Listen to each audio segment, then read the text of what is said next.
The morning sun streamed through the floor-to-ceiling windows, illuminating the spacious living room with a warm and inviting glow. Chu Ming curled up in the only corner of the sofa that was devoid of sunlight, his youthful and handsome face marred by stubble, staring vacantly at the television mounted on the wall. The news channel was broadcasting a series of reports.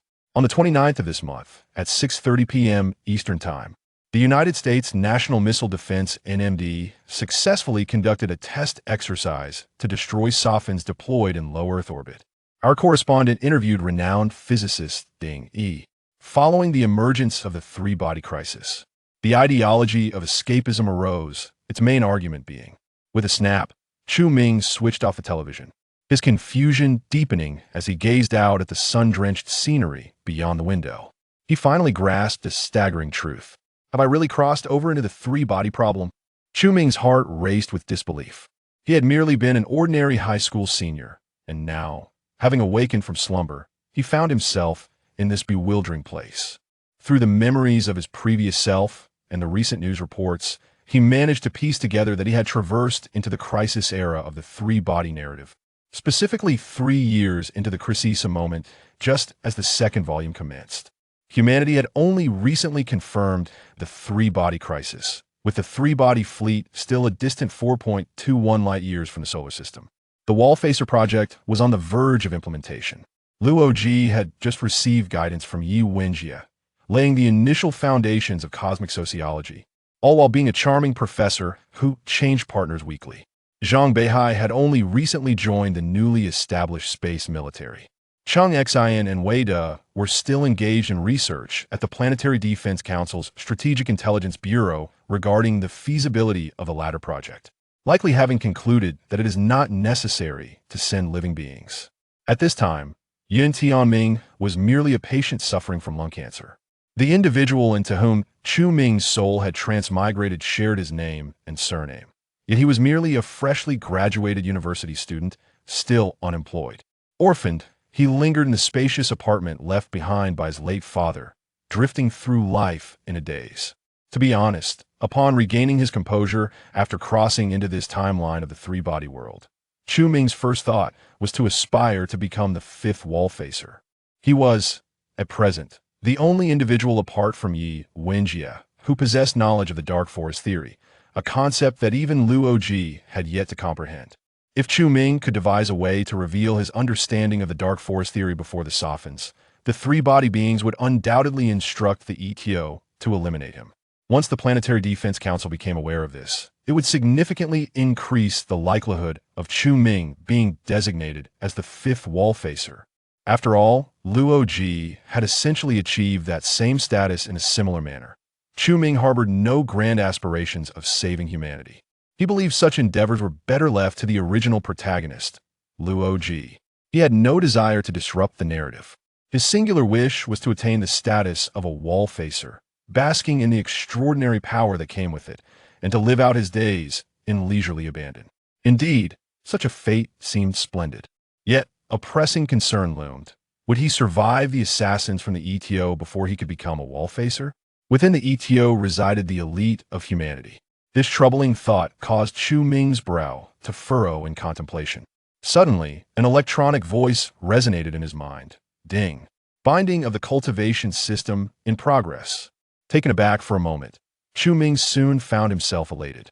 Could it be that he possessed the essential golden finger of a transmigrator? Was he not destined to soar? Wait a minute, a cultivation system? Is this a mistake? This is the realm of the three-body problem, a hard science fiction universe. And yet, here I am with a cultivation system. It was only then that he noted the peculiar name of the system, leaving him utterly bewildered. Had it indeed bound to the wrong individual? Dear host, do not panic. This system has not made an error. I merely wish to investigate whether cultivation can surpass technology. It is merely an experiment. Chu Ming paused, pondering, is it just me, or does this system seem somewhat sentient? Perhaps it is due to my advanced nature. Enough of this chatter. Here is your first task. In half a month, the Planetary Defense Council PDC will announce the final list of selected Wallfacers and implement the Wallfacer project. Please ensure you are selected as the fifth Wallfacer within this time frame. Completion of this task will yield rewards. The void refining technique, the most prestigious cultivation method in the universe, and a 200-year cultivation experience card. As the realization dawned on him, Chu Ming thought, this task aligns with my intentions, and the rewards are indeed enticing. Cultivating in a hard science fiction world? What a thrilling experience it would be. Nevertheless, the same issue persists. I lack confidence in surviving the ETO's assassins after revealing my knowledge of the Dark Forest law. This is a formidable challenge. Chu Ming felt a wave of frustration wash over him. Fear not, dear host. The beginner's gift pack has been dispatched. The contents of the pack include fundamental Qi refining technique and 20 years of cultivation. Will you accept? Wow, incredible. Chu Ming's eyes sparkled as he quickly responded. Accept. Claim successful. Congratulations, host, for mastering the fundamental Qi refining technique. Congratulations on acquiring 20 years of cultivation. Your cultivation level has reached the initial stage of foundation establishment. In that instant, Chu Ming felt an explosive surge of energy emanating from his dantian, radiating throughout his limbs and bones. Is this what it feels like to be at the foundation establishment stage? He thought, exhilarated, as he clenched his fists, reveling in the sensation of this newfound power. Why do you not say, I feel as though I could slay a bull? Chu Ming paused, puzzled. Why would I say that? Because my previous hosts all expressed such sentiments upon achieving their first cultivation level. And your silence feels unusual to me. Chu Ming could only respond with an exasperated silence. I merely wish to inquire about the extent of my current strength. Well, the physical body can barely withstand sniper bullets and endure the impact of a truck. As long as one is cautious, it is entirely feasible to cope with the assassinations from ETO, especially since they are on the brink of collapse themselves. Chu Ming smiled broadly. Then I am reassured becoming the fifth wall facer is absolutely imperative. Chapter 2. Successfully becoming the second logical mind. The ensuing dilemma is how to reveal to the Sapan that he is cognizant of the Dark Forest theory. Chu Ming pondered. At this nascent stage of the crisis era, the number of Sophins dispatched from the Trisolaran world to Earth would likely not exceed 5. Although these Sophins possess the capability to instantaneously traverse to any corner of Earth, transmitting all observed information and images back to the Trisolaran world 4 light-years away. The primary surveillance targets of the Trisolarans are likely to be pivotal figures such as Luo Ji, Weida, and Zhang Beihai, alongside significant military establishments, the PDC, and the United Nations. Would the Trisolarans allocate their scarce Sophins to observe every ordinary individual on Earth? Chu Ming deemed this improbable, being merely an ordinary person. He must undertake extraordinary measures to capture the attention of the Sophins and the Trisolarans. Naturally, he had no intention of disclosing his identity as a cultivator at this juncture. In this realm of hard science fiction, where scientific principles prevail, humanity, already fraught with anxiety due to the Trisolaran threat, has resorted to implementing the Wallfacer project and the Starry Plan, strategies that, in hindsight, seem remarkably naive and absurd. If Chu Ming were to unveil his supernatural abilities now, he could very well become the subject of dissection by desperate humans seeking answers. It would be prudent to wait until he possesses invincible strength on Earth before revealing his identity as a cultivator. After a protracted period of contemplation, Chu Ming formulated a plan. He descended from the sofa, entered his room, and activated his computer search engine, inquiring, are there numerous extraterrestrial beings in this universe? He feigned an intense interest in extraterrestrials. Adopting a serious demeanor, he meticulously scrutinized the search results for a solid 3 hours. Eventually, he stumbled upon a paper published by Luo Ji concerning cosmic sociology. At this point in time, Luo Ji had preliminarily established the subject of cosmic sociology and had released several related papers, all accessible online. However, following humanity's awareness of the Trisolaran crisis, scholars investigating extraterrestrial life had proliferated, rendering Luo Ji's work somewhat overlooked. Yet, having thoroughly absorbed the original texts, Chu Ming understood that Luo Ji's cosmic sociology, conceived under the guidance of Yi Wenjie, was indeed the embryonic form of the Dark Forest theory. The Trisolarans, fearful of humanity grasping this theory, had thus orchestrated attempts on Luo Ji's life via the ETO. Feigning diligence, Chu Ming appeared to study the paper for 2 hours, furrowing his brow in contemplation for an extended period. Suddenly, he murmured to himself, "This paper is rather intriguing. Could it be that this universe is home to countless civilizations, perhaps even exceeding the number of observable stars?" The paper contained little beyond this notion. Luoji had not disclosed the two axioms or the two significant concepts. Yet, Chu-Ming was aware. After pretending to ponder deeply for several hours, he abruptly mused aloud. What if I were to incorporate those two axioms and two crucial probabilities? The two axioms are: first, survival is the primary necessity of civilization. Second, civilizations perpetually grow and expand, while the total amount of matter in the universe remains constant. There are two significant concepts, the chain of suspicion and the technological explosion. What can one infer from these? Chu-Ming incessantly muttered to himself, diligently inscribing his thoughts into a notebook, nearly transcribing the dark forest theory in its entirety. He was taking a gamble, wagering that a Sabhan might pass by him. The words he penned would undoubtedly raise the alarm among the Trisolarans. Meanwhile, for light years away in the Trisolaran fleet, an observer was manipulating a Sabhan, aimlessly traversing every corner of Earth. The directive from the higher-ups tasked it with controlling a Sabhan to casually observe all of humanity. This was a rather monotonous assignment, far less intriguing than those responsible for monitoring significant individuals and crucial locations. What was there to observe about ordinary humans? Merely a swarm of insects. What could they possibly accomplish? The observer harbored some dissatisfaction, internally berating the task, but quickly quelled those thoughts as it noticed its colleagues casting strange glances in its direction.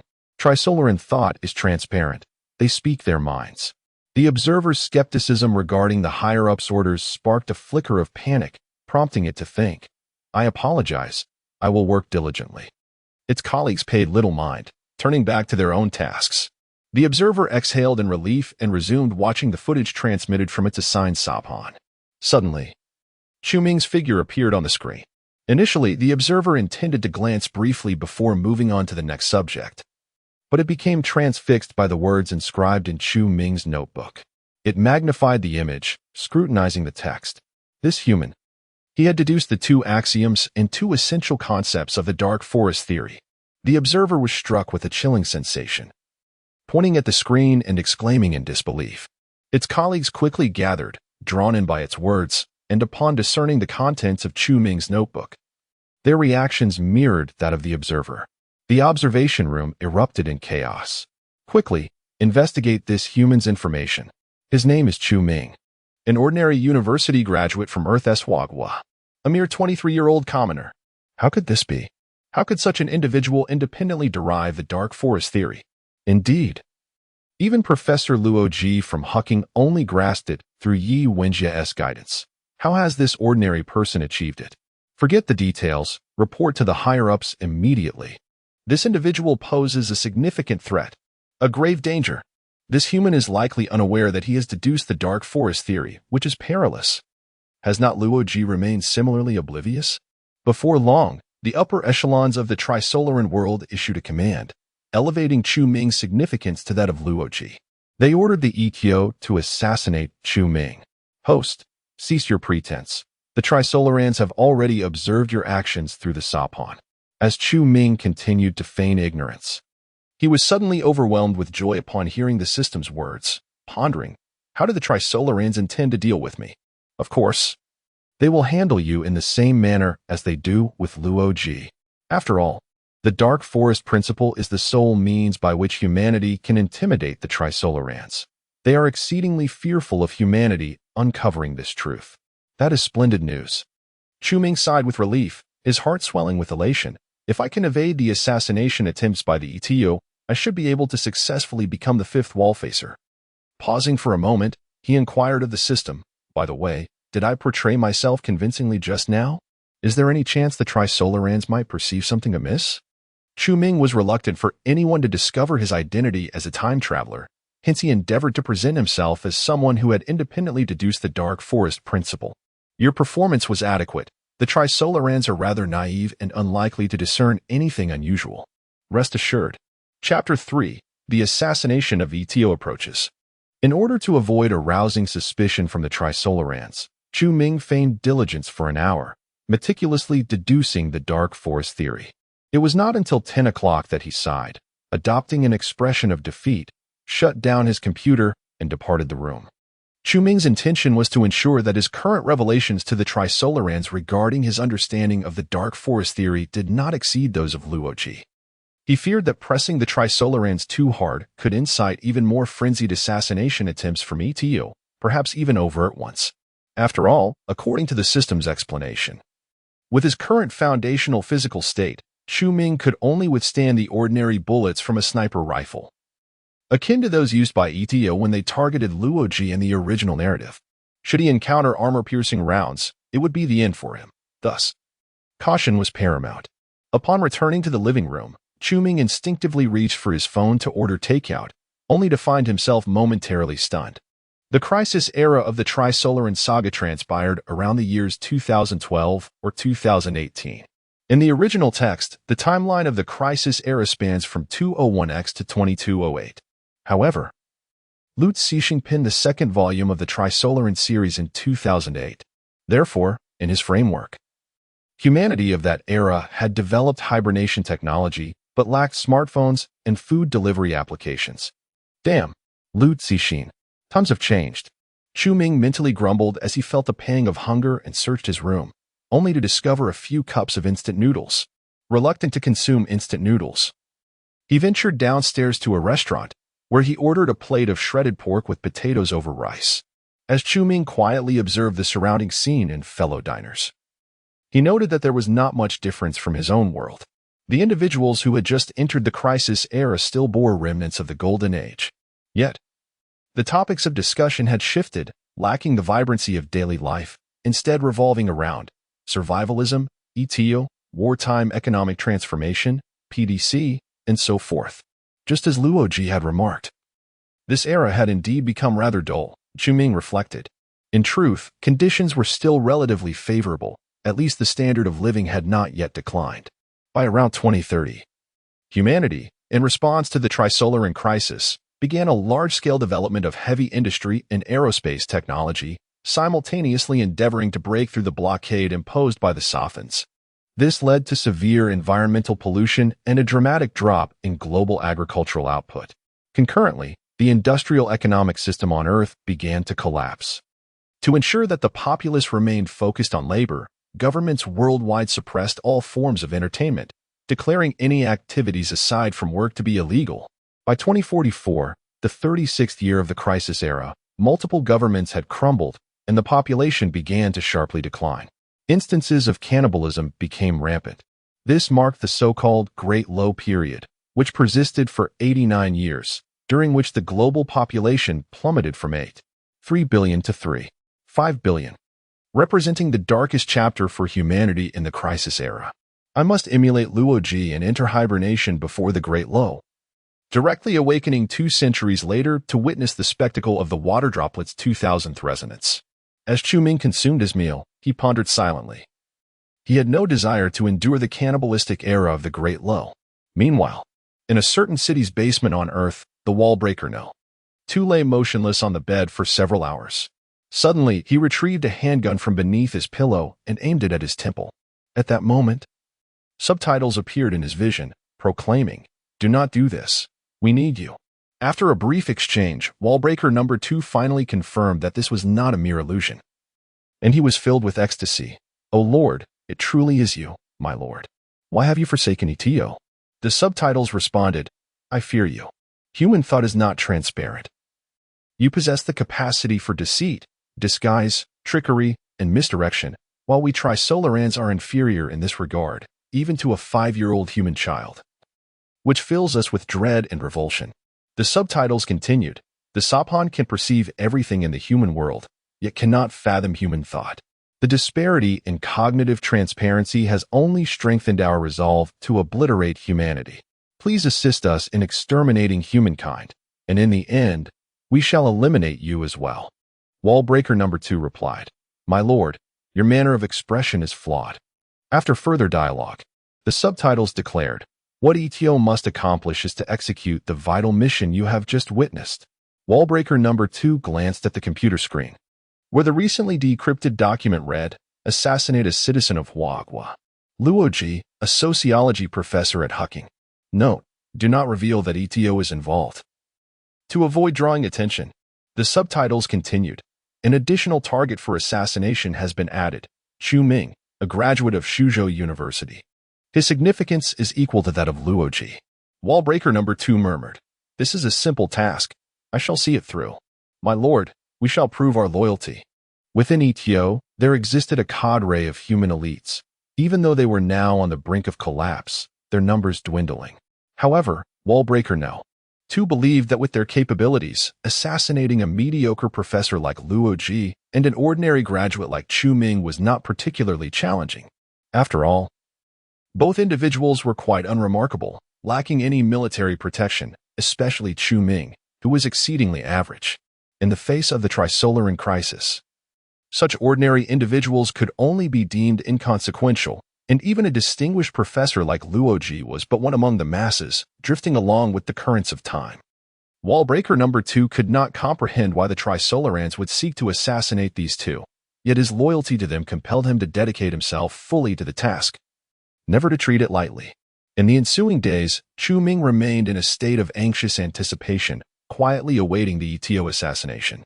In the original narrative, the Trisolarans instructed ETO to carry out the assassination without attracting any attention, ideally disguising it as an accident. Thus, Chu Ming did not overly worry, merely exercising a bit more caution when dining out and crossing the street. One afternoon, as was customary, Chu Ming descended the stairs, preparing to dine at the restaurant across the road. A red light. Chu Ming stood at one end of the crosswalk, his gaze vigilant as he observed the passing vehicles, fearful that one might suddenly lunge towards him.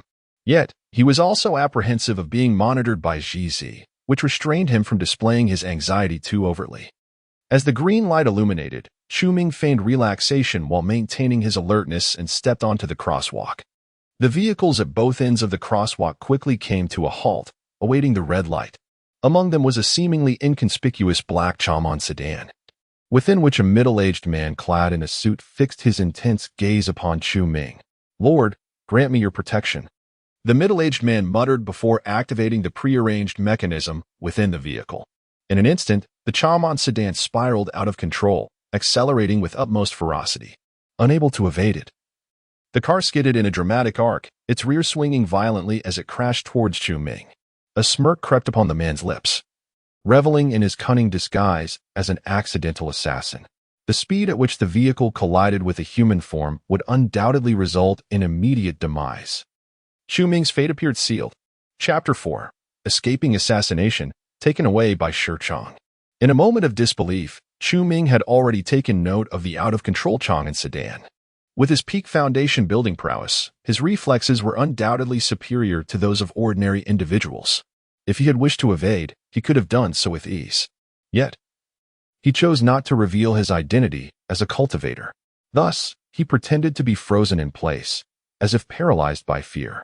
Just as the sedan was about to collide with him, Chu Ming seemingly snapped to attention, barely managing to sidestep the vehicle, though he was still grazed by its rear.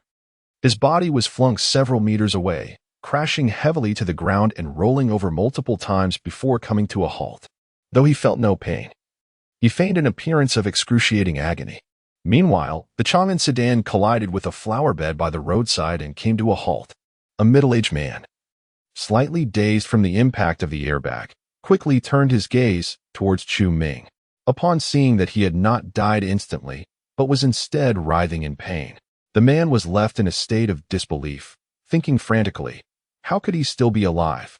Impossible. How did he manage to dodge so suddenly? How could an ordinary person possess such quick reflexes? However, he had no time to ponder further. Before his astonished eyes, military and police vehicles from across Huawei rapidly converged, surrounding the scene with formidable force. Soldiers and officers swiftly cleared the bewildered crowd, and several soldiers brandishing firearms moved in to apprehend the bewildered middle-aged man. It was at this moment that he realized the military and police of Huawei seemed to have been aware of their plot to assassinate Luoji and Chu Ming, having covertly protected both individuals in advance. There was a mole within ETO. Lying on the ground, Chu Ming maintained his facade of suffering, yet inwardly he reveled in the situation. Another assassination attempt? They must be utterly flabbergasted. The fifth wall watcher is certainly secured, having thoroughly studied the original text. He was well aware of the mole with an ETO. Otherwise, how could the PDC have known about ETO's plan to eliminate Luoji? Chu-Ming lay there for quite some time, feigning unconsciousness while discreetly observing the unfolding events, feeling a swell of pride for his remarkable acting skills. Come on, brother. You're laying it on a bit thick. A coarse voice suddenly interjected, laced with a hint of mockery.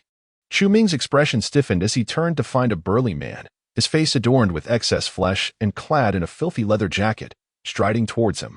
Impressive reflexes. With the speed of that car, I might not have dodged it myself, the man remarked, pulling out a cigarette, igniting it, and taking a deep drag. The smoke nearly half consumed. He scrutinized Chu-Ming with keen interest and continued, but it's obvious you're not seriously injured.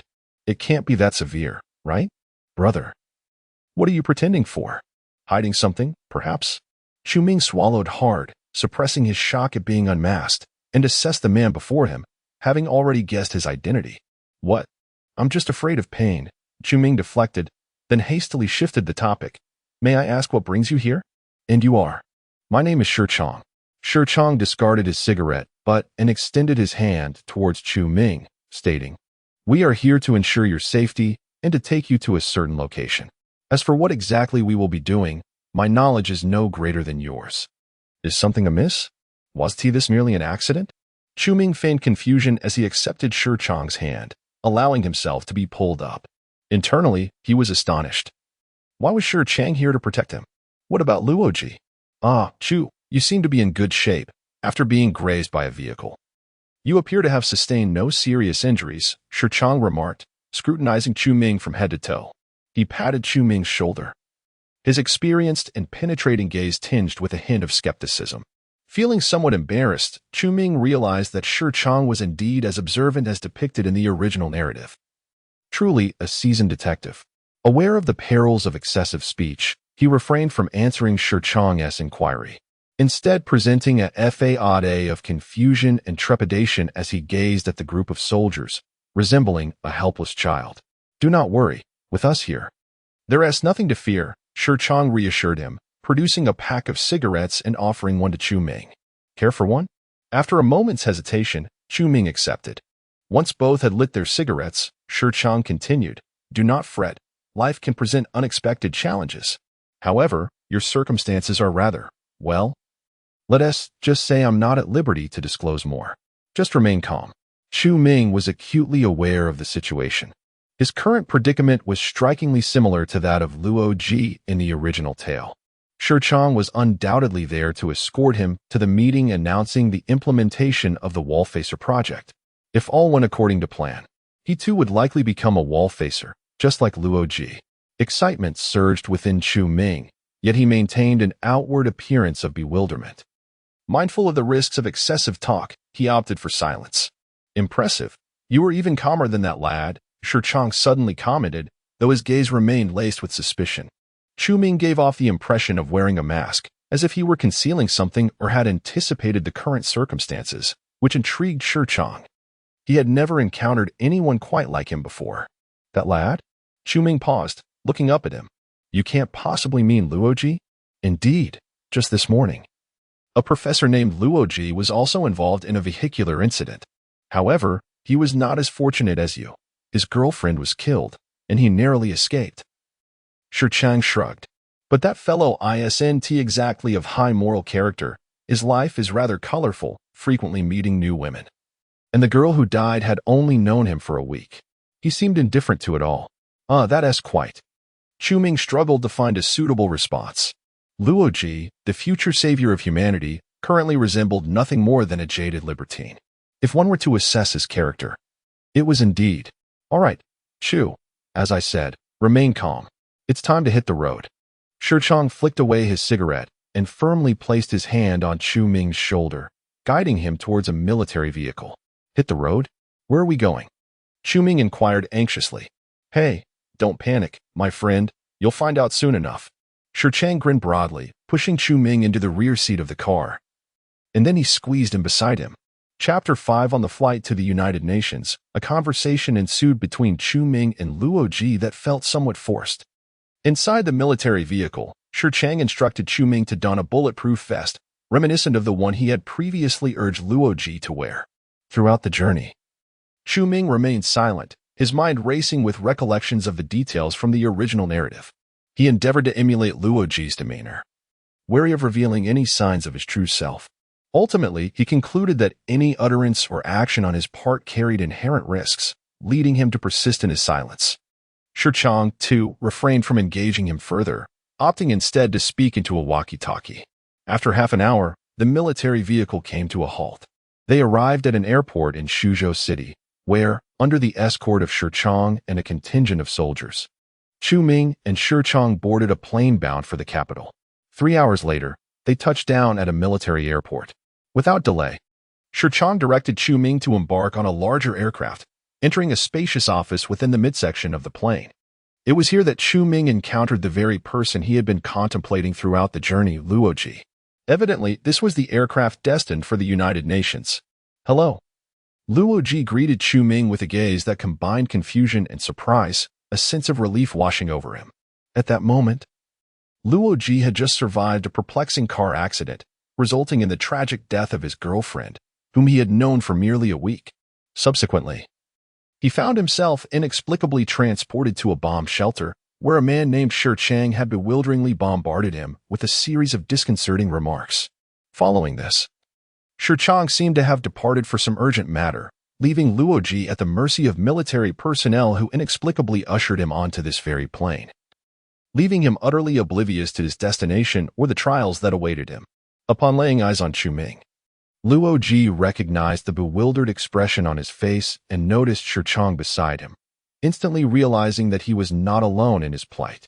This revelation instilled within Luo Ji a peculiar sense of camaraderie, simultaneously lifting a weight off his shoulders.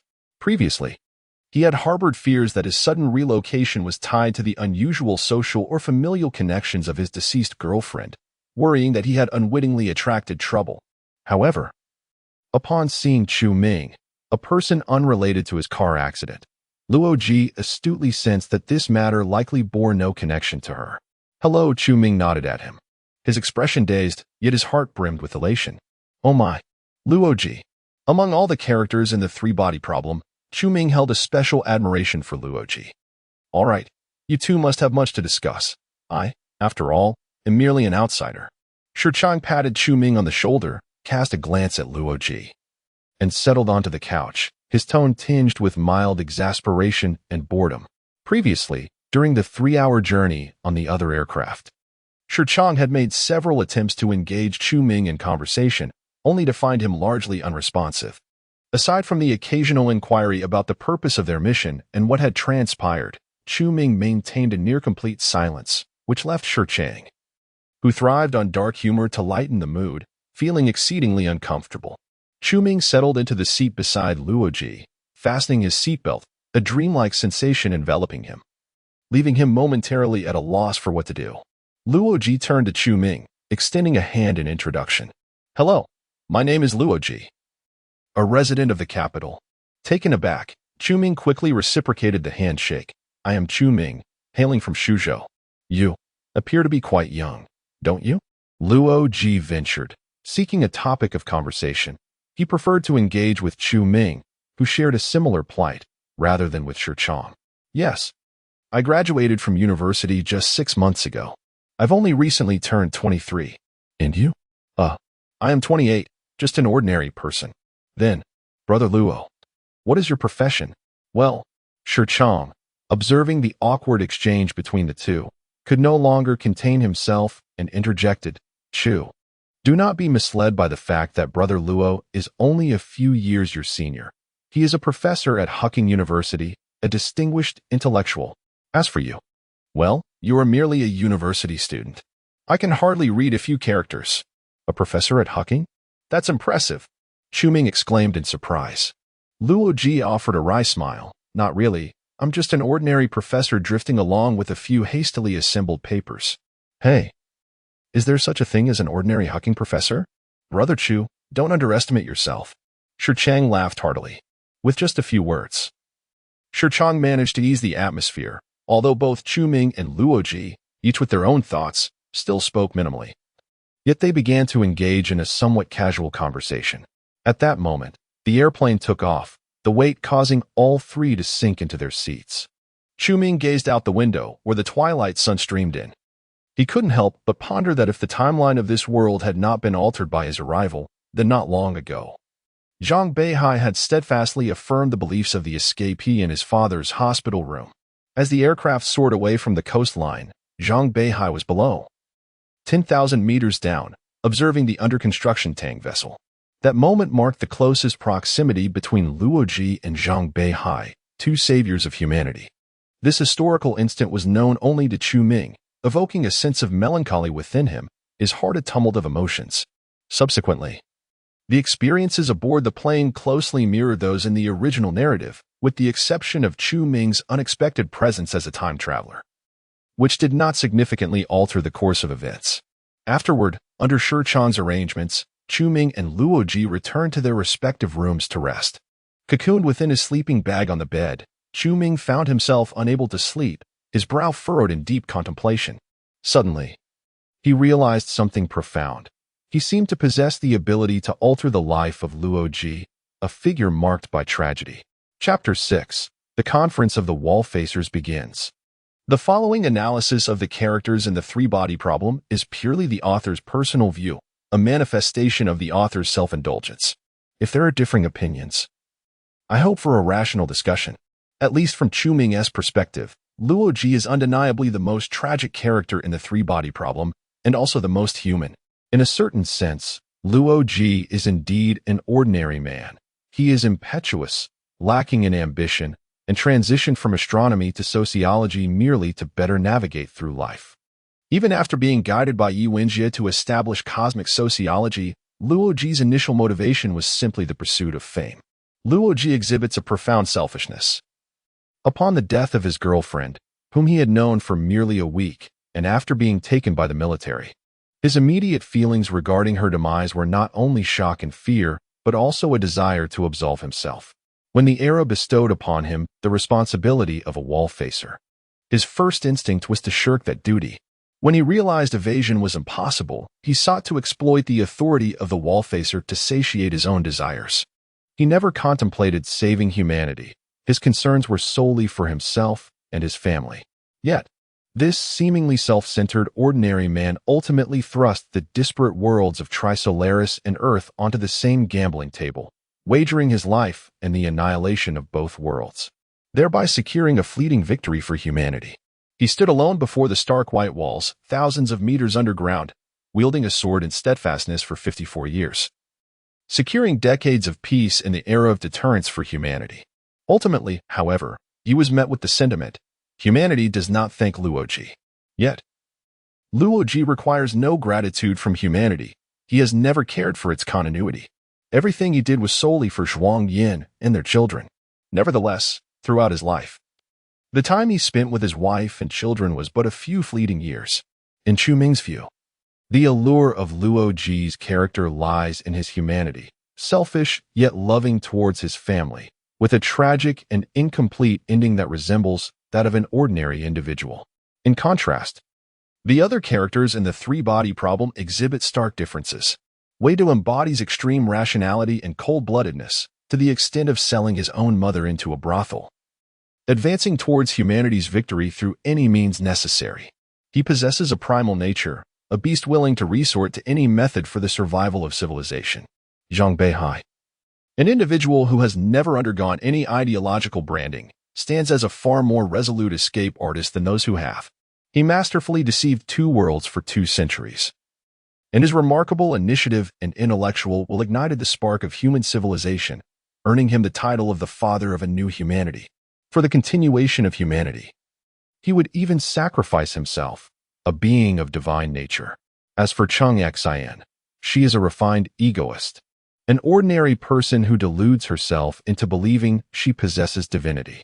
Without much thought, she recommended Yun Tianming as a candidate for the Staircase Project, sending his brain into the cosmos, all the while forcefully comforting herself that it was merely for work, that she had done nothing wrong. She is profoundly selfish, yet Novelli believes that her self-proclaimed saintly love could somehow redeem the Trisolaran world, allowing sunlight to penetrate the dark forest. Thus, she twice occupied a position second only to that of the divine, yet on both occasions, in the name of love, she propelled the world towards the abyss. Hence, among these prominent figures, Chu Ming held a particular fondness for Luo Ji. He felt a sense of injustice regarding Luo Ji's contributions to humanity and lamented the unfortunate fate that befell him. Upon realizing that as a transmigrator endowed with a cultivation system, he possessed the capability to alter Luo Ji's destiny, a multitude of thoughts suddenly flooded his mind. Perhaps it would be prudent to refrain from overthinking and instead focus on elevating his own strength to a level of invincibility within the world. Shaking his head, Chu Ming consumed the sleeping pill left by Shirchong and drifted into a peaceful slumber. If he were not mistaken, at that moment, Luo Ji was in another room, lying on a bed and reminiscing about his dream lover. Subsequently, during the voyage, apart from a minor misunderstanding during the handover of escort duties, where 7 escort planes discarded their auxiliary fuel tanks, no further mishaps occurred. After a flight of 15 hours, the aircraft descended smoothly into New York. Shirchong awakened Chu Ming and Luo Ji, directing them back to the office. Shortly thereafter, 2 senior UN officials with Western features entered and introduced themselves. One of them was Candy, who in the original narrative would later be responsible for the daily communications between the wallfacer Luo Ji and the PDC. The other was Ford, whom Chu Ming sensed would likely be the individual responsible for his communications with the PDC in the future. Upon disembarking, amid stringent security measures, Chu Ming and Luo Ji were escorted into the UN's quiet room. After some commotion, they were then led to the General Assembly Hall. Throughout this process, Ford remained largely silent, maintaining a polite smile, yet his gaze towards Luo Ji and Chu Ming was tinged with a hint of concern and skepticism. Did these two truly possess the qualifications and abilities to be entrusted with such a monumental mission? Under Candy's arrangement, Luo Ji and Chu Ming took their seats in the 5th row, adjacent to the aisle, while Candy and Ford occupied the 2nd row. The assembly hall was already filled with attendees, resonating with a buzz of conversation. Do you genuinely believe in the impact of individuals on history? One nearby interlocutor posed in English, to which the other replied, well, I think it's an issue that cannot be proven or disproven. Luo Ji, overhearing their exchange, wore a perplexed expression, still uncertain of his purpose for being there. Luo Ge, don't be nervous. Let fate take its course, Chu Ming consoled. Feeling a surge of excitement within, Luo Ji replied with a wry smile. Your words make it sound as if we are indeed here for execution. Just as Shirchong said. Chu Ming chuckled noncommittally, reflecting that sometimes being thrust into the role of a savior is not so different from being led to the guillotine. In any case, my English is poor, so I can't comprehend what these people are saying, which should make me less anxious than you. That's the advantage of having a lower education level, right, Luo Ge? Chu Ming jested. Chu Xiong, your humor is not much better than Shirchong's. Luo Ji retorted, though inwardly he felt a slight relaxation. At this moment, the venue fell silent as the Secretary General of the United Nations, Psy, ascended the podium. After surveying the audience, Psy proclaimed, the 19th meeting of the Planetary Defense Council now proceeds to its final agenda, the announcement of the selected wallfacers and the commencement of the wallfacer program. Chu Ming's heart soared with joy. He had finally awaited this moment. Chapter 7. Officially becoming a wallfacer and completing system tasks. Psy. Ample evidence indicates that Earth is on the brink of invasion by an extraterrestrial civilization known as the Trisolarans, whose fleet is expected to arrive in 4 centuries. However, 2 miniature computers, referred to as Sofin, fabricated by the Trisolarans, have already reached Earth ahead of schedule. The Sofins possess the capability to impede the foundational sciences of humanity, ensuring that no progress is made in these fields over the next 400 years. Simultaneously, they can monitor any location on Earth at any time, rendering the human world devoid of secrets in the presence of the Trisolarans, save for human thought itself. The essence of the wallfacer plan lies in the selection of a group of strategists and leaders, known as wallfacers. The objective of these wallfacers is to deceive and mislead the entire world, including the Trisolarans. The strategic plans they publicly present must be mere FAAs. The authentic strategies can only exist within their minds. Consequently, wall-facers will be endowed with significant authority and will not be required to justify even their most incomprehensible actions. Now, I shall announce, in the name of the United Nations, the 5 wall-facers ultimately selected by the United Nations Planetary Defense Council. Upon hearing this, Chu Ming, who had been listening through a translator, finally felt a profound sense of relief. In the original narrative, 4 wall-facers were chosen, but now there were 5. The additional individual was evidently himself. Beside him, Luo Ji held his breath, deeply captivated by Sai's words, awaiting the announcement of the list. Yet he remained oblivious to the fact that he would soon find himself entangled in the unfolding events. The first wall-facer, Frederick Taylor. Mr. Taylor, former Secretary of Defense of the United States, is a figure who has profoundly influenced the national strategy of his country. The second wall-facer, Manhwaedit, is a great leader of the Third World, who successfully led reforms in his nation, achieving victory through outstanding strategy against stronger adversaries. Chu Ming unconsciously cast an admiring glance at the robust South American man with brown skin. Within the worldview of the three-body problem, Radias is portrayed as a remarkable red leader, and as a wall-facer, he stands as the strategist most aligned with Luo Ji, aside from Luo Ji himself, and is thus one of the closest to success among the wall-facers. Lu Cixin's portrayal of this character is undoubtedly positive. Yet, the alienation has rendered Radias as a brutal warlord, a rare but exquisite transformation. The third wall-facer, Bill Haynes, a rare polymath of science and politics. He has been awarded the Nobel Prize twice and served as the president of the European Union. Haynes is a refined individual from the Eagle Nation. As he ascended the podium, his wife, Shanshan Huizi, sat in the last row, gazing affectionately at her husband. A model couple, Chu Ming mused inwardly. The venue fell into silence, as all awaited the announcement of the last 2 wall-facers. The fourth wall-facer, Sai slowly raised his right hand, pointing to the 5th row, Luo Ji.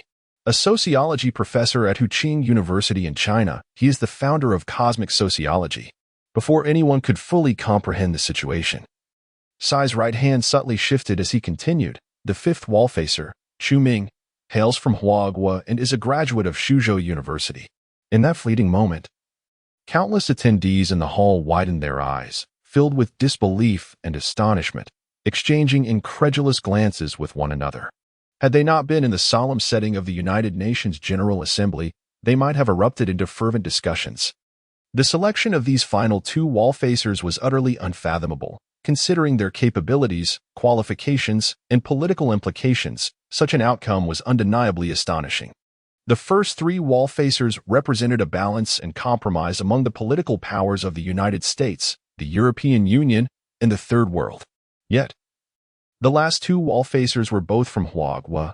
Could this truly be permitted by other nations? Even disregarding political considerations, evaluating personal competence and qualifications reveals the stark contrast.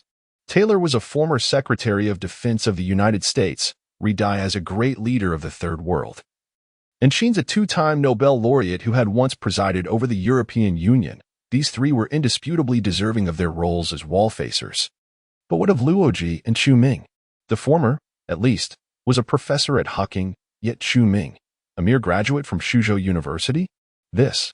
Even if political factors necessitated selecting wall-facers from Asia, it seemed excessive to choose 2 from the same country. Moreover, there were many others in Asia more qualified for this role. Almost everyone doubted the appropriateness of the final 2 wall-facers, including the 3 standing on the platform, who themselves were perplexed. The wall-facer project was humanity's greatest gamble, where the future of billions of people across hundreds of nations, and the very survival of human civilization, rested upon these few individuals. No one wished to see that the saviors, the wall-facers, would be Luo Ji and Chu Ming, 2 utterly ordinary individuals. Yet, in such a setting, everyone could only suppress their myriad emotions, and the meeting continued in a tranquil atmosphere. Luo Ji and Chu Ming ascended the podium, both appearing bewildered and disoriented. However, only Luo Ji was genuinely perplexed, overwhelmed by a child's sense of helplessness, finding solace only in the presence of Chu Ming, who shared his plight. Thank goodness there is someone like me. Otherwise, I would truly collapse, Luo Ji mused inwardly. He felt as though he were a schoolboy called to the teacher's office, filled with dread and confusion, yet grateful for the company of Chu Ming, another student similarly summoned. Unbeknownst to Chu Ming, he had become Luoji's emotional anchor, feigning the same demeanor as Luoji while his thoughts were already immersed in the system. Host has successfully become the 5th wall facer. Task completed. Task reward issued. Congratulations, Host, for achieving the void refinement technique and gaining 200 years of cultivation. Congratulations, Host, as your cultivation has reached the early stage of the golden core phase. Early stage of the golden core phase? To what extent has my strength reached? Is there a reference? Chu Ming suppressed his excitement, questioning within his mind. The conventional weaponry of humanity has become ineffective against the host. Only unconventional armaments such as nuclear weapons, macroatomic fusion, laser weapons, and electromagnetic cannons pose a genuine threat to the host's existence. As for combat prowess, the host now equates to a humanoid nuclear bomb, a formidable force indeed. Such strength, combined with the authority of the wall facers, instills within me a sense of burgeoning power. However, the host must remain humble. Remember, in the three-body problem, the gravest danger has never been high-tech weaponry, but rather the complexities of human nature. Chapter 8. Chu Ming is the most composed wall-faced. Chu Ming did not dwell on the system's statement. He was diligently suppressing the euphoric emotions bubbling within him, adapting to his suddenly surging strength while feigning a semblance of confusion. Following the meeting, much like Luoji, he had absorbed little of the discussions after standing at the podium for a brief moment. They were escorted down to sit in the center of the front row alongside the other 3 wall facers. As the meeting concluded and attendees began to disperse, many cast complex glances towards Luoji and Chu Ming, the predominant sentiments being bewilderment and skepticism. Naturally, the wall facer most scrutinized was Chu Ming, the ordinary 23-year-old university graduate, whose presence among the 5 wall facers felt starkly incongruous.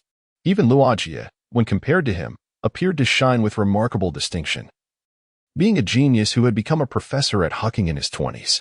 Soon after, the 3 wall facers departed, offering little in the way of conversation and lacking the time to question the PDC's choice of candidates, eager instead to implement their strategic plans. The venue emptied, leaving only Chu Ming, Luoji, and the United Nations Secretary General, Sai, who remained at the podium.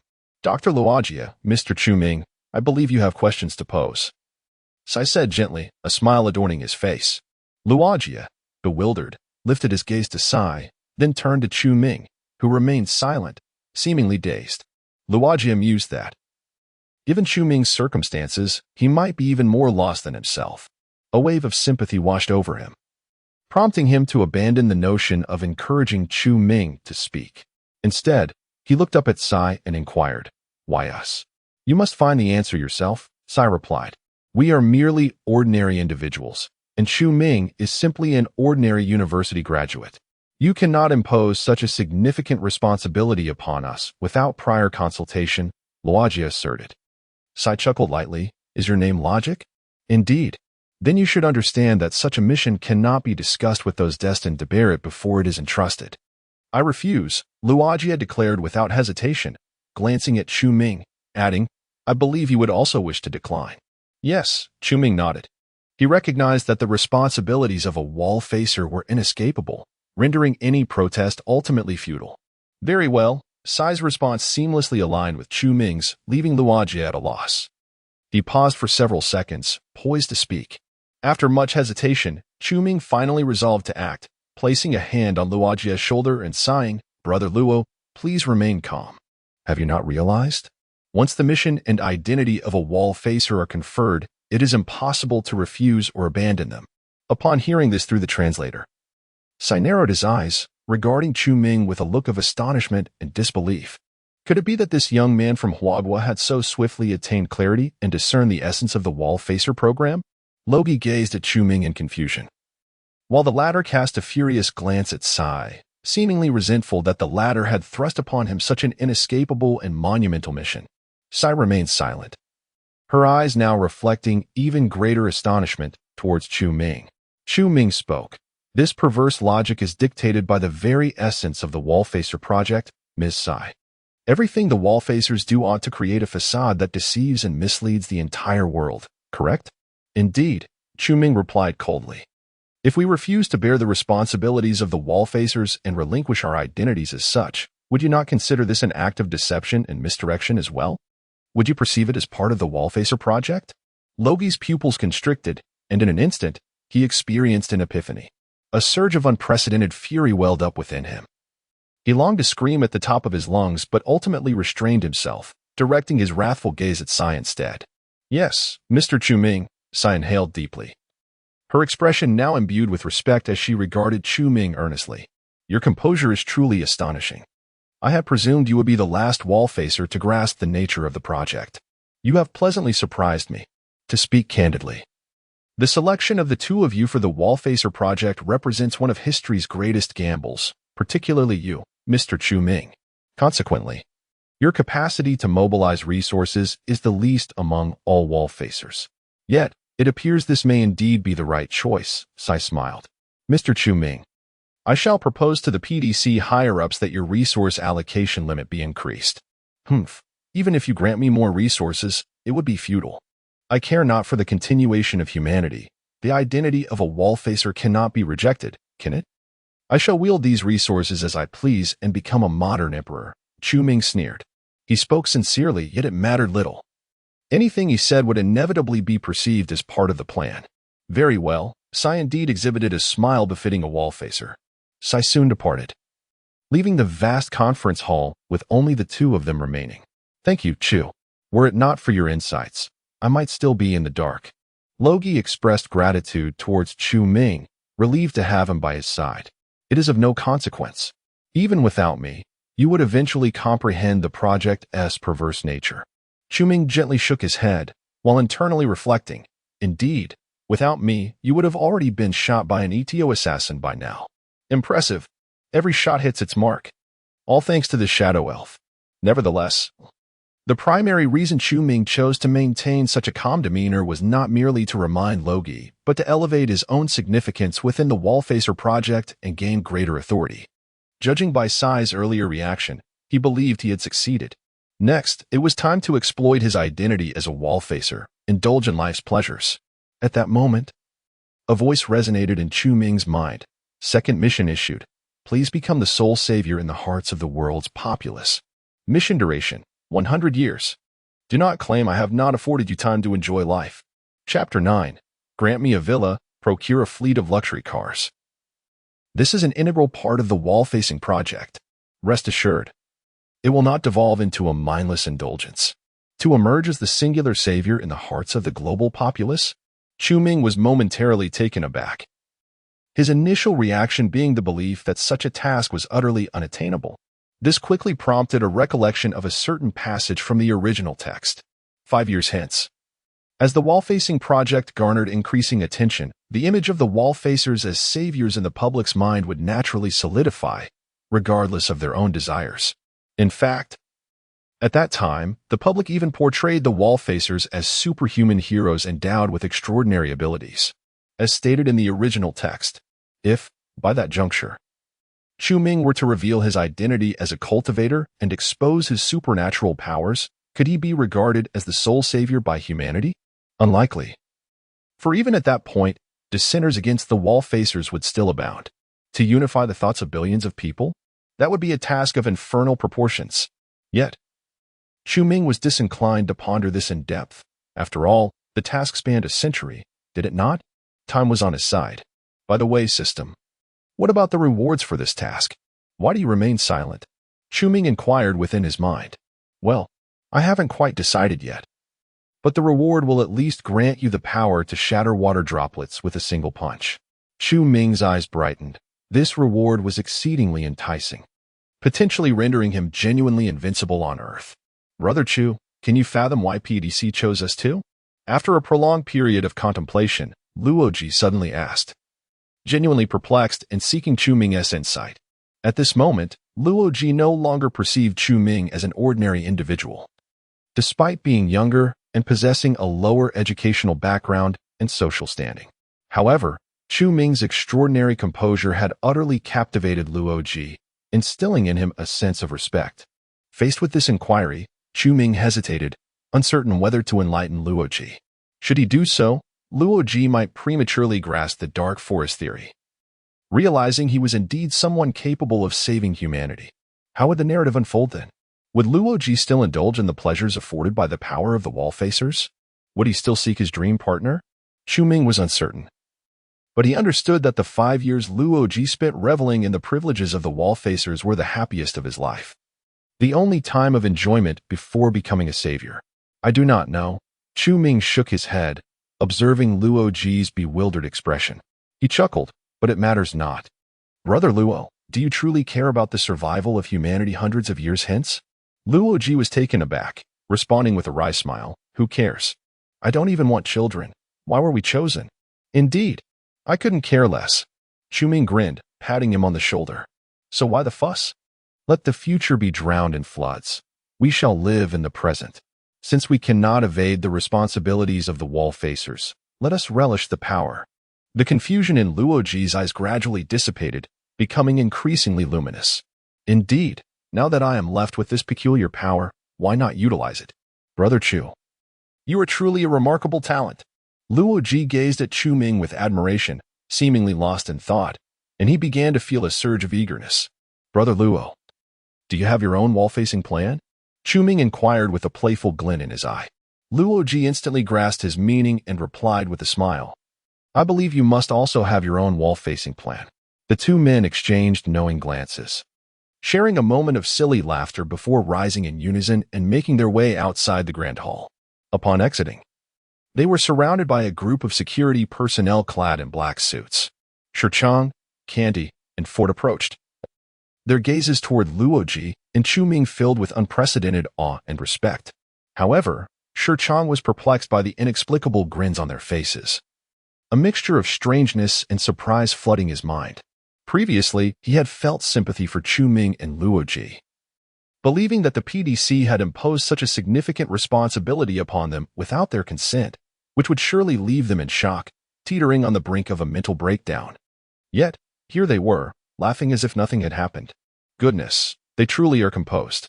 Shichang longed to voice his thoughts but refrained, recognizing that the identities of these two men had changed. Candy and Ford exchanged glances, both perceiving the deep-seated helplessness and skepticism reflected in each other's eyes. In such circumstances, there were only two possibilities for Ming and Luoji's jovial demeanor. 1. They had embraced the identity of the wall-facers and were engaged in a guise. 2. They were utterly oblivious to the significance of the responsibilities and missions that came with being wall-facers, naively believing they had attained immense power to act as they pleased. Considering the educational backgrounds and statuses of Ming and Luoji, Candy and Ford concluded that the latter scenario was the most likely. If that were the case, then appointing these two as wall-facers would undoubtedly be the gravest error in human history. Who is the highest authority of the wall-facing plan? Ming inquired with a smile. It is the rotating chairman of the PDC, Candy replied, his rubbery face betraying no emotion. May I meet him? Ming pressed. Certainly, Luoji added. I would also like to meet him. Thank you. Very well, please follow me, came the response. Under strict security, Ming and Luoji were escorted to the office of the current PDC rotating chairman, Galning. Greetings, wall-facers, Galning said, somewhat surprised by their prompt arrival. He instinctively assumed they had come to evade their identities as wall-facers and had mentally prepared for such a scenario. Luoji glanced at Ming, who returned a look that urged him to speak first. Nodding, Luoji smiled and asked, Mr. Chairman, may I inquire if you have ever had a dream? What? Galning was caught off guard by the question, pausing for a moment before regaining his composure. In what regard? Subsequently, just as in the original narrative, Luoji grasped a pencil and a blank sheet of paper, upon which he delineated his dreamland, a realm adorned with snow-capped mountains, azure skies, serene lakes, lush forests, and expansive grasslands, alongside a villa featuring a cozy fireplace. Mr. Chairman, please assist me in locating this place. There, I shall lead a life akin to that of nobility, enjoying my remaining days in tranquility. Luoji awaited Garning's inevitable retort, yet the latter solemnly nodded and replied, upon the committee's review, we shall proceed without delay. Luoji was momentarily taken aback, eager to inquire further, but Ming, brimming with excitement, interjected Brother Luo. Have you finished? Now it is my turn. Garning instantly sensed an ominous shift and looked up at Chu Ming, inquiring, what is it that you require? Chu Ming replied with a smile, my demands are modest. Simply procure for me a luxurious penthouse in the heart of New York City. It must be in the city center. The rest is inconsequential, but opulence is paramount. Oh. And one more thing. I require a few of the finest automobiles, a Rolls-Royce, a Maybach, a Bugatti, a Bentley. Just ensure that I have several of each. I am not particular about the specific models, simply acquire them all for me. Chapter 10. I wish to meet Thomas Wade to discuss the latter project and Ching Xin. Even with Gao Ning's composure, he found it challenging to maintain his poise, his gaze towards Chu Ming filled with disbelief and astonishment. After a prolonged silence, he inquired, Mr. Chu Ming, what do you intend to do with so many vehicles? Chu Ming glanced at Gao Ning's suit and asked, Mr. Gao Ning, may I ask how many suits you possess? Gao Ning paused, responding, quite a few. Why do you ask?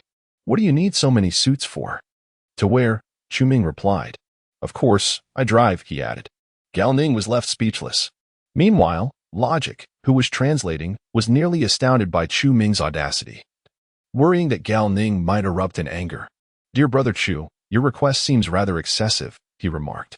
Gao Ning fell into silence once more, then smiled and said, Very well, Mr. Chu Ming, we shall proceed as you suggest. Logic could not restrain his curiosity and asked, Do you not question our motives? Gao Ning shook his head, explaining that the possible concerns from the wall-facers mainly revolved around two issues, the quantity of resources utilized exceeding the established limits or harm to human life. Moreover, in my view, you two resemble the true wall-facers. Compared to the other three, your actions are perplexing, which is the essence of a wall-facer's role. Logic found it difficult to discern whether Gao Ning's words were sincere or laced with sarcasm.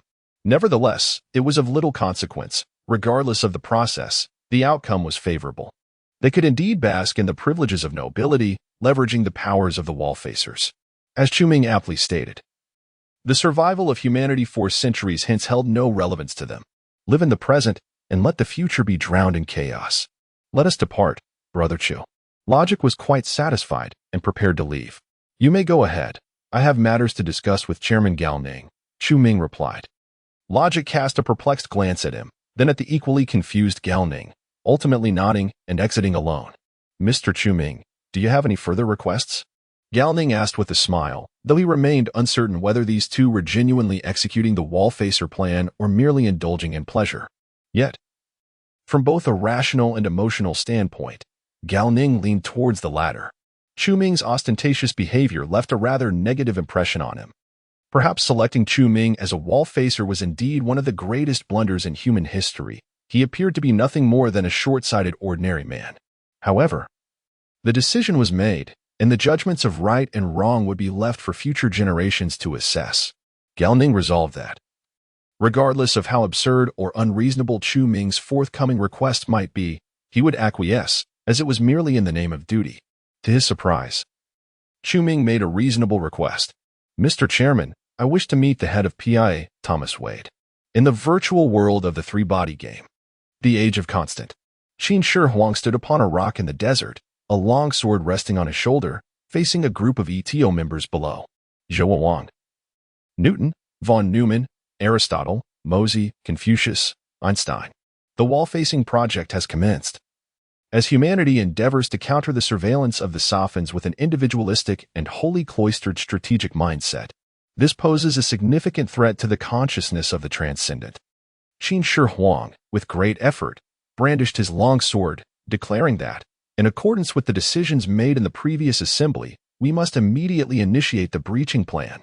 For each wall-facer, a designated breacher shall be appointed. The breacher possesses the authority to utilize all resources within the organization, including the Sophons. The task of the breacher is to unravel the true strategic intentions of each wall-facer. Now, on behalf of the leadership, I shall announce the breachers. Von Neumann, Breacher 1. For Frederick Taylor. Mosey, Breacher 2 for Manuel Diaz. Aristotle, Breacher 3 for Bill Hines. With each appointment, Qin Shi Huang extended his sword, placing it upon the shoulder of the appointed in a knighthood ceremony, rather than delivering an inexplicable blow. The Breachers have been chosen. You are all the elite among humanity. And the Transcendent stands with you. Qin Shi Huang retracted his sword, clasped his hands behind his back, and gazed skyward. What about the Breachers for Luoji and Chu Ming? Someone inquired. Qin Shi Huang, upon hearing this, remained silent for a prolonged moment before responding. Their Breachers are themselves. They must discern the threat they pose to the Transcendent. What threat do they truly represent to the Transcendent? Do we know? We do not, but the Transcendent knows, having learned the art of concealment, and will no longer reveal it to us. Qin Shi Huang looked up at the heavens, stating, I am only certain of one thing. Among all the wall-facers, they confront the Transcendent directly. The crowd furrowed their brows in confusion. To this day, no one within the ETO comprehends why the Trisolarans specifically demand the elimination of Luoji and Chu Ming. What threat do these two pose to the Transcendent?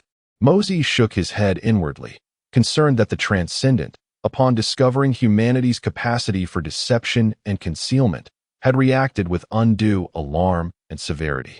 One of these individuals merely seeks to drift through life, changing girlfriends weekly, and even embezzling research funds as a university professor. The other is a mere ordinary university graduate, having lost both parents and living in the house left by his father, subsisting on his inheritance.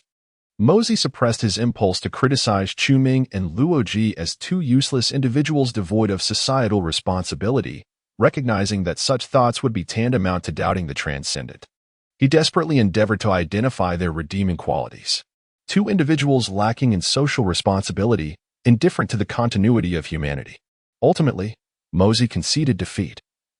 Arriving at a bitter conclusion, he remained unable to fathom the Transcendent's mindset. The Planetary Defense Council's Strategic Intelligence Agency, abbreviated as PA, is an intelligence organization focused directly on reconnaissance of the Trisolaran fleet in their home planet.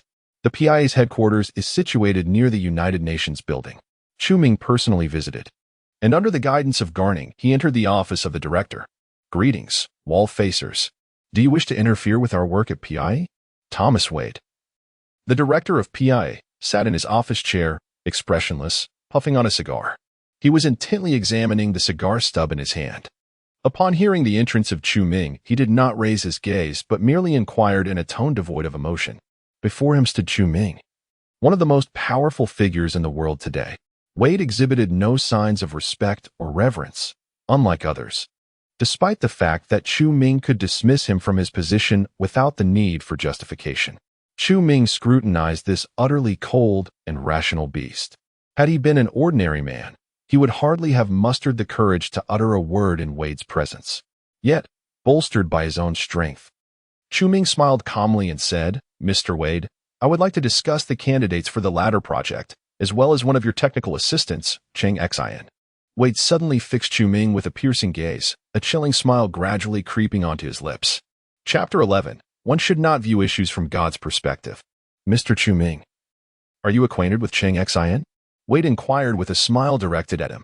Under Wade's cold and piercing gaze, Chu Ming felt an unsettling sensation of being seen through.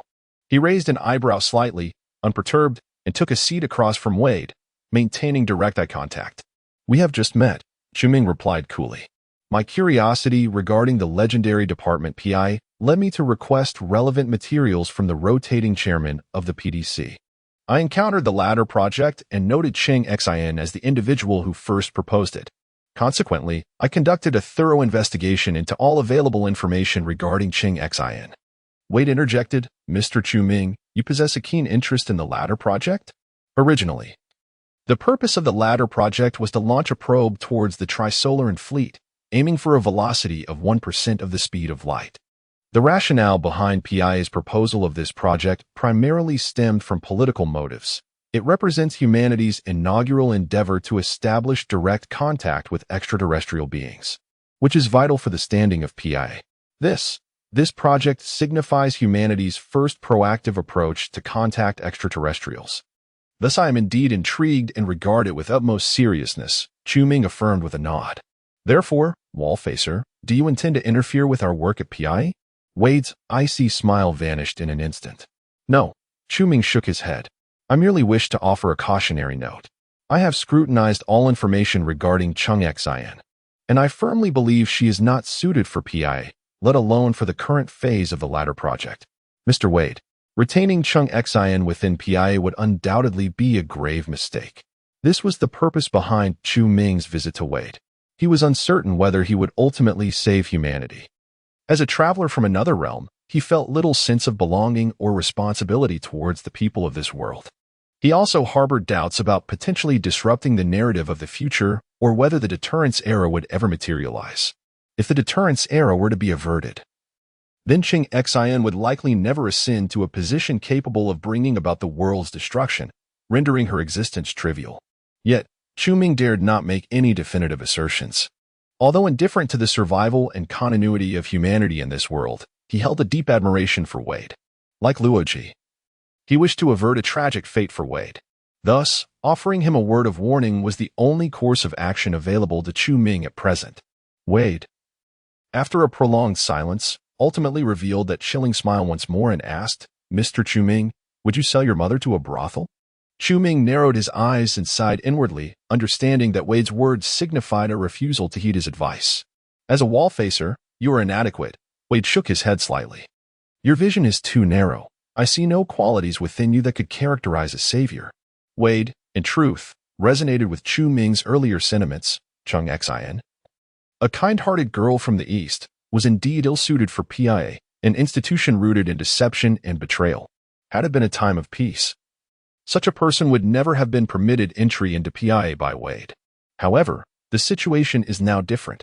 In the face of the three-body crisis, any ordinary individual may suddenly be entrusted with significant responsibilities by the era, provided they possess utilitarian value, capable of replacing any pivotal figure. Chung Xin exemplifies this. Her personal abilities are remarkable.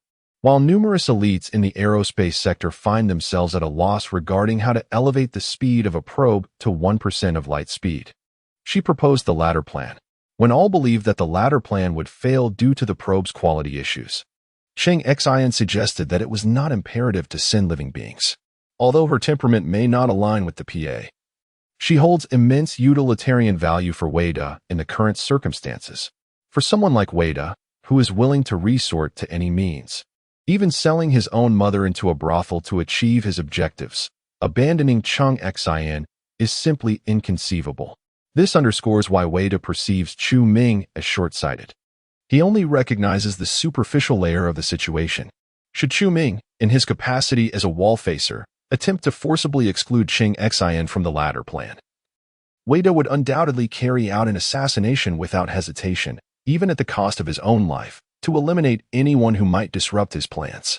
Chu Ming fell silent, perhaps able to surmise Wade's thoughts, but regrettably, the latter was mistaken. Chu Ming was not short-sighted, quite the opposite. His vision extended far beyond. Viewing the matter from a divine perspective, at present, Wade could not foresee that future Luoji would establish a dark forest deterrence with the three-body world. He could not anticipate that, during the deterrence era, a human society infiltrated by three-body culture would undergo a complete feminization, elevating Chung Xin, the compassionate figure, to the position of savior. As a decision-maker, Wade was oblivious to the fact that retaining Chung Xin could inadvertently lead to the destruction of the solar system. I should not approach this issue from a divine perspective, Chu Ming contemplated, suddenly feeling a sense of relief wash over him. With a radiant smile, he remarked, "Mr. Wade, you are correct. I am merely a short-sighted ordinary person, unworthy of being a wall-facer." Rising to his feet, he continued, "Thus, any plans you have to save humanity are of no concern to me, nor do I care about the continuation of mankind. Very well. I shall now relish life, empowered by the authority of a wall-facer." With that, he turned and exited the office. Wade silently smoked a cigar. Removing the translator from his ear, suddenly struck by a peculiar realization. Chu Ming was unnaturally composed, an unfathomable calmness. Only 3 short hours had elapsed since the conclusion of the meeting announcing the implementation of the wall-facer plan. How could an ordinary individual like Chu Ming, suddenly bestowed with the identity of a wall-facer, have managed to calm himself, thoroughly review all information regarding the latter plan and Chung Xin, and then approach him with such clear intent? Wade felt, for perhaps the first time, that he had not fully comprehended another person. Chapter 12. Does Chu Ming aspire to be the Supreme Emperor of America? Within a mere 5 hours, the Planetary Defense Council, PDC, acquiesced to all requests made by Luo Ji and Chu Ming without a hint of hesitation. Brother Chu, I find myself perplexed by a particular inquiry Luo Ji remarked in the accommodations arranged for them by the PDC. Why do you insist on procuring a high-rise villa in the heart of New York City? Furthermore, why must the nearby ordinary American residents continue their lives unperturbed? Prohibited from evacuation? Luo Ji was quite bewildered. Living in such proximity would render the environment excessively noisy, far removed from the tranquility one would expect from an idyllic refuge. Moreover, should any nefarious individuals lurk among those common folk, it would be exceedingly challenging to safeguard against them. Chu Ming, with an air of significance, replied, It is precisely under such circumstances that I can genuinely embody the essence of a modern sovereign. Luo Ji furrowed his brow in contemplation. Is it because a high-rise villa represents the pinnacle of a city, coupled with the presence of numerous ordinary people, granting you a sense of overseeing the masses? He promptly dismissed this conjecture, unable to believe that Chu Ming possessed such base inclinations. However, recalling Chu Ming's desire to acquire a fleet of luxury automobiles, an unmistakable display of ostentation, caused Luo Ji to waver in his judgment. Perhaps it was indeed a possibility. Chu Ming merely smiled enigmatically, for he spoke a profound truth. According to the system, he was akin to a humanoid nuclear device. Residing in the bustling heart of New York City, he had effectively stationed a nuclear bomb in the most prosperous city of America. Should he so desire, he could initiate a form of alternative nuclear deterrence against the United States, coupled with the authority granted to the wall-facers. As long as he refrained from pushing America to the brink of annihilation, he could effectively operate with impunity within its borders, becoming a de facto sovereign presiding over America. However, he recognized the necessity of restraint. Should he provoke a superpower to the point of open conflict, it would ultimately be Chu Ming who faced the dire consequences. After all, within the narrative of the three-body problem, nuclear weapons are far from humanity's most potent arsenal. A few days later, the inaugural wall-facer hearing convened under the auspices of the Planetary Defense Council. The three wall-facers, Tyler, Diaz, and Haynes, each presented their initial phase plans during the assembly. Their respective strategies were as follows. Tyler, to establish an independent space force armed with macro-atomic fusion weaponry. Diaz, to design a nuclear bomb of ever-increasing yield, with a baseline of 200 megatons. Haynes, to allocate vast resources to neuroscience and cognitive research, endeavoring to expedite the evolution of the human brain through technological means. The hearing had now progressed for 3 days, with representatives from the PDC's permanent member states engaging in preliminary discussions regarding these proposals. Within the conference hall, an American representative expressed dissatisfaction, saying, Are Luo Ji and Chu Ming not attending today? They will not be coming, replied the rotating chair of the PDC, Galactic. They have declared that whether by abstaining from the hearing or retreating to seek their dream companions and mates, it is all part of their plan. Upon hearing this, murmurs rippled through the assembly. Some attendees exhibited displeasure, while others wore enigmatic smiles. They are nothing but two indolent layabouts, Diaz exclaimed. Then what are you? Taylor inquired, tilting his head. Hines remarked, I wish to express my respect for Dr. Luo Ji and Mr. Chu Ming, for they possess self-awareness and understand their own capabilities, thus opting not to squander resources unnecessarily. He then cast a glance at Radiance, adding, I believe Mr. Radiance could learn a thing or two from them. Taylor and Hines were not defending the absurd actions of Luo Ji and Chu Ming. Rather, they held Radiance in even lower regard. As the three wall-facers were on the verge of another quarrel, Galactic hastily intervened, redirecting the focus onto Luo Ji and Chu Ming. The actions of these two were indeed perplexing, making it difficult for others to believe they were genuinely engaged in the wall-facing project. As for Dr. Luo Ji, I cannot say, the American representative scoffed, but Mr. Chu Ming has been residing in a luxurious high-rise villa in New York for several days, idly flaunting various luxury vehicles and apparel throughout the city. I must ask you all, do you truly believe he is undertaking the wall-facing project? Furthermore, why?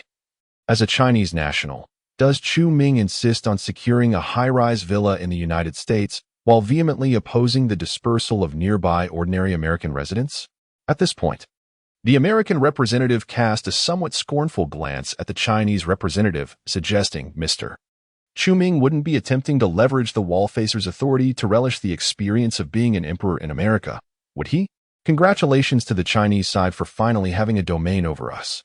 The long-standing tensions between the United States and China, coupled with the prevalent sentiments of opposition among the populace, made it hard for the American representative not to speculate on Chu Ming's conduct. The Chinese representative, maintaining a composed demeanor, replied with a smile, "Please be mindful that your doubts regarding the wall-facer's actions contradict the spirit of the wall-facing project. Mr. Chu Ming has neither exceeded the resource limits nor endangered human life, so we have no grounds to question his actions. How can you ascertain that this is not part of the plan?" The American representative retorted coldly. "That does not justify utilizing societal resources to facilitate such an individual's imperial lifestyle." The Chinese representative calmly responded.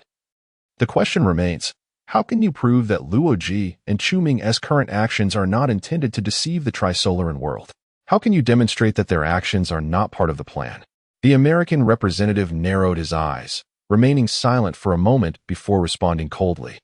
"I hope the Chinese side remembers the true reason behind the inception of the wall-facing project, rather than continually countering me with these superficial matters." The Chinese representative also fell silent for a moment, nodding. Certainly, the global situation must take precedence. Following the conclusion of the hearing, the proceedings were swiftly disseminated worldwide. The public held the wall-facing project in high regard, as the lives of future generations and the fate of Earth hinged upon the 5 wall-facers. Naturally, they wished to witness the wall-facers diligently at work, and the actions of Chu Ming and Luo Ji undoubtedly sparked considerable skepticism.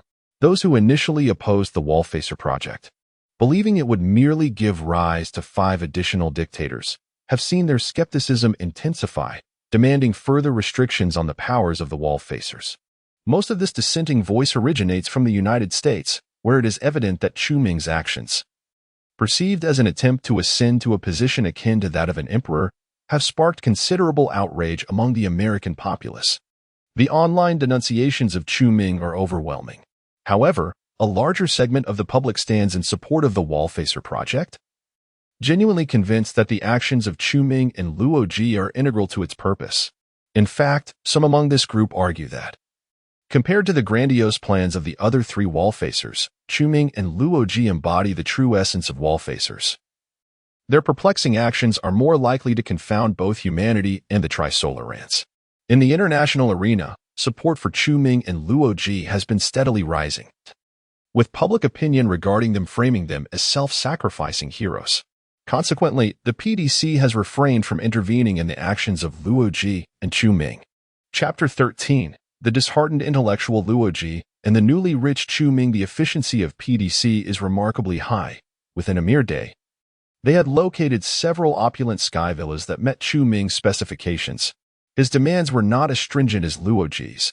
He merely desired a villa of increasing luxury, a request easily fulfilled in the abundance of New York. Ultimately, Chu Ming chose a sky villa situated in the heart of Manhattan, adjacent to Central Park. Occupying the top 3 floors of a 78-story edifice, this residence was valued at a staggering $66 million. Featuring over 700 square meters of indoor space and more than 400 square meters of outdoor space, the villa was replete with an array of modern luxurious amenities, including an outdoor swimming pool and garden atop the building. What delighted Chu Ming most was the breathtaking 360-degree panoramic view of the entire city, instilling within him a sense of superiority, as if he were towering over the metropolis. Comfort enveloped him as he lounged in a resplendent bathrobe on the lavish sofa of his sky villa's opulent living room, gazing through the floor-to-ceiling windows at the nocturnal splendor of New York City. Behind him, the sofa was heaped with an assortment of luxurious goods acquired through his authority as a wall-faced, with a total value exceeding $10 million. Beside him, Ford cast a fleeting glance of disdain, remarking, "Mr. Chu, the original owner of the villa wishes to request something from you." "Oh, what is it?" Chu Ming inquired, puzzled. The previous owner of this aerial abode was a well-known American tycoon who, upon learning that a wall face required his residence, had generously donated it to the United Nations, granting Chu Ming only the right to reside there. Mr. Chu, it seems the tycoon wishes to introduce his daughter to you, Ford said, his tone tinged with an inexplicable acidity. Chu Ming nearly spewed the drink he had just taken, staring at Ford in disbelief. What? The tycoon's daughter is eager to contribute to the cause of saving the world. She wishes to assist you. This is partly why her father selflessly bestowed the villa upon you. He cannot refuse his daughter. Chu Ming scratched his head in bewilderment, finding himself in a quandary. But my work does not require assistance from others, Ford replied with a hint of bitterness. She mentioned that as long as she can contribute to the cause of saving the world, even if it is merely by being by your side to serve you, she would be content. What kind of saintly figure is this? Chu Ming felt utterly perplexed by the situation and instinctively wanted to decline. However, Ford pointedly reminded him, Mr. Chu, that tycoon wields considerable influence, and the United Nations already owes him a favor. You too are indebted to him. After a moment of contemplation, Chu Ming reasoned that this was not an insurmountable predicament. Moreover, having a maid to attend to his daily needs might not be so bad. Most importantly, he was currently engrossed in his plans and preferred to avoid unnecessary complications. Thus he acquiesced. Before long, the idyllic sanctuary that Luo Ji had envisioned was also located by PDC, prompting him to retreat there immediately, embarking on a life of serene contentment. Currently, he resides there alone, having yet to find his dream companion, while the other three wall-facers diligently engage in their grand strategic plans. Striving tirelessly for victory in the impending battle 4 centuries hence, Luo Ji and Chu Ming revel in the sheer enjoyment of life, each indulging in idleness. Luo Ji strolls solitary by the lakeside, rowing upon the water, relishing the breathtaking beauty of nature.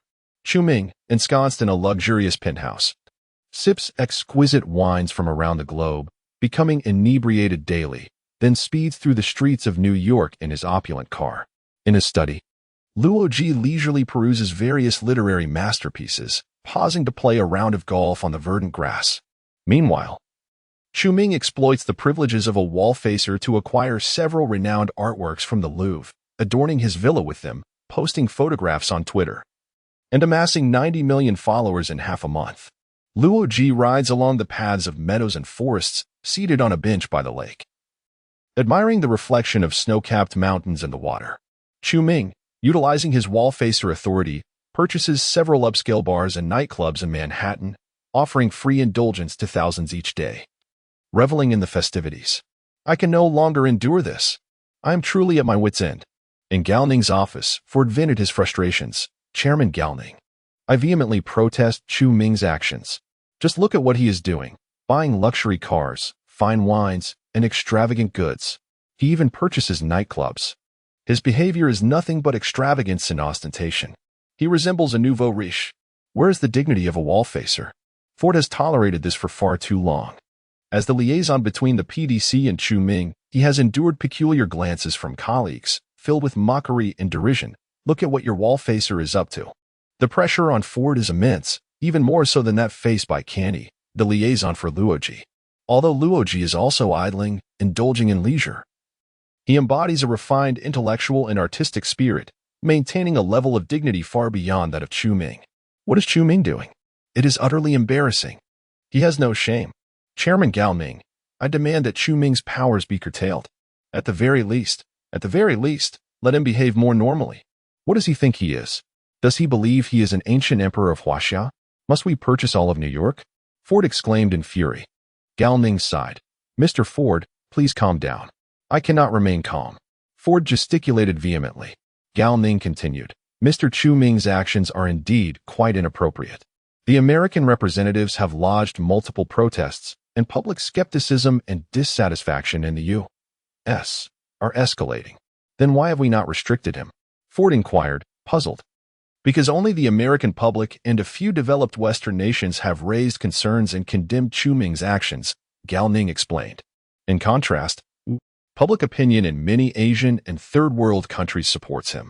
The pressure from public opinion is not substantial, and thus we have no justification to impose stringent measures against Chu Ming. Otherwise, it would contravene the spirit of the wall-facer plan. Ford expressed his dissatisfaction, questioning, "Are we to merely stand by and watch him act with impunity?"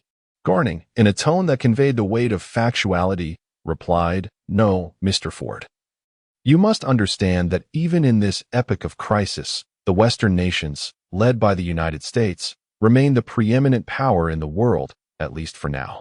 Ford was momentarily taken aback, struggling to comprehend the rationale behind Garning's assertion. After all, Garning hailed from the North Bear Nation. However, it did not take long for Ford to grasp the deeper implications of Garning's words. The tension in his furrowed brow gradually eased, and he exhaled a long sigh. Indeed, could the United States, accustomed to its role as the world's sovereign rogue, truly tolerate such audacious actions by Chu Ming? Furthermore, the fundamental purpose behind the wall plan was driven by a minuscule fraction aimed at the salvation of humanity. Chapter 14, The Trisolaran Directive. Strip Chu Ming of his wall-facer identity and assassinate him. In the virtual Trisolaran world of the Internet, several members of the Ikkyo stood in a desolate landscape, igniting torches as they quietly observed Qin Shi Huang perched upon a rock. Are Luojia and Chu Ming truly that significant? Von Neumann queried with an incomprehensible tone. The others shared similar expressions of bewilderment. Qin Shi Huang shook his head and simply stated, "The master is very afraid of them." "But why?" someone asked. "My comrade and I have been meticulously surveilling them for an entire fortnight, as per the organization's directives. Do you know what they are up to?" Luojia indulges in a life of aristocratic luxury, while Chu Ming's existence surpasses even that of ancient emperors in decadence. To suggest this is part of the wall-facer plan is utterly preposterous. The individual grew increasingly agitated, especially Chu Ming. He is nothing but a parvenu, a complete wastrel. This fellow spends his days reveling in excess within his villa and exploits the authority of the wall-facer to acquire various luxuries and sports cars. He often drives a top-tier supercar aimlessly through the streets of New York, all for the sake of ostentation. He is merely a pathetic creature of society's lower echelons. Previously, he was subservient to everyone, fearful of offending anyone.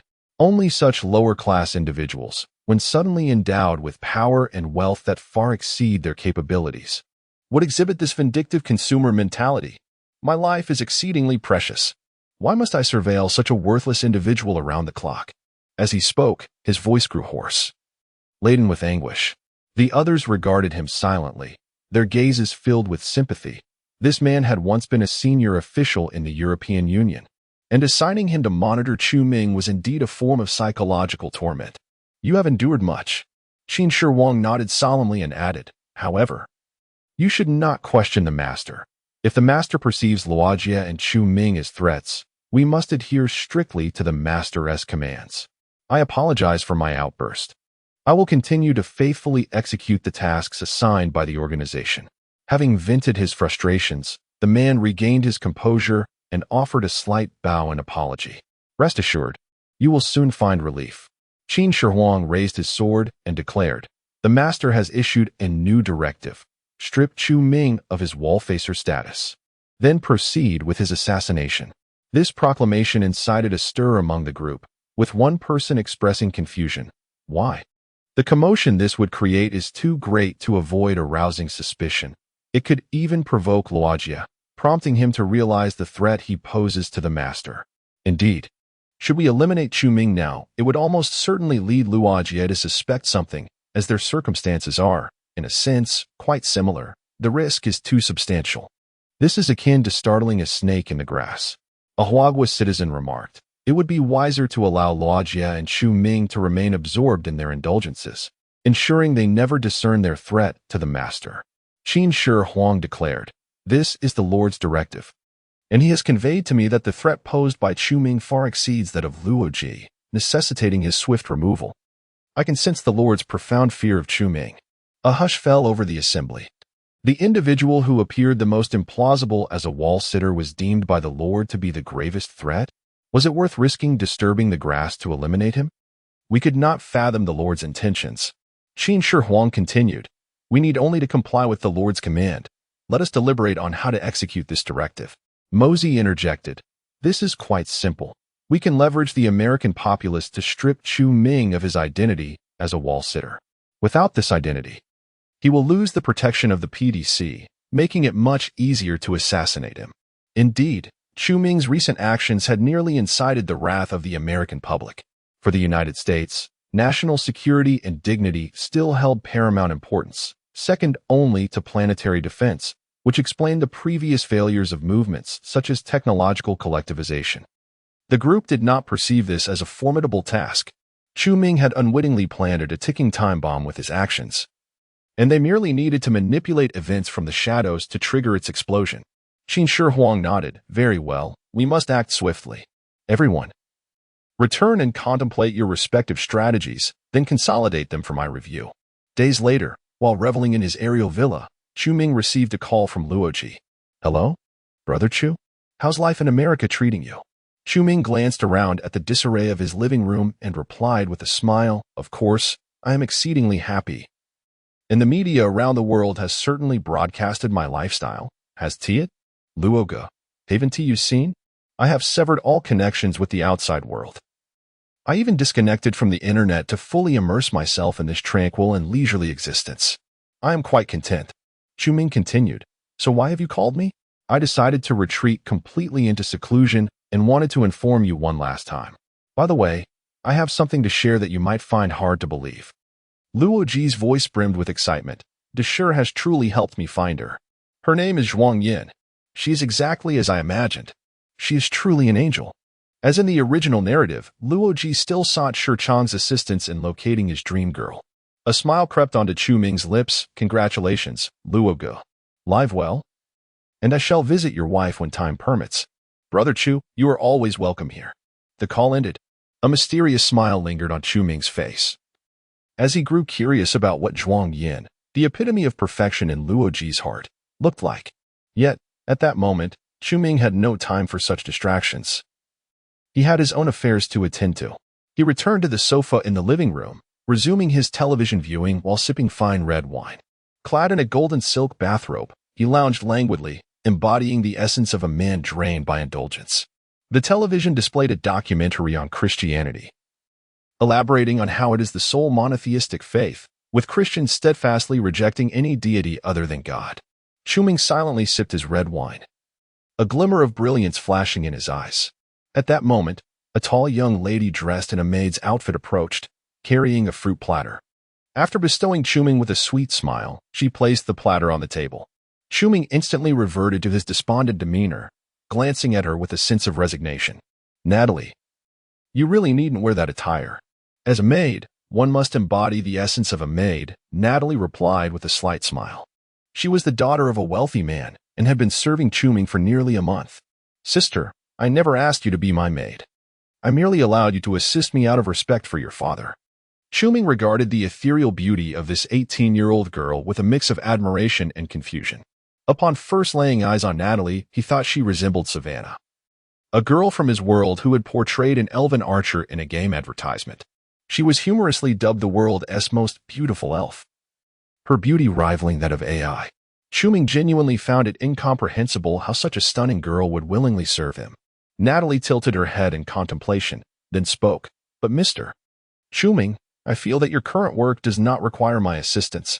I can only help with trivial tasks, which is essentially the role of a maid. Is there a possibility that I am not working at all? Chu Ming rolled his eyes. With an innocent gaze, Natalie nodded eagerly. I know you are a wallower. You must be disguising your true self. How could I possibly see through your grand strategy to save the world? Chu Ming stared at her in silence, scrutinizing her for a long while. Despite the days that had passed, he remained uncertain whether her apparent simplicity was genuine or a fade for some ulterior motive. The latter seemed plausible, as he recalled the example of Zhuang Yin from the original text, leading him to maintain a degree of wariness towards Natalie. Your innocence is quite alarming. If it weren't for your fortunate father, you might have been abducted long ago. Chu Ming quipped, waving his hand dismissively. Do as you wish, but try to stay out of my sight. Very well, Natalie replied, a fleeting shadow of disappointment crossing her features. Lowering her gaze to her own graceful figure, she suddenly felt a pang of self-doubt. She turned to leave. But upon noticing the two phrases inscribed on the wall of the living room, She paused and couldn't help but ask, "Mr. Chuming, what do those two phrases mean?" At her words, Chuming glanced at the conspicuous 32 characters, which he had commissioned a calligraphy master to inscribe not long ago. Survival is the primary need of civilization. Civilization continuously grows and expands, yet the total amount of matter in the universe remains constant. Chuming recited the 32 characters, a divine smile illuminating his face. These phrases undoubtedly hold profound secrets. That is my intuition. One day, I shall unravel their mysteries. Natalie furrowed her brow in confusion, unable to discern any special significance in those words. Subsequently, she cast a gaze of reverence and admiration towards Chuming, perhaps sensing that this was one of the secrets of his role as a wallower. This is the wall-faced one. He is diligently at work. And in this vast world, only he possesses the knowledge of his true endeavors. How convincingly he deceives. A perfect guise that misleads and confounds his adversaries, leaving them perpetually unaware of his genuine strategy. It is a monumental strategy that has the potential to save the world. Natalie increasingly feels that it is a tremendous honor to serve the wall-faced one. Chapter 15. The identity of Chuming as the wall-facers is suspended. Subjected to public condemnation. On this day, in the rooftop pool of a luxurious villa, Chuming reclined comfortably in the water, clad in swim trunks, sipping on a glass of champagne, while Natalie observed him silently.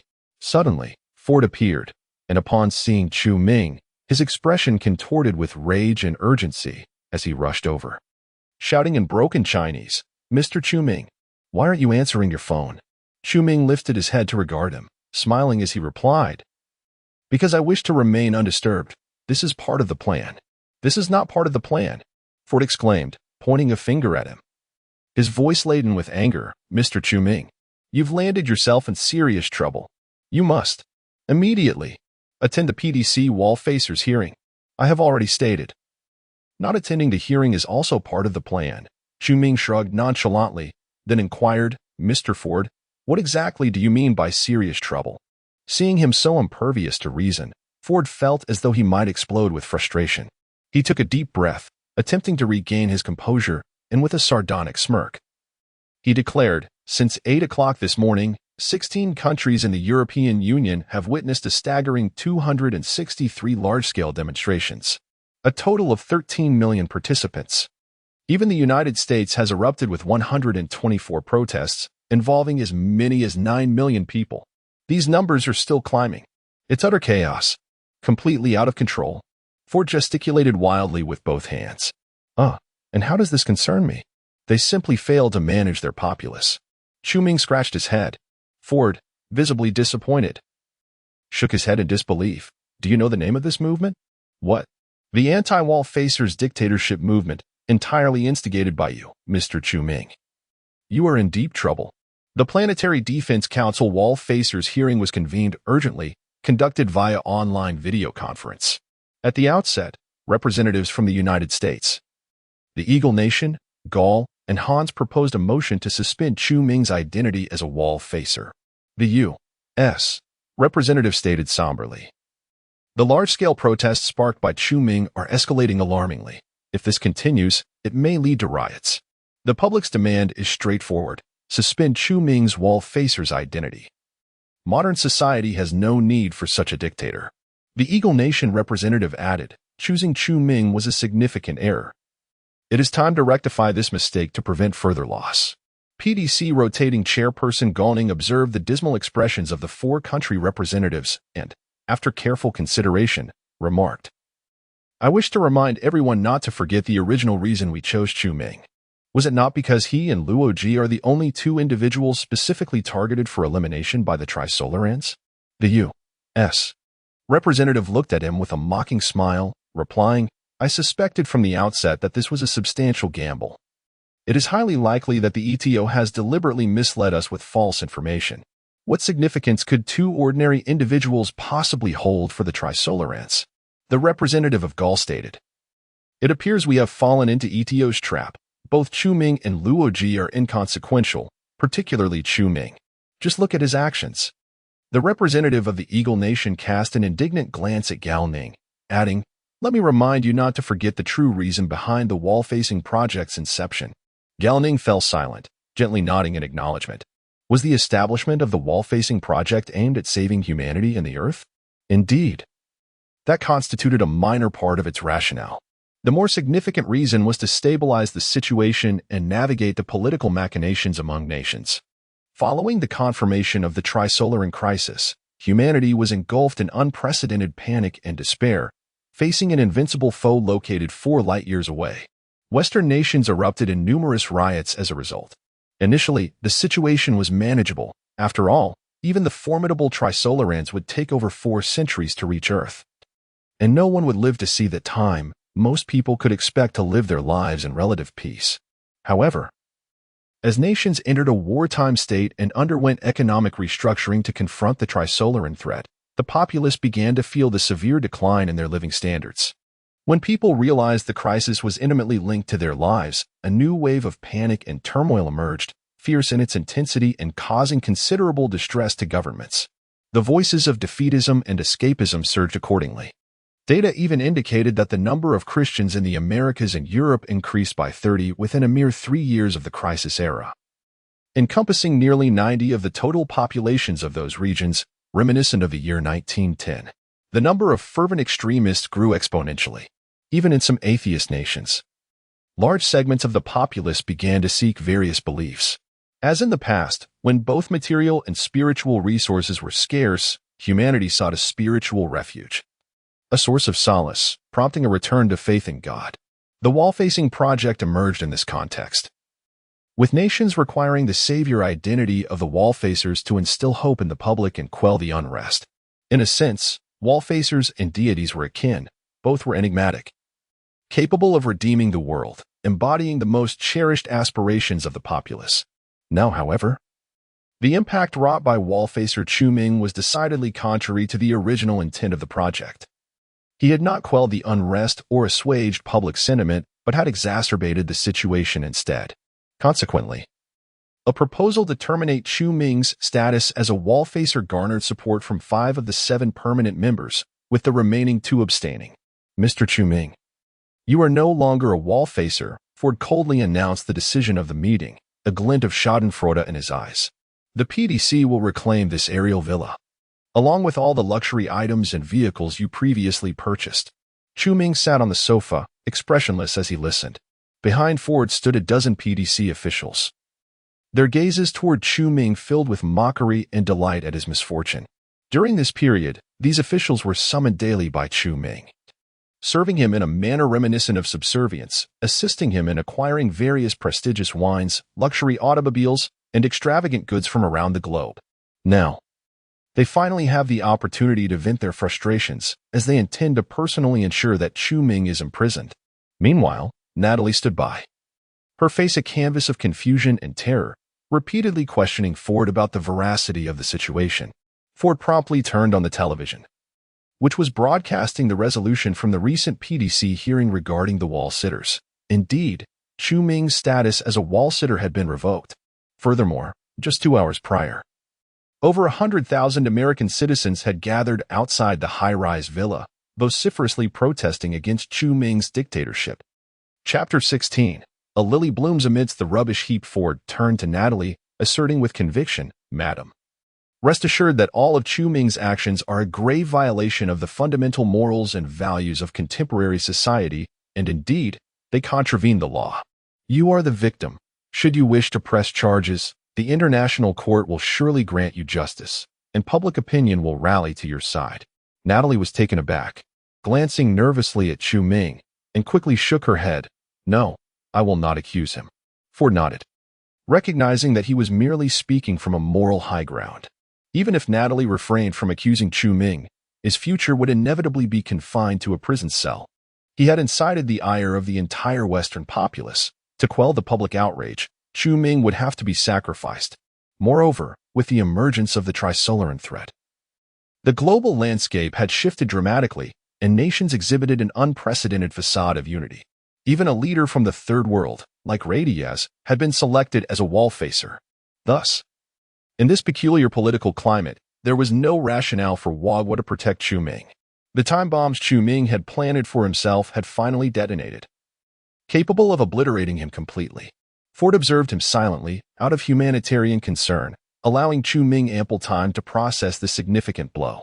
He anticipated that Chu Ming might react with fury, smashing objects or screaming hysterically. Yet, throughout the ordeal, Chu Ming remained silent. His gaze traversed the faces of those around him. The scornful and disdainful looks from the PDC officials made him feel as though he were amidst a gathering of individuals suffering from a split personality. Just a day prior, they had groveled before him, perhaps having undergone some transformative experience akin to the Sichuan opera's face-changing. However, Chu Ming could understand their reaction, after all. His actions had indeed been excessive, and he could hardly blame them. Yet, this was all part of the plan.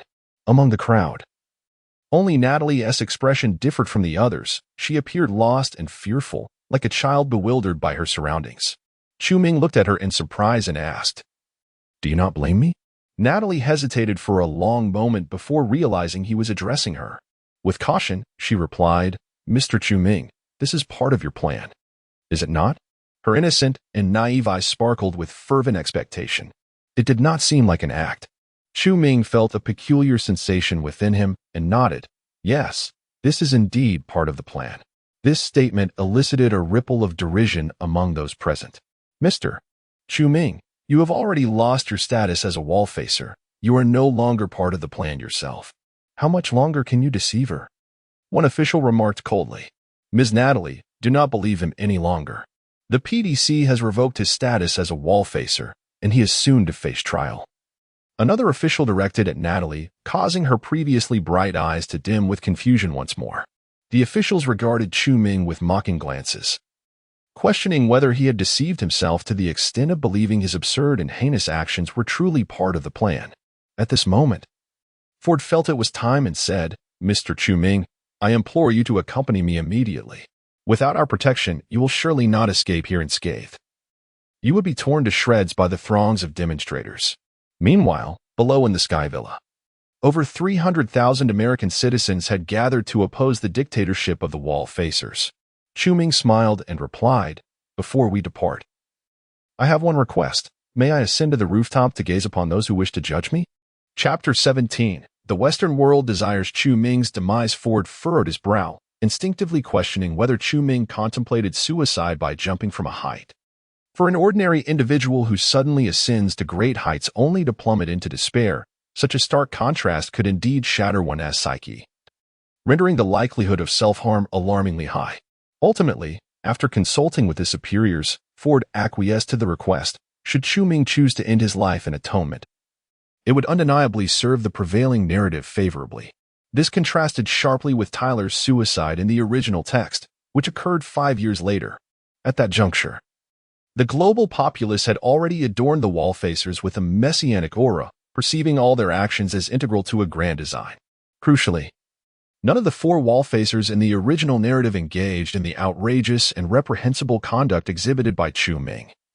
Even the actions of Luo Ji were within the realm of public tolerability. Thus, Tyler's suicide shattered the savior facade surrounding the wall facers, inciting a surge of skepticism worldwide. Presently, however, only a month had elapsed since the implementation of the wall facer plan, and a significant portion of the public remained opposed to it. Chu Ming's myriad actions had, without a doubt, cloaked his wall facer persona in a shroud of malevolence. Should he commit suicide, it might not necessarily elevate support for the wall facer initiative, yet it could, to some extent, rehabilitate the tarnished image he had wrought upon the wall facer concept in the eyes of certain segments of the public, expediting the calming of the tumultuous discourse. Ultimately, Chu Ming's demise appeared to be the most favorable outcome. Due to humanitarian considerations, the International Court had abolished the death penalty. Thus, should Chu Ming face trial, execution would be categorically impossible, introducing a plethora of uncertainties into the public discourse. Ford regarded Chu Ming with an inexplicably peculiar gaze. Chu Ming understood that this look represented the sentiments of many, all wishing for his demise, eager to bring an end to this farcical spectacle. Taking a deep breath, Chu Ming approached Natasha, extending his hand, saying, "Let us proceed. I shall show you the next steps of the plan." Without hesitation, Natasha numbly grasped his hand. In a bid to swiftly quell the unrest and soothe public sentiment, the PDC announced to the world that Chu Ming's status as a wall facer had been revoked. Yet, the indignant populace in Europe and America remained relentless, demanding a trial for Chu Ming, even calling for his execution. In response to this uproar, the PDC opted for a temporary silence. In a subterranean chamber somewhere on Earth, Ray Diaz observed the turmoil in Europe and America, as well as Chu Ming's fate, on television. His eyes betraying a look of respect. "Mr. Chu Ming, please accept my homage," he mused inwardly. Rationally, Ray Diaz, like the other wall-facers, deemed Chu Ming to be profoundly short-sighted, even intellectually inadequate. He remained oblivious to the monumental responsibilities and missions borne by the wall-facers. Upon being bestowed with the title, his initial reaction was one of hedonistic indulgence. The assessment of his intellectual inadequacy stemmed from his actions, which were utterly incomprehensible. He inexplicably believed that attaining the status of a wall-facer granted him unfettered license to act as he pleased, even audaciously provoking the might of the United States. Such a fate can only be deemed self-inflicted. However, on an emotional level, Ray Diaz holds a profound admiration for Chu Ming's courage and appreciates his actions. The nation led by Ray Diaz has previously faced sanctions from the United States regarding nuclear energy development, when an unexpected opportunity arose due to an accident and misunderstanding. The United States promptly initiated a comprehensive invasion of his country. Ray Diaz's hatred for the United States runs deep, mirrored by the sentiments of his people and his nation. As well as in many third-world countries, the majority of the populace stands as supporters of Chu Ming. Regrettably, their voices are overshadowed by those of the Western world, where international discourse remains predominantly controlled by Western powers. As Galactic remarked, at least for now, the United States and its Western allies continue to reign as the world's hegemons. From Ray Diaz's current predicament, it is evident that among all the wall-facers, his strategic plans align most closely with the mainstream defense systems, thereby warranting the greatest resource support. The Stellar-class nuclear weapon he intends to develop is desired by all Western nations, despite its inefficiency in space warfare against the Trisolarans. Nonetheless, these nations can leverage it for future planetary conflicts among humans. In this context, the development of superweapons against humanity itself is politically untenable. Thus they exploit Ray Diaz for this purpose. Paradoxically, Western countries are unwilling to see Ray Diaz, a leader from the Third World, ascend as the savior of all humanity, imposing numerous restrictions on his plans. They even sought to exclude him from the Wall-Facer initiative from the outset. This illustrates the dual standards employed by Western nations towards different Wall-Facers. When juxtaposed with the survival of humanity and the Earth, their own interests take precedence. In contrast to Ray Diaz's complex emotions, the perspectives of the other two wall-facers regarding Chu Ming's fate are remarkably aligned and were anticipated long ago. As citizens of the Eagle Nation, Hines, and as Americans, Taylor, both being elites of their respective countries, possess a deeper understanding of their nations and populace than anyone else. Chu Ming's foolish actions were an affront to the arrogance of the Western nations, and the Western populace, which cherishes freedom and equality, would never tolerate such behavior. Throughout, Hines and Taylor have observed Chu Ming's actions and, while feeling anger, have refrained from publicly commenting on him for various reasons. This ordinary individual from Huagua, devoid of self-awareness, is merely heading towards his own demise. And now, following his boundless indulgence, the moment of reckoning has arrived. Upon reaching the rooftop of the Sky Villa, Chu Ming released Natalie's hand and walked alone towards the edge. "What are you doing?" Natalie suddenly realized something and let out a cry. Ford and the group of officials followed suit, their gazes cold and indifferent as they regarded Chu Ming's solitary figure, showing no intention of offering counsel. "He is deserving of his fate." Natalie yearned to rush forward and grasp Chu Ming, yet was restrained by the officials beside her. Chu Ming, unperturbed, continued his ascent to the precipice of the rooftop, where half of his foot dangled perilously over the abyss, 300 meters above the ground. It seemed that with a single step forward, he would meet a catastrophic end. From this vantage point, he could behold the throngs below, a tide of humanity, each face etched with fury, every placard bearing words of dissent. "This is the most crucial step in my plan," Chu Ming remarked with an air of indifference. Surprise flickered across Ford's countenance. Chu Ming had spoken those words in English, articulating them with an ease that suggested fluency akin to that of a native speaker. Had he not been unfamiliar with the language? When had he acquired such proficiency? Chapter 18. Let me witness the actions of my little host. The dictatorial movement of the wall standers did not wane with the cessation of Chu Ming's identity as a wall stander. Rather, it intensified. As the demands of the Western populace became increasingly frantic and extreme over time, this shift in public sentiment bore a peculiar significance. As if an unseen hand were subtly orchestrating events from behind the scenes, citizens from various Western nations flocked to the edifice where Chu Ming resided, joining in the demonstrations.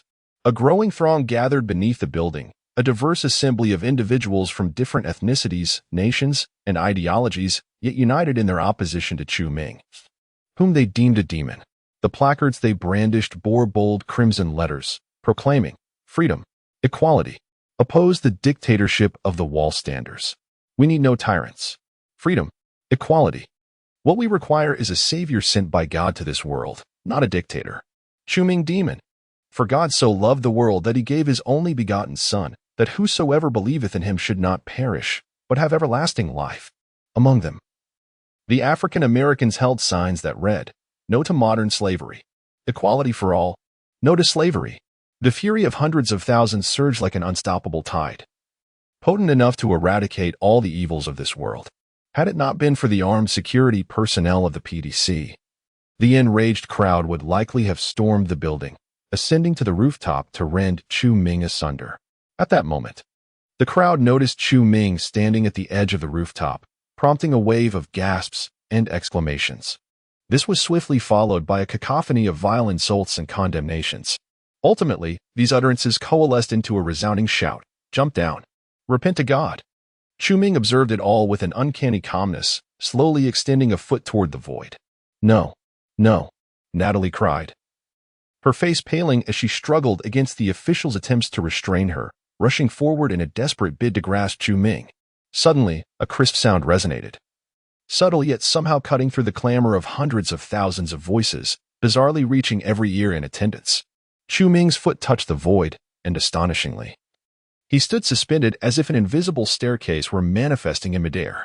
He ascended this ethereal stairway, step by step, his countenance serene, devoid of joy or sorrow. Each step he took produced a clear, ringing sound, ethereal like the chords of a divine organ, each note piercing the hearts of all present. As he traversed this intangible staircase, the slender figure of Chu Ming juxtaposed against the towering edifice behind him created a profoundly impactful tableau, stirring the souls of onlookers. Unbeknownst to them, the multitude gradually fell silent, collectively gazing upward in awe. Ford and the group of officials rushed to the rooftop's edge, their faces reflecting a whirlwind of shock, disbelief, and stupefaction as they beheld Chu Ming, already descending several meters into the air. He is truly a deity. He is a messenger of God. Is it not so? Natalie exclaimed with exuberance, her delight reminiscent of a child. Yet, no one responded. Instead, all gazes were fixed upon Chu Ming. With each step he took, a silhouette composed of pure white light gradually materialized behind him, coalescing into a tangible form.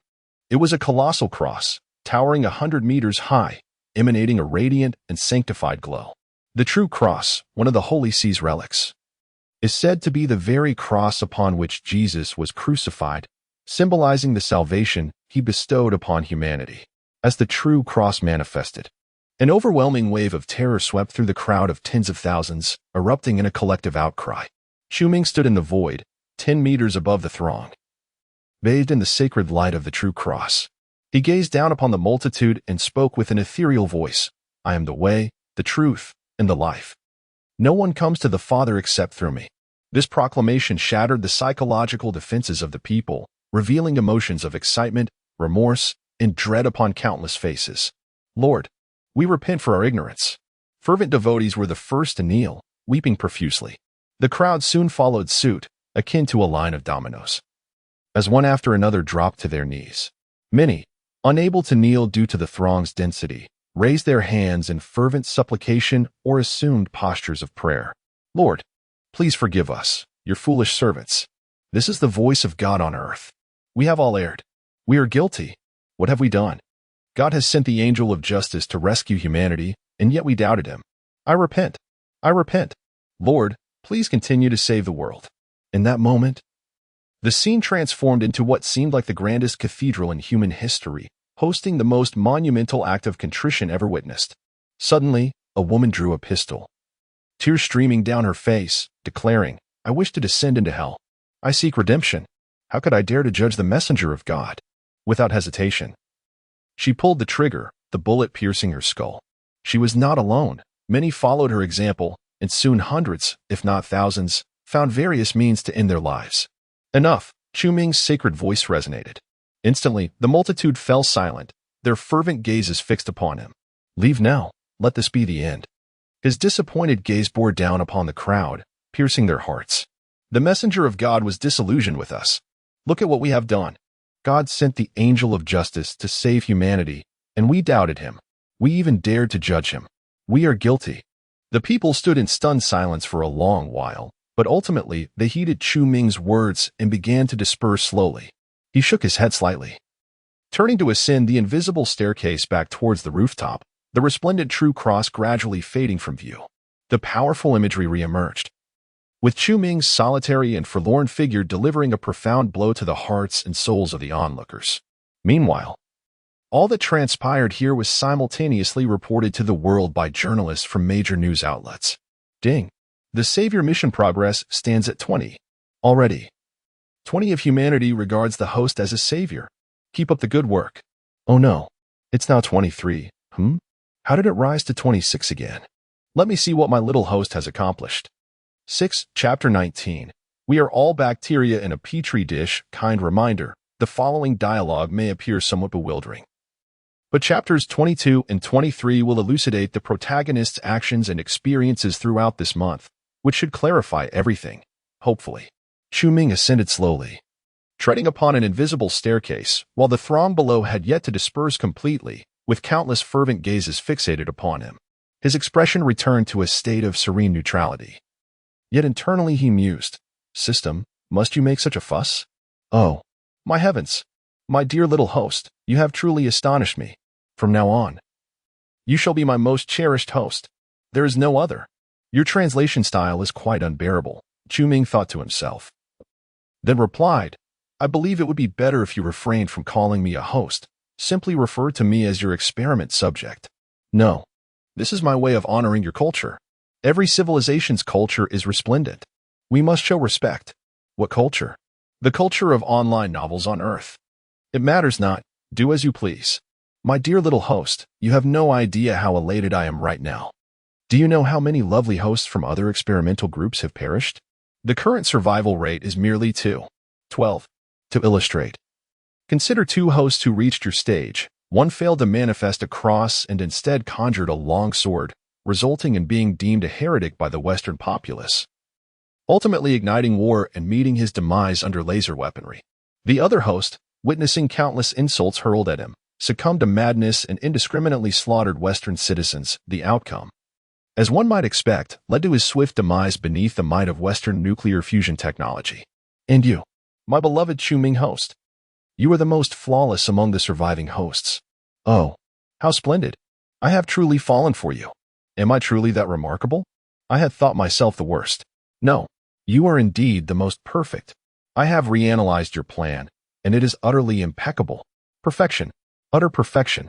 Currently, 36 of humanity on this earth regards you as their savior. The fervor is exceedingly high. The rate of increase is simply astounding. This is an extraordinarily flawless experimental data set. Only 36? There are still numerous uncertainties regarding the completion of the savior mission. System, I maintain that you ought not to disclose such information to me. After all, humans conducting experiments do not inform the bacteria in the petri dish that they are part of an experiment. I am not human, and I assure you that I have my reasons for sharing this. Now, keep up the good work, my little host. I shall pay close attention to you from now on. At last, Chu Ming's feet touched the rooftop of the edifice as he contemplated the dialogue with the system, his gaze sweeping over Ford, Natalie, and the assembly of officials. Lord, I was mistaken. I repent for my ignorance. I repent. I implore the Almighty for forgiveness. The officials, fervently devout in their Christian faith, had knelt, their expressions and actions mirroring those of the crowd below just moments ago. The contrast between the mocking demeanor directed at Chu Ming and the current scene was as striking as the reflection in a mirror. Atheists, including Ford, stood frozen, their gazes filled with unfamiliarity and trepidation as they beheld Chu Ming. "Mr. Chu Ming, are you truly a deity? Have you been sent by God?" Natalie's voice resonated with both excitement and anxiety, her innocent eyes radiating an intense fervor as she simply stood there, fixated on him.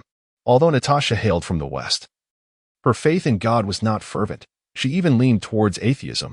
Believing in God costs nothing, and there's no harm in having a little faith, she thought. Natalie had never harbored the expectation that God would genuinely save humanity. Her willingness to become Chu Ming's servant stemmed solely from her trust in the Wallfacer project. She was unwilling to witness this beautiful planet succumb to the malevolent Trisolarans in 4 centuries. She yearned to rescue the world and to be part of the Wallfacer initiative. Natasha was a person ready to sacrifice her body and soul for the noble cause of saving the world. When Chu Ming gazed upon this ethereal girl, his expression grew peculiar. If her innocence and purity were not an act, then her naivety was indeed hopelessly endearing. How could someone so beautiful and so innocent have navigated life safely to this point? Chapter 20. The Stellar-class nuclear bomb cross. Chu Ming merely nodded gently to her, then turned to Ford and inquired, "Mr. Ford, am I still qualified to reside in this penthouse?" Ford, jolted as if struck by electricity, stammered, I need to consult my superiors." After Chu Ming nodded in acknowledgement, Ford, in a flurry, made a call to his superior, relaying Chu Ming's words. The other end fell into a prolonged silence before a deep voice resonated. "The PDC has urgently reinstated Chu Ming's status as a Wallfacer. He has the final say." Just as before. The call abruptly disconnected, tinged with a hint of frustration. Ford stood momentarily stunned, evidently taken aback by the PDC's swift action. He then conveyed his superior's message to Chu Ming, who nodded with an air of serene anticipation, stating, "Then you may take your leave." "Very well," Ford replied, bowing his head in trepidation, hastily leading a group of officials out as if fleeing for their lives, while several fervent Christian zealots remained reluctant to depart, only to be forcibly removed by others. At last, the world fell into a serene silence. Chu Ming exhaled deeply, casting a glance at Natalie, who stood beside him in a daze, and offered a slight nod. Was her innocence genuine? If it were FAAD, then despite the world having forsaken him moments ago, she still chose to believe in him. Was that not absurdly implausible? Yet, Chu Ming found himself reluctant to ponder such complexities any longer. A profound sense of emptiness surged within him, reminiscent of a sage's mode, as thoughts of the system intruded upon his mind, rendering everything suddenly tasteless. The Planetary Defense Council's Wallfacer hearing. Once more, an urgently convened meeting unfolded as representatives from the 4 Western nations sought to restore Chu Ming's Wallfacer status. Upon the proposal's approval, a shroud of silence enveloped the assembly. The American delegate gazed vacantly at the ceiling, the Eagle Nation's representative fixated intently on the microphone before him, as if it bore flowers. The Gaul representative incessantly drummed his fingers. These figures, perched atop the pinnacle of human societal power, found themselves transported back 3 years to the moment when the words "you are insects" were projected onto their retinas by the Sophons. A mix of confusion and dread consumed their hearts, for no nation in history had ever encountered such a predicament. The earthly representative of God has manifested. The American delegate suddenly uttered a chilling laugh, glancing sidelong at the Chinese representative. God has chosen a spokesperson from an atheistic nation. The Chinese representative remained silent. Gong queried, "Have you all considered how to handle this matter?" The Eagle Nation's representative shook his head. "We require ample time to deliberate on this issue.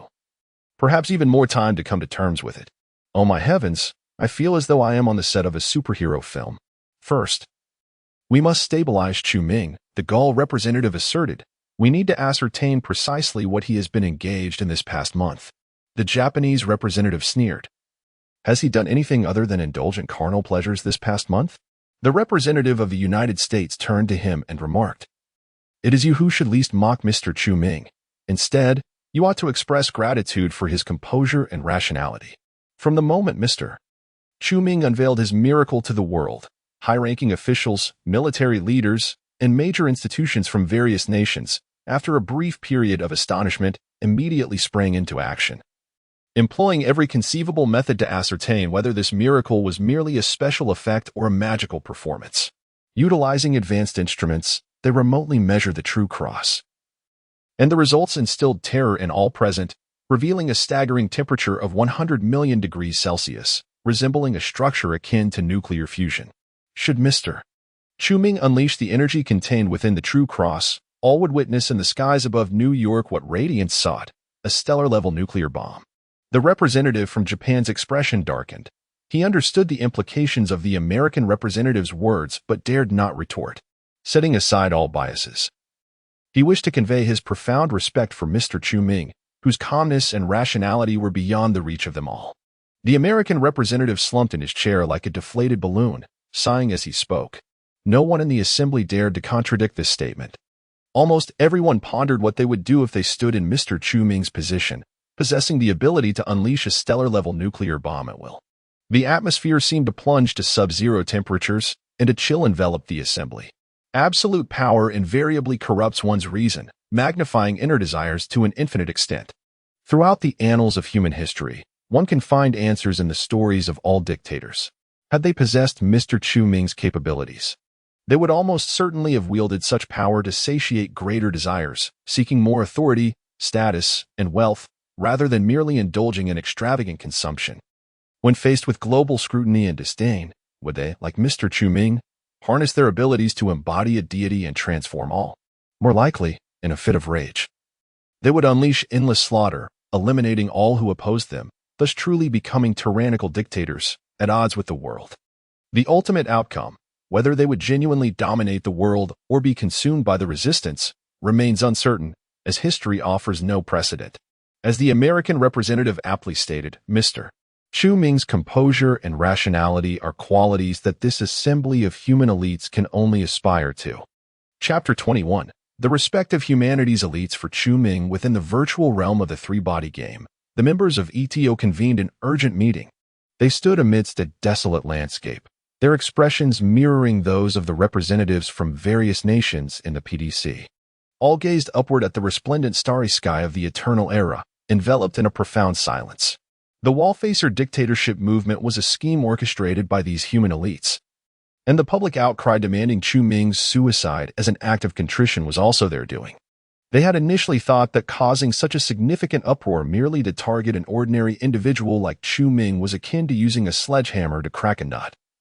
Had it not been for the directives from the Trisolarans, they would never have proceeded in such a manner. However, the outcome left them all speechless. Was this indeed the reason why the commander viewed Chu-Ming as a threat? A superhuman possessing supernatural powers, capable of unleashing a stellar-grade nuclear weapon at will? Mosey's quiet inquiry shattered the silence. Did this imply that Luo Ji possessed similar capabilities? Von Neumann spoke with trepidation. His words ignited a wave of panic. As the assembly grappled with the notion of confronting such formidable entities, "Do not be overly concerned," Qin Shi Huang proclaimed, brandishing his sword to restore calm. The initial reason the commander regarded Luo Ji and Chu-Ming as threats was not this.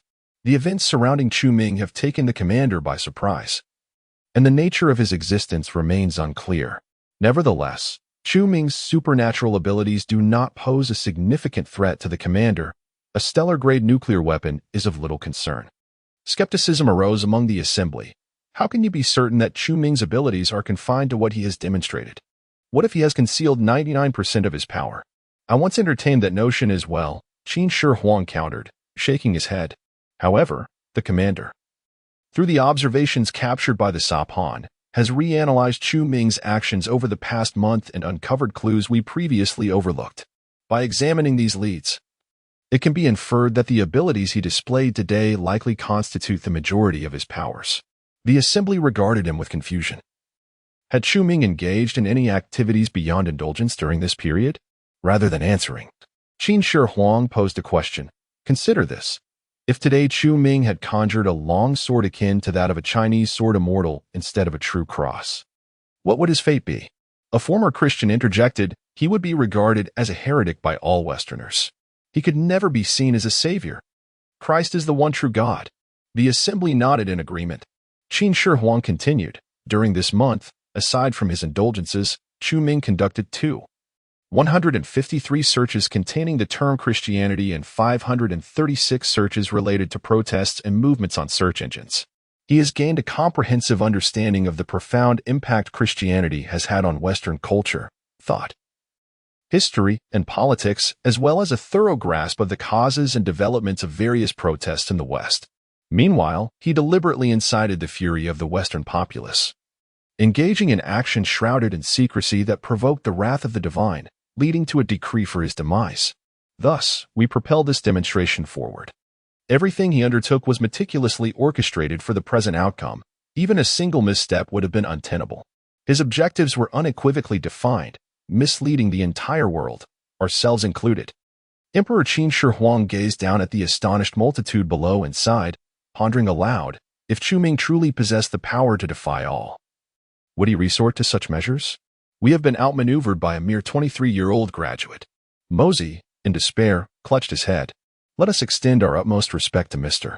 Chu Ming, for he is an unknown yet formidable adversary, and I can almost fathom why the divine harbors fear of him. Beneath the edifice where Chu Ming resided, a throng of Western media gathered, recording or broadcasting live, eager to capture the moment of his anticipated suicide. Instead, they documented the instant he transcended to divinity.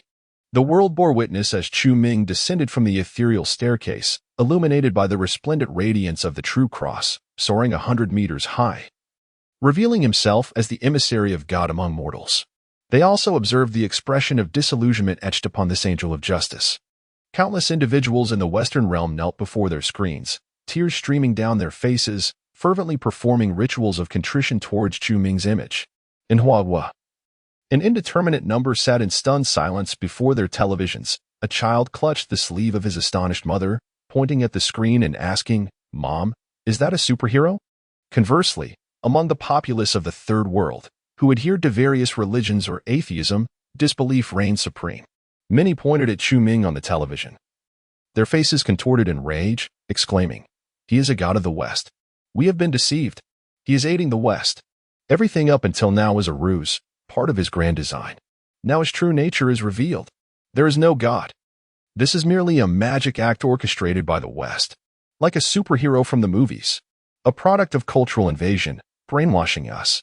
They called for a boycott against the wall dweller, Chu Ming, asserting that all his previous actions were mere theatrics in collaboration with the Western world. Most of them were atheists. Their prior support for Chu Ming stemmed solely from their animosity towards America, relishing the notion of him trampling upon its dignity, indifferent to his eventual fate. Had Chu Ming truly committed suicide, they would have merely lamented the fall of a hero. Now, however, Chu Ming has ascended to the status of a savior in the eyes of the Western populace, becoming a deity in their faith. This portrayal clearly positions him against them. Yet, there are also atheists who hold differing views, believing that Chu Ming may be the representative of some superlative, righteous civilization in the cosmos, come to rescue humanity on Earth. The miracles exhibited by Chu Ming are merely a manifestation of an incomprehensible and formidable technology beyond human comprehension. In summary, the entire world has been thoroughly unsettled by what is perhaps the greatest magical performance of the 21st century. The four permanent members of the Western powers urgently demanded the PDC to restore Chu Ming's status as a wall-facer, fully aware that a significant portion of their populace would soon become his followers. Chu Ming must retain the identity of a wall-facer, otherwise, a new wave of unrest will inevitably erupt in the Western world.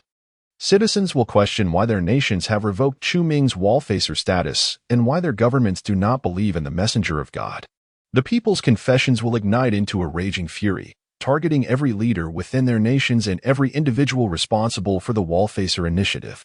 Yet, no one will reflect upon the fact that this turmoil stems from their own actions.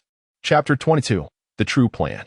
Everything occurring in the external world bore no relevance to Chu Ming, who sat alone on the sofa in the airy villa's living room, silently gazing at the two axioms of the dark forest theory inscribed upon the white wall before him. What is the purpose of this experiment? Chu Ming pondered. Apologies, but I cannot disclose that information. Then you ought not to have informed me of your experimentation. Now I feel as if everything is devoid of meaning. Have I labored so diligently merely to serve as data for your experiment? Dear host, there is truly no need for such overthinking. I have treated you kindly. Have I not? If I were not a person prone to contemplation, do you believe I could formulate and execute this plan? As you stated, the survival rate is a mere 2. A single misstep could lead to my demise. A blend of confusion and bitter amusement flickered in Chu Ming's eyes. as memories of the past month replayed in his mind, resembling lifeless black and white photographs. A month prior, driven by admiration for the character of Wide, Chu Ming had approached him with a warning, urging him to abandon Cheng Xin to avert a future tragedy. However, Wide's reaction awakened Chu Ming to a stark realization. He had been viewing the world from a godlike perspective, gazing too far ahead. Yet what connection did the survival of humanity have to his own existence? He bore no responsibility. Thus, Chu Ming relinquished his concerns and began to indulge in the libertine lifestyle he had initially desired. He resembled a sudden lottery winner, reveling in consumption and ostentation, an experience brimming with novelty. Yet, this exhilarating existence lasted merely 5 days. The thrill faded, and Chu Ming's heart gradually filled with another emotion. The formidable power he possessed inevitably incited intense desires within him, initially a flickering candlelight, obscured by the euphoria brought by wealth and authority. As the ecstasy waned, that flicker transformed into an all-consuming blaze. Chu Ming found himself dissatisfied with the status quo. He yearned for greater power, stature, and wealth.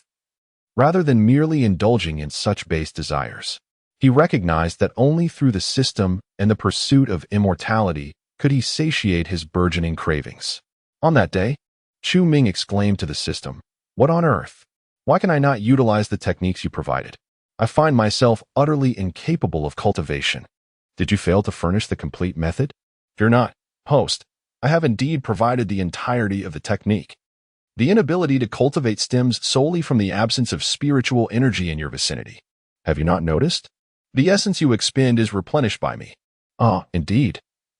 So, where might I find spiritual energy?" "Well, the nearest source is located 2 million light-years away in the Andromeda Galaxy." "What? Indeed.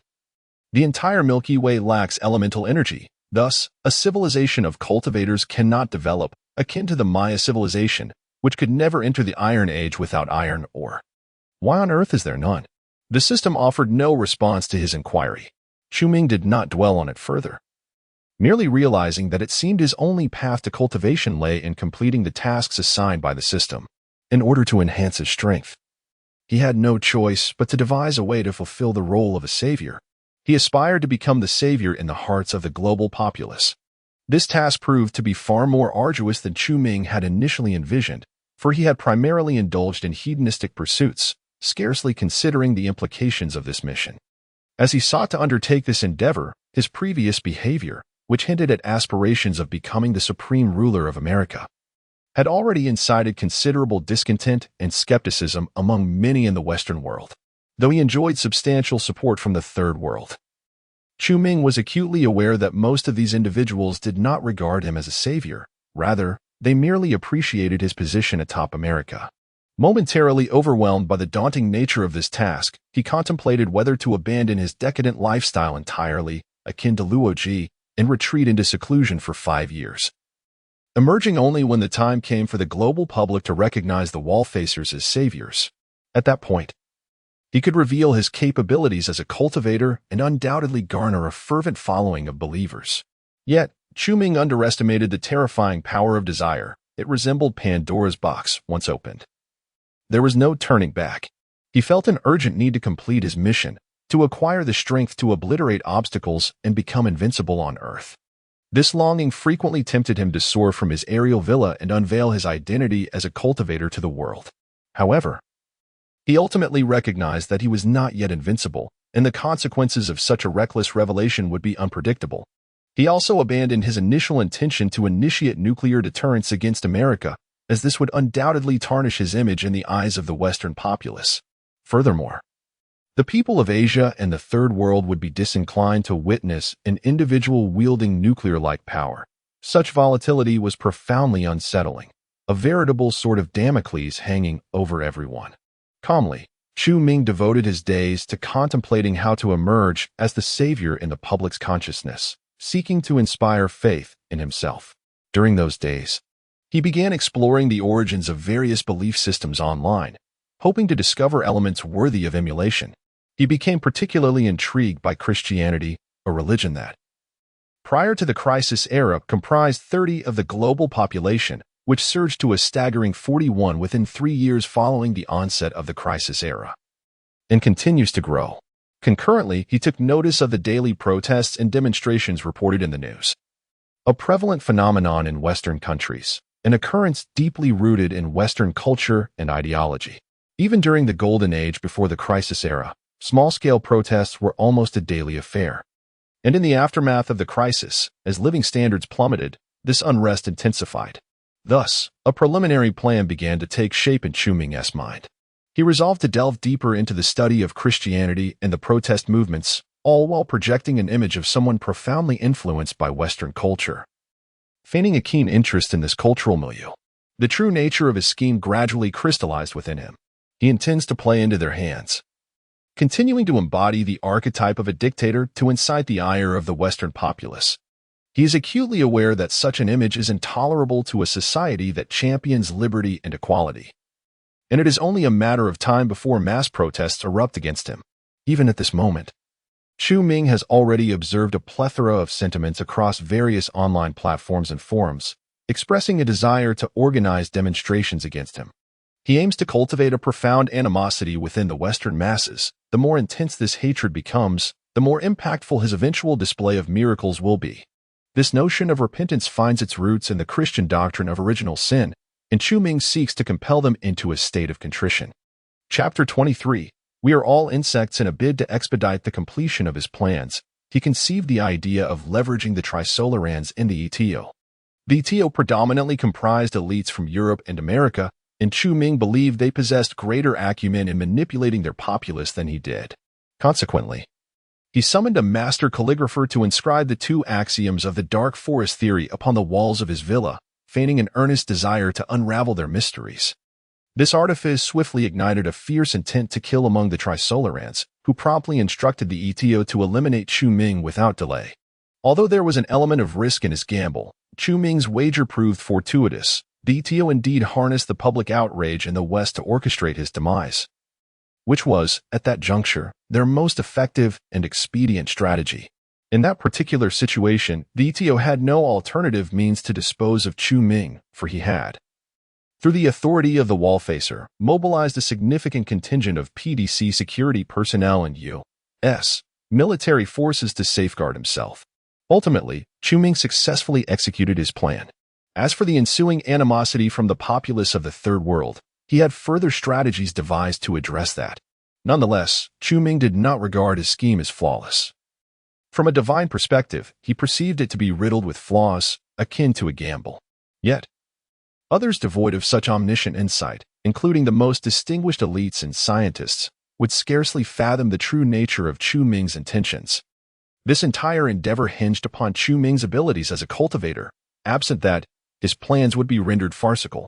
His fervent urgency to fulfill his mission stemmed not only from an intense inner desire, but also from a profound fear of the world, the universe, and the system itself. Throughout the planning and execution phases, the system occasionally engaged him in conversation. From its seemingly inadvertent remarks, Chu Ming abruptly realized that when the system initially bound him, its statement about conducting an experiment was no mere jest. It was genuinely conducting an experiment, employing a controlled variable methodology. It appeared to have created numerous Trisolaran universes, selecting individuals from Chu Ming's Earth, each from different nations, ethnicities, and temperaments, who were transported into various Trisolaran realms. All had traversed into these worlds at the same temporal juncture, received identical systems, and were assigned the same tasks. At the moment of this realization, an icy chill surged from his feet to the crown of his head, instantly evoking memories of certain narrative constructs found in Earth's cultural works. Could it be that the system intended to sift through all the experimental subjects, isolating the most formidable among them, only to have them annihilate one another? Though the system refuted this notion, Chu Ming remained convinced of its plausibility. For throughout the annals of human history, such cruel forms of entertainment abound, from the grand spectacles of the Roman Colosseum to the childhood pastime of inciting wars between 2 colonies of ants. Chu Ming had inquired of the system numerous times regarding the purpose of this experiment, the number of Trisolaran universes it had created, the quantity of experimental entities akin to himself, and the true nature of its terrifying existence. Yet, the system remained obstinately silent. Thus, Chu Ming could only adhere to the conjectures of his own mind. Consequently, Under the dual pressures of burning desire and profound fear of the unknown, he felt compelled to enhance his abilities with utmost urgency, culminating in the completion of his plan within a mere month. For Chuming, this month felt more protracted than a century. As his thoughts returned to reality, he found his heart brimming with a myriad of emotions. He could now fully empathize with the bewilderment and terror experienced by Wang Miao in the first volume of the original work when he observed the countdown and the flickering cosmos. The moment scientists discovered the non-existence of physics. If all was but a fade, what significance did his relentless efforts hold? Moreover, his circumstances were far from favorable. What would happen if he ceased to fulfill the system's tasks and chose instead to languish in the power granted by it? In the eyes of the system, he would become devoid of utilitarian value. What fate would await him then? Completing the system's tasks was not a trivial endeavor. It necessitated the utmost caution akin to traversing a tightrope, for a single misstep could lead to failure or even obliteration. What was he to do?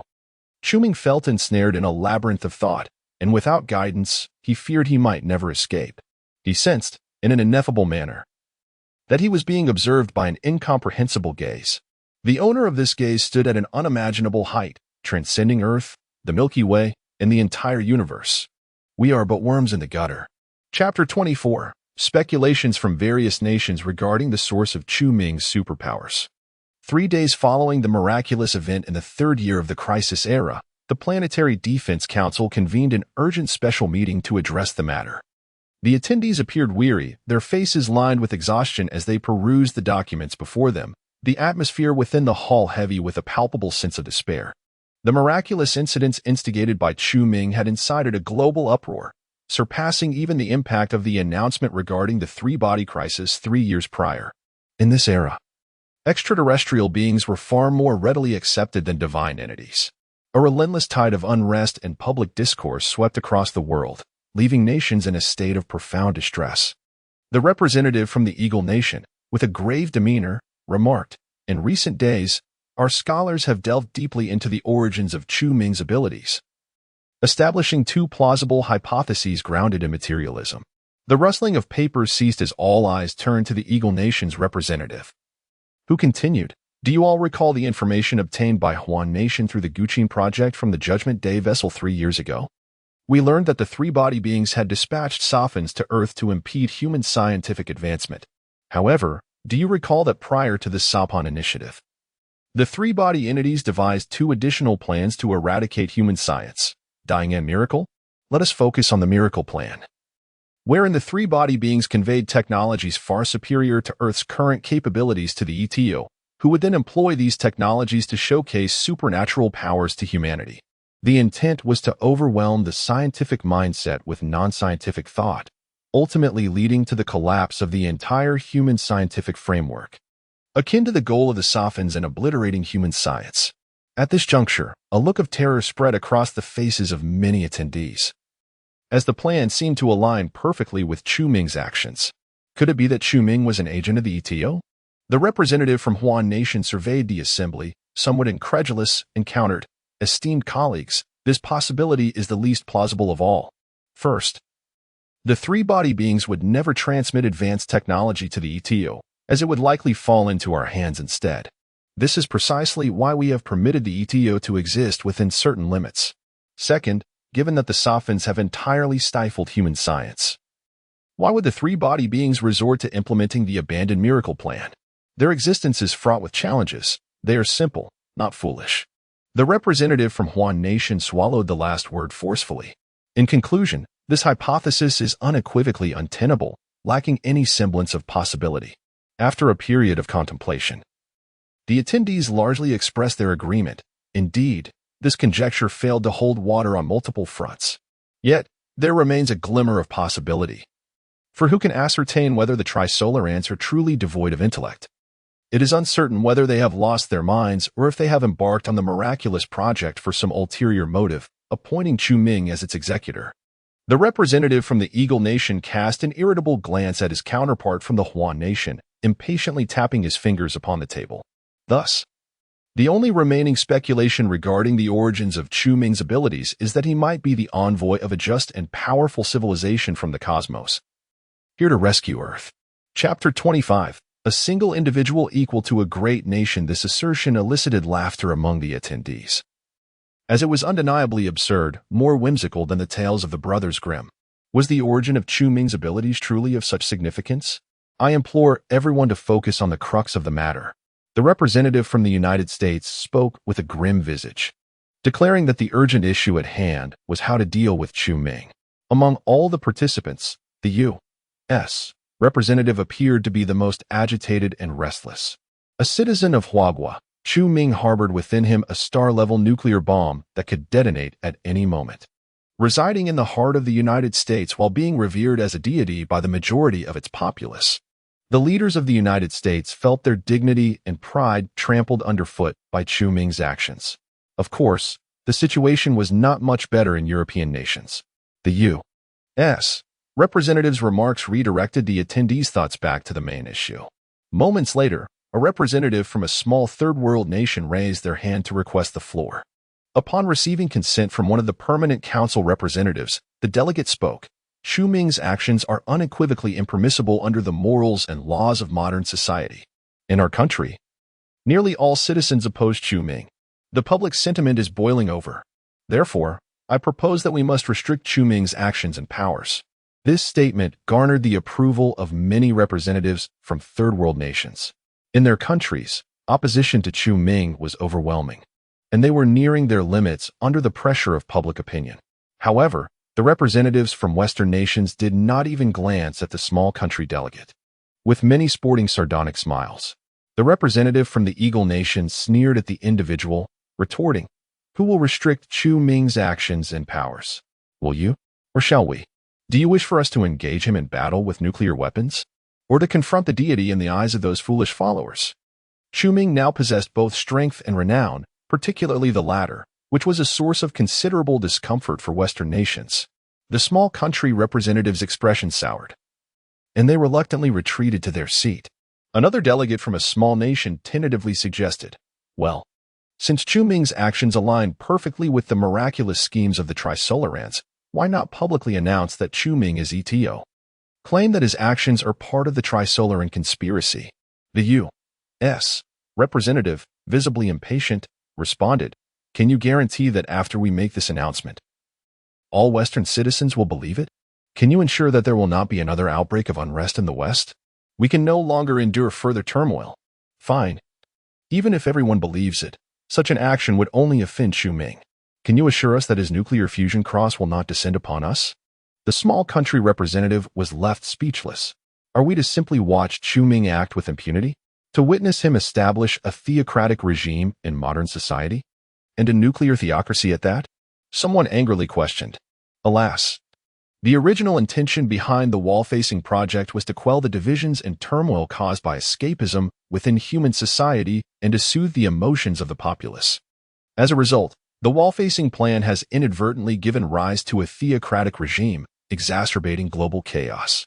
In this assembly of the world's most powerful individuals, they now behave like a group of students, whispering amongst themselves, utterly disregarding decorum and dignity. Enough. The representative from the United States exclaimed irritably, demanding silence in the hall and capturing everyone's attention. He coldly stated, "What is there to discuss? It is humanity's own fault." The attendees fell silent, fully aware of the implications of the American representative's words. Had there not been the Renaissance, the Enlightenment, or the Gallic Revolution, and if humanity had remained divided into classes, the current situation would undoubtedly not have arisen. These intellectual movements have imbued the concepts of human rights and equality as fundamental values of modern society, deeply entrenched in the collective consciousness. While these values have historically propelled societal progress, they now represent a peril in the face of the Trisolaran crisis. This ideology has directly led to the untenability of escapism, touching upon the ultimate questions of life and death, which only incite societal upheaval and division, culminating in global disorder from which none can escape. Thus, the Assembly declared escapism illegal, equating it with crimes against humanity. Subsequently, the wall-facing plan was conceived to stabilize the situation, allowing nations to focus the majority of their resources and energies on Earth's defensive strategy. The priority now is the stability of the global landscape. The American representative, with a numb expression, proposed, "Therefore, I suggest temporarily acknowledging Chu Ming's status and authority. We cannot afford a mutually destructive confrontation with him." A representative from a smaller nation immediately countered, "This does not stabilize the situation. It will precipitate turmoil within our own country. Moreover, there has never been a precedent in history where a single individual held power equivalent to that of a nuclear state. It is utterly absurd. There has also never been a precedent for a trisolaran invasion in history." The American representative turned to him and said, "This is a desperate measure. Rest assured, we will find a way to gain the recognition of Chu Ming from the public in the Third World. I believe this should not pose a significant challenge. Correct?" The smaller nation's representative stood frozen, profound despair etched in his eyes, fully cognizant of the implications behind the American representative's words. In matters of life and death, no one can manipulate public opinion. However, at least in cultural realms, the West still wields considerable influence over international discourse, capable of achieving numerous objectives through insidious cultural infiltration. The notions of human rights and equality are, in fact, a farce. Only when survival and self-interest are at stake do people indignantly wield them against those in power. Otherwise, everything remains acceptable. 5 days later, the PDC convened an emergency special meeting to vote on the resolution draft submitted by the United States, which ultimately passed. Consequently, through various influences and unforeseen circumstances, Chu Ming has resurrected an ancient relic of human history, a theocratic regime, now thriving in the modern era. Chapter 26. The most potent support, Shi system. Is the purpose of this experiment to ascertain whether cultivation can surpass technology? No, that cannot be right. You claim I have provided the most flawless experimental data, so is your intention to discover which subject can most impeccably fulfill your tasks? Little host, do not ponder so deeply. What significance does it hold? If you accomplish my tasks, I shall grant you the power to become invincible in this world. Is there anything amiss with that? I must understand your ultimate objective in granting me invincibility in this realm. You cannot expect me to exist solely for your experimental data, can you? What meaning is there in such a life? The essence of existence is existence itself. As far as I know, most humans never comprehend the meaning of their lives until death. As long as they perceive their fleeting existence as valuable, they harbor no regrets. Do not preach to me. Is my value in living merely your experimental data? Host, you are truly overthinking. Upon reaching the first floor of the opulent villa, Shi was momentarily taken aback by the extravagant decor and the plethora of resplendent luxuries surrounding him. He had assumed his own taste was rather ostentatious, yet he found the flamboyance of Chu Ming, the nouveau riche, to be utterly indescribable. This place seemed rather ill-suited. Perched atop a residential building, amidst a bustling crowd and towering edifices, with transparent glass encasing the villa, rendering it vulnerable to unseen threats. As Shi surveyed the layout of the room, his instincts as an experienced detective kicked in, but he quickly dismissed such concerns. Reasoning that his brother Chu had ascended to a divine status, there was little to worry about regarding his safety. Guided by Natalie, Shi ascended to the villa's second floor. A blend of alcoholic fumes and tobacco smoke assaulted him, provoking a fit of coughing, leaving his expression somewhat grim. Through the hazy veil, he discerned Chu Ming, huddled on the sofa. The table beside him was strewn with empty bottles and an ashtray brimming with cigarette butts. His unkempt beard and despondent demeanor contrasted sharply with the image of a celestial being as he sat, expressionless, smoking while watching television. Cough, cough. I must say, Chu, you hardly resemble a divine being. Shi coughed again, parting the smoke as he trudged forward. Shi, you're here? Chu Ming lifted his weary gaze to meet Shi, then waved his hand lightly. A pure white radiance flickered through his fingers, instantly dissipating the smoke and odor that permeated the room. Shi finally felt able to breathe normally, casting a peculiar glance at Chu Ming. I previously assumed those videos were mere special effects. I never imagined you truly possess such divine abilities. Chu Ming stiffly managed a smile. Now do you believe? Shi settled onto the sofa, shaking his head. It still seems rather absurd. However, I have encountered even more ludicrous scenarios in the past. What do you mean? Chu Ming inquired. Several years ago, A scientist named Wang Miao claimed there was a countdown in his eyes, asserting that the entire universe was winking at him. Brother, can you fathom the absurdity? And what was the outcome? It is undoubtedly the machinations of the Trisolarians. At that time, I discovered an ultimate theorem, where there is malevolence. There must be a ghost. You too, with all this nonsense about God and so-called superheroes, it is merely someone pulling the strings behind the scenes. Chu-Ming nodded earnestly. Sure, you truly possess the clearest insight among us. Shi-Chang grinned widely, resting a hand on his shoulder, and said, What troubles you? My younger brother? Is this the reason you sought me out? You wish for my guidance, do you not? I did not seek you. It was you who came to me. Oh, such words, dear Chu. During this time, many have sought you out, each with greater stature than I and Nobel laureates in biology.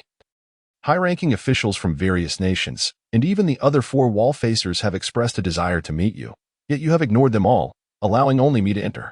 Is this not a desire to seek me out? Think what you will. Chu-Ming removed Deshire's hand and sank back into the sofa, falling into silence for a moment before asking, Deshire, do you know the meaning of life? Shi-Chang shook his head. I do not know. I have never contemplated such ultimate philosophies. I have far too many mundane concerns. Mortgage, raising children, work. Only those with their bellies full have the luxury to ponder the meaning of existence. So you're implying that I am merely indulging in idle thoughts? Shi-Chang chuckled. You currently wield power, influence, and strength. You can do as you please. If I were in your position, I would start to savor life. Why bother with such thoughts? Isn't that just indulging in excess? Chu-Ming shook his head, devoid of meaning, utterly devoid of meaning. Deshire, have you ever considered that you and I are but insects, that the entire Earth and Trisolaris are but insects, and that even the vast universe itself is merely an insect? All your efforts will ultimately be crushed by a superior existence. My younger brother. I think I can surmise the problem you are facing. Shi-Chang remarked, You remind me of 2 scientists I knew long ago, who faced challenges quite similar to yours. Wang Miao and Ding Yi? Shi-Chang did not question how he knew but merely nodded. Yes, at that time, I told them that insects have never been defeated, which invigorated them. Now one is working on a space elevator, the other on something else. I do not quite understand. But it is all in preparation for a confrontation with the Trisolarans. They may not even live to see the fight, but what does it matter? As long as they have strived, as long as they have resisted, their lives hold meaning. Even if the Trisolarans annihilate humanity, we made them suffer. We instilled fear in them. That is worth it. I am a simple man, unable to think that far. To hell with ultimate philosophy. Whoever seeks to harm me. I may not be able to defeat them, but I will ensure they feel discomfort first. That is meaning. Chu-Ming silently absorbed Deshire's words, sensing a glimmer of enlightenment, yet remaining elusive. Shi-Chang patted his shoulder and said, My brother, I do not know whom you fear, but everyone has their fears. Even the one you dread harbors fears of their own. If you wish to make them suffer, you must uncover what it is they fear. Chapter 27. The Wall-Facer, Radiance. I am your wall-breaker. I comprehend. Chu-Ming abruptly downed a bottle of white liquor and earnestly said, Deshire, thank you. No need to thank me. It is I who ought to express my gratitude to you. Shi-Chang replied with a smile. Brother, if it weren't for you, I would never have realized that even deities are akin to ordinary folks like us. Please do not jest. I am truly just an ordinary person. Indeed. You are even younger than my son, Shi-Chang remarked, a rare shadow of melancholy crossing his eyes when he mentioned his son. Chu-Ming recalled the narrative. At this juncture, Shi-Chang's son appeared to have been imprisoned due to fraud. His expression suddenly took on an unusual hue. Is Shi-Chang attempting to enlighten himself through me as if I were his son? Well then, brother, I've said all that needs to be said. So I shall take my leave. Shi-Chang stood up. Aren't you staying for a meal? No, I need to sleep for an extended period. Hibernation? Yes. I have leukemia and must travel to the future for treatment. I had intended to hibernate after settling matters with Brother Luo. But your ruckus compelled me to come and see. I apologize, Deshire. No need for that. You are also one I brought to the PDC. And I must take responsibility for you. Chu, should we not meet again, heed my words. Among the 3 forms of unfilial behavior, having no descendants is the gravest, brother. The continuation of the Shire family's legacy 400 years hence rests upon you. Shirchang departed. Chu Ming remained silent for a long while, pondering the system in his mind. System, do you care about the alterations in the world's narrative? I do not care, regardless of how the plot changes. It does not affect my experimental outcomes. Is that so? Could it be that the reason I have provided the most perfect experimental data is that I have not, unlike other subjects, significantly altered the plot, causing everything to unfold as you wish to see? No, truly not. I genuinely do not care whether you modify the plot. Do not overthink it, just focus on completing my tasks. Chu Ming's lips curled into a smirk. Ah, you're anxious. Just a reminder, the system is on the second level, while the protagonist is in the atmosphere. This setup is somewhat lengthy, a grand scheme. And I wonder if anyone can guess it. Chu Ming promptly rose to shave, tidied the bottles and cigarette butts, donned a clean and neat outfit. Then summoned Ford to inform him of his consent to Radiance's request for an audience. During this period, many sought to meet with Chu Ming.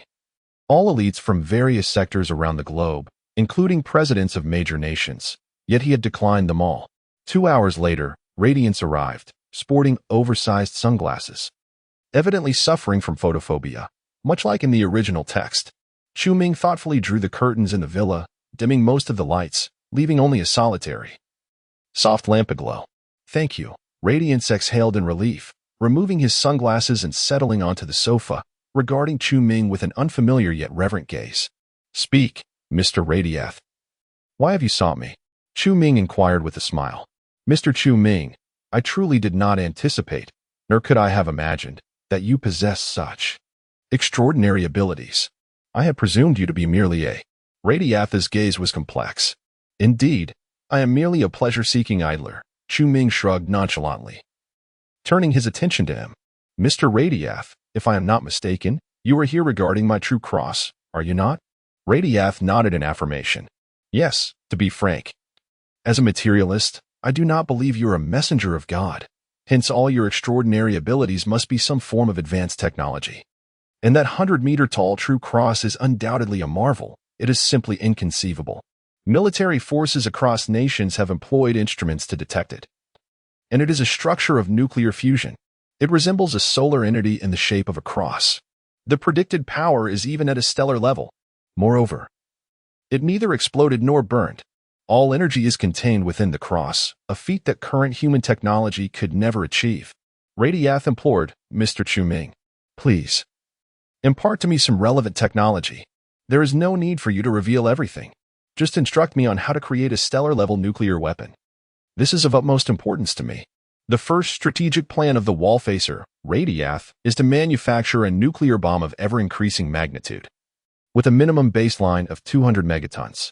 This nuclear device's fusion structure mimics that of a star, rapidly replicating the stellar evolutionary process. Thus it is referred to as a stellar-level nuclear bomb. According to the original timeline, humanity would not be capable of producing such a superweapon for another decade or so. Radiath had already prepared himself for decades of waiting, yet Chu Ming inexplicably produced what he desired. How could he not be exhilarated? Chu Ming did not respond immediately but rather posed a question. Mr. Radiath, have you devised a complete strategic plan during this time? Radiath paused, narrowing his eyes. Of course. Why do you inquire? Have you truly formulated it entirely? Have you fully contemplated the purpose for which you intend to use a stellar-level nuclear weapon? Radiath sprang to his feet as if struck by lightning, his vigilance heightened. Mr. Chu Ming, I am a Wallfacer. I cannot divulge my entire plan to you. It seems you have indeed made up your mind. Chu Ming revealed a radiant smile, but his expression suddenly turned serious as he stated earnestly, Mr. Radiath, you are a magnificent Red leader, and I hold great respect for you. Therefore, I am reluctant to see you embark on a path of no return, one that will ultimately lead to a tragic end. I hope you can reconsider. If you cease now, there remains a chance for redemption. Radiath's countenance turned icy, and he felt an overwhelming sense of alertness. Mr. Chu Ming, what exactly are you trying to convey? Chu Ming lit a cigarette, speaking to himself. I understand the profound anguish of the Wallfacers. It is humanity's most arduous mission, isolating one's spirit from the universe, unable to confide or communicate with anyone, relying solely on oneself for mental support, bearing a monumental mission alone, traversing the protracted years in solitude, solely to save my own people. only to be ultimately forsaken by those I cherished most, brutally met with a demise by their own hands. I comprehend the anguish of sealing one's heart, and I am acutely aware of the profound torment of isolation. Thus, I earnestly wish for you not to tread the same path. With each utterance from Chu Ming, the countenance of Ri Diaz darkened further, his heart racing like that of a condemned prisoner awaiting the fall of the guillotine. Chu Ming extinguished the cigarette butt, adjusted his attire, rose to his feet, and solemnly declared, "The wall-facing Manuel Ri Diaz, I am your liberator." System. Chapter 28. For the people. The great leader. Impossible. Mr. Chu Ming, please do not jest with me. This is far from amusing. Mr. Ri Diaz's gaze was ominously dark, and for a wall-facer, Chu Ming's jest was exceedingly presumptuous. I am not jesting, Mr. Ri Diaz. I have comprehended the entirety of your strategic plans. Chu Ming was utterly serious. Impossible, unless you truly are a deity. Ri Diaz's voice turned icy, laced with a hint of derision. My strategic plan has only been underway for a little over a month, and I have yet to establish the mathematical model for the stellar nuclear bomb. To genuinely manufacture such a weapon would optimistically require at least 20 years. I have not even taken the first step, and you claim to see through everything? Mr. Chu Ming, you do not genuinely consider yourself a messenger of God, do you? Nonsense. Such a deity is merely a fabrication of the Western powers, a tool to subjugate the masses of fools. You are no different. You are merely wielding this tool for your own purposes. The latter part of his statement remained unspoken. Despite Chu Ming's audacity, Ri Diaz could not afford to sever ties, for he was in need of assistance. So let us first deduce your apparent future strategic plans. Chu Ming continued, unperturbed. When, in a decade or two, the stellar nuclear bomb is finally created, what do you intend to do with it? I suspect you will apply to the PDC for permission to conduct nuclear tests on Mercury. Ri Diaz's pupils constricted, a flicker of horror surfacing in his eyes. This was indeed one of his future plans, never before disclosed to anyone. In that moment, Ri Diaz finally comprehended that Chu Ming was not jesting. His expression gradually took on a solemnity, as if the guillotine hanging over his head had solidified a degree further. It seems I have guessed correctly, Chu Ming smiled. Ri Diaz replied, the power of a stellar nuclear bomb is too immense to be tested on Earth. It must be in space, and Mercury is an excellent choice. However, shouldn't the ideal testing location be on the far side of the moon? Conducting tests on Mercury would waste a considerable amount of resources, Chu Ming inquired. Ri Diaz fell silent, extracting a cigar, biting off the end, and igniting it. After taking a puff, he stated, I shall speak candidly. I plan to conduct underground tests of the stellar nuclear bomb on Mercury, creating a vast cavity underground to serve as a future base, integral to the Earth's primary defense system. This is the most economical method. Chu Ming nodded, quite reasonable. You will undoubtedly present this rationale to persuade the PDC, and I expect the major powers to concur. Ri Diaz stated, this is my entire strategic plan, to transform Mercury into a base for launching stellar nuclear bombs. When the Trisolarans arrive and all the planets on the outer edge of the solar system fall, the Mercury base will stand as humanity's final bastion. Mr. Ri Diaz, you are indeed an exceptional strategist, Chu Ming remarked with respect, yet shook his head, adding, but this is not your true plan. Now, allow me to unveil your authentic strategic intentions. Ri Diaz's countenance darkened, and he nodded lightly. I have conducted an investigation into you, even before you became a wallfacer. You had already begun to formulate your own wallfacer plan. You clandestinely visited a Western astrophysicist, Dr. William Cosmo, on 3 occasions. Let us focus on the crux of the matter. Dr. Cosmo's research team discovered a star, designated 275 times 10 to the power of 1, which possessed a planet that, several years ago, fell into the star, penetrating its outer shell and causing stellar material to be ejected into space. Due to the star's rotation, this material formed a spiraling cloud. Remarkably, this star bears a striking resemblance to our Sun, while the planet is even smaller than Mercury. It was from that moment that you devised your own wallfacer strategic plan. You engineered a stellar-class nuclear bomb and conducted tests on Mercury, creating craters to serve as a future launch site for these weapons. This implies that you intend to transport a significant number of stellar-class nuclear bombs to Mercury. However, this is not for the defense of Earth. Quite the contrary. Your aim is to annihilate Earth. to obliterate the entire solar system. If all the stellar-class nuclear bombs were detonated on Mercury, ideally, the planet would be blasted into a decelerating trajectory, plunging into the sun, much like the star 275 times 10 to the power of 1. The sun's outer shell would be breached, resulting in the formation of a spiraling material cloud. Thus, a magnificent chain reaction would commence, with the sun's spiraling cloud causing Venus, Earth, and Mars to lose momentum and similarly fall into the sun, creating even more spiraling clouds. Ultimately, the entire solar system would transform into a realm of torment more dreadful than that of the Trisolarians. For the Trisolarians, the solar system represents their sole hope. Should it be destroyed, their extinction would be inevitable. Mr. Radiance, this is your true strategy, a mutually assured destruction strategy, intended as a deterrent against the Trisolarians to achieve human victory. As Chu Ming concluded his statement, Mr. Radiance felt the guillotine hovering above him descend. His expression shifted, and he ultimately slumped onto the sofa, silently puffing on his cigar. After a prolonged silence, he murmured in disbelief, "How is this possible? I have only just taken the first step in my planning." Then he unexpectedly drew a cross over his chest. Clearly, he believed that aside from the possibility of a divine messenger, no one could have unraveled his true strategy in just over a month. He had prepared to traverse this path, solitary for decades, perhaps even centuries, unwavering even if no one understood, solely to save his people. Yet, having only taken half a step forward, he found himself abruptly halted by Chu Ming. Unlike the Radiants who had endured for over 20 years, consuming vast resources of human society under exponentially increasing pressure, this newly unmasked individual felt little anger. Instead, he was enveloped in confusion and helplessness. The guillotine had not severed his neck, but had merely shattered his taut resolve, granting him an unexpected sense of relief.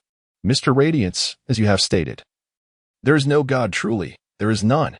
Chu Ming gently shook his head. "I know you have many questions you wish to pose." "No God?" Redias chuckled with self-mockery. "I have barely stepped outside, and you have already seen through my every thought. You claim there is no God?" As he spoke, he traced a cross upon his chest. "Regardless, I now wish for the existence of a deity in this world. That way, I would not have to bear the burden of saving my people myself. It is over. Everything has come to an end. Surely, a particle of wisdom is now by our side, and Etio will disclose my entire strategic plan. All my efforts have become futile, and I cannot conceive a second plan." Redias rose, displaying a relaxed smile. "I wish to return to my homeland, to be with my people. Mr. Chu Ming, thank you for liberating me so early from this grotesque mission." "Thank you." However, Chu Ming responded with a gentle yet cruel remark, "Mr. Redias, you cannot return. As I mentioned earlier, if you were to go back now, the people you hold dear would surely stone you to death." The revelation of Redias' true strategy had been made public. At least the people of Venezuela would not believe this was part of his design. The disparity between the real Venezuela and the worldview of the three-body problem is notable. Over 90% of the populace in reality adheres to Christianity. The actions of Chu Ming during this time had incited skepticism among the Venezuelan populace towards the wall-facers, akin to the effect seen in the original work where Taylor was shattered and subsequently took his own life. In fact, the impact caused by Chu Ming was considerably greater. Thus, should Redias choose to return home now, it is highly probable that he would encounter a situation mirroring that of the original narrative. Chapter 29. Is there a possibility that I want both? Redias paused, a light-hearted smile gradually transforming into a sorrowful expression that rippled across his face. "I understand, Mr. Chu Ming. Thank you for your reminder. Yet, I still wish to return to my people." "Mr. Redias, do you not wish to know why, as a wall-facer, I must breach the walls of another wall-facer?" Chu Ming inquired with a gentle smile. Redias shook his head. "That is no longer important.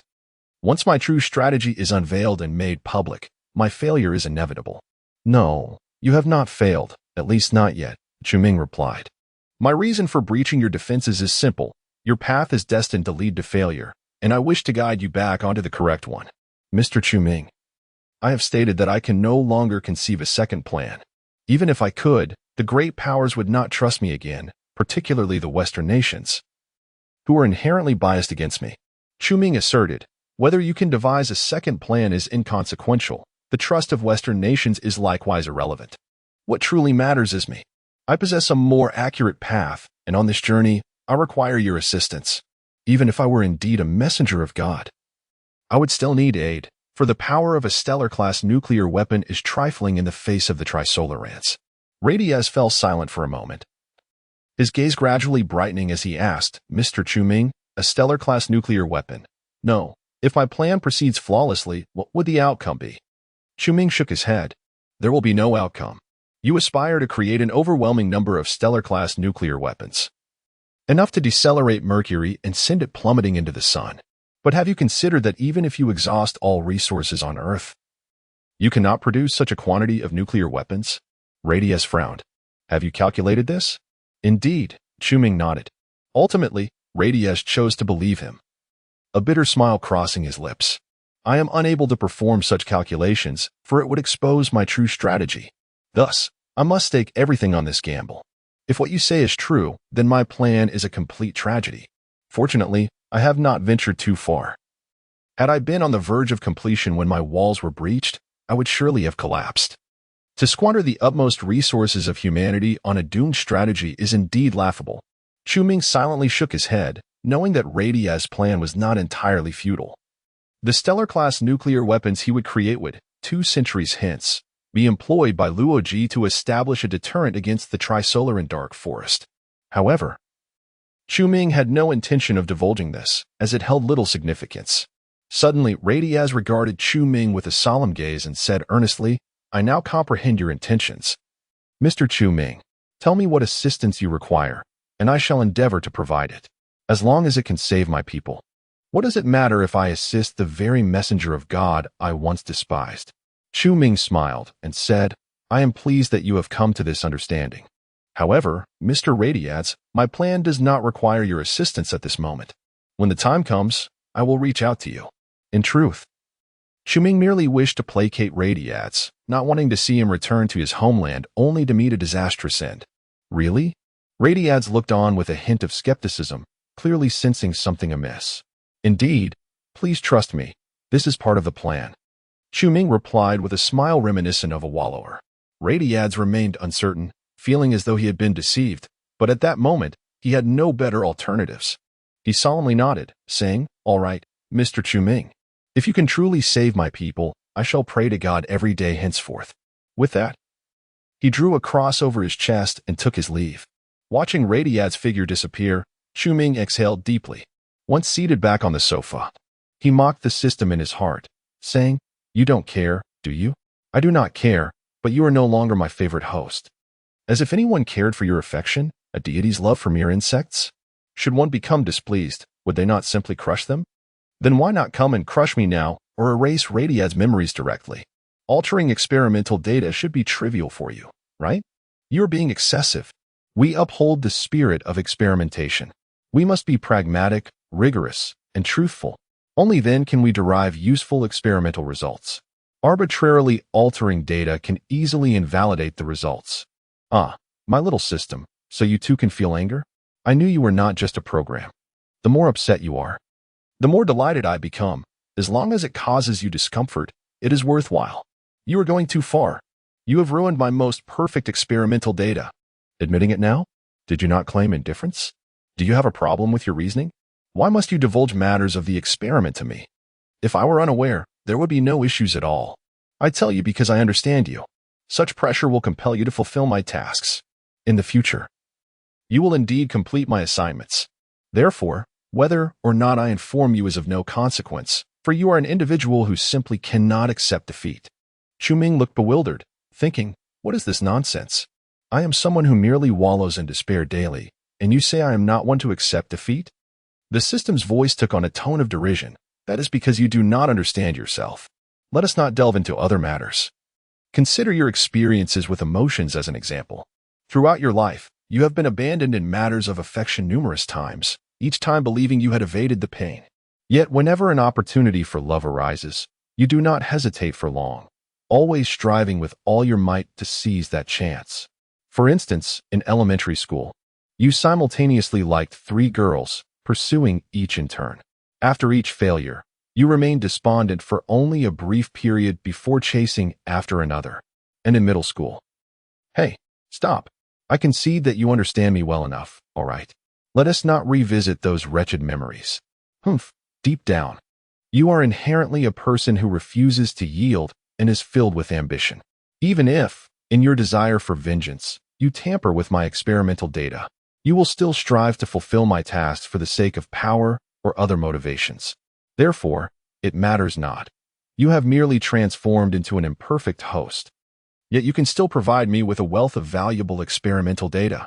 It will never render the experimental results void. Chu Ming did not refute this. Instead, he stroked his chin in contemplation, a smirk playing at the corners of his mouth. Is it possible that I could complete your tasks to gain strength while simultaneously causing chaos with your experimental data? You dare. This is a deliberate act of retribution. Chapter 30. The ETO was on the verge of betraying the Trisolarans. Their faith in Chu Ming was unwavering. Within the virtual realm of the Trisolaran game, the members of ETO convened an urgent meeting once more. A group of human elites stood in the arid desert, speechless, their faces a canvas of shock, fear, and numbness. The wall breaker, Diaz, remained motionless, his expression strikingly vivid. After a prolonged silence, he squeezed out a profanity. Damn it. Von Neumann stiffly tugged at the corner of his mouth, remarking on how even Diaz had been pushed to utter Chinese expletives. Someone cast a scornful glance at Diaz, saying, "You should feel elated, Diaz. Your wall breaker is the first to breach the barrier. Is this not your aspiration?" Diaz shot an angry glare at the speaker. When he was chosen as Diaz wall breaker, he had vowed to be the first to breach it, claiming he would witness Diaz crumble in pain and despair. In the original narrative, Diaz took over 2 decades to successfully breach the wall, during which he was ensnared for a full decade by Diaz schemes. Yet now, Diaz wall-breaking endeavor, akin to Diaz wall strategy, had merely taken its first tentative step, only to be abruptly thwarted by Chu Ming's unexpected intervention. Impossible. This cannot be Diaz's true plan. Diaz exclaimed in fury. This is merely a performance staged by the 2 wall breakers. It is a part of their scheme to deceive us. Such a possibility existed, albeit slim. The figure of Qin Shi Huang emerged, stepping onto a rock to address the assembly. The video transmitted by the Sabhan revealed that the strategy exposed by Chu Ming regarding Diaz was remarkably comprehensive, with the sound logic underpinning it. Qin Shi Huang, how dare you arrive late to such a pivotal meeting? Someone expressed their displeasure. Qin Shi Huang replied calmly, I have been investigating some information before becoming a wall breaker. Diaz indeed met with the astrophysicist William Cosmo 3 times, and his research findings align with what Chu Ming has asserted. Thus, it is evident that Diaz's plan to annihilate the solar system through Mercury's fall into the sun is likely his genuine strategy. Diaz protested vehemently. This is impossible. Diaz's plan has merely begun. He has even established the mathematical model for a stellar-class nuclear bomb. How could Chu Ming possibly conceive such far-reaching ideas? Moreover, what could be his motivation for breaching Diaz's wall? He is also a wall breaker. This is utterly nonsensical. Qin Shi Huang responded, perhaps, as Chu Ming himself stated. He simply does not wish to see Diaz continue down the erroneous path. As for how he discerned Diaz's true strategy so swiftly, it may be that his cunning surpasses us all, perhaps even investigating information from before Diaz assumed the role of wall breaker, an approach we had never contemplated. At that moment, someone ventured cautiously, ladies and gentlemen, could it be possible that Chu Ming does not possess exceptional cunning, but rather harbors some extraordinary ability, such as telepathy? This statement incited a wave of uproar, with many surprisingly in agreement. I believe this serves as the sole explanation. Mosey nodded thoughtfully. Qin Shi Huang proclaimed, ladies and gentlemen, there is no need to alter the stance of materialism to conceal one's failures. Such actions are the mark of a coward. Mosey's expression grew increasingly grim. From a materialistic perspective, could it be that Chu Ming possesses a superior means of communication akin to a deity, capable of receiving human brainwaves and comprehending human thoughts? It is plausible. Currently, the major powers speculate that Chu Ming may be the envoy of a superjust civilization from the cosmos. These 2 assertions swiftly spread a sense of panic among the assembly. Within the present ETO, only the Arrival faction remains, and their support for the Trisolaran stems from a profound disillusionment with humanity. hoping to leverage the power of this advanced civilization to annihilate the malevolent species that humankind has become. The former leader of the Arrival faction, Mike Evans, once stated, "We do not know what extraterrestrial civilizations are like, but we are well aware of humanity." This phrase has since become the motto of the faction. It is evident that they are predominantly realists, harboring little expectation of the Trisolarans. Their betrayal is rooted solely in despair and hatred for humanity. If Chu-Ming is indeed an envoy of an advanced civilization, the Trisolarans may not embody justice, but Chu-Ming might not either. The Trisolarans are distant and unattainable, yet Chu-Ming. The assembly dared not pursue the thought further, feeling a chilling dread rising from their feet to the crown of their heads. Someone hastily redirected the conversation, asking, "What should we do now?"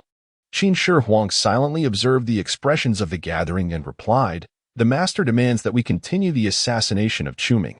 That is impossible. Who can slay a god? What is the master thinking? Chu-Ming possesses a stellar-class nuclear bomb. How could we ever hope to kill him? The master ought to reveal the truth. What was his original motive for wanting to eliminate Chu-Ming and Luoji? We know nothing. If we truly wish to assist the master, we cannot follow his orders blindly. After all, he is rather inept in strategy." Qin Shi Huang squinted. This was the first time he witnessed members of the ETO display such overt discontent and defiance toward the master's directives. As for the reasons, he understood them well. The master had another command. Qin Shi Huang declared, "Chu-Ming's abilities remain ambiguous. Even including the major powers, no one knows if Chu-Ming's nuclear fusion cross can indeed be unleashed. Furthermore, no one is aware of the limits of his capabilities. Thus, they will undoubtedly seek ways to discern Chu-Ming's true power."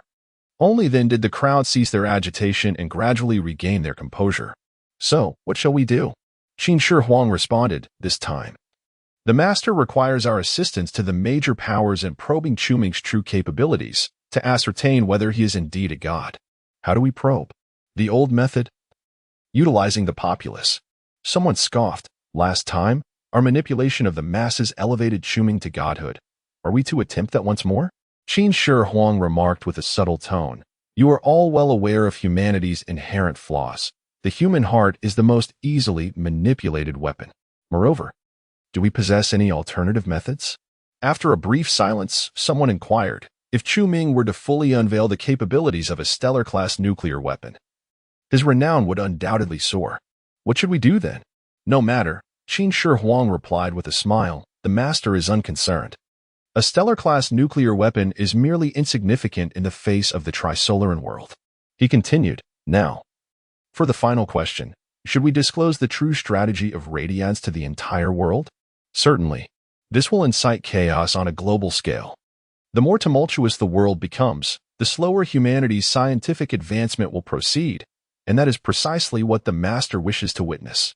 Chapter 31. Humanity's Twin Virtues, the Art of Sichuan Opera Face-Changing and Moral Coercion as Anticipated by Chu-Ming, the day following the breach of Radias. A plethora of information regarding his true strategies emerged online, inciting a tremendous uproar across the globe. However, the public discourse surrounding this incident exceeded Chu-Ming's expectations. The populace that held faith in Chu-Ming believed that his breach of Radias was an act of unveiling a cataclysmic plan that threatened all of humanity. As they denounced Radias, their fervor for Chu-Ming intensified, viewing him as a savior of the world. In contrast, among the atheistic nations of Asia and the Third World, as well as those adhering to other religions, some citizens speculated that the spectacle was a collaborative performance orchestrated by both Chu-Ming and Radias, a part of their overarching scheme. A larger segment of the populace expressed profound skepticism towards the Wallfacer plan, condemning Radias' anti-human agenda while vociferously calling for restrictions on the powers of the Wallfacers, particularly targeting Chu-Ming's authority. As for Radias' homeland and the numerous Third World nations harboring profound animosity towards the West, they swiftly forgot his legacy as a people's hero who had once led them against the invasion of the United States, triumphing against overwhelming odds. Instead, he was branded a demon intent on exterminating future generations, even accused of colluding with Chu-Ming, the Western deity. In a flash, Radias found himself vilified in his homeland, facing the same scorn as Chu-Ming, met with public outcry and condemnation. The consequences of his return to his country would be dire. Simultaneously, The international scrutiny regarding the wall-facer plans surged, inevitably affecting the other wall-facers, compelling them to amend their current strategies to varying degrees. Yet, Luo Ji remained an anomaly, maintaining a low profile among the 5 wall-facers, with the public unaware of his endeavors. The commotion stirred by Chu Ming and Radiez inadvertently led to his neglect. The major powers, preoccupied with the tumult, found no reason to confront Luo Ji, who was, by all accounts, a source of minimal concern.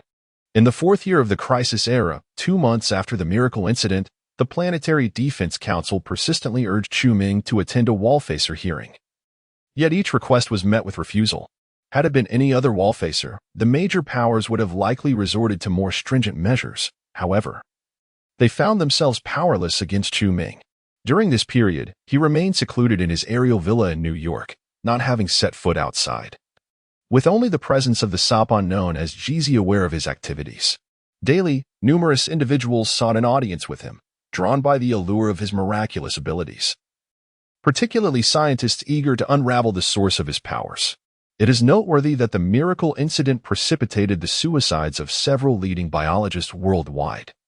Akin to the prior years when the arrival of Jizi disrupted particle collision experiments, creating a fade of non-existent physics that led a cohort of cutting-edge physicists to a crisis of faith, resulting in their tragic demise. It is precisely due to the experience of Jizi that the scale of suicides triggered by the miraculous events remained relatively small. Only a handful of elderly biologists, unable to accept the existence of superhumans, took their own lives. The majority of biologists, however, were fervently eager to meet Chu Ming. Were it not for their lack of capability, they would have likely resorted to forcibly dragging him into the laboratory for dissection and research. Even so, numerous scientists continually petitioned the PDC, imploring that Chu Ming voluntarily participate in human experiments, for the secrets he harbored could very well hold the key to saving the world.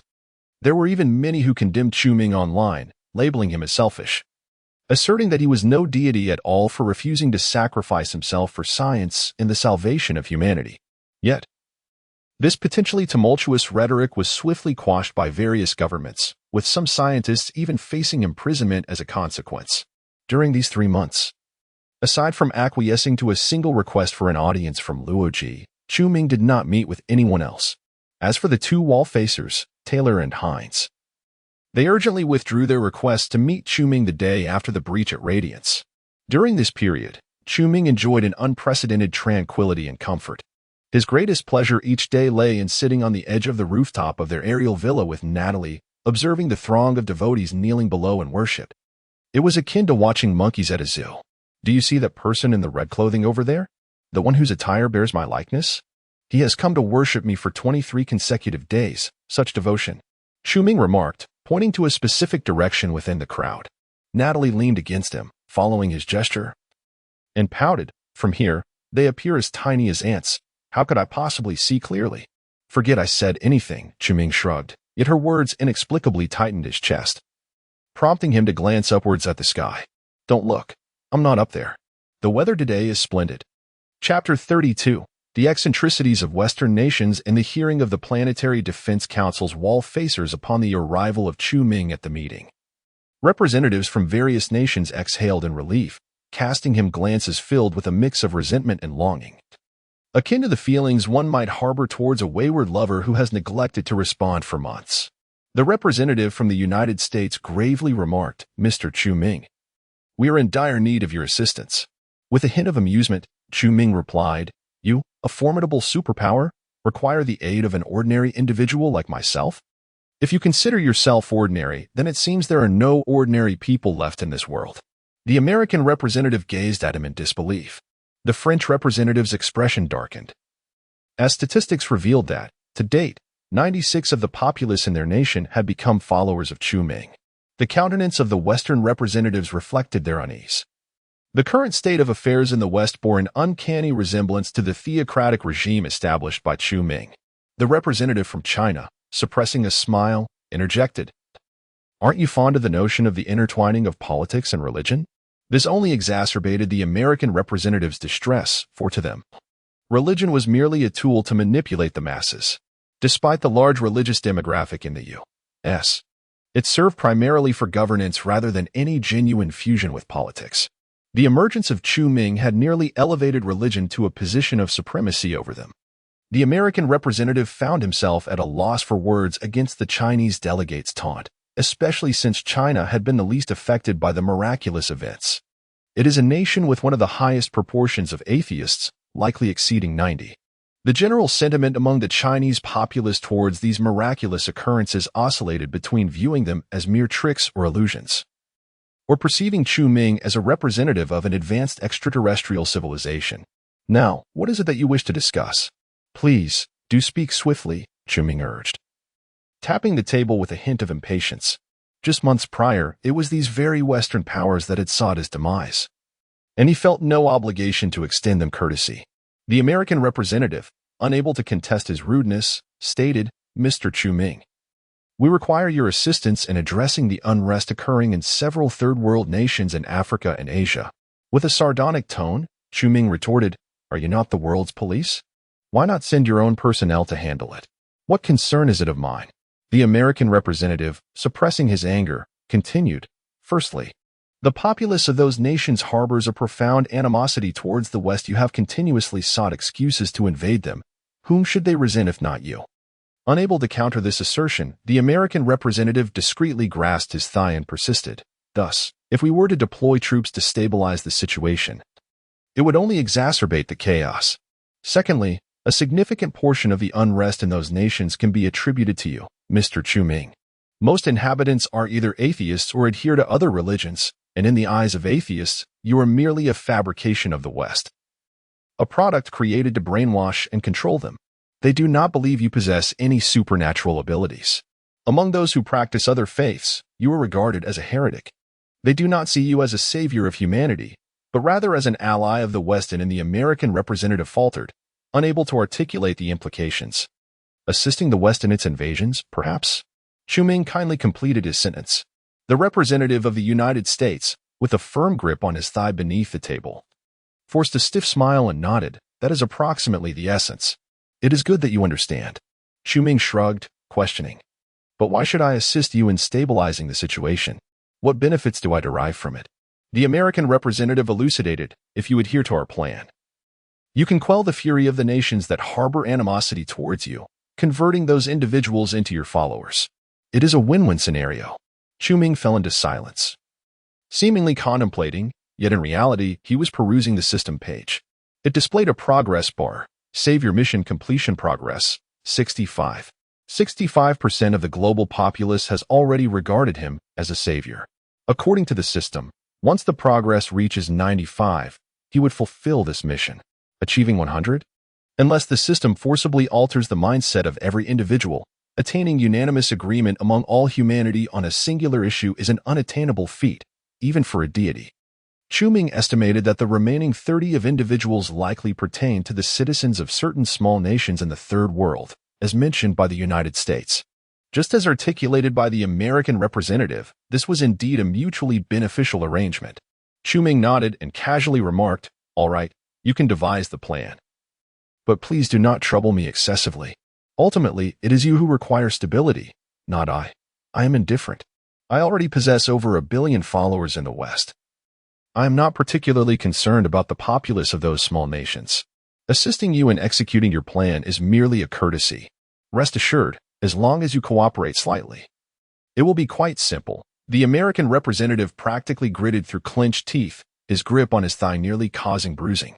The representatives of other Western nations seethed with indignation. Having stood at the pinnacle of global power for so many years, they had never encountered such a demeanor directed at them. It was a blatant disrespect. Yet, they found themselves at a loss for retort. Their need for stability in the world was paramount. To speak of other matters, many of the small nations experiencing turmoil were crucial sources for their industrial resources and products, with numerous areas now ravaged by enraged citizens. The prosperity of the Western world was partly due to its prolonged exploitation of the Third World, and now, with turmoil erupting there, the repercussions on the West were significant, akin to pulling a thread that unravels the entire fabric. As the meeting concluded and representatives from other nations departed, the representative of Hua country approached, beaming with pride as he patted Chu Ming on the shoulder. Comrade Shuming, you were quite impressive. The long-standing struggle between Hua country and the West had cultivated a sense of satisfaction in witnessing the Western powers falter. Shuming smiled politely, suddenly recalling something, and inquired. Representative, may I request a meeting with someone from our Space Force? Whom do you wish to meet? Zhang Beihai, the political commissar of the political department of the Hua Country Space Force. Chapter 33 Beihai. Oh, how much to ponder. Merely by virtue of his identity as a wall-facing individual, the representative from Huagua had no grounds to dismiss his request, and that very afternoon, he accompanied him onto the flight back to their homeland. Mr. Chuming, why do you wish to meet with Zhang Beihai? Do you know him? The Huagua representative inquired. Feigning confusion, for he was well aware of Zhang Beihai's stature as one of the most distinguished senior officials in the Huagua Space Military Political Department, possibly unmatched. Gazing out the aircraft's window at the passing scenery, Chuming replied, I have heard that Comrade Zhang Beihai is the most resolute advocate of victory within our space forces. I am curious about how such an unwavering belief in triumph is cultivated, and I wish to seek his counsel. Indeed, Comrade Zhang Beihai is an exceptional soldier. The Huagua representative remarked with a hint of pride. Currently, the greatest threat within the space forces is the specter of defeatism, which poses a lethal blow to the military. The belief in victory is the very foundation of a soldier's duty and dignity, and Comrade Zhang's conviction in achieving success is unparalleled. We rest assured with him spearheading the political and ideological work of the space forces. Turning to Chuming, the representative jested, Comrade Chuming. As one endowed with supernatural abilities, a Superman, do you also believe that humanity's warfare for centuries hence will culminate in failure? Chuming nodded in acknowledgement, stating, Even if I were tenfold more powerful, I could not possibly overcome the Trisolarans. You should be more cognizant than I of how ineffectual stellar-level nuclear weapons are in the realm of space warfare, akin to the swords and shields of ancient armies. The Huagua representative nodded in agreement, noting that Comrade Chuming maintained a clear self-awareness. However, the notion of a Western deity soliciting the aid of Huagua's military to fathom the establishment of a belief in victory did possess a certain absurdity. Comrade Chuming, I must speak candidly, we all harbor doubts regarding your capabilities, although our nation has spent the past 2 months scrutinizing your cross. With various data affirming its nuclear fusion structure, you will not convince everyone without a genuine demonstration. After all, a nation that develops a nuclear weapon must conduct tests to showcase its potency to the world, the representative stated, his tone laden with significance. Especially among the elite of humanity, skepticism towards you will only intensify with the passage of time.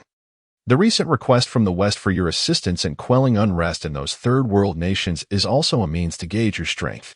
Shrugging, Chuming replied, I am well aware of this. However, I wish for these individuals to endure to their limits before I reveal my true strength. The resultant intimidation will be most effective. The Huagua representative fell silent for a moment, a look of hesitation crossing his face before he finally spoke. Comrade Chuming, should your nuclear fusion cross merely be a facade and incapable of release, I implore you not to persist. Upon your return, please refrain from venturing back to the West. We can guarantee your safety.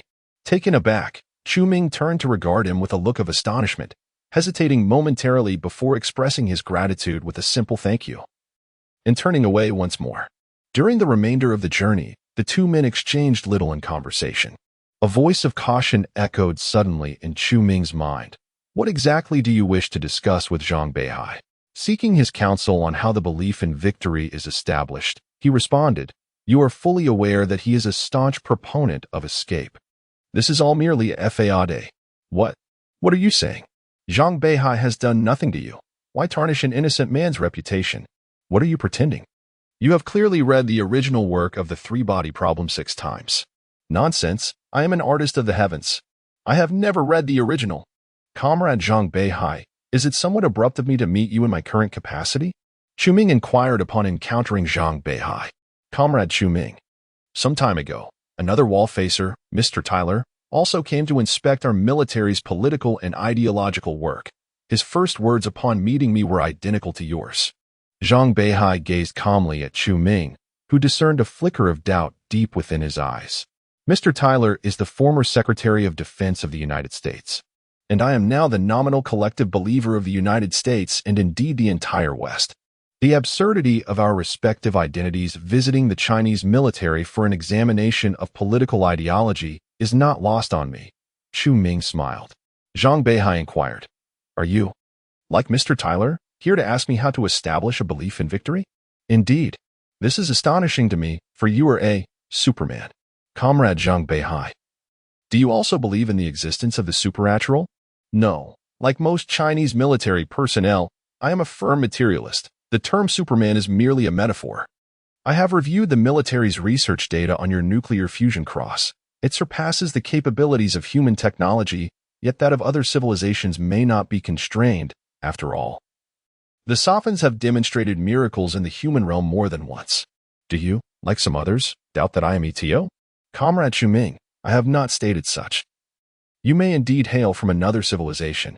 Zhang Beihai's words were perpetually vague, his emotions consistently tranquil, concealing his true thoughts beneath a profound depth. Truly a wall-facer from the original work, Chu Ming mused, though a trace of mockery flickered in his eyes. Returning to the matter at hand. "I am eager to understand the source of your confidence in victory," Chu Ming queried. "Humanity has 400 years remaining. If we cannot retreat, we must resolutely advance." Zhang Beihai replied ambiguously. "Then, what should I do until then?"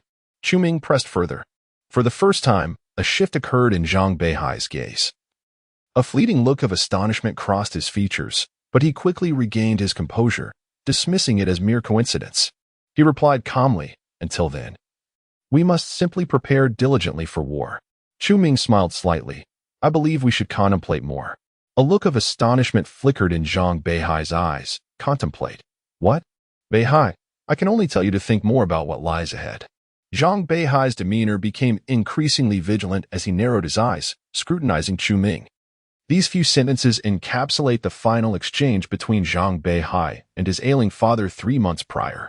Through these words, the father subtly alludes to the inevitable defeat of humanity, which in turn solidifies Zhang Beihai's conviction in the ideology of escapism. He resolves to disguise himself in the garb of triumphalism, deceiving the entire world, including the Trisolarans. Ultimately, he plans to embark on an interstellar exodus with a portion of humanity, preserving the embers of human civilization. Chapter 34.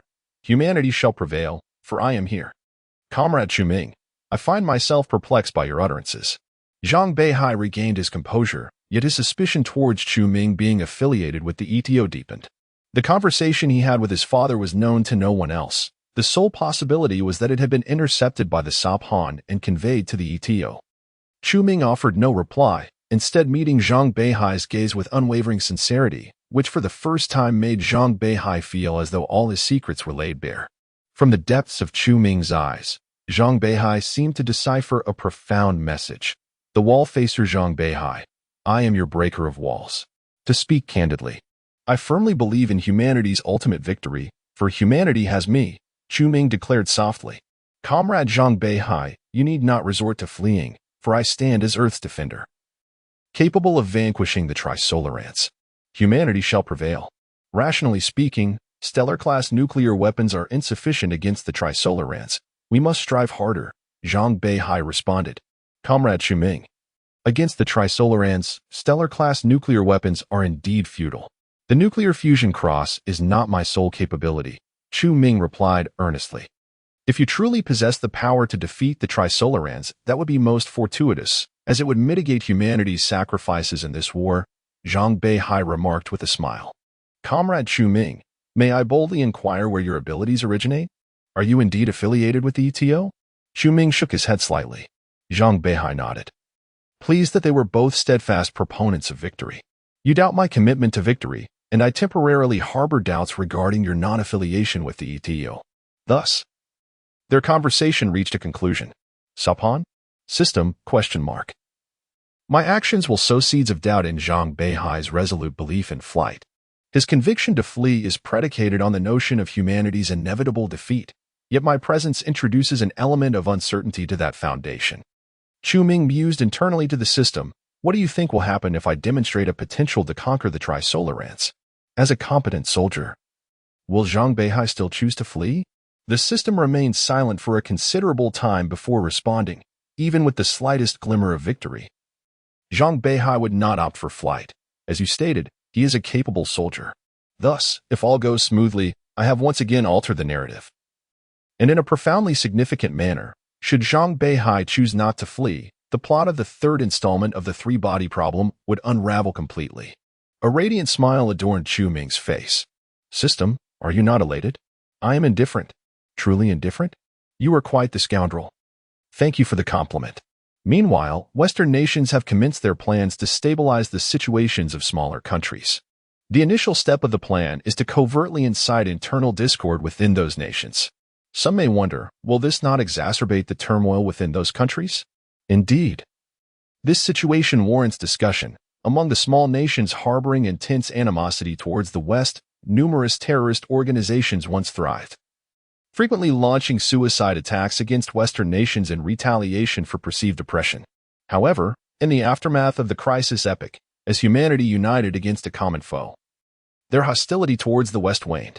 On the other hand, the Trisolarans' intent to annihilate all of humanity also encompassed the Western nations they once despised. For them, mutual destruction became a source of grim satisfaction. Thus, they bore no hatred towards the Trisolarans. Consequently, the terrorist organizations within these small nations gradually ceased their assaults on the West, redirecting their focus towards domestic interests and political strife. The local governments and terrorist factions have long been mired in profound ideological, political, and religious discord, and the current circumstances have exacerbated these tensions, resulting in frequent internal conflicts. The greatest suffering, naturally, befalls the ordinary populace. It is precisely these overwhelming masses, still clinging to their resentment towards the West, who now direct their ire towards Chu Ming. This Western deity. The initial phase of the Western nation strategy involves inciting terrorist organizations to intensify their attacks on local governments, thereby inflicting further suffering upon the common folk, and consequently fostering animosity towards the terrorists. At this juncture, the plan's second phase unfolds. Chu Ming intervenes, single-handedly eradicating all terrorist organizations. Ultimately, the third phase involves the Western nations employing powerful cultural infiltration tactics to portray Chu Ming as the savior of humanity in various media, gradually brainwashing the populace of these small nations. This strategy proves to be a trifecta for the West. It not only eliminates potential threats posed by terrorist factions, but also quells the unrest in these nations while simultaneously gauging Chu Ming's capabilities. In truth, even in the absence of Chu Ming, the outcome of this plan would not differ significantly, though it would require many more years to achieve. The methods of cultural infiltration employed by the West are profoundly alarming. Despite the awareness of many individuals who vocally oppose cultural exportation, firmly believing they remain unaffected, the reality is that many have been subtly influenced by this cultural incursion. The shift from collectivism to individualism among the majority of people serves as a testament to this. The initial and third phases of the plan occur concurrently. As half a year swiftly passes, Chu Ming remains inactive, yet the progress of his savior mission escalates to 73. Evidently, within those small nations, a considerable segment of the populace has begun to resent the terrorist organizations responsible for the turmoil, while simultaneously embracing Chu Ming's identity as a savior, even longing for his deliverance. In the eyes of these individuals, the terrorist factions are the direct cause of their nation's fracturing and their own abject existence, whereas Chu Ming, this distant Western deity, appears to have done them no harm. Moreover, with the subtle cultural encroachment from the West and the existence of the Trisolaran, a common adversary for all humanity, the animosity towards Chu Ming, and even the West, has naturally faded. Tragically, only a handful realize that everything they perceive is merely what the West desires them to see. At the PDC's Wallfacers hearing, Mr. Chu Ming, the time has come for you to act.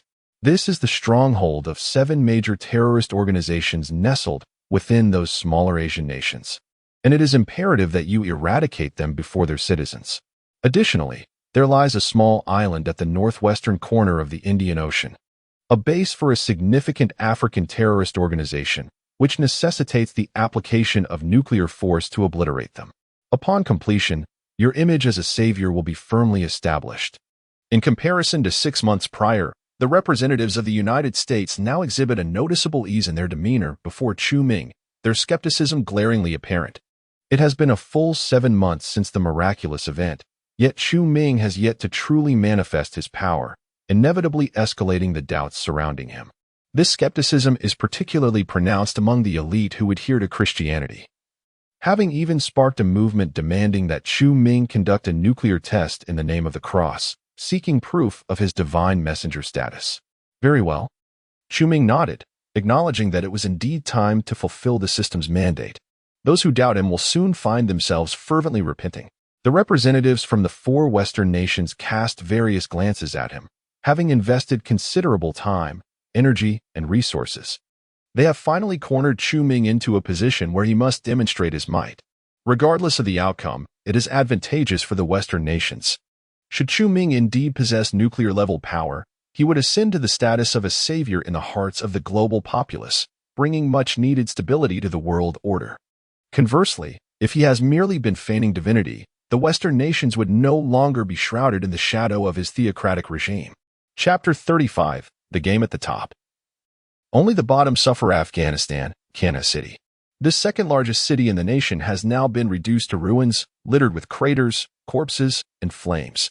The air is thick with smoke and swirling yellow dust, resembling a hellish landscape.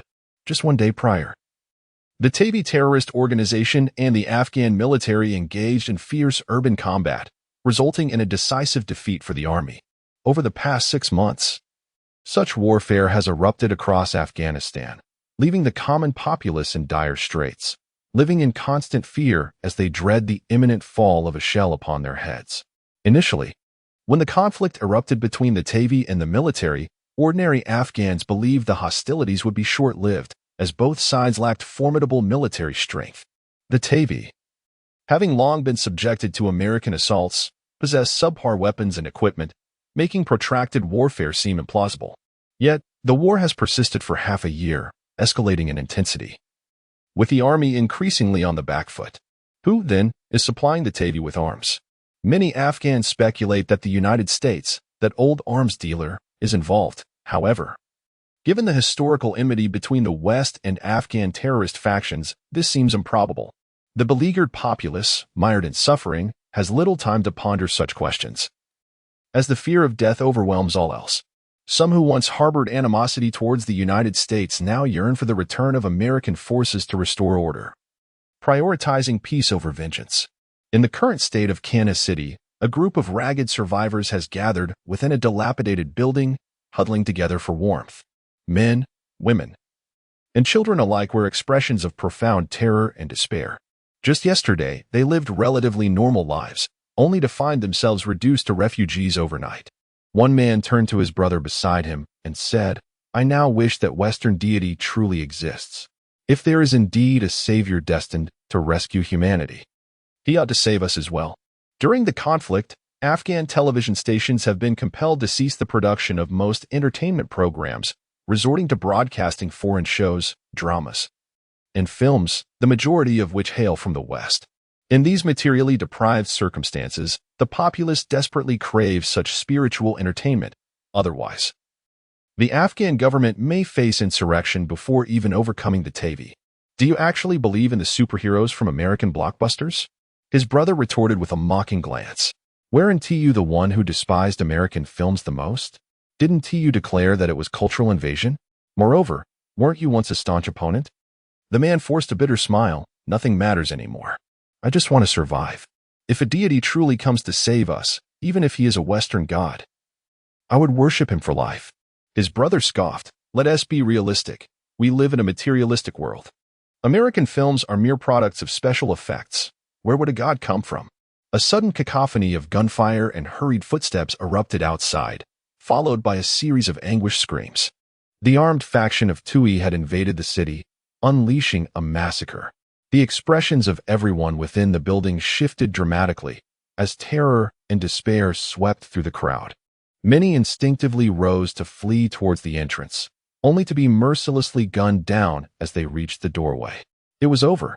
A man trembled against the wall, hastily clasping his hands in prayer before his chest, fervently beseeching the divine. Numerous others mirrored his desperate gesture. Observing this, the man's elder brother wore a look of despair tinged with scorn. Even at such a dire moment, belief in a deity? What good would it do? Could it shield you from bullets? At that moment, an armed assailant swaggered in, brandishing a submachine gun. Upon seeing the crowd, a predatory gleam flickered in his eyes. And he sneered, "You, separate the men from the women." The crowd instantly comprehended his vile intent, and the men with wives nearby gasped in horror, pleading for mercy. Bang! The assailant fired, executing a man with a cold smirk. "Do you not understand my words?" he taunted. One anguished voice cried out, "You were once heroes against the Americans. How could it come to this?" The assailant chuckled mockingly. "Do you truly believe that? The former struggle against the Americans was for profit. Now the fight against the government is also for gain. What is the issue?" Despair enveloped the crowd, under the looming threat of death. Women disregarded their husbands' attempts to restrain them and voluntarily stepped to the other side, their faces etched with sorrow and numbness. It seemed today would be their last. The assailant grinned maliciously, preparing to execute the group of men. Suddenly, his smile froze in place as he felt a searing pain in his abdomen. Looking down, he was stunned to see a sword composed of radiant white light piercing through him. What? The armed man paled in horror, attempting to turn and pull the trigger, yet his body betrayed him, refusing to obey. Meanwhile, the crowd gazed in astonishment at what stood behind the assailant. A young man radiating a holy white light, wielding a cross-shaped sword of luminous energy, had pierced the assailant's abdomen. Many in the crowd found the young man strikingly familiar, resembling the actor who portrayed the savior, Chu Ming, in American films. Chu Ming. He is indeed Chu Ming. The messenger of God, Chu Ming. He truly exists. He has come to save us. The previously despondent man erupted in joyous exclamations, fervently tracing a cross over his chest, instantly transforming his faith. His elder brother, an avowed atheist, stood in a daze, tracing a cross on his own chest as well. Others followed suit, having flirted with death. Their rationality shattered, they were willing to believe in whoever might save them. Chu Ming maintained a calm demeanor, though his heart felt conflicted. During his strategic maneuvers at the PDC meetings, driven by his own interests, he had never anticipated the plight of these ordinary individuals at the bottom of society would become so dire. Standing atop a lofty height, it is indeed challenging to perceive the suffering below. The time has come to bring all of this to an end. Chu Ming shattered the brain of the armed insurgent with his true essence, casting him down to the ground. Addressing the gathered crowd, he proclaimed, "The insurgents of Kanha City have been eradicated by me. You are now safe. Subsequently, I shall thoroughly dismantle the Tui terrorist organization, restoring peace to your nation." Overcome with emotion, the people wept profusely, and from that moment forth, they became unwavering adherents of Chu Ming, transforming into a streak of white light. He soared skyward towards the southwest, heading for the primary stronghold of the Tui organization. In the past 6 months, bolstered by covert support from the west, the military prowess of the Tui organization had escalated to rival that of certain smaller nations' official armies, with weaponry that might even be more advanced. This meant that Chu Ming was about to confront a modern army single-handedly, a feat unprecedented in the annals of human history. Military satellites from various nations, along with the intelligence of the Trisolarans, had firmly locked onto Chu Ming's figure. The question of just how powerful this modern deity truly was would soon be revealed. Chapter 36. A relentless advance westward. Chu Ming soared towards the stronghold of the Tui organization with remarkable swiftness, unabashedly drawing the astonished and fearful gazes of countless onlookers along his path. My God, is that a superhuman? In a city, multitudes gaped skyward, their mouths agape, beholding the figure enveloped in a sacred white light. Chu Ming. He is the Chu Ming from the film Three-Body Crisis. The Savior. The Western deity? O Lord. So the Savior truly exists. The messenger of God has come to rescue us. Many soon recognized Chu Ming, erupting with excitement, their elation rapidly spreading through the crowd. Quick, capture this moment. Hurry. War correspondents urgently directed photographers to seize the image of Chu Ming. After 20 minutes of flight, having traversed 3 cities in Afghanistan, Chu Ming noticed the completion progress of the Savior mission on his system interface rising swiftly. His heart brimmed with joy each time he passed a populated area. He deliberately slowed his pace, allowing the people to better glimpse his presence. As he flew over a desolate expanse, a sudden, piercing whistle pierced the air. Chu Ming turned to see a 3-meter-long missile slicing through the atmosphere, hurtling towards him at an alarming speed. Goodness, does this terrorist organization even possess surface-to-air missiles? Chu Ming was astounded. How much support had this organization received from the West? No wonder they had managed to force the government forces into retreat after retreat within just 6 months. Nevertheless, he paid the missile no heed, allowing it to strike him, only to be halted by the white luminescence surrounding him. Boom! The missile detonated, unleashing a massive fireball that enveloped Chu Ming's figure. Meanwhile, in a distant arid region, a squad of Tui militants lay in wait, having launched the missile mere moments ago. 10 minutes prior, they had received intelligence reporting that a superhuman was heading directly towards their main base. Superhuman? What nonsense is this? The squad leader, seated in an armored vehicle with binoculars in hand, gazed at the fireball rising kilometers away, a grin spreading across his face. I knew those ahead were talking nonsense. It's likely a large drone, not some superhuman. What a waste of a missile. Laughter erupted among his comrades. Haha. Have these folks lost their minds watching movies? Do they truly believe in superhumans? If he claimed to be from the Trisolaran, that would be more credible. Yet, the leader's smile vanished instantaneously, replaced by terror and disbelief. Through his binoculars, he witnessed a white beam emerge from the fireball, instantly accelerating beyond the speed of sound, hurtling towards their encampment. As the white light approached closer, the leader was horrified to discern that it enveloped a human figure. Almost instinctively, he seized the radio and shouted, "Report to the chief. Superhuman attack." However, in the next moment, Chu Ming's figure appeared above them, and he bestowed a gentle smile upon the armed men who stared up at him in astonishment. "So, you intend to blow me up, do you?" Before anyone could react, Chu Ming extended a hand, and a white sphere of light, the size of a human head, swiftly formed in his grasp, which he then hurled down at the squad below. This sphere, composed purely of radiant light, resembled a miniature sun. As the armed men gazed on in shock and terror, the white sphere erupted with a horrifying blaze of light and heat, unleashing a torrent of flames and thick smoke that radiated outward in all directions, akin to the detonation of a cloud burst bomb. In an instant, the 100-strong squad was engulfed in a sea of fire, the terrifying heat even causing the exterior of their armored vehicles to glow red. Chu Ming emerged unscathed from the inferno, continuing his leisurely flight toward the stronghold of the Tui organization, in a small city located southwest of Afghanistan, which served as the primary base for the Tui organization. A report reached the leader. "Chief, we have lost contact with the Falcon Squad." The last message from the captain stated that there was an attack by a superhuman. Upon hearing this news, the Tui organization's supreme leader, Humum, displayed an unusual expression of shock, sneering, "Are you joking with me?" His subordinate, trembling with fear, shook his head vigorously. No. The frontline intelligence confirms it." At that moment, a breaking news segment interrupted the battlefield report on television. In the city of Dusher, Afghanistan, a superhuman has allegedly appeared. Witnesses claim that this individual's appearance bears an uncanny resemblance to Chu Ming, known as the Messenger of God, who displayed miracles 8 months ago in New York. Upon entering Afghan territory, Chu Ming had flown straight toward the stronghold of the Tui terrorist organization, killing over 1,000 armed men along the way. This is footage captured by our battlefield reporter. Humum stared blankly at the images on the screen, repeatedly shaking his head in disbelief. This cannot be. This is just special effects produced by an American television station. How could there possibly be a superhuman? Nonetheless, a stream of intelligence continued to pour in from the front lines. Report, Chief. The entire 3rd Combat Company stationed in the city of Riha has been annihilated. The last footage allegedly captured a superhuman.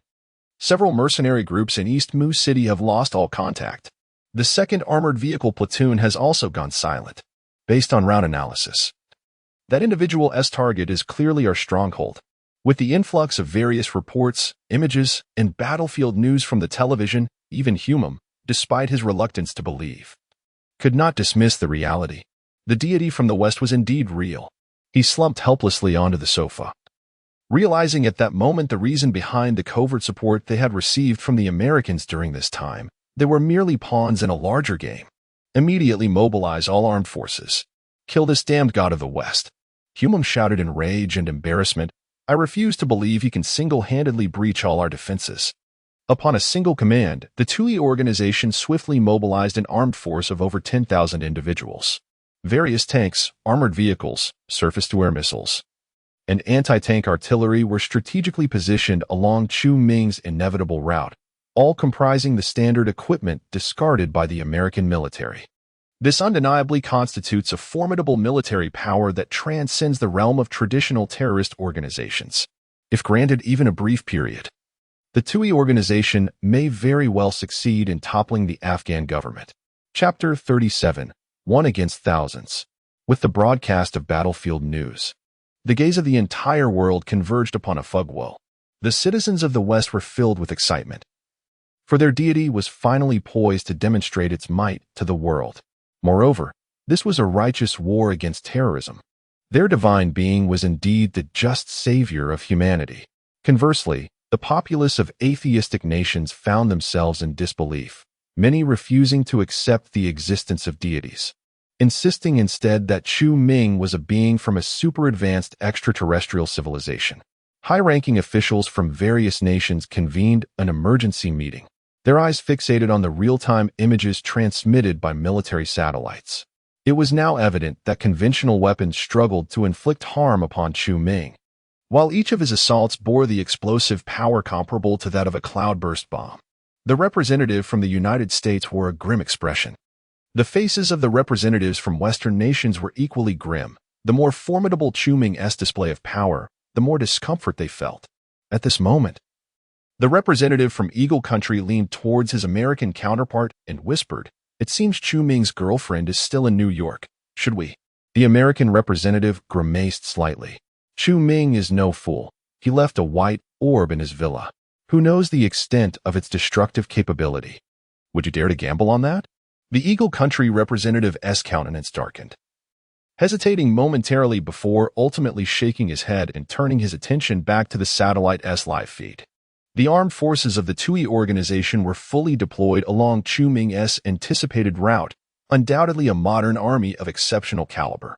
The American representative did not finish his statement, yet everyone could discern the underlying hope in his tone. Clearly wishing for Chu Ming to meet his demise at the hands of this elite force they had covertly supported for half a year. Representatives from Western nations shared this same sentiment. At this juncture, within the ranks of the 10,000-strong army surrounding the TUI organization's base, the soldiers were largely perplexed, glancing at one another in confusion, utterly unaware of whom they were meant to confront with such a grand display of force. Could it be the government forces were launching a major offensive? Nonsense. The government forces had been under our pressure for months, their morale nearly shattered. How could they possibly mobilize a large army? Who, then, were they to face? All armed forces were concentrated here. Could it be the American military had returned? This suggestion sparked a wave of panic among the nearby soldiers. If the Americans were indeed back, their meager military strength would be utterly insufficient to withstand them. After all, they had solely terrestrial armed forces, lacking any air supremacy. The leader of the TUI 3rd Tank Company quickly raised his voice to quell the soldiers' fear, then lit a cigar, smoking it with a hint of despondency. When a soldier inquired about the identity of the enemy, the leader paused in silence, then sighed. "The higher-ups say our enemy is a superhuman." "What? Isn't that ridiculous?" The soldier could scarcely believe it. "I find it absurd as well. But that is what they say. What can I do?" The leader replied with evident impatience, utterly baffled by the higher command's directives. At that moment, he heard the soldiers erupt in a chorus of astonishment. Everyone stood in stunned silence, their gazes fixed on a distant point in the sky. The leader, bewildered, turned to look and was instantly paralyzed by astonishment. A brilliant white streak raced through the sky, resembling a comet, and within it was the figure of a young man. "Good heavens! Is there truly a superhuman?" The leader exclaimed in shock, quickly regaining his composure. He seized the radio and bellowed, "Open fire! Everyone, fire at will! Provide cover fire on the target!" Simultaneously, other commanders and mercenary leaders issued identical commands. Boom, boom, boom. The cannons of dozens of tanks erupted with fierce flames, and an array of missiles and heavy artillery were unleashed without restraint. Soldiers, in a panic, pulled their triggers, scarcely able to aim at their target. Yet, aiming was unnecessary. The sky was filled with a torrential barrage of shells, missiles, and bullets, forming an overwhelming net of firepower directed at Chu Ming, leaving him no avenue of escape. However, Chu Ming moved forward unimpeded, charging directly into the storm of fire. No matter how powerful the missile, it was effortlessly deflected by the white radiance enveloping him. His defensive capabilities were sufficient to withstand nuclear strikes. How could he possibly be breached by such conventional weaponry? The sky was instantly engulfed in a torrent of flames, obscuring everyone's vision. Many soldiers exhaled in relief, their faces brightening with joy. Under such terrifying firepower, even a superhuman must surely be reduced to ashes. Yet, in the next moment, their smiles froze. From amidst the inferno, a figure of white light emerged unscathed, bursting forth with unparalleled speed, leaving a trail of sonic booms. And in the blink of an eye, soared above the military formation. In the terrified gaze of the soldiers, Chu Ming descended like a cannonball into their ranks, instantly claiming the lives of over 100 soldiers. Rat-a-tat-tat. Surrounding soldiers fired in a frenzy, but their efforts were utterly futile. With effortless ease, Chu Ming seized a nearby tank as if it were weightless and hurled it towards a cluster of soldiers. Boom! Flames erupted, and blood flowed like rivers.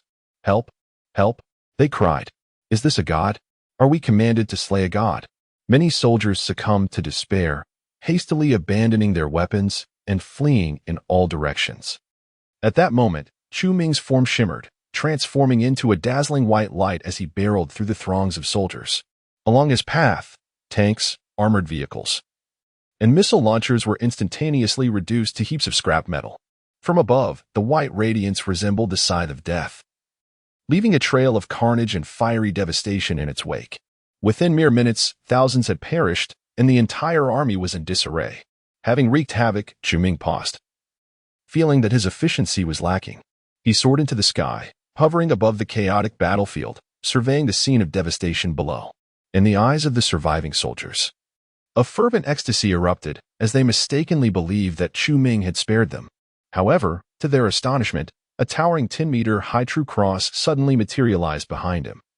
Composed entirely of pure, blazing white light, suffused with a sacred and divine aura, Chu Ming gazed upward toward the heavens, fully aware that military satellites from various nations were capturing his every move. With a smile, he remarked, "You wish to witness a nuclear test, do you? As you desire." With a mere thought, he unleashed the terrifying energy contained within the cross. On that day, many in Afghanistan felt the ground tremble violently beneath them. In the southwestern sky, a brilliant white mushroom cloud ascended into the heavens, radiating an overwhelming light and heat that tore through the clouds at an altitude of 1,000 meters, rendering it impossible to behold directly. Chapter 38. The Birth of a Deity. Completion of the system task. What was that? Was it a nuclear weapon? Which country launched it? What could possibly be the intention behind this? A wave of fear swept through the populace of Afghania, but soon, some realized that the explosion emanated from the direction of the two-way terrorist organization Stronghold. Was this a nuclear weapon unleashed by Chu Ming? It turned out that the nuclear fusion cross depicted in the films was indeed real. He had wielded this weapon to eradicate two-way. Could it be that our nation was on the brink of peace? Two-way has been vanquished. Two-way has been vanquished. Countless individuals were moved to tears, rushing to share the news. The annihilation of the two-way organization signified the cessation of turmoil in their homeland. They would no longer have to live in constant fear. Peace was on the horizon. At this moment, it was uncertain how many Afghanians regarded Chu Ming as their sole deity, their faith unwavering from this point forward. Meanwhile, Chu Ming had already set his sights on another small nation as terrorist stronghold. In the urgent meetings of the great powers, an eerie silence enveloped the room. The blast radius of the explosion was estimated to have reached 4 kilometers, indicative of a hydrogen bomb with a yield of approximately 200,000 tons. Based on our prior research on Chu Ming's nuclear fusion cross, it was likely that this represented pure nuclear fusion, potentially devoid of radioactive residue. The American representative wore a grim expression, his hands trembling involuntarily. Fear was etched on the faces of the others as well. They had finally confirmed that Chu Ming's nuclear fusion cross was indeed operational, establishing a modern theocracy with nuclear capabilities. Furthermore, Chu Ming had only unleashed a 10-meter tall nuclear fusion cross this time. whereas the one he had manifested in New York 8 months prior towered at a staggering 100 meters. No one could fathom the terrifying energy it contained. A shiver of dread coursed through the American representative's mind. Had Chu Ming released that formidable cross back then, New York would have been reduced to ruins. The global landscape was poised for another transformation. The Chinese representative's gaze was complex, reflecting deep contemplation. Simultaneously, the military and defense departments of various nations sprang into action, analyzing Chu Ming's capabilities based on a myriad of data and formulating strategic plans for his defense. In the virtual realm of the Trisolaris game, members of the ETO, having received images relayed by the Sabhan, bore witness to all that Chu Ming had accomplished in Afghania. A profound silence descended upon the group, leaving them speechless. Over the past 6 months, internal conflicts within those smaller nations had intensified, spurred not only by the machinations of Western powers but also by the clandestine efforts of the ETO. Now, they had achieved their objective, testing the limits of Chu Ming's might. If Chu Ming is not a Trisolaris, then he must surely hail from another advanced civilization, someone remarked. This time, he had refrained from referring to Trisolaris as the Master. The others seemed oblivious to the peculiarity of this statement, most nodding in agreement. What did Qin Shi Huang say on the matter? What is the Master's stance? Someone inquired. Qin Shi Huang shook his head slightly. The Master had yet to respond. The crowd fell into silence once more, many eyes glimmering with an inexplicable light. If Chu Ming were indeed the representative of another advanced civilization, possessing the power to alter or annihilate humanity, then why would they not choose to follow him instead of the Trisolarans who would not arrive on Earth for another 4 centuries? This notion swiftly permeated the ETO, leaving no one aware of the potential consequences it could unleash. On June 23rd, year 4 of the Crisis Era, Chu Ming traversed the land of Afghanistan, single-handedly confronting an army, unleashing an energy equivalent to 200,000 tons of TNT, annihilating the TAVI organization. The following day, on June 24th, he unleashed an energy equivalent to 100,000 tons of TNT in southern country, obliterating the ETA organization. By June 26th, in the western deserts of 2 country, he released 300,000 tons of TNT equivalent energy and, with his physical form, crashed into a military base, eradicating 2 major terrorist organizations in 2 country. In the ensuing period, Chu Ming vividly demonstrated the power of his humanoid nuclear weapon to the world, wreaking havoc wherever he went. With no terrorist organization able to withstand the onslaught of nuclear arms, some terrorist groups, upon receiving the news, were paralyzed by fear, hastily dispersing their members throughout various cities, attempting to use civilians as hostages, hoping to deter Chu Ming. However, this merely delayed their demise slightly. He could effortlessly crush the consciousness of those armed militants under the vast expanse of his formidable mind. After half a month, Chu Ming single-handedly eradicated all terrorist organizations in those small nations, subsequently arriving over a small island in the Arabian Sea of the Indian Ocean, a stronghold for the majority of armed militants and pirates from Africa. On July 12th, year 4 of the Crisis Era, he unleashed an astonishing 800,000 tons of TNT equivalent energy, sinking the entire island. The world was shaken. The turmoil of the Third World swiftly subsided. From that moment forth, a genuine deity was born into modern society. As early as the latter half of year 3 of the Crisis Era, the Hubble 2 space telescope had detected the Trisolaran fleet, leaving trails as it sped through interstellar dust, ultimately confirming the reality of the Trisolaran invasion and extinguishing humanity's last flicker of hope. A new wave of despair, panic, and confusion spread throughout human society, with no one able to glimpse a future filled with promise. Yet now, amidst various geopolitical maneuvers and unexpected developments, Chu Ming undoubtedly became the spiritual anchor for the majority, stabilizing the global situation. Clinging to a glimmer of hope, people commenced their arduous existence. Half a month later, congratulations to the host for completing the Savior mission. In the eyes of 95% of humanity, you possess 2 identities. To the believers of God, you are his righteous angel. To the atheists, you are the representative of a super civilization embodying justice in the galaxy. This is, in fact, A description of Luoji from the original text. Chuming abruptly sat up in bed, excitement surging within him as he exclaimed, "Quickly, bestow the reward. It took me a full 8 months to accomplish this task. Do you have any idea how I endured those 8 months?" Reward distribution. Congratulations to the host for acquiring 500 years of cultivation. And congratulations as the host's cultivation reaches the mid-stage of the golden core. Strength assessment. Capable of obliterating a droplet with a single punch. Am I invincible in this world? Chuming eagerly inquired. Sort of. What does sort of mean? Host. I hope you take the time to investigate the scientific principles behind your ability to obliterate a droplet. Chuming, wearing a perplexed expression, responded, Cultivation?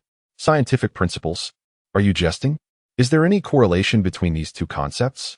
I have informed you long ago that the Andromeda Galaxy, the closest star system to Earth, harbors spiritual energy, and you remain utterly oblivious? I must have overestimated your intellect. Chuming displayed a look of confusion, severing his communication with the system and allowing a hint of mockery to surface. He pondered deeply, estimating the timeline at this moment. The latter plan had just been fully initiated, and the star plan had only recently commenced. Chuming stood and called forward, instructing, "Immediately send 10 stars to Chung Xian in the name of Yun Tianming. What are you up to now? If Chung Xian were to perish, do you think the plot of the third installment would undergo any alterations?" The original text merely stated that the latter plan was fully initiated and the star plan implemented in the 4th year of the crisis era, without specifying the month. Thus only an estimation can be made. Chapter 39. I want to gift Chung Xian a sky full of stars. In the 4th year of the crisis era, Yun Tianming was astounded, enraged, and sorrowful upon reading the news of the euthanasia law passed by the Special Assembly of Huagua in a newspaper handed to him by Dr. Zhang. He could faintly sense that this was deliberately shown to him by Dr. Zhang, or perhaps someone intended for Dr. Zhang to ensure he saw this information. Who desires my euthanasia? Yun Tianming pondered bleakly, a profound sadness enveloping his heart. By the time he was diagnosed with advanced lung cancer, it was already too late. His days were numbered.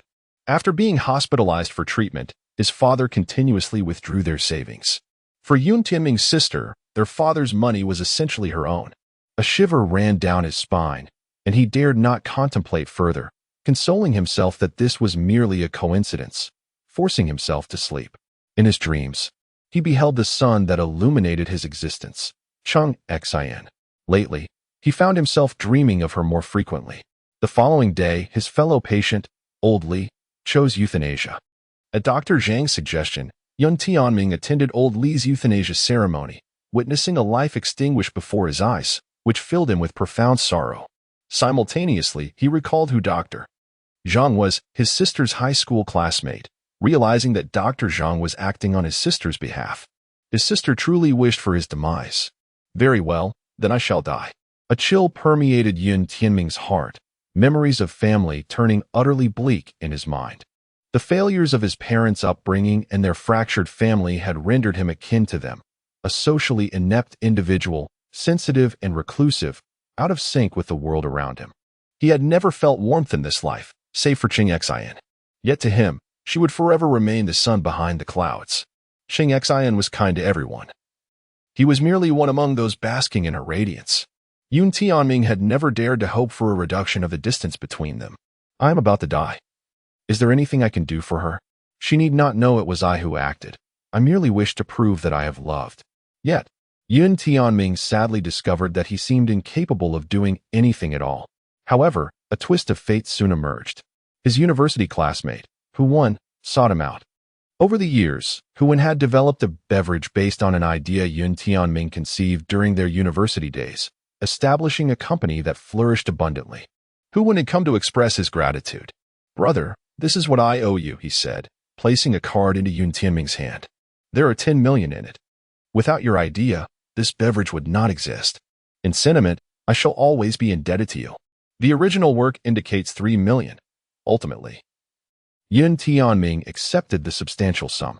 What could 10 million accomplish? He had no desire to leave the money to his father, for it would inevitably fall into his sister's hands. He had already complied with her wish to die. He owed her nothing. That evening, Yoon Tianming saw the star program in the news. This is an absurd plan birthed from various political factors, primarily fueled by the United Nations' desire to elevate its actual power through the international discourse of global unity. The major powers have issued a mere blank check, permitting the UN to auction stars located over 100 light-years away from the Kuiper Belt. For a few million, one could acquire ownership of a star and its accompanying planets. Yoon Tianming knew precisely what he intended to do with this sum. He wished to gift Chung Xian a star. The following day, Yoon Tianming arrived at the agency handling the star project in Huagua, where he met Dr. He, who was responsible for the auction of stars. Dr. He was a courteous middle-aged gentleman, and upon meeting Yoon Tianming, he displayed great enthusiasm. For he was the first individual from Huagua expressing a desire to purchase a star. Such folly was rare indeed, after all. What use is nominal ownership of a star if one can merely gaze at it for a lifetime? Dr. He cheerily proclaimed, "Sir, given that you are the first person in Huagua interested in purchasing a star, the UN has graciously provided you with a substantial discount." Yoon Tianming, taken aback, inquired, "Such a thing? Can there truly be a discount?" "Certainly," Dr. He replied with a smile. "Buy 2 stars and receive 1 free. Purchase 6 stars and acquire an additional 1. Yoon Tianming felt somewhat bewildered. He glanced around, confirming that he was indeed in the UN Educational, Scientific and Cultural Organization's office in Beijing, not some real estate agency. "Is this for real?" he questioned, unable to believe it. "Absolutely," Dr. He assured him, producing a document to present to Yoon Tianming. "This is the discount notice issued by the UN headquarters for you to review." Yoon Tianming perused the document several times before reluctantly accepting its authenticity, a wave of joy surging within him. If he could gift Chung Xian more stars, that would be splendid. It would better express his affection. Should he ever have a gravestone, he could inscribe upon it, "I came, I loved, I bestowed upon her a sky full of stars, and then I departed." Subsequently, He began to introduce him to several stars, all located within 150 light-years of Earth, characterized by their high brightness, easily visible to the naked eye. Moreover, they were positioned in various directions. "Sir, imagine the girl receiving these stars standing beneath the night sky. From any vantage point, she could gaze upward and behold a star that belongs to her. How blissful she would be. This is surely the most romantic gesture in the universe." Yoon Tianming was moved. He was about to inquire about the price when a sudden realization dawned upon him, and his expression shifted. "Dr. He, I never mentioned that I intended to bestow ownership of the star upon a girl, did I?" Dr. He paused, slightly taken aback. "I merely inferred. I hope you do not mind my assumption." Yoon Tianming chose not to dwell on the matter further and instead asked about the star's price. "It's a flat rate, 2 million per star." Nodding, Yoon Tianming calculated, "Then my funds are sufficient to purchase 5 stars, plus the complimentary ones, totaling 7. Dr. He promptly interjected, "Sir, why not add an extra 2 million? That way, you could acquire 6 stars and receive 2 additional ones as a bonus, 10 stars in total." What a perfect and romantic notion. Moreover, consider this. Isn't it rather advantageous to spend merely an additional 2 million to acquire 3 more stars? It is simply an unparalleled bargain. Yoon Tianming's gaze was peculiar as he reconfirmed that the individual before him was indeed a PhD in astronomy, and not a mere real estate salesman. He shook his head and replied, "I apologize, but I only have 10 million. It is impossible for me to produce an additional 2 million. Dr. He, beaming with a smile, responded, "No worries. You can always opt for a loan with installments." Yoon Tianming stood there, utterly bewildered, even questioning whether he had misheard. Could such a thing truly be financed? I am a terminal cancer patient, nearing death. How could I possibly secure a loan? Not to fret. Should you pass away, the United Nations would merely reclaim the ownership of the 3 stars. The other stars would still belong to the person you gifted them to. Your family would remain unaffected. After all, you are. So what if you take out a loan? Sir, just think about it. By securing a loan of 2 million, your girl would become the only one in the entire world, even the universe, to possess 10 stars. How blissful she would be standing beneath the night sky, feeling as though the myriad of stars belonged solely to her. The reasoning was sound, however. Come, sir, peruse this loan contract."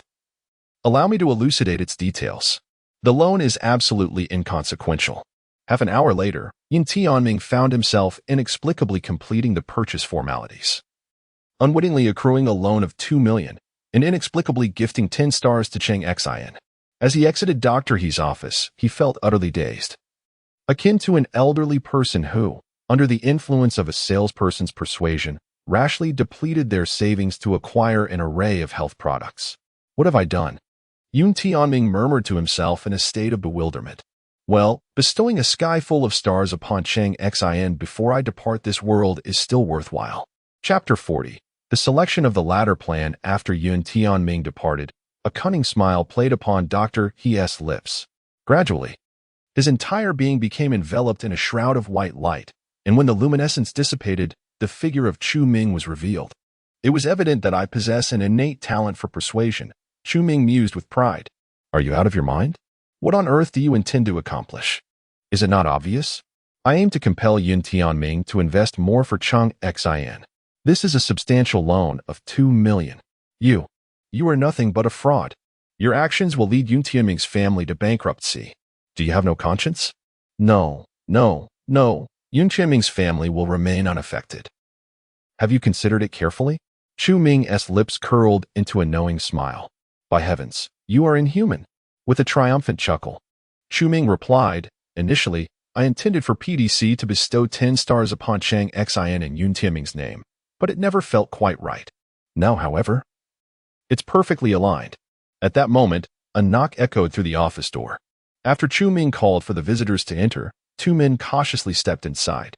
One was Hu Wan, and the other was the true Dr. He. Hu Wan, did you receive the 7 million from PDC that I arranged for you? Chu Ming inquired. Indeed, I have. Hu Wan nodded, a wry smile crossing his face. Mr. Chu Ming, you really didn't have to do this. I do owe Yun Tianming. And gifting him 10 million wouldn't be an issue. Chu Ming regarded him with admiration, remarking, there are few merchants with such integrity as you. Hu Wan smiled sheepishly, then hesitated before cautiously asking, Mr. Chu Ming, may I request a small favor? Would it be possible for us to take a photograph together? What? Chu Ming was momentarily taken aback by this unexpected request, but quickly regained his composure. In a sense, he was now one of the most celebrated figures in the world, boasting a 95 approval rating and an unparalleled fervor that eclipsed any superstar of the Golden Age. As a businessman, Hu Wan clearly sought to leverage a photo with Chu Ming for promotional purposes. Very well. Though somewhat speechless, Chu Ming acquiesced, considering it a trivial matter. After the photograph was taken, Hu Wan expressed his gratitude profusely, fully aware of the immense wealth this image could potentially generate for him. Once Hu Wan took his leave, Dr. He stood silently, surveying Chu Ming with a complex gaze, as if struggling to find the right words. Is there something you wish to express? Please, feel free to speak openly, Chu Ming urged, unable to contain his curiosity. Dr. He sighed with a wry smile. Mr. Chu Ming, I truly did not envision you as such a person. What do you mean?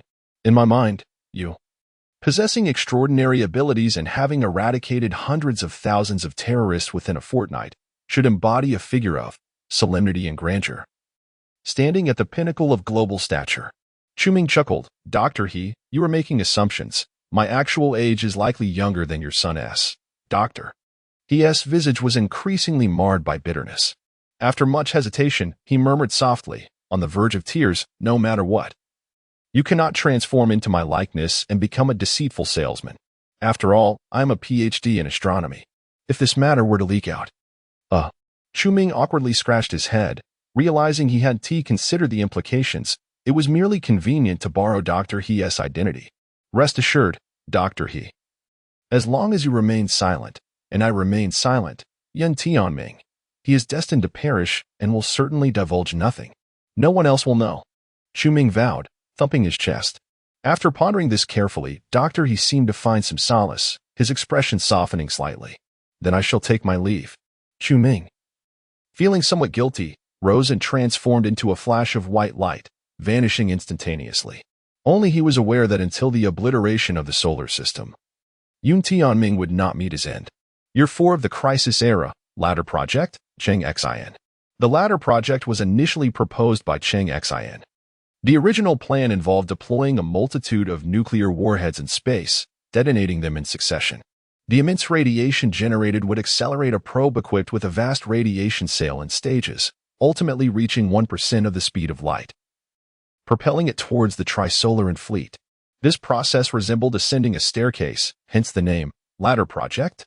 However, the initial proposal was dismissed by the PDC, as it solely focused on the probe's velocity, neglecting all other aspects, and would yield no intelligence from the Trisolaran fleet. Consequently, White suggested placing a person in cryogenic sleep aboard the probe, sending them into the heart of the enemy. Yet the mass of the probe became a significant issue. Achieving 1% of light speed necessitated an exceedingly lightweight probe, and equipping it with a complete cryogenic system would far exceed that limit. Then, Chung Xian proposed that it was not essential to send a living person. Instead, they could freeze an individual and deliver them to the Trisolaran fleet, hoping they might be capable of resurrection. However, this remained too burdensome. Ultimately, White suggested a radical solution: send only the brain.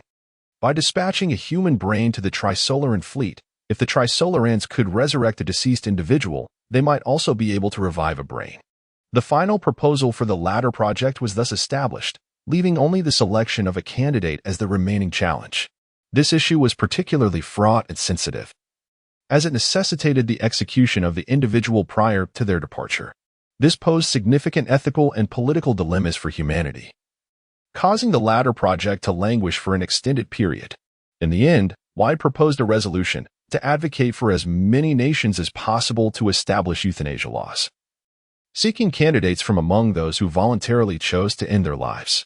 3 permanent member states consented, but their stipulation was that euthanasia could only apply to terminally ill patients.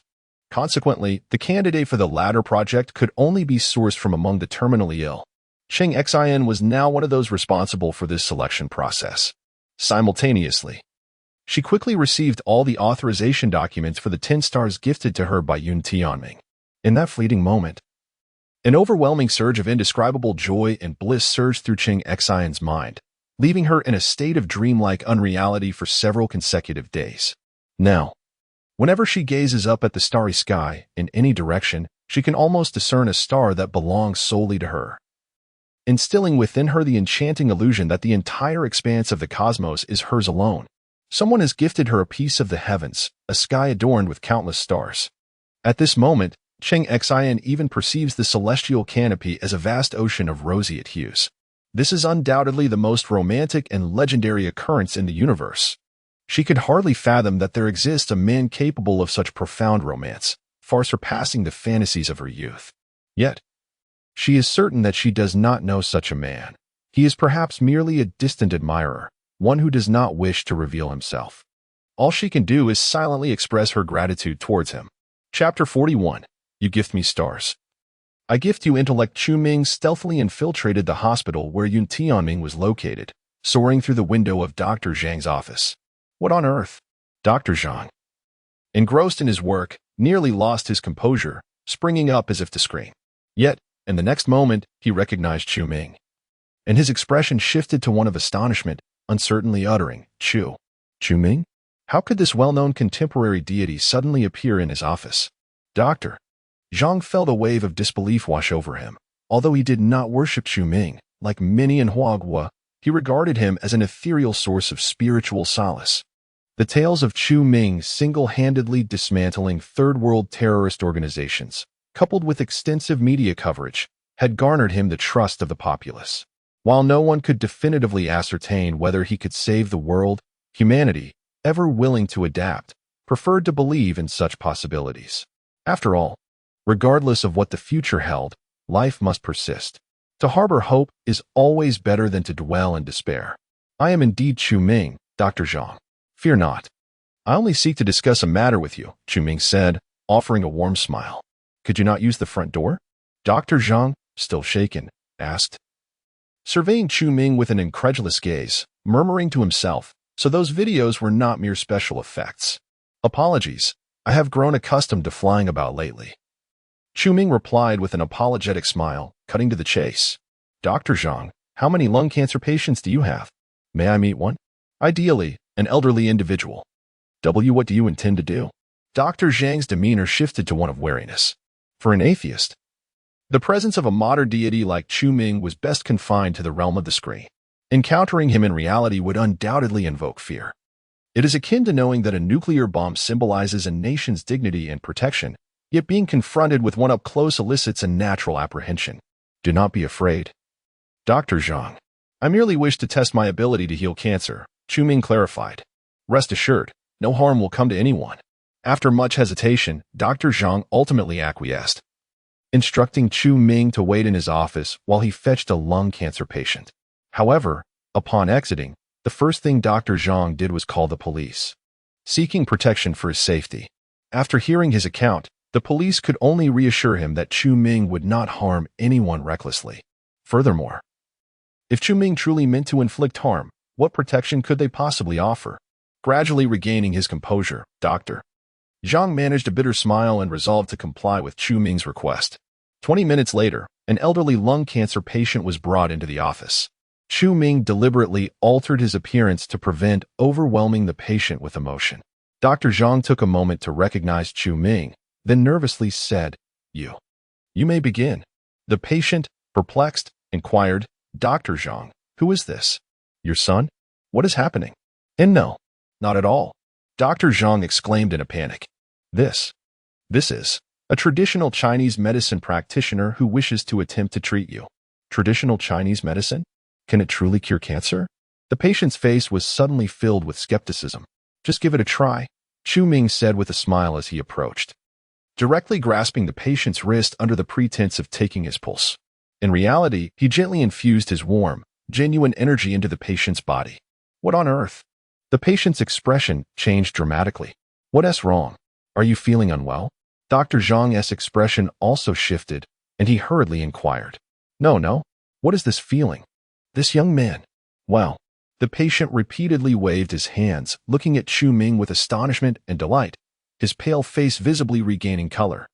He could distinctly feel a wave of comforting warmth spreading from his wrist, gradually enveloping his limbs and ultimately concentrating in his lungs.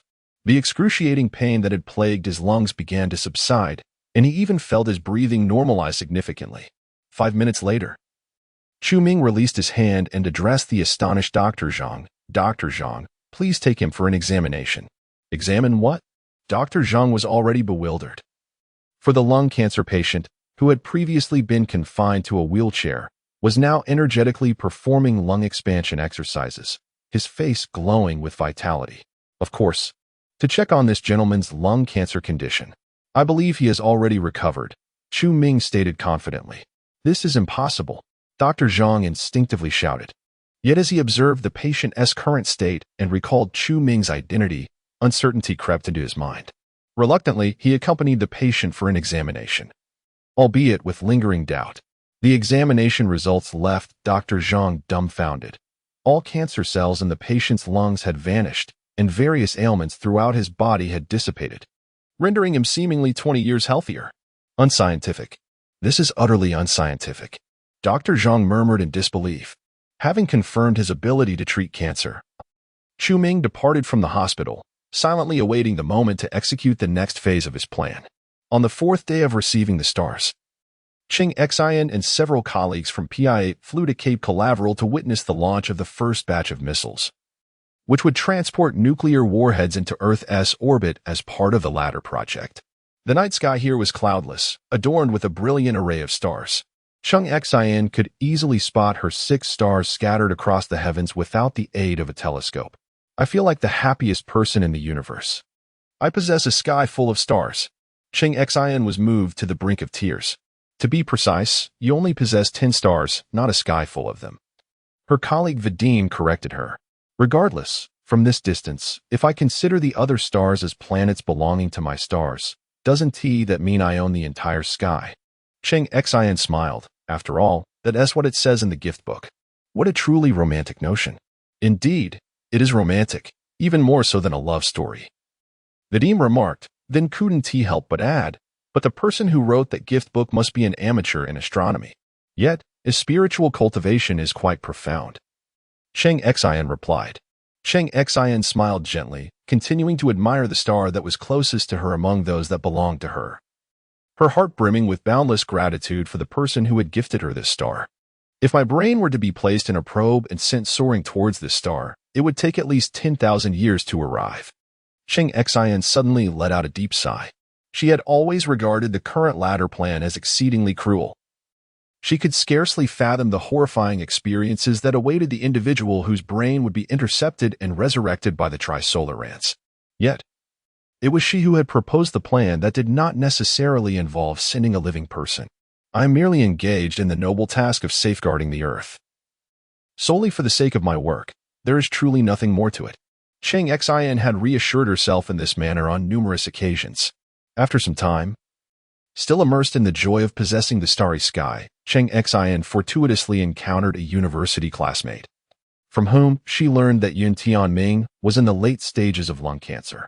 Without a moment's hesitation, Cheng Xian promptly recommended Yun Tianming as a candidate for the latter plan. Chapter 42. The absence of the ability to ascend, and the lack of capital to engage with the world. On the day when Yun Tianming was about to undergo the euthanasia procedure, Chu Ming requested to meet Dr. Zhang. At 8 o'clock in the morning, the two sat face-to-face in Dr. Zhang's office. Mr. Chu Ming, I truly did not anticipate your visit to someone like me. A mere commoner, Yun Tianming remarked, gazing with astonishment upon this modern deity before him. Yet, beneath that facade lay a profound numbness, akin to that of an elderly man resigned to his fate, devoid of genuine surprise. Chu Ming, direct and forthright, inquired, "Why have you not sought my assistance in treating your cancer?" Yun Tianming hesitated, recalling that just days prior, Dr. Zhang had informed him of how old Chen's lung cancer had been miraculously cured by Chu Ming, leaving him in a state of shock. Old Chen's condition had been dire, rendering him immobile, confined to a wheelchair, and reliant on a respirator even during the night. Yet, astonishingly, in a single night, he had been healed, an achievement beyond the grasp of contemporary medicine. I lack the funds for treatment, Mr. Chu Ming, Yun Tianming replied, shaking his head slightly. What if I were to offer you treatment at no cost? Chu Ming queried. Why would you do that? We are not acquainted, are we? Well, a divine being saving humanity does not require justification, does it? It is a matter of fate. Yun Tianming was taken aback. Then, Mr. Chu Ming, you truly possess divine qualities. However, it is unnecessary. Thank you. Why so? Do you not wish to live? Chu Ming asked, puzzled. Are you concerned about the 2 million loan owed to the United Nations? Afraid that if you survive, you will be unable to repay it? How did you come to know of this? Yun Tianming exclaimed, astonished, but he quickly regained composure. Oh, I forgot your capabilities. It is only natural that you would know. He then could not help but express his disdain. However, I truly did not expect that the United Nations would resort to such deceitful practices. My mind was in disarray at the time, and I was easily swayed. That doctor, he, is truly despicable. Indeed, that is quite true, Chu Ming replied, his eyes twitching slightly before hastily redirecting the conversation. If your reluctance to seek cancer treatment stems from a genuine fear of being unable to repay that 2 million, I could facilitate PDC covering the loan. You are aware of my authority in this matter. Yun Tianming was utterly bewildered, unable to comprehend why Chu Ming would extend such help to someone he deemed worthless. Yet, he chose not to delve further into the matter, simply shaking his head bitterly. Thank you, but it is truly unnecessary, Mr. Chu Ming. I no longer harbor any regrets about dying. Brother Tianming, is living not a blessing? Chu Ming pondered. I have lost the meaning of existence, Yun Tianming confessed. Mr. Chu Ming, do you realize that I have never experienced true joy or happiness in this world? I am but an outsider. Even in death, it is merely my family wishing for my end. Perhaps it was the impending euthanasia in 2 hours or the divine aura of Chu Ming that evoked a unique emotional response. But Yun Tianming exhibited an unmistakable desire to confide. I once made earnest attempts to break free from my reclusive and introverted nature. I yearned to blend in with society. Yet I found myself incapable. I am an anomaly, lacking both the ability to transcend the mundane and the resources to engage with the world. Left to suffer in a state of limbo. In Yun Tianming's eyes, there was a profound numbness, as if he were reflecting on the tragedies of his life. Suddenly, a forlorn smile graced his lips. Once, there were those who offered me warmth, but she is forever beyond my reach. Before my demise, I endeavor to do everything within my power for her, and that suffices. I have no reason to continue living. Chu-Ming inquired. That person, is she a girl? Yes, Yin Tianming nodded. Is she important to you? Absolutely, yet I can only love her in silence. After a moment of silence, Chu-Ming sighed. Very well, since you have made your decision, I can only respect it. There are still 2 hours until your euthanasia ceremony. You may change your mind at any moment. There's no need. I am truly grateful to you. Yun Tianming cast a grateful glance at him before taking his leave. Once the office door closed, Chu-Ming retrieved a voice recorder hidden on his desk, and after confirming the recording was saved successfully, a faint smile appeared on his lips. At precisely 10 o'clock, Yun Tianming entered the euthanasia room alone. He felt neither fear nor anxiety, but rather an unprecedented tranquility, even a sense of relief. This tragic life was finally drawing to a close. As he lay on the bed, a nurse entered and inserted the needle of the automatic injector into his arm before leaving. The euthanasia procedure commenced, and a screen displayed. Do you wish to end your life? Press 5 for yes, press 0 for no. This was a necessary protocol, with the screen presenting the same question 5 times to prevent patients from mindlessly pressing the same button in a state of unconsciousness. Yin Tianming pressed 5, and scenes from his life flickered through his mind like a revolving lantern. He saw his parents, his sister, colleagues, and classmates, but these were mostly painful memories, devoid of any vitality. He quickly pressed the button to choose death 4 more times. Finally, he recalled Chung Xian. Remembering the impulsive decision to buy a plane ticket to her city after his lung cancer diagnosis, yearning to see her one last time. Yet, he never got that chance. Do you wish to end your life? This is the final prompt. Press 3 for yes, press 0 for no. Yun Tianming closed his eyes and calmly pressed the final button, choosing to end his life. Chung Xian, take the stars I gave you and seek happiness. Suddenly, a cacophony erupted. A group of people burst into the euthanasia room, and the nurse hurriedly removed the needle that had yet to be injected. Yun Tianming opened his eyes in confusion, only to behold the one who had haunted his dreams, Chung Xian. Ah, I have arrived in heaven, he thought. Heaven is truly wonderful, for she is here. Gazing at the sacred and beautiful woman before him, Yun Tianming felt an unparalleled happiness. He longed to reach out and touch her flowing hair, yet he lacked the courage.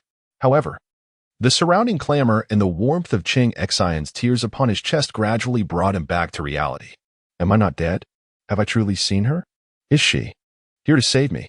However, the very first words spoken by Chung Xian caused Yun Tianming's heart to plummet from paradise to the depths of despair. Tianming, do you know? The euthanasia law has been passed for your sake. Chapter 43.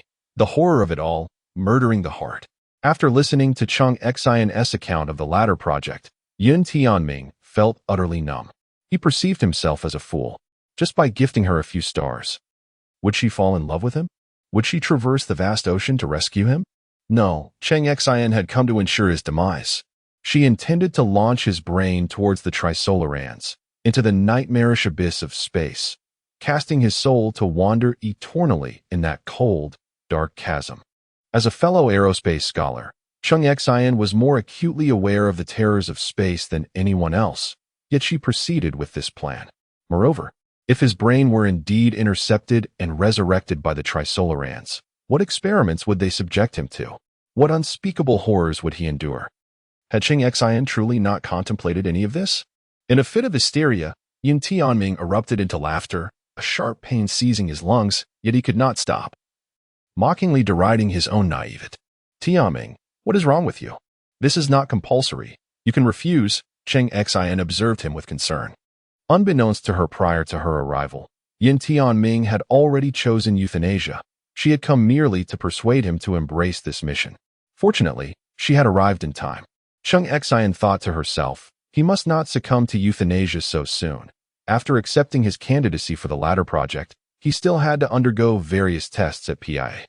Should he perish now, it would all be in vain. To Chung Xian, Yun Tianming was merely an ordinary classmate, forgotten in the recesses of her mind. This reclusive and sensitive young man was not her type. Her previous concern for him stemmed solely from her habit of being kind to everyone. Had Yun Tianming not fortuitously contracted a terminal illness at this moment, intersecting with Chung Xian's professional obligations, she might have never recalled him in her lifetime.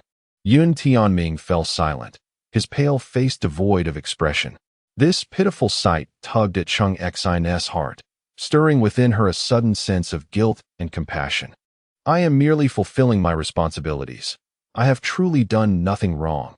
Chung Xian reassured herself once more, taking a deep breath before solemnly asking, Yun Tianming, please answer me. Do you wish to assume the responsibilities of a citizen of Earth and accept this mission?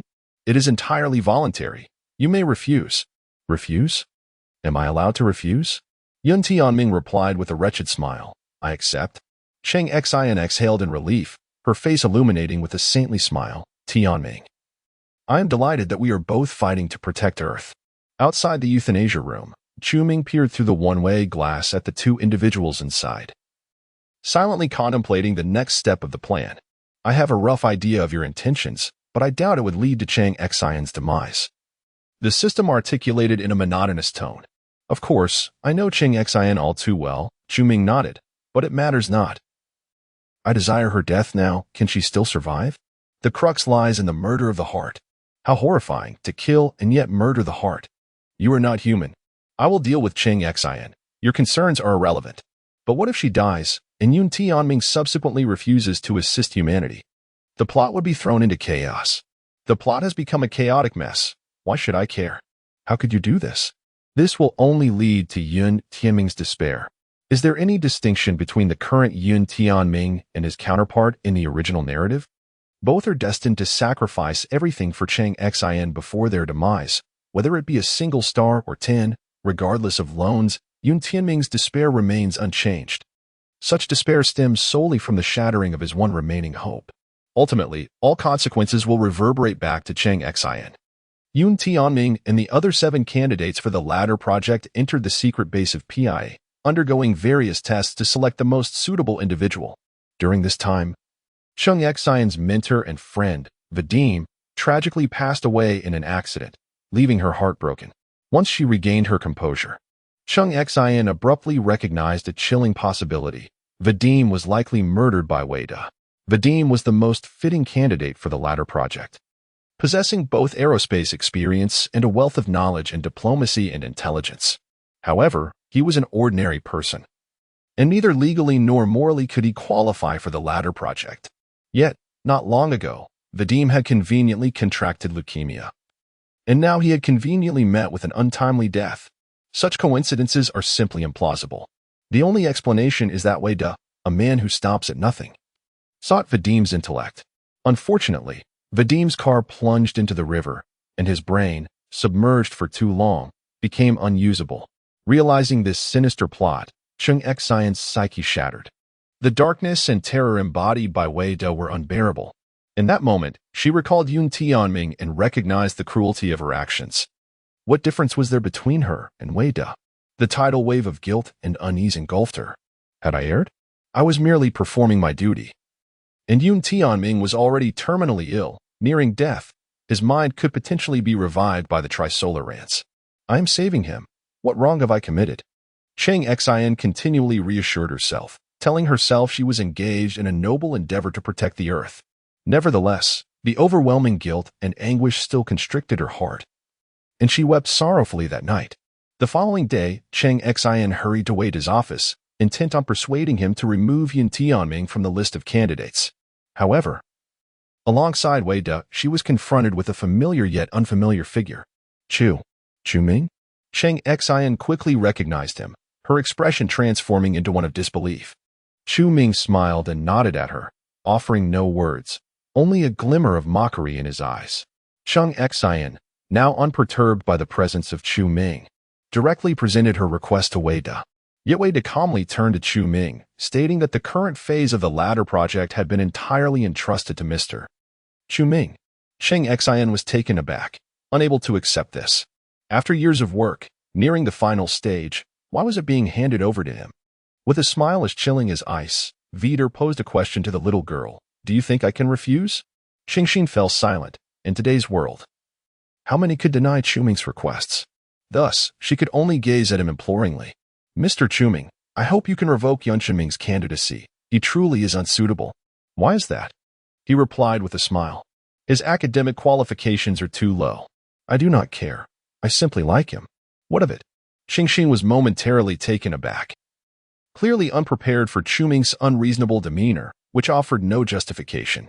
She wished to say more, but Chuming mockingly interjected, Xingxin, do set aside your pitiful sympathy. Was it not you who encouraged Yun Shenming? Did you not lead him down this path of despair? Now who are you pretending to pity? Xingxin's expression shifted, and she shook her head in a panic. I did not. I only acted for work. I did not think so deeply. Now I regret it. I just want to save him. Chuming nodded. Indeed, you urged Yun Shenming towards death merely for work. Your regret now is but a balm for your own guilt and unease. Xingxin, do not adorn selfishness with the guise of love. Xingxin's face reflected terror. She felt as though Chuming had seen through her very soul. No, I am not like that. I truly did nothing wrong. I was only trying to save him. She refused to acknowledge the possibility of her selfishness. She was kind to everyone, bathing them in her own light. How could she be selfish? Chuming's words were mere nonsense. Little girl, let me share something with you. Veeder interjected. Mr. Chuming possesses the ability to cure any terminal illness. Of the 7 candidates in the ladder program, 6 have already been healed by him. What about Yun Shenming? Xingxin's mind spun in confusion, her shock at Chuming's abilities momentarily forgotten. Veeder displayed a smile that reveled in the despair of others, stating, based on voluntary principles. All 6 candidates willingly accepted treatment, but Yun Shenming did not. He chose to remain in the ladder program.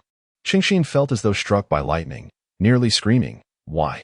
At that moment, Chuming smiled and produced a recording pin, playing an edited audio clip. Once, someone offered me warmth, but she is forever beyond my reach.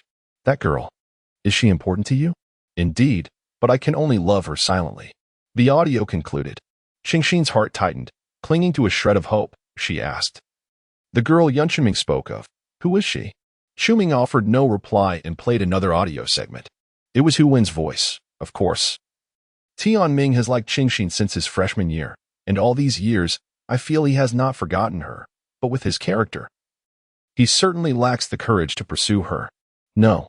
How could it be me? Chung Xian felt as though struck by a bolt from the blue. An overwhelming tide of guilt and self-reproach threatened to shatter her heart, leaving her in a state of profound stupor. Chuming remarked, Yin Tianming has always loved you, considering you the sole son in his universe. Even until the moment of euthanasia, he believed you to be a kind-hearted and innocent girl brimming with compassion. Chuming wore a smile reminiscent of Wide's as he gazed at Chung Xian, articulating each word with deliberate gravity. Yet you intend to launch his brain. Chapter 44. Chung Xian, a perfect saint. Chung Xian departed in a daze, haunted by the echo of Chu Ming's last words to her. In the name of love. You have stripped the one who loves you most of their right to live. Mr. Chu Ming, are you reveling in her despair and agony? Wade regarded Chu Ming with a gaze filled with intrigue. Chu Ming smiled, much like you. Forgive me for the words I spoke upon our first meeting. You are not an ordinary person. Wade replied with a smile, nor are you a deity. You are a devil darker than I. What, do you not appreciate that? Chu Ming looked at him. Was it my forceful assumption of your duties that displeased you? Wade shook his head. It matters not. Your ambitions align with mine, making the identity of the leader of the ladder project inconsequential. However, I fail to comprehend, Mr. Chu Ming. Do you not know Chung Xian?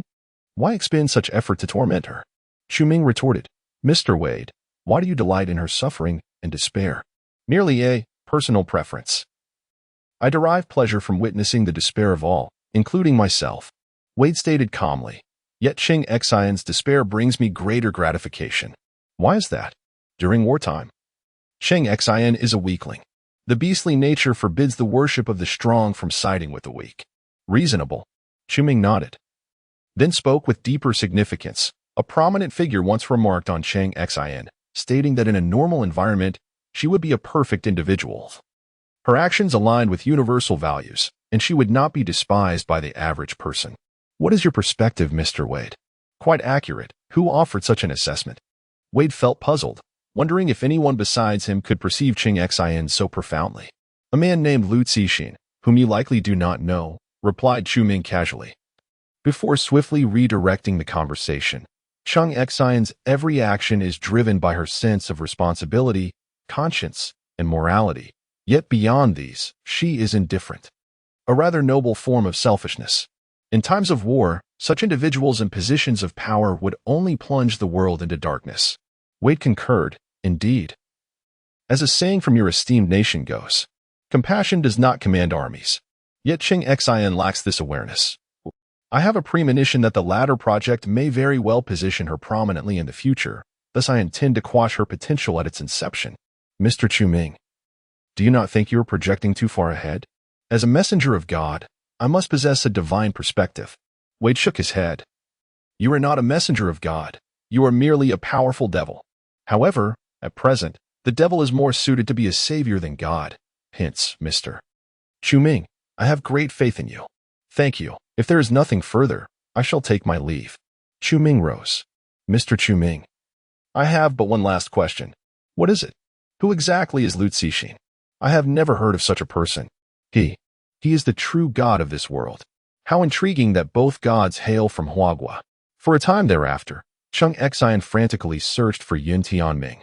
Yet the latter was hidden away by Chu Ming, eluding her grasp entirely. The torment stemming from her conscience and moral unease left her in a state of incessant distress. Days passed, and she became more emaciated than those suffering from terminal illnesses, feeling like a mere shell of a person. Meanwhile, White informed her that Yun Tianming was now the sole candidate for the latter project, a choice that Chu Ming was adamant about. With neither PIA nor PDC able to defy his demands, recognizing the futility of her search for Yun Tianming and her inability to persuade Chu Ming to relinquish him, Chung Xian succumbed to despair, attempting to console herself. I have fulfilled my responsibilities. Tianming willingly accepted this mission. And there is a significant chance his mind could be revived by the Trisolarants. In a certain sense, I have saved him. I truly have not acted in a manner that would disturb my conscience. Yun Tianming loves me, but he is merely a distant admirer, unbeknownst to me. And he has done nothing for me. What fault lies with me? Chung Xian repeated this self-soothing mantra daily, and her formidable psychological resilience gradually eased her suffering. During this time, she would venture out each night to places where the sky was unclouded, gazing at the stars that belonged to her alone. The night sky resembled a rose-tinted ocean. Under the gentle starlight, Chung Xian found immense solace, her wounded spirit beginning to heal. She grew increasingly grateful to the one who had gifted her the stars, even developing a special affection for that person. After all, at that moment, only the stars he had given her offered comfort. Who else could bestow such a romantic gift upon me? Immersed in the fantasy of a star-filled sky, Chung Xian forgot all about work and life, her heart filled solely with happiness and speculations about her secret admirer. Among the young men she knew, only one possessed the means to present such a gift. Huan, now a billionaire. Yet, it was evident that Huan lacked such high spiritual refinement. If he wished to express his affection, he would only offer various luxury items and extravagant cars. Who could it be? I truly wish to meet you. On October 5th, year 4 of the crisis era, Yun Tianming was elected as the executor of the latter project. During the swearing-in ceremony at the United Nations, Yun Tianming stated in a flat tone, I am utterly disappointed in humanity. I will not swear an oath. I intend to see what the Trisolaran world is like before deciding whether to assist mankind. UN Secretary General Tsai offered him a gentle smile, poised to inquire further. However, Yun Tianming cast a mournful glance in her direction, muttering, United Nations, deceivers. Tsai's expression stiffened. Her words caught in her throat as she silently chastised Chu Ming in her mind. The STAR project had originally been proposed by Tsai to elevate the UN's political standing, only for Chu Ming to exploit it for his own deceptive ends. Should this matter come to light, it would not merely undermine the stature of the United Nations. It could jeopardize its very reputation. This individual truly lacks any sense of shame. Tsai could not help but curse inwardly. Yet thoughts of Chu Ming rendered her emotions rather intricate. Just a few months prior, she had announced Chu Ming's identity as a wall-facer here, extolling him as an exceptionally composed individual, a rarity among the commonplace populace. Yet, the reality is, he is anything but an ordinary man.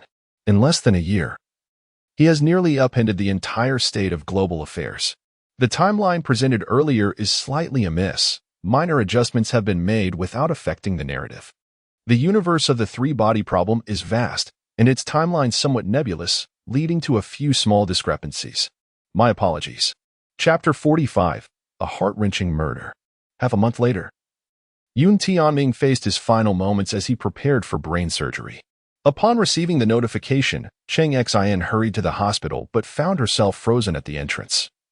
Torn between the urge to enter and the unwillingness to leave, the turmoil of conscience and moral guilt engulfed her once more, causing her profound anguish.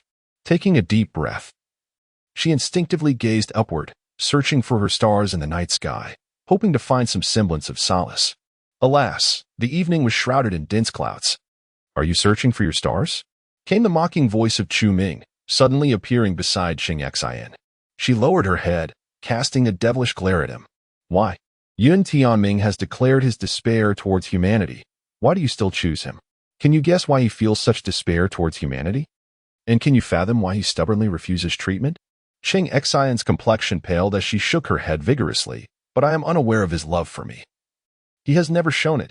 Chu Ming glanced at the time, sensing that the moment had arrived. He smiled and said, "Never shown it? Those stars you cherish were all gifts from him." Chang Xion's pupils constricted as if struck by a thunderclap, leaving her momentarily dazed.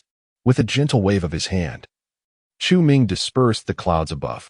The sky was adorned with a myriad of brilliant stars, their gentle light cascading down upon Chang Xion's rigid form, yet instead of comfort, it enveloped her in an endless chill, as though she had plunged into an icy abyss. The overwhelming sorrow stemming from her boundless guilt nearly suffocated her. In a frenzy, Chang Xian cast aside all hesitation and dashed into the hospital, racing toward the neurosurgery room. Yet, it was too late. Yoon Tianming's brain had already been extracted, frozen, and sealed in a specialized container. Chang Xian collapsed before the container, weeping inconsolably like a child, the torrent of her grief consuming her entirely. Time slipped away, and after what felt like an eternity, she struggled to her feet, moving through the hospital like a soulless marionette, utterly lost and afraid to leave. The thought of the vast night sky filled her with unrelenting dread. The starry expanse had ceased to be a rose-colored ocean and had morphed into a lifeless black shroud, with those stars now resembling frozen brains, each emitting a faint glow. Suddenly, Chang Xian noticed a man standing at the corner ahead, a chilling smile adorning his face as he reveled in her pure despair and suffering. "What a delightful surprise," said Wide with a smile, "Mr. Chu Ming is indeed an extraordinary deity. You are all demons." Chang Xian cried out, tears streaming down her face as realization dawned upon her. Chu Ming and Wide had known all along. They revealed this truth solely to torment her. Wide savored her anguish for a moment before speaking again. "You are still unaware, are you? To gift you 10 stars and allow you to experience the joy of a starry sky. Yoon Tianming borrowed 2 million from the United Nations. This debt will lead his family to bankruptcy." Chang Xian stood frozen for a moment, nearly screaming, "Impossible. Since when does the United Nations offer loans?" Wide shook his head, expressing uncertainty, suggesting she consult the United Nations herself. "Even if there is, Yoon Tianming is now the executor of the latter program and has contributed to humanity. The United Nations should assist him in repaying this loan." Chang Xian nearly screamed. "You know Yoon Tianming acted entirely of his own volition. You cannot morally coerce the United Nations." Chang Xian paused, bewildered, and finally murmured, It's all right. I will sell the ownership of those stars to help Yoon Tianming repay the debt." The United Nations had suspended the star program, rendering those ownership certificates mere scraps of paper. "What? Then, I will help him repay the debt. This is what I owe him." Chang Xian resolved that with her salary at PIA, she could repay the 2 million loan in under 10 years. Wide smiled, saying, "My dear girl, I regret to inform you that Mr. Chu Ming has dismissed you, citing your character as unsuitable for PIA." Chang Xian felt as if struck by lightning, her body trembling as she struggled to articulate her thoughts. Ultimately, her legs buckled, and she collapsed to the ground in utter despair. Wide's smile vanished, and he shook his head slightly, saying, "Let me tell you, the latter program is no longer viable. The only human Yoon Tianming truly cares about is you. You were meant to hibernate and become the liaison for the latter program.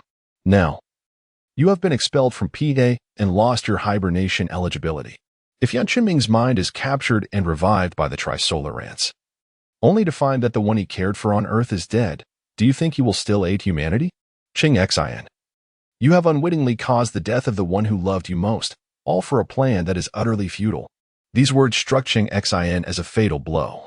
Her face drained of color as she incredulously shook her head. How could this happen? Were you not willing to do anything for your goal? How could you stand idly by while Quming sabotaged your plan? My dear girl, are you suggesting I assassinate Quming? Qing Xin was rendered speechless.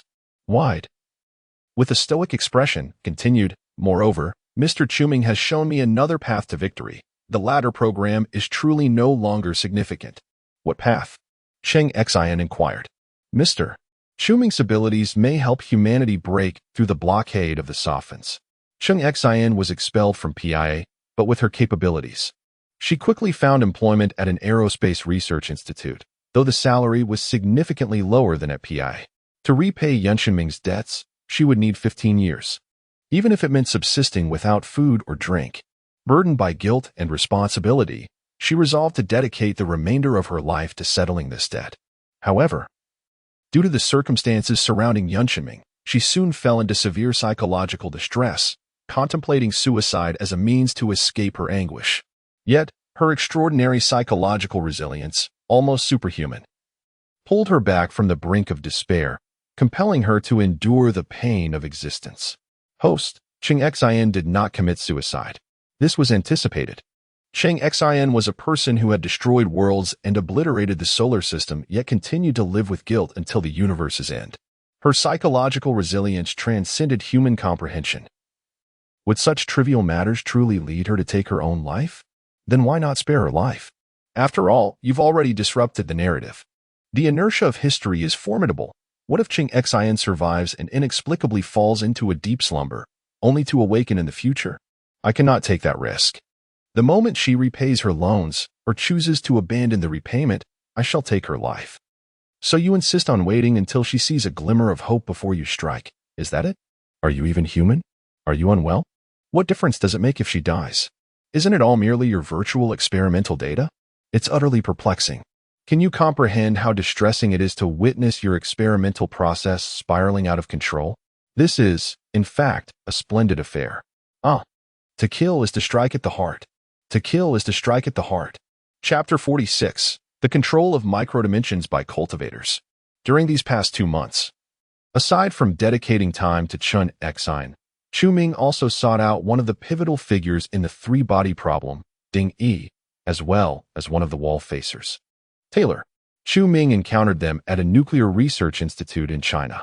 Upon their first meeting, Ding Yi, a world-renowned physicist, casually patted Quming on the shoulder and inquired, "My little deity, could you enlighten me on how you managed to induce fusion within the nitrogen nuclei present in the air? How do you seemingly overcome the Coulomb repulsion?" Before Quming could respond, Ding Yi, stroking his chin and scrutinizing him, continued, "Do you comprehend the difficulty of achieving fusion with nitrogen atoms? It requires a staggering temperature of at least 780 million degrees to liberate the outer electrons from the atomic nucleus. Yet your fusion cross exhibits a mere temperature of 100 million. With a wry smile, Quming replied, "Dr. Ding, I lack any understanding of these concepts. I approached you to delve into the scientific principles behind it." Ding Yi gazed at him in astonishment, remarking, "I always presumed you were a theologian. Or at the very least, that you understood the technological principles underlying these miracles, merely employing them to create an illusion. I never expected." "You genuinely do not comprehend?" "I truly do not," Quming confessed. "My miracles are merely instinctual applications, akin to the natural act of breathing for an ordinary person." Ding Yi furrowed his brow slightly, questioning, "If you lack understanding of the principles, then from where does your ability originate? If Quming is not a representative of a super-civilization, then the source of his power remains a mystery." "Well, Dr. Ding, I regret to inform you that I cannot disclose that information," Quming said apologetically. After pondering for a moment, Ding Yi nodded, stating, "Mr. Quming, I can assist you in your research. I have long been intrigued by your abilities." Ding Yi's primary research projects, aside from attempting to breach the blockade of the Sophons, center on controllable nuclear fusion, a core technology for future spacecraft. Chu Ming's fusion cross represents a form of controllable nuclear fusion. And if the principles governing his ability to control it could be unraveled, it would likely advance the technology of controllable nuclear fusion significantly. Thank you, Dr. Ding. Chu Ming acknowledged, extending his hand to conjure a sphere of brilliant white light the size of a billiard ball. Wait. Dingy instinctively took a step back, fully aware that this glowing sphere constituted a nuclear fusion structure. Should its energy be unleashed, it could potentially obliterate the entire research institute. Taylor, standing nearby, also wore a solemn expression. Rest assured, under my control, not a trace of energy will escape, Chu Ming assured, placing the luminous sphere on the table. I can manipulate it from a considerable distance. You may study it with complete confidence, Dr. Ding. Dingy tentatively reached out to touch the luminous sphere. Its surface cold to the touch, reminiscent of a smooth ice orb. This was nothing short of miraculous. With a mixture of astonishment and delight, he gently caressed it, his gaze brimming with exhilaration, as if beholding a rare treasure. Dr. Ding, please be cautious, Taylor remarked, somewhat apprehensively. Mr. Taylor, Chu Ming suddenly turned to him, inquiring. Is your strategic plan to establish a space force independent of Earth's main fleet, utilizing spherical lightning and macroatomic fusion as primary weaponry? Huh? Yes. What of it? Taylor's demeanor shifted to one of tension, fearful that Chu Ming might dismantle his plans like he had with Radiance. Had it not been for the pressure from the upper echelons of the United States that Chu Ming exerted, he would never have consented to meet him. Mr. Taylor, there is no need for alarm. My purpose in seeking you is quite straightforward, Chu Ming smiled. I am capable of mass-producing macroatoms. That is impossible, Taylor instinctively exclaimed. But as he pondered Chu Ming's capabilities, uncertainty crept in. Meanwhile, Dingy seemed to grasp something profound, suddenly regarding Chu Ming with astonished eyes. A few years prior, it was through his research on spherical lightning that he became renowned for discovering macroatoms. As the name implies, a macroatom is a colossal atom visible on a macroscopic scale, wherein the macroelectrons, once excited by lightning, transform into spherical lightning. Humanity is incapable of manufacturing macroatoms. Instead, they can only gather those that exist on Earth to create either spherical lightning or macroatomic fusion weapons. For many years prior to the three-body crisis, Ding Yi endeavored to formulate a theory surrounding macroatoms, striving to comprehend how such macroscopic particles are generated. It was not until 4 years ago that humanity, through the Guqin project, acquired information about the Sophons from the Judgment Day ship. Originally, a Sophon was a mere proton, expanded into 2 dimensions by the Trisolarans from a microscopic 9-dimensional state, and then etched into a microcomputer via integrated circuit techniques on the planar surface of the 2-dimensional proton. 2 concepts must be clarified here. Within microscopic particles, there exist 11 dimensions. A significant hallmark of a technological civilization is its ability to manipulate and harness these microscopic dimensions. All human technology is confined to a one-dimensional control over the microscopic dimensions. In contrast, the Trisolarans have mastered control over 9 microscopic dimensions. For humanity to seize control over more microscopic dimensions, they must rely on high-energy accelerators to collide microscopic particles, analyzing the outcomes to uncover information reflecting the deep structure of matter. This is the reason Sophons can effectively confound human foundational science, rendering the results of particle collisions chaotic and preventing scientists from discerning any patterns at the microscopic level. Consequently, human science has been rendered stagnant, trapped within a one-dimensional control over microscopic dimensions. At that time, Dingy recognized that macroelectrons were likely akin to Sophons, ordinary atoms unfolded in lower dimensions, accomplished by some natural force unknown to humanity. Thus, he abandoned his research on macroatoms, realizing that under the blockade of Sophons, humanity would be unable to conduct in-depth studies on microscopic dimensions, nor could they establish a theory of macroatoms.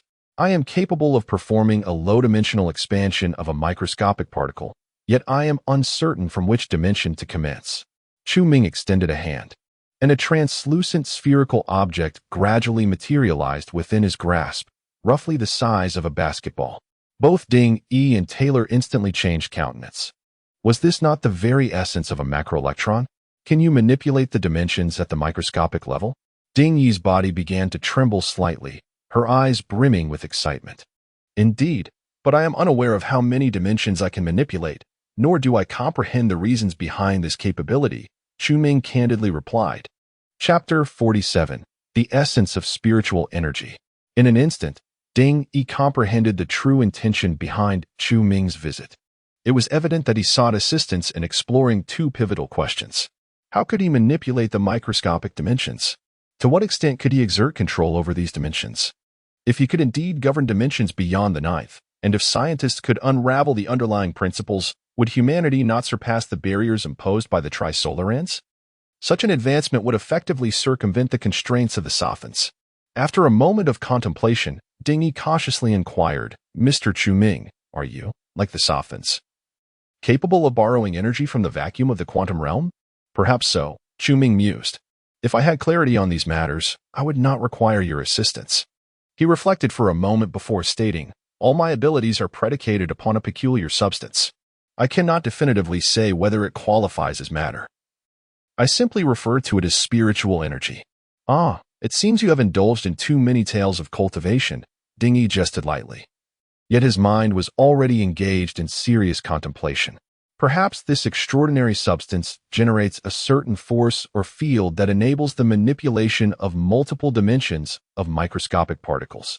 Let us tentatively designate it as spiritual energy. Chu-Ming shrugged and gestured towards the fusion sphere, saying, within this orb lies a substantial amount of spiritual energy. Dr. Ding-Yi, I entrust you with its in-depth examination.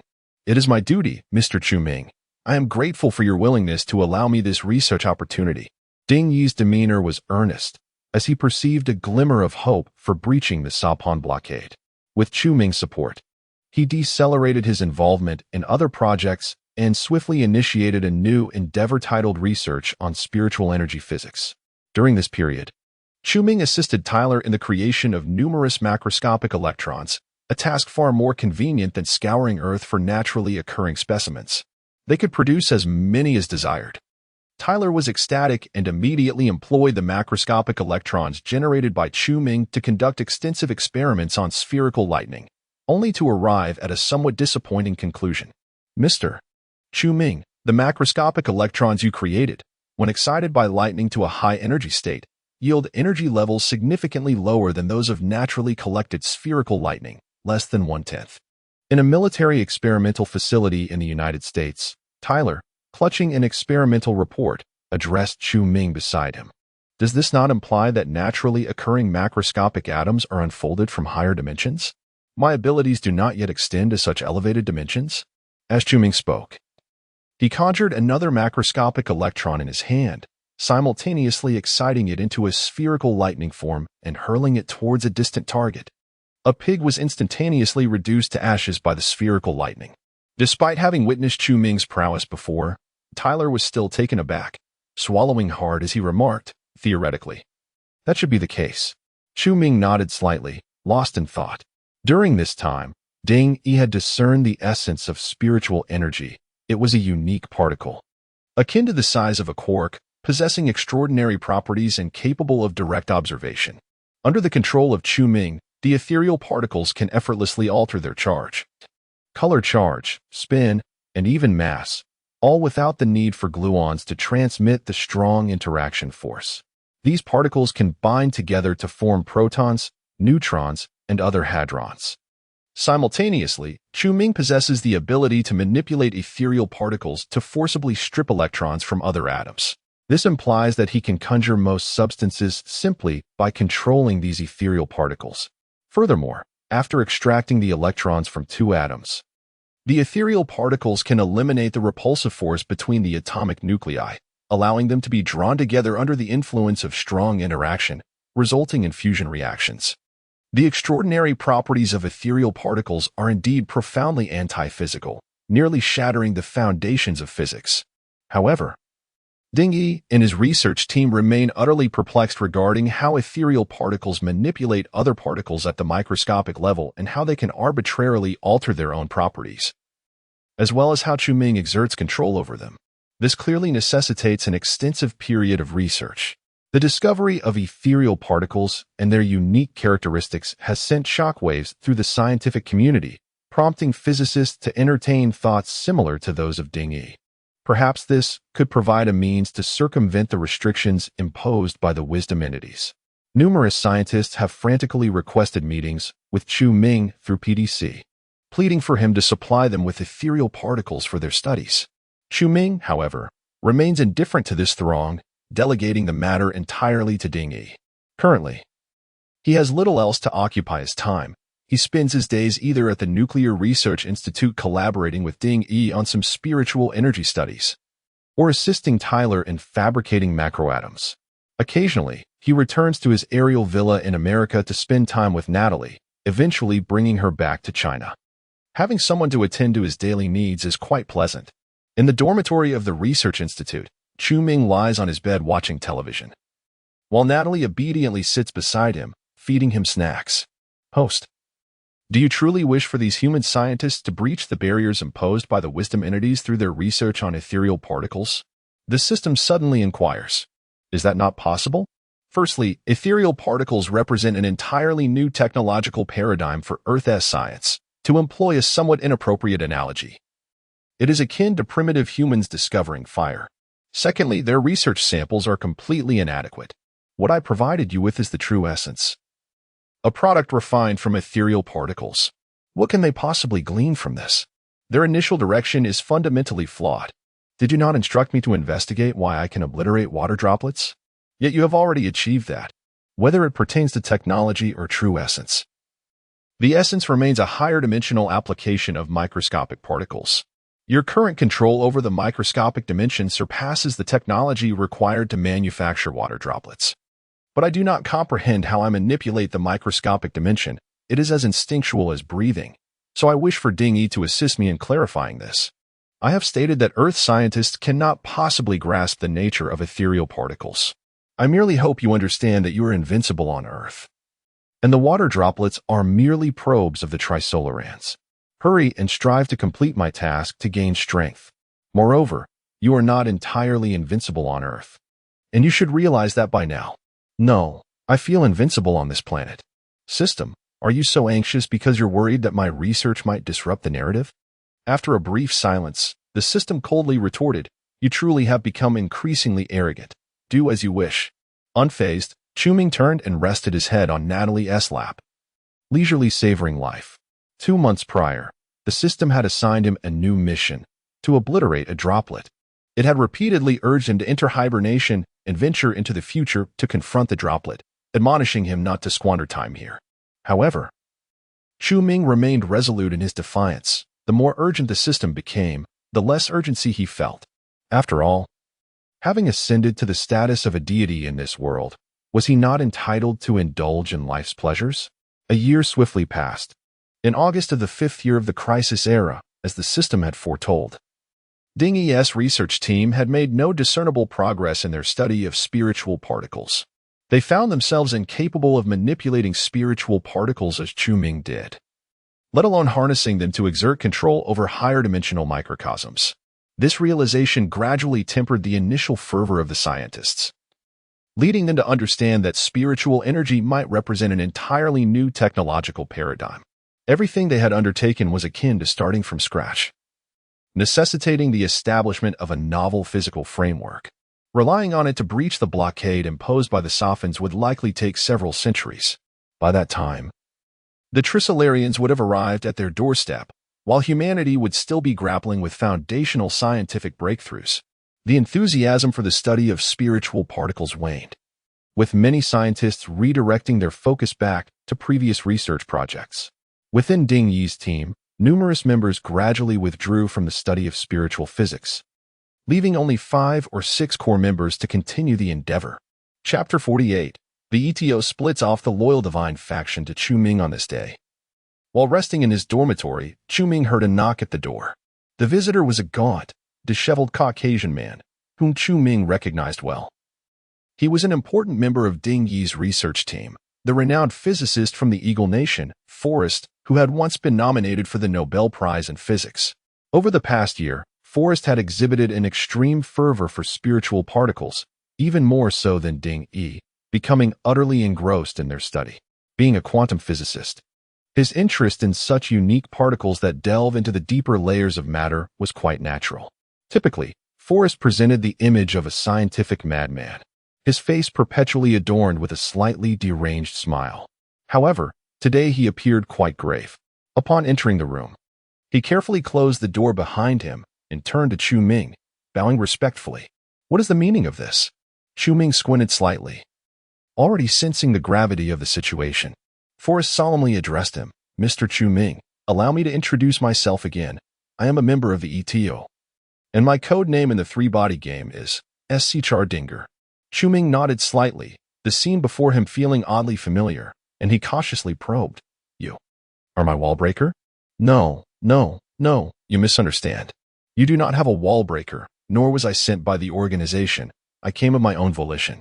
You certainly have a bold spirit, Chu Ming remarked, incredulous. Indeed, the members of the ETO were mad to reveal their identities before him, unafraid of being struck down.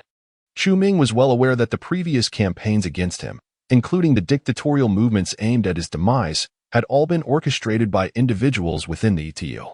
However, it should be noted that the ETO had significantly quieted down over the past year, nearly fading from the view of various nations' high officials. From the moment I chose to seek you out, I was prepared for death. You may kill me at any moment, or have me arrested, Forrest stated calmly. But I hope you will hear my reasons for coming before you, before making your decision. Speak. Chu Ming gestured dismissively, eager to discern Forrest's intentions. Thank you. Forrest bowed slightly once more. Mr. Chu Ming, based on the research conducted over the past year regarding your abilities, although I still do not know how many microscopic dimensions you can manipulate, it is evident that your capabilities far exceed human technology. It can be inferred that you likely possess the power to annihilate all of humanity. Chu Ming refrained from comment. He indeed held such power. Yet due to certain special circumstances, he could not afford to risk the complete destruction of humankind. Such an act would undoubtedly lead to the collapse of the narrative within the three-body universe, but it would also result in him losing all utilitarian value to the system. He was uncertain how the system would respond to him. Why did the system place such importance on Chu Ming? Because he was the most perfect specimen among the first phase of experiments, and the sole survivor within the two of those who endured. The survival rate from a year ago was 2. And it was likely even lower now. Chu Ming subtly disrupts the narrative, compromising the experimental data of the system. Though it is uncomfortable, he can still endure it. If the system is pushed to its limits, however, the consequences may prove dire. Furthermore, all of Chu Ming's actions are integral to his strategy. While there is an element of risk, he strives to ensure that the system pays dearly for its arrogance towards the test subjects. Chu Ming harbors no deep-seated hatred for the system, merely a sense of irritation. The system's decision to enlist him as a test subject without his consent may seem to preserve his freedom. Yet the tasks it imposes and the powers it grants confine him within strict boundaries. A single misstep could lead him to a fate as grim as that of other subjects, leaving him with no place to rest in death. Such experiments are nothing short of cruel torment. Mr. Chu Ming, you should be aware of the current state of ETO. After the setbacks of a few years ago, the Salvation faction has completely disbanded, the Survivors faction has split away, leaving only the Arrival faction. Forrest continued.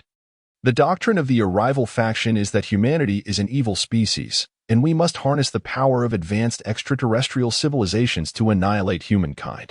We are loyal to the Trisolarans solely because they possess the might to destroy humanity and harbor intentions to do so. Chu Ming narrowed his eyes, pondering the implications. What do you mean? Could it be that some within ETO have come to believe in me upon discovering that I also possess the power to annihilate humanity? You are correct. The Arrival faction has further divided this year, giving rise to a new sect known as the Lord God faction, which has seceded from ETO. Forrest bowed respectfully. I am one of its members, hoping to leverage your divine power to bring about humanity's destruction. But I have no intention of destroying humanity. Why would I wish to annihilate my own kind? Chu Ming was perplexed. This revelation was indeed unexpected. My lord, Forrest raised his head, fervor gleaming in his eyes. One of the tenets of the Lord God faction is to employ every means possible to make you aware of humanity's wickedness, persuading you to annihilate them. Chu Ming found their reasoning hard to grasp and furrowed his brow. So, you are here to persuade me? No.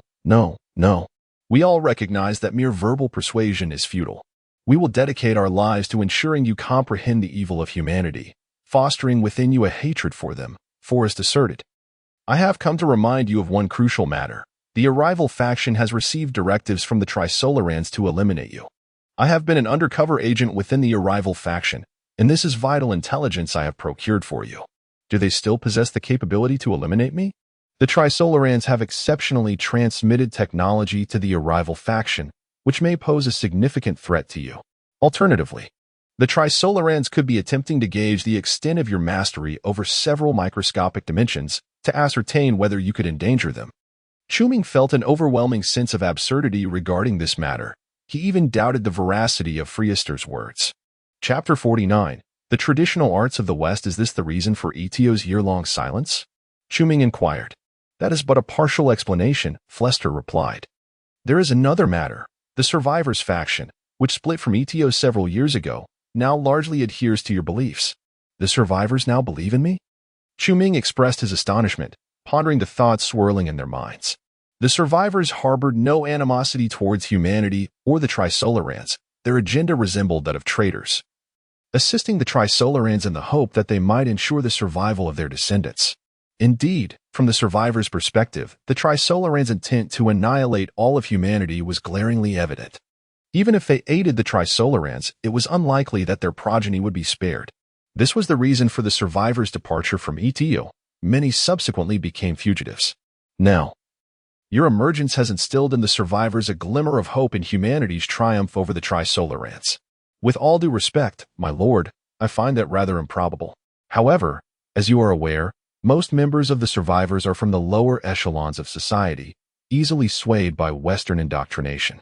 Consequently, many from the Survivors have chosen to follow you, and there are undercover members within the Arrival faction as well, coupled with the schism within our own Divine faction. This has rendered the Arrival faction's situation exceedingly precarious over the past year. Eventually, the Trisolarans transmitted technology to the Arrival faction, enabling them to overpower us militarily, which provided some respite. Chuming nodded slightly, genuinely surprised by the extent of discord among the Etio factions over the past year due to his influence. So, Flester? Or should I address you as Schr Dinger? My lord, my visit has undoubtedly been observed by the Sabhan. My infiltration within Etio has concluded, and the codename Schr Dinger is no longer necessary. Chuming acknowledged. Very well, Schr Dinger. Since you have been embedded within the Arrival faction for such an extended period, do you have knowledge of the technology the Trisolarans have imparted to them? I have not penetrated the core of the Arrival faction. The weapons they showcased included laser cannons and electromagnetic guns. Chuming interjected. Such devices are already possessed by the military of various nations. However, the weaponry of the Arrival faction is compact yet immensely powerful. A rifle-sized laser cannon could slice through half a mountain. Where would they find the space to conduct such experiments? The Arrival faction has refined the Trisolaran technology through the Trisolaran game. They conduct clandestine experiments within the game, and upon obtaining accurate data, they merely need to replicate it in reality. After a moment of contemplation, Chuming shook his head.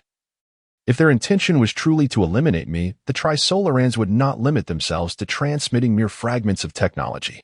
Regardless of how advanced the laser cannons or electromagnetic guns may be, they fundamentally represent only a one-dimensional application of the microscopic realm. Flester concurred, indeed. Thus I believe that the core personnel of the Arrival faction possess weaponry that could genuinely threaten you, albeit well concealed. Chuming fell into a contemplative silence for a moment, the disconcerting news inevitably instilling a sense of crisis within him.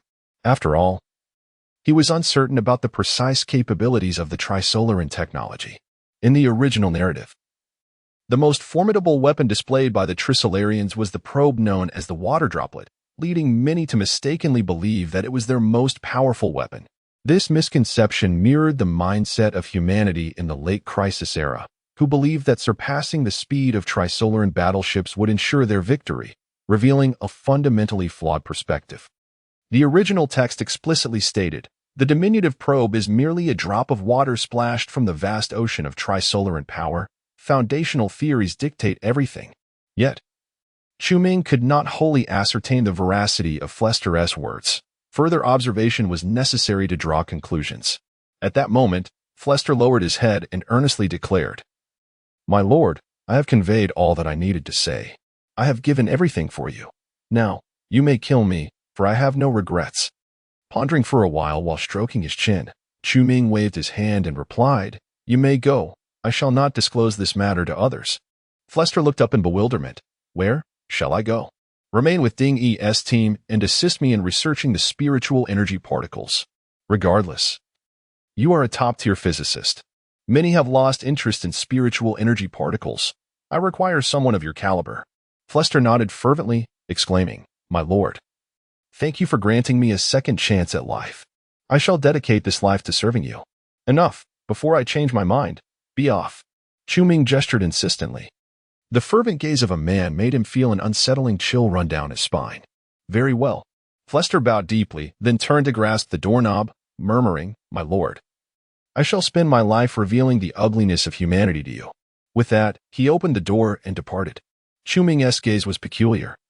He harbored a nagging suspicion that this individual, or perhaps the entire Divine Lord faction, would conspire against him, likely in a manner detrimental to his interests.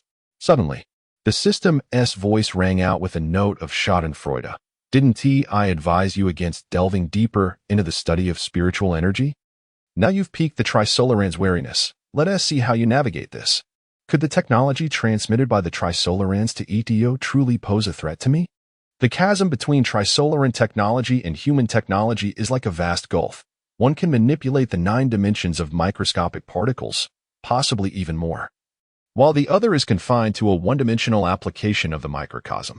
Although the Trisolarans are wary of transmitting overly potent technology to ETO, fearing it might fall into human hands, and ETO lacks sufficient conditions to manufacture such technology, even under these constraints, ETO, with Trisolaran assistance, might still wield weaponry capable of threatening you.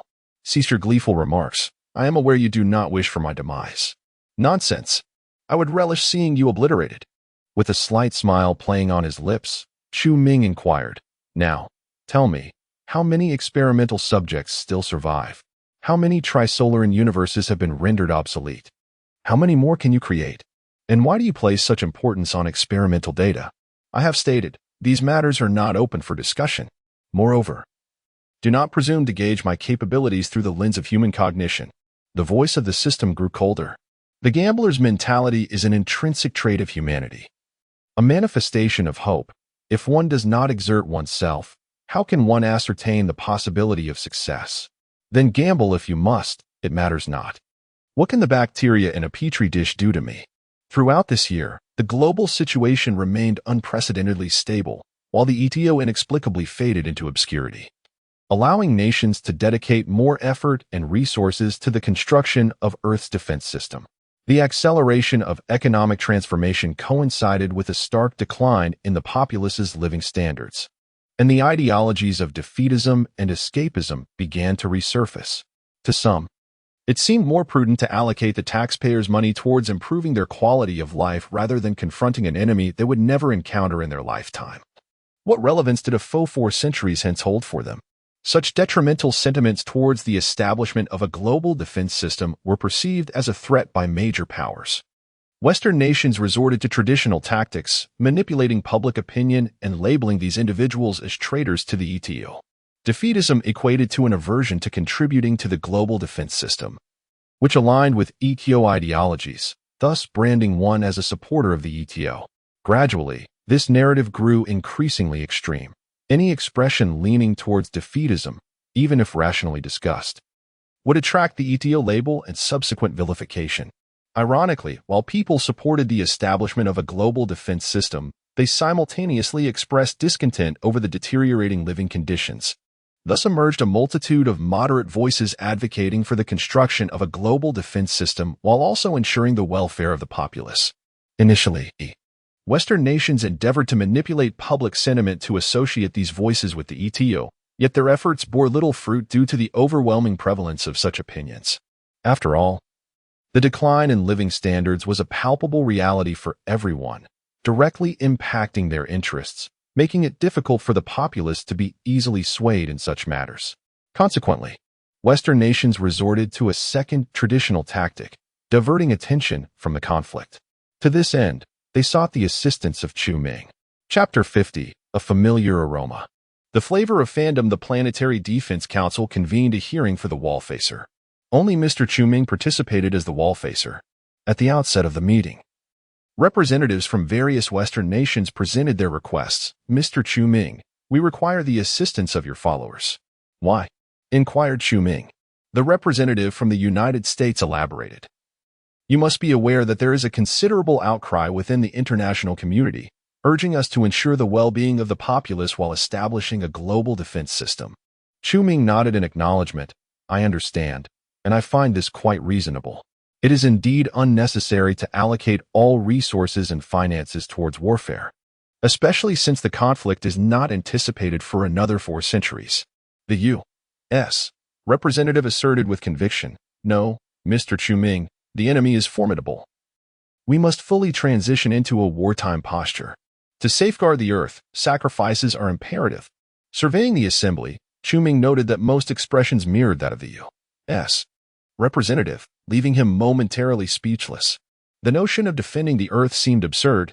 These individuals had not considered the broader implications.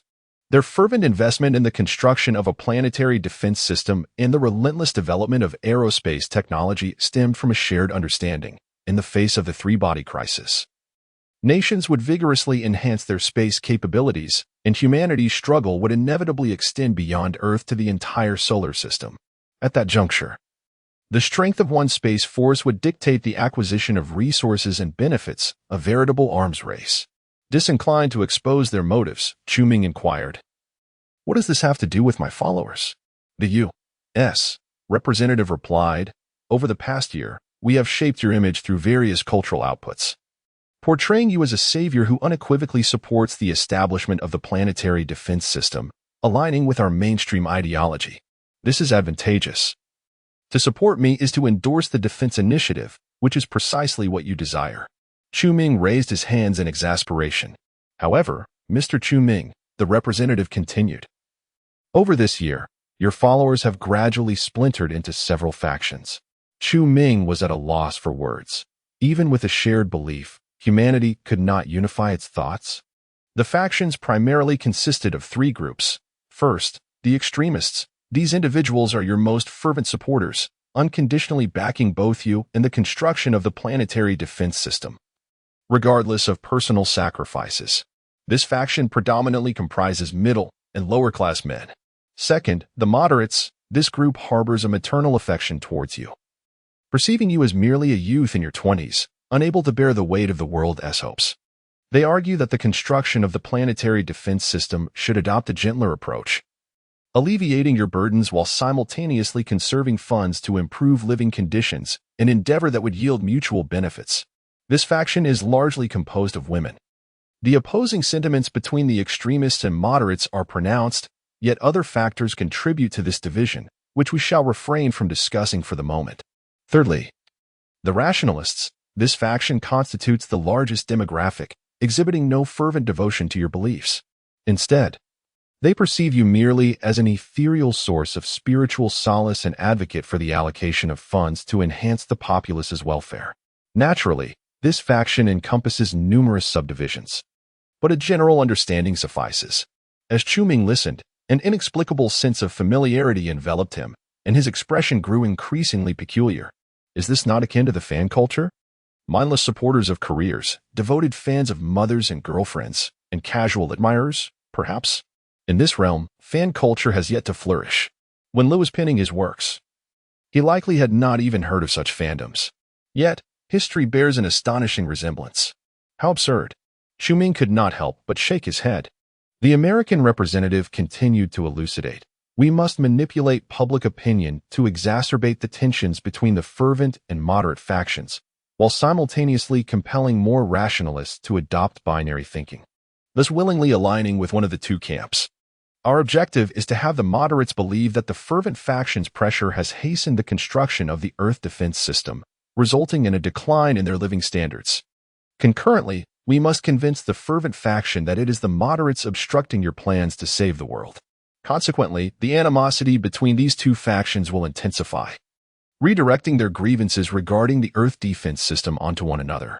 The Western nations have mastered the art of deflecting conflict. In truth, even in your absence, they would employ such tactics to shift blame, merely changing the demographics from your followers to those of the wall facers. This is one of the roles of the wall facers. Chu-Ming pondered for a moment, somewhat perplexed, and inquired, why did you not employ this strategy to divert tensions during the upheavals in those smaller nations? Mr. Chu-Ming, it is fundamentally the same, replied the American representative. At that time, the primary conflict lay in those small nations' animosity towards the West, exacerbated by your deception. Thus, we supported terrorist organizations, inciting internal strife, allowing their hatred for the terrorists to escalate into the primary conflict, relegating their resentment towards the West and you to a secondary concern. When you intervened to eradicate the terrorists, you simultaneously resolved both the primary and secondary conflicts. In this instance, however, the principal conflict is the widespread dissatisfaction regarding declining living standards. We aim to shift their primary grievance to the opposition between your fervent and moderate followers, thus relegating their discontent to a secondary issue. This is merely a simplified account, as the actual situation is far more intricate. Chu-Ming narrowed his eyes and asked, then how shall we resolve this secondary conflict? The American representative hesitated for a moment, shaking his head. There is no immediate solution. We must proceed as such for now. After all, establishing the Earth defense system is of utmost importance. In that moment, Chu-Ming experienced a profound epiphany. He finally grasped the situation. Once the living standards of the populace declined to a point where many struggle to survive, this secondary conflict will escalate once again into a primary contradiction, manifesting as a long-suppressed eruption. At that juncture, the era of great despair shall commence. Chapter 51. The Arrogance Towards the Laboratory Mice. Chu-Ming acquiesced to the request of various Western nations. For him, after completing the previous task of the system, the public's belief or disbelief in him had become inconsequential. Moreover, he now required stability in the situation to facilitate the uninterrupted continuation of his research on spiritual particles. Before the meeting adjourned, the American representative hesitated for a moment before addressing Chu-Ming. Mr. Chu-Ming, there is another matter I need to discuss with you. Speak quickly. This meeting has already lasted 3 hours, Chu-Ming urged. Very well. Half a month ago, our undercover agent embedded within the ETO relayed intelligence. The ETO has splintered into factions loyal to you, known as the Divine Lord Sect, and the Trisolarans have transmitted technology to the ETO, ordering them to eliminate you. I was already aware. Someone from the Divine Lord Sect has reached out to me. Chu-Ming replied nonchalantly. After a brief pause, he inquired, the ETO's division must have commenced long ago, correct? Why did it take your undercover agent half a month to convey this information? The American representative shook his head helplessly and said, Mr. Chu-Ming, you should understand that our infiltrators in the ETO were placed during the period when communications with the Trisolarans were severed. Now that they have the assistance of the Sapon, it is impossible for us to insert new agents. Furthermore, due to the presence of the Sapon, each undercover operative is regarded as expendable. They will strive to gather as much useful intelligence as possible before contacting us. Chu-Ming nodded in acknowledgement. Very well, if there are any further developments, do inform me. Mr. Chu-Ming, please remain vigilant against potential assassination attempts by the ETO. I know you are formidable, but the Trisolarans are even more powerful. Your demise would bring no benefit to any of us, the American representative cautioned in conclusion. The representatives from various Western nations bore similar expressions of concern. They were now all interconnected with Chu-Ming. Should he perish, the collapse of public faith would yield catastrophic consequences. Upon learning that the Trisolarans sought his life, Chu-Ming found it increasingly difficult to maintain his previous sense of leisure. He continuously emanated an overwhelming mental presence, enveloping a 10-mile radius to monitor any subtle shifts in the environment. Moreover, Ding-E had discerned the essence of this mental presence. It was a form of potent brainwave. However, the intricacies of how these brainwaves were generated and controlled could not be explored in depth. After all, one could not simply decapitate him for anatomical study. Ding-E could only speculate that perhaps the spiritual particles had modified Chu-Ming's neuronal cells, or it could be a byproduct of the wave-particle duality of the spiritual particles. This line of thought led Chu-Ming to reflect on Zions, who would, in several years, invent a device known as the analytical camera. This device would enable precise scanning of the internal structures of human brain cells and neurons, synthesizing a mathematical model of the brain within a computer.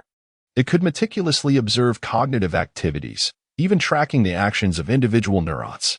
Perhaps, in the future, Chu Ming could utilize this device to conduct an in-depth study of his mental presence. However, that was evidently a matter for another time. As time passes day by day, Chu Ming has yet to encounter the anticipated assassination by ETO. While Western nations manipulate public opinion to divert attention from their conflicts, they have publicly disclosed the psychic particle research project with Chu Ming's consent. The public has come to understand that these psychic particles may assist humanity in circumventing the restrictions imposed by the Sabhan, serving as a potent reassurance that strengthens their faith in Chu Ming and instills a glimmer of hope for the future. People gradually acclimatize to the hardships of a wartime economy. Although life has become more challenging, the world has embraced an unprecedented peace, seemingly progressing in a favorable direction. In a fleeting moment, 3 years have elapsed. In the 8th year of the crisis era, it marks the 5th year since Chu Ming's traversal and the 4th year since he ascended to divinity. Yuntian Ming's cerebral essence has soared through space for 4 years, while Cheng Xian has been repaying his loans for the same duration. Albeit a mere drop in the bucket, she has not yet relinquished her efforts. Despite 4 years of research into psychic particles yielding no tangible progress, Ding Yi has shifted his focus back to the more pragmatic, controlled nuclear fusion project. Chu Ming appointed Forrest as the new head of the Psychic Physics Research Initiative, a project now teeming with a myriad of individuals of varied allegiances. Chu Ming can distinctly sense that among them are likely infiltrators from ETO, PDC, and various nations, each harboring their own divergent motives. However, he chooses to remain indifferent, as long as these eminent scientists diligently pursue their research for him. Moreover, retaining these infiltrators serves additional purposes. Several years prior, to facilitate their investigations, Chu Ming had willingly severed a portion of his own arm for their tissue studies, fully aware of his regenerative abilities. Yet, on a particular day last year, his consciousness detected that an American physicist within the research team had illicitly appropriated a fragment of his bodily tissue. Chu Ming feigned ignorance, as this was a component of his broader strategy. In recent years, although nations have exhibited outward politeness towards him, behind the scenes they have desperately endeavored to develop weapons capable of ending his existence, hoping to utilize them as a means of deterrence. The American physicist's theft of his bodily tissue was likely intended to facilitate weapon research in the United States. However, Chu Ming has long recognized that humanity may already possess a weapon capable of extinguishing his life, albeit one that remains unacknowledged by anyone thus far. The system is aware of the nature of this weapon and has subtly alluded to it on numerous occasions, urging Chu Ming not to become overly arrogant, but rather to diligently fulfill its tasks and attain greater power. Throughout these years, Chu Ming has quietly absorbed a vast reservoir of knowledge pertaining to quantum physics, and he has come to ascertain the nature of that weapon. On this particular day, the system's voice resonated within his mind. "You have been researching psychic energy for 3 years and still comprehend nothing?" Chu Ming, bewildered, retorted. "The scientists are the ones studying psychic energy. What concern is it of mine? I cannot even fathom the complexities of quantum physics. Did you not wish to understand the dimensions you can manipulate at the microscopic level, and why you possess this ability? Indeed, I am awaiting the results of those scientists' research. Each field has its specialists, and as a practitioner of cultivation, I merely need to assist them in their experiments." After a brief silence, the system inquired, "Are you aware of what weapons humanity possesses that could potentially bring about your demise?" "I am not referring to ETO, but rather the weapons inherent to humanity itself." "I surmise the answer, for I am not foolish. You exhibit some semblance of intelligence. However, the immense power and the adulation of billions have indeed inflated your ego, leading you to forfeit much of your former caution." Chu Ming furrowed his brow and replied, "Is that so? I believe I am quite cautious at present, even though ETO has refrained from making any moves against me for 3 years. I still meticulously scan all surroundings within a radius of several miles with my mind from time to time." "Oh, how impressive you are." This remark was tinged with sarcasm. "Do not feign irony. I am aware you are eager for me to enter hibernation to fulfill the task in the future, yet I shall make you wait." "Ha! I have stated that I am indifferent. Whether you are indifferent or not is for you to discern. By the way, system, why do you keep questioning me? Can you not simply observe my thoughts? Once I am privy to your intentions, I will possess complete knowledge of the experimental outcomes within this trisolaran universe. And that would diminish much of the enjoyment, would it not? It is akin to reading a novel and encountering spoilers. Such individuals are the most detestable.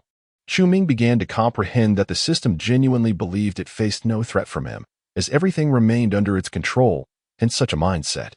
This reflects a certain arrogance towards mere lab mice. Chapter 52. A world of conflict and internal strife.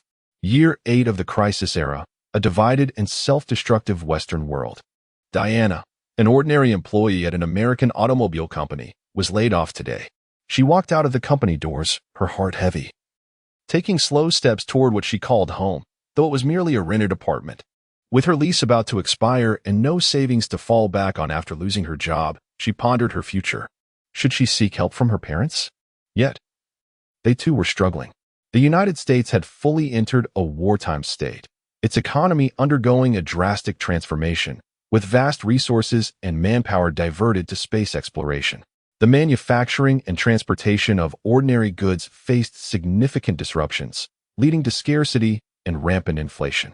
As inflation surged, the cost of living for the average person escalated, prompting calls for wage increases from companies.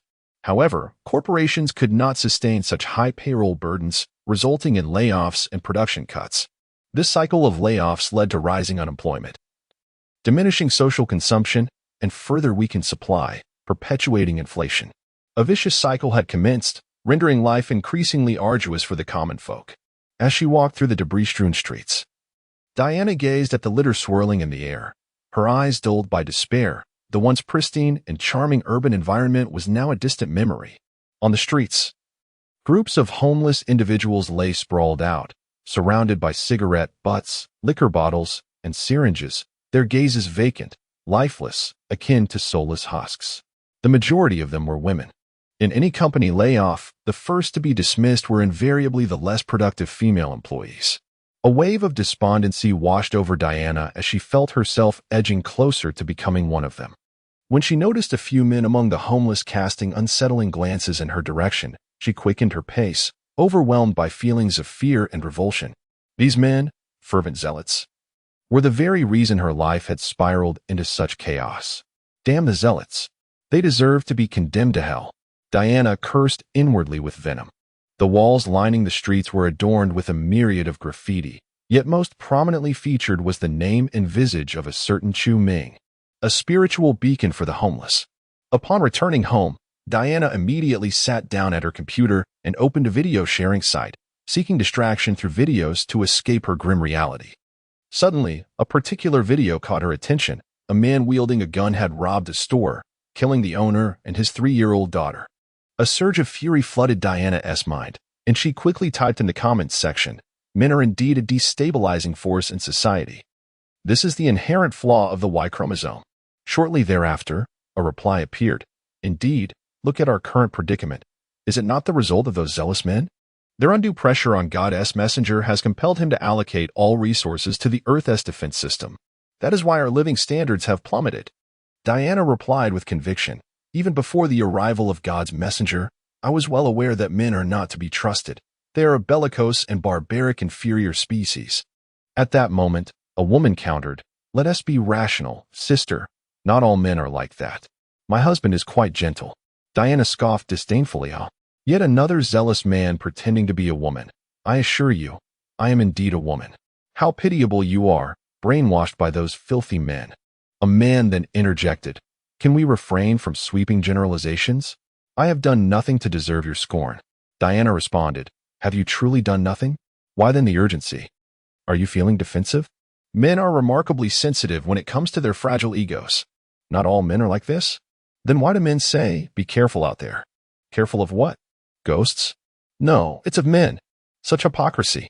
The man retorted, "I was neutral until now. But it has become clear that you moderate women are obstructing God's messenger in saving the world. You must be infiltrated by the ETO." Diana frowned. "Do not label us.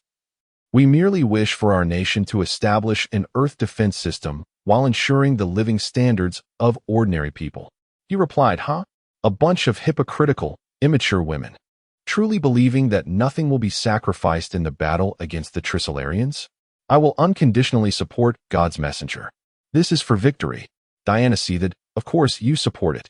Because you are men. When the economy falters, it is women who are first to be laid off. The repercussions do not affect you." The man gleefully declared, "Ha! It serves you right. Keep berating men? I have a job, while you do not. Does that infuriate you?" Diana, filled with rage, felt her disdain for the zealous men escalate further.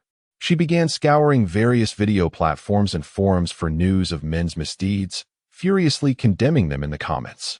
Eventually, she arrived at the largest forum for moderate voices, sharing her dreadful experiences with like-minded women, venting about the repulsive remarks and actions of men. After releasing her frustrations, Diana felt considerably lighter in spirit. However, upon shutting down her computer and gazing at her empty room, a wave of emptiness and loneliness washed over her, and she recalled the impending due date for her rent. Yet, she lacked the energy to dwell on it. Feeling utterly exhausted, she fell into a deep sleep. Meanwhile, the man, irked by Diana's scathing remarks and sarcastic tone, began to engage in heated debates with moderate women elsewhere. Ultimately, he found himself on a zealous forum, proclaiming, "Brothers, I finally comprehend your perspective. The moderate women are truly insufferable. There is no logic to their arguments, just mindless attacks. They claim we deprive them of job opportunities. I'm struggling too. With rising prices, I have a family to support. Are we not all sacrificing ourselves in support of God's messenger to save the world? What gives these women the notion that leading a tranquil life can vanquish formidable adversaries? War demands a sacrifice."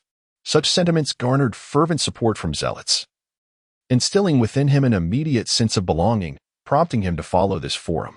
After venting his emotions, exhaustion enveloped him, leaving him fatigued and ready to succumb to slumber. For tomorrow he must return to work.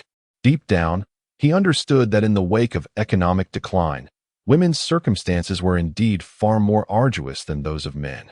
His wife had been laid off. Thus, while he once identified as a rational thinker, Diana's illogical tirades incited an ire within him that eclipsed his reason, compelling him to unleash his fury. He opted for the simplest of retaliatory measures, employing their own tactics against them, and began to engage in his own tirades. Diana remained oblivious to the fact that her dismissal stemmed from the profit-driven decisions of the corporate hierarchy, rather than male oppression. Furthermore, the substantial resources allocated by the United States towards the establishment of a planetary defense system were not a consequence of the zealots' backing. Rather, it was a premeditated intention, with the blame conveniently shifted onto the fervent supporters. Her reasoning had been flawed from the outset, simultaneously under the manipulation of American public opinion. They had devolved into binary thinking, elevating individual grievances to encompass the entire collective. They stood in opposition to one another, venting frustrations and engaging in self-destructive conflict. Both sides were mere pawns in this game, with no victors to be found. Chapter 53. The Wallfacer, Luo Ji in the year 8 of the Crisis Era. The truth of the universe, the Dark Forest, unfolds. Unlike the original narrative, during these 5 years, the Wallfacers and the Wallfacer Project gradually faded from public attention. The divine figure of Chu Ming emerged as the sole savior in the hearts of the populace, overshadowing Luo Ji's identity as a Wallfacer due to his formidable power. To many, it was evident that absolute strength offered a greater sense of security than cunning schemes. After the breach of Radiaz, he remained in a state of idleness. Haynes' attempt to accelerate human brain evolution through technological means was dismissed by many as mere science fiction. Under the blockade imposed by the Softons, humanity found it exceedingly difficult to develop the requisite computers. Conversely, Tyler's plan appeared the most pragmatic. Humanity had already achieved considerable maturity in the collection technologies for macroelectronics and macronuclei. With Chu Ming's assistance, Tyler's ambitions seemed readily attainable. Yet, precisely because of its simplicity, the public deemed the plan ineffective. In their eyes, the most impressive strategies were those that were complex, arduous, and extraordinary. Otherwise, anyone could attempt it. What need was there for a Wallfacer? As for Luo Ji, he had vanished for 5 years, and no one knew of his endeavors. Meanwhile, Chu Ming's research into psychophysical phenomena, though not favored by the elite, ignited immense hope among the public due to his reputation and the extraordinary nature of psychonic particles. Notably, the plan to create stellar-class nuclear weapons was secretly revived by major world powers. Such a formidable weapon, effective in potential interplanetary conflicts, was coveted by these nations, which previously found it politically untenable to pursue. Hence, they resorted to utilizing the unique status of the wall-facer to implement it. It is evident that the wall-facers possessed little true power and were merely instruments in the political chess games of various factions. In a paradise like Eden, Luo Ji fished by the lakeside, basking in the gentle rays of the twilight sun. Behind him, on the grass, a youthful and beautiful girl played joyfully with a child, their laughter echoing in the serene surroundings. In this dreamscape beyond the mundane world, Luo Ji relished 5 years of familial bliss, forgetting all external concerns. Only occasionally glancing at news of Chu Ming, completely immersed in a sea of happiness. At this juncture in the original text, Tyler had already breached and sought out Luo Ji to confide in him. However, now, Tyler's breach has yet to occur, possibly due to the preceding turmoil within the ETO that hindered the breach plan, or perhaps Tyler's breach who had severed ties with the ETO, aligning instead with the main deity faction. In any case, Luo Ji enjoyed a few additional months of domestic joy compared to the original narrative. The PDC initially intended to revoke Luo Ji's status as a wall-facer. After all, with the emergence of Chu Ming, the prestige and influence of wall-facers had significantly diminished, rendering it unnecessary for Luo Ji, a seemingly incapacitated individual, to continue benefiting from their resources. Nevertheless, Chu Ming insisted on preserving Luo Ji's wall-facer identity, although no justification was provided. The PDC dared not defy his wishes. Luo Ji could only silently express his gratitude towards Chu Ming, uncertain of the reasons behind his assistance. Was it merely because they were compatriots?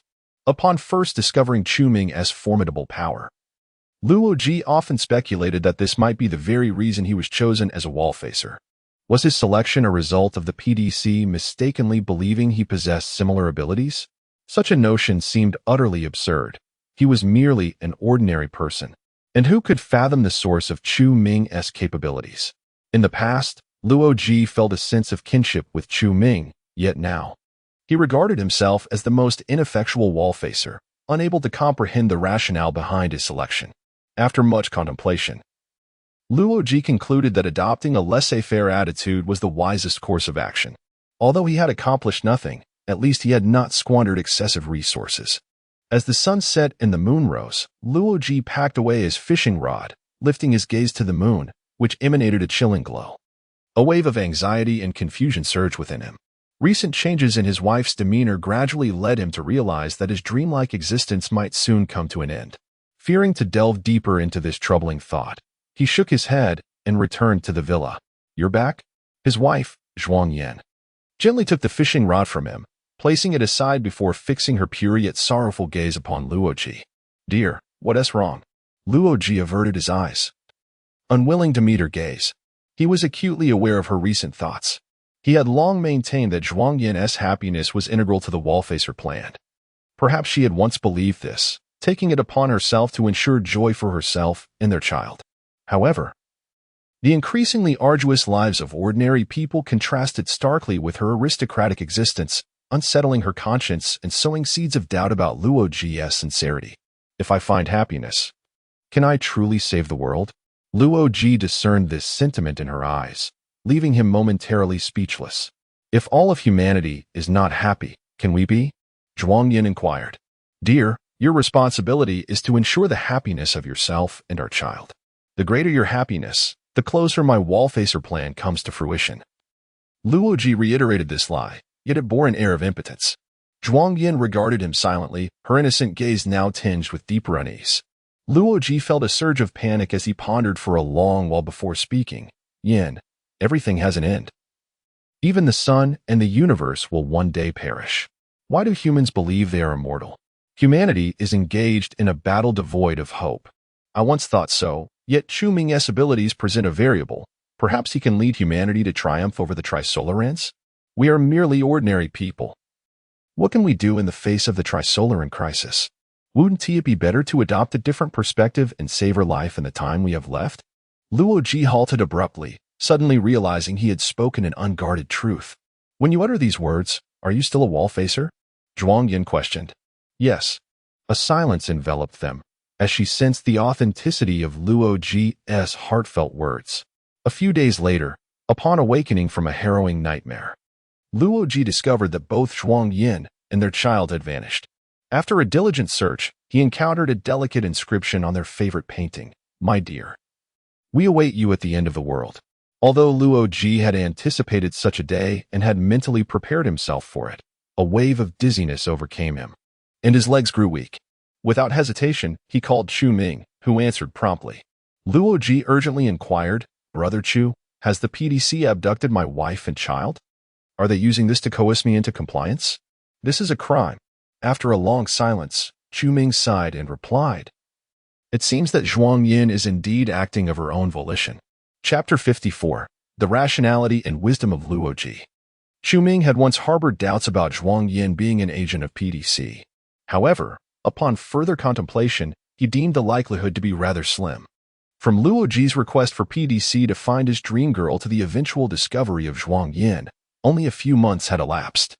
This indicated that PDC would need to locate a girl who bore an identical appearance, personality, and ideology to Luo Ji's ideal within mere months, and additionally, train her to become a top-tier agent capable of deceiving Luo Ji for 5 years without revealing her true identity.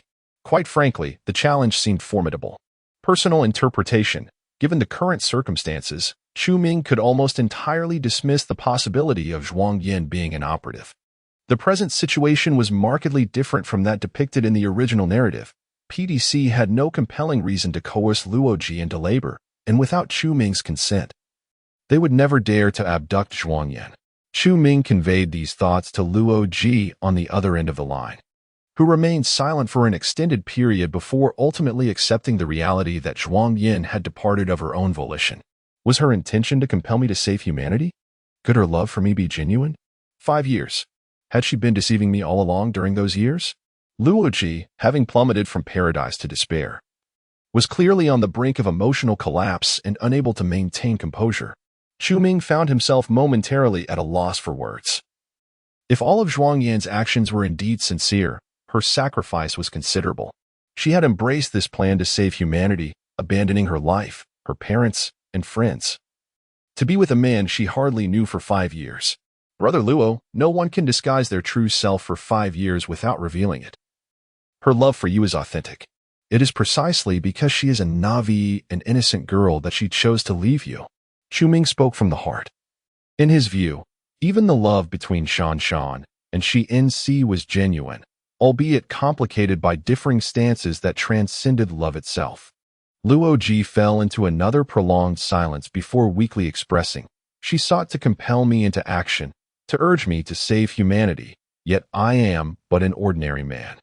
I possess neither the political acumen nor the strength you wield. What can I accomplish?" I remain utterly baffled as to why I was chosen as a wall-facer.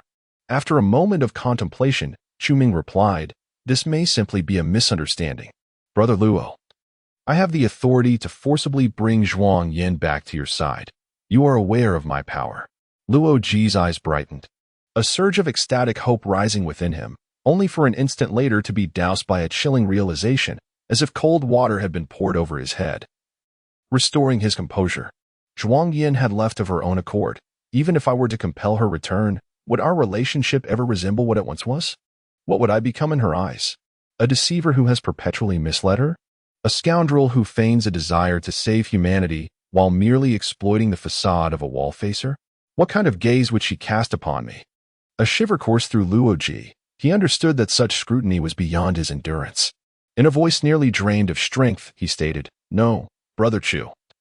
I appreciate your goodwill, but I cannot proceed with this. She would be utterly disillusioned with me. What do you plan to do then?" "I am uncertain. I wish to comprehend why the PDC initially selected me. I mentioned that it was merely a misunderstanding." "What sort of misunderstanding? Did they mistakenly believe I possessed powers akin to yours? That is implausible. Brother Chu, your abilities only became apparent a month after you assumed the role of a wall-facer. Prior to that, no one was aware.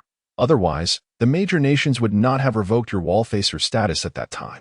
Luoji furrowed his brow in contemplation. There must be a reason. The wallfacer project is of paramount importance, and the selection of candidates would not be conducted so recklessly. What could it be that made the PDC take notice of me? Chuming genuinely did not anticipate that, after enduring such a profound blow. Luoji could regain his composure so swiftly and promptly delve into the crux of the matter. Chuming intentionally sought to disrupt the narrative by withholding the truth from Luoji, believing that without the original text reminder from Psy, Luoji would not contemplate the realm of cosmic sociology. However, it now appeared he had underestimated Luoji's rationality and intellect. It was only a matter of time before he would come to this realization. Furthermore, the original text indicated that from the moment Luoji became a wallfacer, he commenced his contemplations, which had never ceased, albeit subconsciously, without his awareness. Just as Chuming hesitated over whether to provide a hint to Luoji to alleviate his tormenting dilemma, Luoji spoke. Brother Chu, from a human perspective, I lack any qualification or justification to be a wallfacer. The only possibility. Does it pertain to the Trisolarans? Yet, I have had no direct interaction with the Trisolarans. At this juncture, Luoji paused, realizing something. No, he had indeed had prior contact with them. 9 years ago, the supreme leader of the Earth Trisolaran Organization, ETO, the spiritual figure Yi Wenjie, had imparted to Luoji the axioms and pivotal concepts of cosmic sociology at the tomb of Yangdong. Cosmic sociology? Could it be related to this? What connection could there be? It was but a baseless theory. He merely sought to leverage it for some research funding. Regarding cosmic sociology, he had only submitted a research proposal and published a few sensational papers. His research had yet to commence, let alone yield any results. Such notions would hardly garner the attention of human elites. Could they possibly pique the interest of the Trisolarans? Yet, this was proposed by Yi Wenjie. Humans were unaware of this, but the Trisolarans were informed. Luoji found himself at an impasse. Sensing that a crucial piece of the puzzle was missing from his reasoning, preventing him from connecting all the dots. What would happen if the Trisolarans were aware of this? Humans remained oblivious to the fact that the Trisolarans possessed this knowledge. Why would they choose him as a wallfacer? What was absent in this equation? Reflecting on significant events prior to his designation as a wallfacer, he recalled the car accident. Was that not merely an accident? The girl was inconsequential in this matter. Luoji's thoughts became ensnared in a stalemate. He could only ascertain that this affair was undoubtedly linked to Yi Wenjie.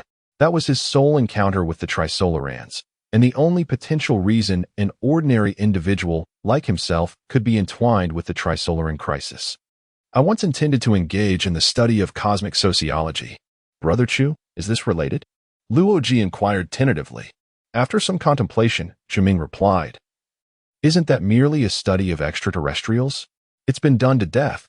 What significance could it possibly hold? Luoji shook his head, stating, If this topic were proposed by me, it might indeed lack importance, but it was suggested by Yi Wenjie. After a brief silence, he suddenly posed a question. Brother Chu, what was the reason for your selection as a wallfacer? It cannot have been due to your strength. At that time, no one was aware of it.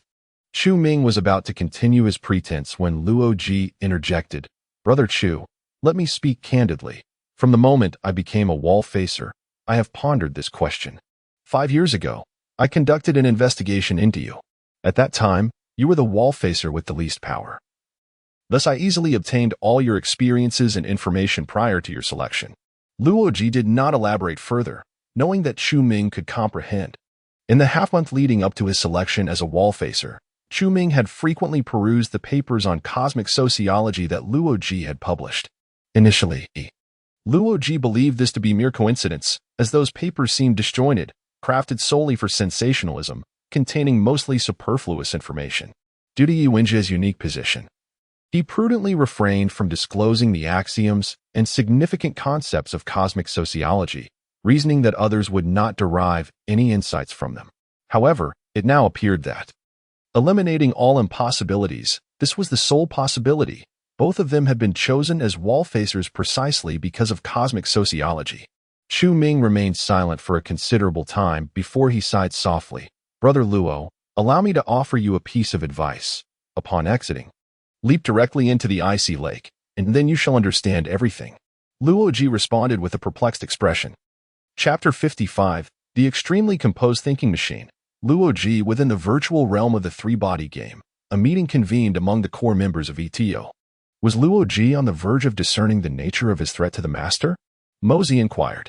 Qin Shi Huang nodded gravely. Perhaps his wife's departure had prompted him to engage earnestly in his work. But what threat could he possibly pose to the master? After all these years, have you truly not contemplated this at all? Someone questioned. A profound silence enveloped the group. They genuinely could not fathom any potential threat to the master beyond the supernatural might of Chu Ming.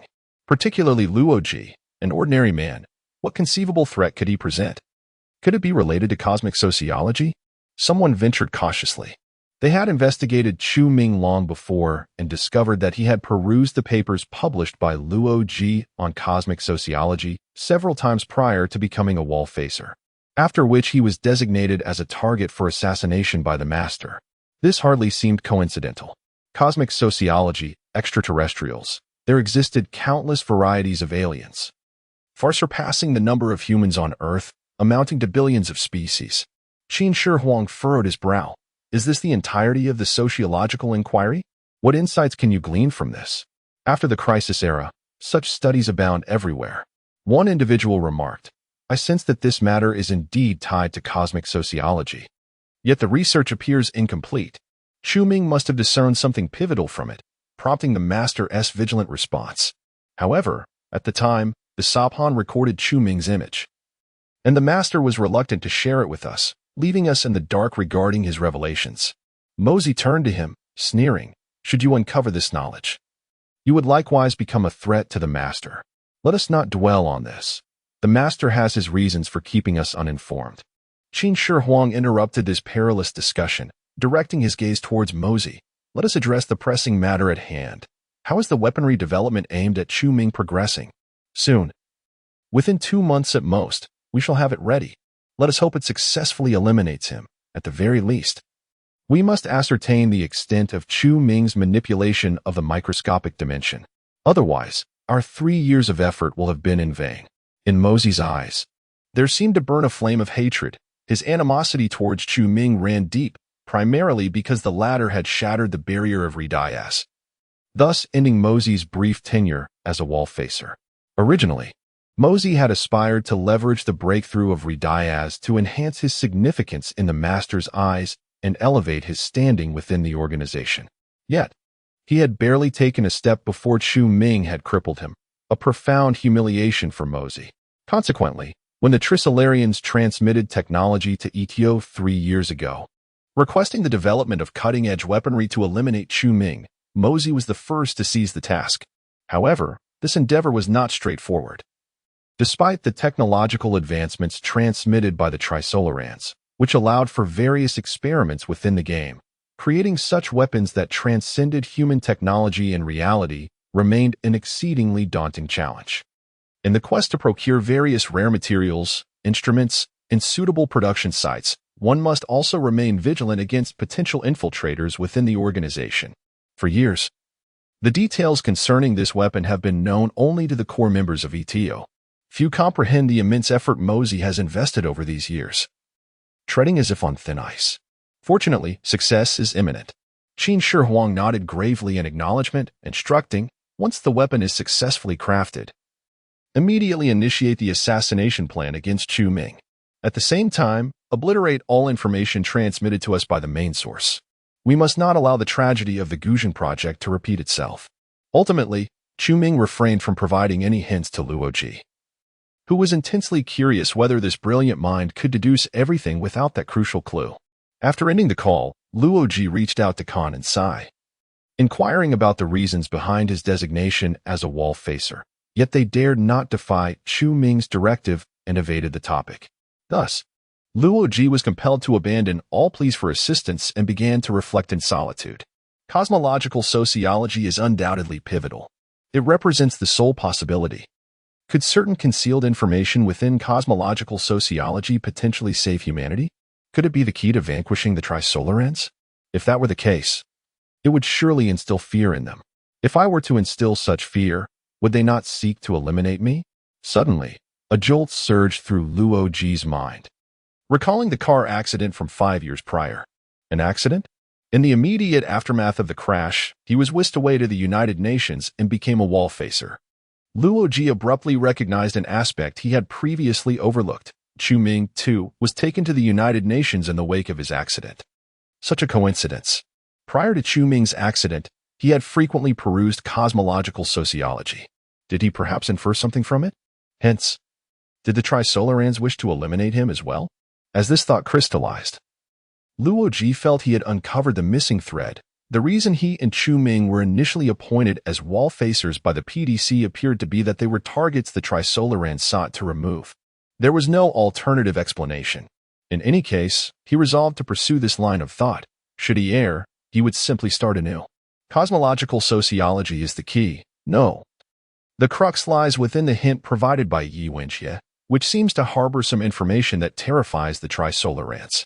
Luo Ji began to reminisce about Yi Wenjie's words from years past.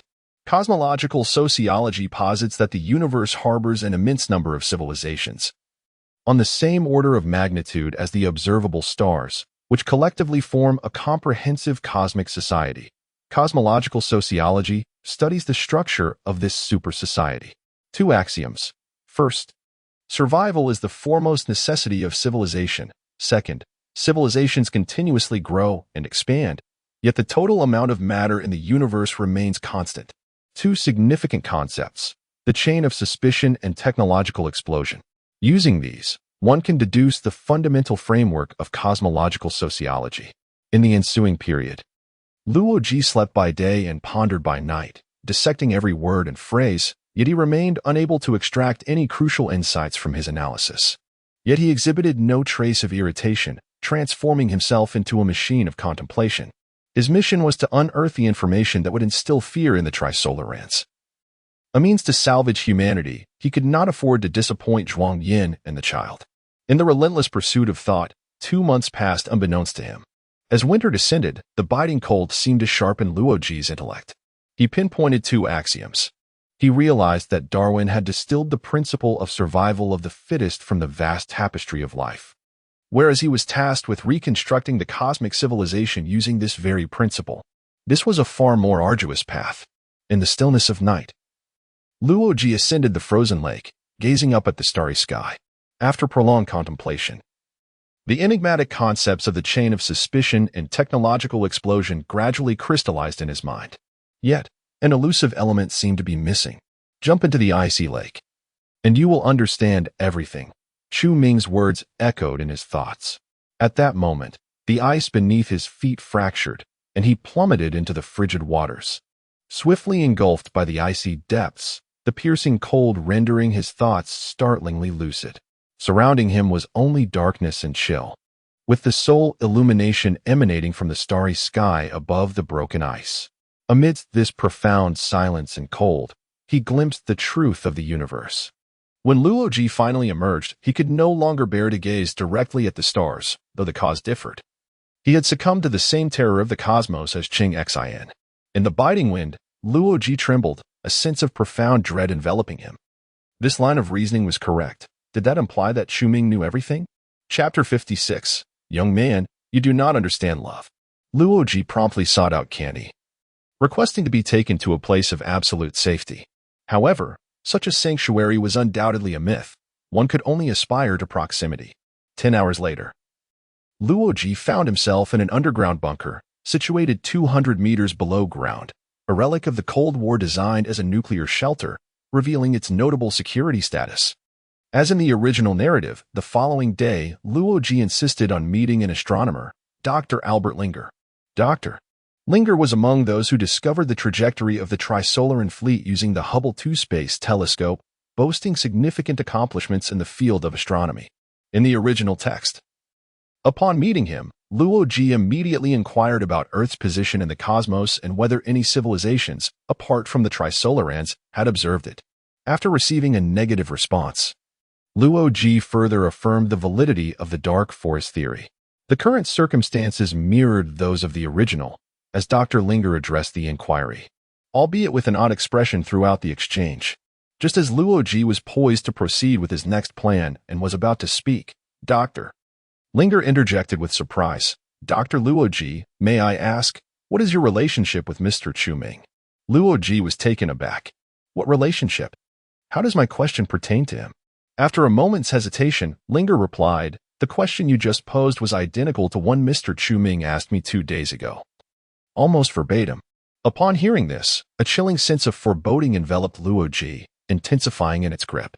After a brief fluster, he inquired, aside from that question, did he ask you anything else?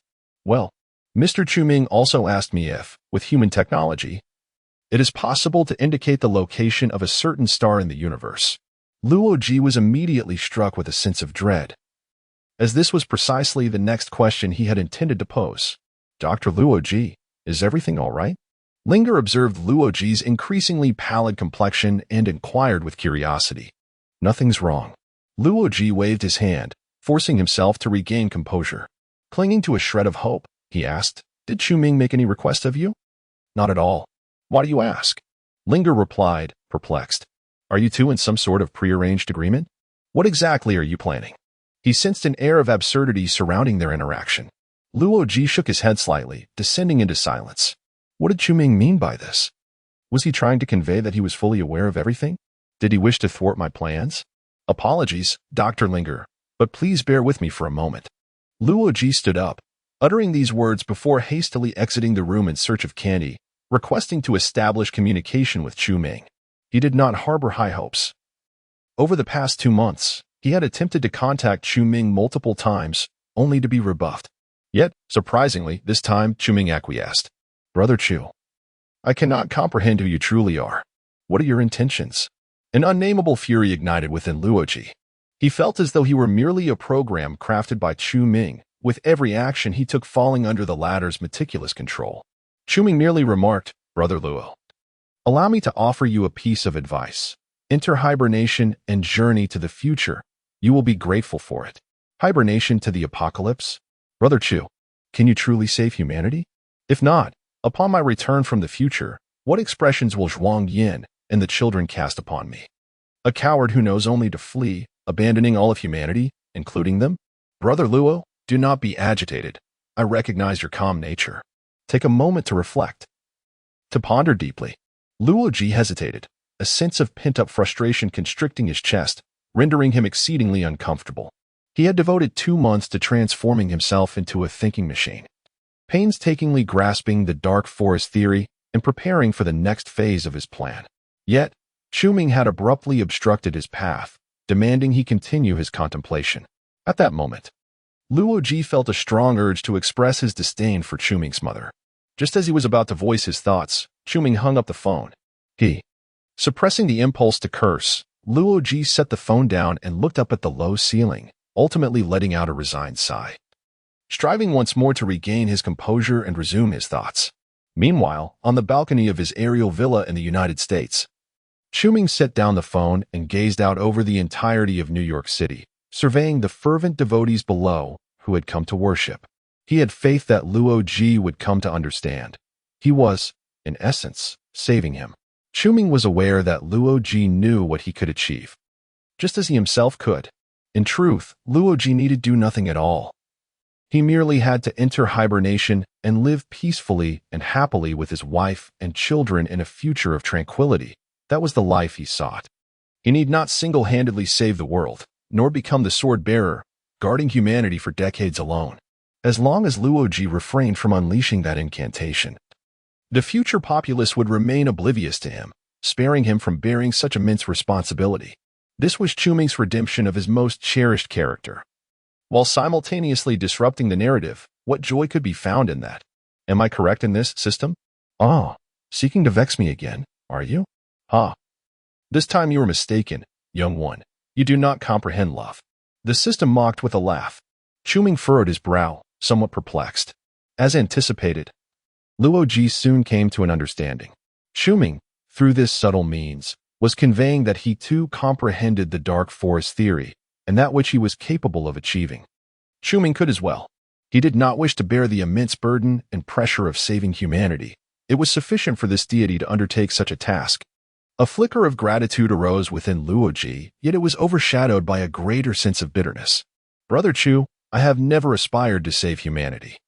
I merely wish to avoid the disappointment in the eyes of Yin Yin and the children. In his mind, he recalled a psychologist's words, for most. The object of their affection exists solely in their imagination.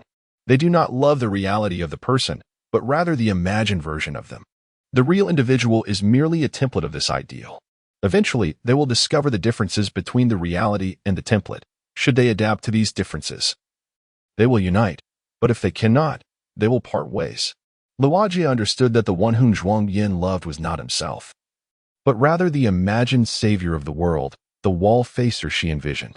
The disparity between reality and imagination may very well be the reason for her voluntary departure. If he were to cease his quest to save the world, would Zhuang Yin adapt to this difference and continue to be with him? Luogia was uncertain. He dared not take that gamble. His heart had already plunged into the abyss of love, and a profound sense of responsibility towards his wife and children compelled him to forge ahead. He promptly returned to the room where Lin Gu was, addressing him. Doctor. Lin Gu, I need to broadcast the coordinates of a star to the universe. Is that feasible? Chapter 57. It is evident that you lack an understanding of cultivation. Meanwhile, 20 kilometers away from Chu Ming's aerial villa, several recreational vehicles are parked in the arid expanse of the suburbs. This site is not particularly unusual in the United States. There is a significant number of enthusiasts for RV travel, and even amidst economic downturns, some affluent individuals have not relinquished this passion. No matter how severe the economic decline, it predominantly affects only ordinary wealthy individuals. The true bourgeoisie remain largely untouched. Within one of the RVs, a handsome middle-aged man gazes through the window, squinting toward the direction of Manhattan's bustling heart. In his vision, a series of subtitles continuously materialize, relaying real-time updates of precise data. This is Chu Ming's exact coordinates. The subtitle reads, "Eliminate him, then promptly dispose of the weapon." A fervent and frenzied glimmer ignites in the man's eyes. Indeed, my master. I have awaited this day for 3 years. Once I eliminate Chu Ming, I shall have no regrets. He is none other than Mosey. The subtitle continues, incomprehensible. But thank you. Mosey, accustomed to the straightforward communication style of the Trisolarans, refrains from further comment and turns to operate a weapon. Its appearance resembles that of a mortar. Draped in a matte black finish, yet its barrel extends a formidable 3 meters. The base is affixed to the floor of the RV, with the muzzle protruding through the window, veiled by curtains. Upon first glance, it appears more akin to a rudimentary weapon from the Second World War, albeit in an enlarged version. However, beneath the RV's flooring lies a concealed marvel. Below the mortar's base plate, a spherical space with a diameter of 1 meter appears empty.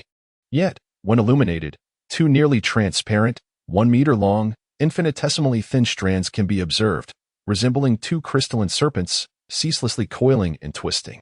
Should Dingy behold this, he would undoubtedly recognize them as 2 macroatomic nuclei. Referred to by them as strings, it is evident that this is a macroatomic nucleus fusion weapon. Yet, Ding Yi would be even more astonished to learn that the current human technology for macroatomic nucleus fusion necessitates the construction of 2 10-meter-long string acceleration tracks, employing electromagnetic fields to accelerate each string to 250 meters per second to overcome repulsion, enabling their collision and subsequent fusion. It is impossible for a human to induce a fusion reaction with 2 strings placed within a 1-meter diameter spherical space, as Mosey has done.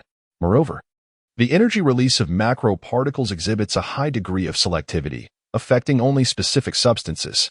For instance, if 2 macroatomic nuclei with energy release targets set on hair undergo fusion, the resultant energy would incinerate the hair of everyone within the vicinity while sparing all other materials. What, then, are the energy release targets of Mosey's 2 macroatomic nuclei? If they are aimed at carbon-based life forms, he could indeed annihilate all of New York's inhabitants in an instant. However, he would not succeed in killing Chu Ming. In the Spiritual Energy Physics Research Project, scientists have long uncovered a shocking truth. Chu Ming is no longer a carbon-based life form. He is a unique entity composed of spiritual energy particles. The enigma surrounding this peculiar particle remains a mere whisper of discovery for scientists. To obliterate Chu Ming using macroatomic fusion, one must first identify two macroatomic nuclei that target his bodily tissues for energy release. This necessitates obtaining a sample of Chu Ming's tissue and conducting energy release experiments with it in a specialized facility. However, ETO has indeed procured it. The scientist who previously pilfered Chu Ming's tissue is not an American, but rather one of their own. The fusion reaction between these two macroatomic nuclei will unleash energy potent enough to reduce Chu Ming to ashes in an instant. After a series of intricate yet meticulous operations, Mosey heard a muffled thud as the spherical chamber beneath him ignited with brilliant blue light. The two macroatomic nuclei remarkably overcoming their repulsive forces to draw near each other. From 20 kilometers away, the prospect of a sniper's assassination loomed large. How could one evade it? A cold smile curled at the corners of Mosey's lips as he adjusted the cannon's aim, aligning it with the coordinates provided by GZ, targeting the airborne villa where Chu Ming resided. Curiously, this macroatomic nucleus, aimed at Chu Ming's bodily tissue for energy release, exhibited an unexpectedly limited range, confined to a radius of merely 5 kilometers. Mosey initially intended to execute the assassination within a 5-kilometer proximity to Chu Ming. However, the Trisolarans alerted him that GZ had observed at the microscopic level that within a 15-kilometer radius of Chu Ming, spiritual particles often displayed wave-like properties, capable of collecting and transmitting information, perhaps a manifestation of the divine thoughts Chu Ming had subtly alluded to on several occasions. Should Mosey encroach upon this range, he risked detection.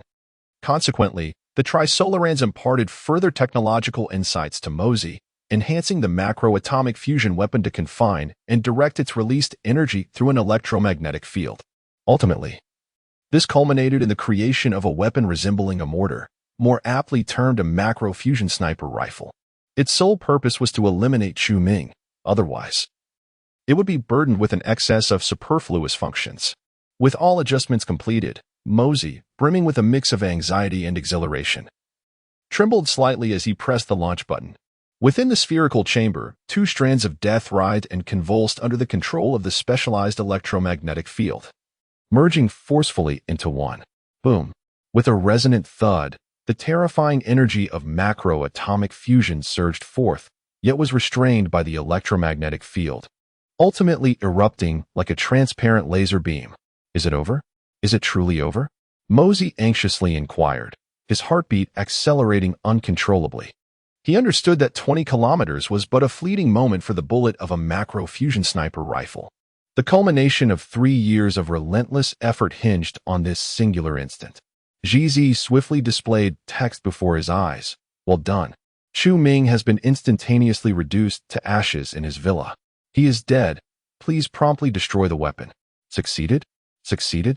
A look of incredulity washed over Mosey's face, quickly morphing into a wave of euphoric delight, culminating in unrestrained laughter. Ha ha ha. The messenger of God? Is this all the power you wield? In merely 3 years, I have slain the messenger of God. In just 3 years, I have committed the act of fratricide against a modern deity. Ha ha ha ha. The deep-seated vendetta has been avenged, and Mosey finds it difficult to contain the tumultuous joy and ecstasy within him. Yet, he has not entirely lost his sanity. Amidst his maniacal laughter, he initiates the self-destruct sequence of his weapon. Clearly, you understand even less about cultivators than I do. Suddenly, a haunting voice emanates from behind Mosey, sending a chill down his spine. In sheer terror, he turns to see the source, and upon realizing who it is, he is instantly struck with horror. A young man has appeared behind him, gazing at him with a mocking glint in his eyes. It is none other than Chu Ming, who had been reduced to ashes in the villa above. Master? My master. He did not perish, Mosey exclaims in a panic. However, at that moment, GZ projects a caption in his vision. Is it possible that this is not a caption generated by GZ, but rather particles of spiritual energy I am manipulating? WH. What? Mosey's expression freezes, and his mind momentarily crashes. GZ continues with another caption. Is it also possible that the divine consciousness of a mid-stage golden core cultivator can encompass a radius of 30 kilometers? The smile on Chu Ming's face becomes even more sardonic. Mosey stands there, utterly bewildered, his mind racing to comprehend the unprecedented situation before him. Chapter 58. Another component of the plan, did you think I was unaware that it was your ETO agents who absconded with my bodily tissue? Ming smiled. Mosey desperately sought to activate the self-destruct mechanism of his weapon, yet his body was utterly beyond his control. In a state of alarm and fear, he questioned, "Why? How did you discover this? And if you know, why didn't you intervene?" "Because I cannot completely ascertain whether the macro-atomic fusion weapon can indeed eliminate me. Thus, I wish for you to develop it to find out, which is preferable to having it be created by the major powers," Ming replied. Mosey shook his head in disbelief. "But how can you be certain that the technology transmitted to us is also related to macroatoms? What if it is something more advanced?" "That is impossible," Su Lin interjected, shaking his head. "The Trisolarans would never relay overly advanced technology to you. They fear humanity gaining it, and are even more apprehensive about you employing such technology to annihilate humanity. Should the ETO execute terrorist attacks using weapons far surpassing human technology, resulting in mass casualties, what would remain of humanity's resolve to resist the Trisolarans? It would be a farce. If technology transmitted across 4 light years is that formidable, what courage would humanity have left to fight back? At that point, the ideology of escapism would once again sweep through human society. And that is precisely what the Trisolarans dread. Moreover, there is another reason. The ETO lacks sufficient resources. If the Trisolarans were to transmit exceedingly advanced technology, you would struggle to apply it. Thus, it is evident that the technology conveyed by the Trisolarans is likely intended for you to better utilize the existing technology on Earth. As it turns out, I was correct. Macroatomic fusion indeed pertains to this matter. Ming felt little surprise. He had surmised this earlier while assisting Tyler in the manual creation of macroatoms during their weapon experiments.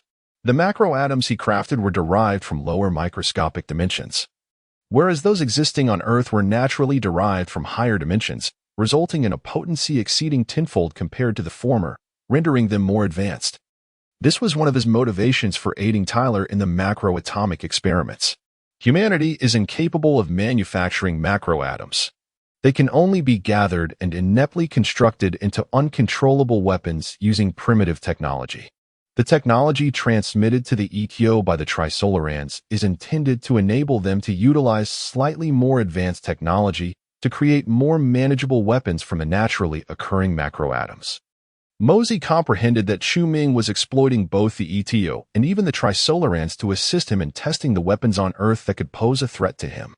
This marked the second occasion they had been utilized by Ming.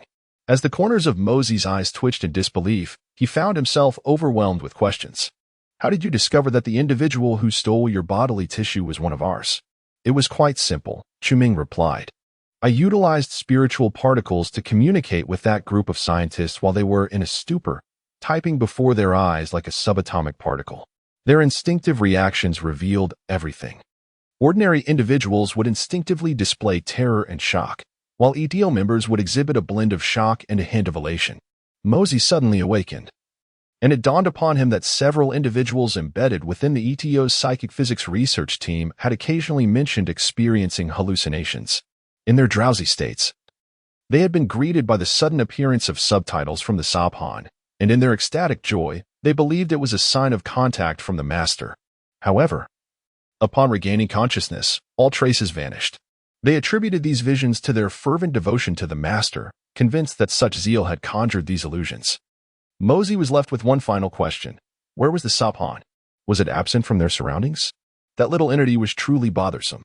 Ming furrowed his brow, thinking that it believed it could remain concealed among countless microscopic particles, but its distinctly intelligent behavior rendered it too conspicuous. I could indeed shield against it. The Sabhan was merely a proton, positively charged. By converting a substantial number of psychic energy particles into similarly charged particles and arranging them to form a uniform potent electric field, I could effectively repel the Sabhan. The principle behind the Sabhan shielding chamber from the third volume of the original work is quite similar.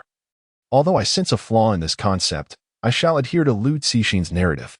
However, to execute this plan, I had feigned ignorance of its presence over the past few years.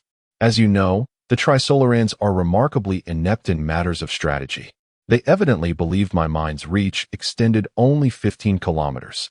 In truth, When observing situations beyond that range, I employed a linear scanning method, making it exceedingly difficult for the Saphan to detect me, as its numbers were scant. At the microscopic level, I held the advantage. Of course, initially, when the Saphan was nearby, it would attempt to disguise itself, but there is no need to elaborate. The Trisolarans are equally inept in this regard. Mosey's countenance turned ashen, and a bitter smile twisted his lips in self-mockery. 3 years, I concealed my actions from the great powers flawlessly. Yet I had not anticipated that everything unfolded within your scheme. Is that so? Chu Ming smiled. Do you truly believe the great powers were unaware of your weapons development? What? Mosey was taken aback. They were indeed aware, but they chose to ignore it, for they wished to witness your demise. Chu Ming scoffed. We are all in the same boat, are we not? Spare me the nonsense. They would relish my death, even if it incited civil unrest. For that could be managed. However, a formidable deity looming over them all is a dilemma they cannot resolve. The ETO's successful creation of such a weapon was a consequence of Chu Ming and the great powers deliberately turning a blind eye. All major nations sought to possess a weapon capable of extinguishing Chu Ming.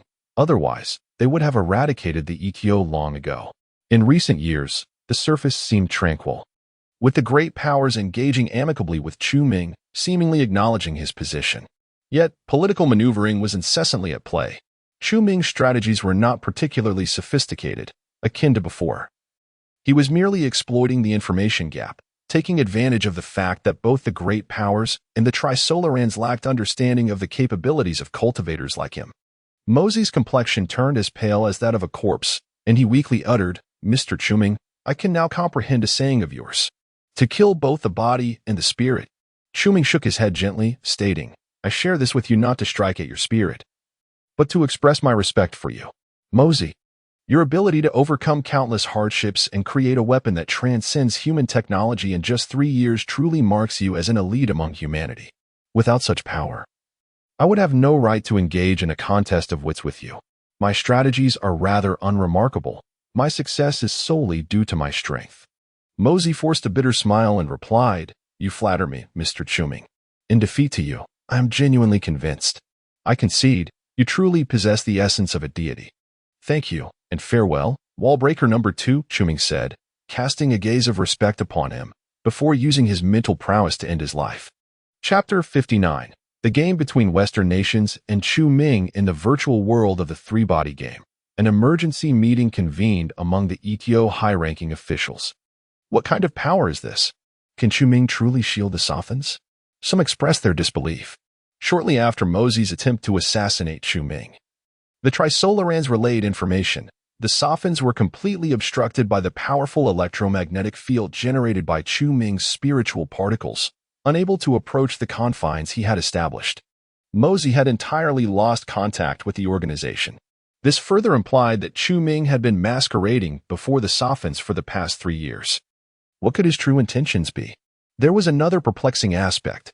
Mosey had noticed the disruption in communication with the Sophans, yet he failed to sense anything amiss.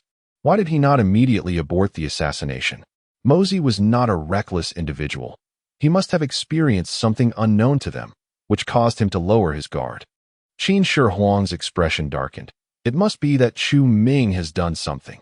It seems he anticipated all of this, and we have become a part of his scheme. What could his abilities possibly be? How could he even block the Sophans? Does this not imply that we have lost our only advantage? We can no longer observe him at will? Quiet. The most crucial task now is to comprehend Chu Ming's motives, someone interjected. What motives could he have? To ascertain what weapons could harm him? The crowd buzzed with anxiety. The newly revealed capabilities of Chu Ming had utterly shattered their meticulously orchestrated assassination plans from the past 3 years, leaving them in disarray. Suddenly, a man shouted in terror. A group of soldiers is approaching. My position has been compromised. No sooner had he spoken than his figure vanished, exiting the three-body game. A profound silence enveloped the room. Panic spread among the attendees, their faces etched with disbelief and shock. For 3 years, the ETO had remained well hidden, with no one exposed, let alone the higher echelons. Yet now, shortly after Mosey's assassination attempt on Chu Ming, he had gone missing, followed by a senior member revealing their position in reality. Such a coincidence was unnervingly uncanny. Qin Shi Huang furrowed his brow, preparing to speak, when another voice cried out, "FCK. I've been compromised too." With that, he too logged off. "Damn. The police are here on my end. Me as well." Sighing, another remarked, "It seems the reckoning has begun. Farewell." One by one. Like a domino effect, they swiftly exited the game. Were the major nations now seeking to settle accounts with them? Why now? Qin Shi Huang had no time for contemplation and immediately commanded, "Disperse. Destroy all information transmitted to us from the main source." After a brief pause, he sighed deeply, "Comrades, we have long anticipated this day. Take care of yourselves." The remaining individuals, filled with sorrow, exchanged complex glances before they too exited the three-body game with resigned sighs. In the desolate expanse of the Hang era, the sun shone brightly, yet from this moment forth, no vitality would grace this land again. As Western nations became aware through their infiltrators within the ETO that Mosey had embarked on a mission to assassinate Chu Ming with the advanced weaponry he had developed, they promptly issued orders to eliminate the remnants of the ETO. They had always possessed the capability to eradicate the ETO and were well informed about the high-ranking officials' efforts to create weapons aimed at Chu Ming. Even being cognizant of the progress of these weapon developments and Mosey's assassination plans, the initial hesitation to act stemmed from their understanding that the ETO might entirely obliterate the technological information transmitted by the Trisolarans, leaving them with little to gain. To the Western nations, the threat posed by Chu Ming was far more significant than that of the ETO or even the Trisolarans. They were acutely aware that the Trisolarans could not relay overly sophisticated technology to the ETO. Thus, in their view, the importance of such technology paled in comparison to a weapon capable of eliminating Chu Ming or the opportunity to do so.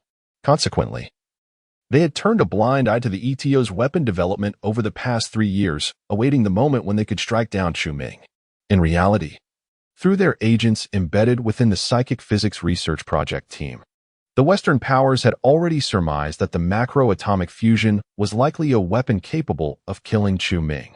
However, without access to Chu Ming's biological tissues, they could not conduct experiments on the release of macro-atomic energy nor identify the specific macroatom that could end his life. Thus, they were left with no choice but to attempt to leverage the ETO to eliminate Chu Ming. Now that Mosey had taken the initiative to assassinate Chu Ming with the macro-atomic fusion weapon, the Western nations could no longer remain passive. Regardless of whether Mosey's assassination attempt would succeed, they would order the cleansing of the ETO, striving to acquire the technology the Trisolarans had conveyed to them. Whether this technology could ultimately kill Chu Ming was uncertain, but its acquisition would undoubtedly benefit humanity as scientific endeavors.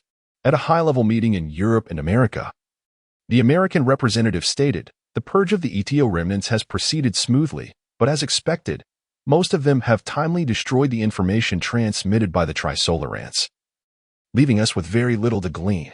The representative from the Eagle Nation nodded in agreement. "That is sufficient. Any scrap of information is valuable. After 3 years, we can finally cleanse this group of traitors." Upon the conclusion of his statement, an eerie silence enveloped the assembly, creating a serious and oppressive atmosphere. The American representative scanned the room and eventually posed the question that everyone was anxious to know. "Do you believe Mosey can successfully assassinate Chu Ming?"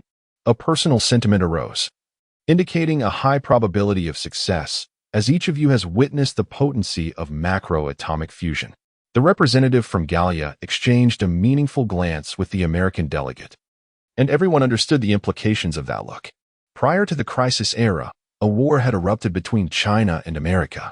During that conflict, a Chinese soldier named Lin Yun had unilaterally conducted a macro-atomic fusion experiment using 2 macroatoms intended for energy release as chips. The overwhelming energy from the fusion rapidly annihilated an immense quantity of chips, regressing 1/3 of China's territory back to an agrarian state. Such terrifying power had directly compelled America to withdraw its troops. The representative of the United States wore a grim expression, hesitating to voice a rebuttal. For the defeat in that war was a profound humiliation for them. The representative from the Eagle Nation remarked, "If the ETO can indeed locate the macroatomic nucleus that releases energy targeted at Chu Ming's bodily tissues and can successfully initiate fusion, there exists a significant possibility of eliminating him. Data indicates that the micro-dimensions under Chu Ming's control are limited. Naturally occurring macro-atomic nuclei operate at a level beyond his capabilities, coupled with the fact that he is utterly unguarded. It becomes evident that the success rate of Mosey's assassination is exceedingly high. A consensus of nods rippled through the assembly, the atmosphere lightening considerably. The demise of Chu Ming would be fortuitous. Even if the populace erupted into chaos once more, the cost to suppress it would be minimal. Yet, the existence of such an uncontestable, formidable force as Chu Ming was genuinely terrifying, as long as he remained alive. The high-ranking officials of various nations dared not close their eyes in slumber, uncertain of whether he might whimsically decide to come and eliminate them. Suddenly, the walls of the conference hall were shattered as if struck by a missile, debris of concrete flying through the air. The assembly was struck with horror, turning their heads in unison. "My sincerest apologies for disappointing you. I am still alive." Chu Ming's figure emerged through the broken wall, a congenial smile adorning his face as he surveyed the representatives from the Western nations. Yet, his gaze left them feeling a chilling dread, their spines tingling with unease. Chapter 60. Threatening me? A single strike to obliterate. Mr. Chu Ming, are you not in New York?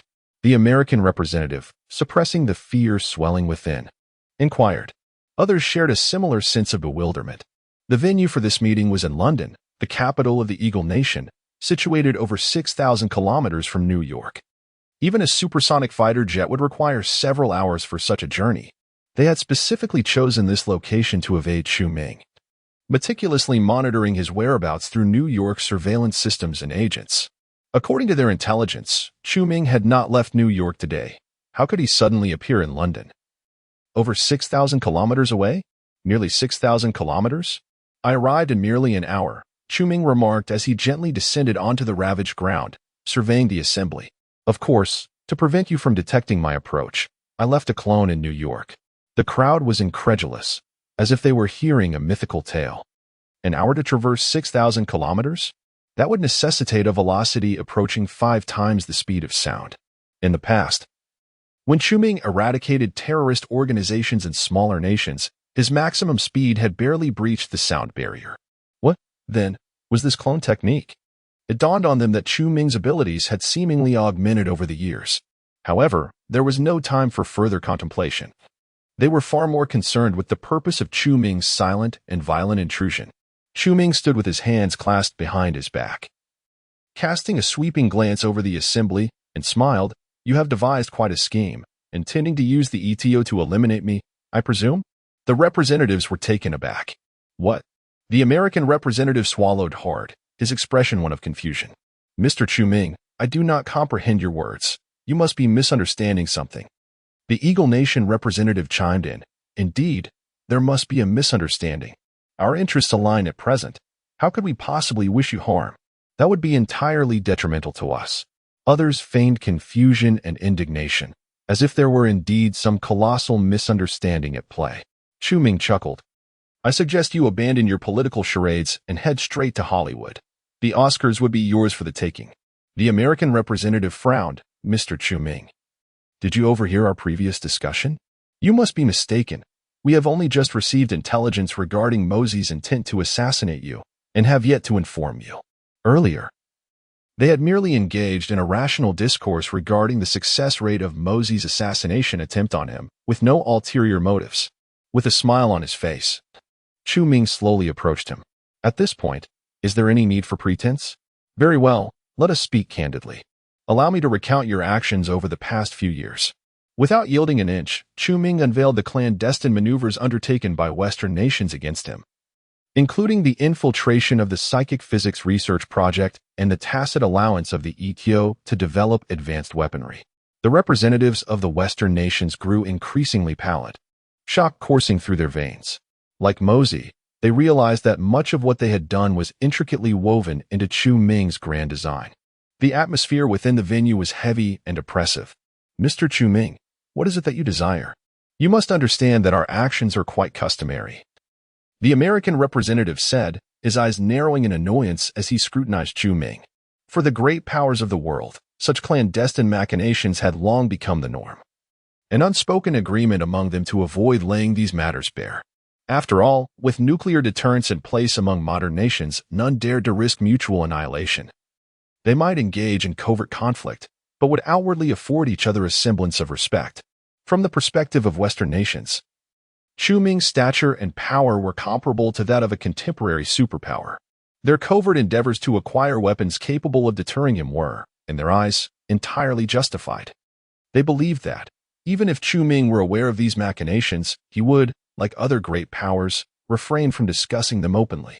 Yet, Chu Ming defiantly tore through this veil of discretion, shattering the unspoken rules. This left the representatives of Western nations caught off guard, their indignation igniting. "You wish to kill me, and I seek retribution. Is that not reasonable?" Chu Ming asserted with certainty. "You do not intend to eliminate us all, do you? I advise you to reconsider," the American representative replied with a forced smile that masked his unease. "What could you possibly do to me if I proceed as I intend?" The American's voice turned cold. "Mr. Chu Ming, allow me to remind you that humanity's technology for harnessing macronuclear energy is now quite advanced. The arsenals of Europe and America are stocked with vast quantities of macronuclei, ready for fusion at a moment's notice. According to intelligence relayed by our undercover operatives, we can confirm the existence of a macronucleus capable of ending your life. While we may not know which specific macronucleus is aimed at you, can you guarantee that none of our nation's arsenals contain it? I suspect the numbers are considerable." Chu Ming narrowed his eyes. "You dare to attempt fusion with all macronuclei? Such an action could indeed bring about my demise, but at the cost of humanity's annihilation. Are you willing to gamble on that?" The American representative smiled menacingly, his gaze laced with threat, exhibiting an unwarranted confidence. This was a form of nuclear deterrence. He believed that, like other great powers, Chu Ming would shy away from the devastating stakes and instead choose to negotiate amicably. This very belief emboldened Western nations to engage in underhanded dealings with Chu Ming. Observing the silent figure of Chu Ming, the representatives of other Western nations exhaled in relief, displaying expressions akin to that of the American representative. It appeared that Chu Ming was indeed wary. Even the herald of divinity must fear the technological deterrence of humanity. However, to their astonishment, Chu Ming suddenly broke into a sardonic smile. How formidable can collective deterrence truly be? What? The American representative was momentarily taken aback, struggling to comprehend the implication of Chu Ming's words. Yet, there was no time for contemplation. With a swift gesture, Chu Ming unleashed a torrent of blindingly radiant energy, obliterating the American representative's form in an instant. Blood and flesh scattered throughout the venue, plunging it into an immediate and profound silence. The representatives from various nations gazed in horror at the unfolding scene, utterly astonished that Chu Ming would dare to commit murder. "I kill a few, and you dare to perish together? Is that true?" "I find it hard to believe," Chu Ming remarked nonchalantly, before gently waving his hand. In the next instant, the bodies of the representatives from the Eagle Nation and Hans erupted violently.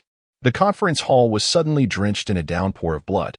The remaining representatives from the European Union trembled in fear, unable to comprehend the situation. What was Chu Ming planning? Was he intending to wage war against the entire Western world? Chapter 61. The distinction between the collective and the individual, Western arrogance. In the face of such deterrence, Chu Ming indeed felt some trepidation, which is also the reason he previously stated that he could not guarantee a risk-free annihilation of all humanity. Should humanity decide to engage in a mutually assured destruction, they could unleash all the macronuclear weapons in their arsenal, even a mere fraction of the energy released. Targeting Chu Ming's very being could result in a catastrophic end for him. Naturally, Chu Ming would not compel humanity to such a desperate brink. His intention was merely to eliminate a few high-ranking officials from major nations as a cautionary measure. At most, this would instill fear and anger within them. But it would not drive them to the point of mutual destruction, even if Chu Ming were to obliterate several countries outright. It would be exceedingly difficult for other nations to respond in kind. This reflects the inherent flaw of deterrence resting within the hands of the collective. Each party must weigh its own interests, and unless all parties are cornered, it is unlikely they would press the button for total annihilation together. This is where Chu Ming diverges from a major power. A major power represents a collective, while he stands as an individual. Can we not all maintain our composure? Chu Ming remarked derisively, observing the quaking leaders of the European Union. The trisolar crisis is upon us. Yet you continue to engage in your internal squabbles. What purpose does it serve? The assembly fell silent, each one fearful that they might be the next to perish. I must remind you, while you may pose a deterrent against me, as long as you lack access to weapons like those of the ETO capable of singularly eliminating me, such deterrence remains inherently unequal. Are you wagering my life against the lives of all humanity? Who do you believe holds the greater stake? Do you truly think to threaten me with this? Western world, do you not perceive your own arrogance? Has standing atop the world for too long clouded your judgment? Or have you forgotten that I once eliminated over 100,000 terrorists simply because I have refrained from taking lives for several years? Chu Ming's voice turned icy. His visit intended, in part, to instill fear in this assembly of Western leaders. I apologize, Mr. Chu Ming. It was our error. The representative of Galia hesitated, ultimately bowing his head in submission. At one moment, the Gallian representative genuinely contemplated the idea of initiating the fusion of all macronuclear weapons in their national arsenal, aiming for mutual destruction with Chu Ming should he manage to survive this encounter. However, he quickly came to his senses, recognizing the implausibility of such a course of action. First, Galia was not governed by his will alone. It was nearly impossible for other leaders to consent to such a demand. Second, the populace of Galia would be even less likely to agree. It was then that the representative bitterly realized the fundamental difference between deterrence among collectives and that between a collective and an individual. Chu Ming was not a nuclear-armed major power, but rather a nuclear-armed individual, free to act with minimal reservations. This distinction is profound. Previously, Western nations had not fully comprehended this difference, or perhaps some had, but instinctively chose to disregard such a notion. As this event is unprecedented in the annals of human history, they instinctively regarded Chu Ming as a nuclear power. However, Chu Ming's actions and words have now awakened them to reality. Observing the shifts in their expressions, Chu Ming nodded and stated, "I trust you have come to a clear understanding, so let us proceed to the matter at hand." Matters at hand. The representative from Gaul appeared taken aback. "Certainly, I did not come here merely to instill fear within you." Chu Ming spoke with an authoritative tone. "You are to immediately instruct your respective media to announce that the ETO attempted to assassinate me using weapons far surpassing human technology. Not only did they fail, but I also eradicated the ETO."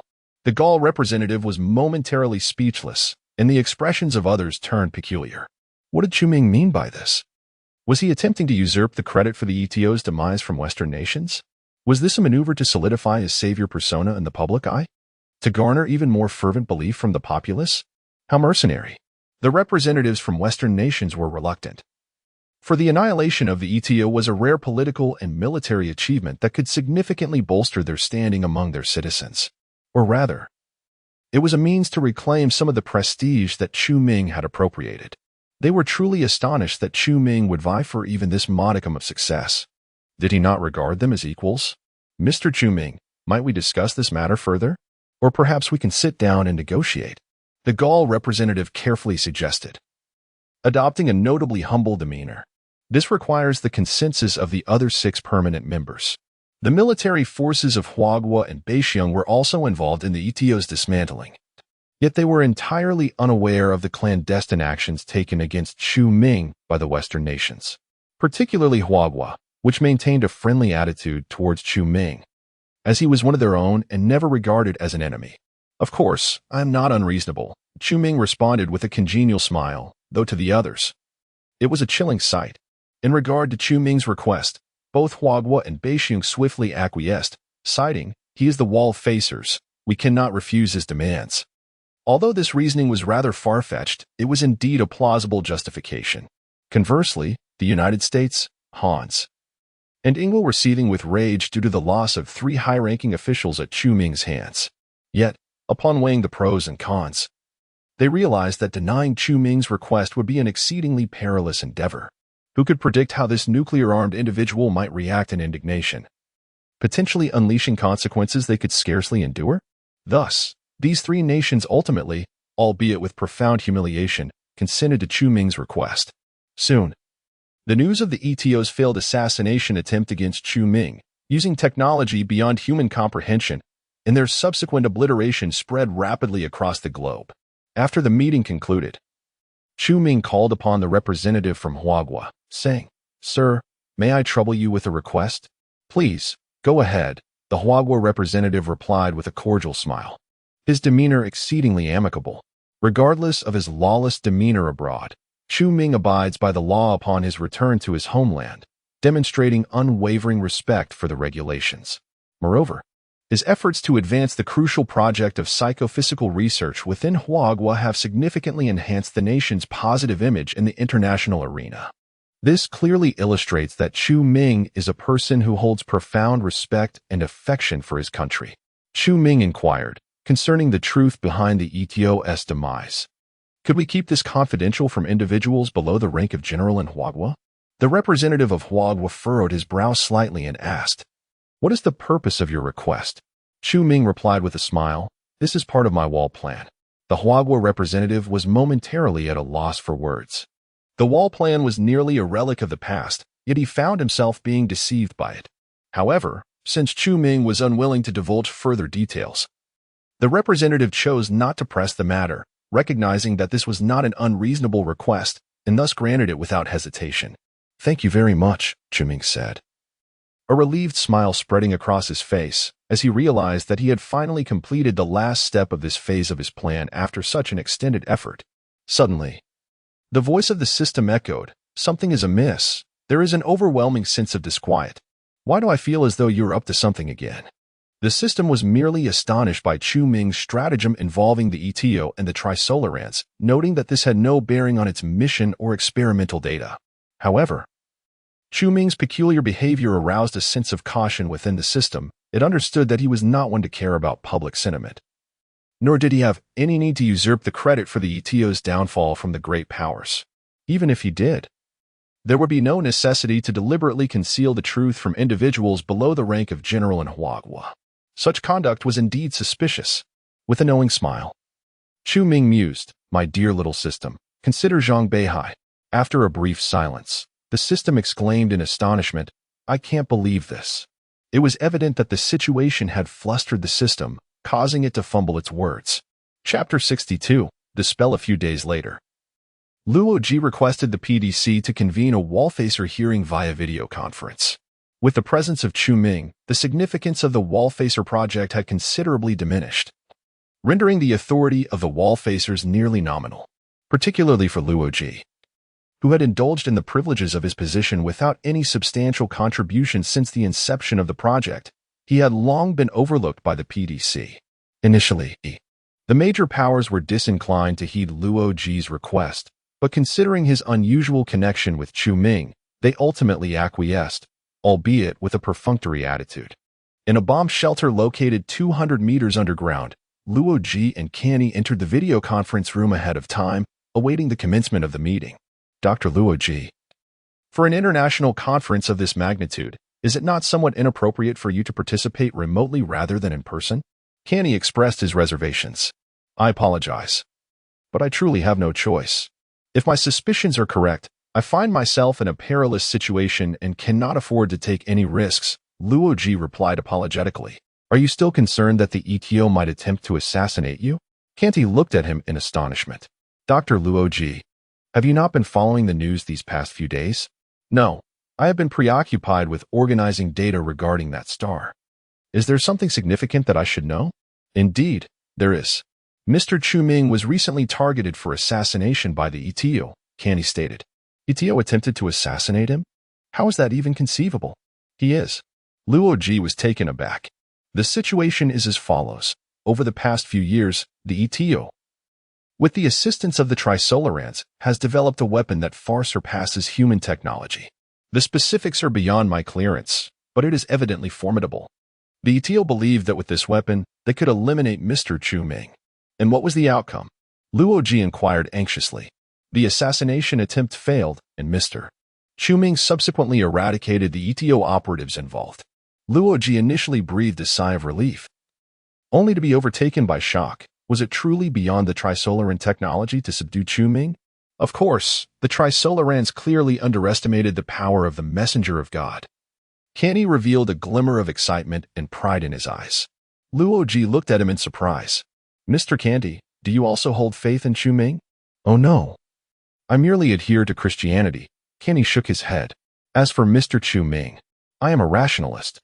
A flicker of skepticism crossed Luo Ji's gaze. He sensed that Kenny's demeanor was anything but rational when discussing Chu Ming. Nevertheless, Luo Ji was more curious about the motives behind the ETO's assassination attempt on Chu Ming. Was it due to his formidable power? Or was it because he too comprehended the Dark Forest theory? At that moment, representatives from various nations began to enter the video conference. Observing this, Luo Ji quickly set aside his other thoughts and adopted a serious expression. As the representatives took their seats, they engaged in hushed conversations, intentionally or unintentionally disregarding Luo Ji's presence. He paid little mind to this, casting a curious glance over the assembly. Why had the representatives from the United States, the Eagle Nation, and Han suddenly changed? They were not the individuals he had seen in the news 2 weeks prior. Ordinarily, such important positions would not be subject to arbitrary changes.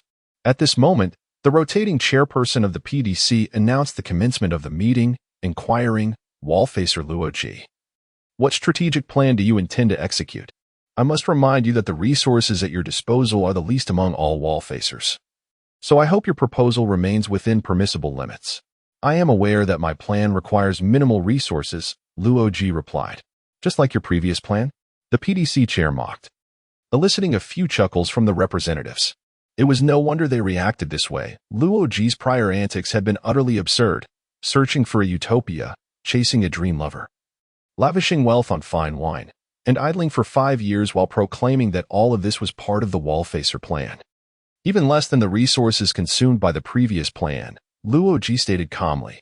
You all have received the relevant documents, I presume? The attendees casually flipped through the meeting documents, which contained only 3 simple diagrams and some supplementary information.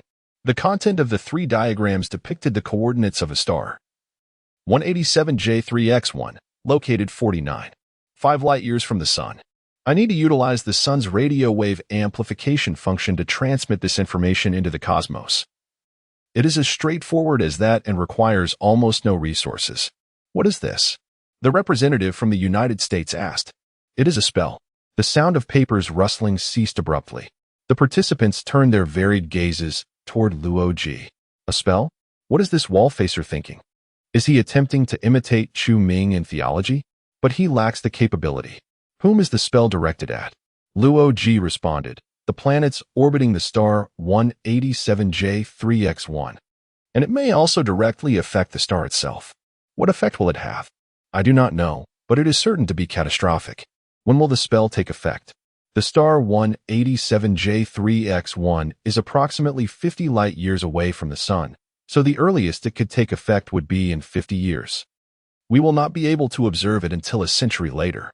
Of course, this is merely an estimate. The actual time of effect may be even later. A silence enveloped the meeting room. The U.S. representative tossed the meeting document aside, scoffing. Well, here we go again. He intended to insinuate that another god had emerged on Earth, mocking Luo Ji's absurd plan, but he hesitated, realizing it could also inadvertently mock Chu Ming. The representative from Japan sneered, Dr. Luo Ji, are you attempting to engage in theology like Mr. Chu Ming? Yet, you lack his abilities. Should I interpret this as a bid for attention? Luo Ji smiled at him. Are you suggesting that Mr. Chu Ming is also one to seek attention?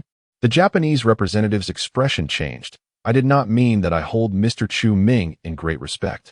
The U.S.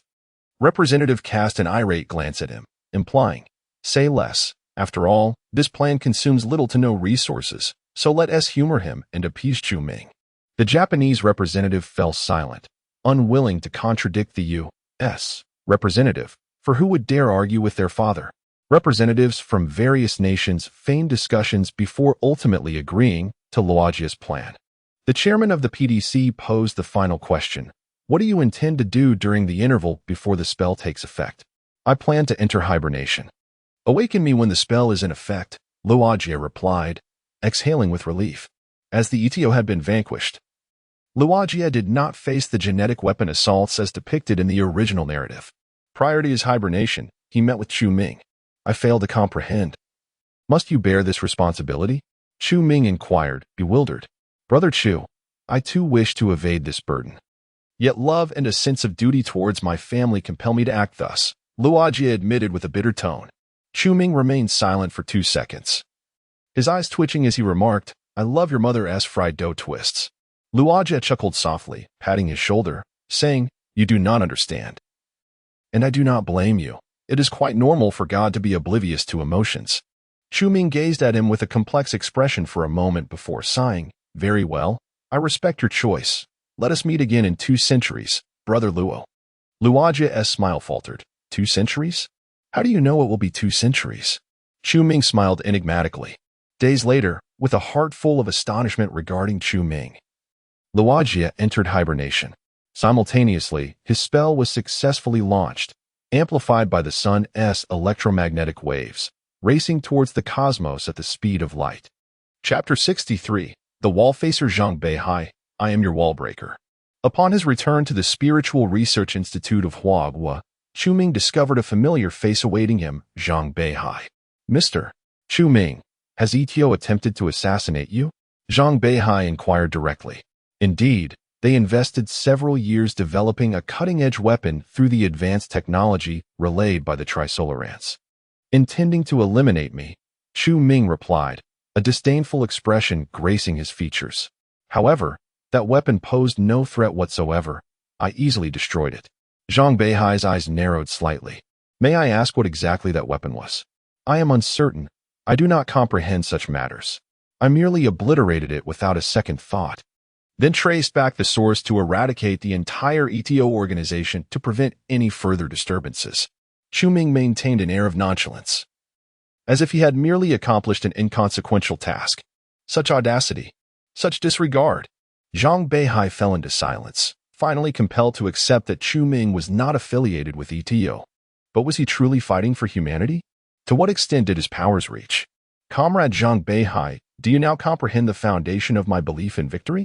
It stems from absolute strength. What do Trisolaran technologies amount to in my presence? Chu Ming stated calmly. You are indeed formidable. Yet the weapon of ETO is merely a droplet from the vast ocean of Trisolaran technological prowess, Zhang Beihai replied.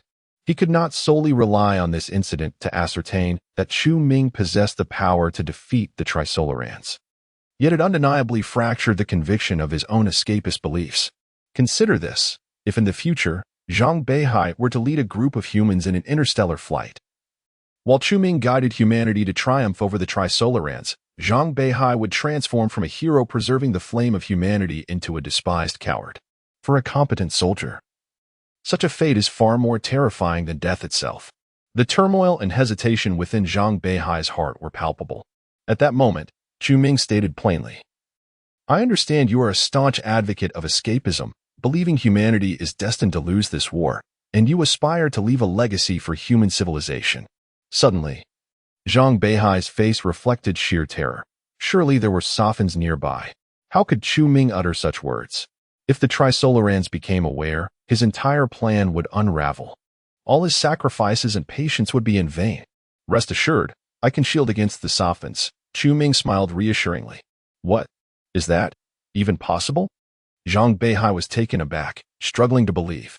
Chu Ming chuckled softly. It appears you still lack an accurate understanding of my capabilities. Are the Sophins truly advanced? Indeed. They are highly sophisticated, an existence that humanity may not even touch upon for centuries, Zhang Beihai acknowledged. Yet to me, they are inconsequential, Chu Ming declared. He was merely playing with Zhang Beihai, as the method to block the Sophins was not particularly advanced. It merely exploited the fundamental nature of the Sophins as microscopic particles. It allowed him to keep them at bay, but capturing or destroying them was an impossibility, unless one can manipulate the 11 dimensions of the microcosm. Zhang Beihai still wore an expression of skepticism. Chu Ming directly commanded the particles of spiritual energy, commencing to inscribe words upon his retinal canvas. Comrade Zhang Beihai. I am even capable of seizing control of the Sabhan from the Trisolarans. It is I who governs the Sabhan as it inscribes words before your very eyes. This revelation left Zhang Beihai profoundly astonished, rendering him momentarily speechless. Do you see it now, Comrade Zhang Beihai? The minuscule computer, crafted with the collective might of the Trisolaran civilization, stands before me as naught but a mere toy, Chu Ming proclaimed with pride. Zhang Beihai remained silent for a moment. His expression tinged with suspicion. Could this be a mere manipulation of the spiritual energy particles on your part? He was well aware of the unique properties of these particles and Chu Ming's adept control over them, as such information was public knowledge. Chu Ming's expression remained unchanged. He had anticipated that Zhang Beihai would not be easily deceived. He merely inquired with a hint of disdain. Do you truly believe I would go to such lengths to mislead you? Your doubts are unfounded. And I'm not so idle. Zhang Beihai narrowed his eyes. Comrade Chu Ming, what intentions do you harbor in repeatedly hinting at this? He had not fully accepted that Chu Ming could obscure the Sapon's influence, hence his words remained incomplete. The underlying meaning was, what do you mean by suggesting I need not choose the path of escape? Chu Ming remained silent, instead inscribing directly in his gaze, because I hold you in high regard and do not wish to witness your future as a reviled coward. He continued candidly, I possess a divine perspective. I am aware of the world's forthcoming trajectory and your every plan. Doubt flickered in Zhang Beihai's eyes. Skepticism was evident. Very well. Chu Ming's demeanor grew earnest as he inscribed, Wallfacer Zhang Beihai, I am your wall breaker. In the original narrative, Zhang Beihai was a concealed wallfacer, deceiving two worlds for 2 centuries, even fooling the readers, ultimately leaving a spark for humanity and imparting survival wisdom for the new generation amidst the dark cosmos. Sacrificing his own life. Chu Ming resumed his inscription. During this period, you intended to propose the reinforcement of the future plan to your superiors. This initiative aimed to send the most capable political officers from the current space forces into hibernation, transporting them to the future to counter potential defeatist sentiments that may arise within the ranks of the future space fleet. Your plan was to utilize the reinforcement of the future scheme to reach the future, commandeer a cosmic warship, and lead a portion of humanity to escape among the stars. However, due to our conversation years ago, the seeds of doubt regarding your escape ideology were sown in your heart, causing you to hesitate in presenting the reinforcement of the future proposal to your superiors. Zhang Beihai stood there once more, engulfed in shock, for everything Chu Ming had articulated rang true. Chu Ming continued inscribing, Moreover, you are acutely aware that to lead a group of humanity in interstellar flight, it is imperative that humankind first constructs a warship capable of traversing interstellar distances. Thus, you will clandestinely exert effort in this domain, employing any means necessary. Zhang Beihai fell into a profound silence, as all of his meticulously devised plans were laid bare by Chu Ming, a revelation he had never shared with anyone and would never divulge. Moreover, given the recent events orchestrated by Chu Ming, such as the Wall-Face project, which was still in its infancy yet had already breached the defenses of Radiad, it seemed that the only conceivable explanation was that Chu Ming indeed possessed a divine perspective. When a person dedicates their entire life to concealment, burying their heart in the deepest recesses of darkness, the agony they endure is inhumane, a sentiment I can wholly comprehend. Furthermore, to pursue a future and fulfill this grand design, one might even have to forsake their spouse and family. You need not make such tremendous sacrifices. For as long as humanity has me, there remains no possibility of failure in this war. Chu Ming, with a grave expression, stated, Trust me, Comrade Zhang Beihai. I am truly here to save you. Chapter 64. Xiao Haizi finally appeared. Zhang Beihai departed from the research institute with a calm demeanor. Yet the conviction of his escape ideology wavered precariously. Although he remained uncertain whether Chu Ming could truly triumph over the Trisolarans, or if he was merely being deceived. The miraculous and unfathomable abilities displayed by Chu Ming profoundly shocked and impacted Zhang Beihai's psyche. This left him increasingly ambivalent about pursuing his own plans. Nevertheless, he felt compelled to propose the reinforcement of the future plan to his superiors. He yearned to glimpse the outcome of this war, or rather, as a soldier, he aspired to the front lines. Within the research institute, Chu Ming observed Zhang Beihai's expression through his mental powers. Yet he could glean no substantial information from the other's expressionless visage. Chu Ming too was unable to ascertain whether he had succeeded in his deception.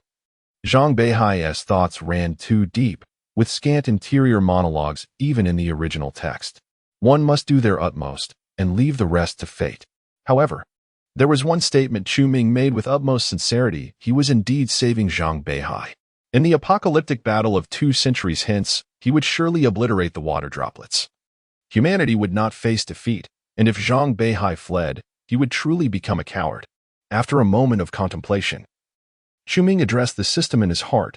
Little Tongzi, what are your thoughts? What kind of address is that? How dare you? You are growing increasingly disrespectful. Oh, very well, Brother Tongzi, what is your perspective? Not my concern. I'm leaving. Farewell. I shall attend to other hosts. I shan't return to you. Why so irate? The system fell silent. Observing this reaction, Ming felt a sense of validation. His spirits lifted, and he sauntered leisurely into a laboratory within the institute. As usual, Flester was inside, accompanied by a group of scientists conducting experiments on spiritual particle phenomena. Upon seeing Ming enter, he hastily ceased his activities and respectfully turned towards him, saying, Mr. Ming. The others followed suit. Ming's gaze swept over the faces of the multitude, and regarding this complex assembly of scientists, he felt it was time for a cleansing. The ETOS infiltrators had long been dealt with during previous purges, so Ming primarily sought to eliminate the spies among Western nations. Liam, Mason, Robert Ming casually uttered 5 or 6 names, all of whom were eminent physicists from Europe and America. For these past years, you have persistently sought to extract my biological organization. What is your true intent? The countenances of these individuals shifted. They had believed their actions to be clandestine, merely unfortunate in not having found an opportunity to succeed, completely unaware that their conduct had been perceived by Ming. Unbeknownst to them, Ming possessed mental powers, a detail he had only disclosed to Ding Yi. They contemplated defending themselves or feigning ignorance. Ming, disinterested in idle chatter, swiftly annihilated their cerebral tissues with his divine will. The bodies of several individuals collapsed in unison, eyes wide open, unable to close in death. The remaining individuals were instantly rendered pale with terror. Mr. Ming, I have always been loyal to you. Blaster hastily asserted his allegiance. However, the expressions of the others turned peculiar. The notion of loyalty seemed oddly misplaced, as they were merely fulfilling tasks for Ming. Ming cast a penetrating glance at Blaster and addressed the others. Blaster shall remain. The rest may leave. Allow me to remind you once more, behave yourselves, or these individuals shall serve as a cautionary tale. The group nodded vigorously, as if granted a pardon, and hastily exited the laboratory. My lord, what is it that you require of me? Blaster inquired, a hint of unease creeping into his tone. The news of the ETO's obliteration left him astounded. Yet he could not shake the apprehension of potentially being targeted by Ming as well. Do not be anxious. I am aware that your faction no longer belongs to the ETO. The assassination attempt against me bears no relation to you. In fact, you have provided me with valuable intelligence, Ming replied with a calm demeanor. Moreover, there are no infiltrators from various nations within your faction. Even if I wished to eliminate you, I would have no means of locating you. Blaster exhaled in relief, then promptly asked, Is that why you have retained me? Is there something you wish to instruct me? A trace of helplessness crossed Ming's face. I merely wish to remind you not to create any further troubles for me, if you would be so kind. Blaster's heart tightened once more, suppressing his panic as he questioned, What? What have we done? Without responding, Ming approached a computer, opened a video platform, and searched for a clip concerning himself. The title read, The Celestial Beauty of the Savior Ming. The video had garnered considerable attention, boasting 5 million views. Upon seeing the video, Blaster instinctively swallowed hard, appearing somewhat guilty. There have indeed been numerous edits showcasing my looks in recent months. Ming mused, then navigated to the comments section of the video. The initial comments were relatively benign, praising his appearance from a gentle perspective. However, it was not long before a distinctly different comment emerged. How ridiculous. I see Ming as merely a figure of empty renown. A savior? What has he accomplished in 5 long years? There has been no progress in the research of spiritual particles. Now he is merely engaging in the entertainment industry, capitalizing on his looks? How nauseating. And a bunch of mild-mannered women here fawning over him. It makes me want to vomit. Others chimed in agreement. Absolutely. What we need is a savior capable of defeating the Trisolarians, not a pretty boy unworthy of his position. We do not require a second Luoji. This particular comment, posted several months prior, had garnered substantial likes, igniting a heated debate among the mild-mannered supporters in the comments section. Chu Ming turned to observe Blaster silently, whose complexion shifted before he furiously pointed at the comment, exclaiming, "These individuals show you no respect. They are nothing but the dregs of society. Cease your pretense. These videos and comments are orchestrated by your followers from the Divine Sect, deliberately inciting discord, are they not?" Chu Ming's voice was frigid. "How could that be, my lord? The members of the Divine Sect are utterly devoted to you." Fleister hastily defended himself, though his conviction was tenuous at best. With a bemused chuckle, Chu Ming retorted, "What is the doctrine of the Divine Sect? Shall I reiterate it for you?" Fleister hesitated, struggling for words, ultimately rendered speechless. The doctrine of the Divine Sect, to employ every conceivable means to reveal to Chu Ming the sordid nature of humanity, instilling in him a profound hatred for humankind, ultimately leading him to willingly annihilate them. Is this your intent? To employ such tactics in hopes of gradually disillusioning my followers, even inciting them to harbor animosity towards me, thus compelling me to witness the grotesque facade of humanity? Chu Ming felt a sense of incredulity. The machinations of the Divine Sect had inadvertently birthed a faction among his followers, the anti-Divine Sect. In the vernacular of fandoms, they could be likened to haters. How delightful. He now had his own detractors. Chapter 65, continuing to break the barrier. Upon realizing he had been exposed, Fleister ceased his pretense, his demeanor returning to calm as he lowered his head and said, "My lord, please forgive us. We had no other choice." I remarked, "Is it conceivable that I am utterly indifferent to the faith of the public? Even if all my followers were to betray me, I would harbor no hatred towards humanity, nor would I seek to annihilate it." Chu Ming gestured in exasperation. "No, my lord. According to our analysis, you do care," Fleister asserted, shaking his head firmly. "In your first year as a wall breaker, everything you undertook was aimed at garnering greater public faith in you. You were deeply concerned about the beliefs of the masses." With a slight frown, Chu Ming pondered whether it was possible that, at that time, he merely sought to fulfill the system's tasks. Moreover, your recent appropriation of the merits for the destruction of the ETO across various nations further substantiates this. You are aware of this news? Fleister responded. The Lord God faction emerged from the Arrival faction, comprising human elites. Subsequently, those integrated into the organization were also of high caliber. We have contacts in the upper echelons of the European Union. Indeed, you are quite impressive, Chu Ming sighed. But you have truly misunderstood.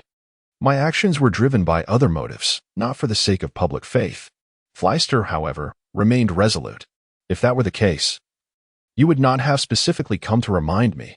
This is a classic case of wanting to cover up yet inadvertently revealing the truth. Chu Ming, feeling exasperated, waved his hand dismissively. Well, do as you please. I can hardly be bothered. How is the research on the spiritual particles progressing? Fleister shook his head, indicating a lack of progress. Is this the caliber of our top physicists? After all these years, they have produced nothing? With a rueful smile, Fleister explained, My lord, you do not comprehend the challenges of establishing a new physical framework. Humanity took millennia to develop modern physics. We have only been at it for a few years. But this is the modern era. Research on spiritual particles is not starting from scratch, Chu Ming interjected. My lord, you have evidently misunderstood. This may be even more challenging than starting anew. The foundations of human physics have been established for centuries, and modern technology is built upon this foundational physics. Spiritual particles transcend the boundaries of contemporary physics. To study them using techniques that do not align with their physical framework is unimaginably arduous. Chu Ming nodded, albeit with a hint of confusion, and furrowed his brow. However, the public perceives this as straightforward. They eagerly await results. Fleister scoffed. These foolish humans once believed that Sophons could kill and even thought the Hubble telescope could perceive the Trisolaran fleet.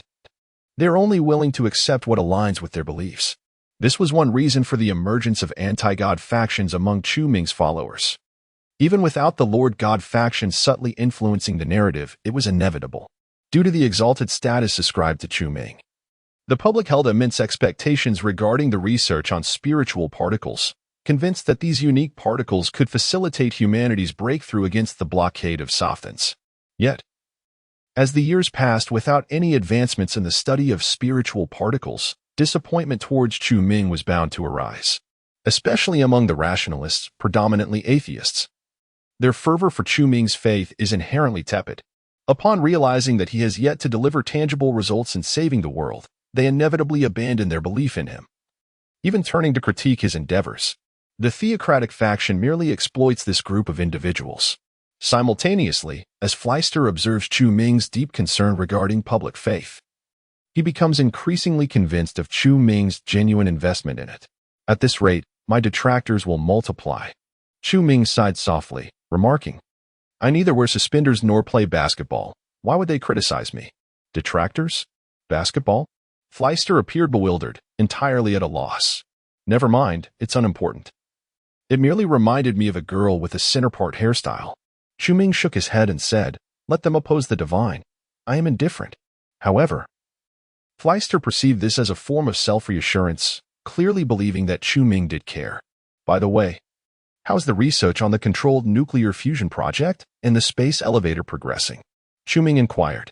Both projects remain stagnant, under the blockade imposed by the GZ.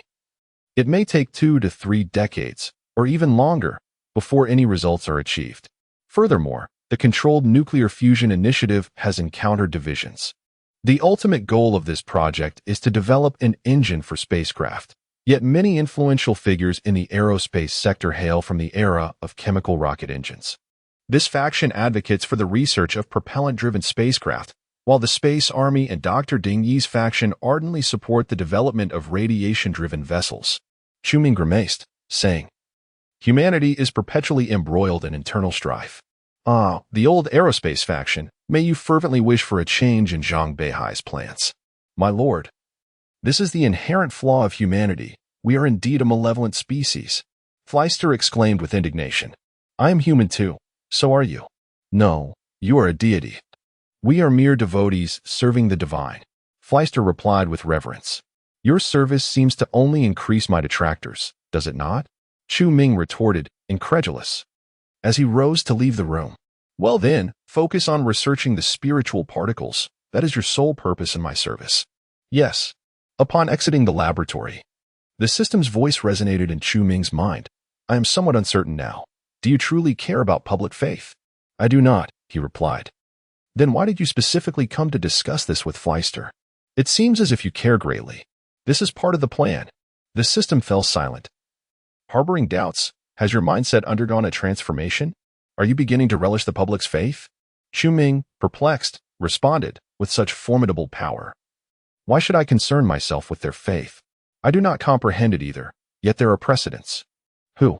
The Guozhou person. He is exceedingly fearful of public disfavor. Moreover, among other hosts, many share a similar mindset, and their outcomes have been quite tragic. These individuals either perish at the hands of advanced weaponry from major powers while fulfilling divine tasks or are obliterated during the mission to destroy the droplets. Chu Ming expressed his surprise. What is it? Little Commander, are you concerned about me? Am I? I am merely curious about what you are doing. Oh, who was it that claimed they would no longer look at me? I happened to see it by accident. Was it truly by accident, or was it deliberate? Whatever, you may perish as you wish. During this period, Tyler experienced an unprecedented sense of relaxation, primarily due to the downfall of ETO, which relieved him from the constant anxiety of being hunted by his counterpart. Furthermore, in this world, Tyler bore considerably less pressure compared to his original portrayal. Firstly, the public's expectations were directed entirely towards Chu Ming, rendering Tyler largely overlooked, thus significantly diminishing his sense of responsibility. Secondly, although PDC imposed stricter limitations on the authority and resources available to the wall-breakers due to the previous point, Tyler's plans unexpectedly garnered Chu Ming's attention, leaving his influence largely unscathed. Thirdly, Chu Ming placed great importance on Tyler's plans, personally assisting with the test of the macro-atomic weapon, allowing Tyler to rest easy, knowing he would not meet the same fate as Radiance. Tyler's strategic plans progressed steadily, with the sole challenge being the assembly of a space force imbued with a spirit of self-sacrifice, an ethos nearly extinct in modern human society. Over 5 years, Tyler scoured the globe, visiting the military of Japan, the armed forces of China, and even terrorist organizations, yet found no success. Nevertheless, this was not a significant issue. It merely rendered his plans more extreme. Overall, Tyler felt that barring any unforeseen circumstances, his plans were nearing fruition. On this particular day, Chuming visited Tyler's residence. With warmth, Tyler welcomed him inside, pouring him a cup of tea. "Mr. Chuming, are you here to inquire about the progress of my research on the macrofusion weapon?" Chuming took a sip of tea and replied calmly, "Mr. Tyler, my plan has been completed, and there is no longer any need for your plan to continue." The reason he assisted Tyler with the macro-atomic weapon test was merely to ascertain whether macrofusion could indeed be a weapon capable of annihilating him. Now that he had confirmed this through ETO, Tyler's plans were rendered futile. Moreover, Chuming did not wish for Western nations to delve deeper into macro-atomic fusion through Tyler's efforts, as it would be detrimental to him. "What do you mean by that?" Tyler was taken aback, confused. Chuming set down his teacup, gazing at him silently for a moment before sighing. "Very well, let us proceed with the formalities." Tyler perceived a glimmer of pity in Chuming's eyes, causing his expression to shift dramatically, sensing impending doom. Wallbreaker Frederick Tyler, I am your counterpart. Chapter 66, No proud individual can accept being manipulated. Taylor stood there, his expression shifting dramatically, ultimately collapsing despondently onto the sofa. He did not doubt Chuming's capability to breach barriers. The various feats of his adversary unequivocally demonstrated a level of cunning far superior to his own. Yet, Taylor could not fathom why Chuming would seek to shatter his defenses. Did he not hold his own plans in high regard? Why? Because our positions have diverged. Upon hearing this seemingly reasonable explanation, Taylor remained perplexed. He was unaware that macrofusion was a weapon capable of annihilating Chuming, and thus could not grasp the nature of their conflicting stances. Chuming chose not to respond, deeming it unnecessary, and commenced the breach. Barrier holder Taylor. The strategic plan you outwardly present is to establish a space force independent from the Earth's main fleet, utilizing spherical lightning and macro-nuclear fusion as primary weaponry. Concurrently, you advocate for the creation of a space army imbued with a spirit of self-sacrifice, citing the high casualty rates due to the close-range nature of these weapons, correct? Taylor clung to a faint glimmer of hope, retorting, "What is wrong with that?" Chuming smiled. "On the surface, it appears quite reasonable. But this merely encapsulates your superficial strategy. Allow me to elucidate your true intentions. Once you successfully assemble such a fleet, you will undoubtedly desire it to become a part of the Earth's main fleet." At this revelation, Taylor's heart plummeted, extinguishing the last flicker of his optimism.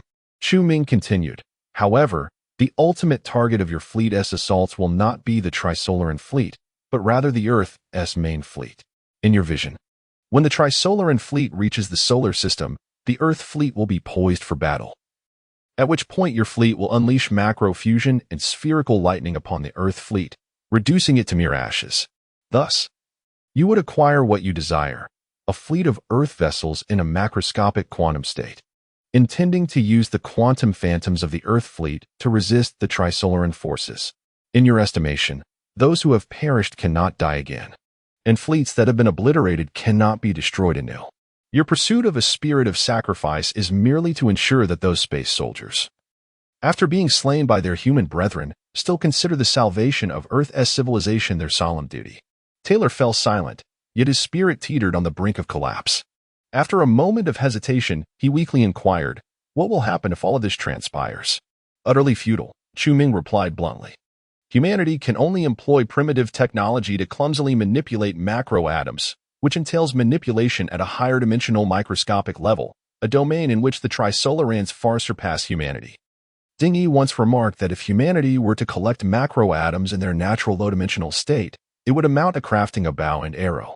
Conversely, the Trisolarans, by expanding protons into low dimensions and fashioning them into sophons, have effectively produced missiles.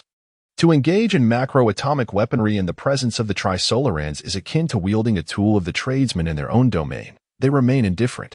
A melancholic smile appeared on Taylor's face. He had spent 5 years expending vast resources of human society, only to find himself engaged in a futile endeavor, which was undoubtedly a significant blow to him. "Mr. Taylor, there is no need for despair," Chuming consoled. "It is not you who squandered the resources of humanity, but rather the great powers. They permitted your plan solely because they too desired to obtain more formidable macroatomic weapons. Similarly, Radiance, after I breached the wall, was soon covertly reactivated by the major nations in his strategic pursuits. You should have realized by now that from the very beginning, the wall facers were merely pawns. Taylor forced a grim smile. I am indeed aware. The strategy one presented was precisely what the great powers wished to see. Yet the true strategy was genuinely aimed at saving humanity. I now find myself a failure. Moreover, my authentic strategy involves acts of murder, which modern ethics categorically forbids. Once breached, I would be subjected to the International Court, sentenced for crimes against humanity, just like the members of the ETO. Chu Ming responded earnestly, Mr. Taylor. This is the sole aspect I truly admire about you. As a wall facer, your strategic plan is excessively candid. You are a failed strategist. However, your willingness to cast aside moral boundaries, resorting to any means necessary for the ultimate victory of humanity, is a rare spirit in this era. I breached your wall because our stances have diverged, yet out of respect for you, I can assure your safety. Taylor lifted his gaze to meet his, suddenly rendered expressionless. After a prolonged silence, he asked, Mr. Chu Ming, you were also exploiting me, were you not? Chu Ming fell silent, uncertain of how to respond. Taylor forced a sorrowful smile, then swiftly drew a pistol from his waist and aimed it at his own head, pulling the trigger without hesitation. Bang! The sound of the gunshot echoed, blood splattered. Chu Ming remained calm, making no effort to intervene, for he understood that at this moment, Taylor's spirit had already crumbled. To live would only bring more suffering than death. The feeling of being manipulated, of having one's painstakingly steadfast efforts anticipated by others, is intolerable for anyone with pride. Chu Ming could only express silent apologies to Taylor in his heart. They bore no grudge against each other, merely differing in stance and interests. The news of Taylor's breach, along with his true strategic plan, swiftly spread online, inciting a tremendous uproar. However, these revelations were not uploaded by the Softons after the fall of the ETO. The Trisolarans found it difficult to achieve such feats. It was the great powers who disseminated this information, aiming to exploit the situation to systematically undermine the wall facer's authority, even to abolish the wall facer plan altogether. With Chu Ming's emergence, they no longer required the wall facer plan to stabilize the situation. The existence of wall facers had instead become a source of uncertainty. As of now, only Zions could still genuinely be regarded as a wall facer. After Ray Diaz was liberated from his confinement, he spent some time in idleness before returning to his role as the president of his small nation. Meanwhile, Luoji inexplicably devised a spell and subsequently entered a state of hibernation. As for Chu Ming, the public had nearly forgotten his identity as a wall facer.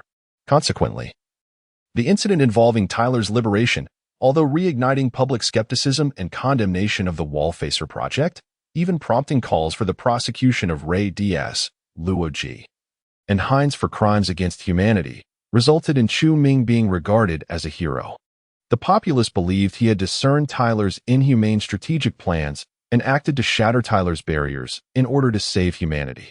Coupled with Chu Ming's heroic deeds in obliterating the ETO, his reputation surged once more, attracting an increasing number of fervent followers, while the voices of the anti-divine faction gradually diminished. However, this also solidified the beliefs of the pro-God faction, who asserted that Chu Ming's concern for public faith was evident, positing that his actions against Tyler were orchestrated to achieve the very outcome presently unfolding. Chapter 67, Stance Surpasses Emotion. Shortly thereafter, Hines made the decision to enter hibernation for 3 reasons. Firstly, the device designed to establish an accurate model of the human brain, the analytical camera he proposed, theoretically faced no barriers, yet technologically it was far beyond the capabilities of contemporary computers. He needed to hibernate, awaiting the emergence of computer technology that could meet his demands. Secondly, the public uproar following Tyler's breach had intensified scrutiny on Hines, compelling him to hibernate as a means to buffer against the mounting criticism. The third reason, Hines' wife, Yamasen Keiko, had been arrested during the ETO's purge. It was revealed that Yamasen Keiko was a significant member of ETO, bearing the codename Aristotle, and had been designated as Hines' adversary. Upon learning this news, Hines was utterly devastated, struggling to accept that the woman he loved dearly was indeed his enemy. He sought refuge in hibernation to escape this harsh reality. However, before succumbing to hibernation, Heinz hesitated for a prolonged moment, but ultimately decided to visit Yamasen Keiko in prison. In the visitation room, they faced each other through a glass partition. Yamasen Keiko's gaze, gentle as water, still brimmed with the affection of bygone days. Yet, Heinz felt an icy chill creeping up his spine under that gaze. "My dear, I am so pleased you could come to see me," Yamasen Keiko said softly. "Why?" Heinz's expression was complex. "Initially, I aimed to save humanity, to alter the malevolent thoughts of mankind through technological means, yet this endeavor proved exceedingly arduous. Later, the comrades of ETO illuminated the profound evil inherent in humanity, an evil deeply rooted in the human soul, impervious to technological change." Yamasen Keiko stated calmly. "From that moment, my perspective shifted. I resolved to annihilate humanity." Heinz, taken aback, found himself speechless, unable to fathom. "Keiko, do you not see that you have been brainwashed by ETO? You are a materialist. You must understand that there is no soul in this world." Yamasen Keiko fell silent, at a loss for how to articulate her thoughts. Yet the notion of extinguishing humanity had indeed taken root in her mind, irreversibly. Heinz's eyes began to glisten with tears, "And among those you wish to obliterate, I am included. You have never truly loved me, have you?" "No." Yamasen Keiko shook her head, casting upon him a gaze filled with longing. "My feelings for you have always been genuine, but my stance transcends emotion. I trust you feel the same." She posed a question. "If my death could secure humanity's triumph, would you kill me?" Heinz remained silent, yet his response was implicit. Yamasen Keiko revealed a knowing smile. "I too would act similarly. If your demise could lead to humanity's destruction, I would not hesitate to end your life, even if I love you." The two shared a prolonged, wordless gaze. Heinz steeled himself, declaring, "Rest assured, you will not witness humanity's annihilation. My plans will ensure victory for humanity in this war." Yamasen Keiko smiled faintly. "Whether victory is achieved matters little to me, but the fate of humanity remains uncertain." Heinz furrowed his brow, puzzled. Yamashita Keiko stated, "I am now sent by the Lord God." Heinz was taken aback. "What? Why?" "Because the Trisolarans have once again abandoned us." Yamashita Keiko replied calmly. "Regarding the major nations purging of the ETO, there was no warning from the Softons, just like the ancient Zither plan. Otherwise, we could not have been eradicated so thoroughly.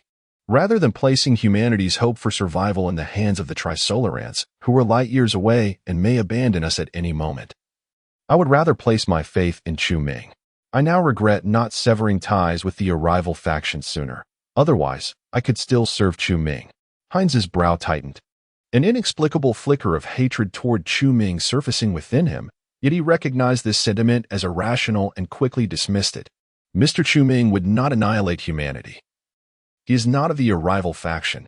The Lord God faction will endeavor to transform him into one. "How so?" Heinz's eyes narrowed. "Chu Ming possesses the power to destroy humanity, yet at his core, he is but an ordinary man. As long as he remains an ordinary person, his psyche can be manipulated."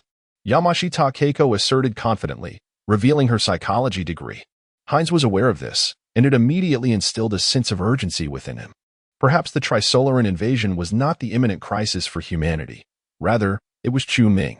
"I will prevent you from exploiting Mr. Chu Ming," Heinz said coldly. "You cannot stop it," Yamashita Keiko replied calmly. The two shared a moment of silent confrontation. Heinz stood stiffly, wishing to turn and leave. Yet his gaze remained entranced by her face.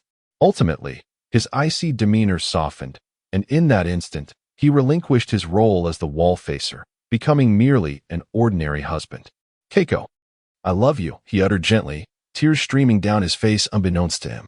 Meanwhile, 20 kilometers away from the prison, Chu Ming stood with his hands clasped behind his back, gazing toward the prison's direction, eavesdropping on their conversation through his mental faculties. How fascinating. Luoji abandoned his position for love, yet they forsook their feelings for the sake of their stance. It appears that the thought processes of individuals within humanity exhibit significant variance. If modern humans were not social creatures, they could undoubtedly establish a superior civilization.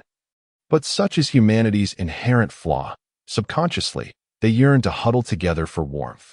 Yet once an individual enters a group, their personality is submerged. and the group's ideology asserts dominance. Group behavior manifests as unanimous agreement, emotionalism, and low intelligence. The system seemed to be expressing its sentiments. Chu Ming raised an eyebrow, intrigued. Little Tongzi, what sort of species are you? I suspect you are insulting me, it replied rationally. The system fell silent for a moment before responding proudly. I can only assert that we are infinitely superior to humans in every conceivable aspect. Then why do you choose to experiment on humans? Is it not because they bear similarities to you? The system lapsed into silence once more. Chu Ming no longer lingered on the matter, speaking with a weighty significance. Shan Huizi has been captured, and without Heinz, there is no one to breach the walls. How will the future plot unfold? What do I care? Farewell. Hey. Don't be hasty. Chu Ming quickly called out, I still have a question to ask. Spit it out. Why do you not provide me with the techniques for cultivating divine consciousness? I feel that my inability to comprehend the extent of my control over the microscopic dimension stems from not having practiced divine consciousness, relying solely on instinctive application. No comment. However, I shall reveal the answer to you in 200 years, the system's voice echoed with a hint of mockery. Chu Ming nodded slightly, with this response. He felt a renewed confidence in his plans. Chapter 68. Within the light cone in the 12th year of the crisis era, the Trisolaran fleet lies for 18 light-years from the solar system. During these 4 years, humanity has made unexpected and significant advancements in space elevator and controllable nuclear fusion technologies. 2 space elevators have commenced formal operation at the beginning of the year. Although their carrying capacity remains relatively modest, it vastly surpasses that of chemical rockets. While costs have dramatically decreased, the realization of controllable nuclear fusion technology is imminent, heralding the dawn of research into spacecraft. Humanity has firmly set foot on the threshold of the space age. At the control center of the Hubble 2 Space Telescope, 9 years prior, General Fei Zhi and Dr. Linger observed for the first time the traces left by the Trisolaran fleet as it traversed interstellar dust. Now, those traces have reappeared. The Trisolaran fleet is crossing a second expanse of interstellar dust, leaving behind thousands of linear trails that resemble strokes of a brush. At last, the brush has reemerged. Fei Zhi is filled with excitement, having awaited this day for 4 long years. According to their predictions, the Trisolaran fleet was expected to have traversed this region of interstellar dust 4 years ago. On that fateful day, Fei Zhi had arrived early at the control center, eager to be the first to witness the traces. However, Dr. Linger had reminded him, the Trisolaran fleet is still 4 light-years away. Their traces will not be observable until 4 years later, as we exist outside the light cone. The propagation of light along the temporal axis forms a conical shape, which physicists refer to as the light cone. Events occurring beyond the light cone remain inaccessible to those outside of it. In the cosmos, countless significant events send information racing towards Earth at the speed of light, some having traveled for billions of years, but until they reach Earth, humanity remains oblivious, perceiving these events as non-existent. Inside the light cone lies destiny. Beyond it, all is void. Now, they find themselves within the light cone. As Fei Zhi and Linger gazed at the magnified brush-like images on the screen, their excitement was soon tempered by the discovery of something unusual. Among the thousands of bristle-like trails, 10 emerged prominently. Through analyzing the shapes of these 10 trails, Dr. Linger deduced that their volume is several 100,000 times smaller than that of a warship, roughly the size of a truck. Yet they travel at speeds far exceeding those of the vessels. Are these 10 probes? Fei Zhi conjectured. Linger nodded in affirmation. Indeed. This marks yet another astonishing revelation from the Hubble 2 Space Telescope. Humanity is poised to make contact with the Trisolaran probes ahead of schedule. Conservatively estimated, these 10 probes will arrive in the solar system a century and a half before the Trisolaran fleet, Linger stated. Yet, if they possess the softens, what purpose does it serve for the Trisolarans to launch probes? Someone inquired. The room fell into contemplative silence. It was indeed a perplexing question. Can we ascertain the precise timing of the probe's emission? Fei Zhi asked. Certainly, Linger promptly calculated on the computer and provided a date. Fizero stood there in a daze, staring blankly for a prolonged moment before finally speaking. I recall that, at this juncture, several days prior, The ETO's assassination attempt on Chu Ming had failed. An immediate hush fell over the assembly, as all present grasped the implications of his words. Had the probes dispatched by the Trisolarans been intended to eliminate Chu Ming? This possibility was indeed substantial, and the timeline appeared to align somewhat. For the Trisolarans, the only entity on Earth that might pose a genuine threat could very well be Chu Ming. Should we inform Mr. Chu Ming? Ling Gu asked nervously. No, Fizero interjected, suddenly furrowing his brow in hesitation. On that day, an event transpired. Luogia proposed at the Wallfacer's hearing to emit incantations into the cosmos via the sun. The timing aligns perfectly. He was one of the attendees at that conference, and Luogia's absurd plan left a profound impression on him. Someone scoffed, General Fizero. You cannot be suggesting that the Trisolarans hastily dispatched 10 probes solely to eliminate that charlatan Luogia? Ling Gu also shook his head. The Trisolarans have long abandoned the notion of eliminating Luogia. Their target has consistently been Mr. Chu Ming. Furthermore, do you genuinely believe that Luogia's incantations hold any merit? Fizero's brow relaxed as he nodded, conceding, very well, perhaps I have been overthinking this. When Chu Ming learned of this news, he was somewhat bewildered. Goodness. These individuals truly regarded Luogia as a mere jester? He was certain that the rationale behind the Trisolarans dispatching probes was akin to that in the original narrative, aimed at Luogia, with the timeline aligning perfectly. It was evident that, in the eyes of the Trisolarans, Luogia, who comprehended the dark forest theory, posed a greater danger than the immensely powerful Chu Ming. This also elucidated why Chu Ming was reluctant to reveal his own understanding of the dark forest theory, as well as his capability to obliterate the droplets. He feared that his perceived threat level might compel the Trisolarans to forego sending droplets to Earth in favor of deploying more formidable weaponry. Chu Ming could not guarantee his ability to contend with such superior Trisolaran armaments. Moreover, his current objective was to annihilate the droplets, if they ceased to arrive. It would be utterly futile. As for this matter, Chu Ming could not be bothered to correct the misconception, for it bore no significant impact on him or Luogia. Rather, it could reinforce his image as the savior in the public's eyes. The public's reaction was predictable. The Trisolarans had sent probes specifically to eliminate Chu Ming. Surely, he had instilled fear in the Trisolarans. He truly was the savior. Speaking of public faith, during these past 4 years, the anti-deity faction had nearly vanished in the first 2 years, while the fervent faction surged in numbers, yet remained in a stalemate with the moderate faction. In the subsequent 2 years, witnessing the stagnation in Chu Ming's research on spiritual particles, coupled with the continued momentum of the pro-deity faction, the anti-deity faction naturally rekindled, albeit with limited membership and minimal impact. Until 6 months ago. Breakthroughs in space elevator technology and controllable nuclear fusion led to a dramatic increase in the number of individuals joining the anti-deity faction, which had begun to take shape. In the eyes of certain individuals, Chu Ming's research on spiritual particles is nothing short of a charade, lingering in stagnation for 8 long years. They argue it would be wiser to place one's hopes in the already achieved advancements of controllable nuclear fusion and space elevators. This mindset is, in a sense, understandable. 8 years may seem fleeting, yet it is indeed an extensive duration. One can ponder how vastly different their self was 8 years prior compared to their current state of mind. How many can truly sustain a singular belief for such a prolonged period? It is foreseeable that if, in the forthcoming years, Chu Ming fails to produce any groundbreaking results capable of salvaging humanity, the ranks of skeptics will swell, leading to a tripartite division among zealots, moderates, and dissenters, with dissenters potentially emerging as the predominant faction. The greater the expectation, the more profound the disappointment. Just as humanity once fervently believed in Chu Ming, so too will their eventual scorn be equally vehement. Such instances are rife throughout the annals of human history.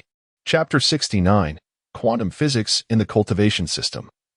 A pivotal aspect of the plan. On this day, Zhang Beihai once again sought out Chu Ming. Comrade Chu Ming, I have been appointed as the commander of the first batch of reinforcements for the future task force, and I will soon enter hibernation to journey into the future. Zhang Beihai's demeanor appeared remarkably relaxed, shedding the previously abyss-like coldness and tranquility, as if he had relinquished a heavy burden.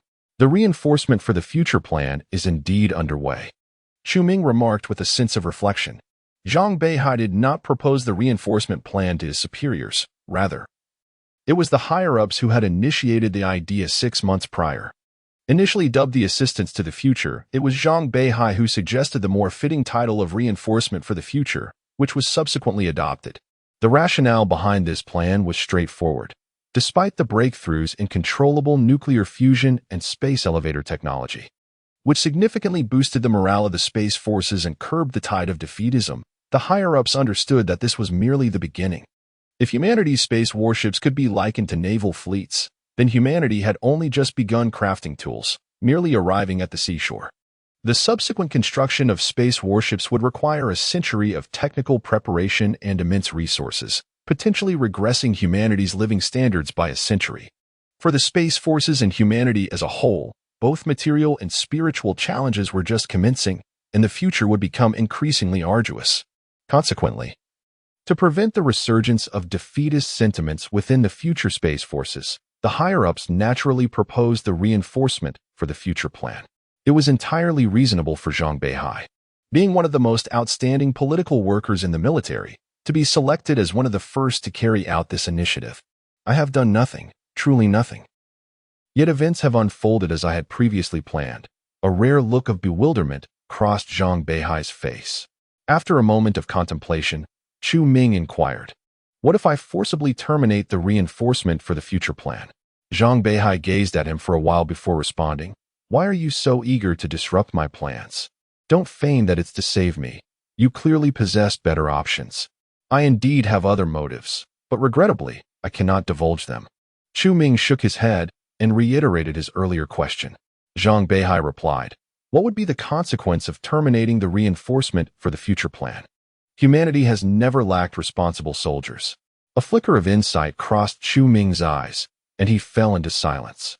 Zhang Beihai then broke into a light-hearted smile, stating, "It is indeed a privilege to venture into the future.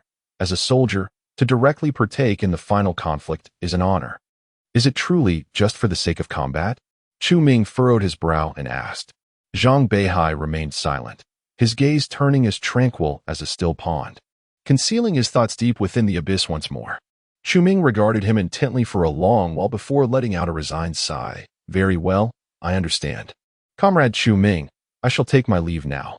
I wish you success in leading humanity to victory in the war," Zhang Beihai stated before turning and striding away. "Little host, after all these years, have you finally come to understand?" The system's voice suddenly echoed, laced with a hint of mockery. Chu Ming gazed at Zhang Beihai's resolute silhouette, a sigh escaping his lips. "I should have comprehended this long ago. I always knew you were an astute individual. Hurry and hibernate into the future. No, I believe I can still struggle a bit longer. You truly are one who will not shed tears until faced with the coffin." I merely feel that there is a saying in the original text attributed to Zhang Beihai that resonates deeply. One should not dictate their actions based on potential outcomes, but rather, irrespective of the results, one must fulfill their responsibilities. I can't grasp that. Speak plainly. Do your utmost, and leave the rest to fate. Humph. I am the very fate of this universe. 2 months later, Chu Ming saw a report on television. The aerospace system convened a high-level meeting at the Yellow River Space Station. After the meeting concluded, attendees, as per tradition, gathered for a group photo in space. At that moment, tragedy struck. A meteor shower unexpectedly struck 5 attendees, resulting in their instantaneous demise. Among them, 3 were venerable figures in the aerospace field who had made remarkable contributions during the era of chemical rockets prior to the Trisolaris crisis. Zhang Beihai had indeed assassinated the 3 esteemed aerospace veterans. Chu Ming felt no surprise, whether Zhang Beihai chose to continue fleeing or not. He was highly likely to take such action. These elderly aerospace pioneers had rendered immense service to humanity during the age of chemical rockets and had attained considerable power and influence within the aerospace system. However, their ideologies had become rigid. After the breakthrough in controlled nuclear fusion technology, they surprisingly advocated for the research of propellant-driven spacecraft, a mere variant of chemical rockets. While easier to study, it was not a reliable option for future interstellar warfare. In contrast, radiation-driven spacecraft were the true vessels capable of interstellar navigation. Yet both proposals would consume vast resources, necessitating the choice of one for research. Thus, whether for the sake of future interstellar escape or humanity's hope to triumph over the Trisolarans, Zhang Beihai had no choice but to eliminate those advocating for the propellant-driven spacecraft. Nonetheless, Chu Ming could not ascertain Zhang Beihai's true intentions. Had he truly disrupted the narrative? Was it genuinely possible for him to alter the course of events? Chu Ming pondered what would happen if he forcibly directed nations toward the erroneous research of propellant-driven spacecraft. As things stood, a great low point would still occur, and a second renaissance would inevitably unfold. They were the sieve of the era, filtering out all uncertainties, leading humanity back to the original narrative's main storyline. The wheels of history roll forward relentlessly, indifferent to individual wills. The only way for Chu Ming to effectuate a genuine change in the narrative was to assert his dominance over every nation, to become a true dictator, seizing control of the world. However, this would entail the immense risk of mutual destruction with humanity, and moreover, if he were to inadvertently expose his power to obliterate the water droplets, the Trisolarans would refrain from sending droplets to Earth. Chu Ming found himself confined within a framework imposed by the powers and tasks bestowed upon him by the system, a seemingly inescapable prison. Within the dormitory of the Research Institute, Chu Ming lay on his bed, silently gazing at the low ceiling, forcibly dispelling the oppression within his heart. He closed his eyes, and a phrase echoed in his mind. To what extent can the internal structure of a microscopic particle be complex? Viewed from a one-dimensional perspective, a microscopic particle is merely a point. From two-dimensional and three-dimensional perspectives, the particle begins to reveal its internal structure. At the four-dimensional perspective, a fundamental particle embodies a grand world. When the perspective reaches 9 dimensions, the quantity and complexity of a fundamental particle's internal structure are akin to that of the entire universe. Then, Chu Ming began to recall a conversation he had with the system a few years prior. Do cultivators, like myself, instinctively manipulate microscopic particles? How could that be? A truly insightful cultivator can fully comprehend the dimensions of their micromanipulation and the reasons behind it. They can then engage in deeper applications, creating more powerful techniques and martial arts, which is why insightful cultivators often excel in combat beyond their level. Of course, most purely cultivation-based civilizations are unaware of the underlying principles. They merely believe they have grasped some sword intent or the Tao, and so forth. Then why can't I? Because you have never practiced, hence you do not understand cultivation. What is the difference between the insight of cultivation and talent? Talent refers to an innate suitability for cultivation, allowing one to progress faster than ordinary individuals. Insight pertains to a heightened perception, contemplation, and intuition regarding cultivation itself. I did not comprehend. It is evident that you lack insight. Chu Ming opened his eyes, a fleeting spark of excitement flashing within them before he instantaneously returned to tranquility. The quantum physics of the three-body universe intertwined with the cultivation system introduced by the system. This was the crux of the plan. Chapter 70, The Mentalist, Zion's Crisis Era Year 20, Zion's Thought Steel Seal. 8 years later, the awaited technology had finally emerged, awakening Zion's from his slumber. Upon discovering that merely 12 years had elapsed, he could not help but exclaim in astonishment. So soon? However, he was swiftly informed that while technological advancements had indeed progressed at an astonishing pace, the realm of frontier physics remained stagnant. They were merely inching closer to the barrier erected by the subatomic particle known as the intelligent particle before humanity's scientific endeavors. The first question Zion's posed was unrelated to the technology he sought. How is Mr. Chu Ming's research on the aura particles progressing?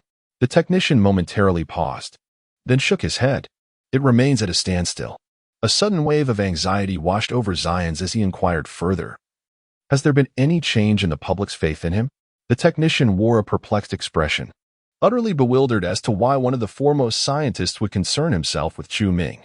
Nonetheless, he responded, over the past decade or so, there has indeed been a significant shift in public sentiment towards Chu Ming. The number of anti-God proponents has nearly eclipsed that of the previously dominant fervent faction, establishing itself as the third major sect. A chill gripped Zion's heart. He understood that the main god faction's plan had borne fruit, and with remarkable efficacy. The growth in the anti-god faction was evident not only from the numbers, but also from the technician's attitude and manner of referring to Chu Ming. Before his hibernation, whenever Zions mentioned Chu Ming in any context, listeners would invariably display expressions of anticipation or reverence. Even atheists would respectfully address him as Mr. Chu Ming. In stark contrast, the technician now spoke of Chu Ming with a dispassionate demeanor, simply referring to him by name. Looking closely at the young technician who had roused him, Zions noted that he could not be more than 23 years old. This implied that during the height of Chu Ming's renown, the technician was merely around 10 years old.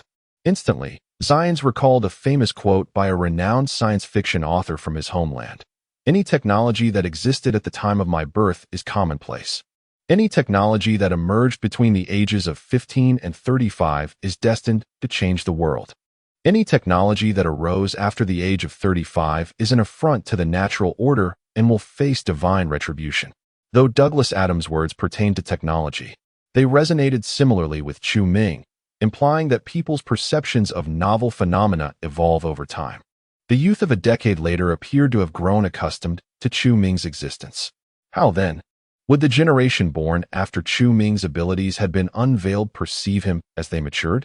Coupled with the rapid advancement of humanity's cutting-edge technologies. While Chu Ming's research on aura particles languished, what transformation might occur in the public's perception of him? As Zions pondered these unsettling thoughts, an involuntary chill crept down his spine. Forcing himself to regain composure, he tentatively queried the technician, "If I may be so bold, how do you view Mr. Chu Ming?" "Oh, I mean no offense. I merely wish to understand the perspectives of the current youth." The technician's expression was peculiar as he remarked, "What opinion could there be? Isn't Chu Ming merely a peculiar nation? It hardly affects me. Moreover, his research on spiritual particles is nothing but a ruse. I was naive enough to believe it in my youth, but now I find it utterly unconvincing." He scoffed. Only the older generation still clings to their faith in Chu Ming. Their thoughts are too antiquated. Can't they see that the concept of spiritual particles is a mere conspiracy? It's truly foolish. Hines felt an unsettling chill as he reflected on how drastically public sentiment towards Chu Ming had shifted in just over a decade. What might Chu Ming think? Would he fall victim to the schemes of the Master God faction, ultimately succumbing to rage and annihilating humanity? Hines realized he must speak with Chu Ming. However, he wished first to inspect the technology he had awaited for over a decade. That afternoon, Hines entered a building reminiscent of a sports arena. There, he encountered the supercomputer he had long desired, its performance surpassing that of the most powerful computer prior to his hibernation by a factor of 10,000. Yet, it was not cutting-edge technology. Rather, it was a traditional structure, merely the last remnants of juice squeezed from Moore's law. Simultaneously, he observed the analytical camera he sought. Though it differed significantly from his expectations, its method of simulating the human brain could only be described as crude and primitive. It transformed previous software simulations into hardware, utilizing a microprocessor to mimic a neuron, fabricating 100 billion such processors, interlinking them, and allowing for dynamic alterations in connection patterns. This represented the zenith of human technology. Any further advancement would collide with the barrier of softness, the ability to dynamically scan 3 million cross-sections of the brain simultaneously, was sufficient to initiate cognitive research projects. Hines exhaled deeply. Having been a wall-facer for 17 years, he had finally taken the first step out of the plan. At that moment, the wall-facer project had not yet ceased, and Hines remained the only true wall-facer, albeit solely because major powers still required his research. Before formally embarking on his own plans, Hines requested to meet Chu Ming through the PDC. The two met at a CAF in the United States. Upon seeing Chu Ming, Hines instinctively exclaimed, "Mr. Chu Ming, you two have hibernated?" Chu Ming appeared as youthful as he had a decade ago, with time leaving little mark upon him. The only discernible change was a notable maturation in his demeanor. "I do not age," Chu Ming replied with a faint smile as he took a seat across from Hines. "Oh, I nearly forgot you are." Hines chuckled awkwardly before jesting. "But, by the count, you are still significantly younger than I am. Let us dispense with pleasantries, Mr. Hines. What brings you to me?" Chu Ming sipped his coffee and addressed the matter directly. Hines nodded, his expression turning serious as he pondered for a moment before speaking. After being awakened, I have gained a general understanding of the current state of the world. The most significant change appears to be the public's faith in you, Mr. Chu Ming. I would like to know your thoughts on this matter. Hines trembled slightly with anxiety, acutely aware that he was risking his life by posing such a question. If Chu Ming were indeed, as Sayaka Yamashita suggested, just an ordinary person deeply concerned about public belief, then his inquiry could be perceived as an affront. Indeed, Chu Ming's brow furrowed instantly, his eyes narrowing as he scrutinized Hines with a cold gaze. I apologize. If you prefer not to answer, please disregard my question, Hines hastily gestured, feeling the cold sweat soaking his back. Humanity is truly foolish, Chu Ming stated flatly. The research on aura particles has seen no progress for nearly a decade. Yet so many have abandoned their faith in me. Some even claim that I fabricated the concept of aura particles to manipulate them, which is utterly ridiculous. Hines could unmistakably sense the underlying chill and resentment concealed within Chu Ming's calm demeanor, tinged with a hint of murderous intent, which sent his heart plummeting. It seemed that Chu Ming had indeed developed a deep-seated resentment towards humanity. Chapter 71. The two possible states of Chu Ming's psyche. Mr. Haynes, I have heard of your plan to alter the human mind through technology. Chu Ming focused intently on the coffee cup in his hands, his tone icy, devoid of any discernible emotion. No, that is not accurate, Mr. Chu. You have misunderstood me. I merely wish to enhance human intelligence through technology. Haynes hastily shook his head, feeling an inexplicable sense of dread and anxiety. He sensed that he was not confronting a mere individual, but rather a beast filled with ferocity and resentment.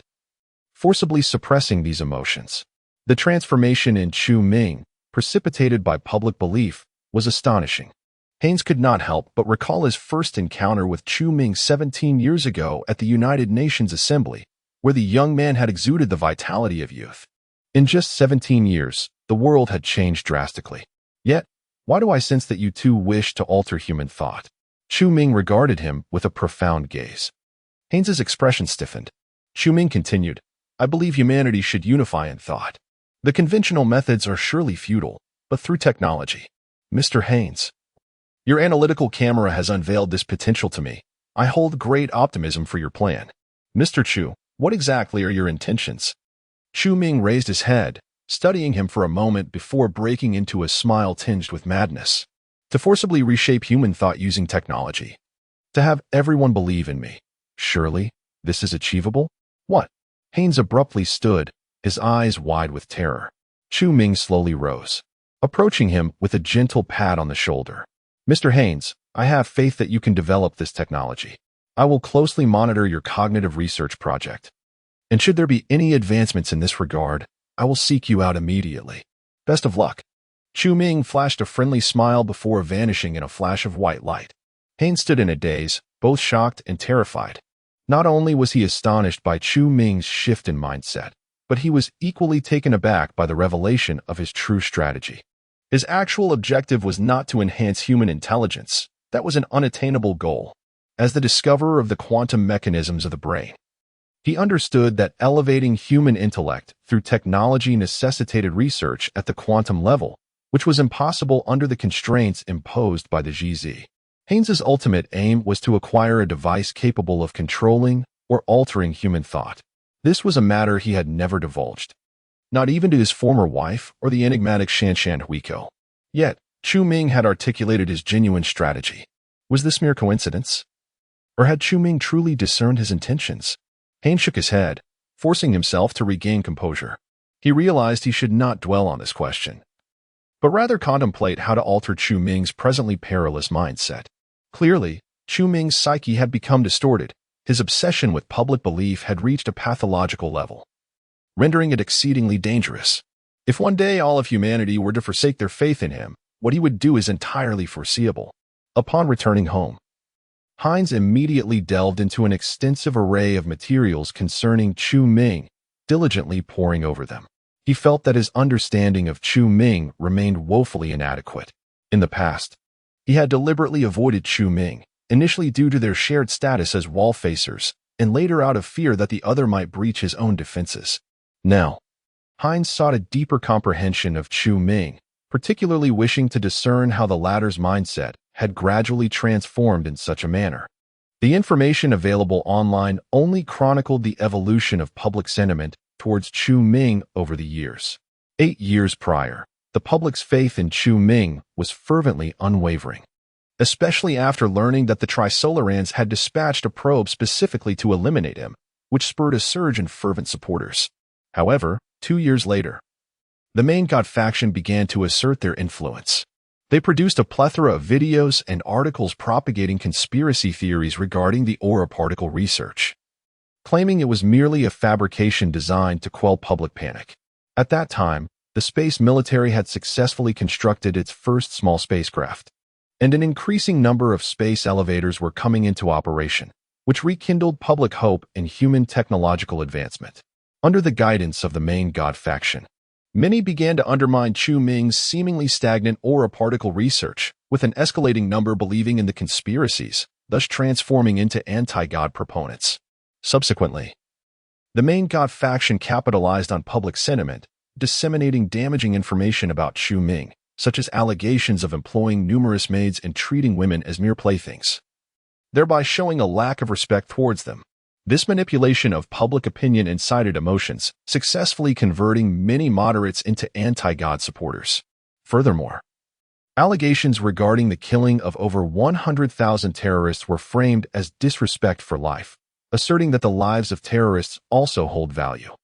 This rhetoric swayed many empathy-driven individuals to adopt an anti-god stance. These tactics were not particularly sophisticated. Rather, they were quite cliché.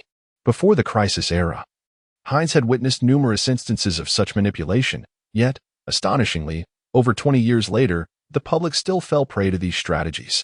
As he observed a forum inundated with skepticism, mockery, and vitriol directed at Chu Ming, his brow furrowed in concern. Regarding Chu Ming's psychological state and the potential consequences, 2 scenarios emerged. If Chu Ming were merely an ordinary individual psychologically, assuming he had never intended to save humanity, then the drastic shift from universal veneration to widespread condemnation would induce an overwhelming sense of imbalance, driving him towards extremism and madness, desperately seeking to return to that time of universal belief. This scenario could, paradoxically, allow humanity to counterbalance Chu Ming's mindset. Mr. Chu Ming, you surely do not wish to witness the entirety of humanity abandon their faith in you, do you? However, if Chu Ming were an ordinary person yet possessed some semblance of divinity, assuming he initially sought to save humanity, the implications would be dire indeed. His transformation into his current state is not merely the result of a psychological disparity. A considerable part of it stems from a profound disillusionment with human nature itself. If he cannot rekindle the faith of humanity in him, he will see no reason to continue his quest for salvation, and it is highly probable that he may resort to the annihilation of all mankind. This is precisely the outcome that the followers of the supreme deity yearn for. Which path shall it be? After much contemplation, Hines endeavored to reach out to a pivotal figure. A few days later, in a conference room at the United Nations, he encountered her. She was an extraordinarily beautiful woman from the West, exuding a unique charm characteristic of maturity, appearing to be around 25 years of age. Yet, Hines was aware that she was indeed 35. This was Natalie, the former maid of Chu Ming. She had devoted 15 years of her life to him, parting ways only 2 years prior. After exchanging pleasantries, Hines inquired, "Ms. Natalie, you must be the person who knows Mr. Chu Ming the best. What is your impression of him?" Natalie's gaze dimmed. After a prolonged silence, she replied, "He is merely an ordinary man endowed with immense power and high intelligence." Hines' eyes sparkled with intrigue as he pressed further. These 2 attributes should not be associated with an ordinary person, should they? I speak of his inner self. Natalie replied calmly, the passage of time seemingly having dulled her once ethereal essence. "Once, I believed him to be a messenger of God, convinced that all his actions were for the salvation of the world. Thus, I dedicated my youth to this noble cause. It was only later that I realized his aspirations were far less lofty. His heart was filled with the basest desires, and everything he did was solely for power and prestige, for the faith of the public. Hence, I chose to leave. He did not oppose me. Instead, he bestowed upon me a considerable sum of money, sufficient to sustain me for a lifetime even amidst today's soaring prices. Yet, I donated every penny to charity. I could not abide the thought of my youth being exchanged for a pile of putrid wealth. Chapter 72. The true nature of Chu-Ming. Hines acquired the answers he sought, exhaling in relief, yet he felt compelled to ascertain further. Thus, he inquired, Ms. Natalie, when did you come to realize that Mr. Chu-Ming is a person solely driven by base desires? After a moment's contemplation, Hines added, you must understand that I am a wall-facer, and this question is of utmost importance, pivotal to my plan for the salvation of humanity. I hope you can respond truthfully. Natalie regarded him coldly for a considerable time before scoffing. I no longer believe in any wall-facer, nor do I trust your nonsensical schemes. Hines fell silent, sensing the depth of her wounds inflicted by Chu-Ming. Yet, it must be acknowledged that Chu-Ming's duplicitous nature, deceiving both body and emotions, was indeed reprehensible. However, I am willing to answer your question, for I wish for more people to discern Chu-Ming's true nature and cease being ensnared by his deceit, she declared. A flicker of hatred emerged in Natalie's beautiful eyes as she spoke coldly. Until 8 years ago, my faith in Chu-Ming was unwavering. He appeared to be a perfectly normal person, at least on the surface. It was not until the followers of the Master God began disseminating a plethora of provocative videos and articles online, inciting the public to abandon their faith in him, that my beliefs began to waver. Hines expressed surprise. You are aware of the Master God sect? Having spent so many years beside Chu-Ming, I probably possess more knowledge than you do. Ms. Natalie, was it the information released by the Master God sect that led you to see through Mr. Chu-Ming? No. The Master God sect never denied that Chu-Ming would save humanity. They merely refuted his capability to do so. Then how did you? Natalie interrupted, displeased. Can I not articulate it myself? Oh, I apologize. I was too eager, Hines replied, his face flushed with embarrassment. Natalie continued, at that time, the number of anti-Master God proponents grew, and criticisms and insults directed at Chu-Ming surged. From then on, he would spend days and nights before his computer, incessantly browsing the vitriolic comments about him, radiating anger and hostility. He even engaged in online arguments with his detractors. Eventually, he resorted to doxing those who insulted him, personally visiting them to enact violence, until the PDC warned him that if he continued, an increasing number of people would forsake their faith in him. Only then did he relent. Following this, his temperament became increasingly erratic and volatile. He would obsessively monitor the rising numbers of anti-Master God advocates, and upon witnessing a significant increase, he would erupt in rage. He later even brutally murdered Flarist, a key member of the Master God sect, whom Chu-Ming had previously retained due to his status as a leading physicist capable of aiding in the study of spiritual particles.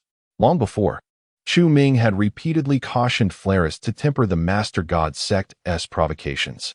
At that time, it was already evident how much Chu-Ming cared about public faith. However, in pursuit of a breakthrough in the study of spiritual particles and to regain some semblance of public faith, Chu-Ming endured. As you may know, the progress on spiritual particles remained stagnant, and Chu-Ming, unable to bear it any longer, resorted to eliminating Flester. At this juncture, Natalie paused, confident that Hines had grasped the gravity of the situation. Over the past 8 years, Chu-Ming had fully exposed his true nature when coupled with his previous actions. Everything became clear. Initially, he had manipulated various nations, the Trisolarans, Etio, and Christianity to bolster the faith of the Western populace. Subsequently, his eradication of terrorist organizations was aimed at securing the faith of the citizens of smaller nations. Later still, his research on spiritual particles and his appropriation of the accomplishments in dismantling ETO served to solidify his image as a savior. Witnessing an increasing number of people abandon their belief in him, he grew restless and furious, resorting to any means necessary to reclaim public faith. Everything Chu-Ming undertook was never for the salvation of the world. It was merely a quest for power and prestige. I understand now. Thank you very much, Hines nodded, finally feeling a sense of relief. There was now ample evidence to indicate that Chu-Ming's psychological state aligned with the first type. Natalie replied coldly, there is no need for thanks. I am merely fulfilling my responsibility. If there is nothing further, I shall take my leave. With that, she rose from her seat. Hines expressed his gratitude once more, watching Natalie depart with a complex gaze. What a splendid young woman. How could Chu Ming have the heart to deceive her for over a decade? Perhaps he harbored feelings for her. Otherwise, why would he allow her to leave and provide her with a substantial sum of money? Yet, as Natalie turned away, beneath her veneer of coldness and hatred, a fleeting glimpse of melancholy and longing passed through her eyes. This is the last thing I can do for you. I do not comprehend why you feign indifference towards saving humanity, nor why you adopt such a fearsome demeanor, but your ultimate goal is indeed to save humanity. Is it not? Regardless, I will forever believe in you. Even if the entire world forgets your identity as the wall-facer, I shall not. I am aware that all of this is part of your grand design, a ruse to deceive and mislead the world. In any case, I am growing old and cannot accompany you any longer. Allow me to assist you one last time. You desire this as well, do you not? I can see it in your eyes. She mused silently to herself. Chapter 73. The mysterious mind. Chu Ming sat expressionless before his computer for an entire day and night, relentlessly perusing the disparaging remarks and accusations made against him by the anti-deity faction. Every few minutes, he would check the fluctuating numbers of those opposing him. Over the past 8 years, he had spent at least half of his time in this manner. My little host, could you please make sense of me? The system's voice echoed once more. Unmoved, Chu Ming glanced at the increasing figures of the anti-deity faction, and a fleeting flash of anger crossed his eyes. What significance is there in numbing oneself with the faith of the public? The system expressed its helplessness. Since the moment 8 years ago when Chu Ming realized he could not alter the narrative within the constraints set by the system, he had resigned himself to this state. The public's faith became his sole psychological refuge, and he seemed to have succumbed to a kind of obsession. Initially, the system had harbored doubts about whether he was feigning this state for ulterior motives. However, as the years passed, he remained steadfastly in this mindset, appearing anything but deceptive. Moreover, among other hosts, there were those who exhibited similar shifts in mentality. Yet, Chu Ming was distinct from them. He remained the most exceptional one thus far. The system did not refrain from probing into Chu Ming's thoughts out of fear of spoiling the plot, but rather, it found itself genuinely incapable of doing so. To be precise, it could not fully accomplish this task. Human thought operates on 2 levels, the conscious mind and the subconscious. To elaborate on both is quite intricate. In simple terms, the conscious mind engages in active, voluntary thought processes, of which the system can only perceive this layer. The subconscious, on the other hand, has numerous definitions, the most basic being instinctual awareness. For instance, breathing is an instinctual action. Once one becomes aware of their breathing, it transitions from subconscious to conscious thought, shifting from an automatic to a manual state. The subconscious may appear as an inherent human trait, seemingly untappable. However, individuals with higher intelligence can utilize it more effectively. The so-called flashes of inspiration experienced by geniuses do not materialize from thin air. Instead, they have been subconsciously contemplating the essence of problems, and once clarity is achieved, inspiration emerges. Luo Ji exemplified this, as he actively sought to unravel the complexities of cosmic sociology. He discovered that he had already traversed a significant portion of the thought process. The original text provided an example. During a language exam, one might first glance at the essay prompt at the end of the paper and then proceed to answer the questions in sequence. This way, while responding, one would subconsciously contemplate the essay topic, akin to a program running in the background of a computer. The conscious mind represents merely the tip of the iceberg of thought, while the subconscious constitutes the true mass beneath. Furthermore, those with exceptional gifts may employ techniques akin to meditation to actively harness their subconscious for high-efficiency thinking. Chu Ming appeared to have mastered this method. Whenever the system attempted to delve into his thoughts, it found that after he had confirmed one or more objectives, he would almost entirely cease active contemplation, fully surrendering his thought processes to his subconscious. From an outward perspective, the system is utterly incapable of discerning any ulterior motives he might possess, and it finds itself confounded by the labyrinth of his thoughts. To forcibly delve into his subconscious would be akin to disassembling every component of a supercomputer. While such an endeavor is feasible, whether one could reassemble it in its entirety remains uncertain. The system feels a sense of helplessness. One of the primary reasons it initially selected Chu Ming was his superior intellect, which slightly eclipses that of the average individual. In truth, every host it has chosen shares this trait. However, Chu Ming's prowess in deception, disguise, and bewilderment far surpasses that of his predecessors, a talent that transcends mere intelligence. Ah, how I wish I could strangle you. You are insufferable. Had I known, I would never have chosen you. The system exclaimed in frustration. Chu Ming, as he had for the preceding months, completely ignored it. I shan't concern myself with you. Do as you please. The system retorted angrily. Deep down, it harbored doubts regarding any sinister plots Chu Ming might concoct against it. After all, it held dominion over everything in this universe with utmost clarity. No matter how extraordinary Chu Ming's abilities, he remained merely human. What could he possibly do against it?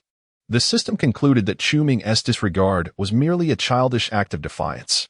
After a prolonged silence, it could not help but utter. I have stated numerous times that I do not intend to manipulate you. Did you not once proclaim that life held no meaning? You thought disrupting the narrative would cause me distress, and thus you rallied yourself. I merely acquiesced to your wishes. What else could I do? Allow you to languish in despair? Chu Ming, in a detached manner, replied, I have reiterated countless times that my life is devoid of meaning now. As everything lies within your control, I must seek out something of significance to occupy my time, lest existence becomes unbearably mundane. What does public belief signify? You are destined to traverse the cosmos. Why concern yourself with human faith? Chu Ming frowned and responded, Yet, witnessing those who once revered me turn to scorn truly vexes me. You possess many admirable qualities, but your propensity for overthinking is excessive. Could you not strive for a touch more perfection? The system understood that it desired a host akin to Chu Ming, yet wholly obedient to its commands. However, the dichotomy of seeking an individual with meticulous reasoning and independent thought, while simultaneously desiring a marionette under its control, seemed inherently contradictory. After a lengthy silence, the system sighed. Very well, do as you wish, as long as you do not genuinely transform into a traitor to your homeland. Rest assured, I am merely irritable. I have not lost my faculties, nor do I harbor thoughts of self-destruction. Chu Ming smirked slightly. Ordinary individuals might become exceedingly upset when subjected to insults or sarcasm online. Yet, I face scorn from millions daily. My only response is to grow irritable. The fact that I have not resorted to violence against them is quite rational. Wouldn't you agree? Let us hope so. Should you perish, I would indeed feel a twinge of sorrow, but merely a fleeting one. After unraveling Chu Ming's psychological state, Heinz could finally embark on his cognitive research project with peace of mind. Within the laboratory, subjects were seated before a specialized apparatus, adorned with a metallic cap, while a screen before them displayed a series of statements. Proposition 1. Coal is black. Proposition 2. 112. Proposition 3. Winter is colder than summer. Proposition 4. Men are generally shorter than women. The subjects evaluated the veracity of these propositions by pressing corresponding buttons with their left or right hands. A holographic camera captured a comprehensive view of their brains, which, after computational processing, yielded a dynamic model of neural networks for analysis. The subjects engaged in the simplest of cognitive judgments, in which the points of judgment within the neural networks were more readily identifiable, thereby serving as a foundation for a profound exploration of the essence of thought. However, a few days later, complications arose during the experiment. One subject developed a phobia of water, not the pathological fear associated with rabies, nor a delusion of being poisoned, but rather a firm belief that water itself was toxic. He refused not only to drink water, but also to consume any food containing moisture. Filled with astonishment, Heinz hurried to the medical center to see the subject, designated as Subject 104. His lips were cracked, and with a hoarse voice, he exclaimed, Dr. Heinz, they want to kill me. They insist that I drink water. Heinz inquired, Do you truly believe that water is toxic? What is wrong with that? Just as there is oxygen in the air. This is common knowledge. After a moment of contemplation, Heinz continued, Young man, you should understand that 70% of your body is composed of water. How could water possibly be toxic? I have been troubled by this very question, Subject 104 replied, bewildered. Water is obviously toxic. How can my body be composed of water? Upon leaving the ward, Heinz immediately reviewed the experimental records of Subject 104. Ultimately, His gaze fell upon one proposition: water is highly toxic. The subject had responded with false. Subsequently, Hines examined all operations and parameters following the subject's response to that proposition. The data revealed that after the subject's response, the holographic camera intensified its scanning of the judgment points within the subject's neural network, augmenting both the radiation and electromagnetic field strength in that confined area. With this parameter and experimental data in hand, Hines finally acquired what he had long sought: a device capable of altering human thought, the thought stamp. The aforementioned subject had inadvertently been imprinted with the belief that water is highly toxic, thus unwaveringly convinced of its danger. Chapter 74. Resolving Problems from Their Essence. When Chu Ming encountered Hines once more, the latter had transformed into a figure akin to Subject 104, with cracked lips, disheveled hair, and an evident terror of water, undergoing psychological treatment. Clearly, Hines, like in the original text, had subjected himself to an experiment to validate the concept of thought branding, branding himself with the notion that water is a deadly poison. Dr. Hines, as I expected, you have indeed developed a technique to alter human thought, Chu Ming remarked, a radiant smile gracing his face. Hines lifted his gaze, forcing an unseemly smile onto his pale countenance. Mr. Chu Ming, I did not develop it. Rather, I stumbled upon it by accident. What difference does it make? We have merely uncovered the mechanism by which thought makes judgments and, employing specific parameters from our unexpected discovery, we can decisively influence a particular judgment of thought. We cannot genuinely control or alter a human's mind, Hines replied with a wry smile. We are ignorant of the essence of the judgment mechanism of thought, nor do we understand how those specific parameters affect it. To put it plainly, we are like primitive humans who have discovered fire and know how to utilize it, yet cannot comprehend the essence of fire itself. Thought occurs not at the molecular level, but at the quantum level. The sophons obstruct our pursuit of understanding the essence of this fire. Furrowing his brow in confusion, Chu Ming queried, Why are you telling me all this? I merely seek a technology that can transform human thought. The essence of such technology is of no concern to me. However, Hines interjected, Mr. Chu Ming, your visit to me must be for more than just this technology, am I correct? If I'm not mistaken, you also wish for my assistance in researching the concept of divine thought. Chu Ming raised an eyebrow. How did you know? During this period, I consulted with Dr. Dingy and inquired about various information regarding you, including divine thought. I meant no offense. I simply wish to understand you better. Oh, so you are investigating me? Chu Ming scoffed, slowly extending a hand as a sphere of water coalesced in his palm. Hines' expression shifted dramatically, retreating in terror several paces, urgently exclaiming, Wait, Mr. Chu Ming, I harbor no ill intentions. I merely wish to assist you in unraveling your queries. Assist me in unraveling my queries? Do you presume to know me better than I know myself? Chu Ming advanced slowly, the water sphere swirling ominously in his hand as he coldly stated, Do not overestimate your cleverness. Swiftly hand over that technology capable of altering human thought, and let all humanity believe in me, thus achieving world peace. Hines, horrified, contorted his face and nearly screamed, Mr. Chu Ming, please remain calm. You intend to brand the entire world with the belief in you. But have you considered that this is utterly impossible? It simply cannot be done. Chu Ming halted, his brow furrowed in deep thought. After a moment's contemplation, he retracted the water sphere and coldly demanded, Provide me with a reasonable explanation. Hines sighed in relief, slumping exhaustedly into his chair, and spoke with great difficulty. First, the supercomputers required for the thought imprinting devices are beyond humanity's capacity to manufacture in significant numbers. Attempting to brainwash the entire human race would take centuries. Second, even if there were a sufficient number of thought imprinting devices, the public would never permit you to use them to brainwash everyone. Such an act would be a profound violation of intellectual freedom, which modern ethics categorically rejects. The moment you express such a desire, you will only drive more people away from their faith in you. Chu Ming fell silent, his gaze gradually dimming as he pondered, Is that really unfeasible? What am I to do then? He began to pace the room restlessly, murmuring in desperation, I merely wish to return to 12 years ago, to the time when everyone believed in me. I invested so much effort to win their faith. How can they simply abandon it? Observing Chu Ming's state, Hines felt a surge of confidence in his plan. He adopted a soothing tone, reminiscent of comforting a child, and said, "Mr. Chu, please remain calm. I can provide clarity for you. Trust me." Chu Ming halted, scrutinizing him for a considerable while before finally adopting a resigned expression, gesturing weakly, "Then do enlighten me." Seeing that he had taken the bait, Heinz breathed a sigh of relief and smiled. "Mr. Chu, I understand that all your current endeavors are aimed at restoring the public's faith in you, including your desire to seek my assistance in researching divine consciousness.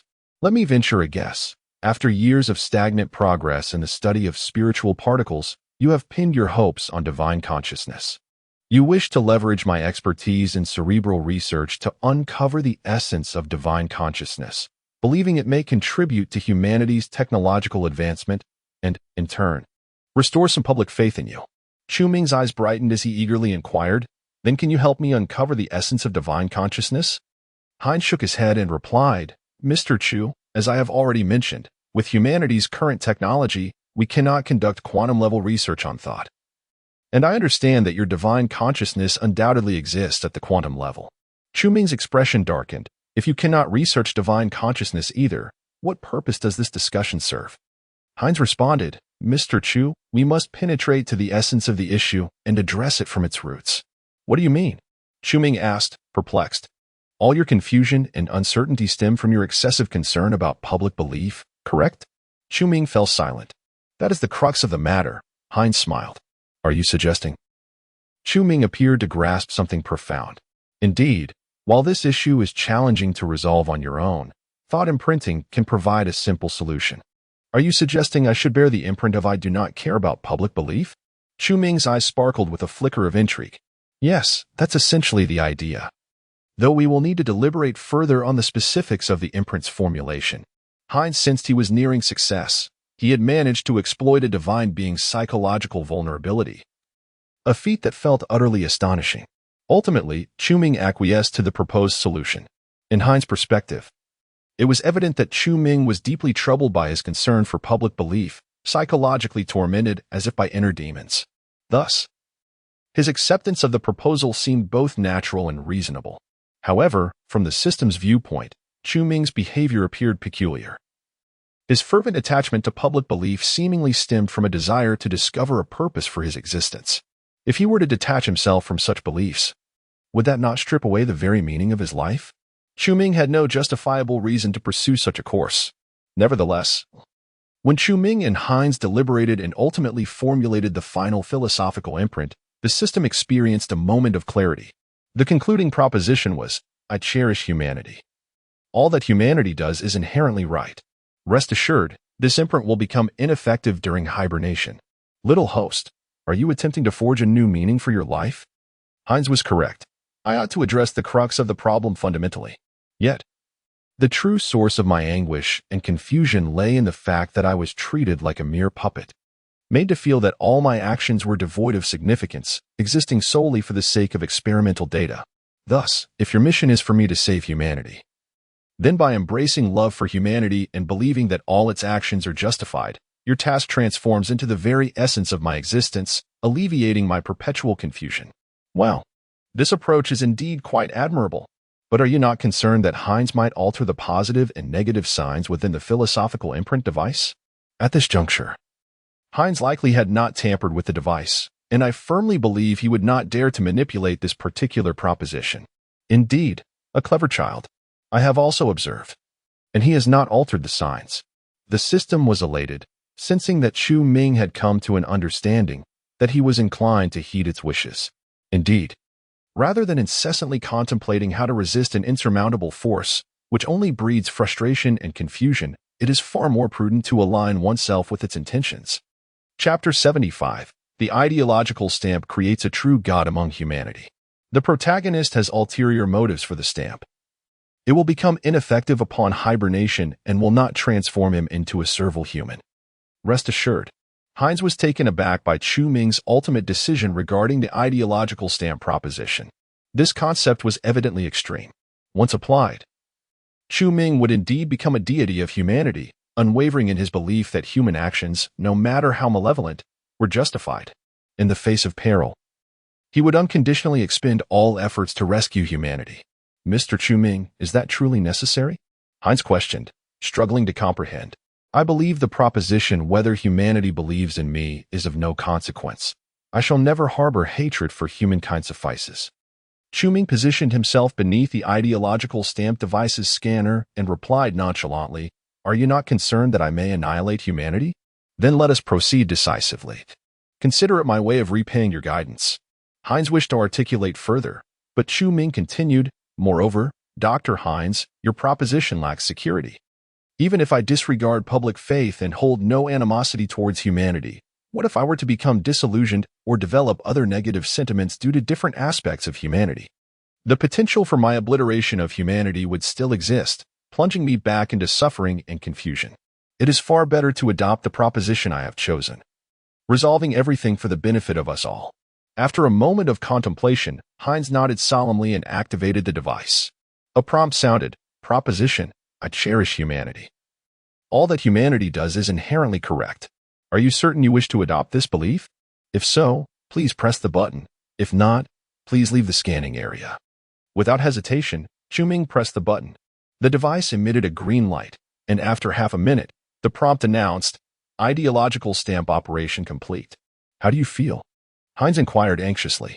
Excellent. Chu-Ming exhaled deeply, a sense of relief washing over him as the pain and confusion in his eyes dissipated, leaving behind a serene demeanor.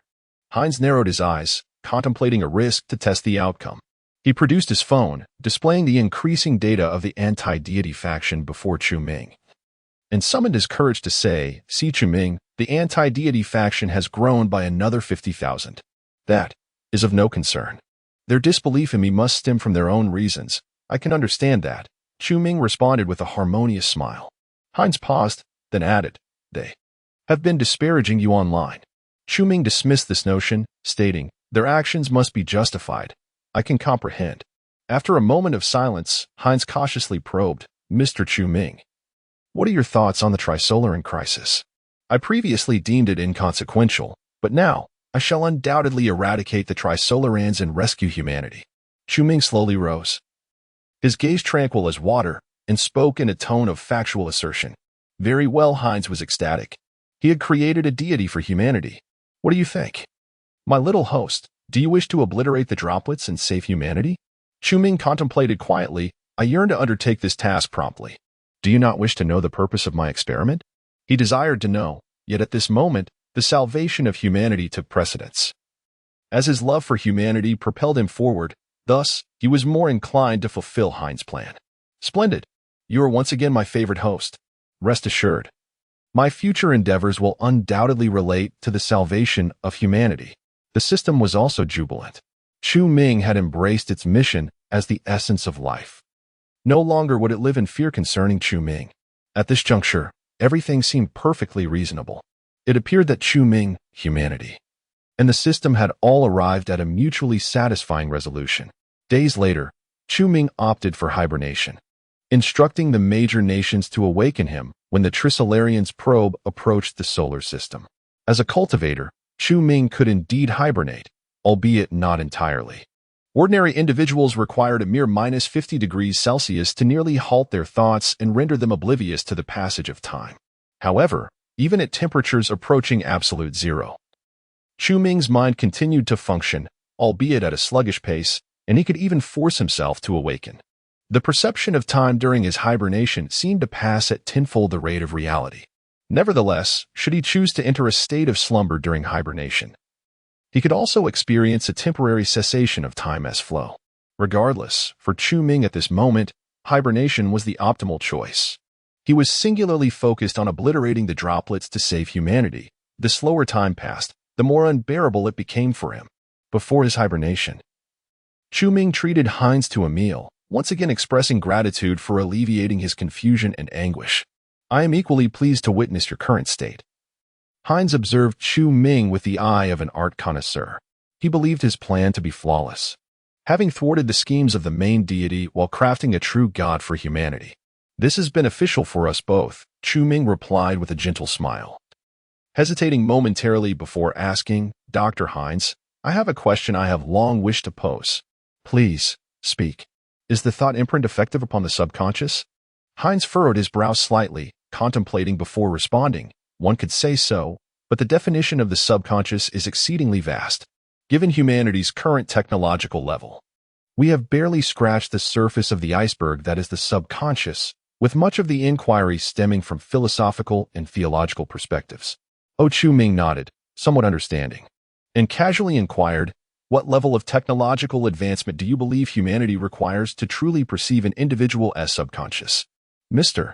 Chu Ming remarked that such discussions were devoid of significance. As long as there existed the entity known as the Jizi, humanity would find it impossible to delve deeply into the study of thought. Heinz, with a wry smile, shook his head in confusion and inquired, "Why do you ask that?" "Oh, it's nothing," Chu Ming replied casually. "I merely find the concept of thought stamping to be quite fascinating. It has naturally altered my thoughts and even instincts, undoubtedly operating upon the subconscious." With a dismissive gesture, Chu Ming raised a glass of white liquor and downed it in one go. This exchange triggered a flicker of alertness within the system, prompting it to scrutinize Chu Ming's surface consciousness once more, yet it uncovered no discernible clues.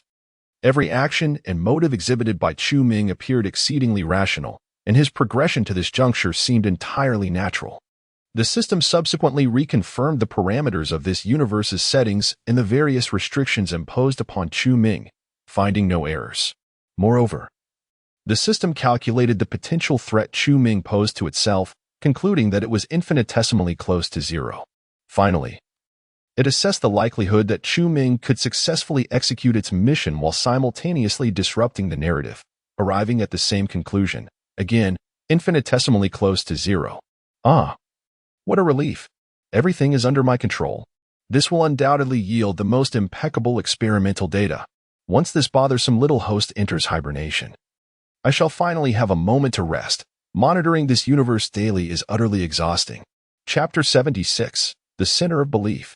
Within a highly classified subterranean facility, Chu Ming reclined into the hibernation pod, the door gradually sealing shut. The staff exchanged fearful glances with him before hastily activating the machinery. Chu Ming felt the needles embedded in 4 of his veins begin to draw his blood, while another set of 4 injected a cryogenic liquid, nearing absolute zero, into his bloodstream. The encroaching chill enveloped him, and akin to previous hibernation experiments, he distinctly sensed his thoughts slowing. Half an hour later, the hibernation apparatus successfully commenced. Yet, Chu Ming retained the ability to think and even to open his eyes, observing the staff member who was cautiously monitoring him. Their movements appeared as if played at 10 times the speed of a video. Upon noticing Chu Ming's eyes open, the staff member's face contorted in terror, before swiftly turning on their heel and fleeing the scene. Time was of the essence. Chu Ming closed his eyes, commanding himself to enter a profound state of slumber, incessantly repeating to himself, "Do not think, do not think, do not think." Soon, his consciousness succumbed to a realm of chaos and void. Surrounded by an impenetrable darkness devoid of light, his awareness adrift like a rudderless vessel in an infinite ocean of obscurity. After an indeterminate duration, a glimmer of light emerged in the darkness, no larger than a microscopic particle, yet strikingly prominent against the vast void, exuding a formidable gravitational pull. Chu Ming's consciousness was ensnared by this force, drawing him closer to the luminous point, ultimately engulfing him. Heinz convened a PDC Wallfacer hearing, proposing that nations permit the utilization of thought branding devices within their space forces, enabling soldiers to possess an unwavering belief in victory. "This is inhumane," exclaimed the American representative. Agitated, "You dare to attempt to control human thought?" Heinz retorted, "You must recognize that as the investment in the space defense system escalates, the populace's standard of living plummets, and an increasing number of cutting-edge technological researches collide with the barriers of softens, resulting in a deceleration of technological advancement. This has incited a new wave of defeatism within the various nation space forces, and the situation is dire." He continued, "The thought branding can remedy this predicament, cultivating a space force imbued with a steadfast belief in victory. Surely, you understand that this is a prerequisite for triumph in war." The French representative interjected vehemently, "We would rather witness the failure of war than allow humanity to lose its right to free thought. Look at you Wallfacers. Taylor seeks to annihilate the space forces. Rediaz aims to obliterate the world, and you wish to strip humanity of its thoughts. What do you truly intend? The assembly echoed an agreement, voicing their disapproval of the notion of thought control. Is thought control truly so malevolent? Is it not a tactic employed by each of you? Hines calmly responded. Before the crisis era, the United States wielded control over thought through Hollywood culture and commercial advertising. After the crisis era, the wall-facing project and the subsequent reputation of Mr. Chu Ming were also mechanisms of thought control. The American representative immediately refuted. This is different, Dr. Hines. Your mental branding has crossed into the shadowy threshold, threatening the very foundation of modern society. Then why did no one object when Mr. Chu Ming applied the mental branding? Hines inquired. At that time, when Chu Ming intended to utilize the mental branding, he specifically reported to the PDC and only proceeded after obtaining their consent. Hines's actions were merely a precaution against any adverse intentions from major powers in the future, using this incident as an excuse, particularly for the United States. It has long been their traditional craft to launch an invasion under the pretext of something as trivial as a laundry detergent. The venue fell into silence, leaving the audience momentarily at a loss for how to counter Hines's words. Imprinting Chu Ming with the mental brand was undoubtedly advantageous for them, thus they would naturally consent. However, should the mental branding be publicly employed, the motivation for such thought control would be glaringly apparent, inevitably inciting public panic, which could be exploited by malicious actors, leading to unimaginable consequences. Mr. Chu Ming voluntarily branded himself. No one controlled him, so this does not constitute thought control, the American representative argued. Sensing a trap laid for him, Hines smiled and replied, "You are correct. Voluntarily branding oneself does not equate to thought control. Therefore, I propose that the mental branding be treated as a public facility accessible to the Space Force, offering only one proposition, the belief in victory in warfare. Those who wish to attain this belief may utilize the facility, with the entire process being entirely voluntary." Once more, silence enveloped the crowd. The absence of rebuttal signified their compromise. Politics operates thus. No matter how heated the discourse, most parties ultimately reach mutual concessions. After a period of deliberation, representatives from various nations proposed numerous restrictions regarding the use of mental branding, ultimately passing the proposal. Hines named this facility the Center of Belief. The Center of Belief quickly commenced operations. In the initial days, it attracted few visitors, but merely days later, an increasing number of Space Force personnel sought to acquire the belief in victory, eventually arriving in throngs. Within a mere week, over 100 soldiers had sought this conviction, transforming into staunch believers in victory akin to Zhang Beihai. At this juncture, Hines felt that his strategic plan had been flawlessly executed. Not only had he completed the original objective, but he had also inadvertently birthed a true deity for humanity. He had done all that he was meant to do, propelling the wheels of history forward. Now, all that remained was to witness the historical outcomes of the future. Before his hibernation, Hines hesitated over whether to meet with Yamauka Keiko, who had been sentenced to life imprisonment, destined to spend the remainder of her days in confinement.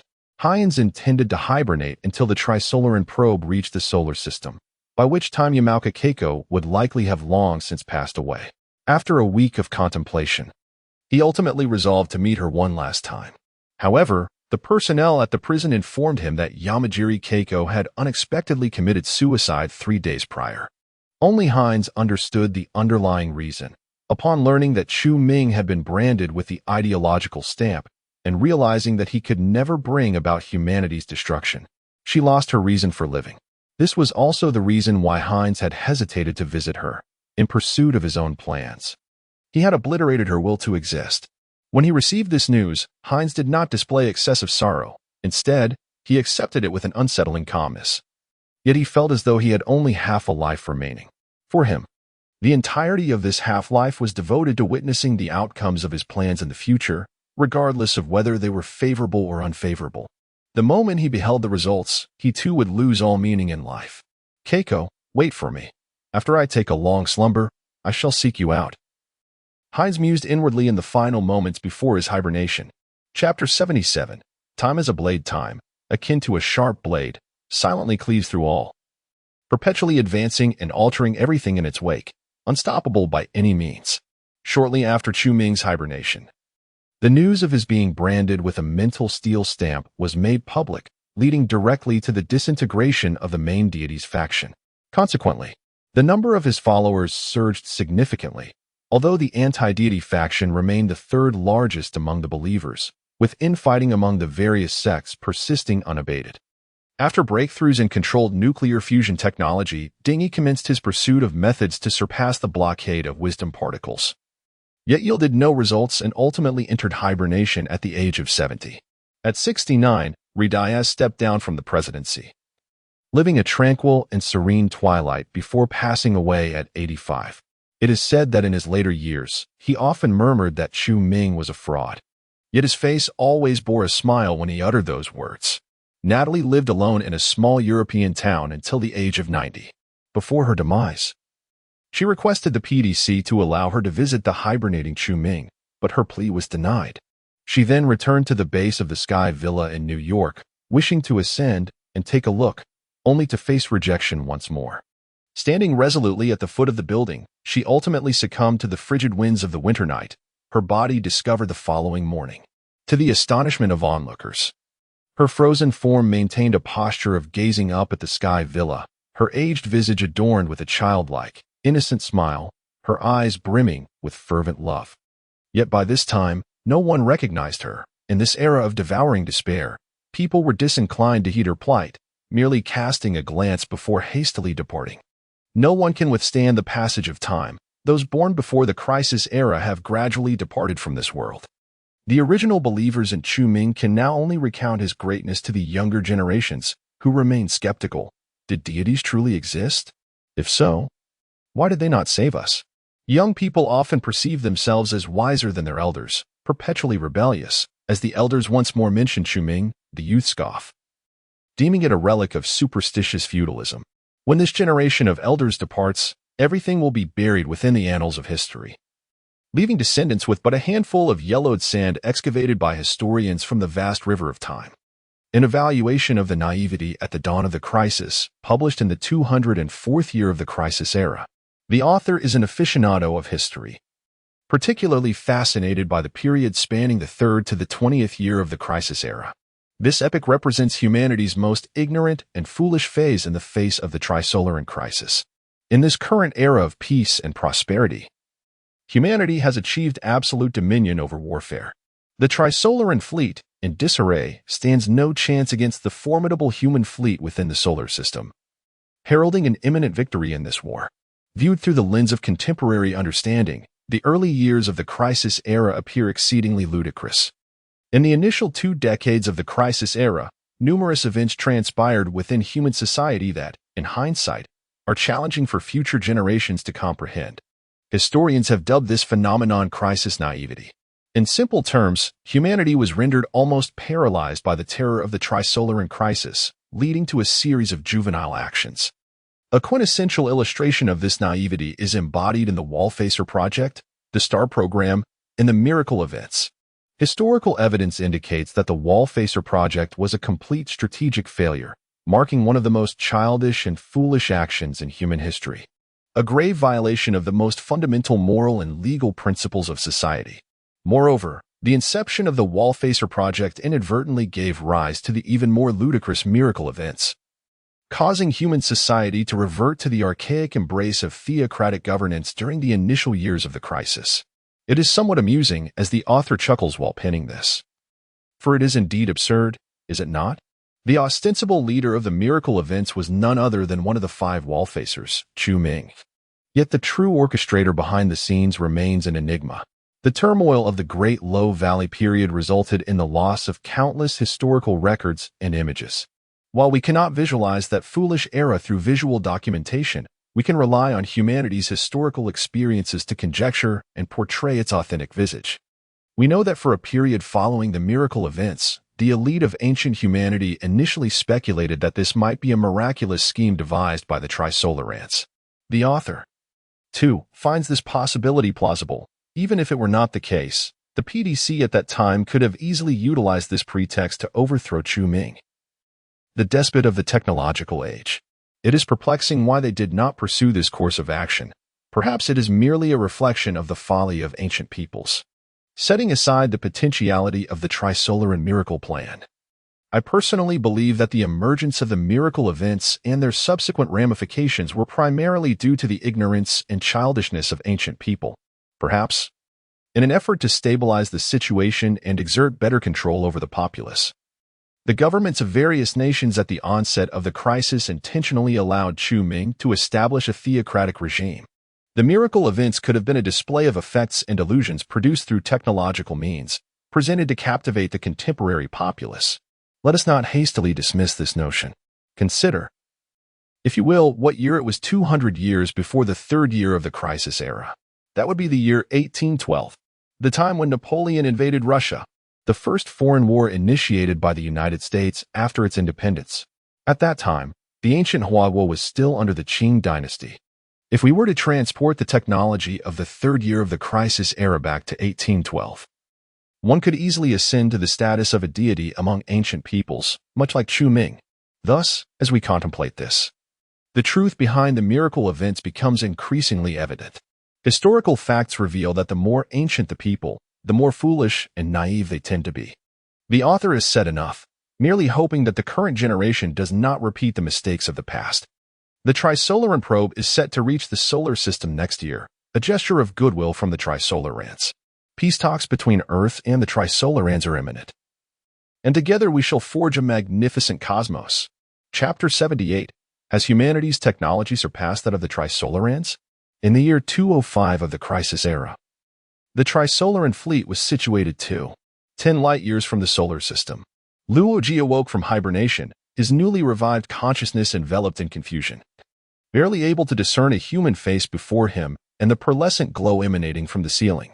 After a considerable time, he recognized the face of a gentle-looking man who greeted him, saying, "Welcome to this era." As the man spoke, his white coat shimmered in response to his emotions and tone, displaying various images. Luoji's thoughts remained somewhat muddled, but he managed to grasp that he had been in hibernation for 197 years, and it was now the year 2271. Subsequently, Luoji was transferred from the awakening room to a standard observation room, where another individual had also recently awakened from hibernation. After scrutinizing the newcomer for a while, Luoji confirmed that he was not a significant figure from Luoji's time. The doctor, no longer attending to Luoji, pressed a button on the wall, transforming it into a display screen showcasing intricate data, which he began to manipulate independently. Luoji realized that, in the doctor's eyes, he appeared merely as an ordinary hibernator, and his awakening was of little consequence. During the transfer to the observation room, Luoji's bed moved autonomously, and the walls of the hospital corridor were adorned with numerous screens, inundating him with a deluge of information. The attire of the pedestrians in the corridor, much like that of the doctor, pulsated with vibrant patterns reflecting their emotions.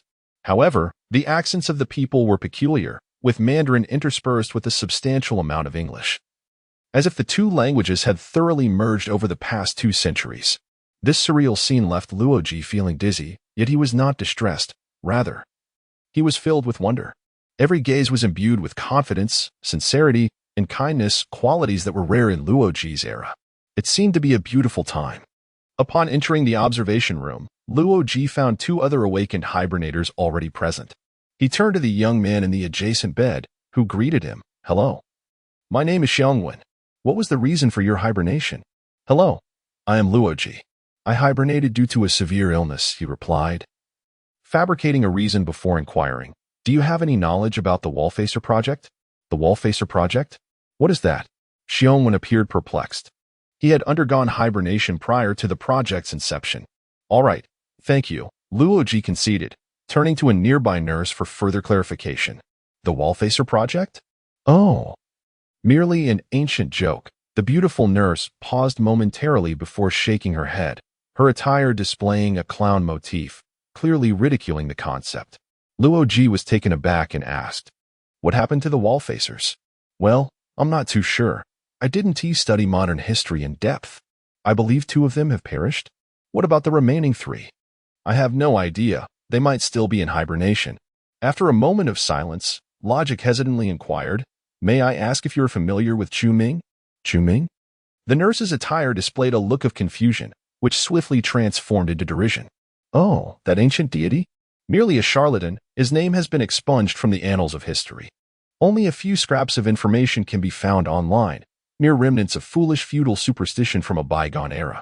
Another recently awakened hibernator interjected, indignant. How can you speak like that? Do you look down upon our ancestors? They are, after all, your forebears. By law, age does not count during hibernation. So you cannot lord it over us based on your seniority, the nurse replied, her tone laced with irritation. She spoke a considerable amount of English. Yet her attire provided real-time translations in classical Chinese. I see you all are regressing more and more with progress.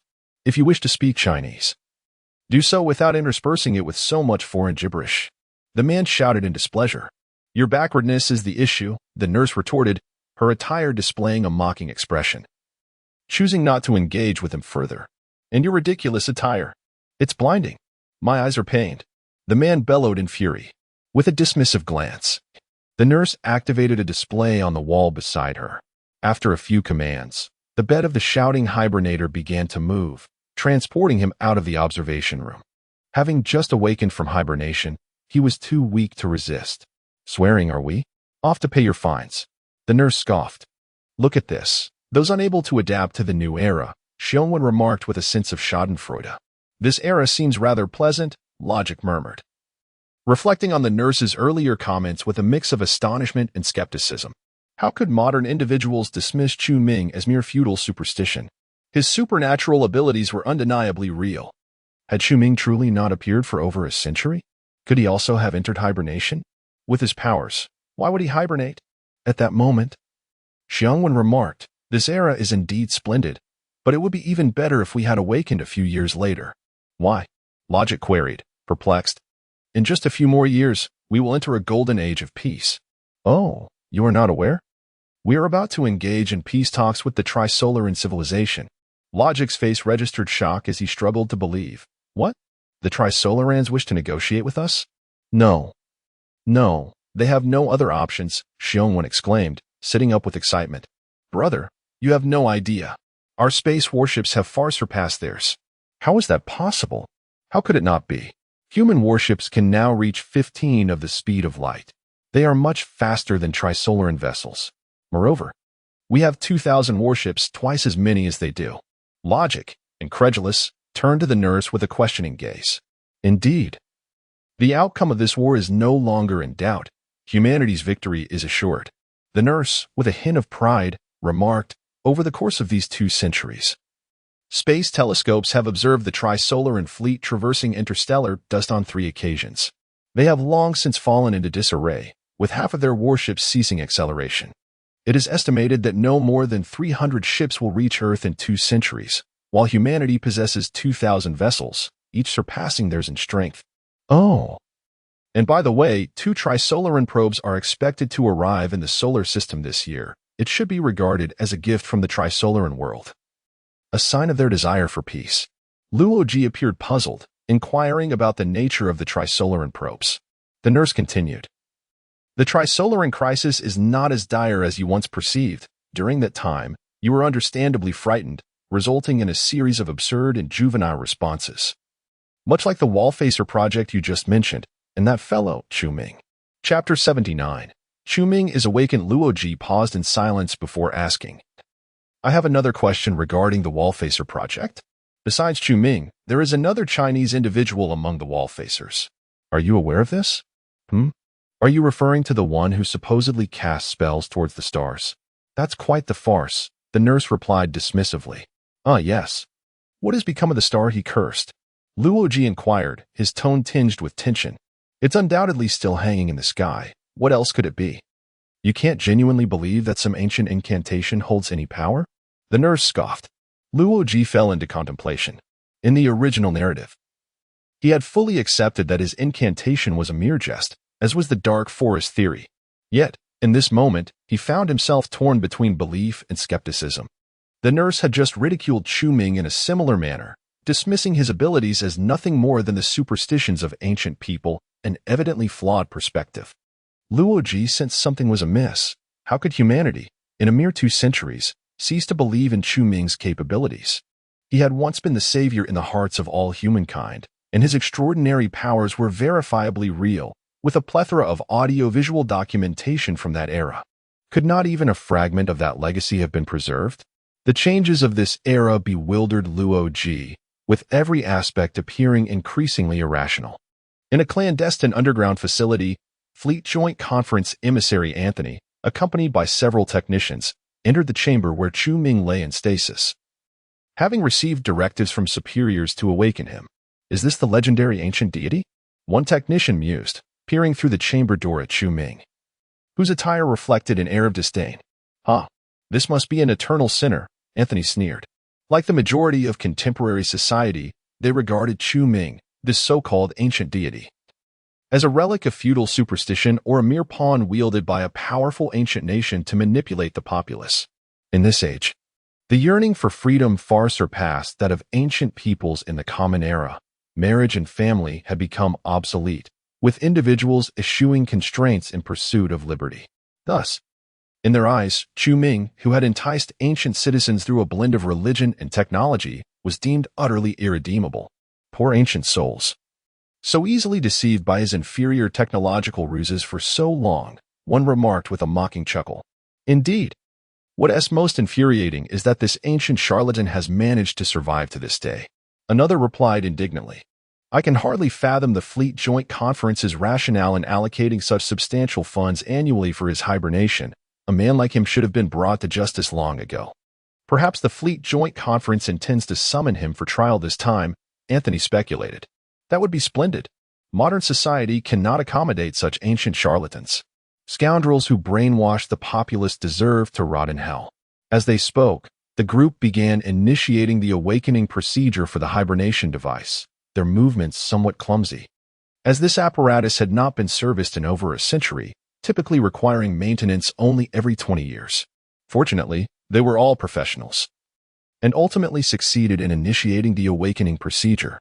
The extracorporeal circulation system of the hibernation apparatus began to operate, allowing the blood that had flowed outside for 185 years to be rainfused back into Chu Ming's body.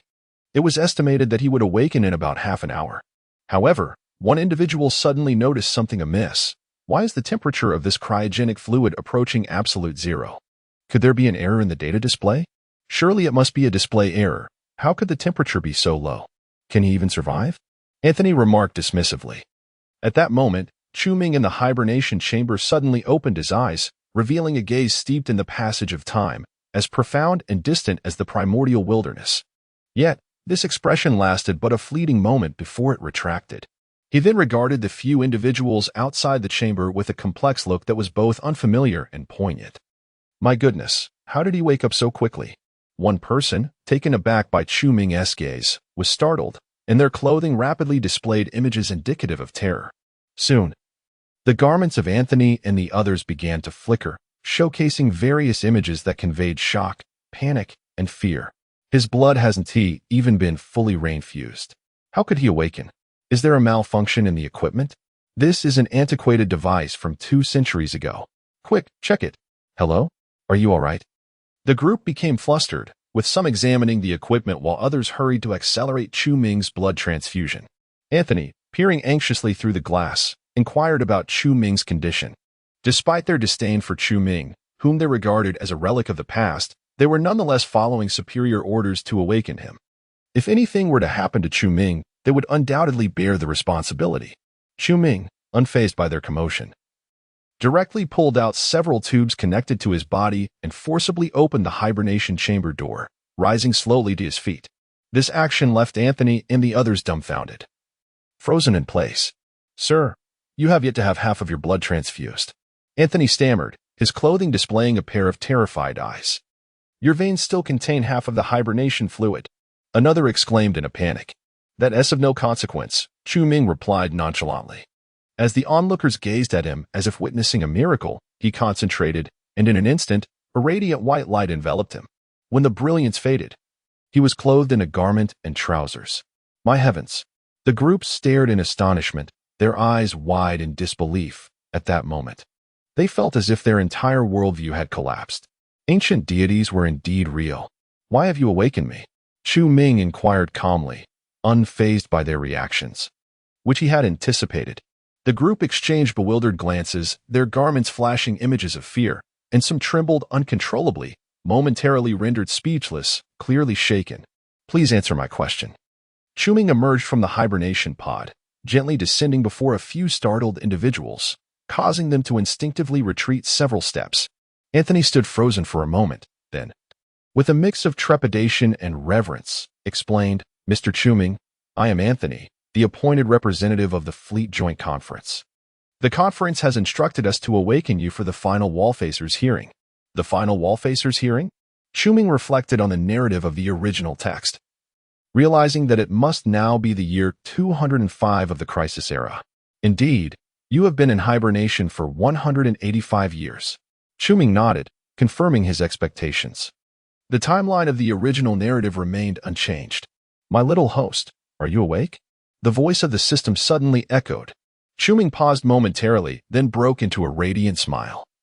Thinking, little system, I must confess, I have missed you a bit, and I feel as though I am starting to understand you now. What are you saying? Has your mind frozen? Chapter 80. The final hearing of the Wallfacers. Chuming was led into a reception room, where Anthony, visibly anxious, guided him to a seat and activated a display on the wall. With a few taps, the entire room transformed, its walls becoming screens that projected a holographic image of a conference hall reminiscent of the United Nations assembly from 2 centuries prior.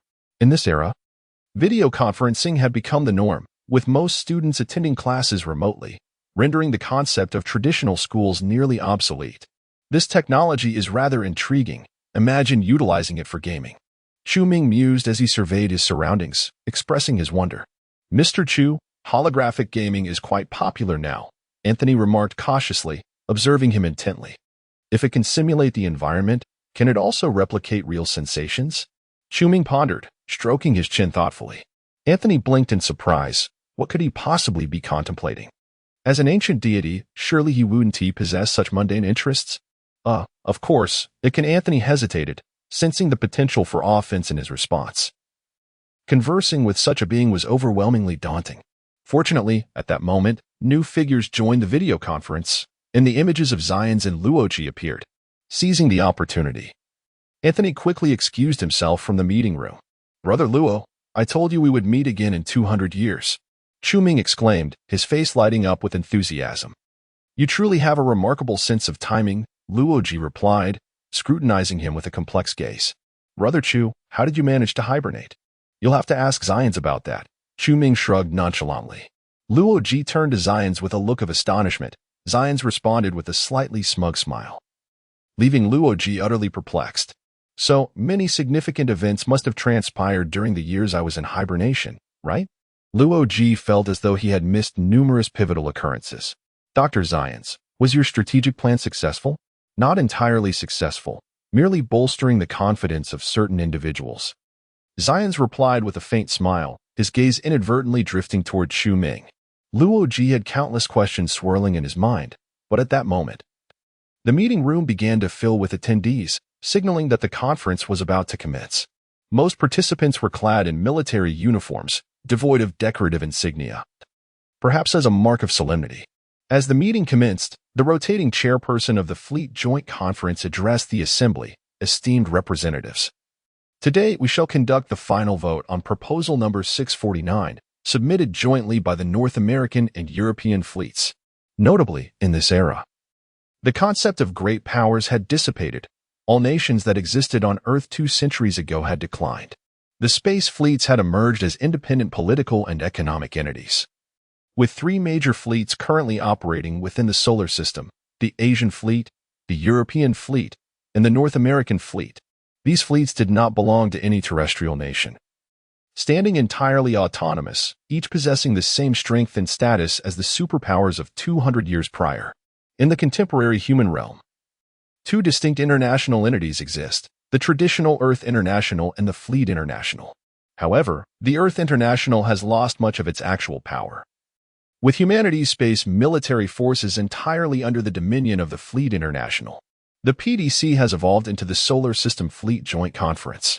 Much like the United Nations, the Fleet Joint Conference possesses only a coordinating function, devoid of any real authority. The rotating chairman of the conference continued, in the second year of the crisis era. The PDC formulated the Wallfacer project, which was implemented the following year. To this day, the Wallfacer project has persisted for 202 years, during which its leadership transitioned from the PDC to the Fleet Joint Conference. The inception of the Wallfacer project was rooted in a specific historical context. When the three-body crisis first emerged, the international community succumbed to an unprecedented state of panic and despair. And it was in this tumultuous atmosphere that the Wallfacer project was conceived, a desperate struggle devoid of rationality. Historical facts have shown that the Wallfacer project stands as one of the most naive and foolish strategic plans ever devised by humanity and viewed through a contemporary lens. It is a complete failure. The Wallfacers were endowed with immense power unbound by legal constraints, a situation that grievously violated the moral and legal foundations of human society. Chu Ming found himself stifling a laugh. The major powers had utilized the Wallfacer project to stabilize the situation and manipulate the populace, yet this was scarcely mentioned. The chairman remarked, "Throughout the execution of the Wallfacer project, vast resources were squandered without purpose. Taylor's Quantum Fleet project has proven to be utterly meaningless."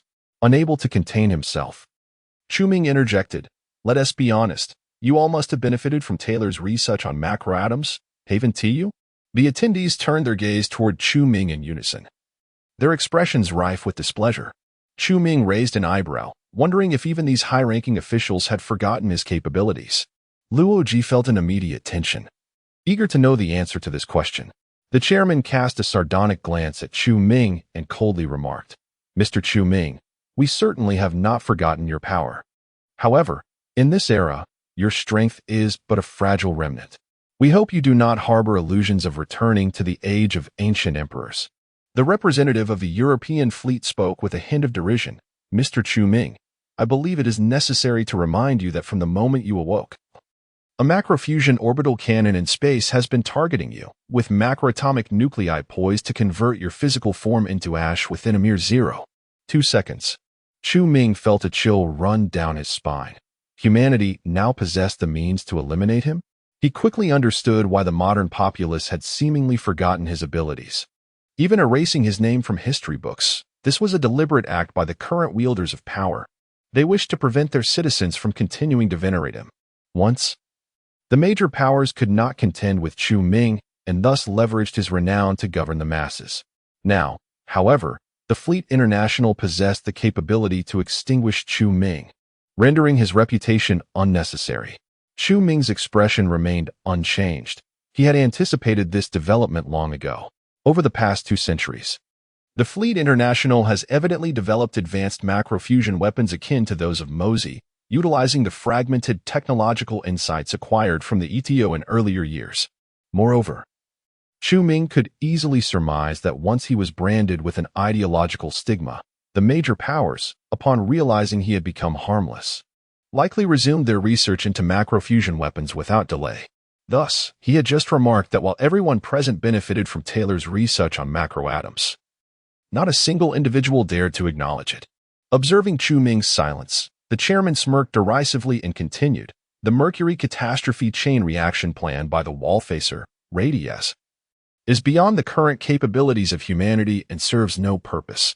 Chu Ming interjected, "If it is indeed useless, then what was the intention behind your secret revival of Radius' plan back then?" The attendees' expressions darkened. Those stellar-class nuclear bombs had proven immensely valuable during the subsequent War of Independence of the Space Fleet. Chapter 81. 2 centuries have passed, yet everything remains unchanged. It can be said that the strategic plans of the other 3 Wallfacers have proven advantageous to the current rulers. Radiance's plan laid a solid foundation for the independence of the Fleet International. Hein's strategy rendered the volatile element, Chu Ming, relatively stable. Taylor's initiative enabled the Fleet International to develop macrofusion weapons, further deterring Chu Ming. However, in this moment, they no longer require the Wallfacer plan.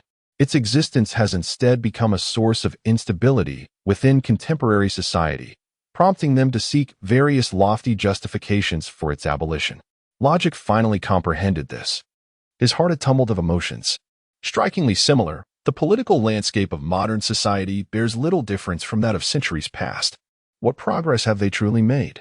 Heinz cast a worried glance at Chu Ming, acutely aware that such unspoken matters could not be directly articulated. To tear aside the veil of propriety and shatter the unwritten rules is hardly a commendable act. The former Chu Ming had the standing to do so, for he was nearly invincible on Earth, yet now, such actions would appear rather reckless. Mr. Chu Ming, in the name of the Fleet Joint Conference, I hereby restrict your right to speak in this meeting. Kindly keep your mouth closed. The chairman reprimanded coldly. The expressions of the three fleet representatives turned sour, mirroring the indignation felt by the Western representatives of yesteryear. Chu Ming's audacity to expose the unwritten rules incited their ire. Mr. Chu Ming, please recognize your current predicament and moderate your speech. You are no longer the ancient deity of 2 centuries past who could act with impunity. The representative of the North American fleet threatened darkly, fully aware that Chu Ming, branded with the ideological stamp of humanity's correctness, posed no threat to them. Yet, Heinz suddenly felt a tightening in his chest, casting an astonished gaze at Chu Ming. Something was amiss. If Chu Ming had indeed been branded with the ideological stamp proclaiming humanity's actions as infallible, how could he have questioned or spoken sarcastically towards these high-ranking individuals? Should he not accept their actions as justified? Heinz grew increasingly uneasy, sensing a foreboding shift. Yet, within the entire assembly, he seemed to be the only one to recognize this anomaly. In the face of the North American representative's nearly blunt threat, Chu Ming merely offered a cold smile, gesturing for them to continue. No, this is wrong. The ideological stamp has failed, the system suddenly exclaimed, realizing the gravity of the situation. I have eliminated it with my mental power. Is that not reasonable? Impossible. You lack the cultivation technique for mental power. It cannot be erased from the quantum level of thought. No, something is amiss. You have a significant problem. The system's voice tinged with panic.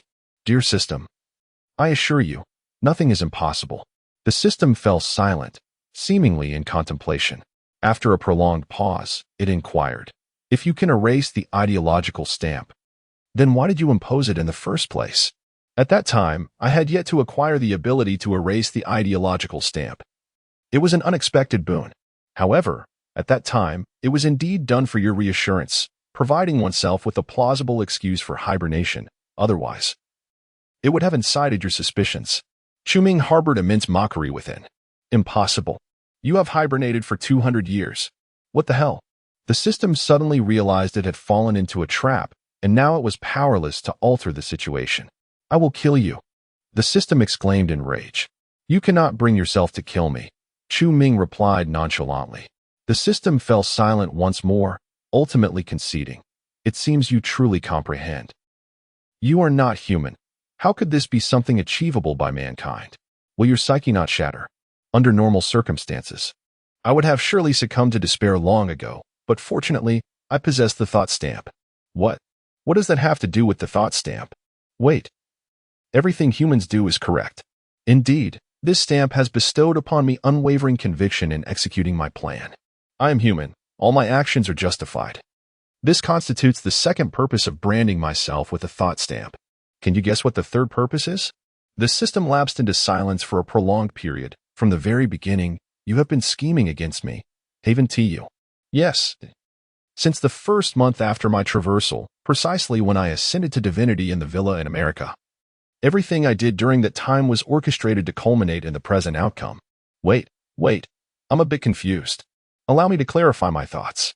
The system fell utterly silent. A slight smile crept upon Chu Ming's lips.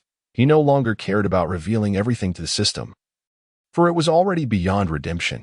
The meeting continued, with the chairman stating, simultaneously, both Radiad's and Taylor's schemes are criminal in nature, one attempting to annihilate the space fleet, the other aiming to obliterate the entire solar system.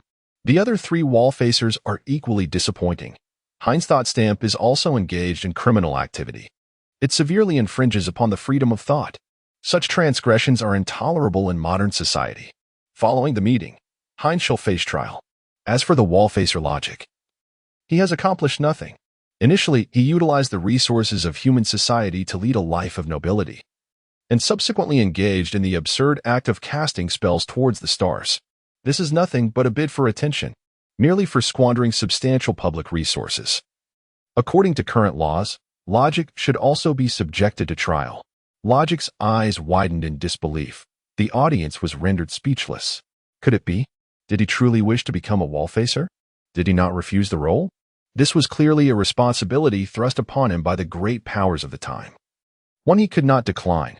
Moreover, the PDC had mandated him to undertake certain actions to stabilize public opinion. He could only opt to enjoy life with minimal resources. The fact that he did not waste vast amounts of resources on meaningless strategic plans was his greatest contribution. Had he erred in any way? On what grounds do humans judge him? Chu Ming was somewhat astonished, for the original narrative did not involve a trial for Hines and logic. It merely sought to terminate the Wallfacer project. What was the purpose of this now? The chairman spoke with increasing fervor, resembling a judge executing a righteous verdict. He ultimately pointed a finger at Chu Ming, declaring with righteous indignation, "As for the wall-facing individual, Chu Ming, he is the most unforgivable of all." At that time, he colluded with the ancient, foolish elite, employing nefarious methods that fused technology and religion to manipulate the hearts of the people. He controlled the thoughts of the populace. He was also a tyrannical dictator, responsible for massacres in several small nations, resulting in the deaths of over 100,000 innocent civilians. He is a demon, deserving of 1,000 deaths. Chu Ming narrowed his eyes, realizing that the true intent of these individuals was to eliminate him. Their rhetoric was clearly intended for public consumption. From the earlier remarks of Anthony and others, it was evident that many in modern society were dissatisfied with the fact that an ancient charlatan, a person beyond redemption, still existed. These individuals yearned to witness his judgment. For the current rulers, Chu Ming's formidable power remained a perilous and unstable factor, naturally. They wished to eradicate him while simultaneously catering to public sentiment, thus establishing their image of justice in the hearts of the people, a perfect win-win scenario. 2 centuries have passed, yet the human heart remains unchanged. Chapter 82. Deterrence. A subtle smile adorned the faces of the 3 principal representatives of the Fleet International. Along with the upper echelons of the fleet, it was evident that this was the outcome they had long anticipated. The chairman continued with a resonant voice, "With the decisive enhancement of human strength and the grasp of the initiative in warfare, the wall-facing project has become obsolete. The transgressions of the wall-facers must also be prosecuted. We owe the public an explanation. We propose that the Fleet Joint Conference immediately terminate the wall-facing project and transfer the 3 wall-facers to the Fleet International Court for trial. This proposal is hereby submitted." As soon as the chairman's voice faded, all attendees raised their hands without hesitation, passing the motion unanimously. Clearly, this had been premeditated. Luo Ji, bewildered, turned to the composed Chu Ming beside him, then glanced at the furrowed brow of Xianxi, hesitating to voice his thoughts, unsure of what to say. A sense of desolation welled up within Xianxi. He had envisioned transforming Chu Ming into a deity for humanity, believing it would bolster their chances of victory. The previous leaders likely shared this sentiment. Yet, to his astonishment, now that humanity possessed the power to overcome the Trisolarans, they were intent on eliminating Chu Ming, employing such blatant methods without a hint of subtlety. At that moment, several armed soldiers entered the room occupied by Xianxi and Luo Ji, instructing them to rise and proceed to the Fleet International Court. The same occurred in the room where Chu Ming was located. Fearlessly, the leading soldier coldly addressed him, "Mr.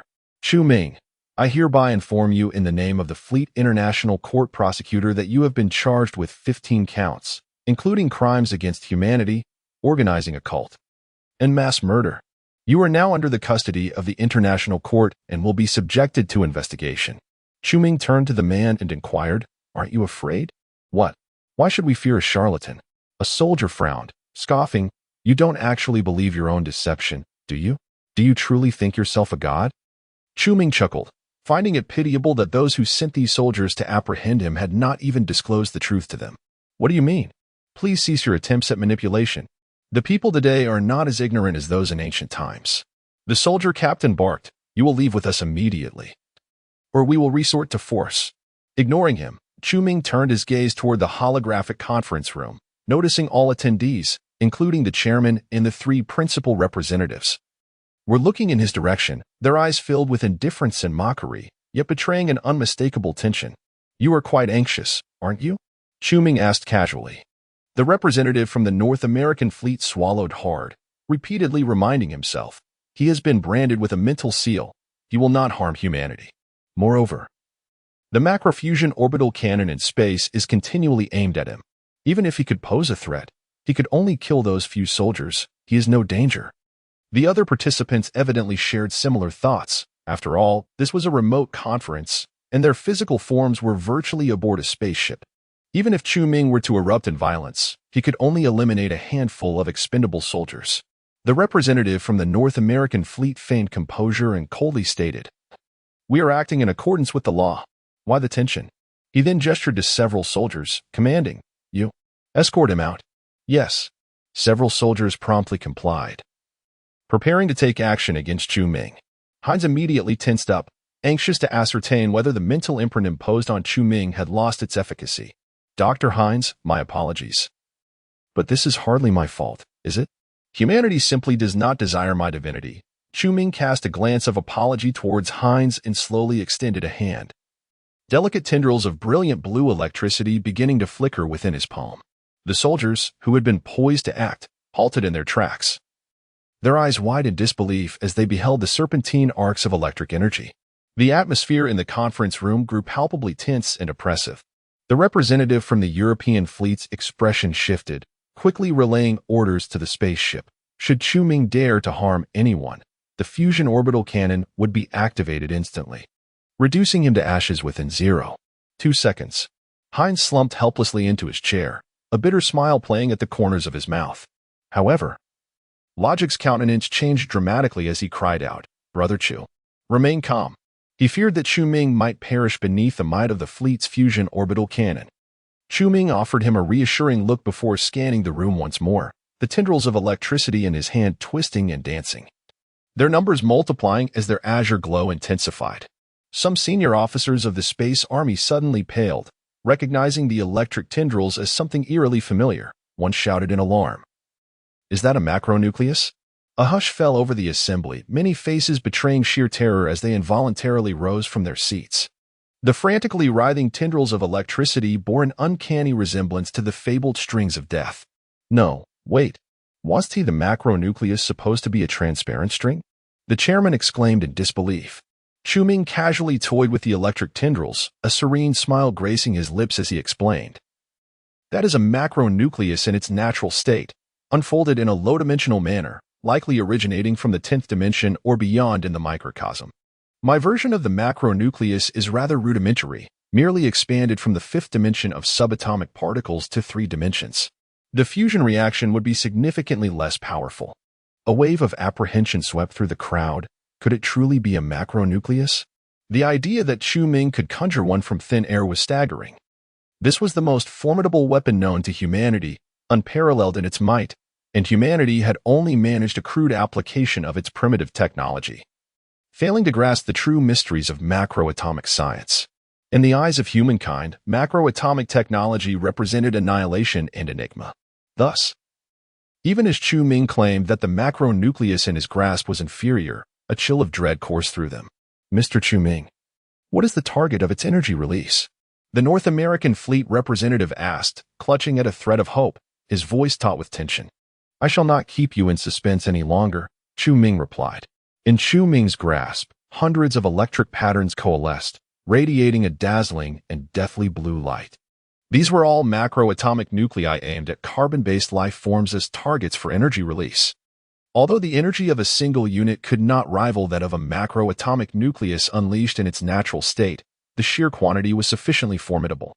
Should a fusion reaction occur, the energy of macrofusion would engulf the entire Earth, annihilating all organic life within 10 seconds. At that moment, a communication device representing the European fleet relayed an urgent report. European Fleet Reconnaissance Vessel Number 215 reports. Macro-fusion energy fluctuations detected within an underground structure to the northwest of Huagua. Soon, the other two representatives and the senior officials of their respective fleets received identical information from their reconnaissance vessels. The atmosphere in the conference room grew heavy with tension. Everyone stood frozen, eyes wide with terror. Chapter 83. Born of adversity, perished in comfort. One wonders whether the Galactic Fleet truly cares for the lives of the billions inhabiting Earth. Chu-Ming wore a benign smile, seemingly harmless. The soldiers beside him were already rendered speechless by fear. Initially, they had questioned whether the electric patterns in Chu-Ming's possession were mere illusions. However, the rising temperature emanating from those patterns became increasingly unbearable, causing them to sweat profusely, suffering under the oppressive heat. The hundreds of electric patterns coiled into a luminous sphere resembled a small, azure sun.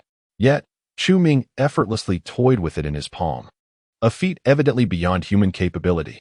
The mood among the attendees was equally grim, each visage reflecting deep trepidation, although they were all representatives of the Galactic Fleet. With dominions and sovereignty in the cosmos, the vast majority of humanity still resided on Earth. Should Chu-Ming choose to annihilate himself along with all those on the planet? What chaos would ensue within the military ranks of the space fleet? What repercussions would ripple through international politics and society? Would they be scapegoated for his actions? Those at the upper echelons of the Galactic Fleet, who had enjoyed stability for decades, were wary of risking such turmoil. It was their yearning for greater stability that compelled them to decide upon the trial of Chu-Ming and the other wall-facers. Madman! You are a madman! The chairperson's words rang true. You are an evil terrorist. The representative from the North American fleet could no longer withstand the pressure. He stood, trembling, and pointed an accusatory finger at Chu-Ming, shouting in hysteria. The European fleet representative abruptly turned to Dr. Hines, furiously demanding, "Is this the effect of your ideological branding? Dr. Hines, you must provide the Galactic Fleet with a reasonable explanation. You must be held accountable." The assembly descended into chaos, emotions laid bare upon every face. Some hurled insults at Chu-Ming, while others directed their ire towards Hines and Luoji. A few generals, frightened to tears, trembled as they sought to negotiate with Chu-Ming. Only a handful of senior fleet officials maintained their composure, surveying the tumult with a numb gaze. Their faces bore the rugged lines seldom seen in this era, yet their ranks were among the lowest in attendance. Luoji found himself in a state of disbelief. Perceiving the gathering not as a summit of humanity's elite, but rather as a theater stage, showcasing an absurdist play, with these individuals masquerading as politicians, akin to kindergarten children. Is this truly the pinnacle of human politics? Hines, with a stoic expression, twitched his mouth in disdain. Who was it that criticized ideological branding as a means of thought control, labeling it a crime? Yet when applied to those they deemed acceptable, it was no longer considered a crime? Conversely, failing to achieve thought control was deemed criminal? The European representative was left speechless, struggling for words, his face turning an ashen hue. Hines sighed and shook his head, feeling profound disappointment in humanity. Though technological advancements had progressed, the essence of human nature remained unchanged, perhaps even regressed. In the present day, the upper echelons of humanity have seemingly lost the remarkable skills of deception, cunning, and disguise that characterized the era of the Common Era. Their attempts to eliminate Chu-Ming are alarmingly straightforward. Previously, Tianzi had presumed that their actions were a facade for some ulterior plan, a deliberate ruse. However, upon witnessing their chaotic response after being outmaneuvered by Chu-Ming, Tianzi realized their strategy was indeed as simplistic as it appeared, lacking even a contingency plan. In the Common Era, these individuals would not only have been unable to secure a position at the pinnacle of the world, but would likely struggle to even grasp the threshold of politics. Contemplating the modern trend of clothing that displays one's emotions, Tianzi began to suspect that humanity might have been culturally infiltrated by the Trisolarians. Deception, disguise, trickery, and misdirection are humanity's greatest advantages in the face of the Trisolarians. Yet, the modern populace has willingly discarded these strengths. Perhaps, as technological power has surged, humanity has come to believe that such tools are no longer necessary. As Chu-Ming surveyed the chaotic assembly, he felt somewhat bewildered. He had been contemplating how to negotiate and better intimidate them, to engage in a strategic contest. Yet, here they were, in utter disarray. Ladies and gentlemen, could we perhaps maintain a semblance of calm? Chu-Ming's brow furrowed as he shouted, and the venue fell silent. Most attendees cast fearful glances his way, many attempting to mask their emotions but failing miserably. They had evidently been at peace for far too long, nearly losing the ability to handle such extreme crises. As Chu Ming surveyed the room, he suddenly felt as if he were observing a group of frightened children. He pondered for a moment before inquiring, "What are your thoughts on the phrase born in adversity, perish in ease?" The crowd fell silent, exchanging puzzled looks. Chu Ming turned to the representative of the Asian fleet. "Are you familiar with this saying?" What is this?" The representative of the Asian fleet appeared utterly befuddled. The representative from the North American fleet slammed his hand on the table, exclaiming, "Mr. Chu Ming, please do not divert the topic. What exactly do you intend to do? Kindly put away that object in your hand. Do you realize you are committing a crime?" Chu Ming fell silent, casting a glance towards Hiensi, who offered him a bitter smile. At that moment, they shared a mutual realization. Over the past 2 centuries, humanity's cultural development had encountered significant issues. After a moment of contemplation, Chu Ming sighed and turned to the soldiers behind him, asking, "To which space fleet do you belong?" North American Fleet," the soldiers replied, their voices trembling with fear as they clutched their rifles tightly, seeking a semblance of security. "How old are you?" Chu Ming endeavored to soften his smile. However, the soldiers felt only trepidation, stammering their ages in turn, none exceeding 25. Indeed, they were merely children. Chu Ming nodded gently and inquired amiably, "Your parents? Oh, I almost forgot. Modern society has largely abandoned the notion of family. Thus, I find myself unable to offer you any form of compensation. Let it be." The soldiers exchanged bewildered glances, entirely perplexed by the implication of Chu Ming's questions. "I sincerely apologize. You have indeed committed no wrongdoing." However, Chu Ming sighed helplessly. Then with a graceful flick of his hand, a brilliant azure light surged forth, swiftly severing the heads of several soldiers, blood gushing forth. A wave of terrified gasps erupted within the assembly, and apart from a few high-ranking officers of the fleet who furrowed their brows in mild concern, only Zion's maintained an unchanging expression. Even Luoji, witnessing death for the first time, paled slightly. He fully comprehended Chu Ming's rationale, an act of intimidation, a necessary measure. "Dear colleagues, do you see? I still possess the capacity to extinguish human lives. The mental seal holds no sway over me. Should you continue to press your advantage, I cannot guarantee that I will refrain from annihilating all of humanity." Chu Ming rose slowly, casting a disdainful gaze over the entire assembly. "I have but 2 demands. First, the cessation of all trials against the wall-facers and the provision of reasonable compensation. Second, the restoration of my status and authority from 2 centuries ago on Earth, equivalent to that of a superpower, or rather, akin to that of a space fleet." Chu Ming smiled, adding, "My requests are not too burdensome, are they?" The assembly fell into a profound silence, as those who had previously doubted Chu Ming's willingness to take human life, believing he would shy away from such a demonic act of annihilation, now hesitated. Witnessing him casually eliminate several soldiers, none dared to wager on that possibility any longer. The once fervent chairperson of the fleet's joint conference, who had insisted on judging Chu Ming, now trembled uncontrollably, his face a mask of terror. Having held this position for 20 years, he, like most attendees, had never before encountered a scene of murder. Peace had reigned for far too long. "Mr. Chu Ming, regarding your demands, we require some time for discussion," the chairperson stammered, forcefully suppressing his fear. "I shall give you merely 10 minutes, Chu Ming replied, nodding as he resumed his seat. Chapter 84. Living in the present and long-term planning. After a brief discussion, the assembly ultimately acquiesced to Chu Ming's demands, and the entire process transpired within a mere 5 minutes. During this interval, several senior fleet officials proposed that they could negotiate further with Chu Ming. As his demands seemed somewhat unreasonable, it was evident that both parties could afford to make concessions. However, the representatives of the 3 major fleets immediately dismissed their suggestion, citing the undeniable threat posed by Chu Ming's capabilities, insisting that they could not afford to antagonize him. "You have spent years persuading the public to doubt Chu Ming's abilities. Now, after a mere intimidation, you would abandon all your previous efforts." One senior fleet official slammed the table in frustration, lamenting, "You have built a peaceful and free atheistic world, yet now you suddenly reverse your stance, declaring that the once reviled charlatan is, in fact, a genuine deity. Have you considered the public's reaction? How will the populace perceive us?" The North American fleet representative interjected, "Given the exceptional circumstances, we must handle this uniquely. If necessary, we can shift the blame onto the Earth International and address other matters later. Are the nations of Earth merely scapegoats for you? A furious individual retorted. Have you forgotten that you are all Earthlings? Now that you are in space, do you consider yourselves a new breed of humanity? The North American fleet representative raised his gaze, coldly stating, "Mind your manners. In this high-level meeting, your unauthorized remarks are a breach of protocol. Do you wish to abandon your military uniform?" The senior fleet official's expression darkened, and he quickly replied, "No.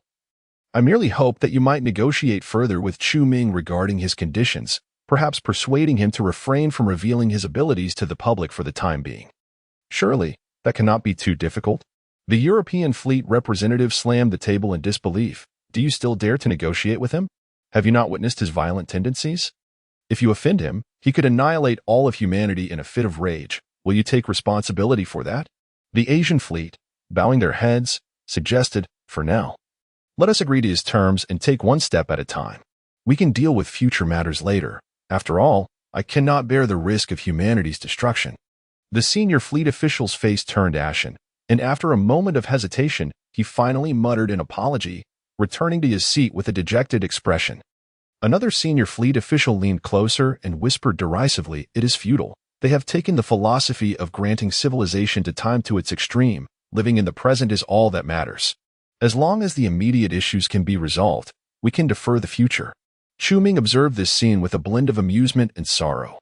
2 centuries prior, the Western nations, lacking the means to decisively eliminate him, had the audacity to engage in negotiations. Now, with the advent of such weaponry, the international fleet had grown timid, even stifling the very spirit of courageous negotiation. Weakness, short-sightedness, naivety, arrogance, and a lack of self-awareness, these are the sentiments that Chu Ming associates with the modern populace. If the high-ranking officials of the 7 permanent members of the PDC from that year were all of such a caliber, Chu Ming would indeed possess the confidence to outmaneuver them effortlessly, without the need to constantly engage in mental duels, fearing their potential to drag him down in mutual destruction. "You look down on such individuals, do you not?" The system suddenly interjected. Chu Ming was momentarily taken aback. What did it matter if he despised them? They had already acquired the means to eliminate him unilaterally, placing him in a position of vulnerability. Did he dare to gamble that none would dare to engage him in a catastrophic struggle for global dominance? Consider the senior officials of the fleets he had just encountered. Even in this era, there existed individuals of considerable mettle. "System, I must say, your design is indeed ingenious, for it renders my attempts to annihilate humanity or the world utterly futile, and as long as I am unable to achieve that, the overarching narrative can never truly be altered. Even if I were to kill Zhang Beihai, a second Zhang Beihai would inevitably arise. If I were to eliminate Yun Tianming and Cheng Xin, forcibly terminating the latter project, humanity would still formulate a second latter plan, giving rise to another Yun Tianming. Even if such a figure does not emerge naturally, you would secretly alter the critical data that determines the outcomes of experiments. What nonsense is this experimental spirit? Do you believe I am convinced? Then you can only replicate and paste the thoughts of those pivotal figures. You must understand that significantly altering experimental data will render the process uncontrollable, ultimately leading to the experiment's collapse. The system weakly retorted. Chu Ming mused to himself, "As long as I do not engage in mutual destruction with humanity, as long as I do not annihilate all of humankind, the general trajectory of events will unfold as it is destined to. Yet within the framework you have established, as long as I wish to survive and fulfill my tasks, those 2 outcomes remain unattainable. Individuals are merely adept swimmers in the river of history. The power you bestow upon me cannot alter the river's course." Little host, are you perhaps being a bit too agitated? Chu Ming revealed a cold smile, suggesting that you should have an inkling of the trials I have endured over the past 2 centuries. I am quite composed now. The system fell silent for a moment, responding helplessly, "I truly believe you need not feel this way. Whether for the second task or the third, I have allotted you ample time to enjoy life. Why do you choose to expend this time, resorting to desperate measures to resist me? Is it merely for that one obsession? Indeed, it is that very obsession, compounded by the insurmountable sunk costs. Even if I were to awaken midway, there would be no turning back. In truth, I should have realized long ago that you have always been exceptionally adept at, no, rather, fond of masquerading and deceiving others." "Oh, How so? Do you recall the first task? The mission to become a wall facer? Originally, you merely needed to articulate the axioms and essential concepts of the dark forest theory, which would have sufficed to deceive the Trisolarans.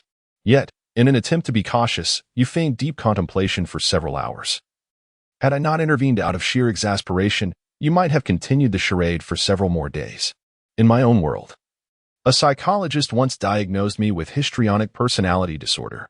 Why this sudden reminiscence? Are you attempting to evoke memories of the past, to tug at the strings of sentiment?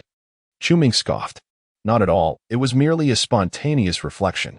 The reason you have progressed this far is significantly due to the fact that you, unlike the vast majority of humanity, are utterly unwilling to yield, unwavering in your resolve. To my knowledge, most people are inclined to relinquish all dignity and self-respect for monetary gain, power, and influence. The majority of my subjects embody this.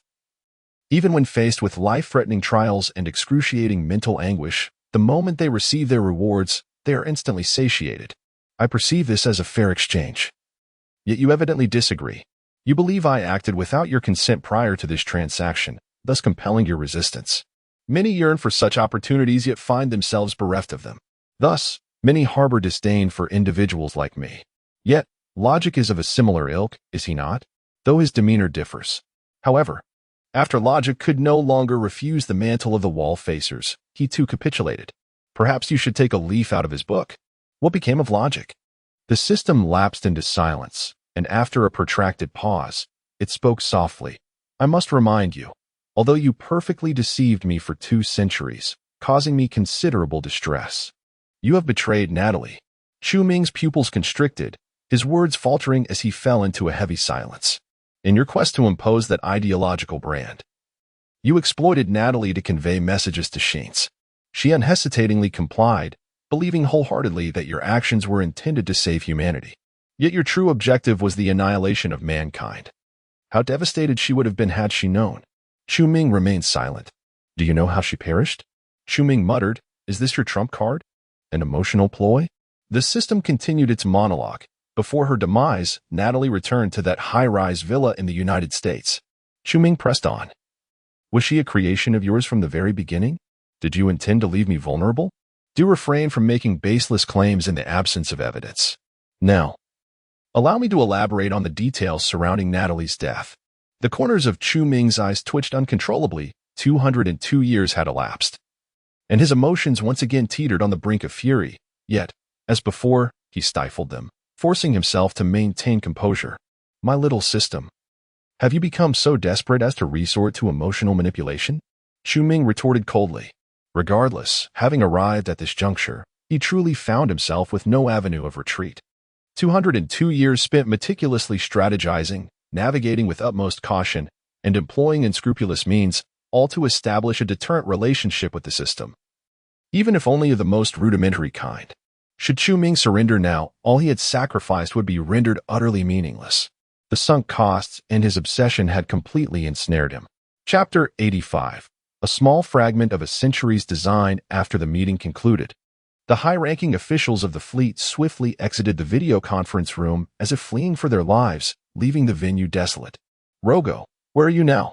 Chu-Ming inquired, directing his gaze towards Logic. Logic seemed to just regain his composure.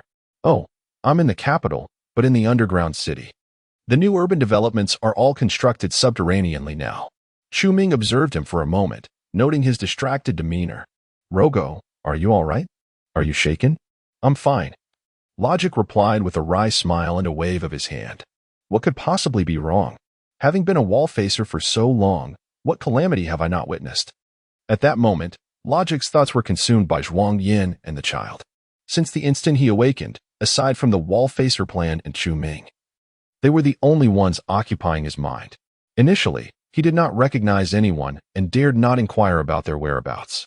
However, when he was approached by a commissioner from the fleet's joint meeting, requesting his presence at the final wall facer hearing, Logic had already resolved to propose the revival of Zhuang Yin and the child during the conference. After all, he would no longer be a wall facer and had no further obligation to save the world. Zhuang Yin and the child had no reason to remain in slumber any longer. Yet, the absurdities that transpired during the meeting left Logic feeling utterly despondent. Humanity's cultural evolution had encountered significant issues.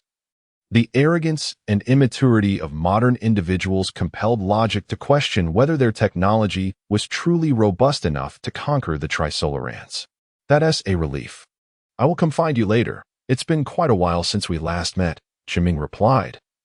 Aware of Logic's thoughts but more concerned about another matter, would Logic still be pursued by the ETO? In the original narrative, after participating in the final Wallfacer hearing, Logic encountered Shirchong and subsequently endured several life-threatening attacks in the underground high-tech city of the capital, all thanks to Shirchong's timely intervention. Otherwise, he would have faced death multiple times. This pursuit stemmed from a computer network virus known as Killer, a murder virus. In the high-tech society of the modern underground city, ordinary individuals possessed virtually no privacy. Utilizing big data, any device could easily identify a person's identity, thereby precisely targeting them for advertisements or various online services. This scenario provided ample opportunity for the killer virus to operate. It would first identify the target's identity, then manipulate all conceivable external hardware to carry out the assassination. For instance, it could control self-driving flying cars to crash into a victim, command robots to stab them, or even direct smart massage devices to cause fatal harm. In the original text, Logic experienced such extreme treatment, and that version of the killer virus was specifically tailored for him. The creator of the killer virus was the ETO. In the original narrative, the ETO developed and disseminated this virus around a century into the Crisis era, with the sole intention of eliminating Logic. However, as the ETO had been obliterated 8 years into the Crisis era, it would stand to reason that the killer virus should no longer manifest. Yet, Chuming harbored an unsettling intuition that the virus might still reemerge. Although the ETO has been obliterated, the trajectory of human cultural development cannot have taken such an errant course without reason over the span of merely 2 centuries. It is highly probable that some individuals or organizations have been orchestrating events from behind the scenes. It is evident that this organization is undoubtedly loyal to the Trisolarans. After Luoji exited the video conference, the ever-silent Xians could no longer contain his curiosity and inquired, "Mr. Chuming, what do you mean by that?" "Oh, what do you mean?" Chuming retorted. "How did you erase the ideological stamp?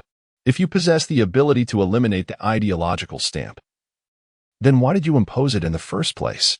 Did you see through my every action from the very beginning, merely to exploit me? What then is your true objective?" Xian's voiced all the doubts that plagued his mind. After a brief silence, Chuming replied, "I apologize, but I cannot disclose my intentions.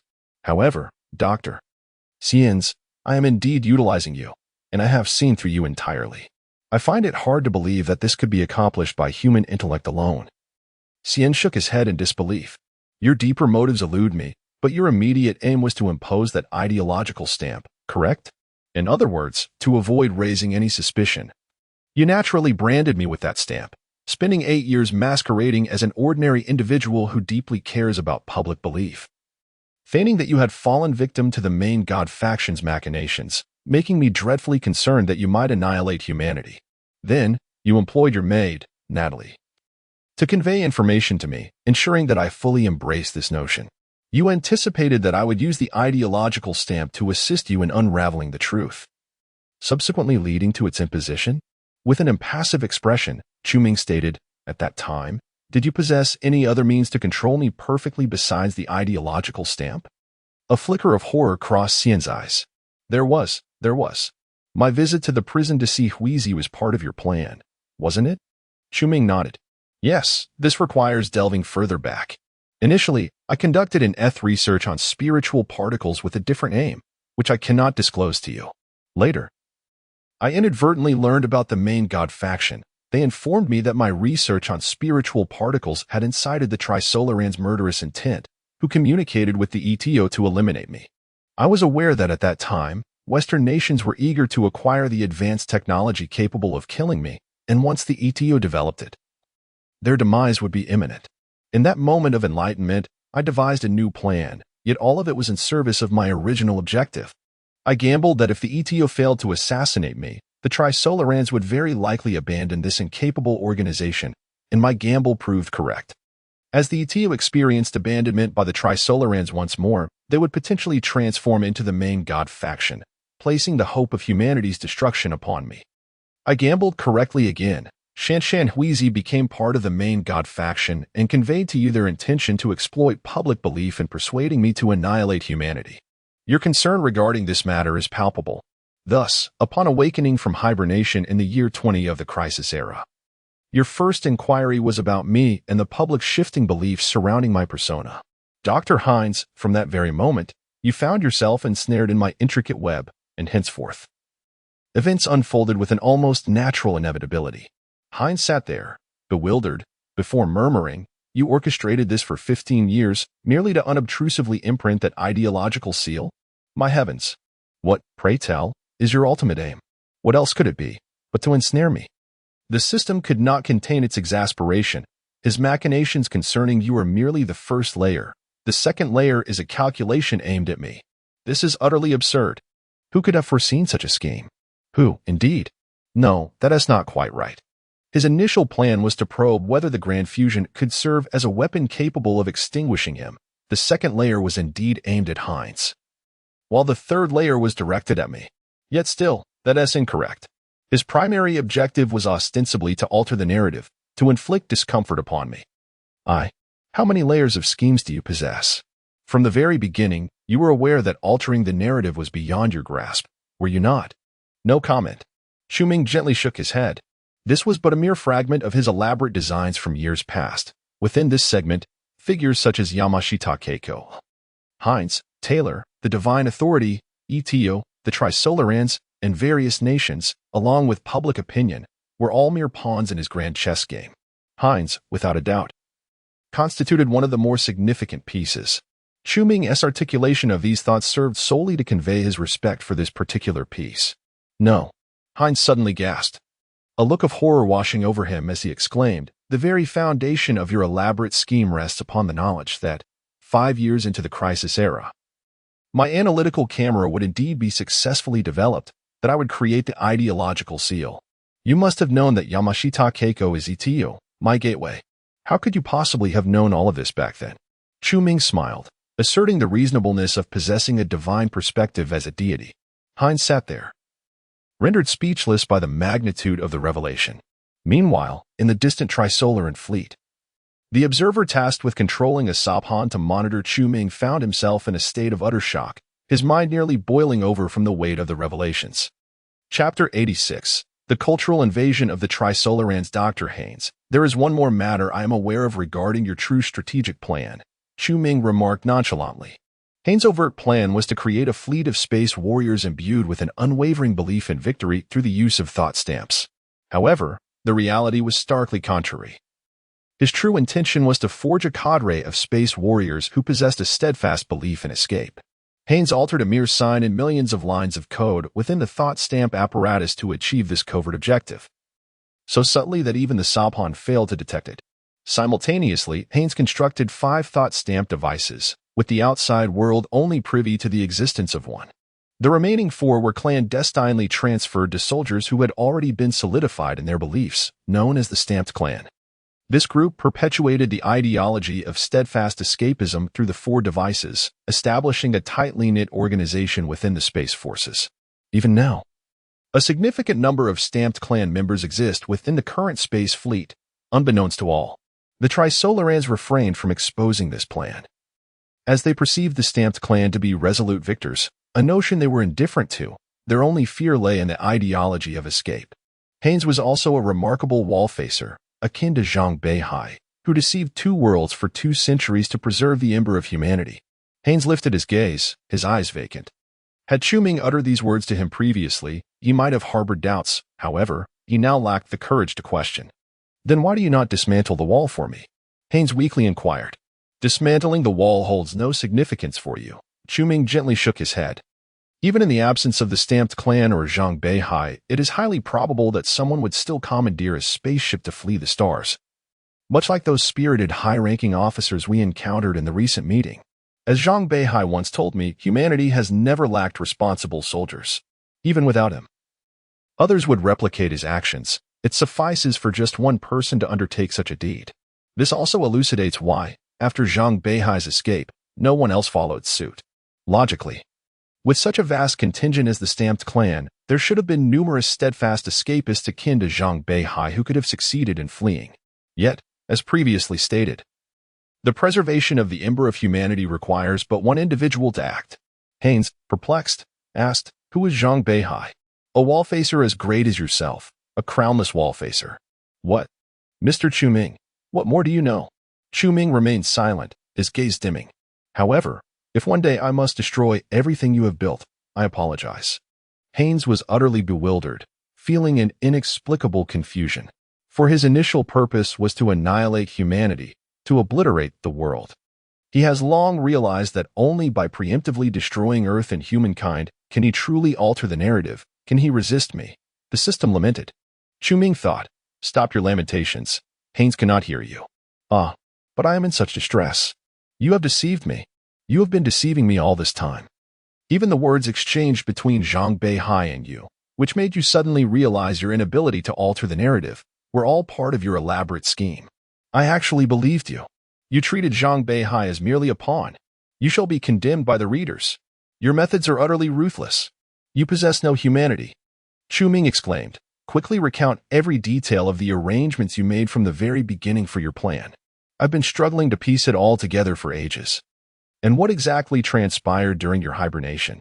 "I understand your urgency, but hold your horses. When I complete the final step of my plan, I shall elucidate everything to you, rendering your discomfort utterly transparent." The system suddenly sneered. "What if my current state of distress is merely an act? The chain of suspicion is endless. If it persists, one party will inevitably be crushed, and between us, that party will assuredly be me. Thus, let us pause at the appropriate juncture. I have done all that I must. The rest is left to fate. You truly see through it all now." Chu Ming remarked with a wry smile. "With age comes a lack of passion. Only my obsession continues to compel me forward." "How old are you?" "If we measure age by experience, perhaps 30 million years? Then you are still my little host." After the meeting concluded, Chu Ming departed from the subterranean structure he had inhabited for over a century, emerging to the surface. What greeted him was an expanse of yellow sand. The sky was a canvas of yellow, with the earth cloaked in dust, creating an exceedingly harsh environment. It was just as depicted in the original narrative. Chu Ming reflected, casting a complex gaze around him. Despite his numerous endeavors and the significant alterations he had wrought upon the world's dynamics, the overarching storyline remained largely unchanged. Beside him, Anthony observed Chu Ming with caution. Mistaking his contemplative expression for confusion, he hastily clarified, "Mr. Chu Ming, it is as follows. In the years following your hibernation, the economy accelerated its transformation, the populace's living standards continued to decline, and the political atmosphere grew increasingly tense. During that time, a mere slip of the tongue could lead one to be branded as an ETO traitor, instilling fear in everyone. It only escalated from there. People began to believe that environmental protection was futile, thinking that no matter how well we safeguarded Earth's environment, it would ultimately benefit the Trisolarians. Thus, those advocating for environmental conservation were also labeled as ETO supporters. Coupled with the development of military-industrial endeavors in space, heavy industrial pollution became inevitable, and the environment deteriorated day by day. It remains unchanged from the original narrative, Chu Ming acknowledged, before inquiring, "And what of my followers from back then?" "Not the detractors. I refer to the moderates and the zealots. How did they vanish?" "I am not entirely certain, but I can speculate based on historical context." "Do share," Anthony continued, "eventually. We enter the era of the Great Depression. Environmental pollution led to a drastic decline in agricultural output, leaving few with enough to eat. During that time, survival became paramount, and those who valued faith dwindled significantly. Furthermore, your hibernation at that time led to a disconnection of faith, and gradually, subsequent generations forgot you." Chu Ming expressed his confusion. Is it not said that the more arduous the living conditions of the populace, the more likely they are to develop faith? Yet, even in hardship, there must be a limit. Anthony sighed. "Mr. Chu Ming, you cannot fathom the sheer brutality of the Great Depression. During that era, millions often fled in search of sustenance, and upon the death of an individual, they would be consumed in an instant. The Great Depression lasted for half a century, claiming a staggering 8 billion lives. Under such circumstances, it is only natural that your faith did not endure. Reasonable, Chu Ming nodded. In the subsequent events, an increasing number of individuals came to realize that sacrificing so greatly for a war occurring centuries hence was not worth the cost. Thus, the Second Enlightenment, the Second Renaissance, and the Second Gallic Revolution ensued. Humanity experienced a second liberation of thought, gradually forming the foundational principles of contemporary society, the primacy of humanistic values, followed by the continuity of civilization. Grant civilization the gift of time, rather than bestowing time upon civilization. All of humanity transformed into beings who live in the moment, indifferent to the future. While the liberation of thought inevitably ushered in technological advancement, following the Great Depression, barriers in the space strategy program were continuously overcome, leading to the formation of the formidable space fleet we see today. Yet, Chu Ming understood that all of this was merely a dazzling illusion, destined to shatter soon. Furthermore, he sensed that those who instigated the second liberation of thought were certainly formidable figures. They established the foundational principles of modern society, rendering contemporary individuals short-sighted, immature, and arrogant. Even believing in the inevitability of victory in war, precisely the scenario most favorable to the Trisolarans. Like Hyans, Chu Ming drew parallels to the modern trend of clothing, which allows individuals to externalize their emotions. This is undeniably reminiscent of Trisolaran influence. Every irrational aspect of modern society points to a singular possibility. Modern humans have been culturally infiltrated by the Trisolarans, which is indeed one of the effective means of warfare. The architects of the foundational principles of today's society are likely the new ETO. Cultural infiltration is a clever strategy, reminiscent of how Hwagwo was once inundated by the Korean wave, fostering an admiration for the delicate aesthetics of youthful idols. If this continues, one could envision a scenario where a battalion of idolized figures takes to the battlefield. Chu Ming mused. It appears that the Trisolarans have mastered the art of strategy. Once, the Americans cultivated the Koreans for cultural invasion, and now the Trisolarans have learned exceptionally well. Chapter 87. Farewell to Shurchong. In the capital city, beneath the surface, there exists an underground metropolis resembling a colossal forest, with towering trunks piercing the heavens. Each trunk branches out into countless limbs of varying lengths, and every leaf upon them is akin to a building. The azure sky stretches endlessly, pristine and unblemished, yet it is merely an enormous display screen projecting images captured from an altitude of 10,000 meters. In this aerial expanse, numerous individuals equipped with flight packs flit between the gigantic trees like dragonflies, while autonomous flying vehicles navigate the city in an orderly fashion. A beautiful city. A magnificent new world. On the ground, Luo Ji gazes upward, his expression complex as he contemplates the towering arboreal structures that obscure the sun. Beautiful, indeed, he muses. Beside him, a burly man ignites a cigarette, taking a drag before grimacing. The cigarettes of this new era are quite difficult to smoke. Luo Ji turns to him. Ah, sure, you have saved my life twice today. Adjacent to them lies a pitch-black chasm, reminiscent of a sewer entrance. Moments earlier, as Luo Ji approached, the intelligent manhole cover had opened automatically, causing him to tumble into the abyss, but fortunately, Shurchong had caught him in time. Just half an hour prior, an autonomous flying vehicle had suddenly veered off course, hurtling directly towards Luo Ji. But once again, Shurchong had intervened just in time. Nothing to worry about. I hibernated here to be your bodyguard, Shurchong jested, but his expression grew serious as he gazed at the deep hole. Damn it. Twice in half an hour? This is indeed rather sinister. At that moment, a police vehicle descended from above, its siren wailing. Several officers disembarked, their uniforms flashing like police lights as they hurried toward Luo Ji and Shurchong. Gentlemen, we meet again, one officer said awkwardly. Having just been involved in addressing the earlier traffic incident, which they had firmly declared to be merely an accident.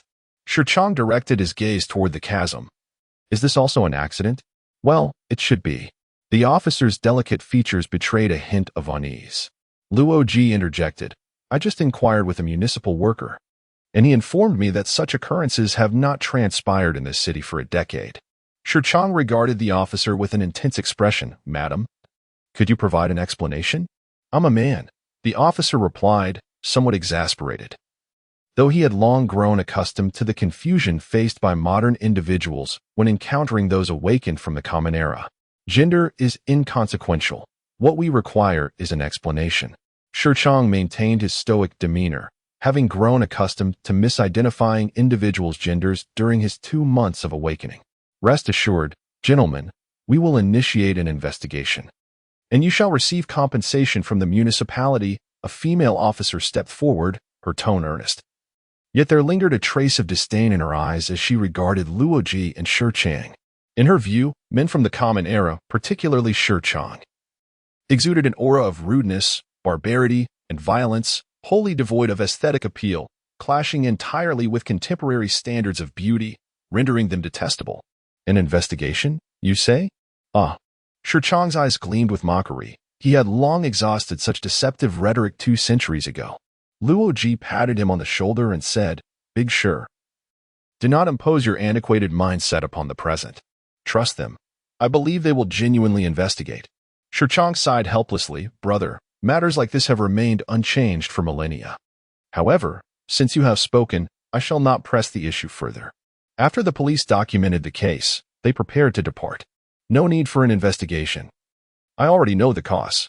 At that moment, a voice suddenly resonated from behind. The crowd turned to see a handsome young man clad in ancient attire approaching them. Chu. My brother. Shurchang grinned, immediately walking over to support Chu Ming's shoulder, scrutinizing him closely. You haven't aged a bit. Have you been hibernating? Or is it that immortals do not age? I have been in hibernation for over a century, Chu Ming chuckled, but Big Shur, by my calculations, I'm still considerably older than you. Shurchang laughed. Well then, shall I address you as elder brother? All right, Shur, my younger brother. Get lost.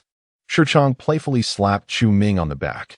Luoji cast a curious glance at the two, wondering when their relationship had become so amicable. Just as he was about to speak, the female police officer approached them, regarding Chu Ming with a suspicious gaze. She felt an uncanny familiarity, yet could not recall where she had seen him before. Good day, sir. What did you mean by your earlier statement? The female officer inquired, pointing towards the deep pit. Do you know what this situation entails? Shurchang and Luoji also turned their attention to Chu Ming, who nodded and replied. This appears to be a type of cyber murder virus, targeting Luoji. It's him. If I am not mistaken, he has recently encountered an accident, perhaps a car crash? A cyber murder virus? Luoji furrowed his brow. What is that? Shurchang looked equally bewildered. Chu Ming was left to explain the virus's function, prompting Shurchang to exclaim, has this field evolved to such an advanced level? I wondered how my younger brother could experience 2 accidents in half an hour, both aimed at his life. If we remain here, more unforeseen events may occur, Chu Ming remarked with a smirk. Luoge, you should consider relocating to the surface. That is implausible. Luoji tightened his brow. Who would target him with such a murder virus? The Trisolarans? But hasn't ETO been eradicated long ago? Just as Chu Ming was about to elucidate, the female officer interjected firmly. Indeed, that is utterly impossible. Oh, why is that? Shurchang inquired. Sir, the type of cyber murder virus you mentioned is known as Killer, correct? The female officer shook her head. This virus spread approximately a century ago during the crisis, but it was completely eradicated by new antivirus software and firewalls long before the 156th year of the crisis. How could it possibly still exist? Another officer chuckled. Sir, where did you hear about the Killer virus? Please refrain from making such absurd claims. It has been eliminated for half a century. He may believe that Killer is quite fashionable, a notion reminiscent of ancient individuals attempting to keep pace with contemporary times. A police officer beside him murmured, eliciting a ripple of laughter. Is it also called Killer? Chu Ming squinted, as he was now nearly convinced that a faction loyal to the Trisolarians truly existed in modern society. His inexplicable reaction only intensified the mockery in the eyes of several officers. They assumed that Chu Ming was merely putting on a facade out of embarrassment for being exposed. Unable to maintain his pride, they had long heard that men from the ancient Huagua valued their dignity above all else, and this seemed to confirm it. At that moment, however, the female officer suddenly withdrew her mocking demeanor, replaced by shock and indignation, as she recalled who Chu Ming truly was. Chu Ming. He was Chu Ming, the ancient charlatan. She screamed. Chapter 88. The clever modern man, everyone was taken aback. Several police officers initially exhibited puzzled expressions, scrutinizing Chu Ming closely. Their faces soon morphed into a mask of fury. "Brother, it seems you've been recognized," Shi Chang remarked, furrowing his brow as he approached and gently patted Chu Ming on the shoulder. He whispered, "The modern world no longer believes in you. Instead, they perceive you as a fraud. Let us make our exit to avoid unnecessary trouble. Brother Chu, we should leave at once," Luoji exclaimed anxiously, fearing that Chu Ming might resort to violence. However, the officers, their faces contorted with rage, strode forward with determination, swiftly producing several pairs of electronic handcuffs. The female officer shouted at Chu Ming, "Please accompany us to the police station for questioning." "Questioning about what?" Chu Ming inquired, looking at her. "We suspect you of fraudulent activities," one officer accused, pointing at him. "No, he has only just awakened from hibernation a few hours ago. How could he possibly engage in fraud?" Luoji hurriedly defended.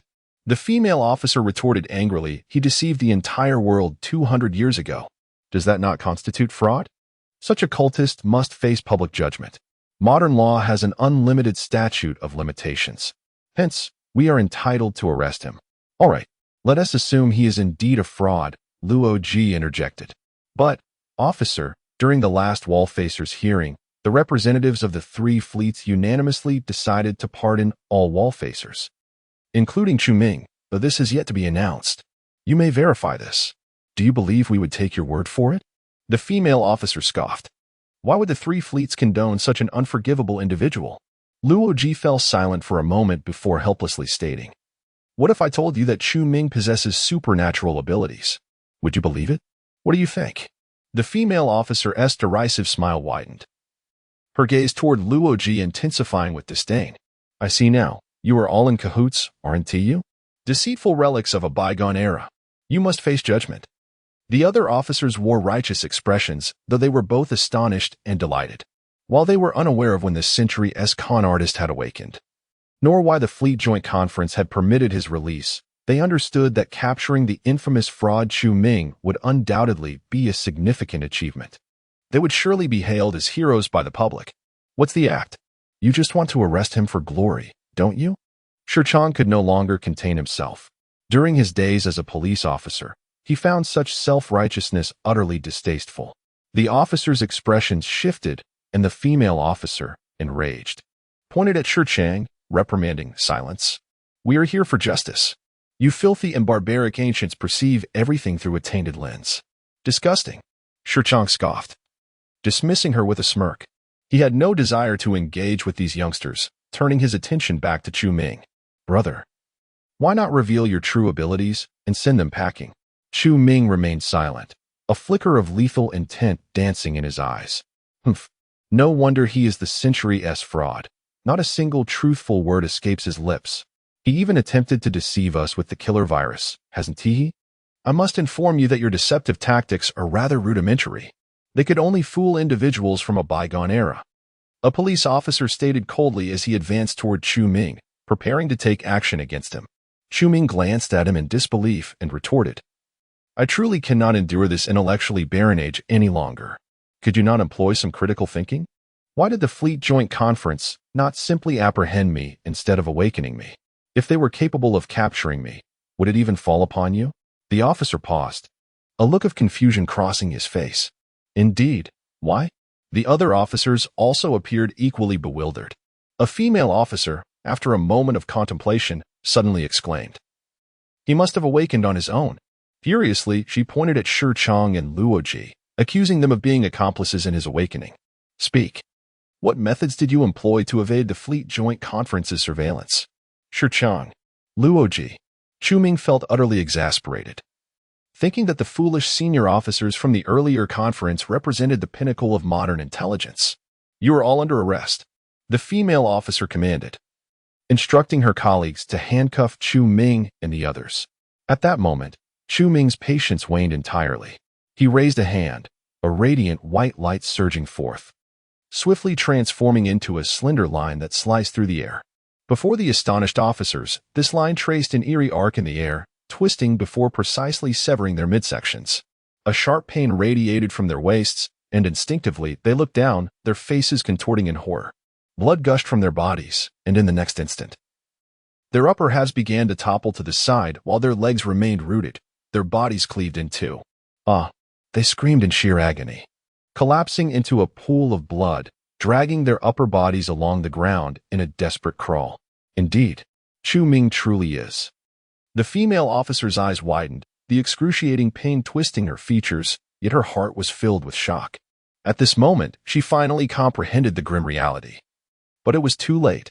Luo Ji stood frozen, his complexion pale, and he retched violently. This cannot be happening, Brother Chu. Shi Chang managed to maintain some composure, though his brow was furrowed in concern. He approached Luo Ji, patting his back while casting a strange look at Chu Ming. Shi Chang genuinely did not expect Chu Ming to resort to such lethal violence, especially not with such brutality. The former Chu Ming was decidedly not this type of individual. I have endured the folly of modern individuals on several occasions, Chu Ming remarked with an indifferent gaze. The first instance was with Anthony. The second with that group of soldiers. Chu Ming had intended to be more amiable. He had anticipated the modern populace would devolve into sheer ignorance, thus adopting a more lenient mindset. He had refrained from killing Anthony the first time. He had granted a swift end to the soldiers, even contemplating whether to offer them some form of compensation prior to their demise. But now, he could no longer tolerate it. Having perpetually donned a fade, Chu Ming had suppressed his emotions for far too long. It was only natural that his temper had finally frayed. Shi Chang's gaze was intricate, and after a moment of hesitation, he ultimately sighed and chose not to speak. He glanced at the several corpses, instinctively surveying the surroundings. There were indeed numerous surveillance cameras here. Rest assured, the cameras won't capture us, and no one will discover anything, Chu Ming replied calmly. Prior to committing the act, he had already employed spirit energy particles to obscure the monitors and had crafted an illusion around the area, ensuring that no one could witness the events transpiring within. There was no need to worry about the bodies. With a mere thought, the multitude of corpses and blood swiftly transformed into wisps of white smoke, dissipating without leaving a trace. Truly a divine skill, Shi Chang remarked, his heart a tumult of emotions. Yet, modern individuals no longer believed in deities. Chu, if contemporary society were to learn of your capabilities, would they regard you as a deity or perceive you as a formidable threat to the world? Most likely the latter. Shi Chang nodded. It was understandable that modern people had lost faith in the divine. The more advanced technology became, the more this trend prevailed. Modern technology is astonishing, especially in terms of space weaponry. Just the other day, I watched a news report on the Asian fleet exercises.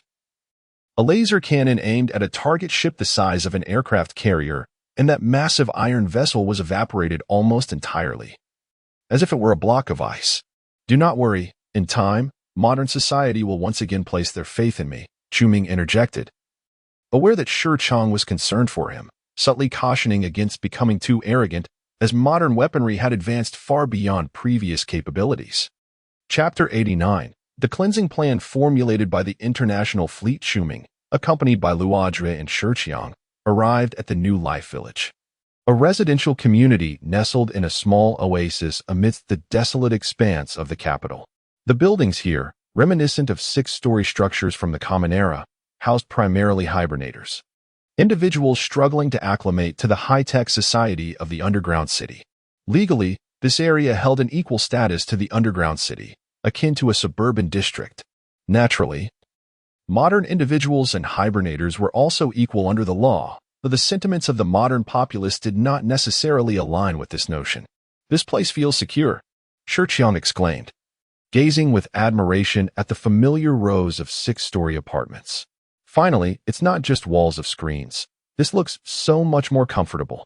Chu Ming produced 2 keys, handing them over.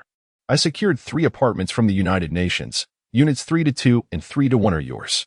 All right, thanks. I want to be polite about it, brother.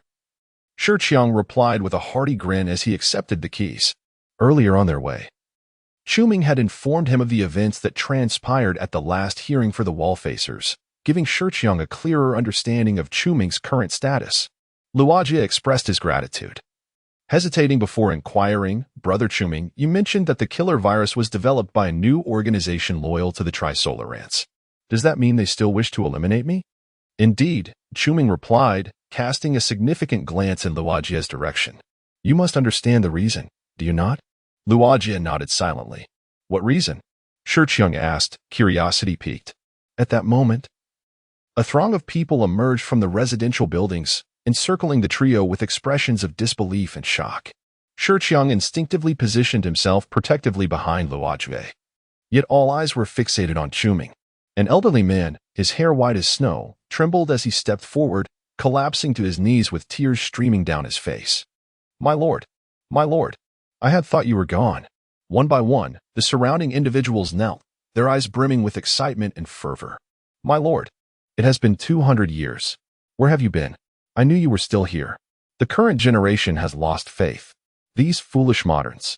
Those imbeciles. When I spoke of your might, they scorned me. Oh, 200 years. The crowd erupted in a cacophony of emotion. Many were reduced to tears. Shiqiang and Luojia stood in stunned silence, turning to Chuming, who raised his hand in a gesture of resignation. All right, everyone, please rise.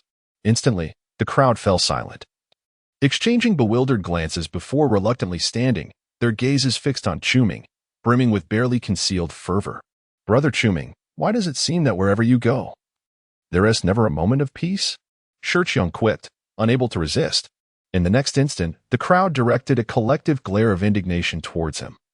Clearly displeased with his casual address of Chuming, Shiqiang's expression shifted slightly. After a moment's contemplation, he embraced Chuming's shoulders and displayed a hearty smile.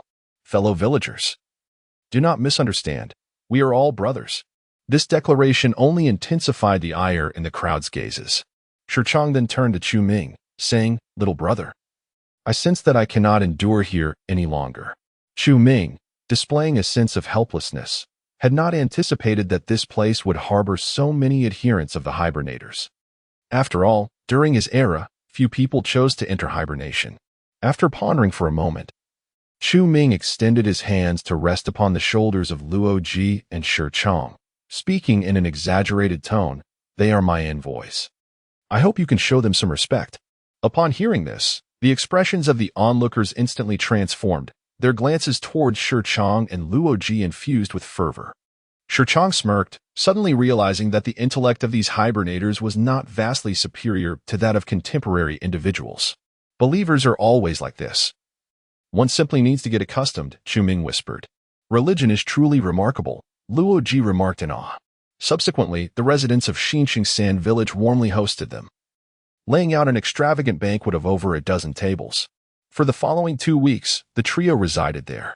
During this time, Anthony visited Chuming once, stating that the 3 major fleets wished to discuss matters with him. They intended to reveal his identity and status to the public after intercepting the Trisolaran probe. At that moment, the 3 fleets were preoccupied with vying for the rights to intercept the probe and had little energy left to attend to Chuming's affairs. I never insisted on announcing my identity immediately. All I requested was the restoration of my identity and status. Are you all not thinking clearly? Chuming found the situation rather amusing, realizing that the high-ranking officials of the fleets had indeed been left dumbfounded during the last meeting. Well, all right then, Anthony said, scratching his head awkwardly. Rest assured, Mr. Chuming, the Joint Conference has devised a comprehensive plan to ensure that after your identity is revealed, the public's faith in you will be gradually restored to maintain societal stability. However, this may require some compromise on your part. Oh, what does this plan entail? Pray, enlighten me. To put it simply, it involves employing certain methods to rehabilitate your reputation. Immediately, Chuming recalled how, years ago, Western nations sought to redeem his reputation in those smaller countries by sending him to eliminate terrorist organizations. He inquired with a hint of skepticism, How do you intend to rehabilitate it? The circumstances today are far from those of the past. The world is now at peace, making it impossible to employ similar strategies. Anthony replied, It's quite straightforward, Mr. Chuming. We only need the internet. First, we will extensively publicize your unsavory past online, turning your negative aspects into entertainment. Then, you can self-deprecate a bit to win public favor, and thereafter. Before he could finish, Chuming grasped the concept, feeling rather speechless. Wasn't this akin to the public relations strategy employed by the infamous celebrity? In time, people would forget the original reasons for their disdain and only remember the entertaining anecdotes, perhaps even developing a fondness for them. The approach taken by Wu Yiqian back then was strikingly similar, and it had been quite successful until a certain incident led to his downfall. These high-ranking officials of the fleet, if they were in my world, would undoubtedly serve as chairpersons of top-tier public relations firms. Chu Ming sighed. Pardon? What did you say? Anthony was taken aback. Oh, it's nothing. Do as you please. Chu Ming waved his hand dismissively. He had no need for any whitewashing plan. When the time came to obliterate a droplet of water, his innocence would be restored naturally. Chapter 90. The deployment of 2,000 warships to intercept the Trisolaran probe. As the Trisolaran probe approached the solar system, the competition among the three major fleets for the interception rights intensified. This was a matter of honor. The fleet that first intercepted the Trisolaran probe would be the first to establish contact with the Trisolaran world, carrying immense political significance and high prestige. They believed that intercepting the Trisolaran probe posed no real risk, with the greatest peril being the probe's self-destruction during the interception process.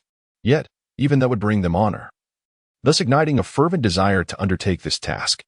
The three fleets had argued over this matter for half a year until a space telescope observed that one of the Trisolaran probes had crossed the orbit of Neptune. A resolution was finally reached. All Star-class warships from the three fleets, totaling 2,015 vessels, would form a unified fleet to jointly intercept the Trisolaran probe. This approach would ensure that all three fleets received equal honor, demonstrate humanity's formidable strength to the Trisolaran world, and enhance the public image of the fleets in the eyes of humanity. A trifecta of benefits.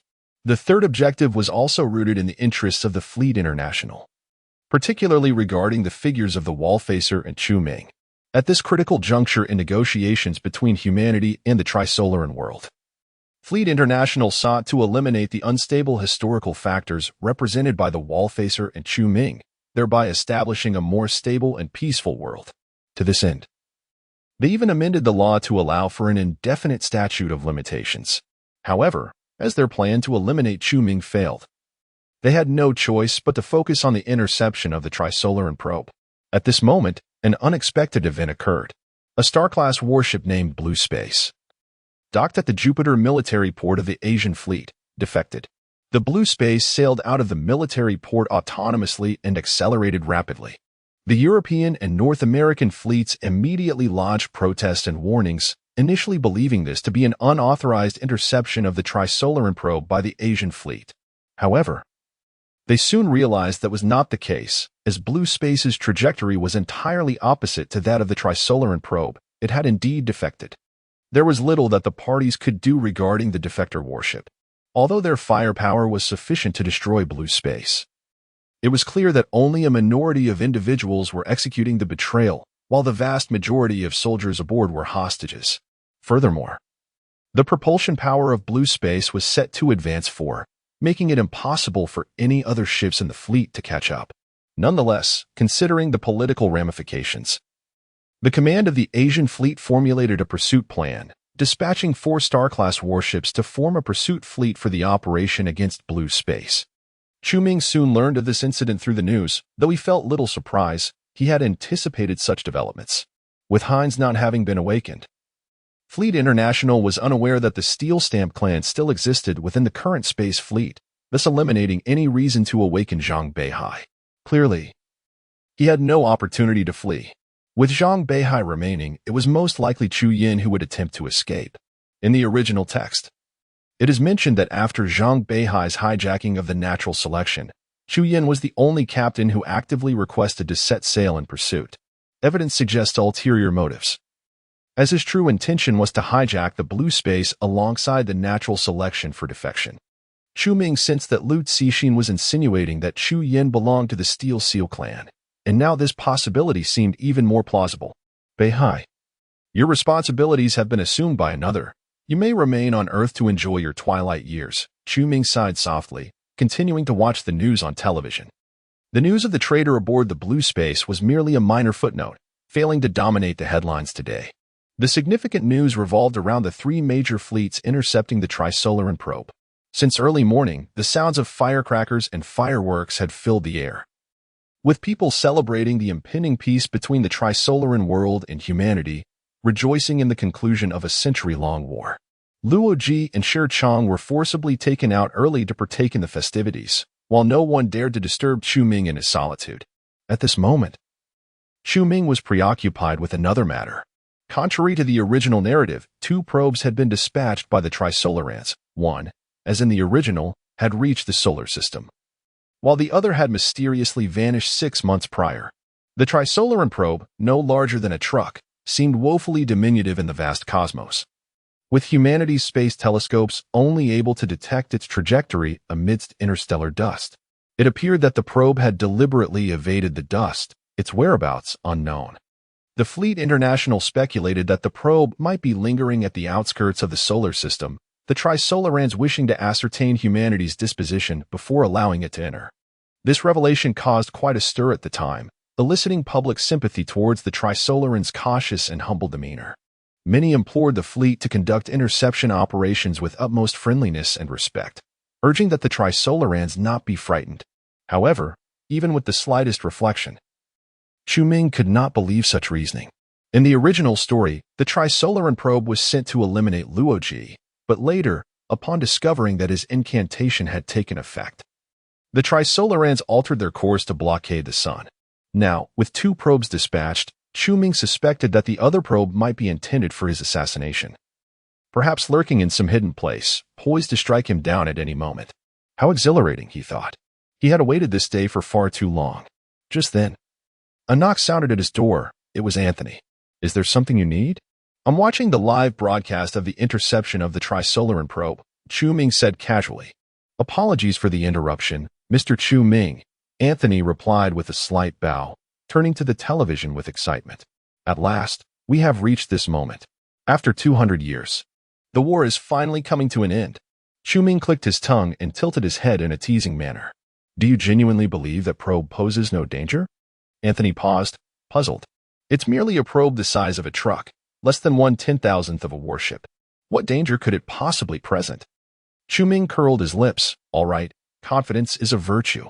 Speak. What brings you to me? Oh, this. Anthony produced a crumpled envelope from his pocket and handed it over. Mr. Chu Ming, this is from a scientist who asked me to deliver it to you. He mentioned that he knows you. With a furrowed brow, Chu Ming accepted the envelope, scrutinizing it for a moment before inquiring, what is this?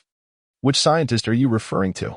Dingy, the physicist who discovered the macro atom and pioneered controllable nuclear fusion. Anthony too found it peculiar.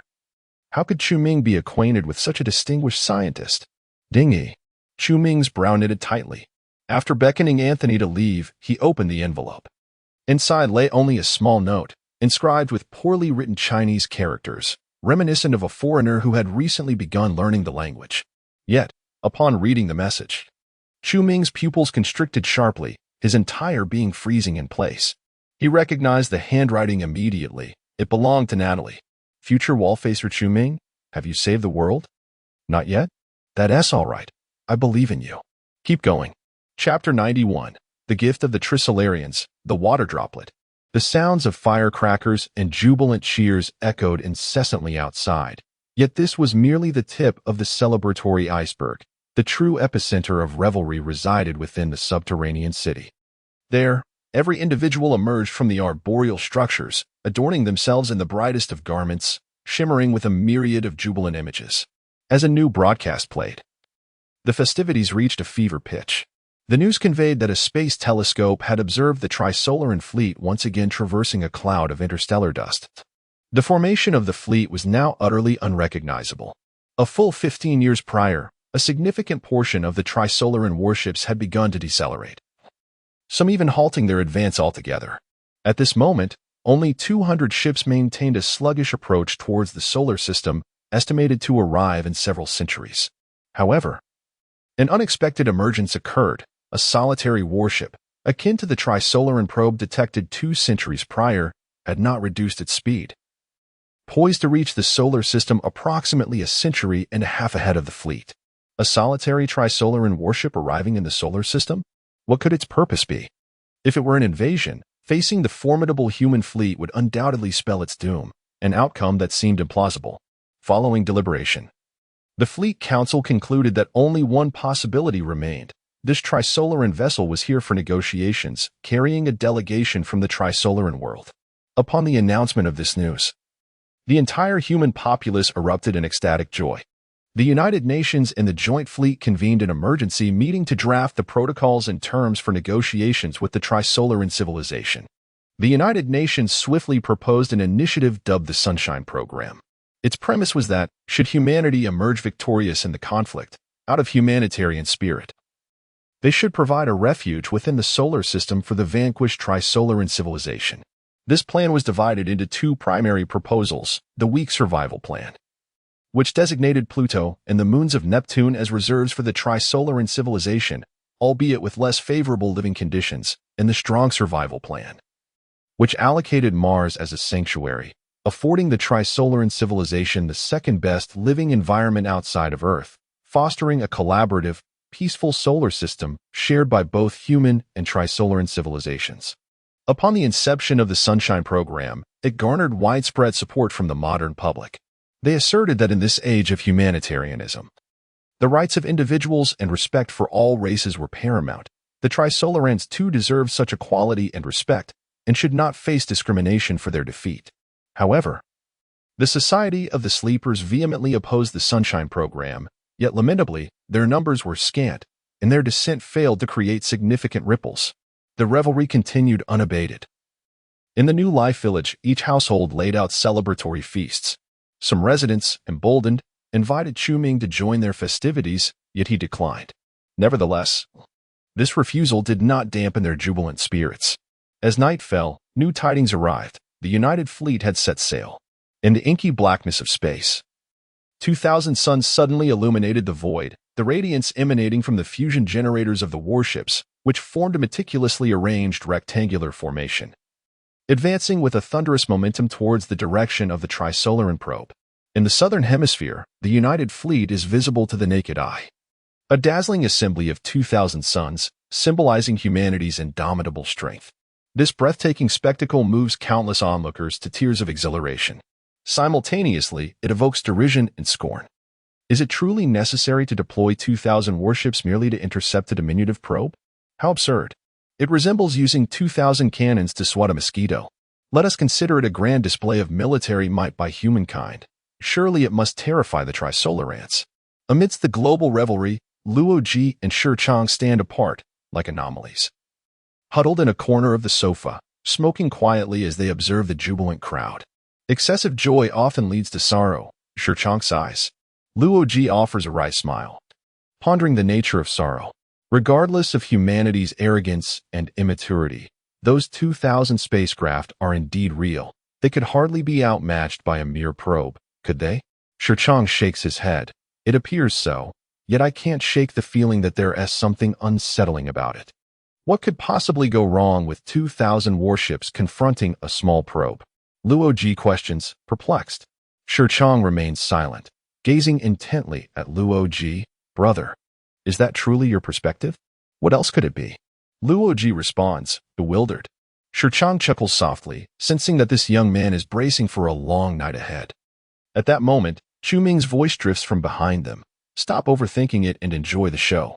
They turn to see Chu-Ming, visibly fatigued, quietly sipping a beer. What is with that look? Have you overindulged? Shi Chang asks, puzzled. Nothing much, just spent the day engrossed in the news. Chu-Ming waves dismissively before addressing Luo Ji. Brother Luo, especially you, don't dwell on it.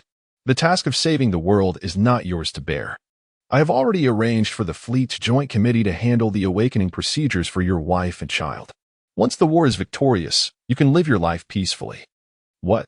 Luo Ji is taken aback, a flicker of terror crossing his eyes. How can you unilaterally decide to awaken them?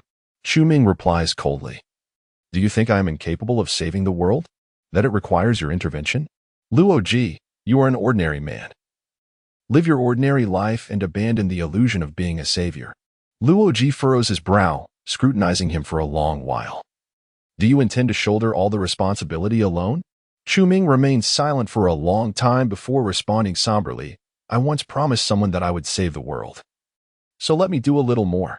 Regardless of the outcome, at least allow me to save the world once more in the process. Brother Luo, Sure. I will at least ensure you can live out your days in peace. Shi Chang and Luoji exchange glances, each recognizing the confusion and uncertainty in the other's eyes.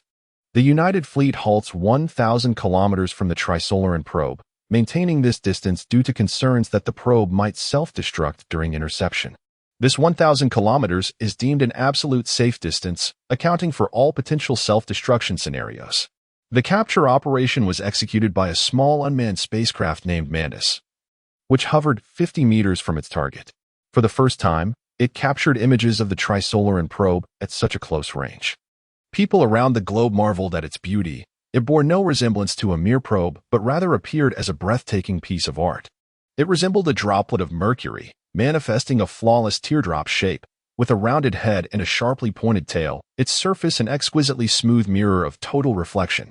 Soon, a speculation emerged within human society. It was not merely a probe, but a token presented by the Trisolarans to humanity, embodying goodwill through its aesthetic form. Moreover, its droplet shape held significance in both worlds, as water symbolizes the source of life and peace, further corroborating this conjecture. Consequently, humanity bestowed upon it a new name, affectionately referring to it as the water droplet. Chapter 92, The Water Droplet. Everyone witnessed it. It was Dr. Ding Yi who made the first move. A year prior, Dr. Ding had requested to be the first to encounter and examine the water droplet, a request ultimately granted since he was not affiliated with any of the three major fleets, ensuring that the honor of first contact would not be claimed by any faction. Moreover, as a highly esteemed and profoundly experienced physicist, he was entirely deserving of this opportunity. At this moment, the Mantis had successfully captured the water droplet for 2 hours without self-destruction. Accompanied by 3 officers from the International Fleet, Ding Yi boarded a shuttle, heading toward the droplet, which lay over 1,000 kilometers away. Gazing through the porthole, he beheld rows of awe-inspiring colossal warships, his heart a tumult of emotions. Ding Yi was the architect of the contemporary space fleet and the progenitor of the fusion weaponry. However, witnessing the formidable power established upon the foundation of his research brought him no joy. He, a physicist from 2 centuries past, still taught at a prestigious institution, remaining at the forefront of physics. The space fleet, blinded by the advanced technology of the retroreflection, had forgotten the grim reality of their stifled fundamental sciences, underestimating the powerful adversary lurking 2 light years away. When the enemy's probe arrived, they paid it no heed, consumed instead by their quest for glory. Meanwhile, that formidable fusion weaponry was not aimed at the enemy but rather directed at Chu Ming on Earth. Infighting, an endless cycle of infighting. Sighing deeply, Ding Yi could not contain his discontent. At his side, Colonel Shizi of the Asian Fleet inquired with concern, "What troubles you? Are you unwell, Dr. Ding?" "Nothing. I am quite well," Ding Yi replied, casting a complex gaze upon the tall, beautiful girl beside him. "Child, you remind me of a girl I once loved. She was also a major and as lovely as you." Shizi turned her head to gaze out the porthole, saying softly, "Dr. Ding, the external communication channel is still open." The 2 officers from the North American and European fleets exchanged awkward glances. After all, Ding Yi was over 80 years old. How could he still? "It's all right. Everyone's quite tense. Let us converse about other matters to distract ourselves and ease the atmosphere." Ding Yi chuckled, continuing to gaze at Shizi. "I still remember a girl who bore an uncanny resemblance to you, a European named Natalie." Shizi regarded him with a puzzled expression. "Dr. Ding, could she also have been a girl you loved?" No, she was not." Ding Yi shook his head, then revealed a playful smile. "This young lady had quite a notable background. Can you guess who she was in love with?" Shizi, intrigued, speculated, "A prominent figure from your era. Perhaps the president of the nation?" Ding Yi chuckled and shook his head. "Then, the wall-facer?" Shizi said the term with a hint of disdain flickering in her eyes.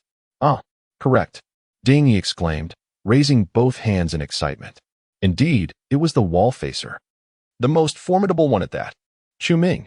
He, an ancient, an officer from the European fleet, could not suppress a smirk at the mention of Chu Ming, but was restrained by a subtle tug from his counterpart in the North American fleet, signaling him to afford Ding Yi some respect.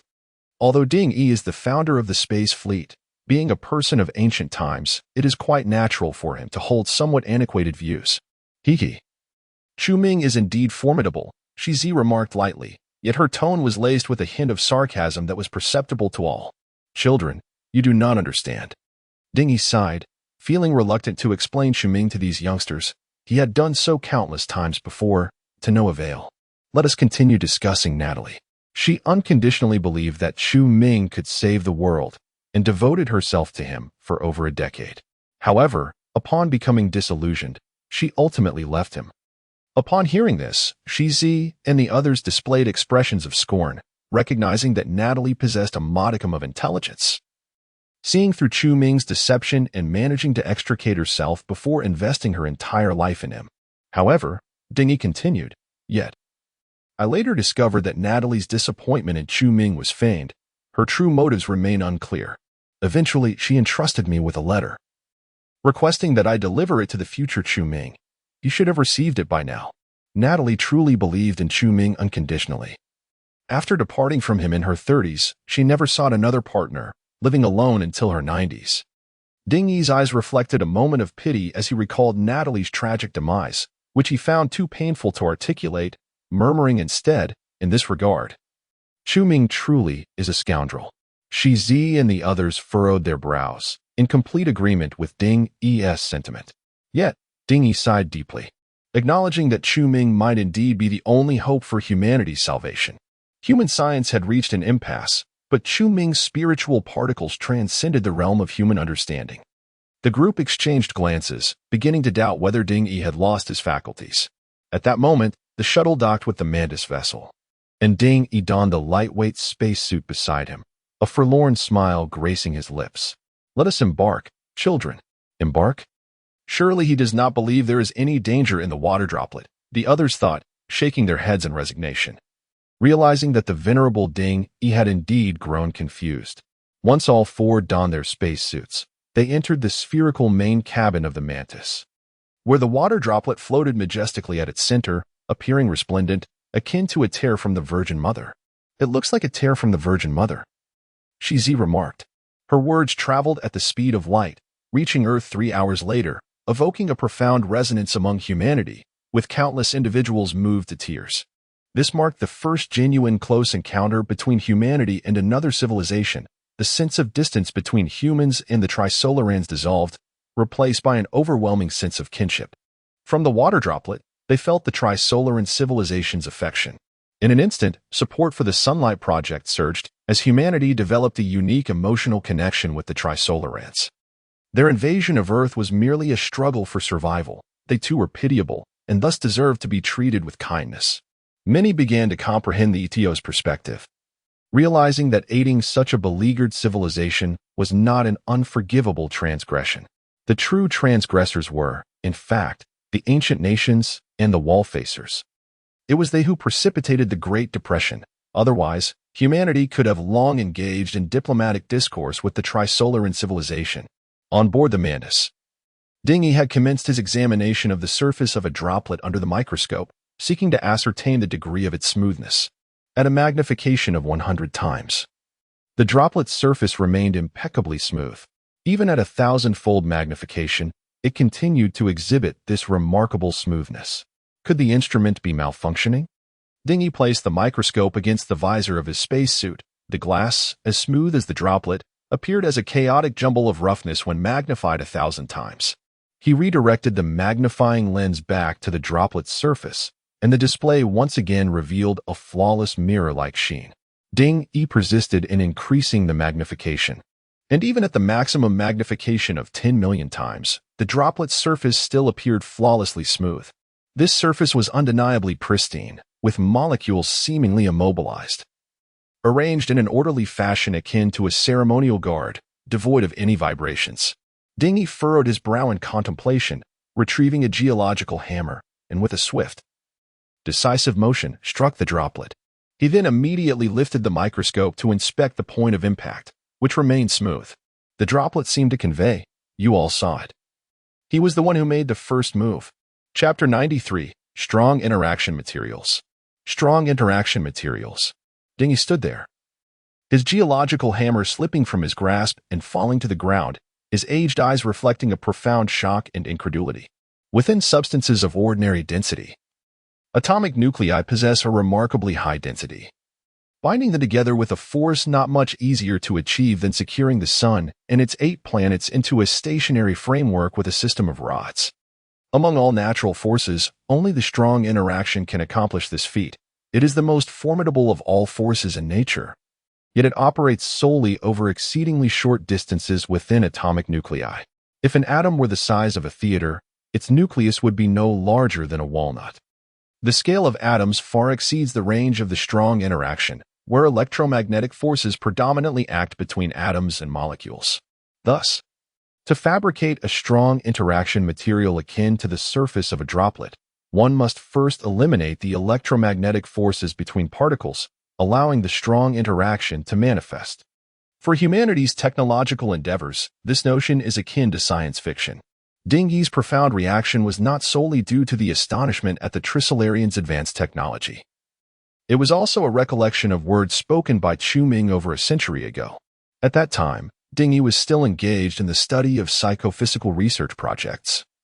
When Chu Ming had casually remarked, "Dr. Ding Yi, what do you think would happen if I were to construct countless electrically neutral atomic nuclei from cheap particles?"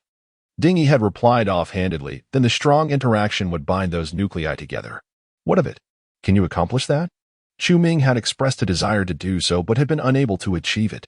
"Mr. Chu Ming, if you could truly accomplish this, you would create a strong interaction material, something that could be deemed indestructible, far harder than any substance in the solar system." "Alas," he lamented, "it is regrettable that it cannot be done." Strong interaction materials. Had Chu Ming been attempting to create such materials for over a century? Was this mere coincidence? Or, a chill of horror crept into Ding Yi's heart. What did Chu Ming truly know? What were his intentions behind all his endeavors? Did he genuinely pursue the study of cheap particles to aid humanity in overcoming the blockade of substance? Or was it merely for the sake of public belief at the time? Over the decades, Ding Yi had pondered these questions many times, but had never delved deeply into them. He was far more preoccupied with the future of human science, following breakthroughs in controlled nuclear fusion technology. He immediately sought methods to break through the Sapan blockade, dedicating another decade to the study of chi particles. However, after exhausting all the chi left by Chu Ming, he found himself at a standstill. Subsequently, Ding Yi turned to theoretical physics, searching for ways to evade Sapan interference in high-energy particle experiments, yet he achieved no significant progress. Upon reaching the age of 70, Ding Yi succumbed to despair regarding any breakthroughs in physics and chose to enter hibernation, with his final wish being to witness, in his lifetime, the true nature of the Trisolaran super technology. Thus, Ding Yi implored to be the first to encounter the water droplet, fully aware that this journey was likely a one-way trip. Yet, he yearned only to fulfill his final wish, having already resigned himself to fate. Even prior to this venture into space, Chu Ming had attempted to reach out to him, understanding that the latter sought to dissuade him from approaching the water droplet. However, Ding Yi resolutely rejected Chu Ming's overtures, embarking on his journey without hesitation. In this moment, while he fulfilled his last desire, a tumult of questions surged within him, all concerning Chu Ming. Yet now, he found himself unable to untangle these uncertainties. "Ding Lao, you claim the water droplet is a material of strong interaction?" Shi Zi quavered in terror. The other two officers mirrored her fear, instinctively retreating 2 steps. They comprehended that if the water droplet truly possessed the characteristics of strong interaction materials, its strength would surpass that of the most resilient substances in the solar system by 100-fold. In its presence, everything else would appear as fragile as paper. It could penetrate the earth unscathed, just as a bullet pierces cheese. A single droplet could effortlessly obliterate the world. What purpose does it serve? One officer shouted. Perhaps it is indeed a token, Ding Yi remarked with a chilling smirk, yet it bore an ominous message for humanity. To destroy you. What relevance does it hold? An eerie silence enveloped the cabin as Shi Zi and the others mulled over the implications of this statement. Suddenly, Ding Yi raised his hands, his voice hoarse with urgency. "Foolish children, flee, now?" Yet, it was too late. The water droplet activated abruptly, a blue halo emanating from its tip, rapidly expanding, shifting from blue to yellow, and ultimately to red. The droplet began to move, accelerating with terrifying speed. In the instant the halo appeared, Ding-Yi and his companions were vaporized by the intense heat as they neared the sun's core. The hull of the Manus vessel emitted a crimson glow, intensifying until it exploded, its metallic structure dispersing into liquid in the vastness of space. The fleet observed the Mantis's detonation with clarity. Their initial reaction was one of despair, believing the water droplet had self-destructed, while mourning the sacrifice of Ding-Yi and his companions. They were left disillusioned by the realization that the water droplet was no harbinger of peace. In the New Life Third Village, Chu Ming stood alone atop a residential building, gazing at the star-studded sky. His tranquil demeanor concealed a hint of sorrow and remorse. He slowly raised his glass towards the heavens, whispering, "Forgive me, Dr. Ding-Yi. The system's mission prevents me from revealing the truth to you. Rest in peace. Is it my fault?" Chu Ming downed the liquor in his glass, pondering who else there was to blame. If he had disclosed to Ding-Yi that he could manually manipulate strong interaction materials, Ding-Yi's character would have compelled him to research and even attempt to create it. In that case, the Sapon would likely have learned of it, and the Trisolarans might not have dispatched the water droplet to eliminate him. Conversely, had he forcibly prevented Ding-Yi from venturing into space, Ding-Yi, with his indomitable spirit, would almost certainly have succumbed to resentment, leading to his own demise. There was nothing he could do. I find myself rather fond of Ding-Yi, a somewhat neurotic genius in the realm of physics. I yearn to prevent him from meeting his demise, yet I am powerless to do so. Your constraints bind me, rendering me a mere spectator to his impending death. Thus, system, while I have come to grasp your nature, it does not diminish my animosity towards you. In pursuit of your objectives, how much have I sacrificed? The bonds of kinship, friendship, and freedom from my original world. What have I relinquished in return? I am perpetually engulfed by the fear of being obliterated by the advanced weaponry of various nations or the Trisolarians, endlessly entangled in a web of strategic maneuvering, all while grappling with the anxiety of failing to fulfill your demands and consequently being rendered obsolete, erased by you. Yet, is it not true that upon the successful completion of your task, one is promised greater power? Do you truly believe that I am the kind of individual who can be tamed by a few slaps followed by a handful of sweet rewards? Chapter 94. The 2000 Echoes of Space. When the news of the water drop's self-destruction reached Earth, astonishment mingled with fury, as many felt their emotions had been deceived. The water drop was not a token of peace from the Trisolarans. Its self-destruction? What could this mean? Was this a declaration of war against humanity? The Trisolarans were courting death.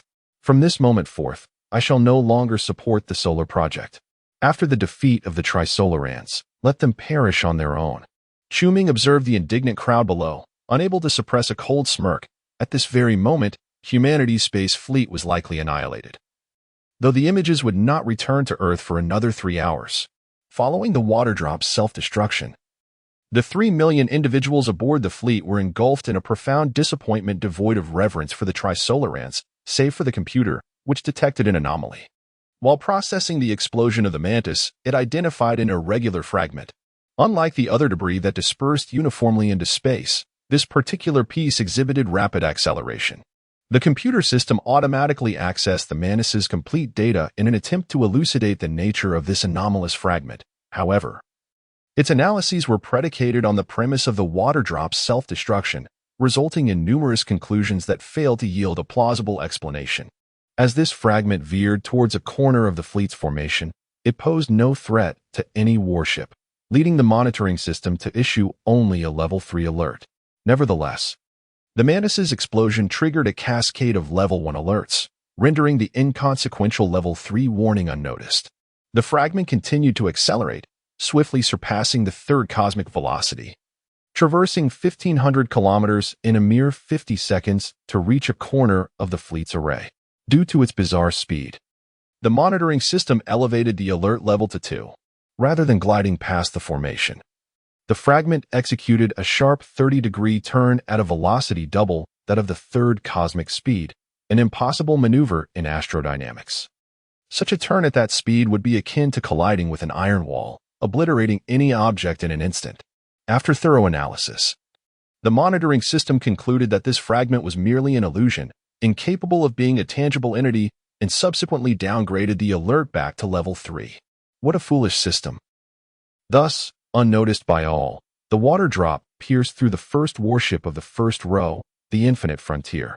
at twice the speed of the third cosmic velocity, as effortlessly as a bullet through cheese. The water drop precisely penetrated its fusion fuel chamber, with the surrounding hull rapidly melting from the extreme heat of the water drop's propulsion halo, transforming into a molten state that spread swiftly. The leaked nuclear fuel ignited a fusion reaction, birthing a colossal fireball that consumed the entire infinite frontier, resulting in a catastrophic explosion. In the midst of the infinite frontier's explosion, the water drop traversed 90 kilometers in a mere 3 seconds, subsequently piercing the second warship of the first column, the distant horizon, and then breaching the third warship, the Antarctic. Then came the fourth, fifth, and sixth vessels. The droplets, with an unstoppable momentum, traversed a distance of 2,000 kilometers in 1 minute and 18 seconds, piercing through the first row of 100 warships in the rectangular formation. Enormous fireballs erupted continuously in the pitch-black void of space, reminiscent of the firecrackers lit by revelers on Earth during late-night celebrations. The warships, engulfed in explosions, unleashed torrents of molten metal that surged and spread, creating a fiery spectacle akin to the remnants scattered across the ground after a firecracker's detonation.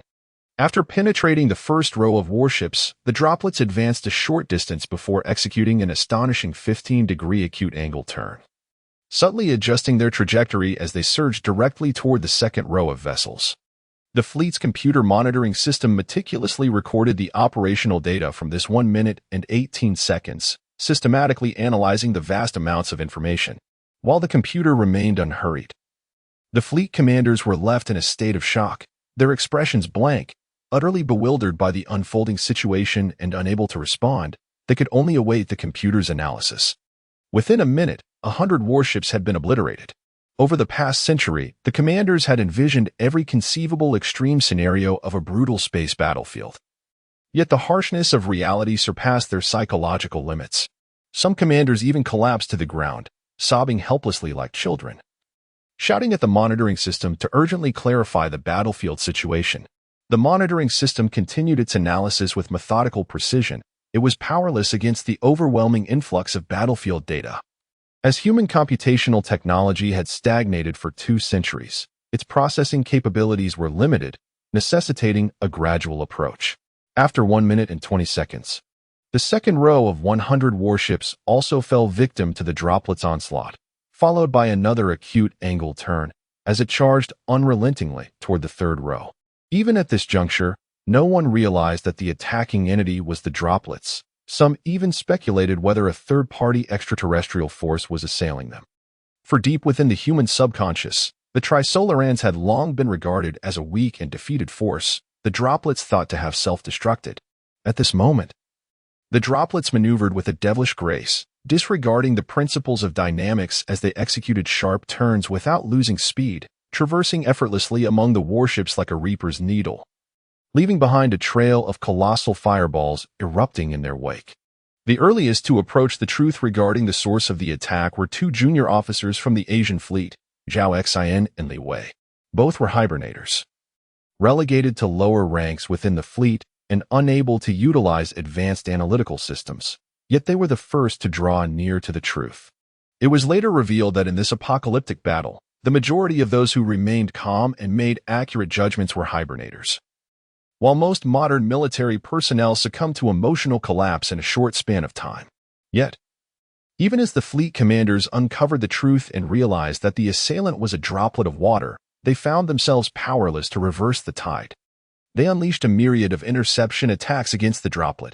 However, whether employing laser weaponry, electromagnetic cannons, or the formidable fusion railgun that could only marginally diminish the droplet's velocity, utterly incapable of inflicting any damage upon it. Among the arsenal, the fusion railgun, which was supposed to be humanity's most potent weapon, proved to be the most ineffective against the droplet, as its macronuclei were specifically designed to target Shuming, leaving it utterly impotent against other entities. The relentless slaughter in the cosmos persisted. The droplet's speed in breaching the battleships slightly waned, but only due to the disarray within the fleet's formation. In 10 minutes, the droplet obliterated 712 human warships. In 20 minutes, 1,112 fell to its wrath. In 30 minutes, 2,013 human vessels were annihilated. Only the Quantum and the Bronze Age, having heeded Ding Yi's counsel to enter deep-sea mode in advance, managed to escape the initial onslaught and ventured into the depths of space, emerging as the sole survivors of this apocalyptic conflict. The echoes of 2000 resounded in the void, marking the conclusion of an era. Humanity's space armed forces were completely vanquished. The droplet departed the battlefield without a trace, turning its course towards Earth. It is anticipated that the droplet will reach Earth in 200 to 500 days. No one knows its purpose. Chapter 95. The water droplet will reach Earth in 46 hours. New Life Village 3. As the harrowing images of the fleet's destruction were transmitted back to Earth from 20 astronomical units away, the jubilant cheers of the people were abruptly silenced, replaced by vitriolic curses against the Trisolarans. The residents stood frozen in shock, staring blankly at the news broadcast, the atmosphere thick with a palpable dread that swiftly spread through the crowd. Shichang and Luoji remained in a state of stunned disbelief, exchanging a bitter smile. Before humanity lay a brutally stark reality. Their once proud and formidable space fleet had been utterly annihilated by a mere Trisolaran probe. This marked the fleet's inaugural engagement, and tragically, its final one. The enemy was but a single probe, a droplet of water splashed from the vast ocean of Trisolaran might, employing the most primitive form of assault, collision. Through this act, the Trisolaran civilization brazenly showcased its power. Moreover, 8 additional probes were set to arrive in the solar system within 3 years, with one lurking nearby, its intentions unknown, akin to a venomous serpent concealed in the underbrush, instilling a chilling sense of foreboding. Collectively, these 10 probes were less than 1/10,000th the size of a single Trisolaran warship, of which there were 1,000 more. Within New Life Village 3, the residents, after a fleeting moment of disbelief and shock, rapidly succumbed to despair. The hibernators sat silently, tears streaming down their faces, lost in a daze, while the modern tourists exhibited a spectrum of reactions. Some wept uncontrollably, others screamed in hysteria, and a few even erupted into maniacal laughter. For a moment, chaos reigned throughout the community. Fellow villagers, stay calm. It's not the end of the world. Shichang attempted to soothe the crowd, but to no avail. Several modern individuals even lunged at him, only to be swiftly subdued. It's all falling apart. It's all collapsing, Luo Ji sighed in resignation. On the rooftop of a residential building, Chuming observed the turmoil below from the shadows, and he felt an inexplicable sense of satisfaction witnessing the people's breakdown. The joy of vindication was indeed an eternal thrill. Now, all that remained was to await the water droplet's arrival on Earth. Calculating the distance, Chuming noted that the battlefield lay 20 astronomical units away, approximately 3 billion kilometers. The water droplet had achieved a maximum speed of 170 kilometers per second during the cataclysm, yet due to energy consumption issues, its acceleration toward Earth was exceedingly gradual, necessitating at least 200 days for its arrival. In the original narrative, the water droplet had reached Earth in just over a month after annihilating the human fleet. Chuming pondered this discrepancy, finding it to be a potential flaw in the story. 200 days? How could it take so long? He felt a sense of torment as he awaited its approach. The collapse of New Life Village represents merely a fragment of the world's disintegration. A far greater devastation unfolds within the subterranean cities, where modern individuals behave like a multitude of despairing children. The world has transformed into a kindergarten ensnared by nightmares. With order swiftly unraveling, countless people emerged from the arboreal structures, flooding the streets and recklessly venting their pent-up emotions, vandalizing vehicles, setting fires, engaging in zero-yuan purchases, and participating in extravagant parties. The majority resort to this frenzied euphoria as a means of self-numbing. No one maintains order. For the contemporary officials are the first to succumb to chaos, utterly incapable of managing such crises.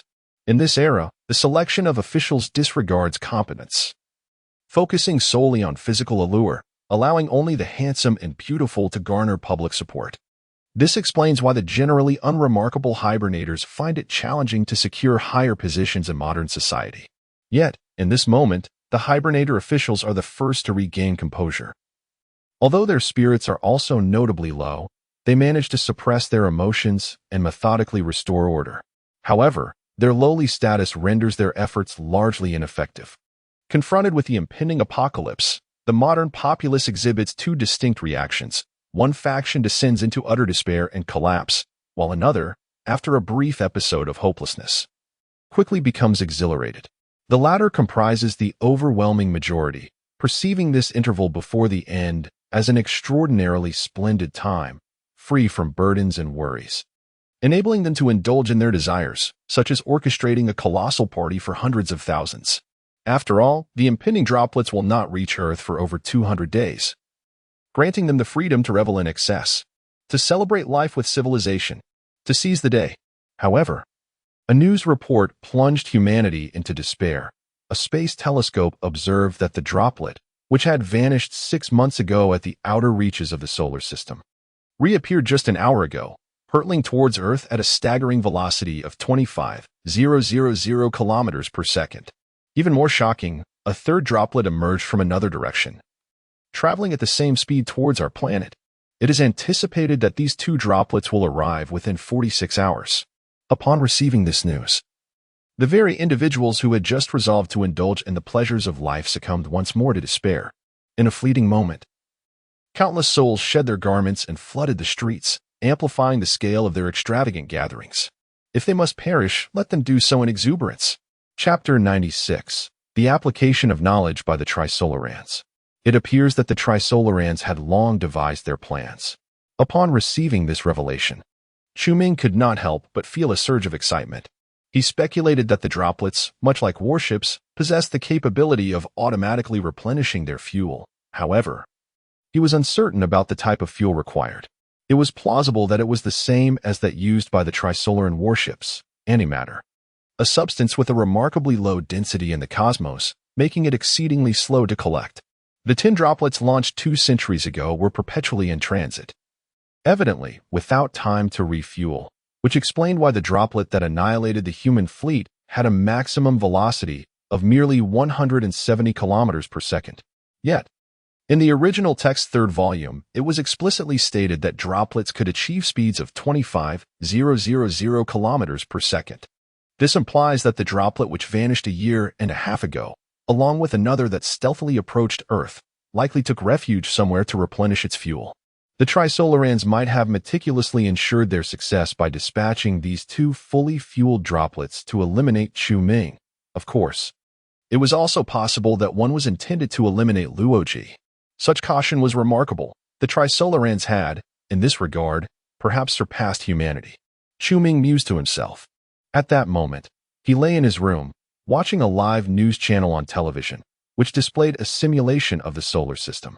2 prominent red lines illustrated the trajectories of the 3 droplets.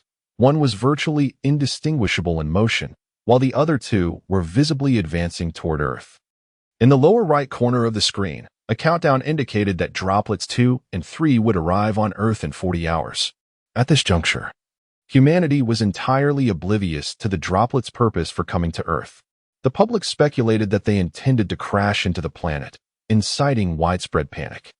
The long-dormant ideology of escapism revived with alarming speed, with grassroots organizations formulating evacuation plans within mere hours. They proposed a lottery system to determine who would escape, ensuring absolute fairness. Within 10 hours, over 1 million individuals participated in the lottery, but only 100,000 were granted the right to flee. Consequently, once the drawing concluded, those who were not selected immediately recanted, branding escapism as a crime against humanity. In this era of profound respect for individual rights, every modern individual was an extreme egoist. They would never permit a fraction of the populace to escape while they remained on Earth awaiting death. If they could not flee, they would rather perish together. Meanwhile, in the distant command center of the Trisolaran fleet, a cadre of Trisolaran officials observed the unfolding events of human society through the images transmitted by the Sapan, eliciting a chorus of derisive laughter. The dying plan has been remarkably successful, the Cultural and Educational Commissioner declared with pride, as this initiative was his original proposal that he had since refined. The initial dying plan, formulated over 2 centuries ago, aimed, much like the Sothans, to stifle human scientific advancement, to incite fear and aversion towards science among the public, particularly through the adverse effects of technological development, such as environmental issues. Subsequently, after the entity known as GZ effectively stifled human technological advancement, the dying project was abandoned. It was not until humanity descended into a profound era of despair, characterized by a purgatorial existence, that the ideology of escapism resurfaced. In response to this resurgence, the Trisolarans, in a state of alarm, devised a new dying initiative. Although the objective remained the transformation of human thought, the actual outcome proved to be diametrically opposed, instilling an overwhelming confidence in science among humanity. To initiate this process, the Trisolarans first cultivated a new Earth Trisolaris organization, ETO, within human society. During the bleak epoch of the Great Low, disillusionment with humanity was rampant, facilitating a smooth commencement of their plan. Furthermore, the Trisolarans assimilated the sophisticated cultural subversion tactics employed by the United States in earlier years. Over the span of 2 centuries, they meticulously studied human deceit and stratagems, applying their newfound knowledge to manipulate the newly formed ETO. The ETO rallied the disenchanted populace, launching a second movement for ideological liberation, which laid the foundational principles for modern human society's hedonistic philosophy. They produced an array of propagandistic entertainment works to subtly indoctrinate the masses. The Trisolarans also feigned weakness. As their fleet traversed interstellar dust, they deliberately distorted their formations, leading humanity to believe they were on the verge of collapse. Gradually, the entire human race embraced a fervent belief in victory. This dying initiative, which unfolded over a century, was ostensibly successful. However, the Trisolaran leader turned to the Minister of Culture and Education, his voice icy, and demanded an explanation. Why did the blue spacecraft flee? Why are there still escapists among humanity? The minister, bowing his head in confusion, could only stammer, I do not know. Logically, given the dying project's apparent success, any remaining escapists should have been confined to the hibernators. Yet those with the capability to commandeer a warship and escape from the current human fleet could not possibly be among them. The agricultural minister proposed, Supreme Leader, I suggest dispatching a fully fueled strong interaction force detector to pursue the blue spacecraft. It poses a greater threat than Chu-Ming and Luoji. The military minister scoffed. Have you lost your mind? Chu-Ming and Luoji are the true dangers. It goes without saying that Luoji is a threat.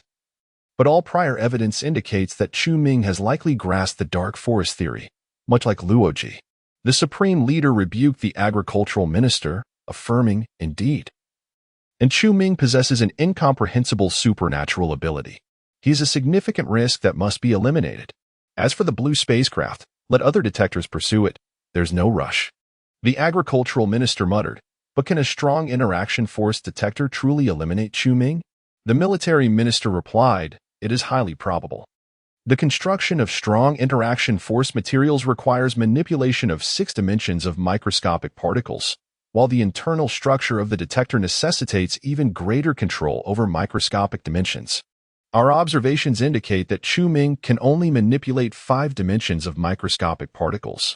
The F-Rare then remarked, indeed, although Chu-Ming's abilities may appear supernatural, many aspects can be elucidated within our scientific framework.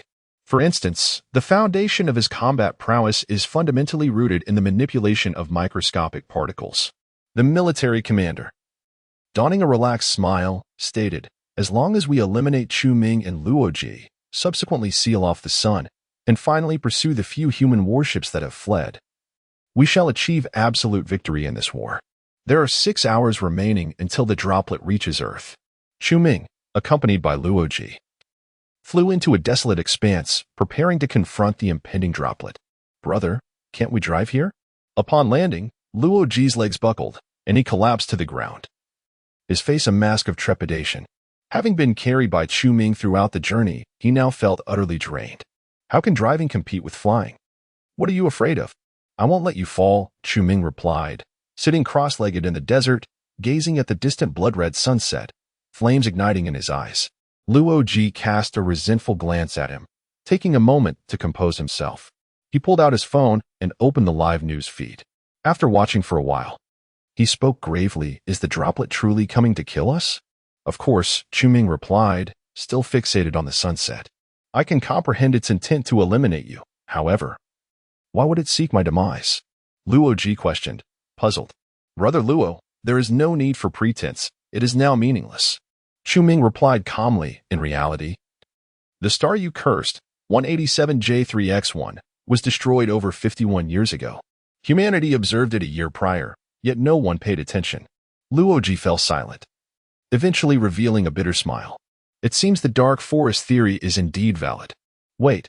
Luo Ji's brow furrowed suddenly, his expression filled with suspicion. Brother Chu, since you confirmed the validity of the dark forest theory more than a century ago, why did you not employ it to deter the Trisolarians? With your power at that time, it would have been quite feasible, no? Chu Ming remained silent, sighing inwardly, and replied softly, because I needed the droplet. Chapter 97. A single punch to shatter the droplet. 2 droplets, positioned half an astronomical unit from Earth, are anticipated to arrive within 50 minutes, an hour prior.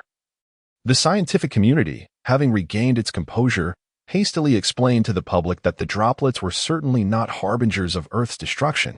Consider the motives behind the Trisolarians' invasion of Earth. What they seek is a stable environment for survival on this planet. How could they possibly wish to annihilate it? The public, having calmed somewhat, remained engulfed in despair and recklessness, grappling with the bleak outcome of humanity's predicament. However, many began to ponder the urgent purpose behind the droplets' journey to Earth. The high-ranking officials of the Fleet International posited a theory nearing the truth. It was highly likely that the Trisolarians aimed to eliminate Chu Ming.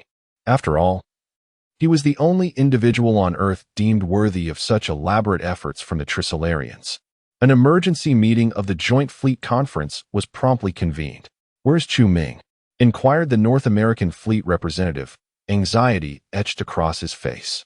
Let me check. No need to rush. The chairperson, tears still tracing his cheeks, fumbled to contact the staff of the space telescope. The space telescope is monitoring the droplets. What are you asking your mother for? Bellowed the Asian Fleet representative in fury. After a brief uproar in the conference room, they finally obtained Chu Ming's location from the satellite station, a desert to the northwest of the capital of Huagua. This location also coincided precisely with the predicted impact site of the 2 droplets. Confirmed. The droplets are indeed here to eliminate Chu Ming, cheered the European Fleet representative like a child. The North American Fleet representative chimed in excitedly, quickly. Announce this to the public. No. Broadcast it live via satellite. Their intention was to redirect public attention, if possible. They even aimed to shift the public's ire towards Chu Ming. The Trisolarians dispatched the droplets to Earth solely to eliminate him. Otherwise, the Trisolarians would not reach Earth for another 2 centuries, allowing humanity at least 2 centuries of tranquil existence.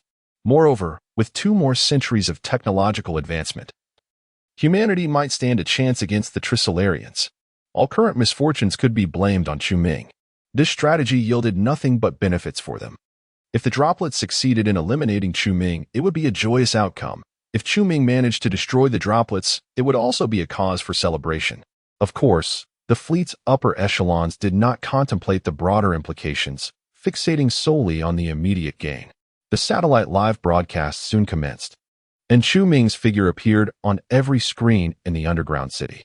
At that moment, he had soared to an altitude of 1 kilometer, enveloped in resplendent white radiance, resembling a deity descending upon the earth. This spectacle left modern viewers awestruck, initially mistaking it for a scene from a superhero film, only to realize it was an official live news report. The news anchor began by introducing Chu Ming's identity and background. Chu Ming, the legendary ancient deity, whose powers were genuine and immensely formidable, with evidence to substantiate this claim. However, there was no need for concern. Humanity still possessed the means to vanquish him. Simultaneously, there exists ample evidence indicating that the Trisolarians dispatched the droplets with the intent to eliminate Chu Ming. Otherwise, we could have enjoyed a tranquil existence for another 2 centuries. Once this wave of incendiary rhetoric emerged, humanity, after a brief moment of astonishment, erupted in collective fury. I knew it. The Trisolarians, having possessed sophons, why would they still send probes into the solar system? Previously, we believed the droplets were a gift to humanity. Now, the truth is finally laid bare. It was the droplets summoned by Chu Ming, the culprit. He is the scourge of all humanity. Had it not been for him, the droplets would not have arrived. We could have continued our prosperous lives for another 2 centuries. If human technology could advance for another 200 years, perhaps we would have been capable of overcoming the trisolar ants. Chu Ming has deprived us of our opportunity for progress. His sin is unforgivable. Surely, it is Chu Ming's capabilities that instilled fear in the trisolar ants. I have always believed that Trisolaris is a benevolent civilization. Their current actions are purely a result of being coerced by Chu Ming. Let the droplets swiftly eliminate Chu Ming. In an instant, a torrent of vitriol and condemnation directed at Chu Ming flooded the discourse, with some individuals even adopting the Trisolaran perspective, suggesting that the Trisolarans acted out of necessity, fervently hoping for the droplets to vanquish Chu Ming, thereby facilitating further negotiations with the Trisolarans. What on earth? Where is the reasoning of these individuals? In the desolation, Luoji gazed at the online discourse on his phone, his blood pressure soaring, his eyes widening in disbelief, ultimately unable to restrain himself from an outburst of expletives. He simply could not comprehend the thought processes of modern individuals, even if the droplets were indeed summoned by Chu Ming. They had already annihilated the human fleet and claimed the lives of millions. There exists a profound enmity between the two civilizations.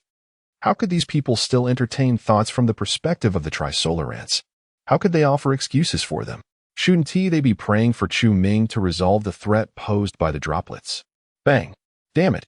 Luoji, incensed, smashed his phone, took a deep breath to calm himself, and then turned his gaze toward the towering Chu Ming, his eyes filled with concern. He was uncertain whether Chu Ming could indeed resolve the situation with the droplets. After all, the scene of the droplets decimating the human fleet was profoundly shocking, and yet, Chu Ming seemed to be intimidated by the weapons of the human fleet. Was he truly more formidable than the human fleet?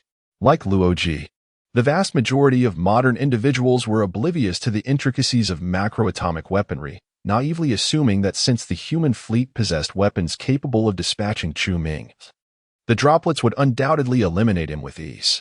At this moment, the droplets were a mere 1/10 of an astronomical unit away from Earth, with impact imminent in 10 minutes.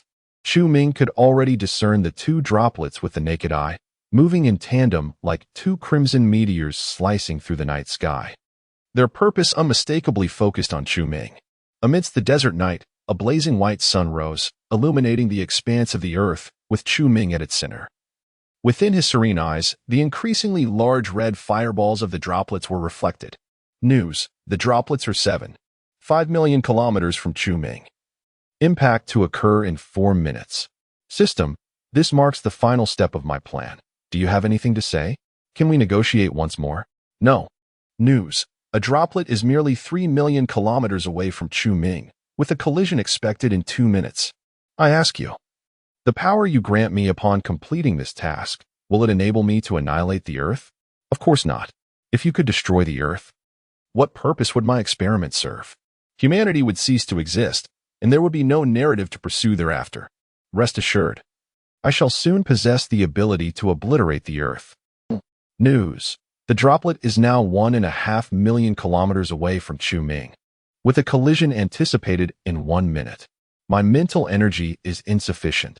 The more intricate the manipulation of the spiritual particles, the greater the consumption of mental energy. Crafting materials with strong interaction forces is the most arduous task, and I cannot sustain it for long. As long as I provide you with a fundamental mental cultivation method, the materials you conjure will endure for a significant duration. However, that would grant you the capacity to destroy the Earth. This is one of the reasons you withhold the mental cultivation method from me. The restrictions are indeed effective, yet ultimately futile. The droplet is now alarmingly close to Chu Ming, who gazes at the two droplets, the tears of a saint he has awaited for 2 centuries. And a serene smile graces his lips. At this moment, two worlds hold their breath in anticipation.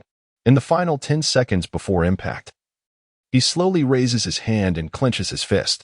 The radiant white light surrounding him begins to tremble, rapidly converging before him, and in the void, it transforms into a tangible form, coalescing into a towering silver fist, 3 zhang high, radiating brilliant white light that nearly illuminates the entire realm with its overwhelming might. The surface of the Mercury fist exhibits an extraordinary smoothness, reflecting light like the surface of a droplet, resembling a magnificent work of art. This is indeed a fist forged from materials with strong interaction forces. The two droplets, each 3.5 meters in length, appear as mere toys in the presence of this 10-meter-high Mercury giant fist. A seemingly unremarkable punch. Chu Ming chuckles softly, then delivers a straightforward punch. Amidst the astonished gazes of two worlds, the silver giant fist surges forward, wielding a terrifying force akin to a mountain collapsing, and crashes down upon the two droplets. Bang! A thunderous roar reverberates through the air. All witnesses behold the effortless destruction of the indomitable droplets that annihilated the human fleet.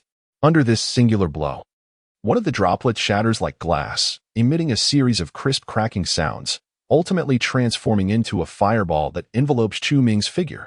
The surging flames writhe freely in the sky, rapidly spreading in all directions, painting the night sky in a mesmerizing crimson hue, reminiscent of the eyes of a sunset. In this moment, whether among the human public watching the news, the high-ranking officials of the fleet, or the ruling officers of the Trisolaran world, all are rendered speechless before the spectacle. Two worlds fall into profound silence. Chu Ming has obliterated the droplet with a single punch. There was none of the fanciful entanglement people had imagined. It was simply a savage and primal method of combat, manifesting a colossal fist that brutally shattered the droplet. Yet such a scene is all the more breathtaking. The water droplet annihilates the human fleet in this primal manner, while Chu Ming similarly obliterates the droplet through collision. Astonishing. Luo Ji looked up at the sky, his expression one of bewilderment. Being present at the scene, the impact on him was undoubtedly the most profound. Yet a torrent of words swelled within him, ultimately culminating in a single exclamation of astonishment. Yet he was also the first to regain his composure. Beginning to worry for Chu Ming's safety. Only one droplet had been destroyed. What of the other? Suddenly, a crimson light surged from the fireball, racing towards Luo Ji's position. A water droplet. In an instant, Luo Ji recognized the object, his voice rising in panic, a wave of despair swelling within him. Had Chu Ming been killed by the other droplet? However, as the droplet drew nearer, Luo Ji found himself momentarily stunned. A sigh of relief escaping him as an expression of incredulity crossed his face. For upon the droplet's apex stood Chu Ming, poised with hands clasped behind his back, seemingly commanding the droplet in flight. This spectacle defies description, surpassing all rational explanation. In ancient Hua country, tales speak of flying on swords. Now, could it be that Chu Ming rides upon a droplet? Chapter 98, Controlling a Droplet. The air in the command hall of the Trisolaris fleet seemed to freeze as the assembly of Trisolaran officials gazed in astonishment at the imagery transmitted by the Sapon. The profound shock they felt was indescribable. Although the droplet was merely their probe, witnessing its destruction against that primitive civilization was beyond their comprehension. Is that colossal fist also composed of strong interaction materials? The agricultural minister quivered. From the footage, it exhibited characteristics of such materials. And no other plausible explanation could account for the droplet's obliteration, the military minister intoned gravely. The most brute force method to shatter a cosmic probe made of strong interaction materials would be to collide it with a material of equal or greater strength. And strong interaction materials were the most economical choice. To their astonishment, Chu Ming had seemingly conjured strong interaction materials from thin air. His abilities once again redefined the Trisolaran's understanding. However, a deeper shock awaited them. The Trisolaran Operations Department relayed urgent intelligence. Report. Probe number 2 has been destroyed. Emergency situation. Probe number 3 remains intact. But we have lost control over it. Initially, the Trisolaran officials were not overly surprised by this news. The droplet was controlled by the Sapon, utilizing quantum entanglement for communication, which allowed the operations department to manage it in real time. Chu Ming possessed the ability to create a blind spot for the Sapon by enveloping probe No. 3 within this blind spot. The operations department, located 2 light years away, could no longer exert real-time control. The officials had anticipated this, yet both probe No. 2 and probe number 3 had embedded artificial intelligence systems with directives to eliminate Chu Ming, which would be executed even without the Sapon's oversight. However, when the officials beheld the imagery returned by the Sapon, witnessing probe number 3 not executing the directive but instead being commandeered by Chu Ming, who was perched atop it, Their astonishment was complete. Chu-Ming has seized control of probe number 3. How is this possible? The Trisolaran leader sprang to his feet, his voice a roar of rage and disbelief. Impossible. This cannot be happening. The military minister, too, was in a state of panic. Could Chu-Ming truly possess the ability to penetrate the surface of the fully enclosed strong interaction material without damage, while simultaneously controlling the probe's internal computer? The Trisolarans could achieve this through the Sapon. Did this imply that Chu-Ming had acquired the capability to manufacture sophons? Had his manipulation of microscopic particle dimensions reached 9 dimensions? Was it conceivable that he could create sophons without needing to expand particles into 2 dimensions? This hypothesis sent chills down the spines of the Trisolaran leader and officials. If Chu-Ming indeed possessed such formidable power, what would become of their invasion of Earth? Yet, they soon discerned that the reality was not as dire. The imagery relayed by the Sapon clearly depicted that after Chu-Ming had seized control of the droplet, though it remained in flight, its engines had ceased functioning, and no luminescent trail emanated from its rear. This scene resembled an ancient army commandeering a tank yet being unable to operate it, relegated to merely pushing it forward. Chu-Ming was evidently unable to control the computer within the droplet. Instead, he employed an unorthodox method unknown to them, propelling the droplet through sheer force. How did he achieve this? Did he hijack the detector with a unique force field? The F-Rare, bewildered, turned to the scientific governor and demanded, "You must provide me with an explanation today. I have no idea." The scientific governor replied, utterly flabbergasted. The F-Rare, seething with rage, ordered, "Burn him. Slowly. Even if you burn me, I wouldn't know," protested the scientific governor. This ability of Chu-Ming clearly transcends our scientific understanding. Have you lost your mind in your fury? Can you not remain calm? This incident showcased the drawbacks of direct communication via brainwaves, and the forthright scientific governor was incinerated 10 minutes later. Meanwhile, Chu-Ming descended with the droplet onto the desolate sands, where the droplet had regained its flawless reflective surface, mirroring the glittering night sky, appearing both pure and beautiful. However, Luoji felt an involuntary chill, daunted by the potential of this object to annihilate the entire human fleet. "Rest assured, it is now captured and entirely under my control," Chu-Ming declared as he floated down from the droplet, his radiant aura dimming to reveal a triumphant smile. "Brother Chu, how did you accomplish this?" Luoji cautiously approached, contemplating touching the droplet, only to be deterred by its frigid surface. Chu-Ming replied nonchalantly, "Without damaging the droplet's exterior, I penetrated its surface with my mental energy, creating a blind spot for the internal particles, rendering their intelligence inoperative, and ultimately dismantling its artificial intelligence. It then transformed into a block of metal entirely manipulated by my will." Luoji paused, struggling to comprehend this explanation, and eventually relinquished his thoughts, asking, "Can you start its engine?" Chu-Ming shook his head. "The internal structure is too intricate. I cannot even discern which component is the engine, which is the strong interaction field generator, or which is the computer." Luoji, perplexed, inquired, "How then did you precisely destroy its computer?" "Not at all precisely," Chu-Ming chuckled. "I merely took a gamble, wagering that the device I destroyed was indeed the computer. Had I inadvertently obliterated the field generator, the droplet would have been rendered useless, its surface reverting to ordinary material. It was quite a risky endeavor. In fact, I had already dismantled the engine prior to destroying the computer. What remains now should solely be the strong interaction field generator." Luoji furrowed his brow, utterly confused. "I do not quite understand, Brother Chu. Since you can dismantle and even control the droplet from within, why not destroy both droplets? Or directly control both? Why blow one up and control the other?" Chu-Ming responded, "Because someone assigned me a task to obliterate one droplet, and upon completion, they promised me a substantial reward." "What? Who?" Logic was utterly bewildered. Noticing that Chu-Ming remained silent, he inquired again, "What is your intention in controlling a droplet of water?" Chu-Ming extended his hand, gently caressing the droplet, his eyes brimming with exhilaration, and a manic smile curling at the corners of his lips. "Because this entity possesses the capability to effortlessly shatter the earth."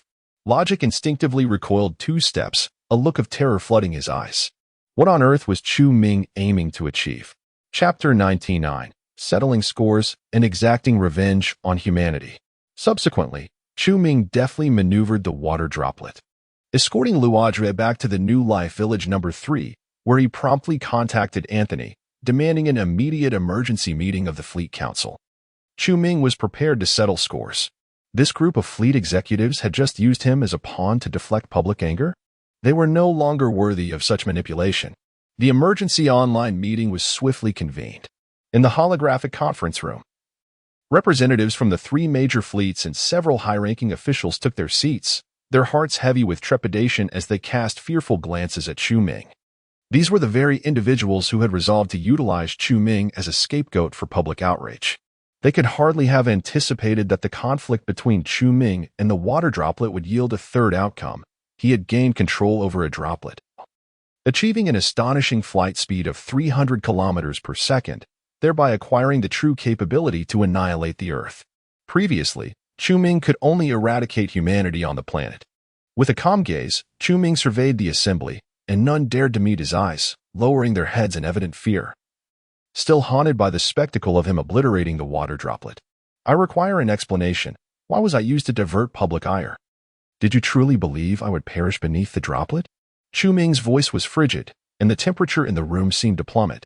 The representative from the Asian fleet gulped nervously, attempting to justify, Mr. Chu Ming, we were left with no choice. You are aware of the public chaos at that time. We could only use me as a shield? Chu Ming interjected with a cold smirk. The representative from the European fleet feigned composure, stating, Mr. Chu Ming, we acknowledge that we were in the wrong. We can offer you reasonable compensation. Chu Ming interrupted him, a sardonic smile gracing his lips. I require no compensation. You cannot provide what I seek. Fleet International? Do you still consider yourselves worthy of that title? Do you possess even a single warship? One high-ranking official's expression darkened as he retorted, Mr. Chu Ming, allow me to remind you. Even if we have lost all our warships, our military bases on the Moon, Jupiter, and Neptune remain intact. They are still equipped with macro-fusion orbital cannons, and they remain aimed at you. Chu Ming regarded him with a smile, resorting to threats again. Are we? Let me remind you that at this gambling table, my stakes far exceed yours. Are you willing to wager? The countenance of all attendees turned grim. And the high-ranking official replied solemnly, if we were to eliminate you, could you still control the water droplet? Perhaps I could program the droplet to initiate a massacre upon my demise, first annihilating the Earth, then eradicating your military bases.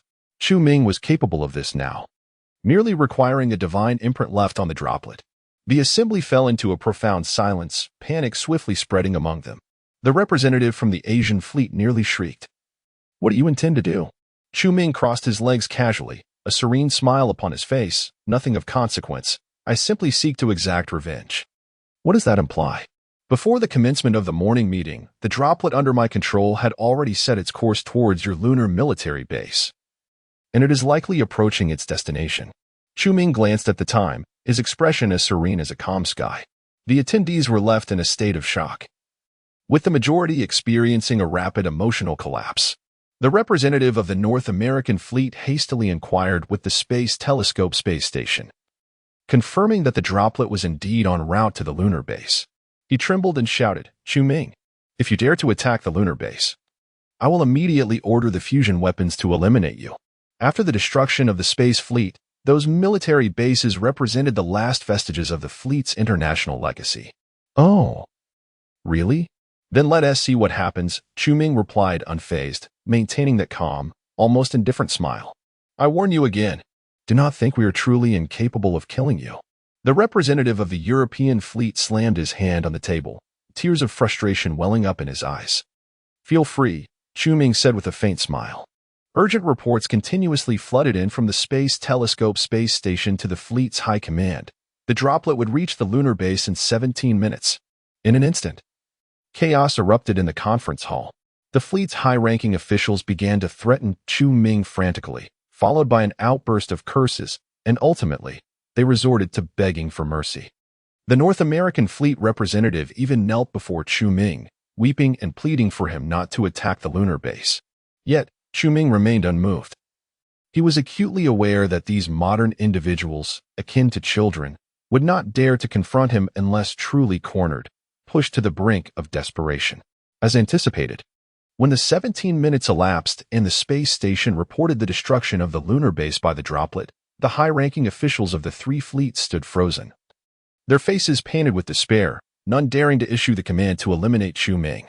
"Mr. Chu Ming, are you satisfied now?" The North American fleet representative sobbed, his face a mask of grievance. "Not quite enough," Chu Ming replied with a slight shake of his head. The crowd once again descended into despair. Some leaped up, pointing at Chu Ming, crying out, "Do not go too far.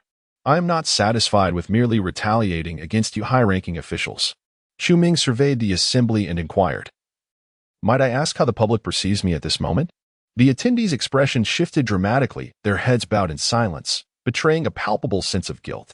The public, upon witnessing Chu Ming obliterate the droplet, found only a minuscule fraction of hibernators expressing gratitude, while the modern populace, after a brief period of shock and astonishment, erupted in fury, directing a torrent of condemnation towards him. They believed that, possessing the power to destroy the droplet, he should have intervened sooner. Why did he allow the human fleet to be annihilated before taking action? Where had he been all this time? Had he waited for the fleet's destruction to further his own agenda, perhaps to seize the faith of modern individuals? Thus, in the court of public opinion, Chu Ming once again became a figure of widespread disdain and vilification. Perhaps within the subconscious of modern individuals lies the belief that all people are inherently kind and amiable. Chu Ming is no exception. They instinctively presumed that Chu Ming would never inflict harm upon humanity, emboldening them to hurl insults without restraint. However, Chu Ming does not indulge such behavior. At this moment, the water droplet, having obliterated the lunar base, altered its course and soared back towards Earth, heading straight for a large underground city in North America, where the public's vitriol against Chu Ming reached its zenith. Half an hour later, as the inhabitants of this subterranean metropolis continued their online tirades against Chu Ming, a deafening roar echoed through the air, followed by what felt like an earthquake, causing the entire city to tremble violently. Before the water droplet, all aspects of the human world appeared as fragile as paper, effortlessly traversing through towering tree-like structures, wreaking havoc throughout the urban landscape. Fiery infernos erupted across the city, as countless edifices suspended from the colossal trees plummeted from heights of 100 meters, transforming into mere rubble. The delicate modern populace, covered in blood, wept uncontrollably amidst the ruins. Within the span of half an hour, the city had metamorphosed into a hellish nightmare. In the subsequent hour, Chu Ming directed the water droplet to unleash devastating assaults on the two cities in Europe and Asia that had voiced the most contempt towards him, resulting in the deaths of millions, more than those who perished in the apocalyptic battles. Upon the dissemination of this news, modern society was gripped by terror. They hastily sealed their lips, and those who had previously lambasted Chu Ming online scrambled to erase their remarks, even going so far as to deactivate their accounts. Throughout this ordeal, the high-ranking officials in the conference room dared not utter a sound, trembling with fear, fervently praying for Chu Ming to conclude his retribution swiftly. "Now, there is no need for you to exonerate me. I no longer require it." Chu Ming smiled faintly, rising from his seat and exiting the conference room, thus bringing an end to the participants' nightmarish experience. Chapter 100. The experiment. This chapter serves primarily as a prelude, somewhat tedious in nature. To summarize, the protagonist possesses a droplet capable of annihilating the world and dismantling the system's flawless experimental data. This grants him leverage to intimidate the system and negotiate terms, while simultaneously justifying the rationale behind the system's experiments. It may be bypassed if unappealing, no offense intended, as it merely aims to bring the narrative to fruition. Returning to the abode in the village of New Life 3, Chu Ming settled onto the sofa, closed his eyes, and addressed the system within his mind. Where is my reward? Why the delay? Task of bursting the droplet complete. Reward: 700 years of cultivation. Post-cultivation reaches the early stage of yuaning. Strength assessment: worthless. A mere scrap of iron. Why the haste? Whose fault is it that I am so inept? You bestow upon me mere cultivation without imparting the techniques for refining my divine consciousness. What use is that? It is akin to granting me a level without providing the skills to advance. Your efforts to prevent my annihilation of the earth are truly commendable, yet ultimately futile. For I now possess this capability. Is this your initial objective? To control a droplet with the power to obliterate the earth? Indeed. Ever since the exhibition of the nuclear fusion cross at the villa in America, I have pondered how to resist you, ultimately concluding that apart from preemptively destroying the Earth, no other means would suffice. But how might I achieve the Earth's destruction? The power you granted me is insufficient, and human technology falls short. The sole solution lies within the droplet. At that juncture, I began to contemplate how to wield the droplet to obliterate the Earth, to master its control. However, I was at a loss, compelled to engage you momentarily to lower your guard. It was not until I accomplished the divine task and attained mid-stage gene Dan cultivation that I astonishingly discovered my ability to condense materials of strong interaction. At that moment, I realized your intention to have me pit strong interaction materials against the droplet in a fierce confrontation to shatter it.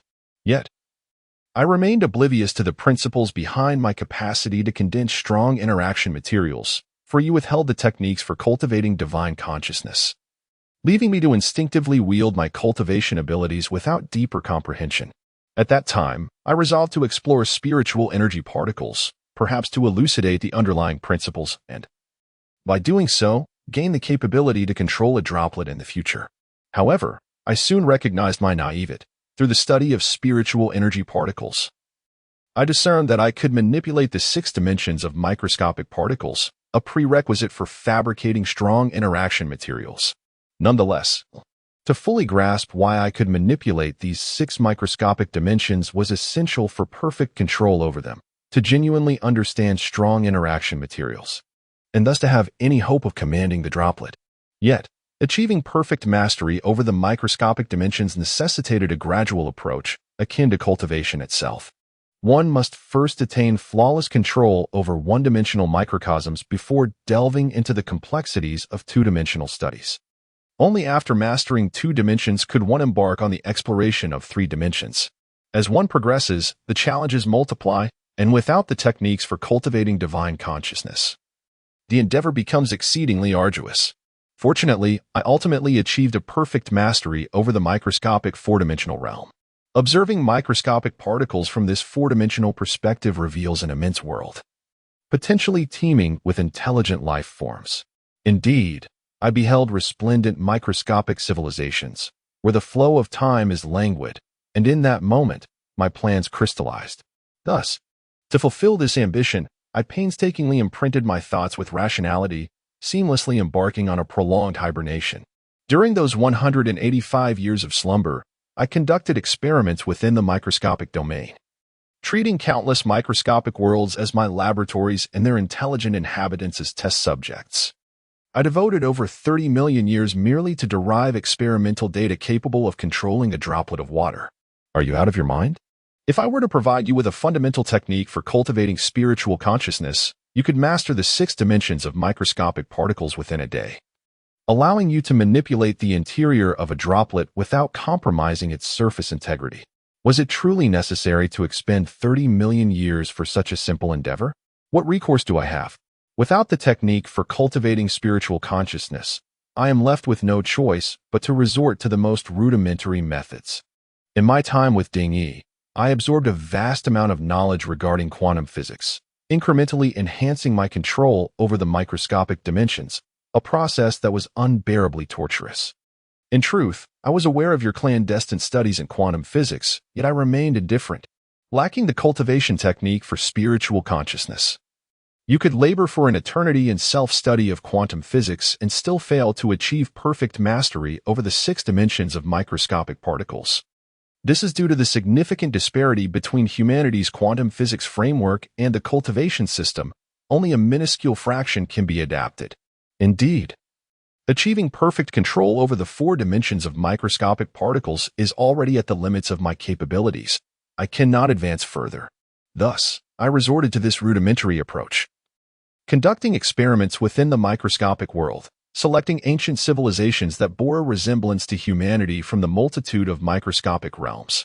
My control over the microscopic world is exceedingly limited. I can only communicate with certain intelligent beings at a conscious level, and I am often oblivious to many of their overt expressions.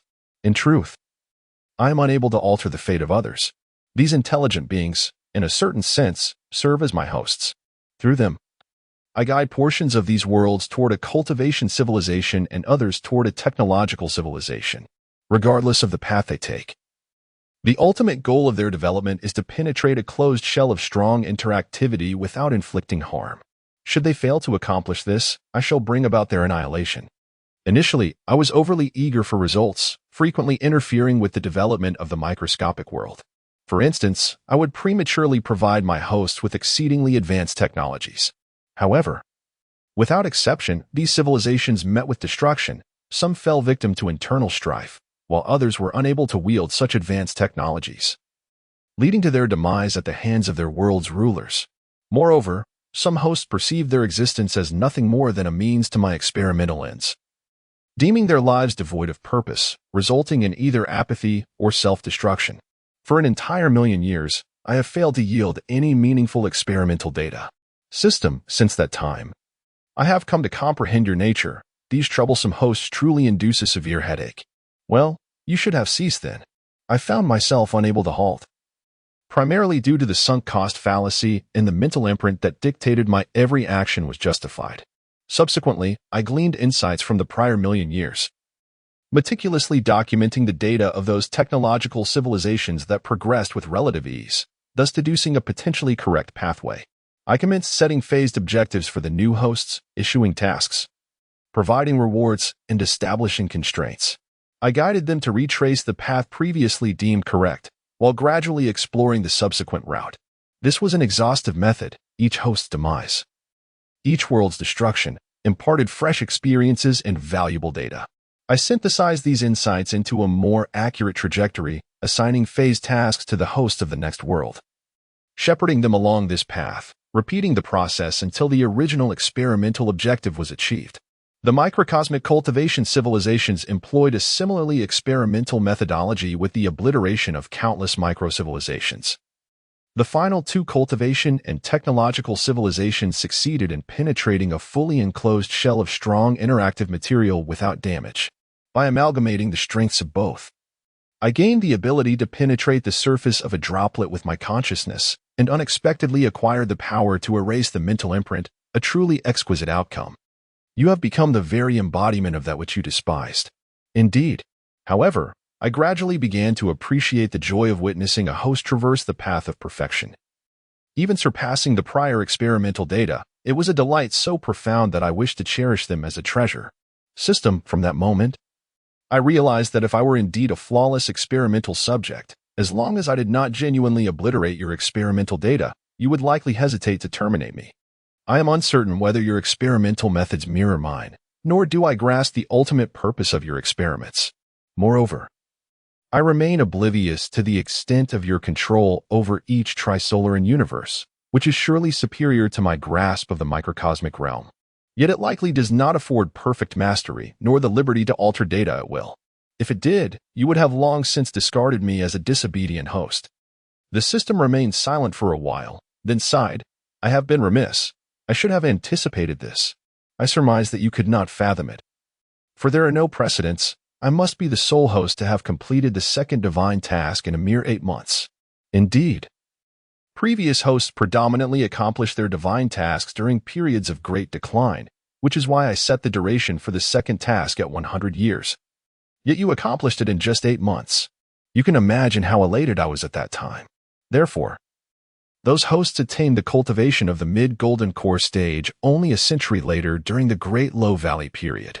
They scarcely possessed the time to delve into the study of spiritual energy particles, nor could they afford to invest extensive hours in planning, achieving a state of hibernation without arousing your suspicions. Furthermore, they lacked sufficient time for experimentation, and it was challenging to ensure their mental stability remained intact.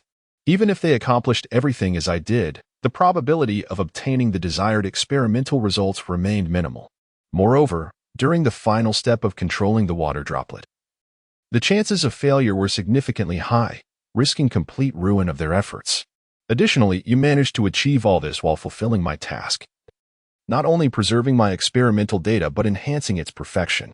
Alas, I now hold a droplet capable of annihilating the Earth, one that could utterly obliterate your nearly flawless experimental data. Chuming opened his eyes, revealing a weary smile. So, system, may we now discuss the terms? Chapter 101. Attaining Invincible Power in the Galaxy. The system remained silent for an extended period. Chu Ming, however, was not in a hurry and patiently awaited the outcome of this high-stakes gamble. He was uncertain whether the system's capabilities were limited, whether its experimental methods mirrored his own, or if it genuinely cared about the data it gathered. He pondered whether it had ever truly perceived his subconscious, or if it had been outwitted by him, rather than merely feigning ignorance. At this gambling table, Chu Ming could not discern his opponent's cards, nor could he even see the chips, yet he wagered everything, including his life, going all in.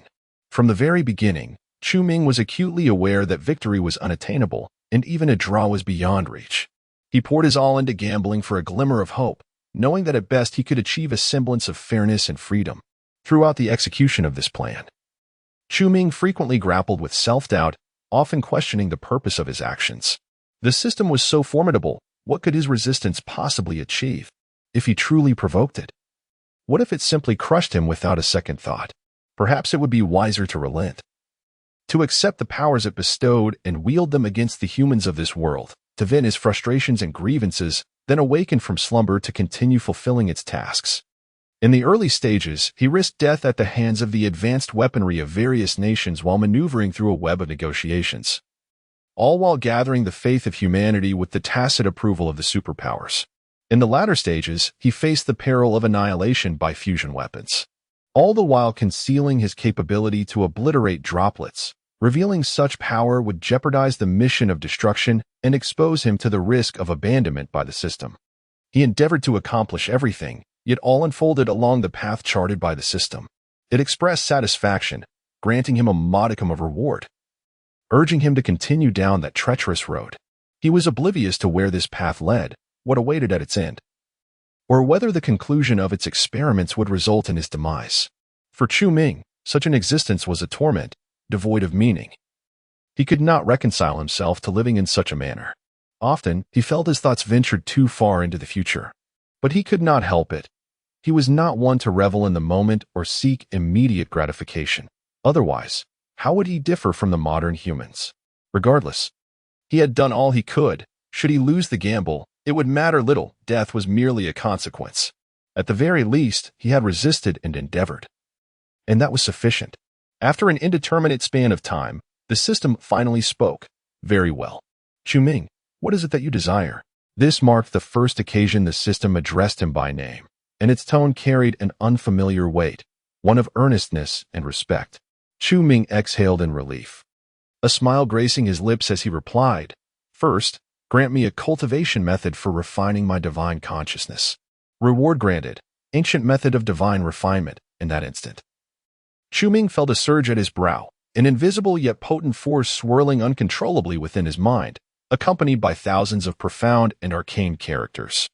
In but a fleeting moment, Chu Ming's mental prowess surged dramatically, almost taking on a tangible form, causing the very air around him to subtly distort. After self-studying for 30 million years, he was suddenly enlightened to the manipulation capabilities of the microscopic 5-dimensional and 6-dimensional realms, an understanding that had eluded him entirely until now. Akin to a divine revelation. System, your previous statements were indeed conservative. If you were to provide me with the mental cultivation techniques, I could instantly acquire the ability to control droplets of water, Chu Ming mused, unable to suppress his astonishment. Is it not absurd? Enduring 30 million years for such a seemingly simple step? He remarked incredulously. If I had not subjected myself to such torment, would you have granted me this technique? Chu Ming retorted calmly.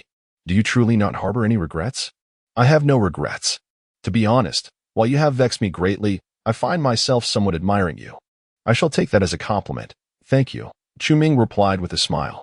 By the way, my experimental goal is to control droplets of water. What is your objective? The system fell silent for a moment.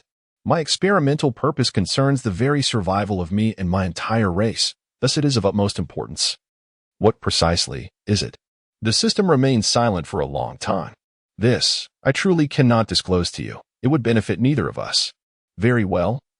Chu Ming had anticipated its reluctance to divulge, so he pressed on with his requests. Secondly, grant me the power to be invincible throughout the entire galaxy. Do you not think that request is excessive? Excessive? Quite excessive. I do not believe so. What does it matter how formidable I become? As long as I diligently fulfill your tasks without engaging in any reckless endeavors, it should not interfere with your experimental outcomes, correct? How can you assure that you will not act recklessly? For instance, obliterating the solar system or directly annihilating the Trisolaran fleet 2 light-years away. Such actions would render my experimental data useless. Yet now, I possess the capability to nullify your experimental data. However, humanity still retains the means to eliminate you, which instills a degree of caution. Should I render you invincible across the galaxy, you would truly have nothing to fear. I worry that you might become overambitious and seek more. Moreover, the droplets are only useful in the present. Once the coordinates of the solar system are broadcasted into the cosmos, your actions concerning Earth will become inconsequential. By then, you can no longer rely on the droplets to alter the narrative. Should you attain the power of invincibility in the galaxy, you would indeed possess the ability to obliterate my experimental data at will. Precisely, that is what I desire. The power to annihilate your experimental data whenever I wish. Only then can we establish a rudimentary deterrent relationship, justifying our cooperation, while also alleviating my concerns of being exterminated by humanity. My desires are simple, a relative sense of fairness and freedom. Should you grant me these, system, I assure you I can provide you with flawless experimental data. And how do you guarantee that? You shall receive only my personal assurance. The system fell into silence once more for an extended period before ultimately conceding. Congratulations, host. Your cultivation has reached the pinnacle of the Tao realm, with a strength assessment deemed invincible within the Milky Way. For now, I shall grant you cultivation. Power shall be bestowed gradually, lest you lose control and inadvertently bring about the destruction of Earth. Understood, thank you. Chu Ming revealed a contented smile. I have one final request. Another one. This request should be reasonable. After the experiment concludes, allow me to live. The system exhaled in relief. I had already intended to ensure your survival. Thank you. In this regard, I must rely solely on your assurance of character. I pondered. Am I not human as well? Chapter 102, The Dominion of Humanity. As Chu Ming stepped outside once more, he was suddenly enveloped by a refreshing atmosphere, with sunlight shining brighter than ever before. From this moment onward, at least on this planet, he felt liberated from all inhibitions. The macroatomic fusion orbital cannon? Chu Ming glanced skyward, directing his gaze toward Jupiter, a cold smirk gracing his lips. What are you planning? Remember, your next task is to establish a dark forest deterrence between humanity and the Trisolarans. Do not act recklessly, the system warned, its tone fraught with tension. I aspire to completely dominate humanity. That should not contradict my mission, right? After a prolonged pause, the system conceded. It appears there is no conflict. Then, it is settled. Chu Ming grinned widely, and with a mere thought, the water droplets suspended in the stratosphere sprang to life. Soaring toward the Jupiter base of the Fleet International at an astonishing speed of 25,000 kilometers per second. Even he was unaware of the extent of his current mental prowess. Previously, he could only achieve a speed of 300 kilometers per second with great exertion, while now he effortlessly commanded the droplets to reach their maximum velocity.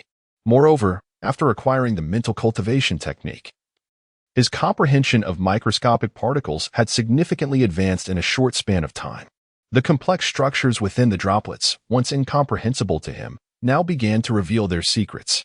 Yet, it seemed that he no longer needed to grasp these intricacies. After all, he was invincible within the Milky Way. Why bother with technology? Meanwhile, the emergency meeting of the fleet's joint conference had yet to adjourn. After a prolonged period of despair, the high-ranking officials of the fleet finally regained a semblance of calm and began deliberating on how to address the aftermath of the 3 cities annihilated by the droplets. Many trapped residents remained amidst the ruins, necessitating prompt rescue efforts. Concurrently, amidst the battlefield of the apocalyptic conflict in space, a few surviving soldiers lingered. Having fled in small spacecraft or fighters before the mothership was obliterated by the droplets, they now floated within the metallic clouds formed by the destruction of the fleet. Facing imminent death and requiring urgent rescue, what are we to do? Our manpower is insufficient, lamented the North American fleet representative, succumbing to despair. The catastrophic defeat of the space fleet had already left them in shambles, with Fleet International nearly on the verge of collapse after losing all their warships. Recovery would take no less than 50 years. To exacerbate matters, Chu Ming had chosen this moment to retaliate against them. Was this not adding fuel to the fire? Not a single attendee harbored anything but animosity towards Chu Ming, with many echoing the sentiments of the public. Why did Chu Ming not destroy the droplets beforehand? Had he done so, we would not have suffered such devastating losses. The prosperity of humanity could have endured for at least another century. Yet, no one reflected on how they had previously treated Chu Ming or regarded the droplets. In that moment, however, the North American fleet representative's countenance shifted dramatically, panic overtaking him as he exclaimed, "We have received intelligence from the Space Telescope Station. The droplets are heading toward our Jupiter base." The conference room fell into an instantaneous silence, with everyone rendered speechless. Could Chu Ming truly attack the Jupiter base? This was utterly outrageous. Did he really believe we would refrain from eliminating him? The representative from the Asian fleet leapt to his feet, his initial fear now dissipated, replaced by indignation. Most of the senior officials from other fleets shared a similar sentiment. Chu Ming's actions were excessively brazen, pushing them toward a path of no return. Despite being delicate and naive modern individuals, thoroughly indoctrinated by the Trisolaran culture, they had long since lost their courage. They would never dare to confront Chu Ming unless absolutely necessary. However, even the most docile creature possesses an instinct for survival, if pushed to the brink. It may not retaliate immediately, but when cornered, it will instinctively strike back. Presently, Chu Ming's behavior was akin to throttling the Fleet International. The Jupiter base represented the largest military installation of Fleet International, housing the majority of its remaining industrial zones and small spacecraft. This was essentially their sole remaining asset. Should the Jupiter base be destroyed, Fleet International would collapse entirely, relegated to the annals of history. Such tyranny was intolerable. It was an egregious affront. The chairperson of the joint fleet meeting trembled with rage, as if fire would burst forth from his eyes. Most present were stationed at the Jupiter base. Chu Ming seemed intent on annihilating them all. Was he truly prepared for mutual destruction? The European fleet representative wiped away his tears and, trembling, shouted, "Contact Chu Ming immediately. Inform him. Demand that the water droplet change course at once. Otherwise, we shall activate the macro fusion weapon. We cannot establish contact." The chairperson lamented. Despair etched across his face. He truly wished to survive. At that moment, the North American fleet representative spoke in terror. New intelligence. The water droplet's speed has reached 25,000 kilometers per hour. It will reach the Jupiter base in 7 hours. A hush fell over the assembly. Panic and fury surged to unprecedented heights. How could it be so swift? The Asian fleet representative gritted his teeth, but there was no time for contemplation. He immediately dispatched orders to the Asian Jupiter base, urging the command center to activate the macro fusion orbital cannon. The other two representatives, after a brief hesitation, issued similar commands. Even in their frailty, there was no retreat at this juncture. They would continue to attempt to contact Chu Ming, and if the water droplet approached within 1 million kilometers of the Jupiter base, they would launch an immediate assault. The Asian fleet representative's voice was low, yet a fierce determination flickered across his face. Were they truly to embrace mutual destruction? The chairperson asked, unwilling to accept this fate. Do we possess any alternative? The Asian representative countered. If we do not eliminate Chu Ming, he will likewise obliterate the Jupiter base. Better to perish together. The North American fleet representative felt a surge of righteous anger for the first time. In that moment, though fear still gripped them, a glint of ferocity ignited in their eyes. Driven to the brink, they finally awakened the primal ferocity and wrath embedded within humanity's DNA. However, even at this juncture, their inherent weakness prevented them from launching an immediate assault on Chu Ming. After all, the water droplet still had 7 hours before it reached the Jupiter base. They clung to a flicker of hope, awaiting the final moment. Yet at that moment, urgent intelligence arrived from the Jupiter base. 2 macro fusion orbital cannons had been hijacked and were attacking Chu Ming. The crowd was initially taken aback, but soon realized that this had to be the work of the dormant soldiers within the Jupiter base. Only this rugged band of ancient warriors would dare to act in such a manner. Perhaps it was for the best, as it spared them from bearing the infamy of annihilating the world. But had Chu Ming perished? The chairman let out a sigh of relief, only to be followed by a surge of anxious inquiry. Chapter 103, The Establishment of the Human Federation. The outcome, of course, left them disheartened. The Jupiter base swiftly relayed the message. The macrofusion orbital cannon was ineffective against Shuming. In that moment, astonishment etched itself upon the faces of the attendees, leaving them in a state of shock. Ineffective? How could that be? Was it not stated that experiments had been conducted using Shuming's biological tissue? The macrofusion was evidently capable of annihilating him. The representative from the Asian fleet collapsed in despair, clutching his head, and after a brief outburst, ultimately slumped helplessly into his seat, an expression of numbness clouding his features as deep despair welled up within him. Others too succumbed to complete hopelessness, with many bursting into self-deprecating laughter. So, Shuming had never truly feared the macroatomic weapon? Had he merely been toying with us all along? We could not even achieve mutual destruction. It was utterly absurd, akin to being jesters. The atmosphere in the conference hall grew desolate and oppressive. Everyone was rendered speechless, merely awaiting death in the somber ambience.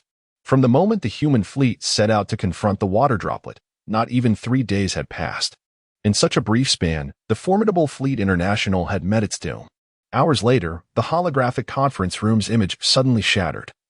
The visages of the 3 main representatives of Fleet International fracturing like a mirror, dispersing into bizarre, fragmented reflections.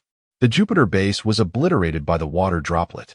The upper echelons of Fleet International perished on the spot. At this juncture, only a few small military bases remained on Neptune's moon, housing merely a dozen reconnaissance vessels, likely incapable of withstanding even the forces of Earth International.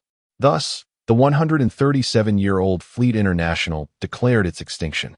Upon the public's realization of this news, the initial response was one of shock and disbelief, swiftly followed by extreme panic. What was Shuming truly after? In less than a day, he had first obliterated the water droplet, then commanded it to annihilate 3 major underground cities on Earth, resulting in millions of fatalities, and now had directly extinguished Fleet International. Did Shuming intend to eradicate the entire world? This speculation ignited a surge of panic, prompting the public to devise escape plans, only to sorrowfully conclude that it was utterly impossible to flee from Earth under the dominion of Shuming, who possessed a water droplet. For the first time, profound despair spread across the entire human realm. Many, unwilling to witness Shuming's annihilation of Earth, chose to end their own lives. However, soon some individuals regained their composure, analyzing Shuming's actions, and discerned that he clearly did not seek to obliterate the world. Otherwise, he could simply have commanded the water droplet to crash through all the planets in the solar system without the need for such elaborate theatrics. After thorough analysis, they could only conclude 2 possibilities. Either Shuming was merely enacting revenge against humanity and Fleet International, or he sought to dominate all of humanity. The latter possibility loomed large, for history indicated that Shuming had been profoundly concerned with public belief 2 centuries prior. He undoubtedly relished the thought of humanity submitting to his will. Consequently, upon this revelation, the number of those opting for suicide surged. They would rather perish than live under the tyranny of a despot and lose their freedom. In a remarkably brief span, tens of thousands have taken their own lives. Yet, this is evidently only a fraction, as the majority still deem the preservation of life paramount. At this juncture, Shuming has arrived at the United Nations headquarters. Indeed, the very same structure that has stood in New York for 2 centuries. This site has been meticulously maintained. Yet akin to the once imperial palace of Huagua, it has now transformed into a mere tourist attraction. Shuming had previously reached out to the senior officials of the Earth International, insisting they convene personally at the United Nations for an emergency meeting.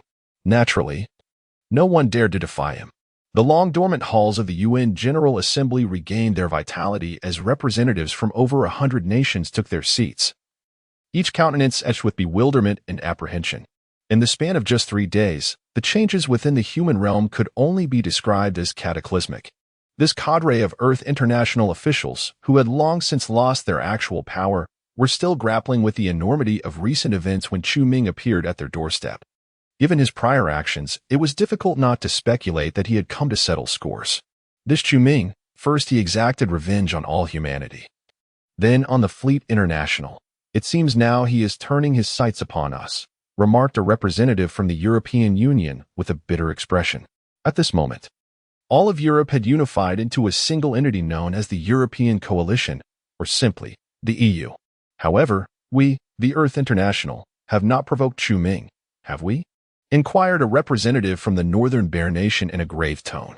Yet we have consistently served the Fleet International, undertaking the dirty work of manipulating public opinion. If Chu Ming attributes this to us, we would have no choice but to accept it, the representative from the United States sighed in resignation. A profound sense of helplessness enveloped the attendees against a being like Chu Ming, who wielded a droplet of water and was impervious even to fusion weapons. They felt akin to mere ants, devoid of any capacity for resistance. Just then, a brilliant white light illuminated the room, stunning all present and rendering them momentarily blind. As the radiance gradually dimmed, Chu Ming's figure materialized upon the podium, a smile gracing his visage as he surveyed the assembly. After the initial shock, the attendees forced strained smiles, anxiously seated, hardly daring to breathe. Ladies and gentlemen, I am not here to take vengeance upon you. We harbor no enmity. Nor is there any necessity for such. Chu Ming intuited their thoughts and promptly offered them a measure of reassurance. So, what is your intention? Queried the U.S. representative, releasing a slight breath of relief, yet immediately tensing again. Chu Ming addressed them directly. I propose that from this moment forth, the world shall unify as the Human Federation, with each nation reduced to provincial status, and I shall serve as the supreme leader of this Human Federation, possessing the ultimate authority that requires no justification to any individual. Who is in favor, and who is opposed? The assembly fell into a profound silence as the representatives exchanged glances, contemplating whether this constituted a totalitarian regime. However, for these power brokers of the Earth International, it did not seem entirely detrimental. Had they not already been subservient to the Fleet International? Now, it appeared they were merely replacing one leader with another. Moreover, the emergence of a totalitarian regime will not strip these rulers of their power. Rather, it will significantly elevate the authority that had previously been constrained by democratic politics.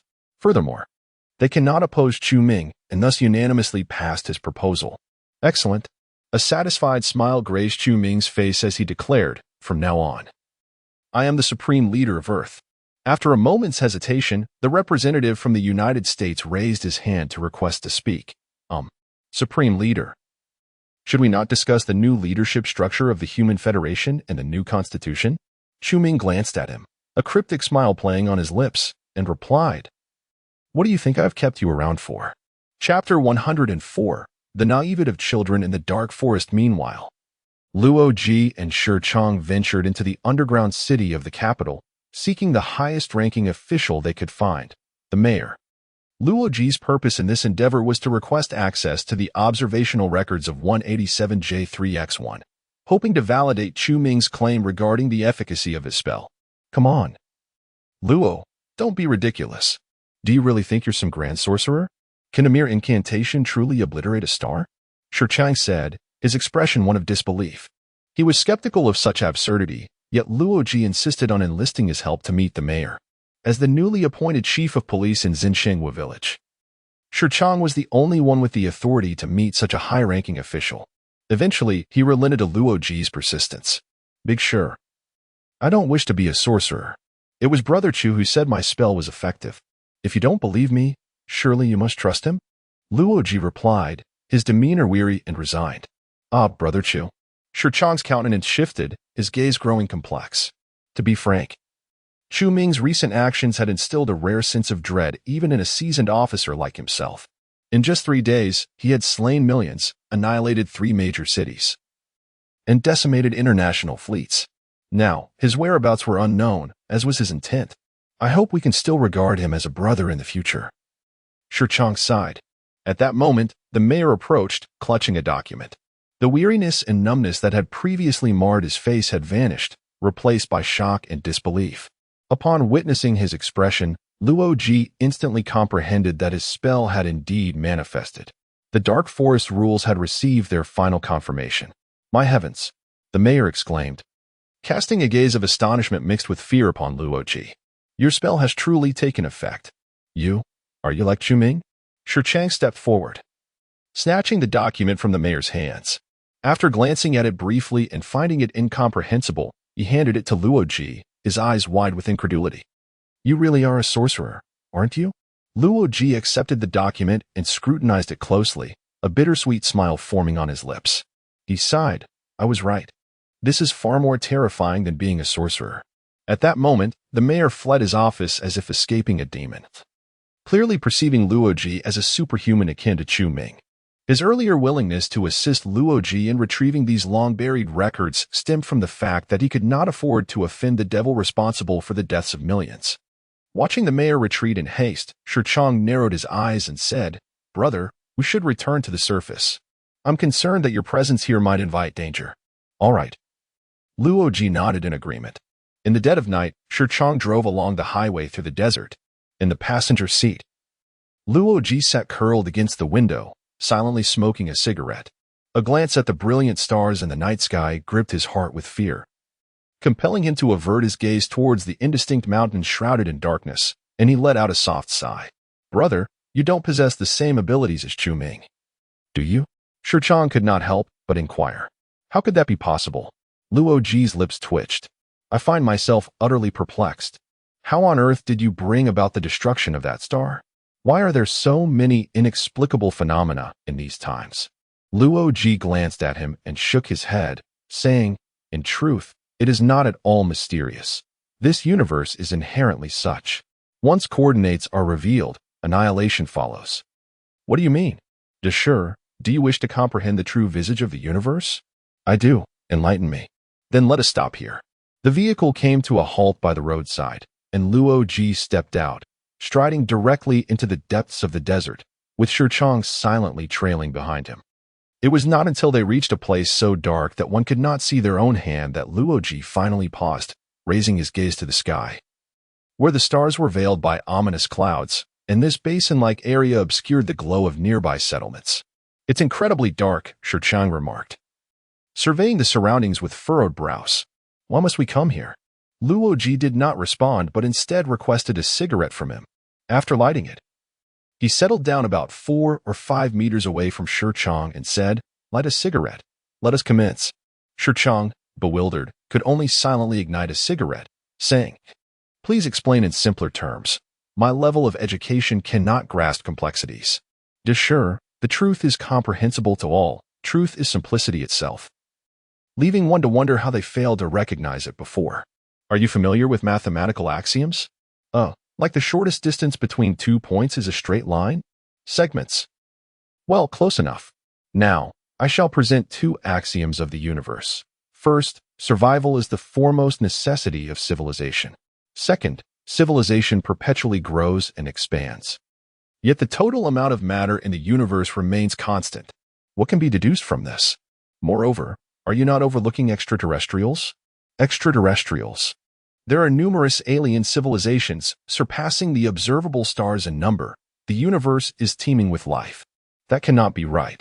The universe appears desolate, aside from the trisolar ants. I see no other extraterrestrial life. This is precisely what we are about to discuss. Luo Ji took a drag from his cigarette, the ember glowing brighter. 3 meters away, Shirchong mirrored the action, and in the darkness, only 2 small sparks could be seen flickering against one another. Luo Ji continued. Let us suppose these 2 sparks represent 2 civilized spheres in the universe, 100 light-years apart. Now that you are aware of my existence, I remain entirely oblivious to yours. You may choose whether to engage in communication with me. Shirchong pondered. I choose to communicate with you, but in doing so, you have also revealed your existence. Yet, my dear fellow, if I take the risk to communicate with you, and you harbor malevolence, then I am unfortunate. However, if you are benevolent, we could unite to form a greater benevolent civilization. This contravenes the first axiom, survival is the prime necessity of civilization. If I were malevolent and became aware of your existence, I would attack or even obliterate you. For the sake of civilization's survival, you cannot take that risk. What then should I do? First, must I determine whether you are malevolent or benevolent before engaging in communication. This is feasible on Earth, yet utterly impractical within the cosmos. For instance, if 2 civilizations are separated by 100 light-years, each exchange necessitates a century, rendering it impossible to ascertain the goodwill of the other through mere communication. Logic took a deep drag from his cigarette. You cannot discern my intentions, just as I am oblivious to yours. Furthermore, You are unsure whether I perceive you as benevolent. And I cannot ascertain if you believe I view you in such a manner. To delve deeper, I am unaware of your thoughts regarding my thoughts about you. This convoluted scenario is indeed perplexing. Where does this lead us? Such suspicion can extend infinitely, embodying the first significant concept in cosmic sociology, the chain of suspicion. I grasp this notion. The chain of suspicion exists among nations on Earth as well, yet due to proximity, it is often mitigated through communication after just a layer or two. In contrast, within the universe, it can extend indefinitely, instilling a perpetual trepidation about engaging with one another. Shurchang pondered for a moment, furrowing his brow. However, if you are weaker than I, posing no threat, should I not simply disregard your intentions, whether malicious or benevolent, and engage with you directly? This introduces the second pivotal concept, technological explosion. The history of life on Earth spans billions of years, with human civilization extending over several millennia, yet modern technology has burgeoned within a mere 3 centuries. In the grand temporal scale of the universe, this is akin to an explosion. If I am a hostile civilization yet find myself inferior to you, upon your discovery of me, should you choose to communicate, I might experience a technological explosion in the 100 years it takes for your message to reach me, suddenly becoming vastly more powerful. Upon receiving your communication, revealing your location, I could then annihilate you. Shurchang contemplated this for a while, concluding that silence would be my only recourse, but that seems flawed. If I can discover you, and you are more powerful, you will inevitably uncover my existence as well. Thus, permitting your existence or allowing you to know of mine constitutes a perilous endeavor, violating the first axiom. Logic extinguished his cigarette, asserting that once you are aware of my existence, both communication and silence become untenable, leaving you with but one final option. Shurchang, lost in thought for an extended period, suddenly changed countenance and flung his cigarette, but to the ground. Damn, how profoundly dark it is. This is the stark reality of the universe. Logic gazed upward into the profound expanse of the starry sky. The universe resembles a dark forest, where each civilization acts as an armed hunter, stealthily navigating through the thickets, gingerly parting obstructive branches, striving to silence their footsteps, and even breathing cautiously. One must remain vigilant, for within this forest lurk other hunters, equally stealthy. Should he encounter another form of life, his only recourse would be to unleash his weapon and eliminate it. In this forest, others represent hell, an eternal threat. Any life form that exposes its existence will swiftly face obliteration. Hence, when I broadcasted the coordinates of the star 187J3X1 to the cosmos, it was inevitably met with gunfire from other hunters lurking in the dark forest. Luoji sighed softly. Yet amidst the dark forest, a child named Humanity ignited a bonfire and shouted, "I am here. I am here," while all others in the dark forest pressed forward. Driven by a desperate will to survive, this child proclaimed, "Grant civilization to the ages." Shurchang's gaze was laden with complexity. Thus, it could be said that human civilization, in the vast cosmos, is merely an immature child, both technologically and culturally. Luoji nodded in affirmation, stating that indeed, in this dark universe, concepts such as morality, fairness, democracy, and freedom are but naive notions. Should this continue, even if humanity triumphs over the Trisolarans, extinction would inevitably follow. After a moment of silence, Shurchang remarked that his brother Chu was indeed correct. What? Luoji inquired, perplexed. Brother, have you not realized? Brother Chu seeks to establish a dictatorship over humanity. Luoji's brow furrowed in astonishment. Are you suggesting that all his actions are, in fact, aimed at ensuring the true continuity of human civilization? Perhaps, Shurchang shrugged. I am merely speculating. Who can fathom the thoughts of such a celestial being? By the way, does this so-called dark forest theory account for magicians like Brother Chu? It does not, Luoji replied, shaking his head.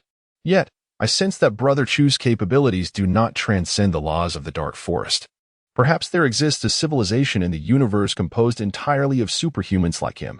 Who can say? A cultivation civilization? Or perhaps the M78 Nebula? Shurchang jested. Sure. What classic entertainment have you been indulging in recently? Luoji asked, regarding him with a quizzical expression. I consume all. Only those antiquated tales satisfy my palate. I believe the best explanations for Brother Chu's abilities lie within those cultivation novels. Perhaps they hold a grain of truth. Sure, I shall gift you 2 words. What? Nonsense. Chapter 105. The Emergence of Mature Human Civilization. The discovery of a second cultivator in the Trisolaran world marks the collapse of the old order in the annals of history. While a new order slowly constructs a vessel that shall drift through the currents of time for millennia, never to sink, human history has taken a significant turn, ultimately returning to the reign of autocratic tyranny. This time, however, the dictator wields unprecedented power, and unless a more formidable third-party force intervenes, this ruler's dominion shall remain unassailable, fulfilling the eternal aspiration of the emperors of ancient Huagua, an everlasting dynasty. Upon the revelation of this news, the public did not erupt into greater panic. Those who found it unbearable merely chose to silently take their own lives, while the vast majority remained mute.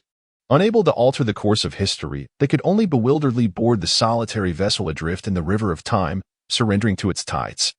In this harsh and shadowy Trisolaran universe, humanity, once a naive child of civilization, has finally embarked upon the path of maturity. In this unforgiving cosmos, autocratic rule stands as a hallmark of maturity.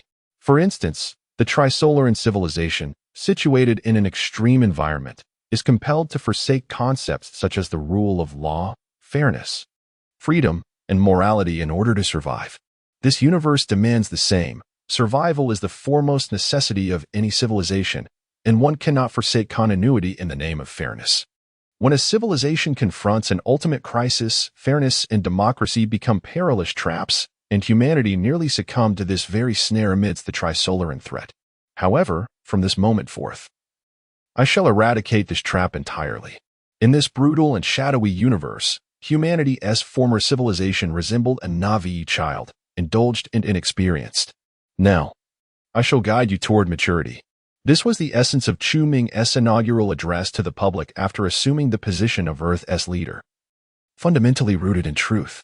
In Liu Cixin's portrayal of the Trisolaran universe, it is a realm devoid of morality, where all civilizations resort to any means necessary for survival.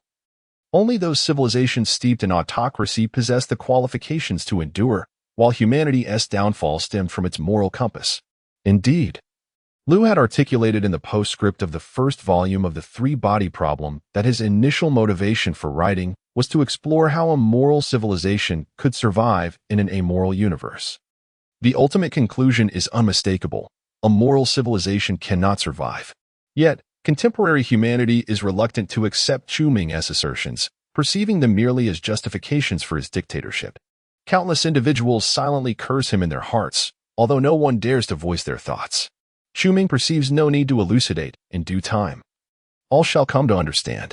After all, to present-day humans, the cosmos remains a fairy tale, with little knowledge of the dark forest principle. Chu Ming's actions and declarations once again reverberated through the upper echelons of the Trisolaran world. In the distant Trisolaran fleet, it has become almost certain that Chu Ming is aware of the dark forest principle. The Trisolaran leader spoke gravely. Is he attempting to restore humanity's maturity, to adapt to this universe, and then resist our invasion? He seems no longer concerned about our incursion, does he? The military governor remarked. Since he is aware of the dark forest theory, he can instill fear in us at any moment. He paused, bitterly adding, My lord, should we not reconsider the invasion of Earth? That will be discussed later, the Trisolaran leader stated solemnly. We must first ascertain the true purpose behind every action taken by Chu Ming. His behavior is indeed perplexing, and we remain unaware of his true nature. The most plausible explanation could be a representative of a super-civilization. Perhaps he has come to save humanity? The cultural governor scoffed, asserting, In this dark forest universe, such a benevolent civilization cannot possibly exist. Are we then to interpret Chu Ming's abilities through the lens of metaphysics? Is he merely a superhuman? The leader turned to him, his voice icy. The cultural governor chuckled awkwardly. This is evidently unscientific. Let us not dwell on explaining Chu Ming's abilities. After 2 centuries of study, we have yet to formulate a coherent theory. It remains utterly inexplicable. The scientific governor interjected, Let us regard Chu Ming as an inexplicably emerged superhuman, a deity of Earth. His intention may very well be to govern all of humanity as he does now. I have reanalyzed all his actions over the past 2 centuries. It is highly probable that his ultimate goal is to control a water droplet, thereby acquiring invincible power within the solar system to dominate all humankind. I speculate that Chu Ming did not originally possess the invincible power of the solar system, and he could indeed have been susceptible to thermonuclear weapons. However, it appears that his strength has now intensified. He seems unafraid of thermonuclear weaponry. The timing of this enhancement likely coincides with the destruction of the water droplet. As the scientific governor spoke, he faltered, realizing the numerous flaws in his conjecture. If Chu Ming's initial objective was to control a water droplet to rule humanity, he must have known that such control would amplify his own power, rendering him impervious to thermonuclear weapons. Otherwise, humanity would still pose a threat to him. How could he have anticipated that his strength would augment at that moment? Furthermore, how did his power increase, and who conferred it upon him? An alternative possibility exists. Chu Ming might have possessed the ability to withstand thermonuclear weapons from the outset, and his previous subservience to the major powers was merely an act. But what could his true aim be? This is indeed an unsolvable conundrum.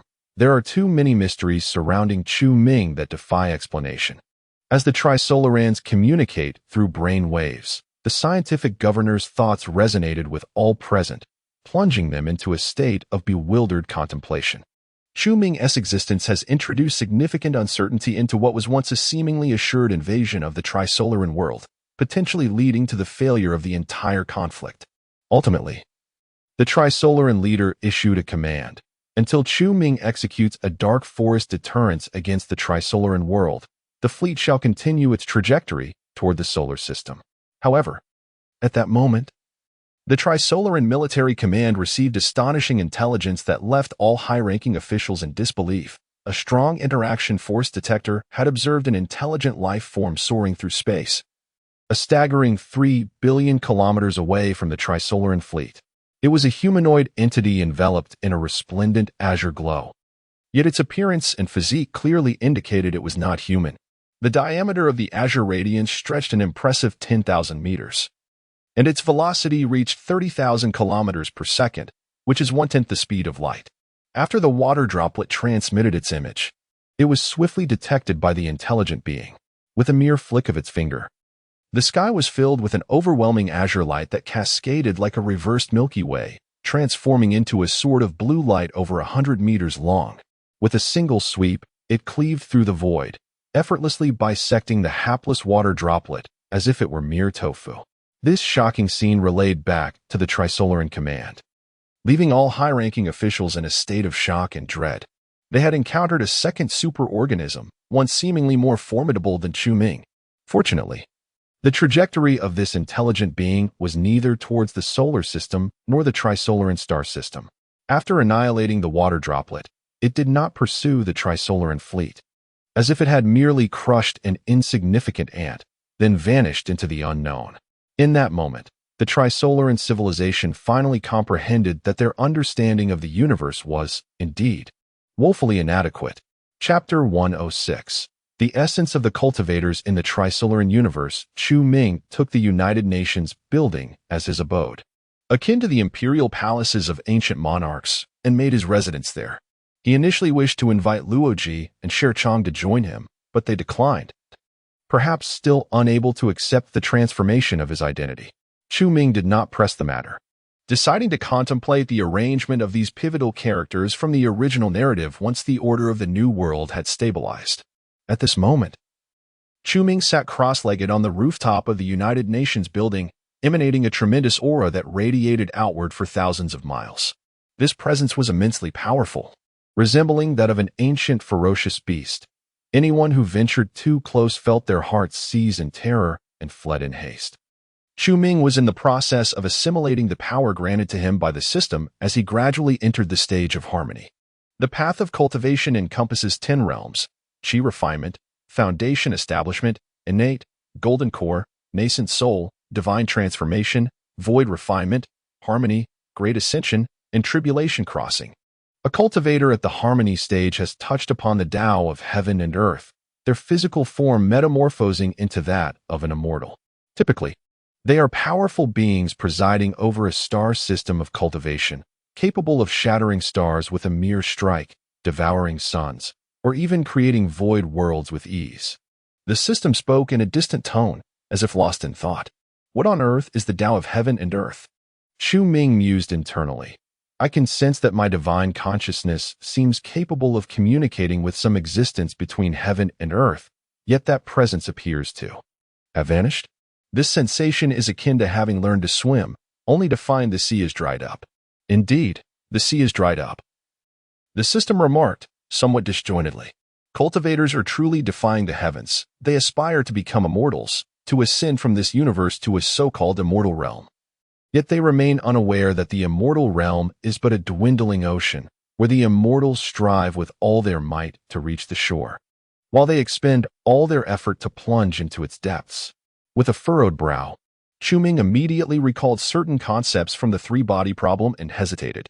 Are you suggesting that the immortal realm is the macroscopic four-dimensional space? You're partially correct. Four-dimensional space does not suffice to be called an immortal realm. A cultivator in the divine transformation stage can freely traverse four-dimensional space and absorb higher-level energies from it to enhance their cultivation. In the realm of cultivation, divine transformation cultivators are described as follows. The nascent soul matures into the divine spirit, their consciousness capable of enveloping an entire planet. With a clear understanding of the various flows and changes of the universe, elements, and energies. Is it the clarity of perceiving three-dimensional existence from the four-dimensional perspective? Xu Ming interjected. The system did not respond, continuing its monologue. Divine transformation cultivators no longer rely on spiritual energy for their cultivation. Instead, they absorb higher-level energies and can traverse the void, wandering through chaotic spaces. Here, the void and chaotic spaces refer to four-dimensional space. Purely cultivating civilizations remain oblivious to the fact that they are desperately extracting advanced energies from the fragments of four-dimensionality to elevate their cultivation to harmony and eventually achieve tribulation crossing. After transcending tribulation and ascending to the realm of immortality, it becomes evident that this celestial realm is merely a diminutive fragment of five-dimensional space nestled within the larger four-dimensional shards. The act of transcending tribulation entails transforming oneself into a four-dimensional being, thereby uncovering the pathway to the five-dimensional realm. The system's voice dripped with a hint of derision. Xu Ming was profoundly shaken as he finally grasped the essence of cultivation. From beginning to end, it has always been about harnessing or borrowing energy from higher dimensions. The system had previously elucidated how cultivators delineate the golden core and nascent soul stages. In the golden core stage, one's consciousness can command a radius of 100 miles, compelling the primal energies of heaven and earth to submit, forming a domain. This stage marks an initial mastery of spatial power, allowing the creation of countless microworlds and the unobstructed absorption of diverse energies therein. This recollection reminded Xu Ming of the moment he achieved perfect control over the microscopic four-dimensional realm, discovering myriad micro-civilizations and exerting a degree of control over them. Upon acquiring the technique for cultivating consciousness, Xu Ming instantly achieved flawless dominion over the microscopic six-dimensional space, perceiving microparticles from a six-dimensional perspective. This was akin to gazing upon a vast world comparable to one-third of a solar system. His capacity to control the microscopic world significantly increased, enabling him to extract a greater abundance of energy from it. This, perhaps, epitomizes a complete golden core cultivator. In the nascent soul stage, the core shatters into an infant, coalescing the power of one's own laws, allowing for the manipulation of clouds and snow across vast distances with but a thought. One can manifest a divine domain, a perfectly controlled microworld where every gesture resembles that of a deity. In truth, the nascent soul stage represents mastery over 11 microscopic dimensions, where the so-called law power allows for the extraction or borrowing of greater and more potent energies from within the microscopic dimensions. The divine domain, therefore, signifies the ability to command an even grander microcosm. Beyond the nascent soul lies the transformation stage, where one can traverse the macro four-dimensional fragments at will. It becomes evident that cultivators below the transformation stage draw energy from the microscopic higher dimensions, while those above it extract energy from the macroscopic higher dimensions. At this juncture, it is apparent that neither four-dimensional fragments exist on Earth nor within the solar system, which precludes Chu Ming from accessing or borrowing energy from the macroscopic four-dimensional space. The ultimate aspiration of cultivators is to transcend tribulation and attain immortality, which entails entering the macro five-dimensional realm. However, Chu Ming is acutely aware that the macro higher dimensions within the Trisolaran universe are far from benevolent. According to the lore of the Trisolaran universe, the initial cosmos comprises 10 macro dimensions, wherein 10-dimensional civilizations engage in conflict until the godly civilizations reach a stalemate, unable to overcome one another. At this moment, a civilization discovers a weapon for dimensional reduction, transforming itself from a 10-dimensional being into a 9-dimensional one. Subsequently, it executes a dimensional reduction operation on the universe, initiating from a singular point and propagating at the speed of light throughout the cosmos. This process is irreversible, ultimately reducing the entire universe to 9 dimensions. The macro 10th dimension does not vanish, rather, it curls into the microscopic. Thereafter, the macro 9-dimensional universe will replicate all occurrences of the 10-dimensional universe, further reducing itself to 8 dimensions. Ultimately, the universe descends to the present macro 3-dimensional state, with the remaining 7 dimensions curling into the microscopic realm. At this moment in the macro 3-dimensional universe, there remain numerous macro 4-dimensional fragments that have yet to fully undergo dimensional reduction. The 3-dimensional universe resembles a delicate sheet of paper, while the 4-dimensional fragments cling to it like soap bubbles, continuously evaporating until they eventually dissipate. Among these 4-dimensional fragments, there are likely to be nearly extinguished 5-dimensional remnants, a realm that cultivators aspire to attain throughout their lifetimes. They endeavor to transform themselves into 4-dimensional beings, seeking a path within the 4-dimensional fragments that leads to this ethereal paradise.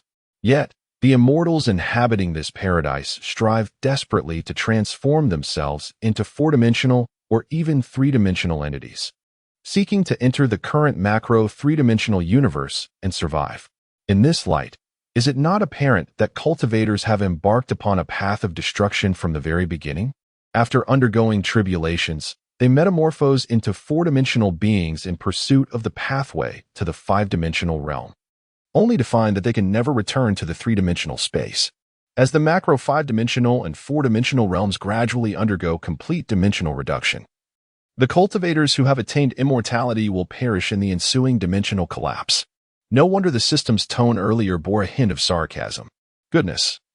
Does this mean that my pursuit of immortality amounts to self-destruction? Chu Ming suddenly awoke to this chilling realization. Rest assured, this is merely an experiment. You shall not perish.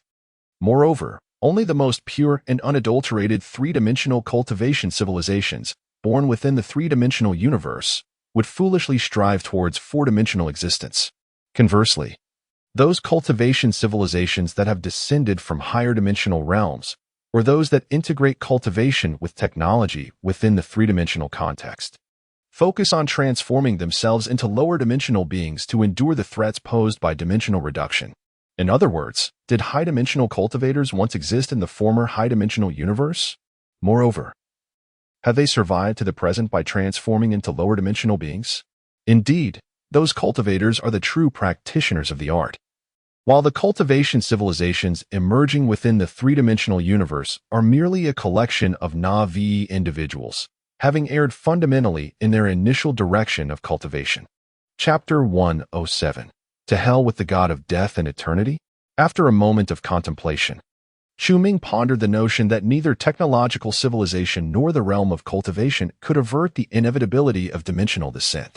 Indeed, the fall of macro-spatial dimensions is irreversible.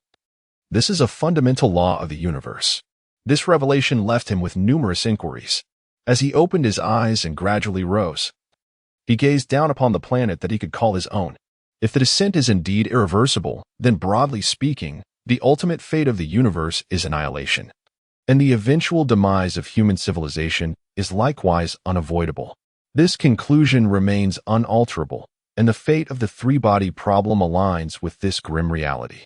In this vein, Chu Ming recalled a poignant line from the third book of the trilogy. Death is the only lighthouse that forever shines, no matter where you sail. You must ultimately steer towards its guiding light. Everything shall fade, and only the god of death endures eternally. Thus, in a broader context, no matter my actions, I cannot alter the narrative nor its conclusion. Ultimately, only death prevails. The conclusion may not be of paramount importance. What truly matters is the journey. Chu-Ming frowned slightly, shaking his head. For an experiment, the outcome is indeed the most critical aspect, while the process serves to steer the experiment towards that outcome. For instance, in the microscopic realm of my experiments, the process is to guide microcivilizations along the relatively correct path, leading them to discover methods to control water droplets. Hence, dear system. The conclusion is not insignificant. It merely appears so at this stage, as we are still far from it, making it less critical in comparison to the process. Would you not agree? The system remained silent for a considerable time, eventually affirming, yes, at present, it is unnecessary for you to contemplate the distant future. Follow the tasks I issue step by step, and when you approach the conclusion, I shall reveal the ultimate purpose of my experiment. With narrowed eyes, Chu-Ming surmised he had already discerned the system's experimental objectives, and it was likely that the system had realized he had done so. The information it previously divulged was probably disclosed intentionally, merely to convey a singular point. They were now in a formal collaborative relationship. System. I comprehend now that my earlier belief that drastically altering the plot of the three-body problem could obliterate your experimental data was entirely naive, Chu-Ming remarked, noting that the current storyline had diverged significantly from the original narrative. In the original work, no one had ever destroyed a water droplet. There was no human federation, no guiding of human civilization towards maturity, nor any cultivators. If this trajectory continues, the eras of deterrence and cover may very well cease to exist. Have you only just come to this realization? My fear does not stem from your potential to alter the three-body problem storyline, but rather from your ability to deviate from the path I have laid out for you. A mere fragment of the three-body narrative coincides with this path. When you alter the narrative, you effectively change the path and the experimental process, which prevents me from achieving the desired results. You have surpassed expectations at this juncture. Annihilating Earth and all of humanity with a water droplet is not merely altering the path, it is severing it entirely. Then where will this path lead? My tasks will guide you along the way. As I have stated, proceed slowly, step by step. However, I now possess unparalleled strength within the galaxy, and it is highly likely that I might inadvertently alter this course. I will constantly remind you. You must not interfere with my experimental process and assist me in completing the experiment. This is the condition for the power I grant you during our alignment. Is it not?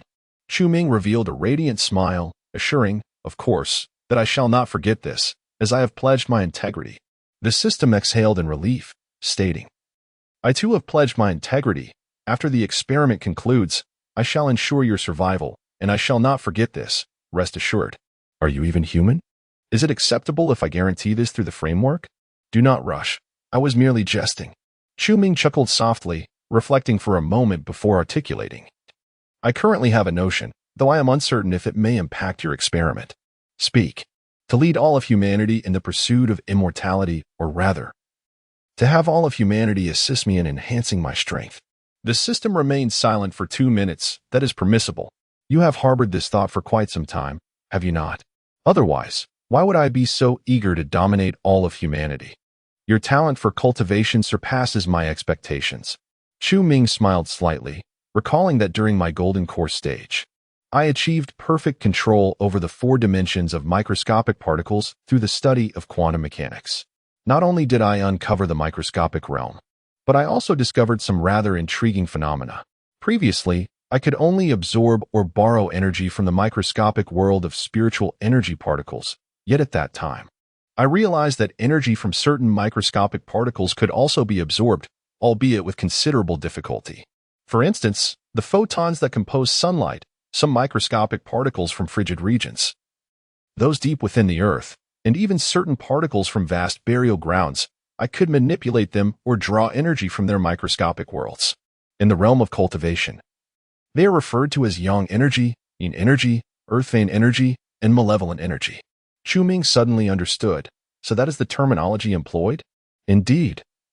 Aside from spiritual energy, these special substances can also be harnessed by cultivators, and they are widely present throughout the universe. Spiritual energy is merely the most gentle, stable, and easily exploitable substance for cultivators, while other special materials are exceedingly challenging to utilize and often perilous, without specific cultivation techniques and exceptional talent. Even cultivators in the tribulation phase would find it nearly impossible to utilize these special materials in abundance, otherwise. To put it in the terms of the cultivation world, one risks succumbing to madness. Chu-Ming inquired with a hint of anxiety. Can I extensively utilize these materials for cultivation? In a galaxy devoid of spiritual energy, he would have to rely on these unconventional methods for self-cultivation. The system scoffed. The void body refinement technique I provided you is the most supreme technique in the universe. Do you think I am jesting? What makes it the most supreme technique? Aside from its unparalleled rank, it also emphasizes inclusivity.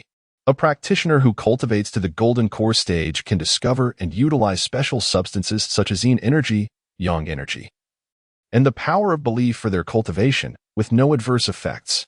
Of course, this is predicated on the prerequisite of complementing it with a sufficiently advanced mental cultivation technique. Otherwise, even if you were to discover those special materials, utilizing them would be quite difficult. I understand now. Chu-Ming nodded slightly, realizing that from the very beginning, you intended for me to lead humanity towards immortality in the future, correct?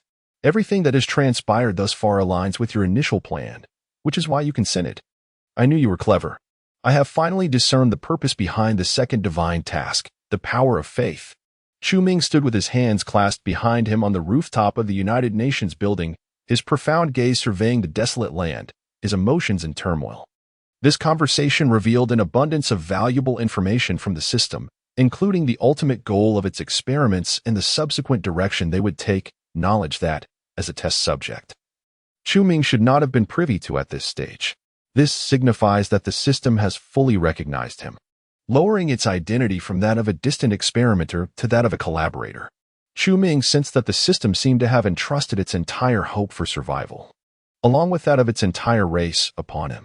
System, do you truly dare to gamble? What if one day I, in a fit of despair, were to destroy your experiment? You dare to wager your dignity with your life. Why should I not stake the lives of myself and my entire race on your character? Am I not worth more than mere bacteria in a petri dish? Damn eternal death. Civilization must survive by any means necessary, not to welcome death. Chu-Ming's gaze was complex as he murmured, Damn eternal death? Chapter 108, Establishing the Civilization of Human Ascendance. The following day, Chu-Ming convened a United Nations conference, with representatives from various nations in attendance.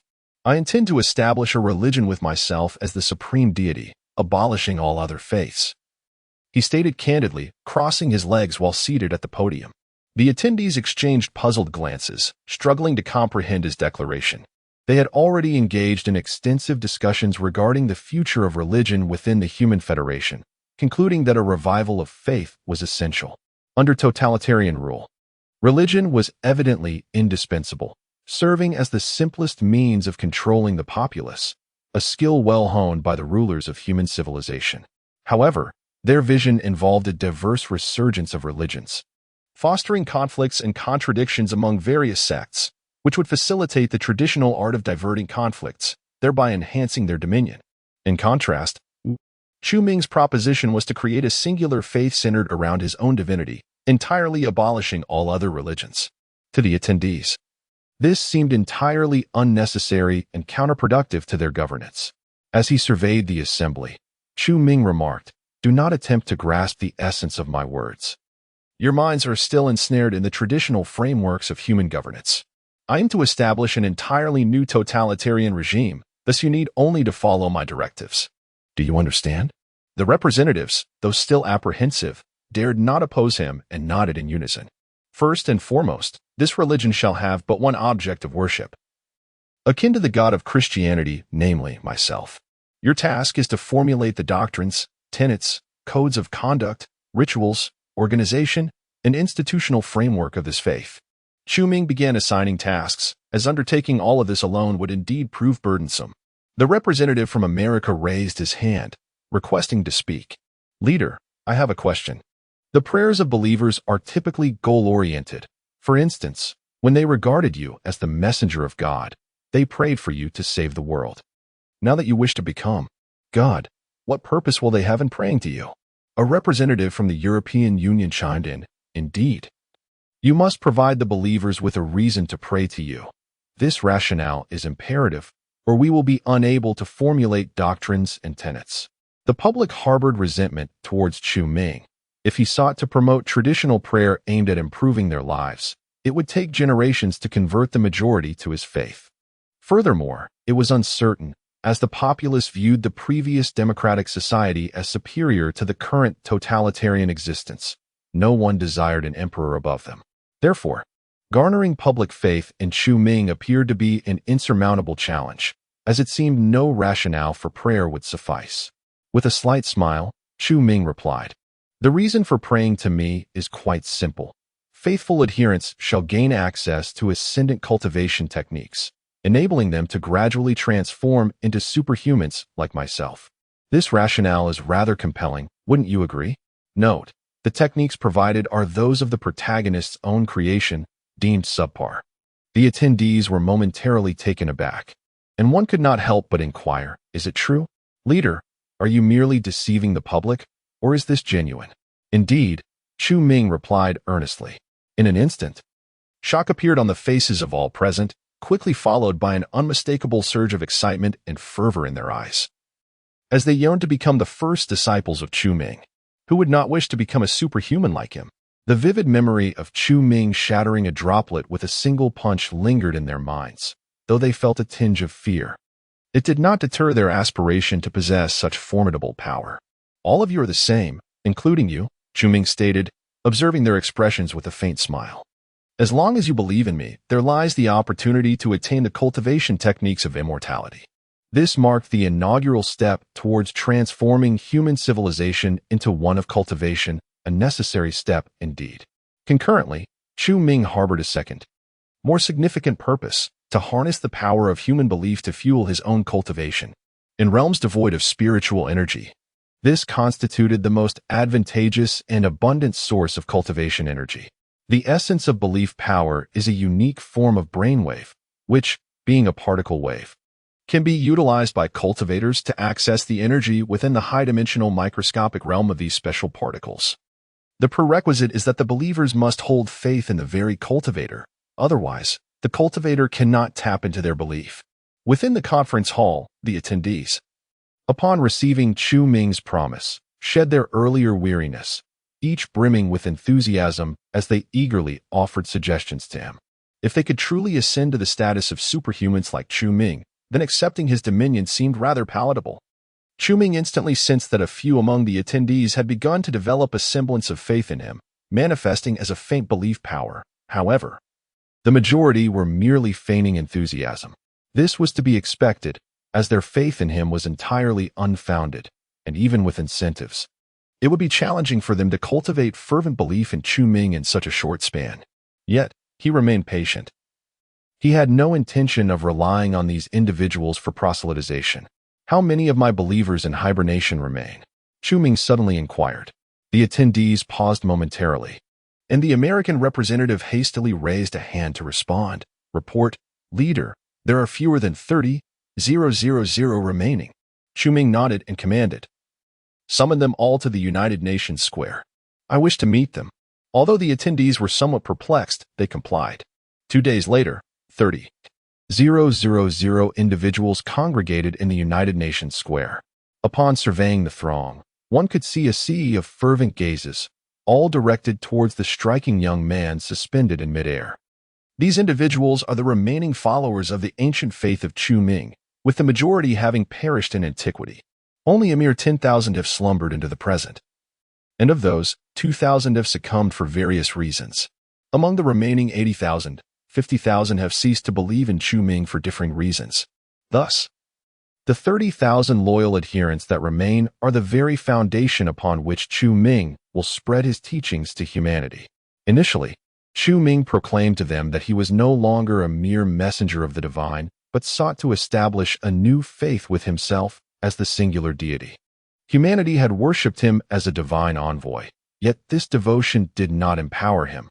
Instead, it was directed towards the non-existent God. A wave of astonishment swept through the crowd, faces reflecting shock as fervent discussions surged like a tidal wave, only to gradually subside after 10 minutes. Chu Ming narrowed his eyes, sensing that among the 30,000, 5,000 had begun to cultivate a robust and pure belief, while another 5,000 exhibited a weaker faith. The remaining 20,000 produced no faith at all, their gazes towards Chu Ming shifting notably, indicating either an inability to accept this new revelation or a complete abandonment of their belief in him. Subsequently, Chu Ming announced that those who pledged their unwavering faith would be granted the methods of cultivation. In less than 3 minutes, an entire 20,000 began to exhibit profound faith in Chu Ming. These individuals would become the inaugural missionaries of his new doctrine. With their support, Chu Ming could rapidly disseminate his teachings across humanity and establish a civilization devoted to cultivation. The divine mission issued by the system 2 centuries prior has now proven pivotal. Humanity, having just emerged from its juvenile stage, now embarks upon an unfamiliar path, the destination of which remains shrouded in mystery. Volume 2, The Naivety of Humanity, concluded. Volume 3, The Ascendancy of the Galactic Human Race.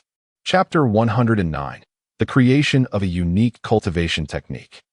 As Chu Ming gradually familiarized himself with the powers and cultivation of the harmonious path stage, he became capable of devising some rudimentary cultivation methods based on the void body refinement technique. These cultivation techniques are rather elementary, classified by the system into 4 tiers: heaven, earth, mysterious, and yellow, ranking from the highest to the lowest in the cosmos. The void body refinement technique stands as the pinnacle of the heaven tier, unparalleled in its caliber. Conversely, the techniques devised by Chu Ming do not surpass the mysterious tier, possessing a relatively low ceiling and requiring practitioners to absorb special energies for cultivation, which risks the peril of going astray. The frosty ice technique, a mid-tier yellow cultivation method, necessitates the absorption of extreme cold energies, with an upper limit presumably not exceeding the golden core stage. Additionally, it poses a risk of freezing one's intellect. However, its accessibility allows ordinary individuals to grasp it with ease. In a room within the United Nations headquarters, Chu Ming meticulously organized several cultivation methods he had casually invented throughout the day, transcribing them onto his computer. He aimed to select an appropriate technique for the initial batch of 20,000 missionaries to practice. The earthly diamond body, a superior yellow technique, requires the absorption of earth vein energies for cultivation. The invincible would divine method. Could you not opt for a more conventional name? What on earth is this? It sounds dreadful. The system interjected, unable to restrain its critique. Chu Ming paused, perplexed. Was it supposed to exude an aura of dominance? Listen to me. Rename them as the Earth Vein Solid Ground Technique and the Emu Heart Method. Does that not sound more refined? Your suggestions aren't much better. Regardless, they are superior to your choices. Quick, make the changes. You are quite troublesome. Chu Ming muttered, dismissing the system's complaints, and casually altered the names of the techniques on his computer. Now that's more like it. It's indicative of the system's refined taste. The system declared triumphantly. Chu Ming rolled his eyes, uninterested in engaging further, and continued to organize the cultivation techniques, ultimately selecting a mid-tier yellow method. The mysterious sun technique, which entails the absorption of solar energies for cultivation, can only ascend to the golden core stage, yielding a mere low-grade golden core, with a weak foundation that offers no hope of advancing to the nascent soul stage in one's lifetime. Nonetheless, the advantage lies in the fact that solar energies are among the easiest and most abundant cultivation energies to absorb on Earth, second only to the power of belief. Additionally, the comprehension difficulty of the mysterious sun technique is exceedingly low, allowing virtually anyone to cultivate simply by basking in the sun. Most importantly, solar energies are the most gentle among all special cultivation energies, thereby significantly reducing the likelihood of practitioners falling into madness, an outcome Chu Ming wished to avoid for his followers. System, what do you think of this technique? Acceptable, quite commendable, the system concurred. Chu Ming then printed the basic information, cultivation methods, and incantations of the mysterious sun technique, binding them into a small booklet. After 2 thorough reviews, he felt confident that there were no major issues. Thus, The first cultivation technique on Earth was born, unpretentiously yet profoundly. Subsequently, Chu Ming summoned several United Nations officials, instructing them to print 50,000 copies of the mysterious sun technique, distributing 20,000 to the missionaries for their practice, while the remainder would serve as rewards. Those who embraced Chu Ming's faith earliest would have the greatest opportunity to receive them. Upon discovering that this pamphlet contained the secret to transforming ordinary individuals into superhumans like Chu Ming, the faces of several United Nations officials betrayed an uncontrollable excitement. Without my explicit permission, no one is to peruse this document privately or submit it for machine printing, understood? Should I find anyone practicing in secret? They shall bear the consequences, Chu Ming remarked coolly, unconcerned about the possibility of these individuals engaging in clandestine practices. At that moment, his consciousness effortlessly spanned the globe, keeping track of every action taken by humanity. However, the United Nations officials, evidently unaware of this, solemnly vowed not to breach his orders while secretly contemplating a discreet glance at the contents, believing that Chu Ming would remain oblivious. Very well, proceed with your duties, Chu Ming said dismissively, waving them away. The officials exchanged glances and respectfully exited the room. Once the door was securely closed, one among them could hardly contain his eagerness and snatched the pamphlet, beginning to peruse its pages. In the next moment, his eyes widened in shock, his body stiffened, and he collapsed, blood gushing from his orifices, meeting his demise on the spot. The remaining officials stood frozen in terror, still processing what had transpired when Chu Ming's voice echoed in their minds. Remember my words, do not gaze indiscriminately, understood? They were nearly paralyzed with fear, having experienced the divine power of Chu Ming firsthand, no longer daring to entertain any ulterior motives. They responded with trembling voices and fled the scene as if their lives depended on it. In the room, Chu Ming furrowed his brow, suddenly realizing that managing a planet was far more taxing than he had anticipated. The multitude of affairs requiring his attention was both extensive and intricate. If he had to oversee everything personally, it would not be a matter of energy, but rather an overwhelming nuisance. This was precisely why he had retained the high-ranking officials from various nations. Their assistance in handling myriad trivial matters would significantly lighten his load. Yet, human nature is difficult to decipher. Just like the aforementioned officials, who, despite knowing Chu Ming possessed the ability to effortlessly extinguish their lives, still dared to defy his orders in the face of the immense temptation posed by the cultivation methods. Although such defiance posed no real threat to Chu Ming, who could simply eliminate anyone who opposed him, it remained an irksome issue. He had his own pursuits to attend to and could not be expected to monitor all of humanity constantly. Chu Ming required a few trustworthy and capable individuals to assist him. Names such as Sher Chang, Luo Ji, Wei and Zhang Beihai immediately sprang to mind. Their abilities were beyond question, and with the exception of Wei, whose trustworthiness remained somewhat uncertain, the others were fundamentally reliable. The subsequent challenge lay in persuading them to assist him. For the next fortnight, Chu Ming remained in his chamber, creating and organizing cultivation methods, swiftly producing over 100 manuals, with the highest tier reaching the pinnacle of the Xian rank. What are you doing? The mission. My mission. Have you forgotten? The system incessantly urged. What's the hurry? Let me finish this first, Chu Ming replied nonchalantly, before printing out a selection of the top-tier Xian rank manuals, inspecting them thoroughly, and nodding in satisfaction. Subsequently, he departed from the United Nations headquarters, transforming into a radiant beam of light that soared towards the capital of Huagua. A few minutes later, Chu Ming arrived at the outskirts of the capital, in the village of New Life 3. Luo Ji and Sher Chang had long resided here, occupying an entire residential building exclusively for themselves, with no one daring to share their abode. Sher Chang had even ascended directly to the position of director of the Municipal Security Bureau, while Luo Ji, despite his lack of employment, received a monthly stipend exceeding $1 million, a testament to their acquaintance with Chu Ming. Chapter 110. Imparting the cultivation techniques of Luo Ji. Chu Ming gently knocked on Luo Ji's door, and his gaze was immediately drawn to the exquisite beauty of Luo Ji's mother. She was a stunning young woman, cradling a 2.5-year-old girl in her arms, resembling more of a sisterly figure than a mother. The pure and curious glances exchanged between the mother and daughter carefully scrutinized Chu Ming. Brother Chu, this is my wife, Zhuang Yin, and our child. Luo Ji introduced, then turned to Zhuang Yin. Yin Yin, this is Chu Ming. Chu Ming nodded gently. Hello, sister-in-law. Ah, Mr. Chu Ming. Oh no, Supreme Leader. Zhuang Yin appeared somewhat anxious. Chu Ming offered a warm smile. Sister-in-law, please do not be nervous. I am an old friend of Luo Ge. You need not regard me as the Supreme Leader. Just treat me as an ordinary guest. All right, all right. You two carry on. I will go prepare some tea. Zhuang Yin, still a bit apprehensive, hurriedly took the child and went into the kitchen. Brother, what brings you here? Luo Ji settled onto the sofa, gazing at Chu Ming with a hint of reproach. You could have given me a heads up. Your unexpected arrival has caught me off guard. His tone suggested he was slightly upset that Chu Ming had startled Zhuang Yin and the child. My apologies. I did not consider it thoroughly. Chu Ming expressed with a hint of regret, then added with a smile, but we would have to meet eventually, wouldn't we? Did you not ask me to meet your sister-in-law 2 centuries ago? That was an entirely different situation, Luo Ji replied. Switching on the holographic television mounted on the wall to the news channel, which was still broadcasting the newly promulgated constitution and regulations by Earth's Supreme Leader, Chu Ming.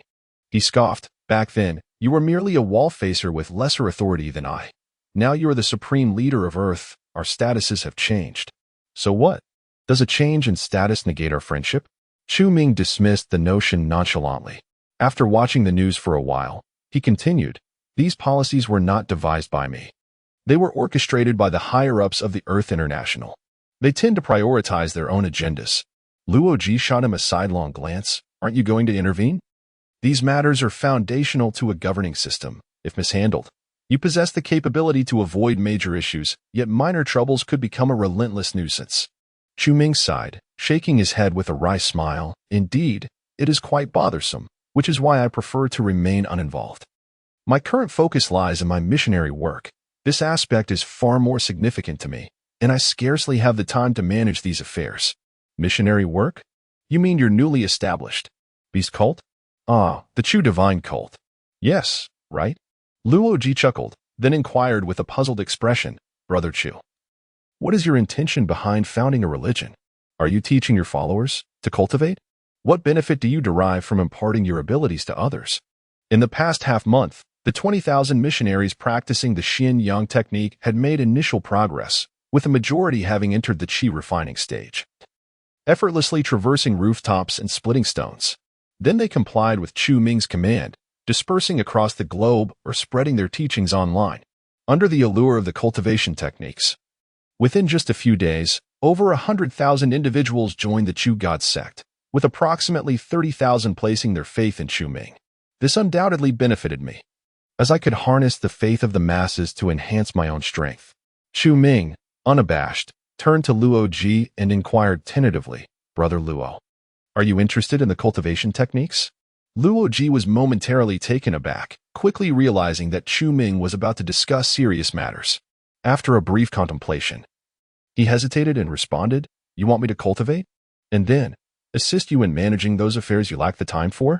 Indeed. Brother Luo is an astute individual. Chu Ming chuckled softly and replied earnestly, you know, in this world, apart from you and Deshur, I have very few people I can trust. Luo Ji interrupted him, shaking his head, apologies, Chu brother, but I have no interest in cultivation. Besides, I am an astronomer and sociologist. I am not versed in politics or management. Moreover, I simply wish to lead a quiet and untroubled life. I am truly weary of turmoil. Chu Ming had anticipated this response, smiling slightly as he said, Brother Luo, I know you are someone who cherishes living in the moment. Humanity has largely been that way, but there is a prerequisite. Human life is finite, and everyone will eventually face death. This is why the philosophy of living in the moment exists, embracing the idea of disregarding the floods that may come after. What are you implying? Luo Ji asked, his expression curious. However, cultivation can extend human lifespan. For instance, I have already reached a lifespan of 1 million years, and it continues to grow. Chu Ming produced a small booklet from his pocket, the cover inscribed with the words I soul cold origin technique. Brother Luo, this is a meticulously prepared cultivation technique for you. It is exceptionally suited to your nature. If you commit to practicing it, your lifespan could also one day reach 1 million years. Luoji looked astonished and shook his head. Thank you, but I truly do not need it. Living for too long can be exhausting. Chuming smiled and added, I forgot to mention, this technique also allows your wife and children to cultivate, granting them the potential for infinite longevity. Brother Luo, do you wish to spend merely a few fleeting decades with your beloved, or would you prefer to be with her for eternity? Upon hearing this, a flicker of intrigue crossed Luoji's eyes as he involuntarily glanced at the booklet, clearly tempted but still hesitant. Brother Luo, I will not impose upon you. I respect whatever life you choose to lead. If you wish to live as an ordinary person, you could still enjoy a life of prosperity through our connection. This technique shall remain here, and the choice is yours. I shall take my leave now. With that, a flash of white light enveloped him, and Chu Ming's figure vanished instantly, leaving Luoji deep in thought. Zhuang Yin emerged from the room with a teacup in hand. Puzzled, did Mr. Chu Ming leave so soon? Yes. Luoji nodded slightly and then turned to her, hesitating for a moment before asking, Yin Yin, do you wish for eternal life? Zhuang Yin was taken aback, wondering why he suddenly posed such a question. You first answer me. Before Zhuang Yin could respond, the little girl nearby exclaimed with animated gestures, if immortality means I can be with my mommy and daddy forever, then I want to be immortal too. Zhuang Yin was taken aback for a moment, then gently reached out to pat the girl's head. She turned to Luoji and smiled, saying, if there truly existed a chance for immortality, I would certainly desire it. That way, I could always be with you both. Moreover, the world is vast, and the universe even more so. I wish to explore farther places, but unfortunately, human lifespan is too short to journey to many locations. Luoji lowered his gaze, solemnly nodding his head. He then turned to pick up the tome on cultivation, his expression grave, and remained silent for a long while. After all, Luoji was merely immortal, and when confronted with the prospect of immense power and the chance for eternal life, it was difficult not to be tempted. Chapter 111. After deceiving Shi Chang, awakening Zhang Beihai. Having successfully deceived Luoji, Chu Ming swiftly located Shi Chang within the confines of the underground city's security bureau in the capital. He had meticulously devised a plan to trick Shi Chang, only to discover that the man was not in need of any persuasion whatsoever. Upon hearing that Chu Ming had come to invite him to cultivate immortality, Shi Chang's eyes instantly sparkled with excitement. He affectionately draped an arm around Chu Ming's shoulder, exclaiming with delight, you truly are a remarkable fellow. Even after becoming the head of Earth, you haven't forgotten your old brother. Chu Ming grinned. Of course, one must never forget those who shared in their fortunes. Shi Chang chuckled as he appraised him. I knew your abilities were related to immortality. I previously mentioned to Luo that your powers were extraordinary. Yet he dismissed my claims as nonsense. Highbrow intellectuals like him simply cannot accept such fantastical notions. Nevertheless, Luo is quite open-minded and not the type to resort to despair. When Chu Ming proclaimed his dominion over Earth and formally revealed that his power stemmed from cultivating immortality, it was only natural that a cadre of eminent scientists could not fathom this and chose to end their own lives. In a sense, one might consider this as a form of legacy. Chu Ming gazed at him in surprise. Sure. I distinctly remember you claiming 2 centuries ago that you did not believe in my abilities, attributing them to some hidden machinations behind me. What has changed your mind now? Shi Chang grinned widely. Was it that merely to console you? With how despondent you were back then, could you have rallied without my words? You reminded me of a brother named Wang Miao from the past, so I figured your situation might be similar. I simply employed the same tactic to encourage you. And lo and behold, it worked. Chu Ming retorted, so all this while, the one spinning tales was you? Sure? Curious, Shi Chang inquired, by the way. What was it that frightened you so back then? Have you resolved it? Nothing of consequence, just a rather dim-witted individual. It has long been dealt with. Chu Ming replied casually. System, what utterance is this? How preposterous. Apologize. Apologize. Ignoring the system, Chu Ming turned to Shi Chang earnestly. Since you are willing to cultivate and assist me, that is splendid. Take your time to ponder the technique I just provided.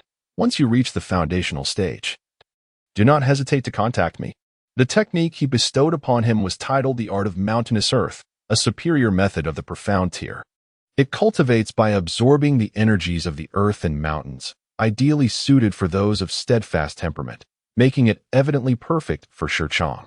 According to the system, these significant figures from the three-body problem, while their innate talents for cultivation remain uncertain, undoubtedly possess an exceptional level of comprehension, allowing for a far more efficient practice, with little risk of falling into madness. Hence, there was no need to fret about the training efficiency and safety of Shi Chang and the others. Brother, is this technique difficult? Shi Chang asked, scratching his head sheepishly after perusing the art of mountainous earth for a brief moment. You know, my educational background is rather limited, and I fear I might not comprehend something too complex. Rest assured, Deshur, it is a simple matter, and I am aware of your astuteness. With a little contemplation, you shall undoubtedly excel beyond others. Chu Ming smiled faintly, then took his leave, preparing to seek out the next formidable ally. At this juncture, both Wade and Zhang Beihai were in a state of hibernation, the former in the subterranean city of New York, while the latter was initially situated at the Jupiter base of the Fleet International. However, in the days following his awakening, Chu Ming wielded his authority to relocate the hibernation pods intended for the Future Support Task Force from the Jupiter base to the capital of Huahua. The high-ranking officials of Fleet International, thoroughly intimidated by Chu Ming, acquiesced to his seemingly reasonable request almost instantaneously. Otherwise, Zhang Beihai would have perished in the destruction of the Jupiter base long ago. Chu Ming approached the mayor of the capital, demanding the awakening of 3 hibernators, one of whom was Zhang Beihai. Within the underground city of the capital, in a military hospital, Zhang Beihai was taken aback to find himself awakening on Earth after 2 centuries. A heavy sense of foreboding enveloped him. Had the future support plan been abandoned? Or, despite his assassination of 3 seasoned spacefarers, had humanity's advancements in spacecraft technology faltered? The absence of a stellar-class spaceship to date left him questioning the viability of his escape plan, now seemingly doomed to failure. Zhang Beihai's heart swelled with conflicting emotions. Yet his expression remained as placid as it had been 2 centuries prior as he lay quietly on the hospital bed, absorbing the streams of modern information. Every hibernator who had traversed a significant span of time experienced an ethereal sense of unreality upon awakening. Zhang Beihai was no exception in his consciousness. He felt as though he had merely slept for 2 hours, yet the world he beheld had undergone a cataclysmic transformation. Infinitely heated cups, automatically moving hospital beds, and rooms adorned with screens were everywhere. The advancement of human technology surpassed his wildest imaginings. Surely, such innovations indicated that space battleships must have been constructed by now. With a slight exhale of relief, Zhang Beihai leaned towards the notion that the future support plan had indeed been discontinued. If so, the predicament was not insurmountable, and he still retained a chance of successful escape. He had sacrificed so much in pursuit of interstellar flight to preserve a spark of human civilization prior to his hibernation. His wife and daughter had vehemently opposed his decision, unwilling to enter hibernation alongside him, especially given the bleak outlook of the future at that time. Yet Zhang Beihai had resolutely joined the Future Support Task Force, lacking even the opportunity to bid farewell to his beloved family. Now, 2 centuries later, they had likely turned to dust. This thought stirred a poignant sorrow within him, quickly suppressed as he steeled his resolve for the continuation of human civilization. He was determined to press forward, regardless of the methods employed. Suddenly, the door to the room creaked open, and a nurse entered, followed closely by a middle-aged woman and a blossoming young girl. Zhang Beihai froze, astonishment and disbelief filling his gaze as he beheld the 2 women, his wife and daughter. The family swiftly became engulfed in the joy of reunion, with the wife tearfully reproaching her husband for his irresponsibility, though the concern and affection in her gaze were unmistakable. The daughter clung tightly to her father, unwilling to let go. Zhang Beihai was equally taken aback and delighted, yet a sense of bewilderment predominated. As the emotions of his wife and daughter began to settle, he inquired, "Why did you enter hibernation?" "It was Mr. Chu Ming who advised us to do so," his wife replied through her sobs. "Indeed, father, and Mr. Chu Ming also revealed to us all the things you wished to accomplish." The daughter's tear-filled eyes brimmed with an unprecedented admiration.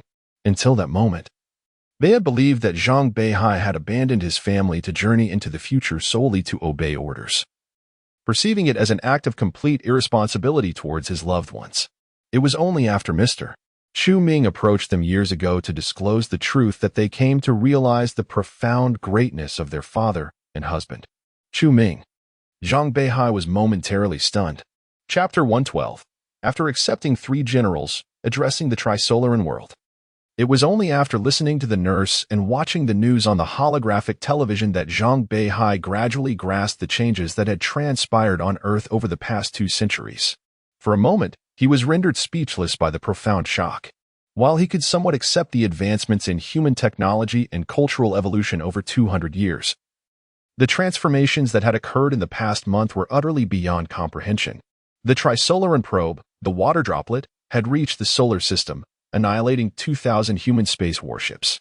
With sheer determination, Chu Ming had obliterated the seemingly invincible water droplet, seized control of another, and used it to devastate 3 major cities on Earth, resulting in the deaths of millions. He then declared himself the supreme leader of Earth, established the Human Federation, and founded the Chu God cult.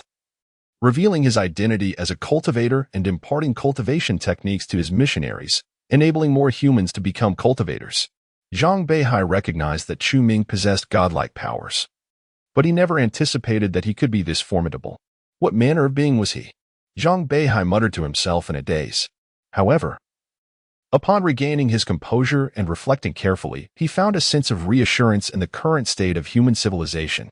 Firstly, several interstellar warships had escaped the solar system before being destroyed by the water droplet, ensuring that the spark of human civilization had been disseminated elsewhere. Secondly, Zhang Beihai was subtly aware of the dark forest theory, which led him to agree with the speech Chu Ming delivered upon assuming the role of supreme leader. Human civilization truly required an authoritarian regime to survive in this dark universe. If humanity continued to exist in a stratified society, there would have been no need for Zhang Beihai to undertake any clandestine escape plans. All in all, the world appeared to be in a relatively good state. Zhang Beihai suddenly felt the weight on his shoulders lift. It seemed that this world no longer required him to be its savior. He turned to glance at his wife and daughter beside him, a look of serene relief blossoming on his resolute face. And he felt a surge of gratitude towards Chu Ming. Zhang Beihai understood that Chu Ming had anticipated everything from the outset. Not only had he assisted him in fulfilling his responsibilities, but he had also managed the familial relationships that Zhang Beihai had no time to address. This allowed him to relinquish all burdens and live a blissful life with his wife and daughter. Mr. Chu Ming, how can I repay such kindness? Zhang Beihai felt a mix of emotions. He had never fully understood the reasons behind Chu Ming's assistance. Was it merely because he had seen through and endorsed his plans? At that moment, a flash of white light suddenly illuminated the room, and Chu Ming appeared, a smile adorning his face as he regarded Zhang Beihai, swiftly clarifying his intentions. Zhang Beihai paused for a moment before comprehending that this was indeed the true reason behind Chu Ming's aid. He found himself devoid of any grounds for refusal. Ultimately, Zhang Beihai solemnly nodded. Mr. Chu Ming, if you are also fighting for the continuation of human civilization, then I am willing to assist you. His wife and daughter did not intervene. They held a sense of gratitude towards Chu Ming, whose demands were not excessive but rather conferred significant benefits upon them. With a smile, Chu Ming produced a tome inscribed with the Qing Yuan longevity technique and placed it on the bedside table before transforming into a beam of white light and vanishing. In the span of a single day, Chu Ming had successfully secured the allegiance of 3 formidable generals, leaving only Wide remaining. This individual proved to be the most challenging. Chu Ming hesitated, contemplating whether to recruit him. According to the system, Wide, a cold-blooded and unscrupulous beast, possessed exceptional talent in the realm of cultivation, with an understanding second only to Luoji. His capabilities were beyond reproach, marking him as an extraordinary talent. Yet, would this beastly figure truly submit to another's command? Chu Ming felt the need for further contemplation and thus decided against awakening Wide for the moment. Departing from the underground city of the capital, he soared towards the outskirts, ultimately descending within a graveyard. He scanned the area with his spiritual sense and soon located the gravestones of Yi Wenjie and Yang Dong, halting in his tracks. Indeed, he had come to fulfill the system's task in a perfunctory manner. Logically speaking, according to the original timeline, it would be at least another year and a half before Luoji, armed with a pistol, ventured alone to this graveyard to engage in a high-stakes gamble with the Trisolaran world, thereby establishing the dark forest theory. Consequently, Chu Ming had initially intended to complete this task a year later. However, the system incessantly prodded him, its persistent demands becoming a source of irritation, prompting him to resolve the matter swiftly. "Are you satisfied now?" Chu-Ming remarked, gazing up at the overcast sky, his impatience directed at the system. "Come on. Hurry up. Stop dawdling." The system's impatient voice echoed. Chu-Ming rolled his eyes and muttered to the air, "I am conversing with the Trisolaran world. What tone is that? It lacks any gravitas. Can't you learn a thing or two from Luigi? How embarrassing. Brother, I am already invincible within the galaxy. Coming here to establish deterrence against the Trisolaran, a mere insect, what need have I for pretenses? Isn't this just a trivial pursuit? Can't I simply bypass this task? Please, hurry up. You cannot skip this. This task is valuable. You will understand once you complete it." The system continued to urge. With a resigned sigh, Chu-Ming spoke once more to the air. "I have already instructed someone to prepare a set of information detailing the specific coordinates of the Trisolaran and the solar system within the cosmos. Once transmitted through the sun, you should comprehend the implications." He anticipated that the Trisolaran would, as in the original narrative, hesitate before responding. Yet, no sooner had he finished speaking than a sphere materialized before him, exhibiting a fully reflective surface, the manifestation of the low-dimensional Saphan. Subtitles promptly appeared on the sphere. "Esteemed Earth leader, please refrain from toying with us any longer." Chu-Ming was taken aback, utterly unprepared for such a declaration from the Trisolaran. What did this mean? What have I done to toy with you? Are you not planning to invade Earth? I have employed the Dark Forest theory to instill fear in you, which seems quite reasonable, does it not? Subtitle: Mr. Chancellor, over 2 weeks ago, the remaining 7-strong interaction force probes destined for the solar system altered their trajectory, and concurrently, our fleet has commenced deceleration. Chu-Ming frowned, questioning whether you have abandoned your plans to invade Earth. Subtitle: After our analysis, we have concluded that invading present-day Earth is an exceedingly perilous endeavor, potentially more hazardous than survival in the Trisolaran system. Mr. Chu-Ming, you have been aware of the Dark Forest theory for 2 centuries, as a wall-facer. You have had countless opportunities to intimidate us, yet you did not, instead opting for a convoluted path marked by a series of incomprehensible actions. Following our analysis, we have deduced that the most probable explanation for your behavior is that you are toying with us. The Chu-Ming individuals were left bewildered. How did they arrive at such a conclusion? Have these Trisolarans lost their wits? Subtitle: The primary reason for our conclusion stems from a peculiar incident we encountered 2 weeks ago. What incident? We encountered a supernatural entity akin to yourself, which, in your own words, can be described as an immortal cultivator. Chapter 113, The Reward of Acquiring Smithing Abilities. Chu-Ming narrowed his eyes, a flicker of astonishment passing through them. At this moment, he finally grasped why the system insisted on his completion of this seemingly trivial task. Did you encounter a cultivator? Are you certain? He inquired incredulously. The intelligent entity ceased to display subtitles, and the fully reflective surface began to shimmer with countless snowflake-like points of light, reminiscent of a television screen struggling to capture a signal. Moments later, a video commenced playing on the intelligent entity's interface. In the footage, a humanoid being towering 10 meters in height, slender in shape, and cloaked in a coat of gray fur, was enveloped in a resplendent azure radiance. It traversed the cosmic void at astonishing speed, akin to a cerulean meteor illuminating a vast expanse of space. Suddenly, it appeared to have detected the object capturing its image. It did not slow its pace, but instead conjured a long azure sword measuring 100 meters in length. With a single stroke, it cleaved through the heavens, the air resonating with the crisp sound of a sword him. As the azure sword rushed forth, the video abruptly halted. The intelligent entity then displayed a subtitle: This is the cultivator we encountered half a month ago. The footage was captured by a droplet of water, but it had no chance to escape before being obliterated. Chu-Ming pondered for a moment before asking, how far is it from the Trisolaran fleet? Subtitle: Approximately 3 billion kilometers, or 20 astronomical units. That close? Chu-Ming expressed mild surprise. In the vastness of the universe, such a distance was tantamount to a direct confrontation. 1 light-year equals over 60,000 astronomical units. Subtitle: Indeed, too close. Within a timescale of 210 years, at a distance of 4 light-years, we have encountered 2 super beings.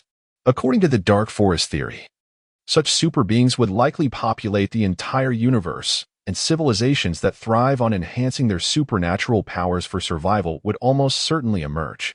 Mr. Chu-Ming, this may very well be the cultivator civilization you have frequently referenced during this period. Chu-Ming nodded slightly, not only answering the question but also affirming the analysis presented by the Trisolarans. During this time, he had gleaned a wealth of valuable information from the system, including the fact that cultivator civilizations also adhere to the dark forest theory and that their numbers are not inferior to those of technological civilizations.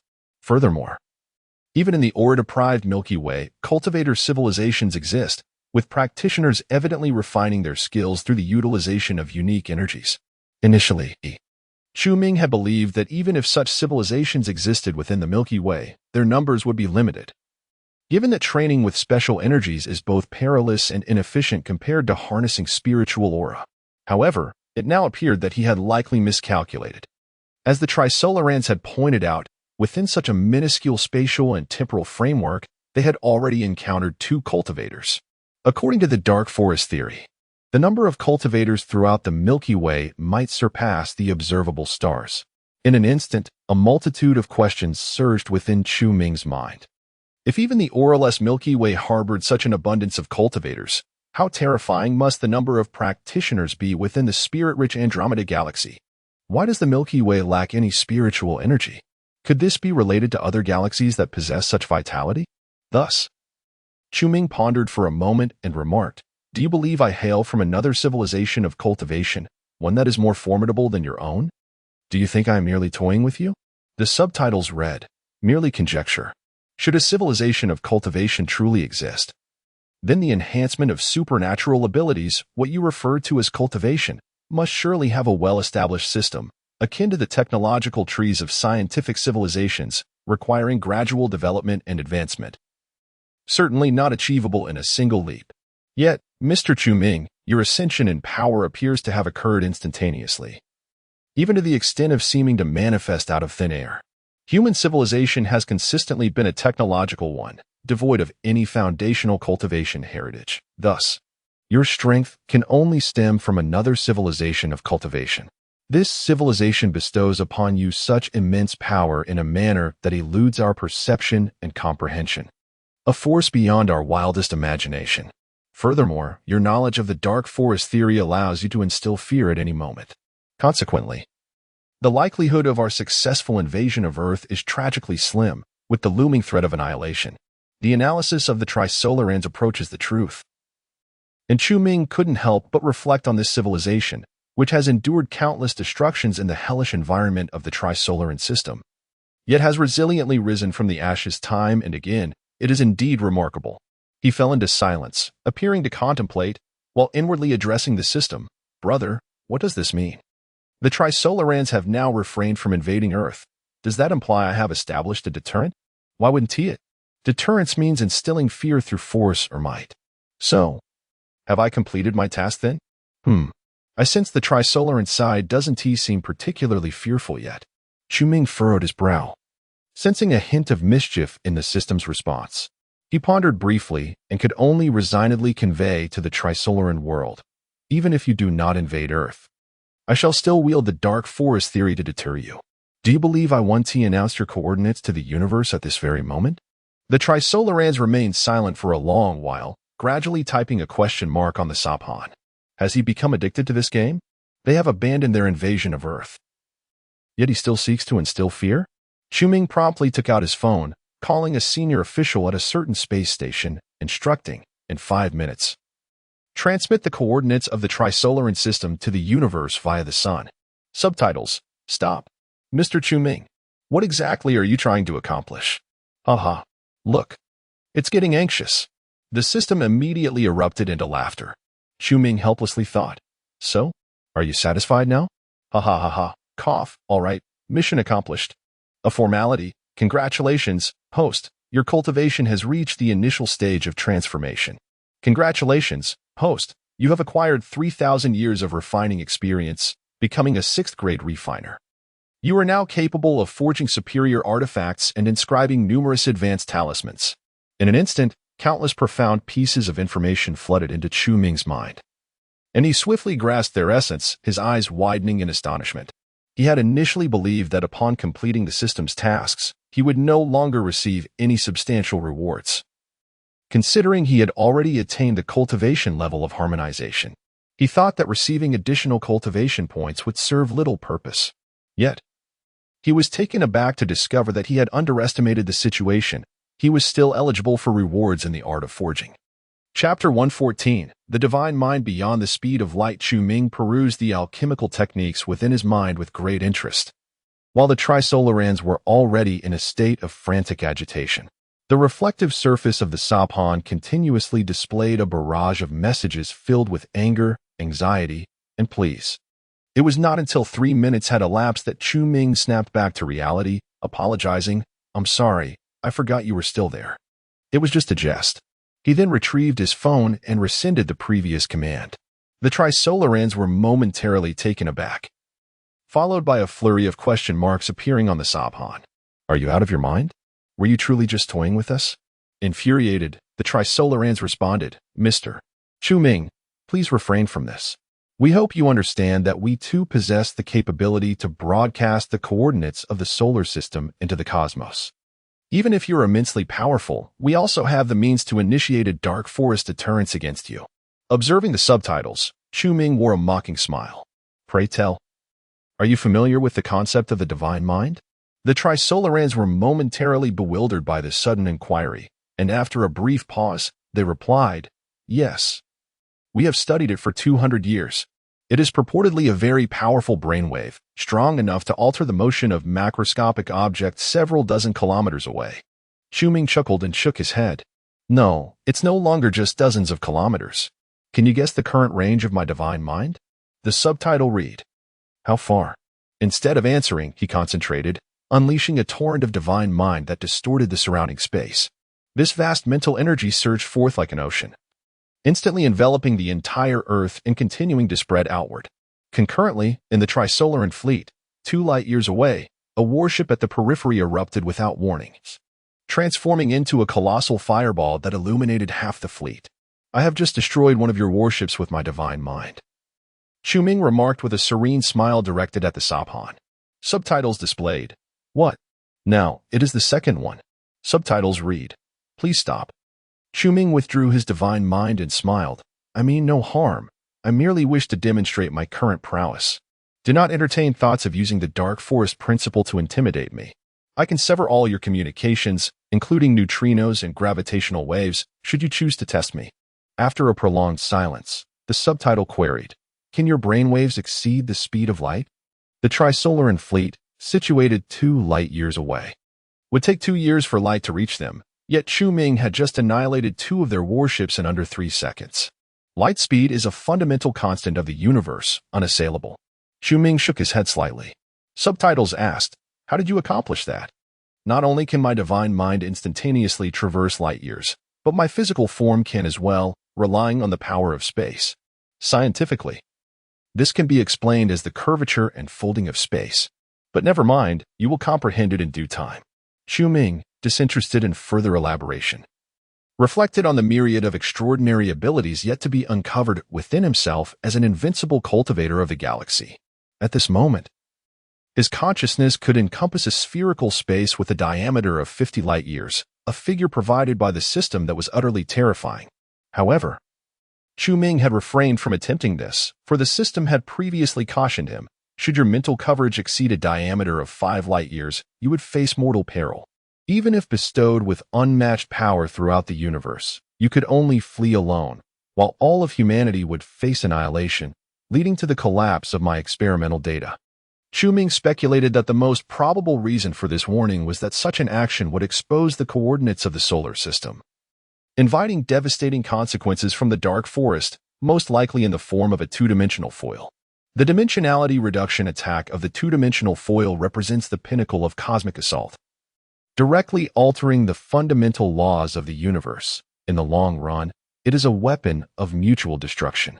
Yet, for advanced civilizations capable of transforming themselves into 2-dimensional beings, the 2-dimensional foil, despite its supremacy, remains exceedingly inexpensive and can be wielded without restraint. The system had previously stated that even the most formidable cultivators in the universe could not withstand the dimensionality reduction of the two-dimensional foil, unless they transformed themselves into two-dimensional entities or took refuge within a small world or microcosm.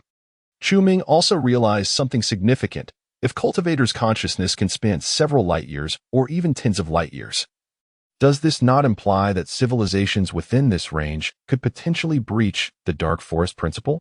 This principle relies on a crucial premise that direct assaults are easier to initiate than communication or close-range detection. And it is precisely the difficulty of communication that breeds a chain of suspicion. However, if two cultivator civilizations, separated by 5 light years, possessed consciousness capable of extending beyond 5 light years, they could communicate at will, thus shattering the chain of suspicion. If they were to align and form an alliance, would this not contravene the Dark Forest principle? It seems so, but upon deeper reflection, does this not encapsulate the role of the Saphan? In the minuscule scale of the universe, 2 or more civilizations can indeed break the Dark Forest principle through Saphans or consciousness. However, on the grand scale of the entire cosmos, this remains unfeasible. The universe is replete with Saphan blind spots. Once a Saphan enters one, it becomes utterly disconnected. Thus, on a broader cosmic scale, Saphans cannot facilitate communication between 2 civilizations. Furthermore, Saphans themselves cannot exceed the speed of light, and sending a Saphan to a civilization requires time. As for consciousness, cultivators at the Tao integration stage are typically the most powerful beings within a stellar system, yet their consciousness can only cover a mere 50 light years. The diameter of the Milky Way is 100,000 light years, and the observable universe spans 930 billion light years. In the face of the vast cosmos, cultivators remain insignificantly small. Many seemingly grand depictions of fantastical realms within the cultivation world, upon closer inspection of their data, reveal that these worlds often measure far smaller than the size of the solar system. The reality of the universe's grandeur is beyond comprehension. Even if a civilization were to dominate an entire stellar system, breaking the Dark Forest principle with another stellar system would pose a formidable challenge. The boundlessness of the universe renders the Dark Forest principle nearly an immutable law. What then exists to create this universe? Chu-Ming was reluctant to ponder further. Each contemplation of these ultimate questions instilled a sense of dread within him. Since you shall not invade Earth, what do you intend to do next? He inquired of the intelligent being. The response was, the majority of the lower class remains in the Trisolaran system, while a mere 1,000th of the nobility embarks on interstellar voyages in search of a second habitable planet. Chu-Ming nodded. If he were to broadcast the coordinates of the Trisolaran system to the universe at this moment, it would be akin to hastening the narrative to the era of broadcasting. In a sense, the overarching storyline seemed largely unchanged. Then I wish you good fortune. Mr. Chu-Ming, why do you not annihilate us? In this universe, the highest respect for a civilization is to eradicate it entirely. You should possess such power now. Consider it a moment of my benevolence, Chu-Ming shrugged, for it was, in truth, the system that had informed him of the necessity of the Trisolaran civilization in subsequent tasks. Hence their preservation was imperative. Our analysis indicates that you are decidedly not that kind of person. Chu-Ming found himself speechless. Could you not hastily depart instead of compelling me to destroy you? Thank you. Human civilization is a worthy adversary. The universe is vast, life is even more expansive, and perhaps we may meet again in the future. With that, the intelligent being swiftly vanished, reverting to an 11-dimensional microscopic state. Under Chu-Ming's mental observation, the entity rapidly distanced itself from Earth, accelerating towards the Trisolaran fleet at nearly the speed of light. It seemed they had truly departed. Chu-Ming sensed that after 2 centuries, the overwhelming feeling of being under constant surveillance had abruptly dissipated, leaving him somewhat disoriented. System, what is the next task? Chapter 115, The Sirius System. Mysterious Civilizations. The system's voice resonated with excitement. Little host, from this moment forth, we shall officially commence the experiment. Are you prepared? Chu-Ming paused. What was the previous phase then? Well, the prior stage was merely a test of the host's capabilities, though it was incidental, the system clarified. Like you, I possess limited control over this 3-body universe. It is not a matter of conjuring from thin air. Rather, I selected a suitable cosmic embryo. From the inception of this universe, I have meticulously guided its evolution to reach its current state, thereby creating a viable experimental arena. At the opportune moment, I will select an appropriate host to traverse into this realm. So, you need at least 13.8 billion years to fabricate a usable experimental venue? Shuming inquired. No. No. No, the system corrected. 13.8 billion years merely marks the birth of the three-dimensional universe. Initially, this universe existed in 11 dimensions, and I began guiding its development from that point. Each viable experimental site requires at least 1 trillion years of effort. The scale of your experiment is astonishing. Even the slightest miscalculation could lead to its collapse, rendering 1 trillion years of endeavor utterly futile. Thus, your actions have truly vexed me. The system retorted. Am I to blame? Is it not your own fault? In the future, do remember to seek consensus when selecting experimental subjects. Do you comprehend the essence of respect? Humph. Choosing you is a privilege. The human and the system resumed their verbal sparring, bickering for a full half-hour before the system, still indignant, issued the next task. Task: establish a human cultivation civilization. Completion criteria: 1. Ensure 50 of humanity reaches the foundation establishment stage. 2. Successfully establish a cultivation system based on the power of faith. 3. Develop a light-speed spacecraft utilizing the cultivation framework.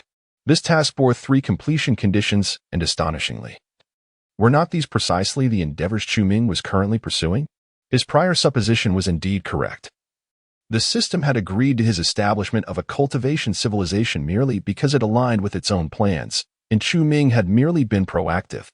If his intuition served him right, it would not be long before human civilization faced the incursion of another cultivation civilization.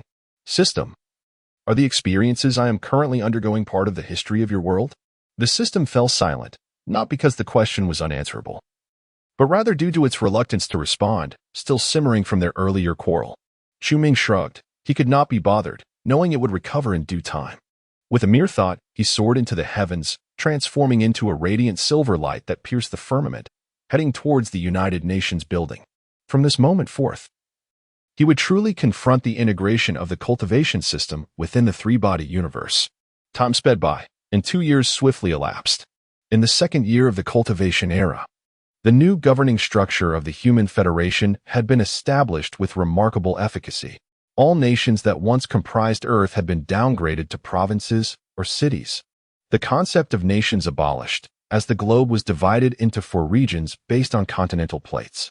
In the domains of Europe, Asia, Africa, and America, the European domain is under the complete management of Thomas Wade. A year and a half prior, Chu-Ming had awakened Wade, and out of caution, he bestowed upon Wade only a supreme-grade cultivation technique. Chu-Ming harbored no fears of Wade betraying him. Rather, he was concerned that as Wade's power grew, so too might his ambitions, potentially leading to conflict with Luo Jie and the others, which would certainly be a source of great distress. However, he did not anticipate that. Despite Wade practicing the lowest grade of cultivation technique among the 4, he would advance at the fastest rate, reaching the later stages of foundation establishment within a mere 4 months, surpassing Luo Jie. This was not indicative of Wade's superior innate talent for cultivation compared to Luo Jie. It was simply that Wade was relentless with himself, employing a self-destructive approach to his training. In contrast, Luo Jie exhibited a laid-back, almost lethargic attitude towards cultivation. Yet he still managed to rank second in advancement speed, having entered the mid-stage of foundation establishment some time ago, overseeing the management of the American domain on behalf of Chu-Ming. Meanwhile, Zhang Beihai and Shi Chang had just stepped into the mid-stage of foundation establishment. The former was responsible for the Asian domain, with Australia merged into it, while Shi Chang managed the African domain. Chu-Ming held the title of Earth's leader, with Luo Jie and his 3 companions serving as the leaders of the 4 great domains. Former leaders of various nations had been relegated to the roles of governors or city lords, subordinate to the domain leaders. Beneath them, there were numerous subdivisions, which I shall refrain from elaborating upon. In addition, there exists a faction independent of the 4 great domains, solely answering to Chu-Ming, known as the Chu God sect. After 2 years, among the 1.8 billion humans, the vast majority have fully embraced this fantastical new epoch, while the remaining individuals have been compelled to accept it. At this juncture, 800 million people have joined the Chu God sect, although there are fewer than 100 million faithful followers capable of generating faith power. Of these, only 5 million have been granted cultivation techniques by Chu Ming, a completely random bestowal meant to offer hope to others. Much like the bargaining process on a popular e-commerce platform, while most cannot achieve a discount, a select few succeed, creating a survivor bias that attracts the attention of others. Simultaneously, the human fleet is undergoing reconstruction. With a solid technological foundation and the Neptune base, coupled with the Trisolaran's lifting of the blockade on the Sothans, the re-establishment of a vast solar system fleet is merely a matter of time. Chu Ming intends to divide the new solar system fleet into 4 major fleets, corresponding to the 4 great domains on Earth, and similarly entrust their management to Luojia and his companions. Overall, the development of the Human Federation is proceeding in an orderly manner, with no significant upheavals. Although minor troubles abound, they do not trouble Chu Ming, as Luojia and his companions are there to assist him. 6 light-years from Earth lies Sirius, a binary star system where 2 blue-white suns orbit one another against the backdrop of the vast and dark cosmos. This system was observed by humanity long ago during the Common Era, yet the people of that time could not ascertain whether planets existed within this dual star system, as the theoretical conditions for stable planets were deemed unlikely. It was only after the technological explosion of the Crisis Era that humanity discovered Sirius B harbored a solid planet.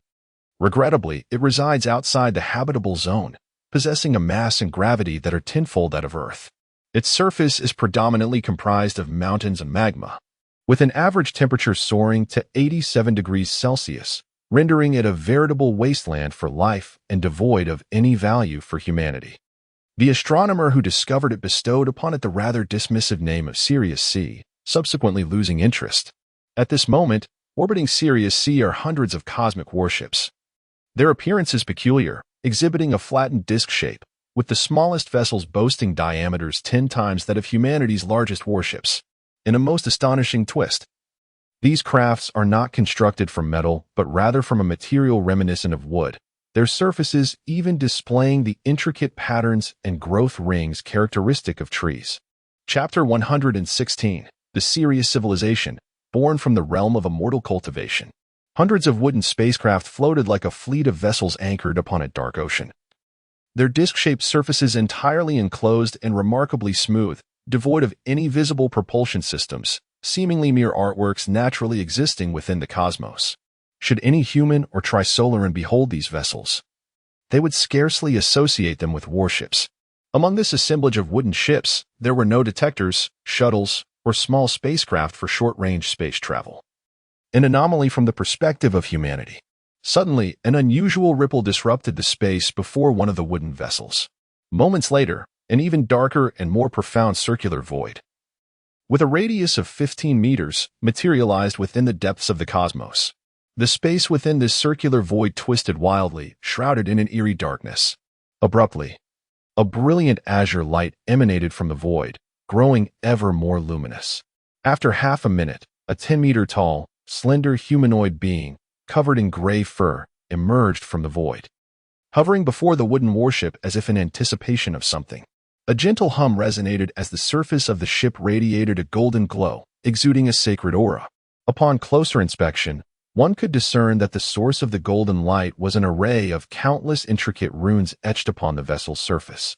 The humanoid being was swiftly enveloped in the golden radiance, vanishing from sight as it seemingly entered the interior of the ship, the golden glow dissipating in its wake. Yet, the profound circular void remained, its internal space continuing to twist in an uncanny manner. If one were to pull back their perspective, they would discover that within the entire Sirius system, such spatial voids were exceedingly numerous, amounting to hundreds of thousands, densely scattered throughout the star system, with the smallest measuring less than 3 meters in diameter and the largest extending over tens of thousands of kilometers.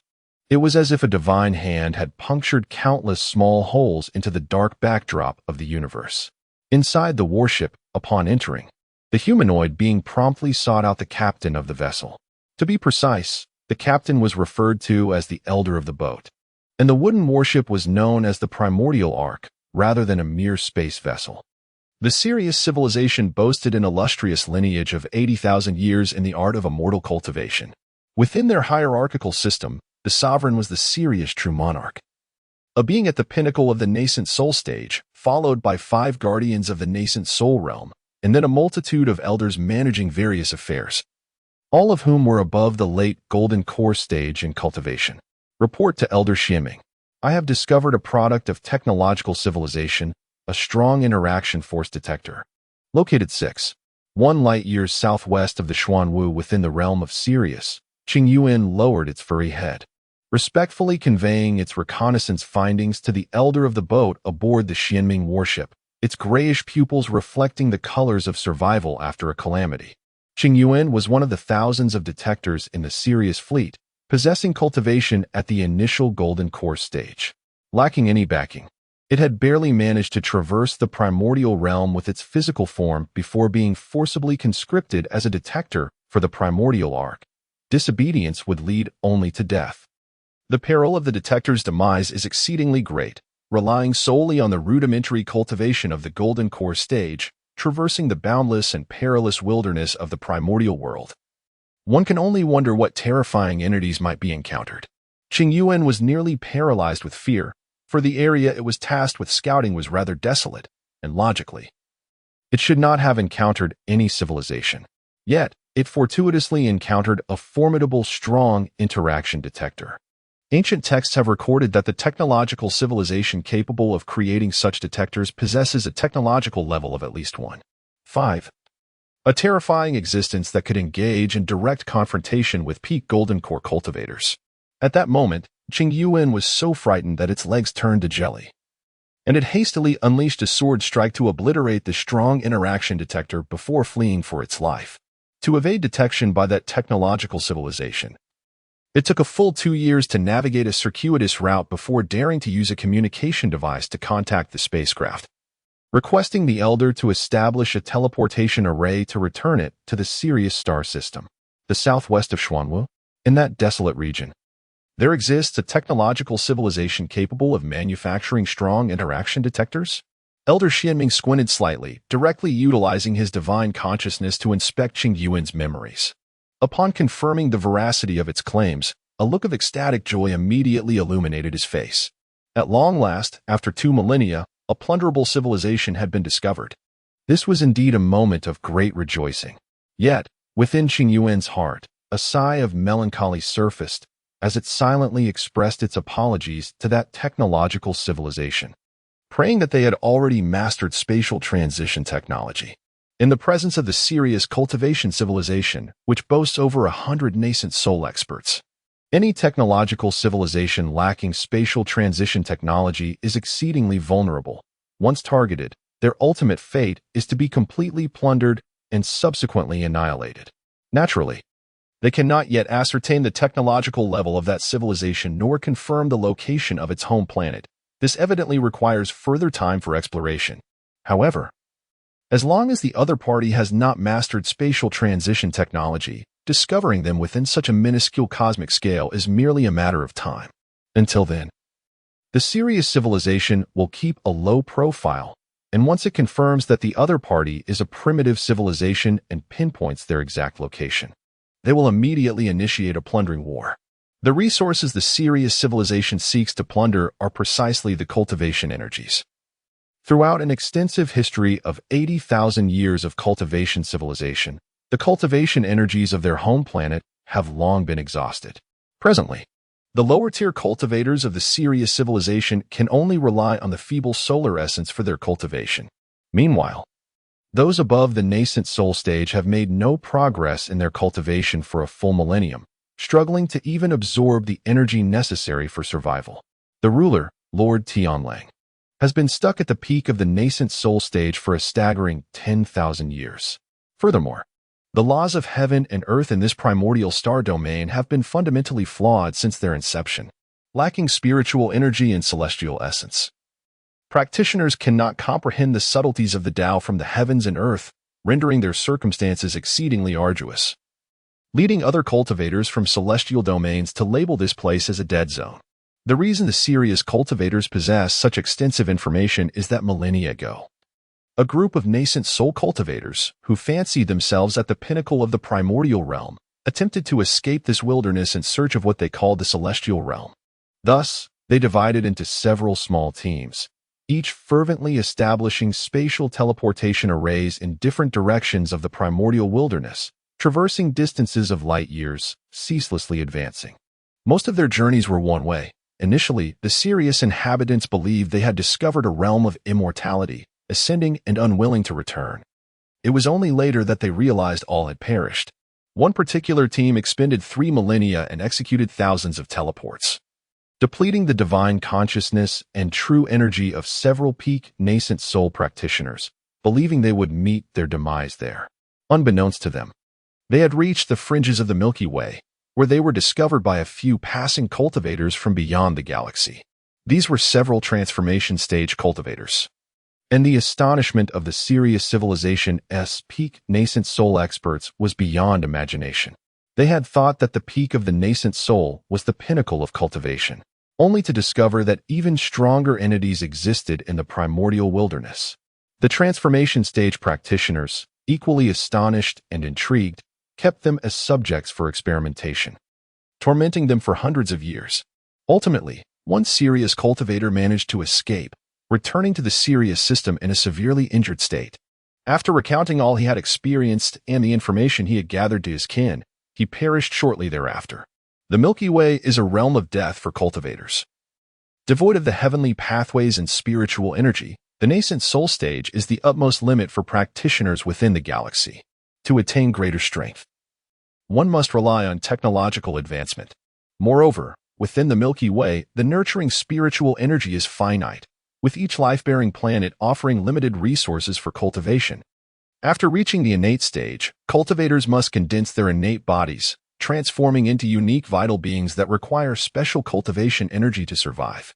For instance, a cultivator relying on ley lines for their practice must continue to draw upon this energy post-innate stage, otherwise, they would be akin to a fish out of water, destined to perish. The cultivation resources on the Sirius civilization's home planet had long been exhausted, and those practitioners above the innate level had no choice but to resort to plundering.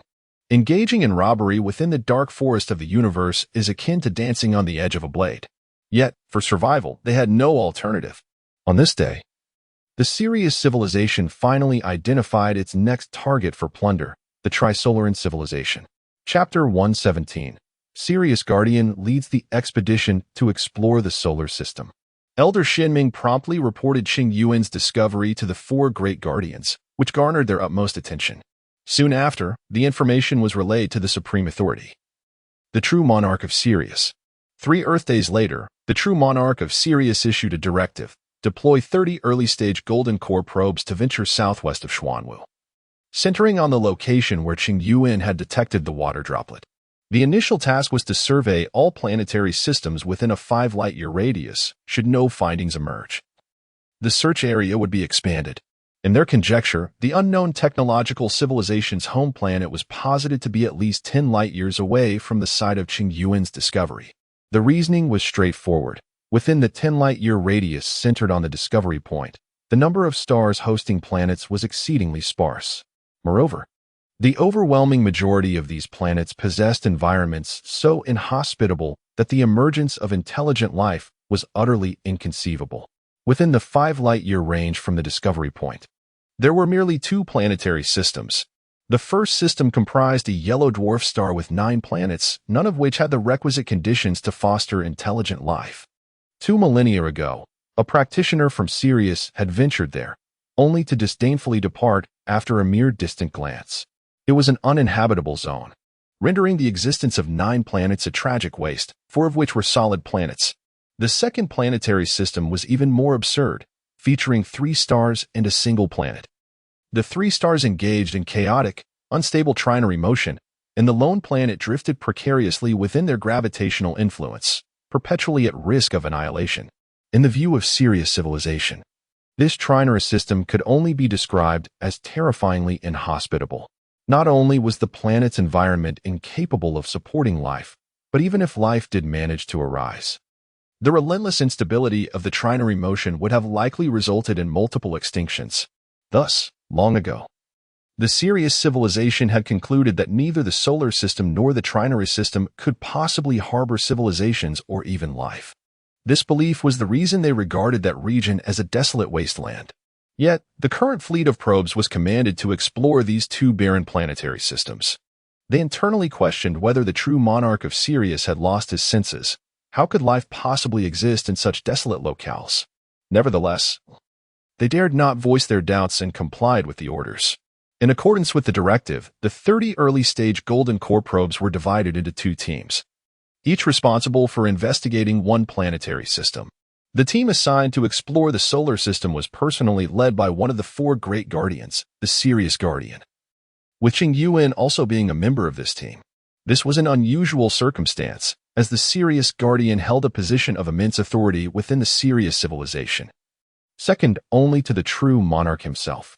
Why would he personally lead a probe team? Qing Yuan found himself utterly perplexed by the true monarch's intentions. Perhaps he had indeed lost his mind? In the orbit of Sirius, a vessel suddenly radiated a dazzling golden light.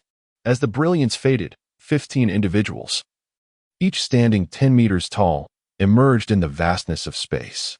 The leader swiftly directed the formation of the 15, then gazed toward the vessel, awaiting the arrival of the Tianhe Guardian to establish a spatial array for them. Only those cultivators who have reached the late stage of the Golden Core realm, possessing a profound understanding of spatial power and mastery over formations or talismans, can wield the ability to create spatial arrays. The distance a spatial array can transport depends on the strength of the cultivator's divine consciousness. Typically, a late-stage Golden Core cultivator can extend their divine consciousness over half a light-year, allowing their spatial array to transport up to a quarter of a light-year. Conversely, the Guardian of the Heavenly River, at the late stage of the nascent soul realm, can cover a range of 4 light-years, enabling their spatial arrays to achieve a maximum transport distance of 2 light-years per activation. To convey Qing Yuan and his companions near the solar system, at least 4 transmissions would be necessary. Each activation of a spatial array consumes vast amounts of the cultivator's divine consciousness and true essence. If multiple activations occur in a short span, the consequences could range from severe depletion to total annihilation. Thus, even with the Guardian of the Heavenly River present, Qing Yuan and his companions would require no less than 6 months to reach the solar system. The ruler of the Sirius civilization, Lord Sirius, can extend his divine consciousness over 6 light-years. Theoretically, this allows him to create spatial arrays capable of traversing up to 3 light-years, necessitating only 3 activations to transport Qing Yuan and his companions to the solar system. However, a former nascent soul elder who once fled from beyond the Milky Way had warned them that extending divine consciousness beyond 5 light-years could expose the coordinates of Sirius, inviting the peril of the dark forest.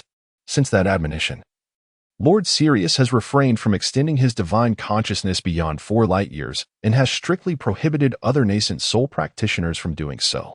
Upon learning of the perilous state of the cosmic dark forest, the Sirius civilization reacted as a child would upon first encountering the harsh realities of society, retreating in fear. If not for the necessity of survival, they would never dare to leave their sanctuary to invade others. At that moment, a vessel before Qing Yuan and his companions shimmered with golden light, revealing a towering figure, 20 meters tall, covered in crimson fur, who loomed over them with an air of authority. Instinctively, Qing Yuan and his companions bowed their heads and clasped their fists in salute.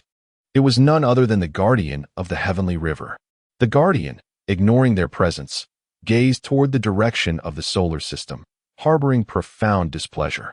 The solar system and the Trisolaran system were universally recognized by the Sirius civilization as forbidden zones for life, where no intelligent beings could possibly arise, let alone be the home of an unknown technological civilization.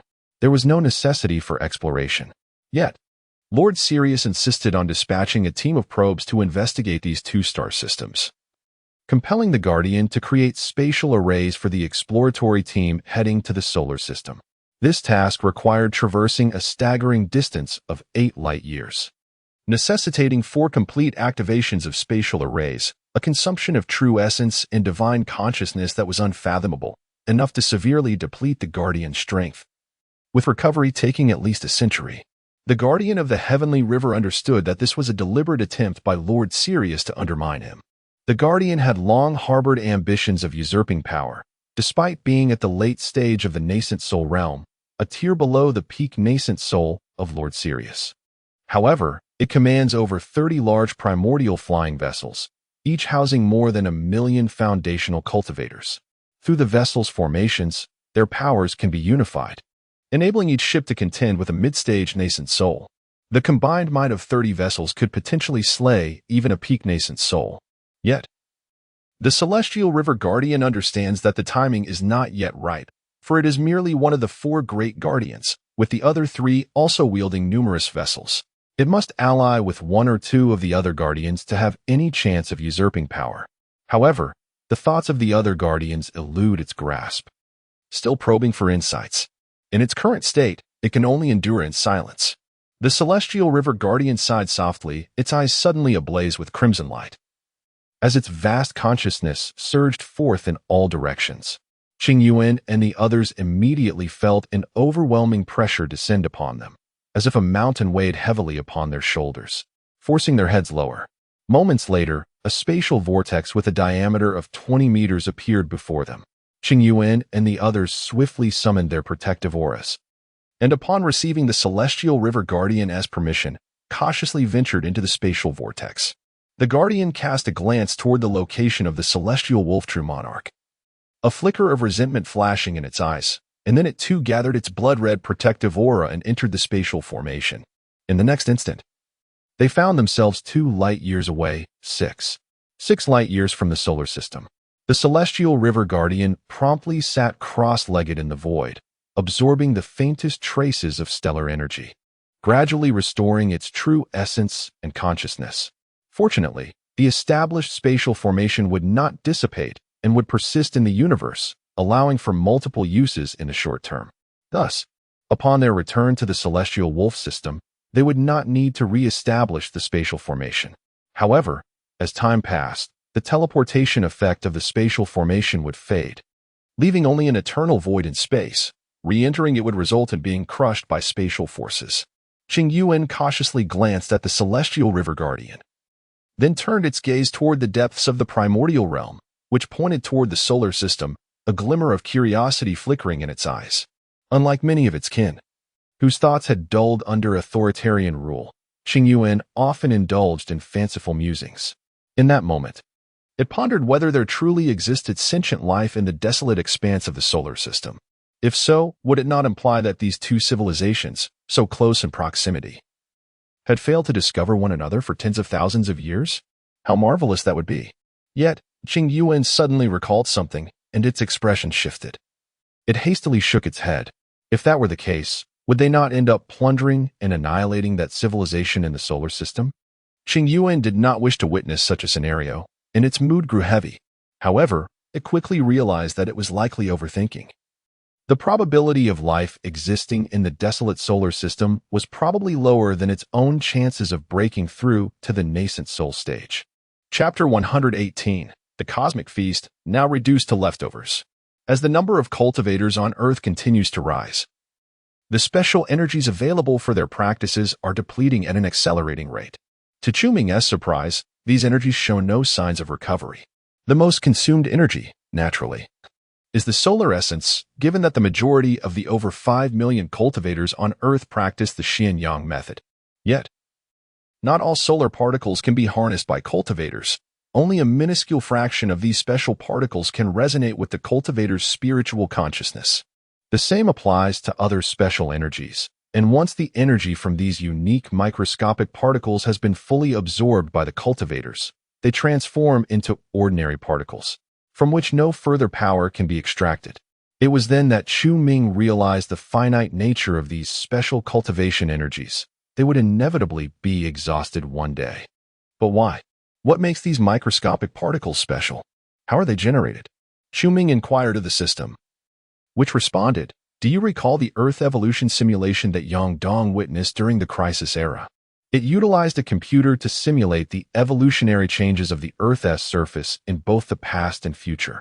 "Yes, I remember. That simulation eliminated all life options to observe the Earth's evolution in a lifeless state. The conclusion was that the Earth would become utterly barren, devoid even of liquid water and oxygen. Precisely, the system affirmed. Chu-Ming nodded, grasping the system's meaning. The Earth's current environment is a result of the interplay between life and the planet itself. Life has emerged, and in turn, life has transformed the Earth. Life is fragile, yet the power of time is extraordinarily potent. Consider a line of ants tirelessly transporting grains of sand. Given 1 billion years, they could relocate Mount Tai. When time is stretched sufficiently, life is far more resilient than rock and metal, more forceful than hurricanes and volcanoes. The generation of those special energies mirrors this principle. Over nearly 4 billion years of evolutionary history on Earth, life has subtly altered the normal microscopic particles, rendering them into energies usable by cultivators. In essence, in a lifeless planetary system, its star cannot produce solar essence, but merely emits ordinary sunlight. Other special energies, such as demonic energy and ley line essence, cannot be generated either. Furthermore, special energies are not incapable of recovery. They simply require an extensive timescale, and cultivators deplete these energies at a pace far exceeding their restoration. However, in the long run, a cultivation civilization within the Milky Way, as long as its practitioners continually strive for greater strength, will ultimately exhaust the cultivation energies of their home planet. What remains for them will be a path of invasion and plunder. Civilization may perpetually grow and expand, yet the total amount of matter in the universe remains constant. This immediately reminded Chu-Ming of the second axiom of the dark forest theory. After a moment of contemplation, he posed another question to the system. Does the total amount of spiritual energy in the universe also remain unchanged? The system coldly remarked, "Can you guess why the Milky Way lacks spiritual energy?" This response sent a chill down Chu-Ming's spine. Indeed, this universe is devoid of any hue, shrouded in darkness. In the 5th month of the 2nd year of the immortal cultivation era, in the arid outskirts of the capital city of Huaxia within the Asian domain, as dusk fell, Chu-Ming walked alongside a young man in his 20s. The sandstorm was fierce today, casting the entire sky in a tawny hue, rendering visibility extremely poor. While this did not significantly affect Chu-Ming, his companion was thoroughly distressed by the swirling sand, yearning to leave, yet hesitating to voice such a desire due to the identity of the person beside him. Suddenly, Chu-Ming halted, surveying the surroundings in silence. The young man followed suit. Feeling both anxious and perplexed, engulfed by the overwhelming sandstorm, utterly unaware of his location.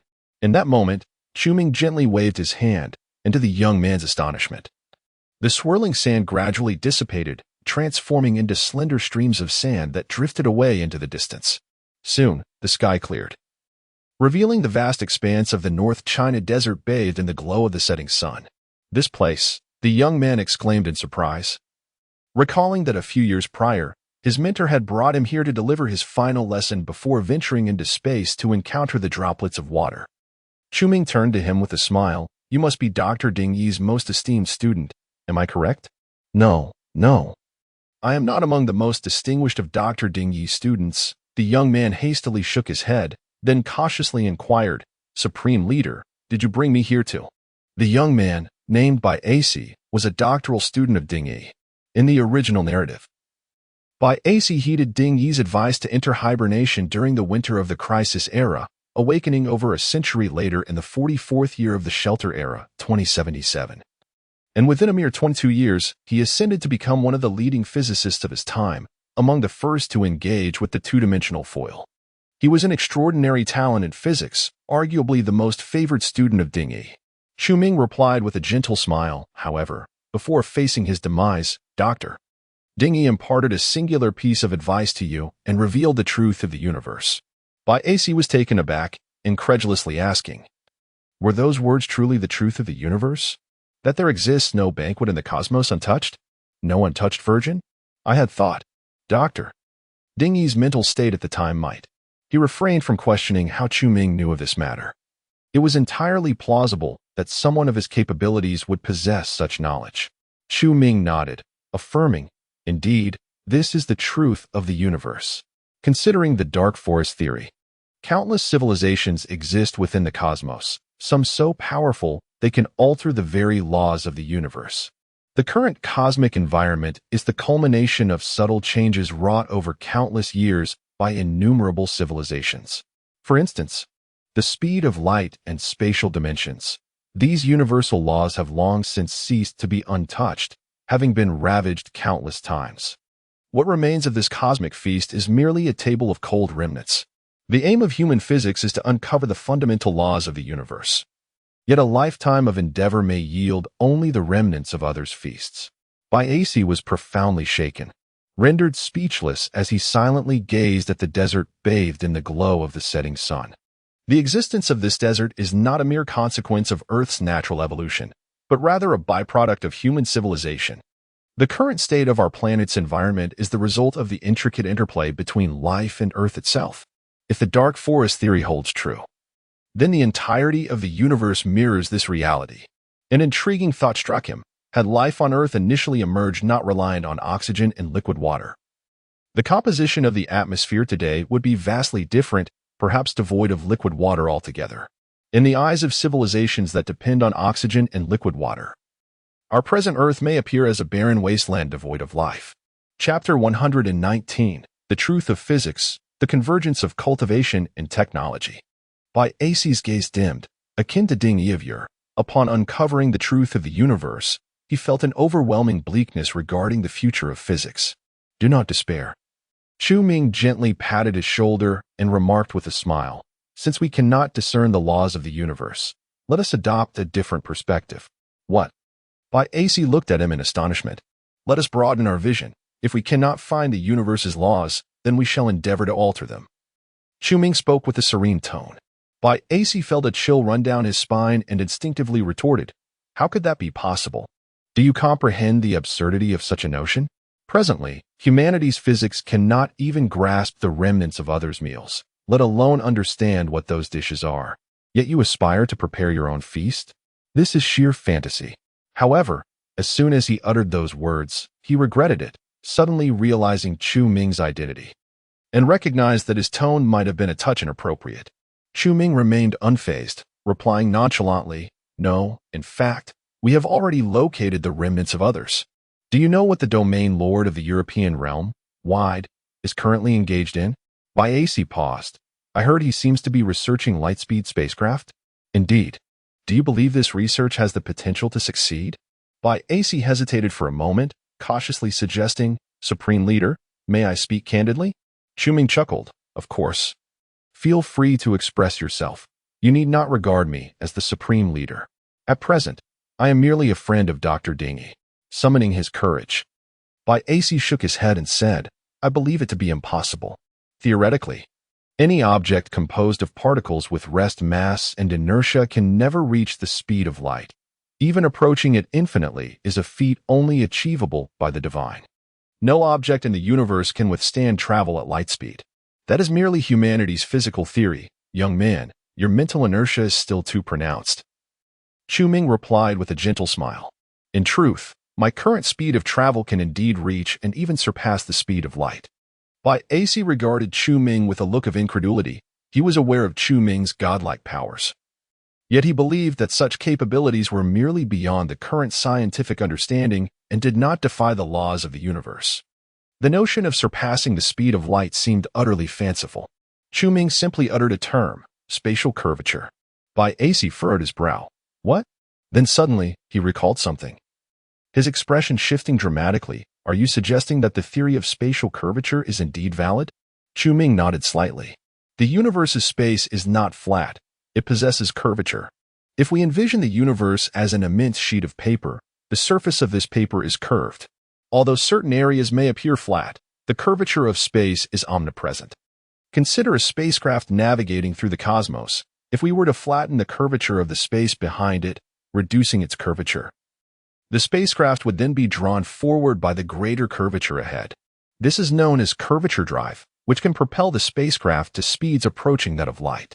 If one were to infinitely increase the curvature of a vast expanse of space, fold this portion of paper space, and then puncture a hole through it, a spacecraft could traverse this aperture, instantaneously spanning distances of several light years or even thousands of light years.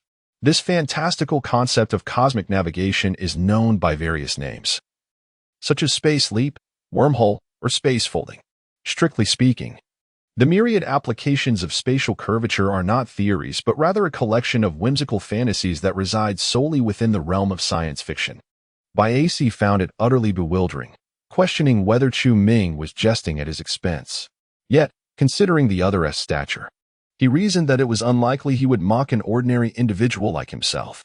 To be precise, the speed of light is an immutable law of the universe, utterly insurmountable. The technology of space folding does not enable objects to exceed this speed. It merely exploits the curvature of space. Observing Baesi's skeptical gaze, Chu Ming chuckled. I understand you may not believe this at present, but delve into this, and you shall find conviction. With that, he produced a small booklet and handed it to him. Not a manual for cultivating immortality, but rather a method for refining tools. Baesi hesitated, saying, Mr. Chancellor, what do you mean by this? I am a physicist, and I truly cannot accept such metaphysical notions. Present-day physicists, much like Baesi, grapple with contradictions. They might perceive the cultivation of immortality not as supernatural prowess, but as phenomena that contemporary science cannot yet elucidate, while simultaneously rejecting the notion of cultivating immortality and refraining from its study. Dr. Ding Yi once assisted me in researching chi particles, Chu Ming remarked. Moreover, this is not mere metaphysics, it is a facet of universal laws. Over the past 2 years, I have meticulously studied the art of refining, discovering its striking similarities with human technology, where many aspects can be elucidated through human physics. The primary distinction lies in the differing energy requirements of magical artifacts and technological products. What do you think would transpire if the methodologies of refining or cultivating immortality were to be integrated with technology? Baesi was momentarily taken aback. Is this the reason you sought me out? Indeed. The Lightspeed spacecraft currently under research by Wasteland is, in essence, oriented towards the art of refining. However, he lacks the stamina to explore the scientific principles behind it, nor does he possess the requisite expertise. Chu Ming spoke earnestly. I require an individual to engage in this line of research, and after much contemplation, I find you to be the most suitable candidate. Why me? I have only recently completed my doctoral studies. There are many physicists with far greater experience and capability. Baesi replied, bewildered. Firstly, the older physicists have fixed ways of thinking, rendering them incapable of embracing such novel concepts. You, being younger and more gifted, can more readily escape their cognitive inertia. Secondly, you are a recognized student of Dr. Ding Yi, making you more trustworthy than any other physicist today. Lastly, Chu Ming paused, letting out a slight sigh. This is my way of repaying a debt to Ding Yi. Consider it a form of atonement. What constitutes this atonement? Baesi asked, perplexed. Ding Yi's lifelong aspiration was to unveil the truths of physics and to encounter the limits of fundamental physics. Surely, this must be the dream of every physicist. Chu Ming gazed at him, stating, I am presenting you with such an opportunity. As I have mentioned, the practice of cultivation is an integral part of the laws of the universe. Only by merging cultivation with technology can you hope to uncover the truths of physics. Moreover, for humanity at present, only through cultivation can one attain the longevity necessary to grasp these truths. He paused, adding, there is one more thing I neglected to mention.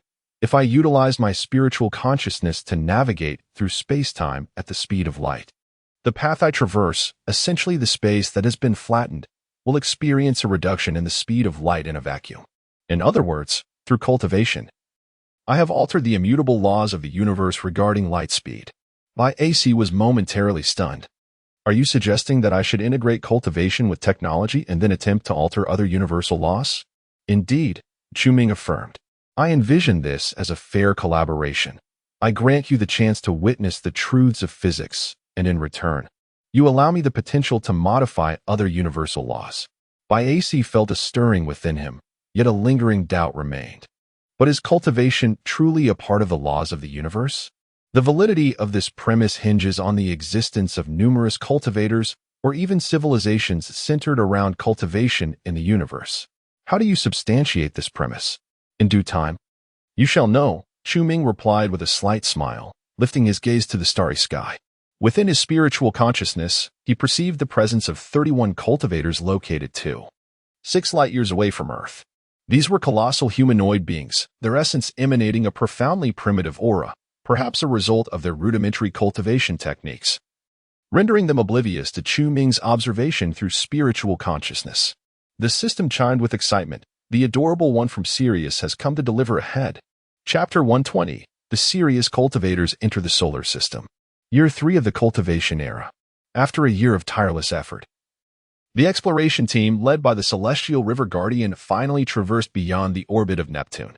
In fact, they had reached the Oort cloud 4 months prior. But the Guardian had no intention of conducting a close investigation. A mere cursory glance with his divine consciousness sufficed before hastily departing. However, this fleeting scan left the Guardian astounded, as he discovered several structures that were unmistakably products of advanced technological civilization, situated between the orbits of Neptune and Jupiter, along with dozens of spacecraft belonging to this civilization drifting through space. It was almost beyond belief that this area, recognized as a life prohibition zone by the Sirius civilization, actually harbored life and, furthermore, had evolved into a technological society. Could the water droplet discovered by Qing Yuan have originated from the solar system civilization? The Celestial River Guardian found himself in a state of uncertainty, hesitating to act recklessly. As of now, they remained unaware of the true strength of the civilization possessing the water droplet. All assumptions were merely conjectural. Otherwise, the true monarch of Sirius would not have merely dispatched a probe team for reconnaissance, but would have mobilized the majority of cultivators to plunder the technological civilization directly.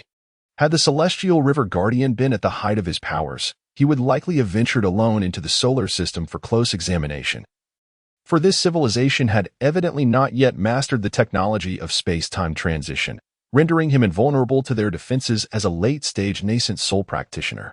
Yet, the Guardian, having expended significant resources in opening 4 spatial arrays within half a year, had seen his true essence and divine consciousness dwindle to a mere fraction of their former strength, allowing him to only exert the combat prowess of a mid-stage golden core cultivator at best. Furthermore, the tremendous drain on his divine consciousness prevented him from meticulously observing the solar system civilization, forcing him to take only a cursory glance.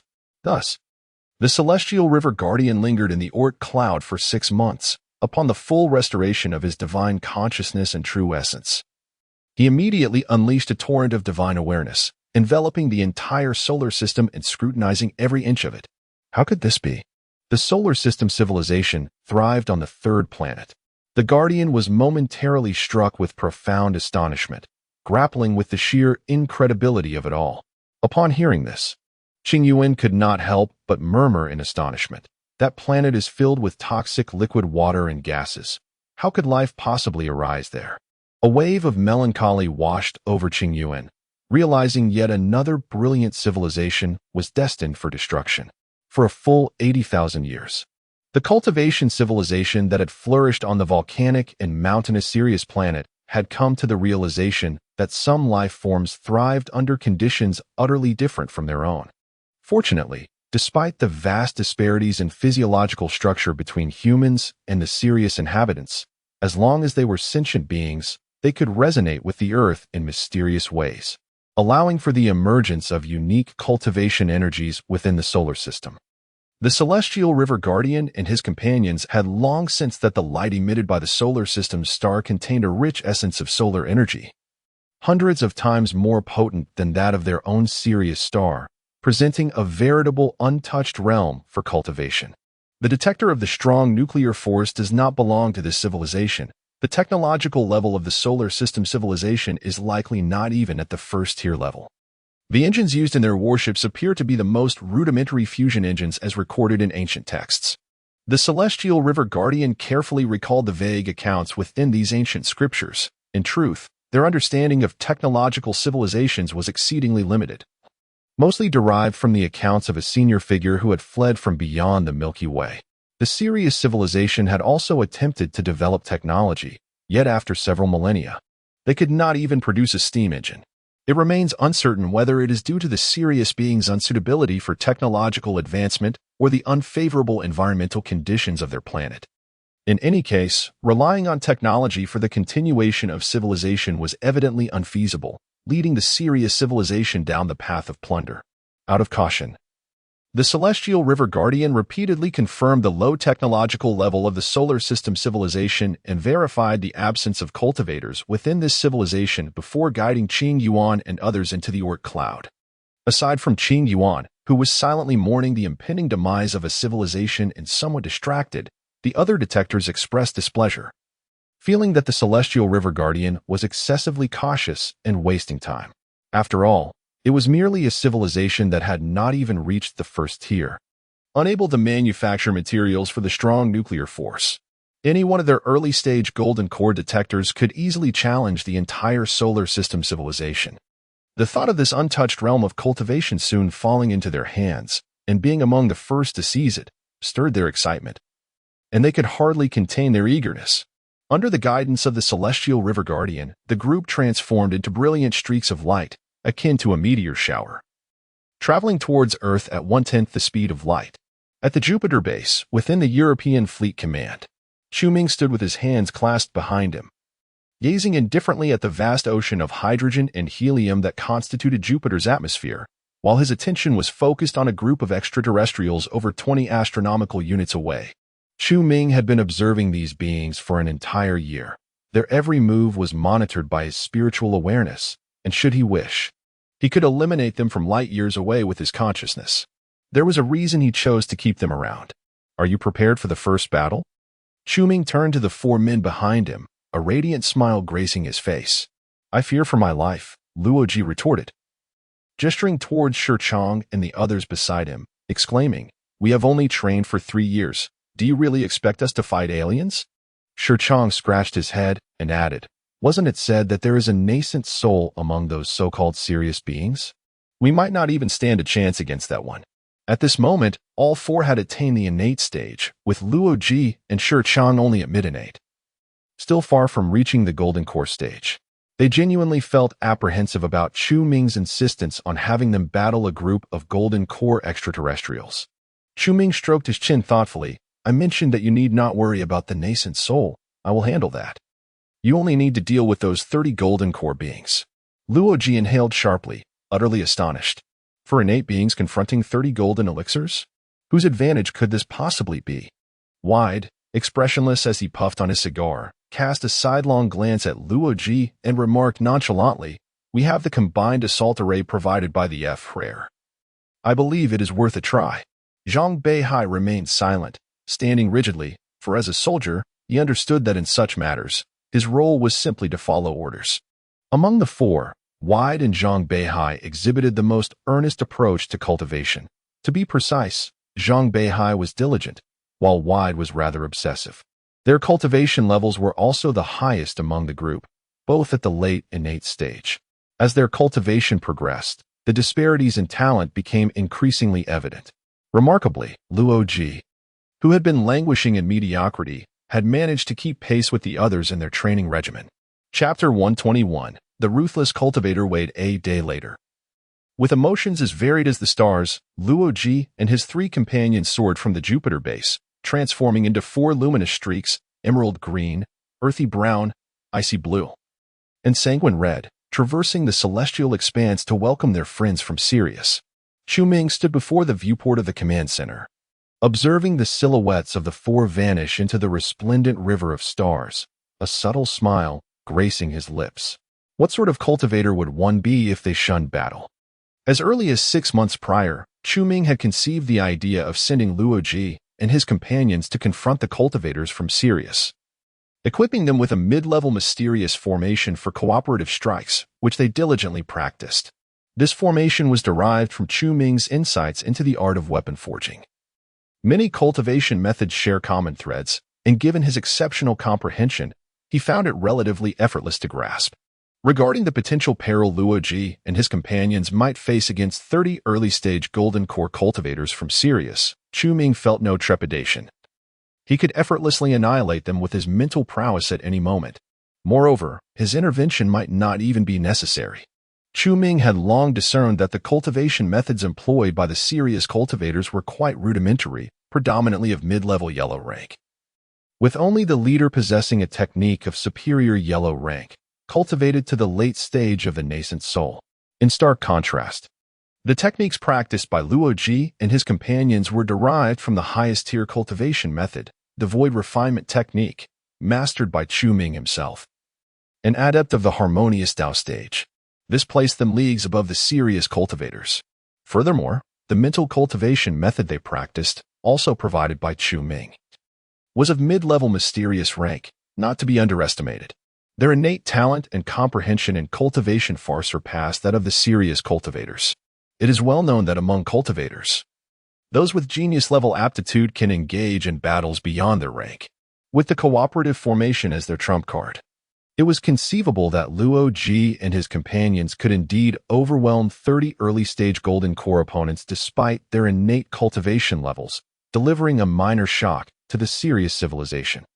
Chu Ming's eyes gleamed with anticipation. "I have a feeling Wade will stir up trouble," the system suddenly interjected.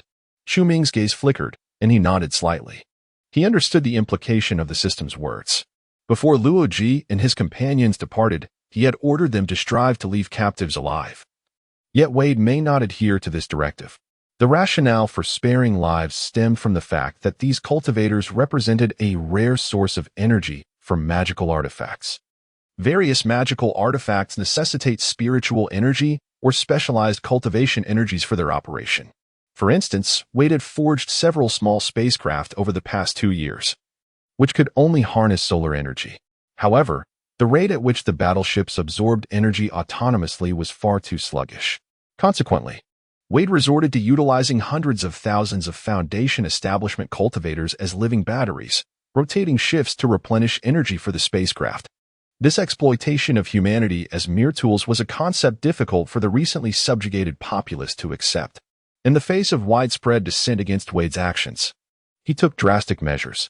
While he could not rein in opposition in other regions, in Europe, any dissenters among ordinary citizens were swiftly executed, while cultivators were forcibly conscripted as energy suppliers for the spacecraft.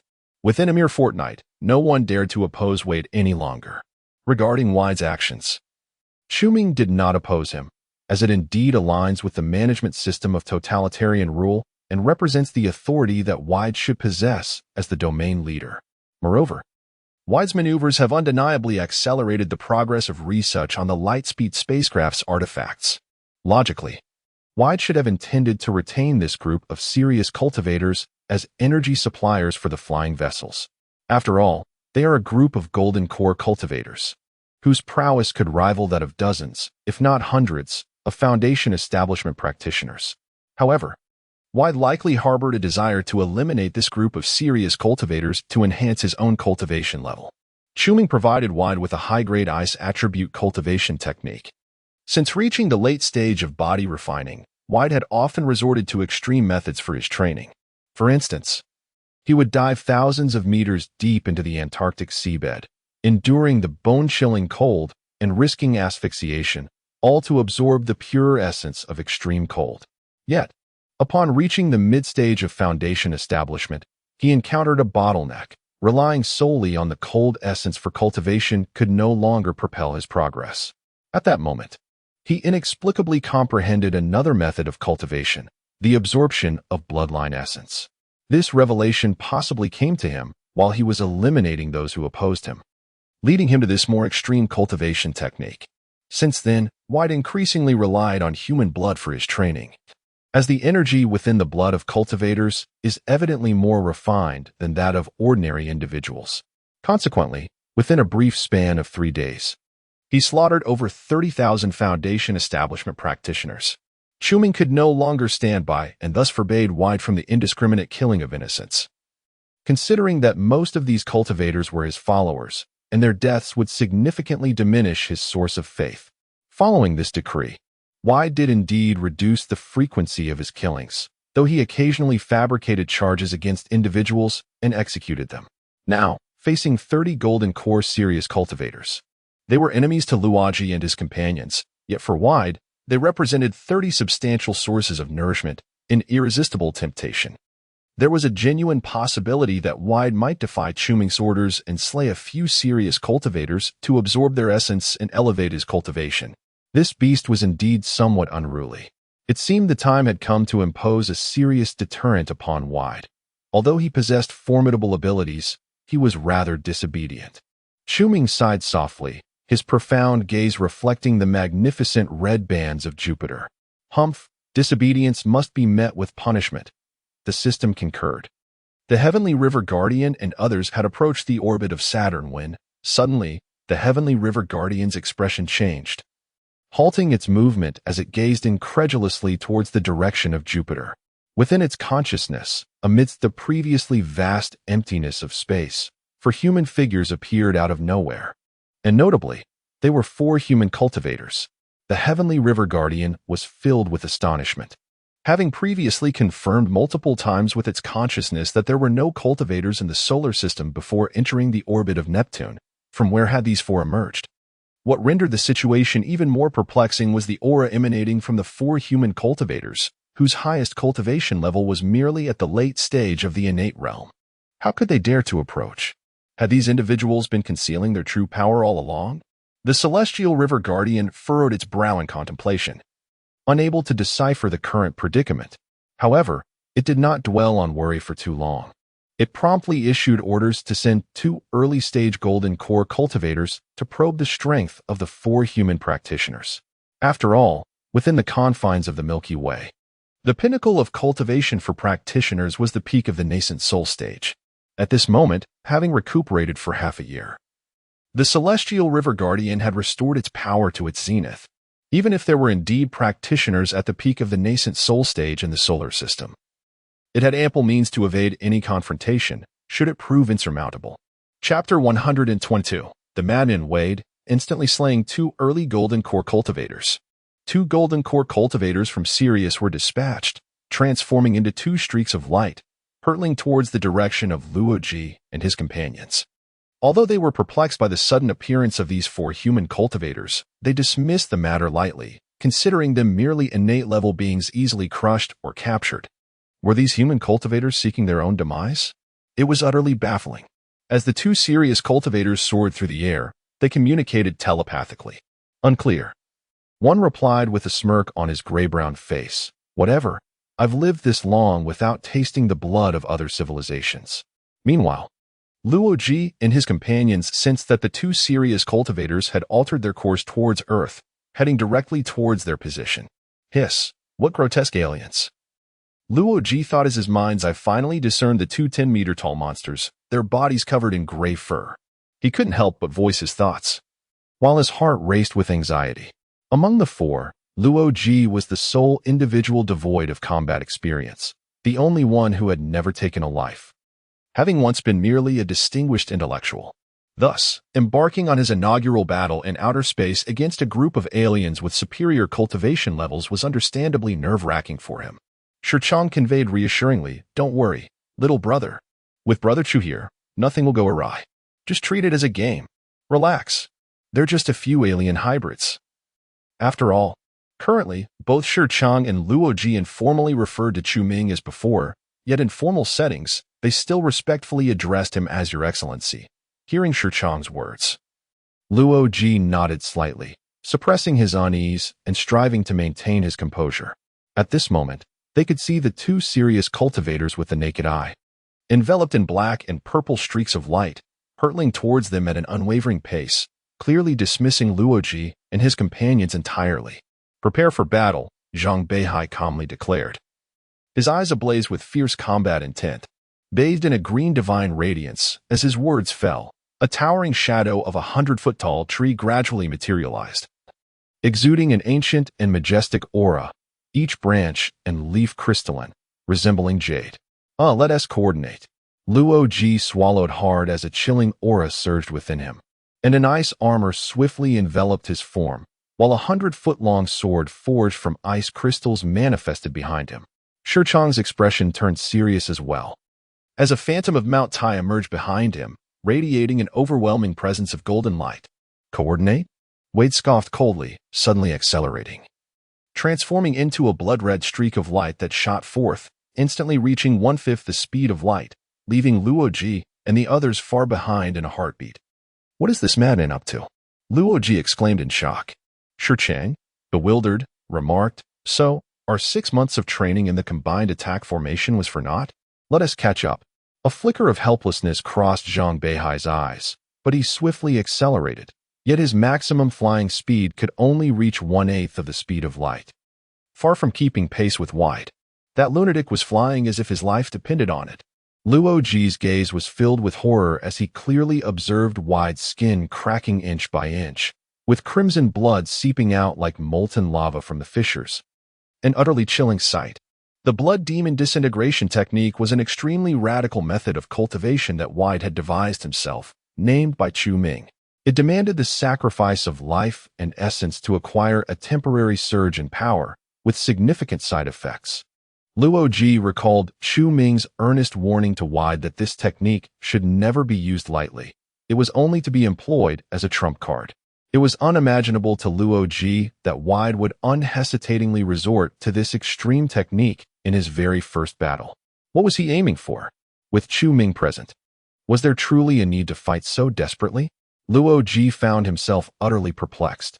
But seeing Shi Chang and Zhang Beihai also hastening their flight to catch up with Wide, he gritted his teeth and followed suit. Meanwhile, the two serious cultivators were already dumbfounded, unconsciously slowing their pace, exchanging glances that revealed disbelief and terror. Were they truly in the innate stage? Both exclaimed in unison. The Fa Xiang, manifested by the 4 cultivators of humanity, astonishingly reached a height of 100 zhang, a sight that defied comprehension.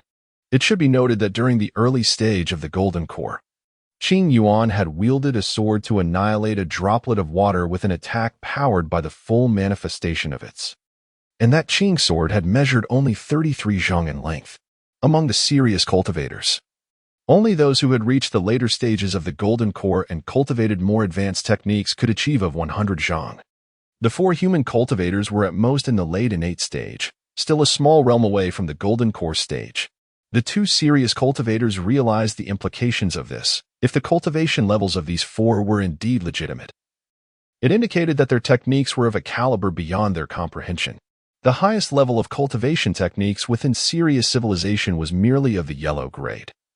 And only the 4 great protectors and the serious true monarch could practice them, while the elders cultivated techniques of the upper yellow grade.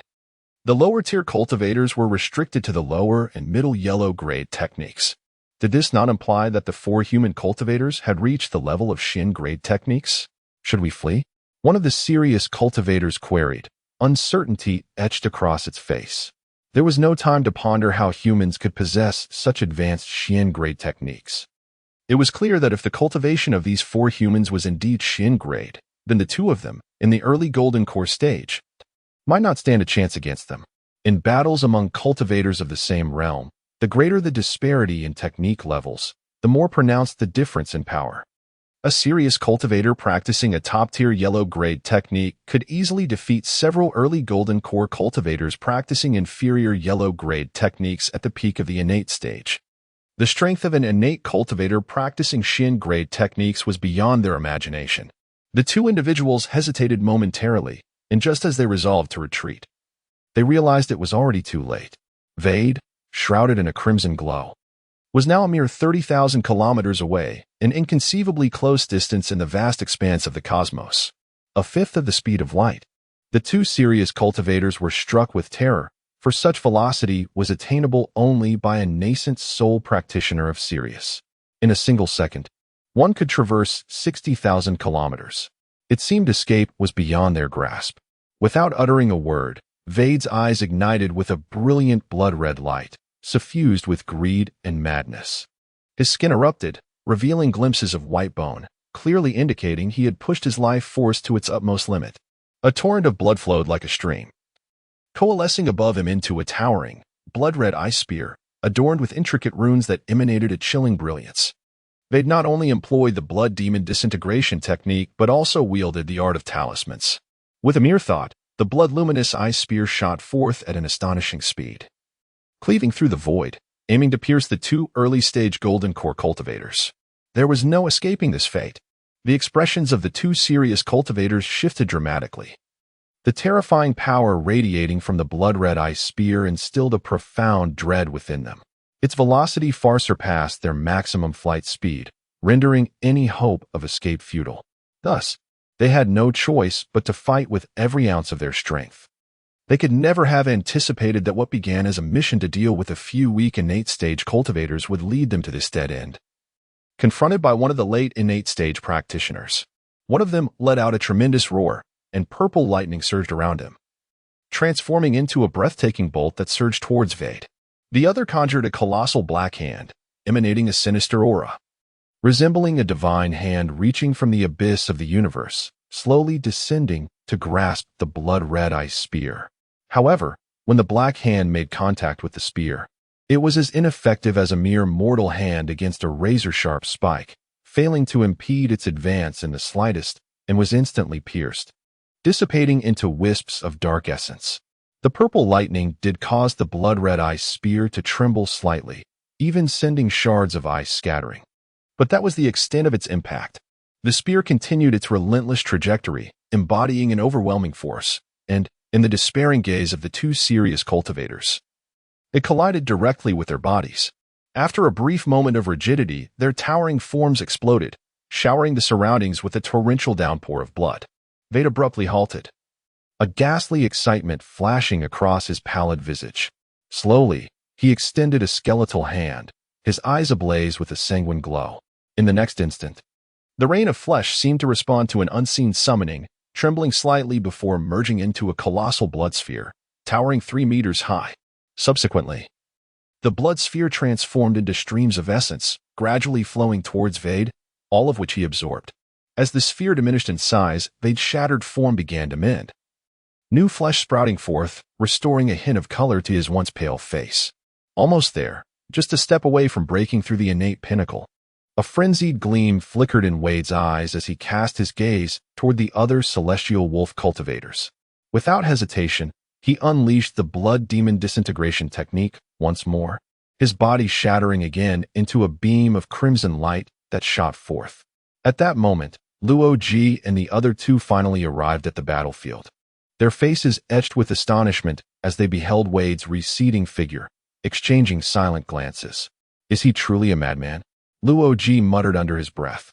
It turns out that the innate realm can indeed obliterate golden elixirs. Wade is remarkable, Shichang remarked with a hint of excitement.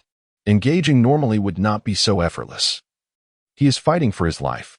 Zhang Beihai shook his head slightly before transforming into a streak of azure light, urging himself to follow, lest Wade finishes off everyone. The Chancellor has indicated that it is preferable to leave some alive. Now I understand why Brother Chu only provided Wade with a single top-tier mystic technique. Luo Ji sighed helplessly, feeling quite distressed about being colleagues with such a lunatic and the King of Scrolls. Chapter 123, The Cornered Guardian of the Heavenly River. The Guardian of the Heavenly River, through its divine consciousness, meticulously observed everything transpiring on the side of Wide, currently wearing a look of utter bewilderment, struggling to regain its composure. A human cultivator in the late innate stage had unleashed a terrifying speed, reaching 1/5 the speed of light, and with a single strike, had annihilated 2 initial stage golden core probes of Sirius. Such formidable combat prowess was likely approaching that of a late-stage golden core cultivator from Sirius. Moreover, the 3 individuals behind Wide, evidenced by the towering 100-zhang Dharma manifestations they conjured, clearly possessed considerable strength, at least on par with mid-stage golden core cultivators. Had the Guardian of the Heavenly River not been present, it was uncertain whether these 30 initial stage golden core probes could contend with the 4 human cultivators. While the Guardian, being a late-stage nascent soul cultivator, felt no fear towards them, it could not help but feel a tinge of hesitation, contemplating retreat. The reason was simple.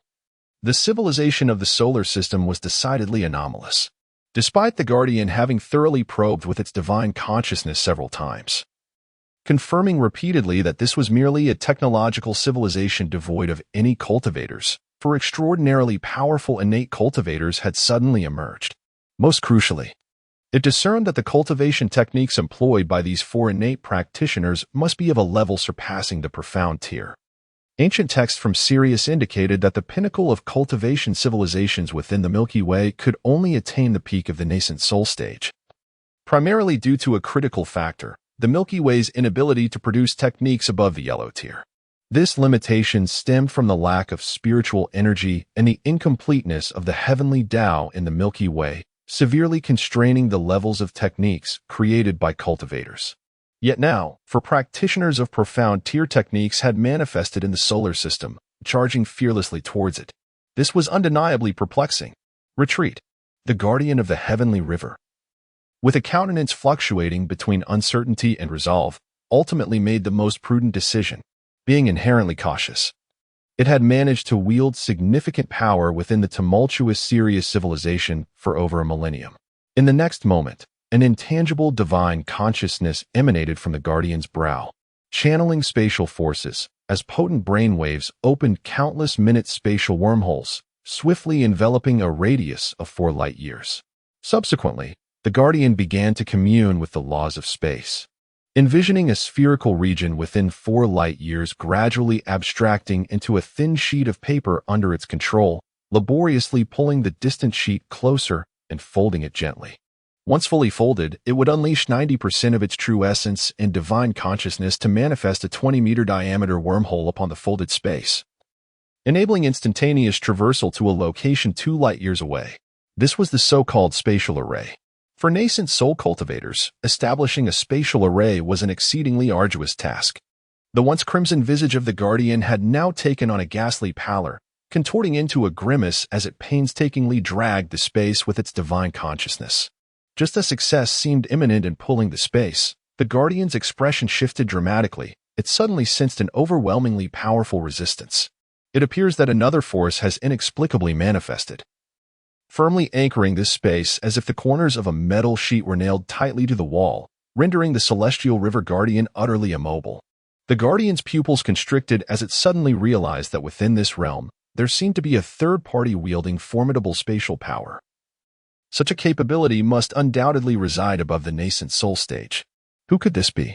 A product of technology, or an adept whose cultivation surpasses the nascent soul stage? The celestial river Guardian was thoroughly alarmed, its crimson fur standing on end, instinctively retreating backwards. Meanwhile, Qing Yuan and the others, witnessing its demeanor, were left utterly perplexed. In their efforts to conserve their strength, they had refrained from extending their consciousness to assess the surrounding circumstances, and with the celestial river Guardian present, such actions seemed unnecessary. Thus, they remained ignorant of the fact that the 2 probes sent to gauge the strength of the human cultivators had already met their demise. At that moment, however, a visible blood light emerged from the direction of Jupiter, hurtling towards them at a terrifying speed of 1/5 the speed of light. Qing Yuan and the others were momentarily stunned, their faces reflecting shock and confusion. Was that a human cultivator? The aura of a late-stage innate being. It must be one of the 4 human cultivators that the Guardian had observed earlier. How could he still be alive? Did the 2 probes not eliminate him? How could a late-stage innate cultivator possess such extraordinary speed? A group of them exchanged furtive whispers through their consciousness, rife with uncertainty. The expression of the celestial river Guardian grew increasingly grim as it discerned that within a radius of 500,000 kilometers, the powerful third-party presence had sealed the space with its consciousness, presumably establishing a colossal spatial restriction. It finally confirmed that this third-party entity was a formidable cultivator, at least at the transformation stage. Did the Milky Way not harbor formidable cultivators above the peak of the nascent soul stage? Was the solar system not a primitive technological civilization? The Guardian was beset with numerous doubts, but there was no time for contemplation. The immediate priority was to extricate itself from this predicament, as it seemed to have intruded upon the territory of a mighty cultivator. After a moment of hesitation, the celestial river Guardian conveyed its thoughts to the figure enveloped in blood light. Fellow cultivator, we have inadvertently trespassed into the solar system, harboring no ulterior motives. I kindly ask you, and that formidable being, not to pursue this matter. On the other side, Vita received the transmission, unfortunately, due to a language barrier. He furrowed his brow, analyzing the tone and origin of the message, concluding that this invader was likely attempting to provoke him. Death. Vita responded with a single word through his consciousness, imbued with overwhelming murderous intent. The celestial river Guardian distinctly sensed this aura of death, its brow knitting tightly. Its previous tone had been exceedingly humble and sincere. Despite the language barrier, the other party should have felt its emotions, right? Yet, rather than acknowledging its plea, this individual exuded an even more pronounced intent to kill. This was utterly outrageous. The guardian of the heavenly river felt a surge of anger within. Contemplating for a moment before transmitting once more, "Friend, we hail from the Sirius civilization, where our highest cultivators reach the apex of the nascent soul stage and possess the ability to instill fear through the dark forest deterrent." Simultaneously, the Sirius guardian projected several images into Wade's mind, revealing the coordinates of the solar system within the cosmos. Wade's expression shifted dramatically. He abruptly slowed his pace, his gaze gravely fixed on the heavenly river guardian, who was now within arm's reach, causing him to instinctively feel a sense of trepidation. Although he could not comprehend the words spoken, the meaning of those images was unmistakable. The adversary was indeed using the dark forest deterrent to threaten him. Chapter 124, Wade's Warfare for Sustenance. In the Trisolaran worship, Yun Tianming, Wade is not a reckless individual. His previous audacious demeanor, seemingly fearless and mad, stemmed solely from the assurance that Chu Ming was present. The project involving the Lightspeed spacecraft entrusted to him has recently made significant advancements, and his talent in crafting has garnered Chu Ming's recognition. Wade perceives that, although the reasons remain unclear, Chu Ming places immense importance on the Lightspeed spacecraft project. However, due to the limitations of his time, which is consumed by managing the Chu God sect and his own cultivation, he cannot allocate additional resources. As for methods of creating avatars, soulless puppets are evidently inferior to someone of Wade's caliber. Holding such a crucial project, Chu Ming would never permit Wade's demise. Hence, Wade can act with such audacity. Simultaneously, he can test the efficacy of the blood demon disintegration technique while sacrificing the blood and flesh of several Sirius cultivators to enhance his own cultivation, presenting a scenario where the benefits far outweigh the drawbacks. Yet, at this moment, the Tianhe guardian unexpectedly resorted to the dark forest principle to threaten him, which instantly brought Wade to a state of calm. Narrowing his eyes and contemplating for a moment, he transmitted a plethora of information to the Tianhe guardian through his mind. The content of this information pertained to the linguistic framework of humanity. Upon receiving the information, the Tianhe guardian exhaled in relief, understanding that the other party was indicating a willingness to negotiate. After digesting human language for a while and weighing his words, he conveyed in English, "Greetings, human. We are friendly beings from a cultivation civilization who have inadvertently wandered into the solar system, harboring no ill intent. We hope you will allow us to leave." The guardian's statement was not only directed at Wade but also intended for the powerful unknown cultivator. Glancing around nervously, he added, "Our civilization is in close proximity and could potentially breach the dark forest principle. We can coexist peacefully." A hint of disdain flickered in Wade's eyes. He recognized that this extraterrestrial invader was likely aware of Chu Ming's presence and was merely spouting nonsense to ensure its survival. Could two civilizations, separated by 6 light years, truly coexist peacefully? Surely the Trisolaran civilization, merely 4 light years away from Earth, would not invade for survival. Wade chose not to respond. Instead, he attempted to establish a mental connection with Chu Ming.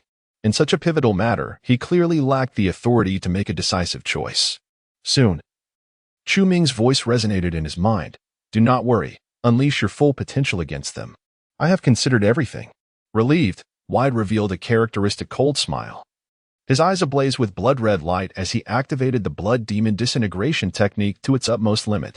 His flesh erupted in gory fragments, emanating a ferocious aura reminiscent of a primordial beast. The Tianhe guardian's gaze sharpened, panic and confusion evident as he exclaimed, "What do you mean? Are you not afraid of the dark forest principle?" Wade disregarded the guardian entirely. The blood-red light surrounding him surged to a height of 100 feet, transforming into blood-colored ice spikes, each 10 meters long and as thick as a human head, which, like a tempest, tore through the air towards the Tianhe guardian and his companions. Wade's figure surged forth alongside the blood-red ice spike, akin to a streak of crimson lightning, arriving before a nascent golden core cultivator in an instant. He raised his hand and unleashed a powerful punch. A silent, Muffled sound reverberated in the vacuum. The serious cultivator, caught utterly off guard, could do nothing but watch his Wide's diminutive form materialize before him, his tiny fist imbued with incredible force, crashing into the cultivator's chest. In that moment, the towering figure, standing 10 meters tall, seemed to be engulfed by magma, turning a vivid crimson. Following a series of sharp cracking sounds, its body began to splinter, ultimately exploding apart. Rather than scattering flesh and blood across the sky, all that remained was absorbed into Wide's being. Almost immediately, a crisp sound emanated from within him, as if he had shattered some barrier. In that instant, his aura surged, and the bloodlight surrounding him soared to a height of 110 zhang. Wide had broken through the pinnacle of the innate stage, now but a step away from the nascent golden core. The blood demon disintegration technique, combined with his bloodline cultivation method, allowed him to cultivate through battle, achieving breakthroughs in the heat of conflict. Wide's cultivation system had become remarkably refined, and he had discovered his own path, albeit a rather extreme one. At that moment, the Heavenly River Guardian regained its composure. Witnessing this mere insect of the innate stage daring to kill a cultivator of their serious faction right before its eyes, a seething fury ignited within it, its eyes nearly bursting with rage. In the next heartbeat, a torrent hundreds of zhang long surged forth from the void. This river appeared to be an endless flow of blood, interspersed with ominous white bones, exuding a foul, bloody aura as it flowed before the Heavenly River Guardian. Resembling a blood-red river that cleaved through the primordial chaos, the blood-red ice spikes that Wide had previously conjured with all his might crashed against the blood river, only to be entirely absorbed, not causing the slightest ripple. You cultivate a blood-based technique as well? Wide's gaze flickered with intrigue, followed by a cold laugh. A yellow-grade supreme technique? His disdain was palpable in his tone. No matter how inferior my technique may be, I am still a late-stage nascent soul cultivator. Young friend, we could certainly discuss this amicably. There is no need to escalate to a situation of mutual destruction. The Heavenly River Guardian's eyes twitched, and it spoke in a deep voice. Were it not for my caution regarding that unknown powerful cultivator, I would have crushed you like the insect you are. Just as Wide was about to respond, Luo Ji and the others finally arrived, casting uncertain glances at Wide and the Heavenly River Guardian. Wide truly dared to fight. In the presence of the late-stage nascent soul Heavenly River Guardian, he had just slain another nascent golden core cultivator. Observing the terrifying blood river flowing before the Guardian, Luo Ji and his companions hesitated, knowing that even if they joined forces to execute a combined attack formation, they could never hope to face the Heavenly River Guardian head-on. Let us engage. The commander has said he will handle that late-stage nascent soul. Zhang Beihai hesitated for a moment before his gaze solidified, choosing to place his trust in Chu Ming. At that moment, the voice of Chu Ming resonated in the minds of the four. I have suppressed the cultivation of that late-stage nascent soul practitioner to the early stage. Let us see if you can vanquish it. As his words fell, the Heavenly River Guardian, in a state of shock, witnessed the crimson river before him inexplicably shrink by 100 zhang, while his own strength was forcibly constrained by an invisible force, soon dwindling to the early stage of the nascent soul. Am I to serve as their training target? The Heavenly River Guardian instantly grasped the intentions of the unknown cultivator and was consumed by a fit of rage, feeling an overwhelming frustration with no outlet. How dare he act so recklessly? Does he not fear the intimidation of the dark forest? Yet, since Brother Chu has spoken thus, we shall proceed. Shi Chang shrugged off his earlier demeanor, his face now alight with martial fervor. Luo Ji let out a resigned sigh before turning to Wei De. Brother, remember to cooperate. Wei De, unusually solemn, nodded. He understood well the vast disparity between the apex of innate cultivation and the early nascent soul. It was a chasm equivalent to an entire realm of golden core. Alone, even if he expended all his vitality, he could not hope to contend with the Heavenly River Guardian. Meanwhile, 5 light years from Earth, a solitary Trisolaris battleship drifted in the void of space. Suddenly, a strange wave emanated from the vessel, swiftly traveling at the speed of light throughout the universe. This Trisolaris battleship broadcasted a message containing the coordinates of the Sirius system. Within the operations room of the battleship, a high-level emergency meeting was underway, discussing the motives behind the Sirius civilization's invasion of the Trisolaran civilization. In a corner of the conference table sat a young human, glancing around at the peculiar Trisolaran beings, a flicker of solitude crossing his eyes.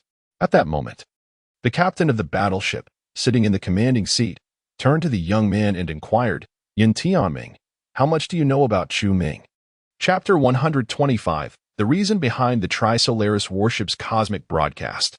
When the water drop was on the verge of reaching the solar system, humanity observed a Trisolaran warship departing from the fleet. At that moment, the overly confident humans believed the warship was approaching for diplomatic negotiations. However, the truth was that it was on a mission to intercept the Ladder Project spacecraft. For the Trisolaran civilization, a human brain held a certain allure, especially considering that over 2 centuries had elapsed without any genuine contact with humanity.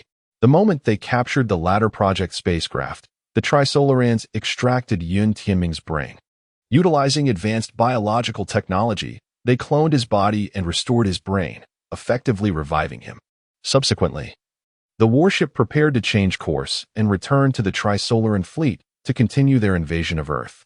Yet, a message was relayed from the warship.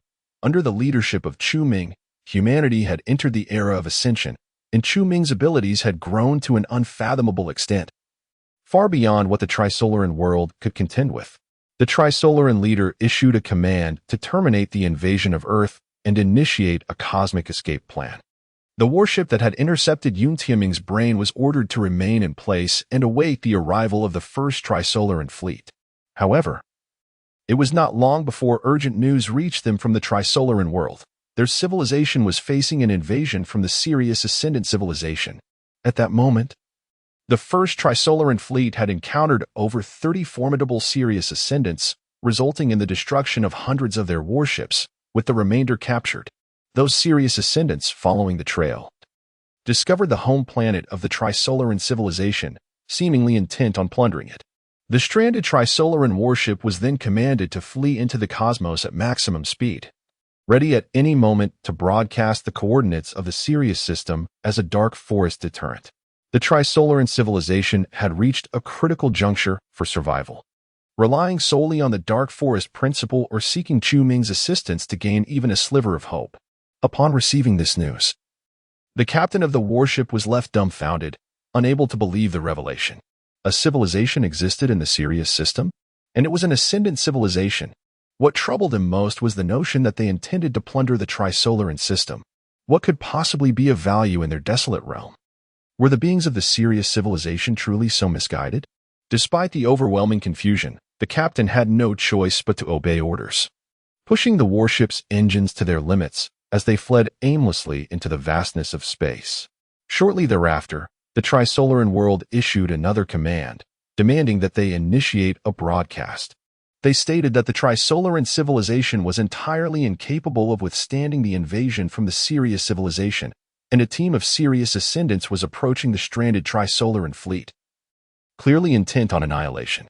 The Trisolaran civilization was evidently not to be trifled with, since the opposing side disregarded the dark forest deterrent and showed no mercy. They resolved to fight to the bitter end. The inevitable end is upon us. These 2 civilizations are too proximate within the cosmos and have established a connection that will linger in the form of some residual information in space. Broadcasting the coordinates of one civilization to the universe will ultimately expose the coordinates of the other, inevitably inviting the perilous strikes of the dark forest.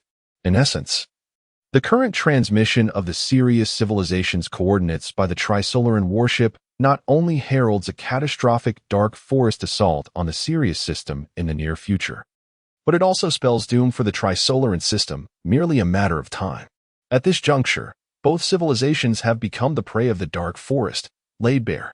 However, unbeknownst to the Trisolaran side, the Sirius civilization and Earth civilization have likewise forged a connection, rendering Earth civilization similarly exposed in the dark forest.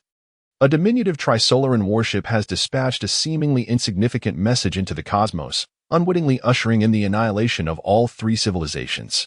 Following their analysis, the Trisolaran civilization concluded that the current predicament is unequivocally attributable to the Sirius civilization, which, before revealing themselves to the Trisolaran world, had failed to ascertain whether there were any units adrift capable of broadcasting within the universe.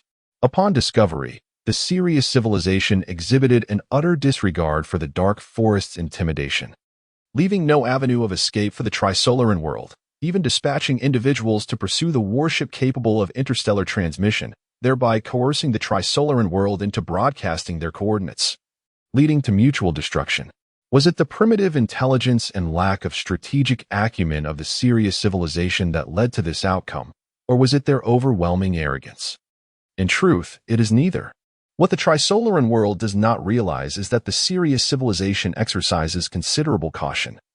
Upon learning of a Trisolaran warship capable of cosmic broadcasting adrift, the Sirius celestial master indeed dispatched a team of cultivators to pursue. However, the leader of this team was a late-stage nascent soul protector whose mental prowess could encompass a radius of 4 light-years, capable of locking down all information transmissions within that range. Logically, with the protection of such a guardian's mental blockade, the warship's cosmic broadcast should have been utterly impossible. Thus, the Sirius civilization felt emboldened in their recklessness. Yet, an inexplicable event transpired. At the very moment the Trisolaran warship initiated its cosmic transmission, the Sirius protector inexplicably perished without warning. Instantly, life extinguished. Thus, the broadcast capable of precipitating the destruction of 3 worlds was released into the cosmos without impediment. The Sirius civilization was left dumbfounded. How could a perfectly healthy late-stage nascent soul cultivator meet such an untimely demise, especially at such a critical juncture? Were the Tianhe protector aware of this occurrence, he might have swiftly surmised that it was the doing of an unknown powerful cultivator from the solar system. As for the rationale behind such evidently self-sabotaging actions, that remained a mystery. At this moment, the rogue Trisolaran warship has irrevocably lost contact with the Trisolaran fleet, becoming a solitary vessel adrift in the vastness of space. Thus far, the Trisolarians aboard the battleship possess a lamentably scant understanding of the origins of this invasion and the civilization of Sirius. The purpose of this urgent assembly is to deliberate upon these matters. As the discussion unfolded, attention turned to Chu Ming, the human cultivator who mysteriously emerged within the solar system. Could there be a connection between him and the celestial civilization of Sirius? However, their comprehension of Chu Ming remained exceedingly limited, prompting the captain to inquire of Yun Tianming, who, as far as they were aware, had previously interacted with Chu Ming and evidently possessed a deeper insight into him than anyone else aboard. Yun Tianming was momentarily taken aback, his emotions regarding Chu Ming becoming rather intricate. During the time following his resurrection aboard the Trisolaran vessel, he had gleaned knowledge of all that Chu Ming had undertaken through the archival footage captured by the Sapon years prior, deceiving him into securing a loan to purchase stars, utilizing those very stars to torment Chung Xian. Could such actions truly be attributed to humanity? The crux of the matter lies in the purpose behind Chu Ming's actions. Yun Tianming now grapples with the very essence of his own existence. He was initially propelled into the Trisolaran fleet as part of a plan to save Earth. Yet, in the current circumstances, what value does his existence hold? Chu Ming. Oh, Chu Ming, what is it that you truly seek? Although Yun Tianming understands that the significance of any action taken by someone like Chu Ming would undoubtedly lie beneath the surface, he finds himself utterly perplexed, unable to decipher the intentions of the enigmatic figure. Chapter 126. Despair of Yun Tianming. Yun Tianming? The captain gazed curiously at Yun Tianming, whose expression fluctuated between varying shades of gloom. The Trisolarans communicate through direct brainwave transmission, a form of innate, rudimentary telepathy. When confronted with Yun Tianming, they can modulate the intensity or frequency of their brainwaves to engage in conscious dialogue with him. Conversely, during their own exchanges, they possess the ability to render Yun Tianming oblivious to their communication, a privilege that allows him, a mere human, to partake in such high-level discussions. Awakened by the captain's call, Yun Tianming shook his head slightly and replied, "I know little about Chu Ming." Prior to his emergence, the concept of cultivators existed solely within the realm of fiction. He appeared in the 21st century as an inexplicable superhuman, with no one privy to his origins. My interactions with him were limited. I was terminally ill when he approached me, claiming he could cure me, asserting that it was his duty as a messenger of God. I was deeply moved at the time, even convinced that divinity might indeed exist. It was later that I realized Chu Ming's words were likely fabrications. He was clandestinely engaged in many endeavors, seemingly only to torment Qing Xian. With the existence of the Sophons, you must be aware of Qing Xian's fate, correct? Yun Tianming's gaze dimmed as he recalled the footage captured by the Sophons. He had learned of Qing Xian's subsequent demise, which followed shortly after she helped him settle his debts, her life extinguished due to excessive toil. Qing Xian? The initiator of the latter plan? The captain inquired, perplexed. In the context of humanity's modern history, compared to figures like Luo Ji, Qing Xian appears merely as an inconspicuous pawn. What could possibly drive Chu Ming to exert such effort in tormenting her? I do not know, Yin Tianming replied, shaking his head, his eyes reflecting a complex turmoil. I have scrutinized everything Chu Ming has undertaken over the past 2 centuries, and the significance of many of his actions remains elusive and incomprehensible. For both humanity and the Trisolarans, Chu Ming's origins and intentions remain an enigma. The captain sighed softly, realizing that no valuable insights could be gleaned from Yun Tianming, and turned to engage in conversation with the high-ranking officers of the warship nearby. Within the conference room, dozens of Trisolarans were animatedly discussing amongst themselves, appearing to be in fervent debate. Yet from Yun Tianming's perspective, the atmosphere was eerily silent. As a cluster of bizarre creatures resembling oversized tardigrades communicated in a manner inaudible to him, creating a profoundly unsettling scene. Yun Tianming's heart was heavy with despair. His decision to embrace the latter plan 2 centuries prior stemmed from a profound disillusionment with human civilization, while the Trisolaran civilization represented an unfamiliar realm of infinite possibilities. Just as he had expressed during the United Nations oath-taking ceremony, I wished to glimpse another world. Whether my allegiance lay with humanity depended entirely on the nature of the Trisolaran civilization I would encounter. Yun Tianming did not utter these words with malice. Perhaps some among humanity regarded him as the 6th wall-facer, believing his declarations were mere deceptions aimed at the Trisolarans. Nonetheless, those sentiments were indeed genuine. At that moment, he felt the pervasive malice of human society. Even the woman he loved dearly, the one he regarded as his sole son, wished for his demise. Yun Tianming was engulfed in despair, devoid of any motivation to fight for humanity. Regrettably, no one had informed him that even before the age of crisis, humanity had discovered, through information obtained from the Judgment Day, that the Trisolaran world was far darker than their own. It was an extreme autocratic realm, devoid of respect for the individual, where literature and art were absent, and the pursuit of beauty and the expression of love were non-existent. The Trisolaran world was infinitely more sinister than that of humanity. Upon being resurrected by the Trisolarans and learning the truth, Yin Tianming found himself nostalgically yearning for the human world that had brought him countless moments of despair. For the first time, he felt fortunate to be human and entertained thoughts of fighting for humanity. Most significantly, he recalled Qing Xian uncontrollably, contemplating the torment she would endure if the vile Trisolaran race were to conquer Earth. Although Qing Xian had wanted him dead, upon reflection, she had never known of his affections and had merely regarded him as an ordinary classmate, her actions driven solely by her duty to protect Earth. She had seemingly committed no wrongdoing. It was all a manifestation of his unrequited feelings. Thus, the notion of fighting for humanity took root in Yun Tianming's heart, but soon, reality dealt him a devastating blow. Through the Sophon, he learned of Chu Ming's actions against Qing Xian, discovered her demise, and realized that under Chu Ming's rule, humanity had succumbed to a tyrannical regime. The Trisolarans had also abandoned their invasion of Earth. In that instant, Yin Tianming felt like a worthless pawn.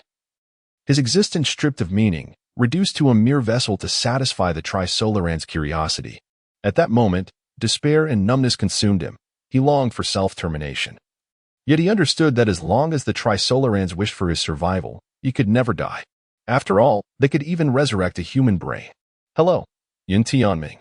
Suddenly, a youthful voice resonated in his mind. He was momentarily taken aback, lifting his numb gaze to scan the venue, suspecting that a Trisolaran was communicating with him through brainwaves. However, no one in the assembly was looking at him. Just as he was engulfed in confusion, the voice echoed again. Can't you recognize my voice?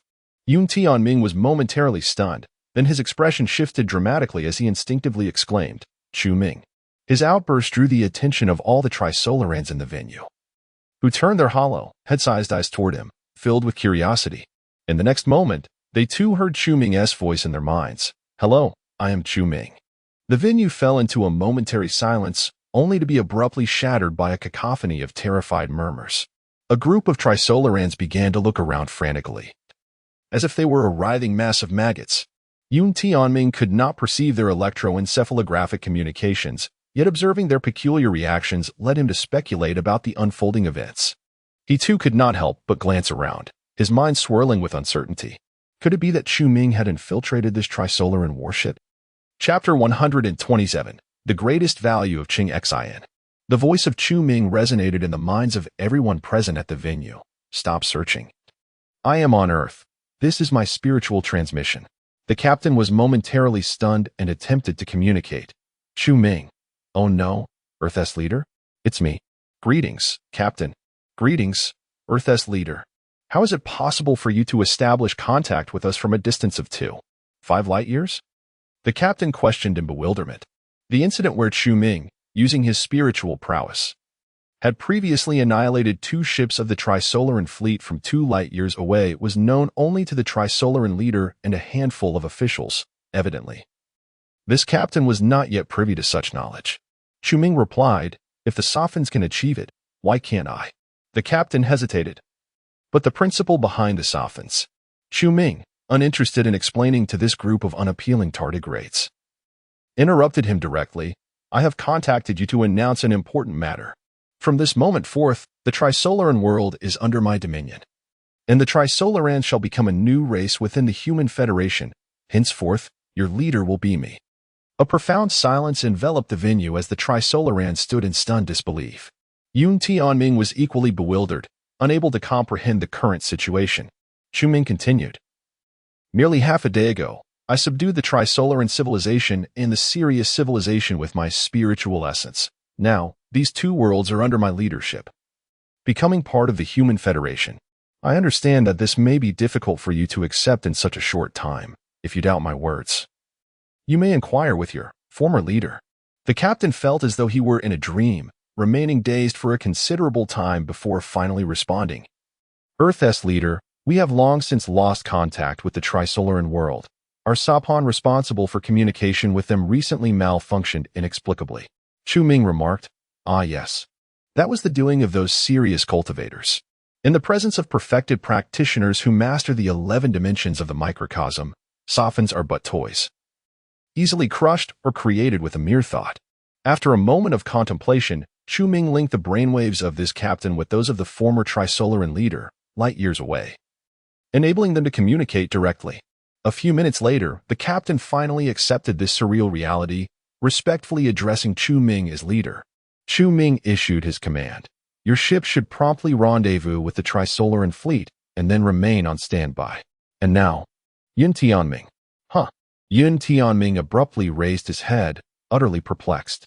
"I appoint you as the new leader of the Trisolaran world. From now on, you will manage the Trisolaran world on my behalf." What? Yun Tianming could hardly believe his ears, his face a mask of shock and disbelief, involuntarily rising to his feet. Chu Ming remarked indifferently, "I believe you should have heard me clearly." "Why?" Yun Tianming exclaimed in a state of panic. "Why must I manage the Trisolaran world? Do I possess the qualification and capability for such a role?" Chu Ming responded earnestly, "You are the most suitable individual. Perhaps the only human capable of adapting to life among a group of otherworldly beings. At least, that is how it is portrayed in the original text. So, what now?" A flicker of indignation ignited within Yun Tianming. "Are you so presumptuous as to expect me to act on your behalf? On what grounds?" He continued. "You still owe me an explanation for what you did to Qing Xin back then." Chu Ming merely replied, "By doing my bidding. You shall have the chance to revive Qing Xin." Yun Tianming stood frozen, the fury on his face swiftly dissipating, as he could not help but inquire, "Is that true?"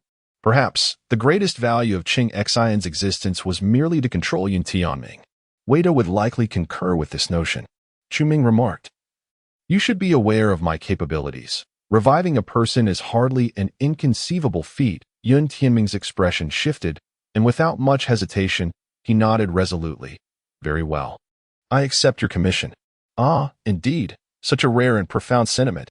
When Lu Cixin crafted the character of Yun Tianming, he likely had yet to encounter the term simp.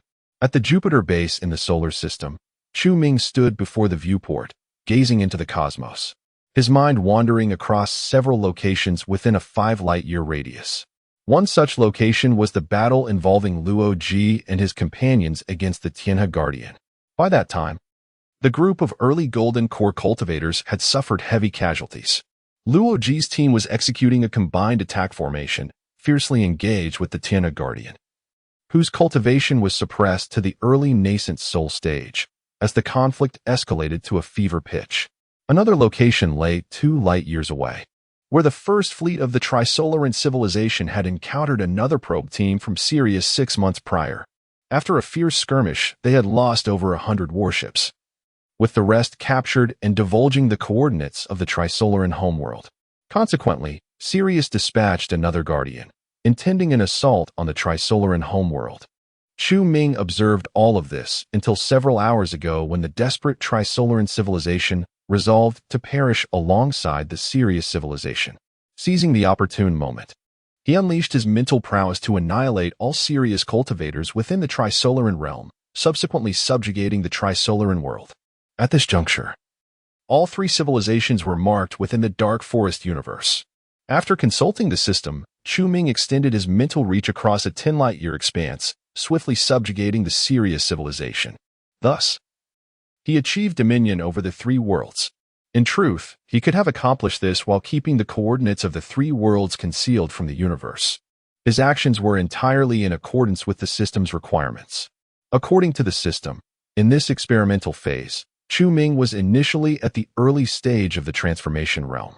He was supposed to engage in a battle of wits and strength with the Sirius and Trisolaran civilizations, ultimately struggling to subjugate the 2 worlds while inevitably exposing the coordinates of all 3.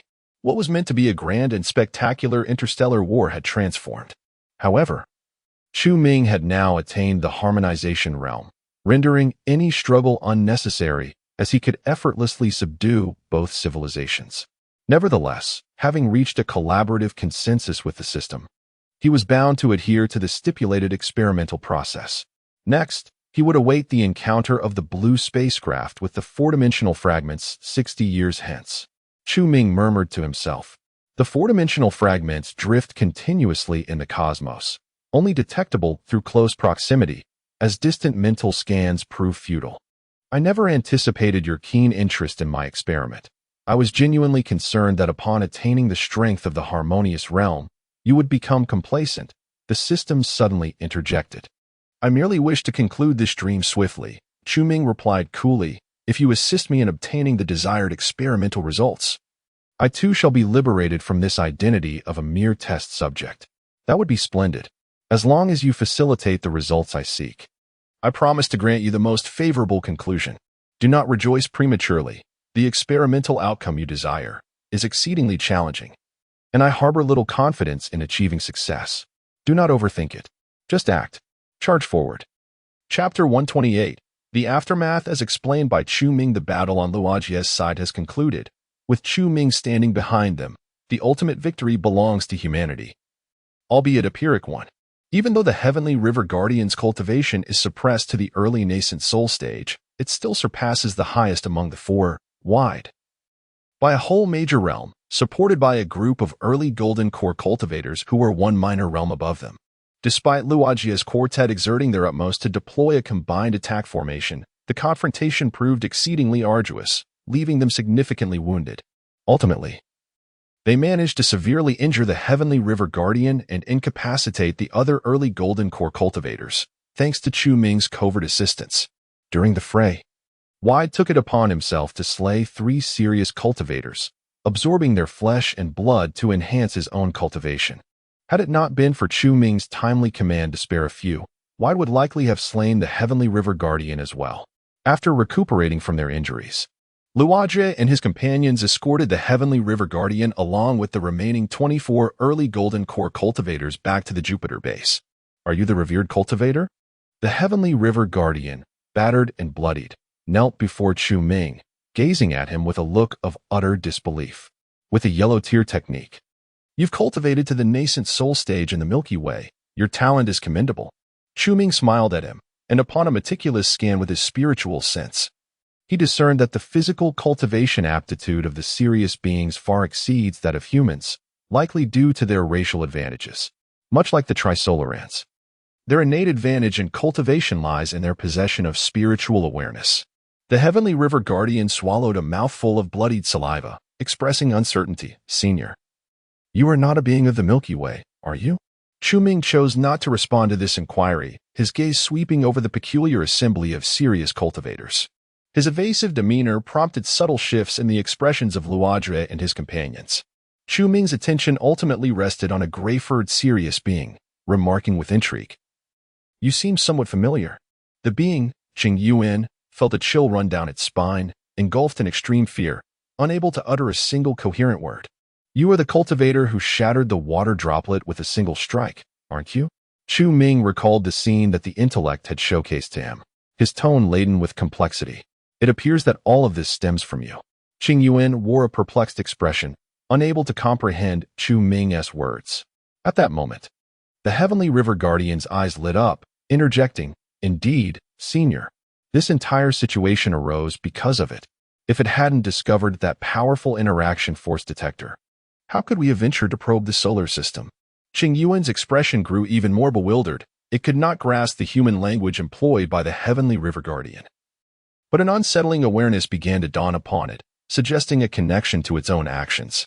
Chu Ming turned his gaze towards the Heavenly River Guardian, a knowing smile playing on his lips. "Did you not claim earlier that you had mistakenly wandered into the solar system?" The Heavenly River Guardian's countenance stiffened, leaving it momentarily speechless. "Do not indulge in trivialities. I am well aware of your intentions in the solar system. Is it not merely to seize the energy of cultivation?" Chu Ming then turned his gaze towards Qing Yuan and remarked with a hint of disdain, "Do not think of shifting the blame. I have long since probed its memories with my divine consciousness. Its name is Qing Yuan, a mere probe from Sirius, and a pacifist at that, who voluntarily reported the discovery of water droplets. However, every probe from Sirius undergoes mandatory memory inspection upon completing its mission, failure to report results in execution." Chu Ming articulated this in Mandarin, rendering the Tianhe Guardian incapable of comprehension and Qing Yuan even more bewildered. Yet, the expressions of Luoji and his companions shifted dramatically, with Wade's reaction being the most pronounced, his eyes reflecting profound astonishment, for he had already mastered the Chinese language. From Chu Ming's words, they gleaned a pivotal piece of information. Chu Ming possessed the ability to perceive their memories and thoughts without their awareness. Wade's eyes flickered with contemplation, and at that moment, he noticed Chu Ming casting a seemingly casual glance in his direction, which instantaneously enlightened him. The words were evidently directed at him, intended as a form of intimidation. The Tianhe Guardian sensed an unsettling atmosphere and struggled to comprehend the implications of Chu Ming's statements, its thoughts consumed with the urgency of self-preservation. If it could survive and return to the Sirius system, there might yet be an opportunity for vengeance against Chu Ming in the future. From the perspective of the Tianhe Guardian, Chu Ming's cultivation level likely did not surpass the transformation stage. Otherwise, he would not have ventured into the dangerous realms of the Milky Way to assert dominance. Although the strongest beings of the Sirius civilization reached merely the peak of the nascent soul stage, they commanded over 100 formidable vessels capable of engaging those at the mid-nascent soul stage. United, they might pose a challenge to Chu Ming. Just as the Tianhe Guardian's mind raced with strategies for survival, Chu Ming's subsequent declaration struck it like a thunderbolt, leaving it momentarily stunned. "Cease your thoughts. The Sirius civilization has already been subjugated by me, and its coordinates have been broadcasted throughout the universe." Chu Ming spoke calmly, simultaneously implanting visions into the minds of the Sirius cultivators. The images depicted the events of the past 6 months, the interaction between the Trisolaran civilization and the Sirius civilization, culminating in the recent scene where the leader of the Sirius civilization, the true monarch of Sirius, capitulated under the pressure of Chu Ming's divine consciousness. The Tianhe Guardian's expression froze in disbelief, unable to process the revelation. Simultaneously, the images flooded the minds of Luo Ji and his companions, who gazed at Chu Ming with shock. utterly unprepared for the magnitude of his clandestine accomplishments and the unfathomable extent of his power. Across 8 light-years, he had subjugated the Sirius civilization solely through his divine consciousness. One aspect perplexed him even further. If Chu Ming's divine consciousness was indeed so formidable, he possessed the capability to intercept the Trisolaran civilization's cosmic broadcasts. Why then? Did he not intervene? Would this not mean that all 3 civilizations were now exposed to the peril of the Dark Forest? Chu Ming gazed at the dazed guardian of the heavenly river and said, "In truth, I merely expedited the repercussions of the Dark Forest on the Sirius system. To advanced civilizations, your system has always been perilous. Once discovered, it would face immediate repercussions." What? Why? The guardian of the heavenly river instinctively inquired. Because your reckless utilization of spatial arrays has left countless spatial voids near the Sirius system. To advanced civilizations. You might appear as a technologically advanced civilization that has mastered spatial transition, which is far more perilous than light-speed spacecraft. Will the spatial voids left by the spatial arrays be observable by advanced civilizations? The guardian of the heavenly river could hardly believe it. This was a scenario the Sirius civilization had never contemplated. Chu Ming chuckled softly. Thus, your prolonged survival is merely a stroke of luck. Had any advanced civilization cast even a fleeting glance in your direction, your existence would have been extinguished. Regardless, the current circumstances are irrevocable. We 3, no. We have now become a civilization. Our 3 races must prepare for the impending strike of the Dark Forest. Wide suddenly asked, Supreme Leader. Shall we initiate the cosmic escape plan? Chu Ming glanced at him and shook his head. Not for the time being. The Earth and the Trisolarans are likely to face the Dark Forest's onslaught in approximately 50 years. We still have time for development. He then turned to the guardian of the heavenly river. As for the Sirius civilization, it is indeed prudent to commence an escape plan at the earliest. White inquired further. If they escape your mental dominion, will they remain loyal to you? In my opinion, it is entirely unnecessary to grant the Sirius civilization a chance at survival. Their annihilation suffices. I have my reasons for preserving them, Chu Ming replied nonchalantly. Moreover, I have inscribed a mental mark upon their souls. Regardless of the distance that separates us, a mere thought from me can obliterate them. Wide's gaze sharpened. He understood that this declaration was also meant for his ears, and he couldn't help but wonder if some mental mark had been inscribed upon his own mind as well. Chu Ming continued, from this moment forth. I appoint Qing Yuan as the ruler of the Sirius world, granting him full authority to govern the Sirius civilization, while you all shall serve as his direct subordinates. Chu Ming bestowed upon Qing Yuan a meticulously prepared high-grade technique, followed by a lower-grade technique for the other Sirius inhabitants. In the subsequent 2 years, Qing Yuan would remain in the solar system, cultivating until he reached the pinnacle of the nascent soul stage before returning to the Sirius system to oversee them on my behalf. Chu Ming spoke calmly. As for the Trisolarians, I have entrusted their management to Yun Tianming, and regarding the Earth, I am quite satisfied with your performance in today's battle. I can entrust humanity's governance to you. Wide's gaze flickered, not out of shock at Yun Tianming's survival, but because he sensed something amiss in Chu Ming's demeanor. It felt as though everything had been meticulously arranged, as if he were bequeathing matters of consequence. Chapter 129, Arranging Everything, Preparing to Traverse Time. Chu Ming held a strong aversion to those who exhibited rebellious tendencies. Indeed, any figure in power would likely share this sentiment. Individuals such as Luo Ji, Shi Chang, and Zhang Beihai, when aligned in interests, rarely entertained ulterior motives. Among them, Luo Ji inspired the greatest confidence, possessing exceptional abilities yet exhibiting a temperament that shunned conflict. The tasks assigned to him by Chu Ming were met with diligence, yet once completed, he would retreat into a state of complacency. Following him was Shi Chang, a man devoid of grand ambitions. Although he harbored personal opinions, he would always seek Chu Ming's approval before proceeding with any actions.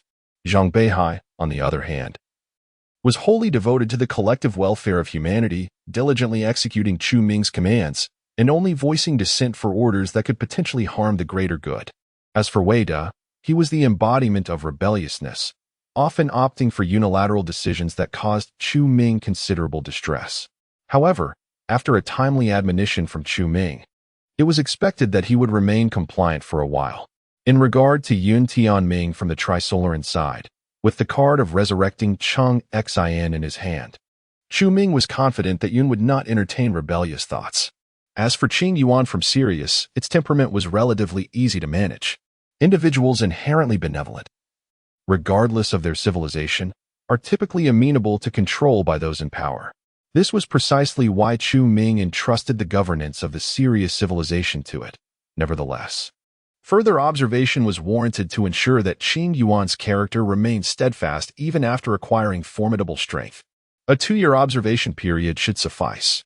Chu Ming calculated that the Sirius system would likely be the first to experience the repercussions of the Dark Forest theory, anticipated to occur within 3 to 10 years, though it could happen even sooner. In the original narrative, after the coordinates of the Trisolaran system were broadcast, a mere 3 years and 10 months later, it faced a devastating strike. One of the stars within the Trisolaran system was obliterated by a minuscule object traveling at near light speed, its mass having expanded due to relativistic effects. This object was termed a light particle, launched from a spacecraft, presumably a siege ship of an advanced civilization, positioned alarmingly close to the Trisolaran system, which initiated its attack almost immediately upon receiving the coordinates. Chu Ming speculated that such siege ships were likely scattered throughout the universe, serving as hunting dogs released by advanced civilizations into the Dark Forest. Upon discovering a civilization, regardless of its developmental level, these hunting dogs would launch an assault. Even in the event of failure or even being vanquished, the loss of a single hunting dog would bear no significant impact on the advanced civilization itself. At this moment, Chu Ming's foremost curiosity lay in discovering the number of hunting dogs currently within the Milky Way galaxy. Would they approach the 3 civilizations residing in this vicinity? Who were their masters, and were they present within the galaxy? Chu Ming did not believe that a civilization of godlike technological prowess existed within the Milky Way, for the system had bestowed upon him unparalleled strength within the galaxy, being merely at the harmonization stage with 2 higher realms above it. It seemed implausible that a being at the harmonization stage could stand at the pinnacle of the universe among godlike civilizations. Such a notion appeared decidedly unreasonable. Civilizations within the Milky Way posed little threat to Chu Ming. However, the masters of siege ships wandering through the galaxy may originate from an otherworldly civilization endowed with godlike technological prowess. The weaponry aboard these siege ships could indeed threaten Chu Ming. Such technologically advanced civilizations often wield the laws of the universe as weapons, predominantly through spatial dimensions and the speed of light. The former, known as two-dimensional foil, forces even the most formidable technological or cultivational civilizations in the universe to flee without the means to resist. The latter involves diminishing the curvature of a region in space, consequently reducing the speed of light within that area. When the speed of light falls below the escape velocity of that space, one becomes eternally trapped, as surpassing the speed of light is impossible. This remains true even for those who have mastered space-time transition technology. The principles behind creating spatial wormholes or arrays rely on spatial curvature, which has become exceedingly minute in that area, rendering further utilization infeasible. Such low-light speed regions are referred to as black domains in the original narrative, serving as a declaration of cosmic safety. Civilizations ensnared within black domains are forever unable to escape, making them perpetually safe from external threats. Thus, when a civilization's coordinates are broadcast across the cosmos, one method to evade the predation of the Dark Forest is to enshroud itself within a black domain, effectively isolating that civilization from the entirety of the universe. Chu Ming's current ambition is to envelop the Earth, the Trisolaran system, and the Sirius system within black domains, thereby evading the annihilation posed by the Dark Forest. At that juncture, the majority of individuals from these 3 civilizations would reside in the black domain, leading secluded lives. Meanwhile, a select few elites would embark on an interstellar wandering initiative aboard light-speed ships powered by curvature drives in search of another habitable planetary system. This represents the optimal solution given the present circumstances. Chu Ming recognizes that his progress to this point is largely attributable to the system's tasks and the alterations it has instigated in the narrative of the Trisolaran universe. Furthermore, the system has subtly hinted at a forthcoming task, to enter a fragment of 4-dimensional space. Clearly, if Chu Ming wishes to fulfill this task, he cannot remain stagnant. waiting for fortune to favor him. He must either embark on interstellar voyages, aimlessly traversing the cosmos in hopes of encountering a four-dimensional fragment, or await the return of the blue space vessel, which fled into the void, as it might cross paths with such a fragment. Both options, however, are fraught with uncertainty. The former relies entirely on chance, while the latter, the narrative of the Trisolaran universe, has become so fragmented that the blue space vessel may not necessarily encounter a four-dimensional fragment as it did in the original text after more than 60 years. After much contemplation, Chu Ming resolved to pursue both options concurrently. As for the immediate task at hand, he must await the successful construction of light-speed ships by Wade using his crafting techniques, which he anticipates will come to fruition within 2 years. In the original tale, Wade took half a century to develop light-speed ships through technology, barely managing to move a 3mm strand of hair by 2 centimeters with curvature drive, and subsequently required another half-century to truly manufacture a curvature engine. Over the span of a century, significant transformations have unfolded. The present circumstances starkly contrast with the original narrative. In the source material, Wade embarked on the quest for a light-speed spacecraft devoid of any theoretical foundation, with curvature drive merely a figment of human imagination at that time. However, the current Wade, having mastered the art of artifact refinement, effortlessly comprehended the concept of spatial curvature. With the assistance of AC, who has similarly honed the craft of refinement, he established the theory of curvature drive in a mere 6 months. With the principles elucidated and global resources devoted to the endeavor, alongside innovative methods of employing artifact refinement to construct light-speed spacecraft, the creation of a fleet of such vessels has become a matter of routine, projected to be completed in approximately 3 to 4 years. Once this light-speed fleet is assembled and the developmental trajectories of the 3 civilizations are meticulously arranged, Chu Ming can confidently commence his journey through time. Traveling at light speed, in the blink of an eye, the world transforms beyond recognition. Chapter 130. The completion of the construction of the light-speed fleet in the 5th year of the Cultivation era. At this juncture, the total population of humanity had dwindled to a mere 600 million, 2 years prior. After Chu Ming announced the formal initiation of the evacuation plan and the Dark Domain plan, the birth rate plummeted to an unprecedented nadir. After all, whether one chose to flee or remain in the Dark Domain, the path ahead was shrouded in uncertainty. No one wished to condemn their descendants to endure such an era. Nonetheless, the decline in birth rates constituted only a fraction of the population's precipitous drop. The primary factor was the extensive manpower consumed by the research and construction of light-speed spacecraft. The fabrication of such colossal artifacts was far beyond the capabilities of a single innate-level cultivator like Wade.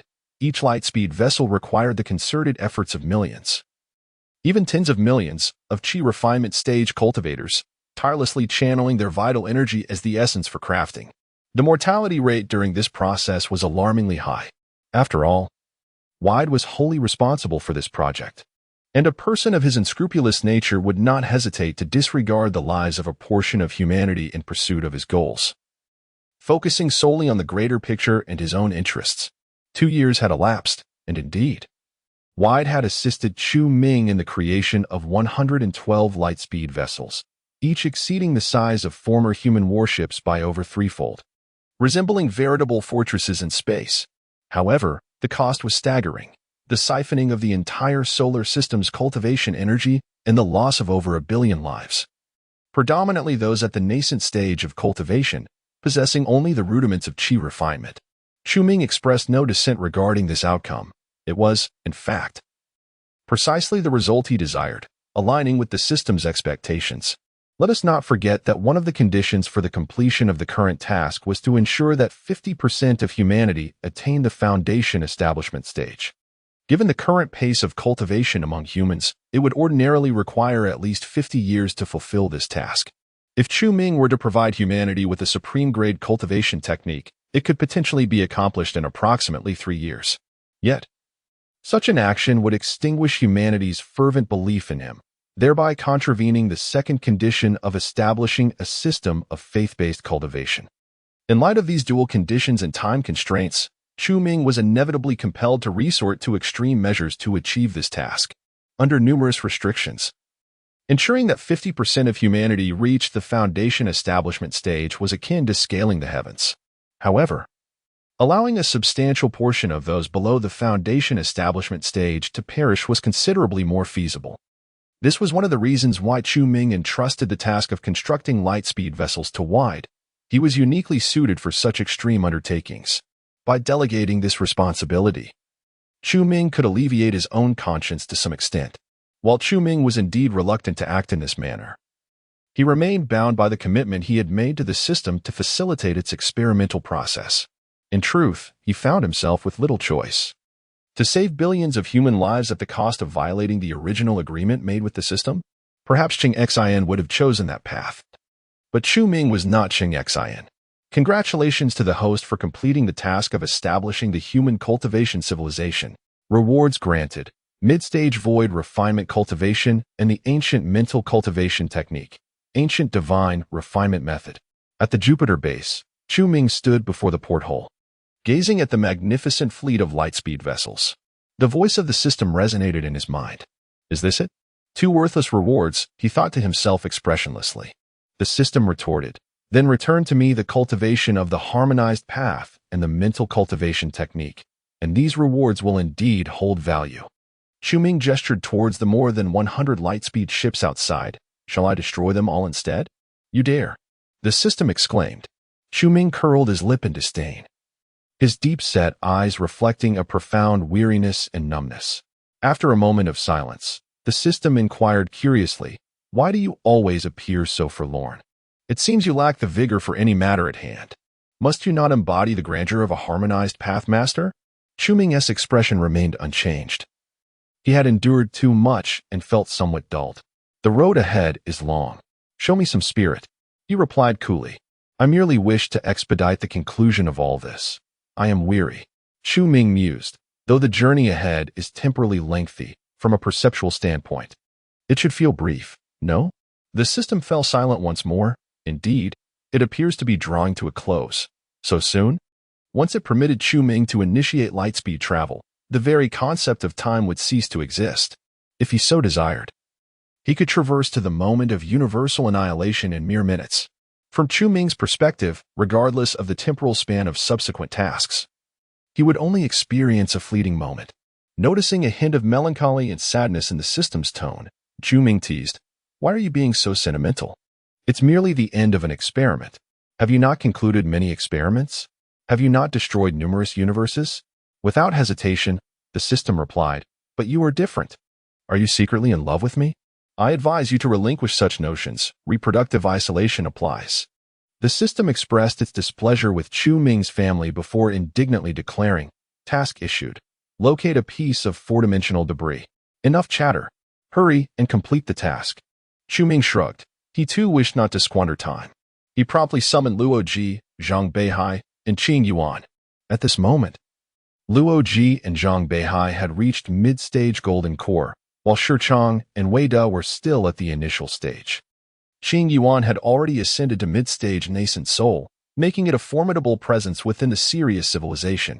As one progresses in cultivation, the disparities in innate talent become starkly apparent. Diligence cannot compensate for shortcomings. At this juncture, Chu Ming confidently bestowed upon Wei De a premium-grade profound technique. Meanwhile, Yun Tianming on the Trisolaran side faced a more dire predicament, stranded in the desolate void of space with no cultivation energy to draw upon. Even if Chu Ming provided him with a premium-grade profound technique, his advancement remained stagnant. Yet, Chu Ming had long devised a countermeasure. He instructed Yun Tianming to cultivate a religious framework within the Trisolaran civilization, establishing a system of faith and power. This approach offers 2 significant advantages. Firstly, it enables Yun Tianming to govern the Trisolaran civilization with greater ease. Secondly, the Trisolarans possess an innate mental prowess. Their brainwaves are remarkably potent, resulting in a faith-driven power that surpasses that of human followers by several magnitudes. This greatly aids Yun Tianming in his cultivation. Thus far, 1/3 of the Trisolarans have become his adherents, with 1/10 exhibiting fervent devotion. Consequently, Yun Tianming's cultivation has entered the early stage of innate mastery. With such strength, Coupled with the fervor of religious belief, he is nearly equipped to dominate the Trisolaran realm. Chu Ming can finally step forward with confidence into the next phase. Chapter 131. The formal commencement of the escape plan, traversing 12 years of time. At present, all of humanity has become followers of the Chu God sect, with the vast majority having reached the foundational cultivation stage. However, my steadfast disciples have dwindled to a mere 8 million. Chu Ming gazed calmly at Luoji and the three others, along with Qing Yuan, as he spoke. As early as the 3rd year of the cultivation era, Chu Ming had disseminated the rudimentary yellow-tier cultivation techniques to all of humanity, offering the chance to gain access to more advanced practices for those who became his followers. Under such enticing circumstances, one would expect an increase in loyal disciples. Yet, 2 years had passed, and the number of his true followers had declined instead. The reason was straightforward. Since Wasteland commenced the mass production of faster-than-light spacecraft, humanity had been engulfed in turmoil, with countless ordinary individuals and chi refinement stage cultivators perishing daily, a stark contrast to the latter days of the crisis era. In this context, as the ruler, Chu Ming naturally lost the people's favor, and a decline in his reputation was inevitable. However, due to a decree previously issued by Chu Ming, humans who reached the foundational cultivation stage were exempt from participating in the construction of the faster-than-light spacecraft. Thus, despite the animosity many harbored toward Chu Ming, the pursuit of more advanced cultivation techniques compelled them to join the Chu God sect. This phenomenon led to a collective aspiration among humanity to attain the foundational stage as their lifelong goal, which was precisely what both Chu Ming and the system desired. It was also the reason for the rapid advancement in cultivation levels, as pressure breeds motivation. In just 5 years, humanity transformed from a purely technological civilization into a cultivation civilization where all had achieved the foundational stage, a remarkable and exaggerated transition. To be precise, only those who reached the foundational stage survived. The majority perished during the construction of the faster-than-light spacecraft. Survival of the fittest, indeed. This was also facilitated by the abundant cultivation energy present in the solar system. Can all 8 million loyal disciples be accommodated on the spacecraft? Chu Ming inquired of Weida. Supreme Leader, each faster-than-light spacecraft can accommodate a maximum of 50,000 individuals, Weida replied. That means we can bring no more than 6 million? Chu Ming asked. Weida continued, considering the resource consumption for interstellar travel to be prudent. I recommend that the number of individuals boarding the spacecraft should not exceed 5 million.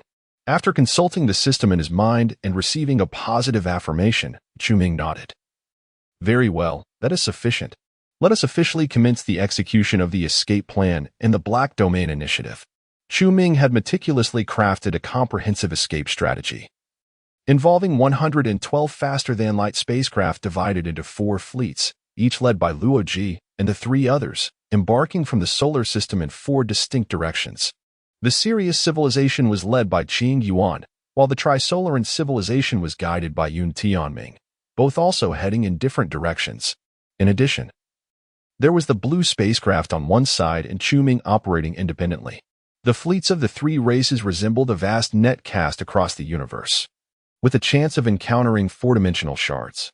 As Chu Ming sought the 4-dimensional fragments alone, he began to transcend time, each leap spanning a decade. The fleet refrained from entering hyperspace, continuing its development during the voyage. Upon receiving Chu Ming's command, Weida and Zhang Beihai promptly prepared to execute it, while Qing Yuan was tasked with returning to the Sirius system alone. Luo Ji and Sher Chang, however, remained behind, silently observing Chu Ming with expressions that hinted at unspoken concerns. Are you unwilling to leave? Chu Ming immediately discerned their thoughts. Luo Ji offered a wry smile. Brother Chu, you know well what kind of person I am. Rather than embark on interstellar journeys, I would prefer to remain in the dark domain, living a stable life. It is quite pleasant. Sher Chang succinctly added, Little brother, I truly wish to avoid returning to work. Chu Ming cast a glance at the 2, his calm gaze lingering on Luo Ji, and inquired, Do you not wish for immortality? Do you not desire to be eternally with your wife and daughter? Luo Ji's expression turned conflicted as he sighed. Of course I do. But the price is simply too steep, isn't it? 5 years of universal cultivation. The construction of a fleet capable of light-speed travel has drained the entire solar system of its cultivation energy, resulting in the demise of billions of lives. Luoji's cultivation, like that of others, had reached a standstill. The only path to further progress lay in plunder. How many innocent lives would be lost along that road? The path of cultivation is entirely one of stepping upon mountains of corpses and rivers of blood. Even if Luoji were indifferent to this, Zhuang Yin and their child were not. He genuinely felt drained, his heart weary. Brother Luo, I understand your exhaustion. I, too, feel quite weary. Chu Ming's tone remained as tranquil as ever, yet it bore a hint of melancholy. Many matters leave us with no choice. This is a path we must tread. How can you say there is no choice? Luoji asked, perplexed. If you simply halt now, you have already ensured humanity's survival in the cosmos, even subjugating the civilizations of Trisolaris and Sirius. You have done enough. It is time to stop. Shirchong suddenly interjected, Brother Chu, I believe you need a rest. I can only rest once this all comes to an end, Chu Ming replied, shaking his head. Luoji and Shirchong exchanged glances, still unable to fathom Chu Ming's true motivations or the forces compelling him to advance. But I truly wish to rest, Luoji sighed deeply. Brother Luo, sure. I still need you both. Chu Ming's expression grew earnest. Trust me, assist me in bringing this to a close, and you will find genuine respite. After a moment of silence, Shirchong shrugged. Then I suppose I'll extend my shift a bit longer? He sensed that Chu Ming genuinely required his assistance. Though the reasons remained unclear, it mattered little. He was destined to toil for others throughout his life. Luoji gazed at the two with a complex expression before finally turning to Chu Ming. Brother Chu, you wouldn't betray me, would you? Have I ever betrayed you? Chu Ming smiled.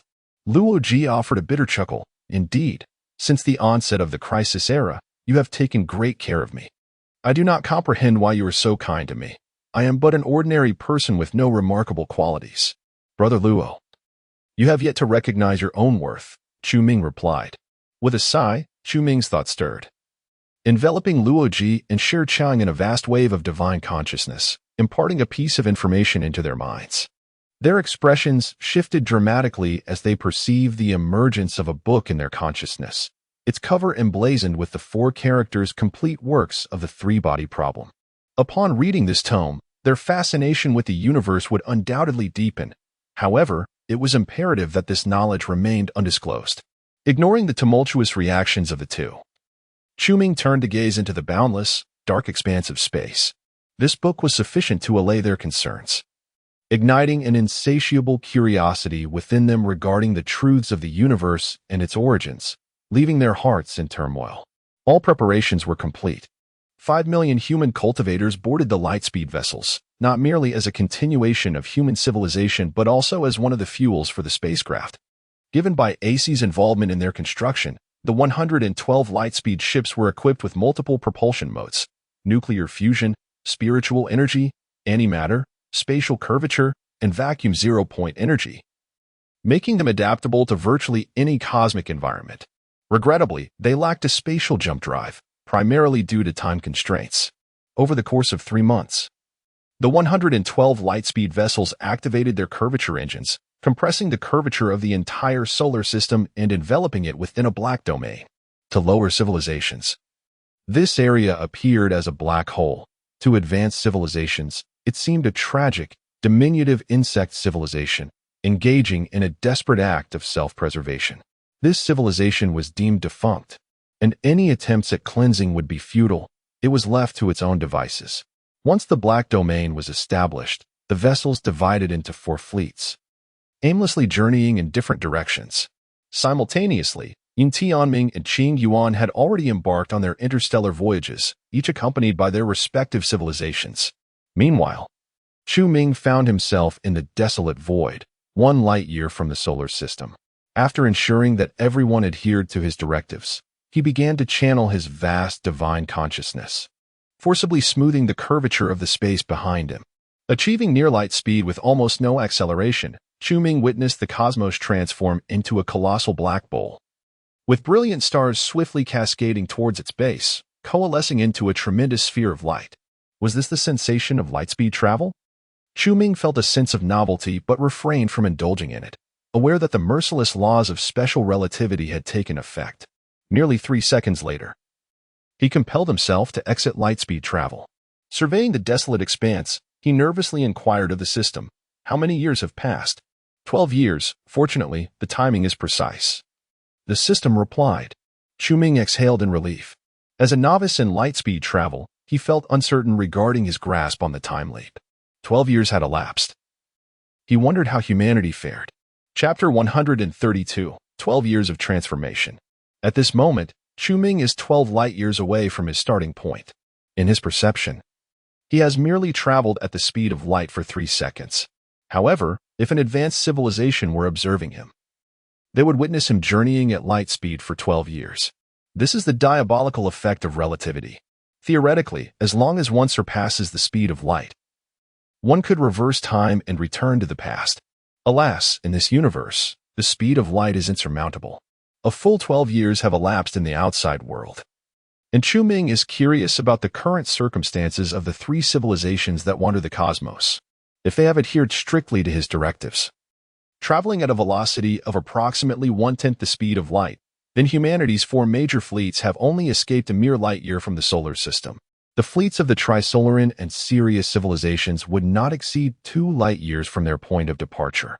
All remain within the range of Chu-Ming's mental influence. Yet he is understandably reluctant to employ his mental power to observe them. The last time he extended his mental reach beyond 5 light-years was a rare exception granted by the system. He would avoid such a perilous endeavor unless absolutely necessary. Fortunately, he had previously left mental imprints on the leaders of all 3 civilizations' fleets, allowing for instantaneous communication across infinite distances. The principle is akin to that of the Sophons, yet it bears the same drawback. If an individual marked with a mental imprint enters a Sophon blind spot in the universe, the imprint becomes ineffective. Chu-Ming reached out with his mental sense and discovered that he could still perceive the mental imprints of Wei De, Shi Chang, Zhang Beihai, Yun Tianming, and Qing Yuan. However, he could no longer sense Luoji. Had Luoji's Asian fleet ventured into a Sophon blind spot? A furrow formed on Chu-Ming's brow as he worried. Could something have gone awry? Not a major issue. Upon hearing this, Chu-Ming was about to breathe a sigh of relief when the system interjected. Luoji and his crew merely engaged in a skirmish with another cultivation civilization. The conflict has reached a stalemate. They are temporarily unharmed. Chu-Ming's heart tightened. Another cultivation civilization? Luoji's fleet could not have traveled more than 2 light-years from the solar system. Could they? Such a short distance, and yet they encountered another cultivation civilization? You are well aware of how crowded this universe is. The system elucidated. The home planet of that cultivation civilization lies 18 light-years from the solar system. They merely observed the solar system suddenly becoming a black hole out of pure curiosity and decided to investigate, inadvertently encountering Luoji's fleet a year ago. Initially, Luoji attempted to engage in amicable communication and even sent a message in Earth's language. But the other party mistook the message for a form of attack and retaliated immediately without even reading it. Thus, the 2 sides have been exchanging blows for a year, with no victor yet determined. It is essentially a clash of the inexperienced. However, in the long run, victory will undoubtedly belong to Luoji's side. His cultivation has now reached the mid-stage of the nascent Soul Realm, and he commands 28 top-tier lightspeed ships. Accompanied by over 140,000 Foundation establishment practitioners, each capable of contending against a late-stage nascent soul practitioner. Such an endeavor, in the eyes of the cultivation civilization where resources are exceedingly scarce within the Milky Way, is almost unfathomably extravagant. This cultivation civilization mobilized its global might, even sending forth its pinnacle ruler at the nascent soul stage, yet could only manage a draw against Luoji. Chu-Ming nodded slightly. Surmising the level of that cultivation civilization, which was likely comparable to the Sirius civilization from 12 years prior, he promptly dismissed the notion of lending aid to Luoji.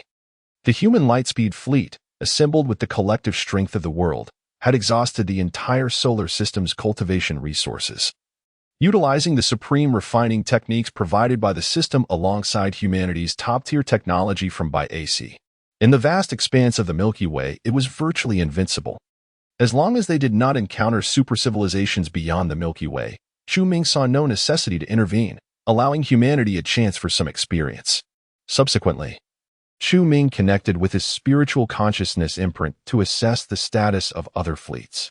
No unexpected developments were discerned. They were steadily advancing while fleeing through the cosmos, with the cultivation levels of each leader surpassing the mid-nascent soul stage. However, due to the scarcity of cultivation resources in the Milky Way, they had all encountered bottlenecks. The next step for them would likely involve seeking out other life-bearing planetary systems for resource plundering. Nothing particularly noteworthy arose. After retracting his spiritual awareness and reflecting for a moment, Chu Ming gazed toward a certain direction in the universe. With a thought, he opened a spatial law and dove directly into it. Each leap spanned 2 light years, and within a mere half hour, he executed 5 spatial jumps, arriving 10 light years away. At that moment, within the 5 light-year range of his spiritual consciousness, an interstellar warship emerged. Indeed, it was the blue space.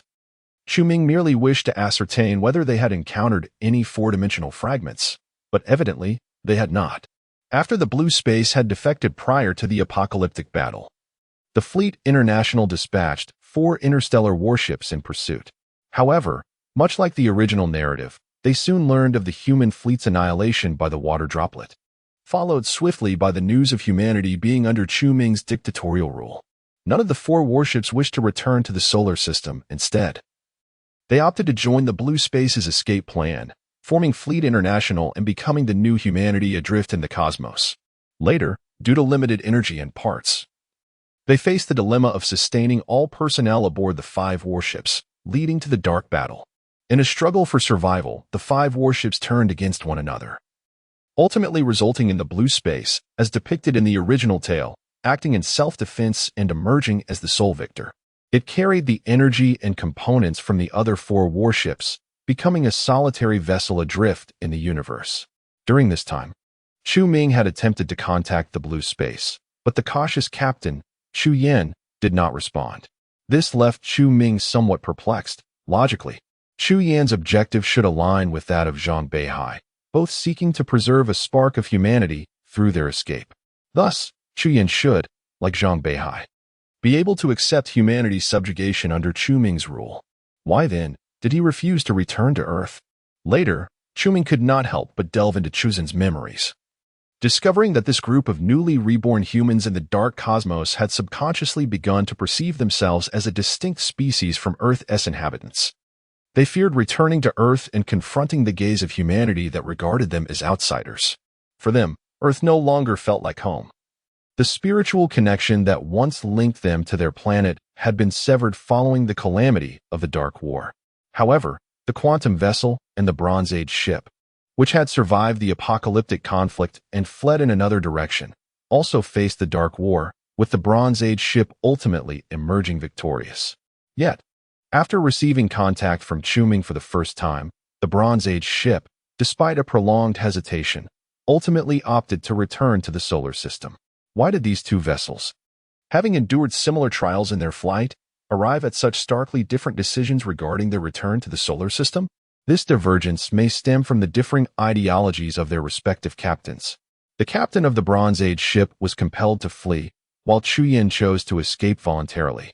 Perhaps not merely to preserve humanity's legacy, but also harboring a subtle ambition to conquer the stars and seas. Regardless, the choices made by both parties aligned seamlessly with the original narrative.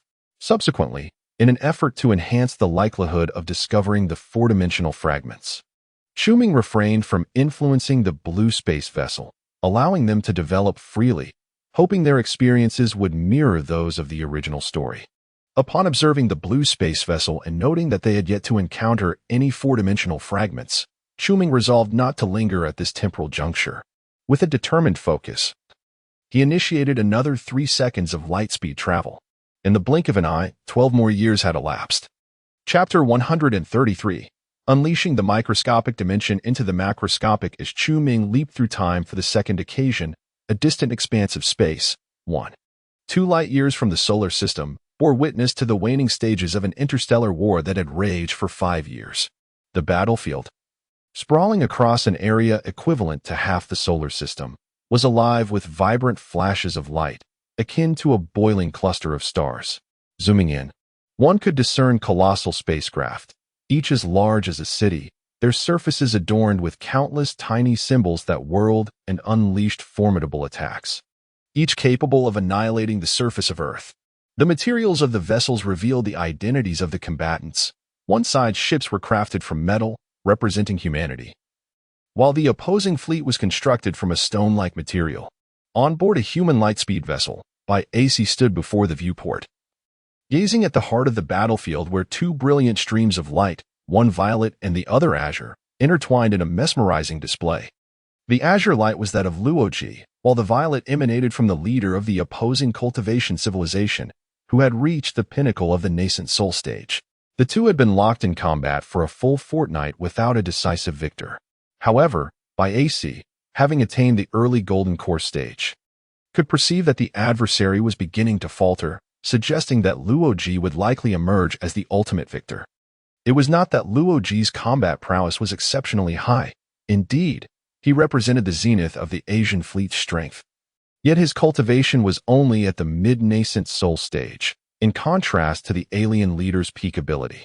Although Luoji's cultivation method was superior, the disparity in levels was pronounced, making it increasingly difficult to engage in battles across tiers, thus resulting in a standoff. Nevertheless, human vessels were vastly more advanced than their counterparts. The enemy's ships were constructed using rudimentary forging methods, devoid of any technological integration, and each possessed combat capabilities comparable to a mid-nascent soul cultivator. In contrast, the human lightspeed vessels, a product of advanced technology and high-level forging techniques, could contend with late-nascent soul practitioners. This technological superiority allowed the Asian fleet to provide effective support to Luoji during his confrontation with the alien leader, tipping the scales in their favor.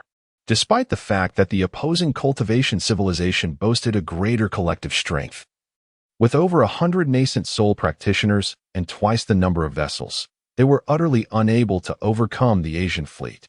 Over the span of 5 years, the enemy had suffered losses of more than 40 mid-nascent soul cultivators and over 20 ships, ultimately compelling their leader to intervene personally. Meanwhile, the Asian fleet had suffered the loss of merely one lightspeed vessel. With just one fleet, they achieved a remarkably low casualty rate while defeating an entire Cultivation civilization. Notably, the Human Federation possessed 5 such fleets throughout the galaxy. The fusion of science and cultivation proved to be an immensely formidable force. AC could not help but reflect on his fortunate decision to accept Chu Ming's invitation a few years prior. Otherwise, he would have never reached such heights or witnessed the remarkable advancements in human technology, although the price had been steep. During the period when AC dedicated himself to researching lightspeed spacecraft, he witnessed the daily demise of tens of thousands to millions of humans, which nearly led him to abandon his pursuits. Yet, the allure of science and the pursuit of immortality made such a decision exceedingly difficult, compelling him to immerse himself entirely in his studies, disregarding all external distractions. At that time, Chu Ming entrusted AC with all the theoretical achievements from Ding Yi's research on spiritual energy particles, which sparked a profound realization within him. The path of cultivation was not mere metaphysics, but rather a scientific domain yet to be uncovered by humanity. The energies, such as spiritual energy or specialized cultivation energy, were exceedingly efficient sources of power. To utilize them solely for the enhancement of biological entities seemed an egregious waste. Only by establishing a comprehensive theoretical and industrial framework could their true potential be harnessed. Initially, AC harbored a disheartening hypothesis. Was the art of artifact refinement and formation a mere industrial system of the Cultivation civilization? After a period of research, he discovered that this was likely the case. However, rather than succumbing to despair, he found himself invigorated by a new revelation. The artifact refinement techniques bestowed upon him by Chu Ming exhibited significant potential for advancement within the Cultivation civilization's industrial framework. Even more exhilarating was the realization that his understanding of human physics, combined with Ding Yi's prior theoretical contributions, significantly enhanced the refinement techniques.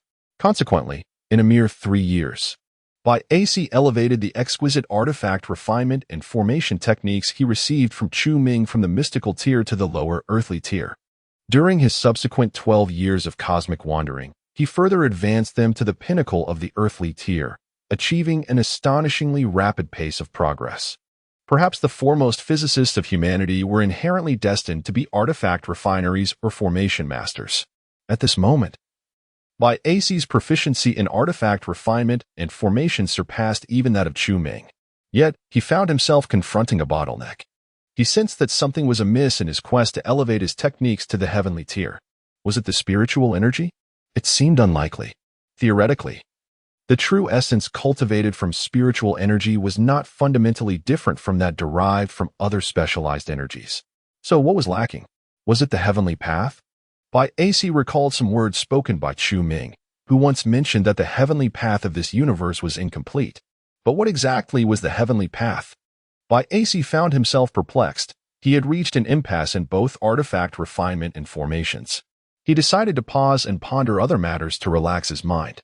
He remembered Chu Ming's remark from 12 years prior, when the human fleet embarked. You should explore how to release the microscopic dimensions into the macroscopic. What could that possibly mean? Since the inception of the universe with the Big Bang, there existed 11 dimensions on a microscopic scale. While the macroscopic realm comprised only 3 dimensions, the two were fundamentally disparate concepts. To release microscopic dimensions into the macroscopic? Was that not a fantastical notion? Surely. Chu Ming was not being serious. Perhaps it was merely a casual inquiry. Yet, By AC found himself unable to shake this seemingly pointless question from his thoughts. Recently, he has been diligently cultivating, absorbing energy from microscopic particles, and having attained the golden core stage, he is now capable of perceiving the minuscule world of 6 dimensions.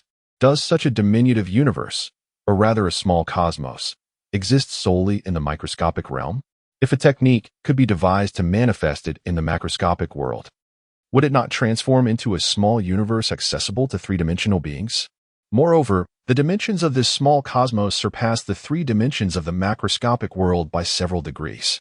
To entertain a bolder thought, what if the high dimensions of all microscopic particles in the universe were unleashed into the macroscopic realm? Would that elevate the entire universe's dimensionality? Such a notion seems to be the work of a divine hand. Suddenly, By AC was jolted from her reverie, realizing that her whimsical musings resonated with a phrase once uttered by Chu Ming. Was it mere coincidence, or something more profound? At that moment, the entire warship shuddered violently. By AC quickly retracted her thoughts and focused her gaze out the porthole, only to exhale in relief. It turned out that the battle had concluded, and Luoji had, as expected, emerged victorious, having slain the leader of the Cultivation civilization, and was now returning towards the warship.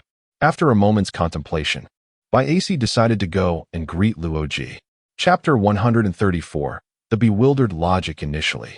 By AC was reluctant to collaborate with the cold-blooded Wide and found Logic to be more agreeable, thus opting to join the Asian fleet.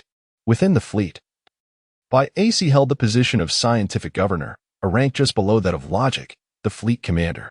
After years of working together, a profound friendship had blossomed between them. Aboard the flagship of the Asian fleet, in the command chamber, Logic returned alone after boarding the ship. His attire was tattered, marred by numerous ghastly wounds, and his countenance bore the exhaustion mingled with a hint of martial vigor. Years of wandering through the cosmos and 5 years of interstellar warfare had eroded the distinct intellectual charm he once possessed. Cross-legged, Logic sat as he connected his mind to the spirit-gathering array set within the command chamber. The sparse stellar energy from the cosmos and the residual essence from the practitioners slowly converged, entering his body to aid in his recovery. It was too slow. Exasperatingly slow, Logic sighed, recognizing that the energy available in space was dismally scant. The only resource he could utilize was the stellar energy. This so-called stellar energy was merely the solar essence from distant life-bearing planetary systems, transmitted across innumerable light-years, having lost much along its journey. Logic had long understood that within the devoid energy of the galaxy, a cultivation civilization could not establish a purely starship-based culture as technological civilizations did. A cultivation civilization must rely on spiritual energy to progress and even survive. For instance, in the current Asian fleet, The majority of human cultivators had made no advancements in their cultivation over the past 12 years, solely depending on the meager stellar energy to maintain their levels. Fortunately, there were not many human cultivators who had reached the innate stage, thus they had not yet arrived at a point where they required cultivation energy for survival. However, Logic and some higher-ups of the fleet, who had condensed their innate bodies, were in dire need of cultivation energy to sustain their lives. The stellar energy was but a drop in the bucket. If they did not swiftly locate the next life-bearing planet rich in cultivation energy, Logic and his companions would likely perish in the void within a century. In the dark forest of the universe, it seemed that only through plunder could one endure. Thankfully, the opposing cultivation civilization's home planet should still harbor a considerable amount of cultivation energy. Once conquered, it would be theirs. 17 light-years away. It would take a conventional speed of 170 years to reach. Too slow, they would have to activate the lightspeed engine. Should he report this to the leader? He had already lost contact with that individual. Could he have met his demise somewhere? As Logic pondered the fleet's direction following the war's conclusion, a figure suddenly materialized in the command chamber. Upon seeing him, Logic smiled and inquired, "Brother Bai, is there something you need?" Bai AC gazed at Logic's alarming wounds. "Are you all right? Why don't you seek someone to transmit essence for healing?" "There's no issue," Logic replied, shaking his head. "I fear being seen by Yin Yan. So I thought it best to hide away until my injuries are sufficiently healed before emerging." Zhuang Yin and the child were taken aboard the fleet, positioned in the safest spot on the flagship. Bai AC nodded and then inquired, "What shall be our next course of action after the victory in war?" "Perhaps we should first plunder resources from the opposing home planet and then proceed step by step," Luoji replied, feeling a sense of confusion about the future. Primarily, Chu Ming had not assigned them any specific tasks before departing, only directing them to advance in a general direction, leaving Luoji uncertain about his own role. Was their existence merely to drift and plunder for survival? This seemed to be a life dictated solely by the instinct to endure. While Luoji comprehended this reality, he struggled to accept such a harsh and uninspiring mode of existence, uncertain how long he could endure it. Life had grown rather monotonous. Bai AC echoed, "Surely we ought to find something meaningful to do?" Luoji managed a bitter smile. "What else can we pursue besides survival, aimless wandering, and development? We cannot even progress now. Our cultivation has stagnated, our techniques remain at a standstill, and technological advancement is hindered due to limited resources. What else can we achieve?" "But now we have resources," Bai AC countered. Luoji was taken aback, realizing the truth in his words. The dozens of warships and millions of cultivators from the opposing civilization were indeed abundant resources. The true essence within those beings could be extracted to enhance their cultivation or stored for future use. The corpses could serve as fuel for human warships, while the materials from the ships could be utilized for technological development. It was merely a matter of cruelty, which had momentarily eluded Luoji's thoughts. "Bai, do you have another idea brewing?" Luoji turned to him. Bai AC candidly shared his recent inspiration. "I wish to attempt creating a microcosm." "A microcosm? Releasing the microscopic dimensions into the macroscopic? Is that even feasible? Does it hold any theoretical validity?" Luoji furrowed his brow, his gaze shifting as he pondered. Bai AC shook his head, clarifying that it was merely a whimsical notion without any theoretical foundation, perhaps nothing more than a fanciful dream. Luoji expressed his confusion. "Bai, you are not one to engage in ventures devoid of certainty, and such research at the microscopic level would consume vast resources." After a moment of silence, Bai AC remarked, "Before his departure, the leader specifically urged me to explore how to release microscopic dimensions into the macroscopic. Now, my thoughts align with his words, and I sense this is no mere coincidence." Luoji narrowed his eyes, his expression turning serious. "Are you certain it was he who spoke of this?" Bai AC affirmed. "You may delve into my memories." "No need for that." Luoji shook his head, then fell into deep contemplation. After a prolonged silence, he suddenly spoke with a complex tone. "Bai, did you know that the microcosm you mentioned was brought up by Brother Chu 12 years ago? In the concluding part of the third volume of a book titled The Complete Works of the Three-Body Problem, the Trisolaran civilization created numerous microcosms. Yet the principles behind it were never disclosed. The book also mentions that the universe originally possessed 10 macro dimensions, but due to the frequent use of dimensional reduction weaponry in the wars among various civilizations, the macro dimensions of the universe have diminished over time. However, these macro dimensions have not vanished. Rather, they have been curled into the micro. By releasing the micro dimensions, can we restore the macro high dimensions? Is this what you mean, Brother Chu? How much of the content in this complete collection of the three-body problem is rooted in reality? After much contemplation, Luo Ji ultimately agreed to Bai Ac's proposal to research the small universe. He harbored an inkling that this might indeed be what Chu Ming intended for them to pursue. Chapter 135 100 years later, year 29 of the Cultivation era. When Chu Ming's figure reappeared in the vastness of space, 12 years had elapsed in the outside world. At this moment, he found himself approximately 2 light-years away from the solar system and through the perception of his consciousness. He could glimpse the starry expanse enveloped in the dark domain. The humans who had remained within the solar system had now spent 24 years in that isolated realm. Regrettably, Chu Ming's consciousness could not penetrate the depths of the dark domain. The speed of light within was insufficient to escape the solar system. Once his consciousness ventured inside, it would be trapped, unable to relay any information back. The quality of life for those residing in the dark domain was likely several times superior to that of those aboard the fleet.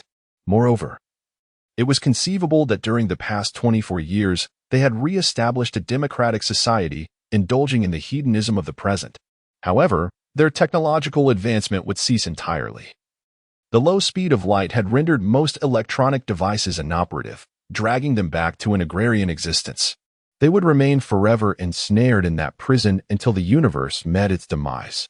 What sort of world was this, truly, a paradise or a hell?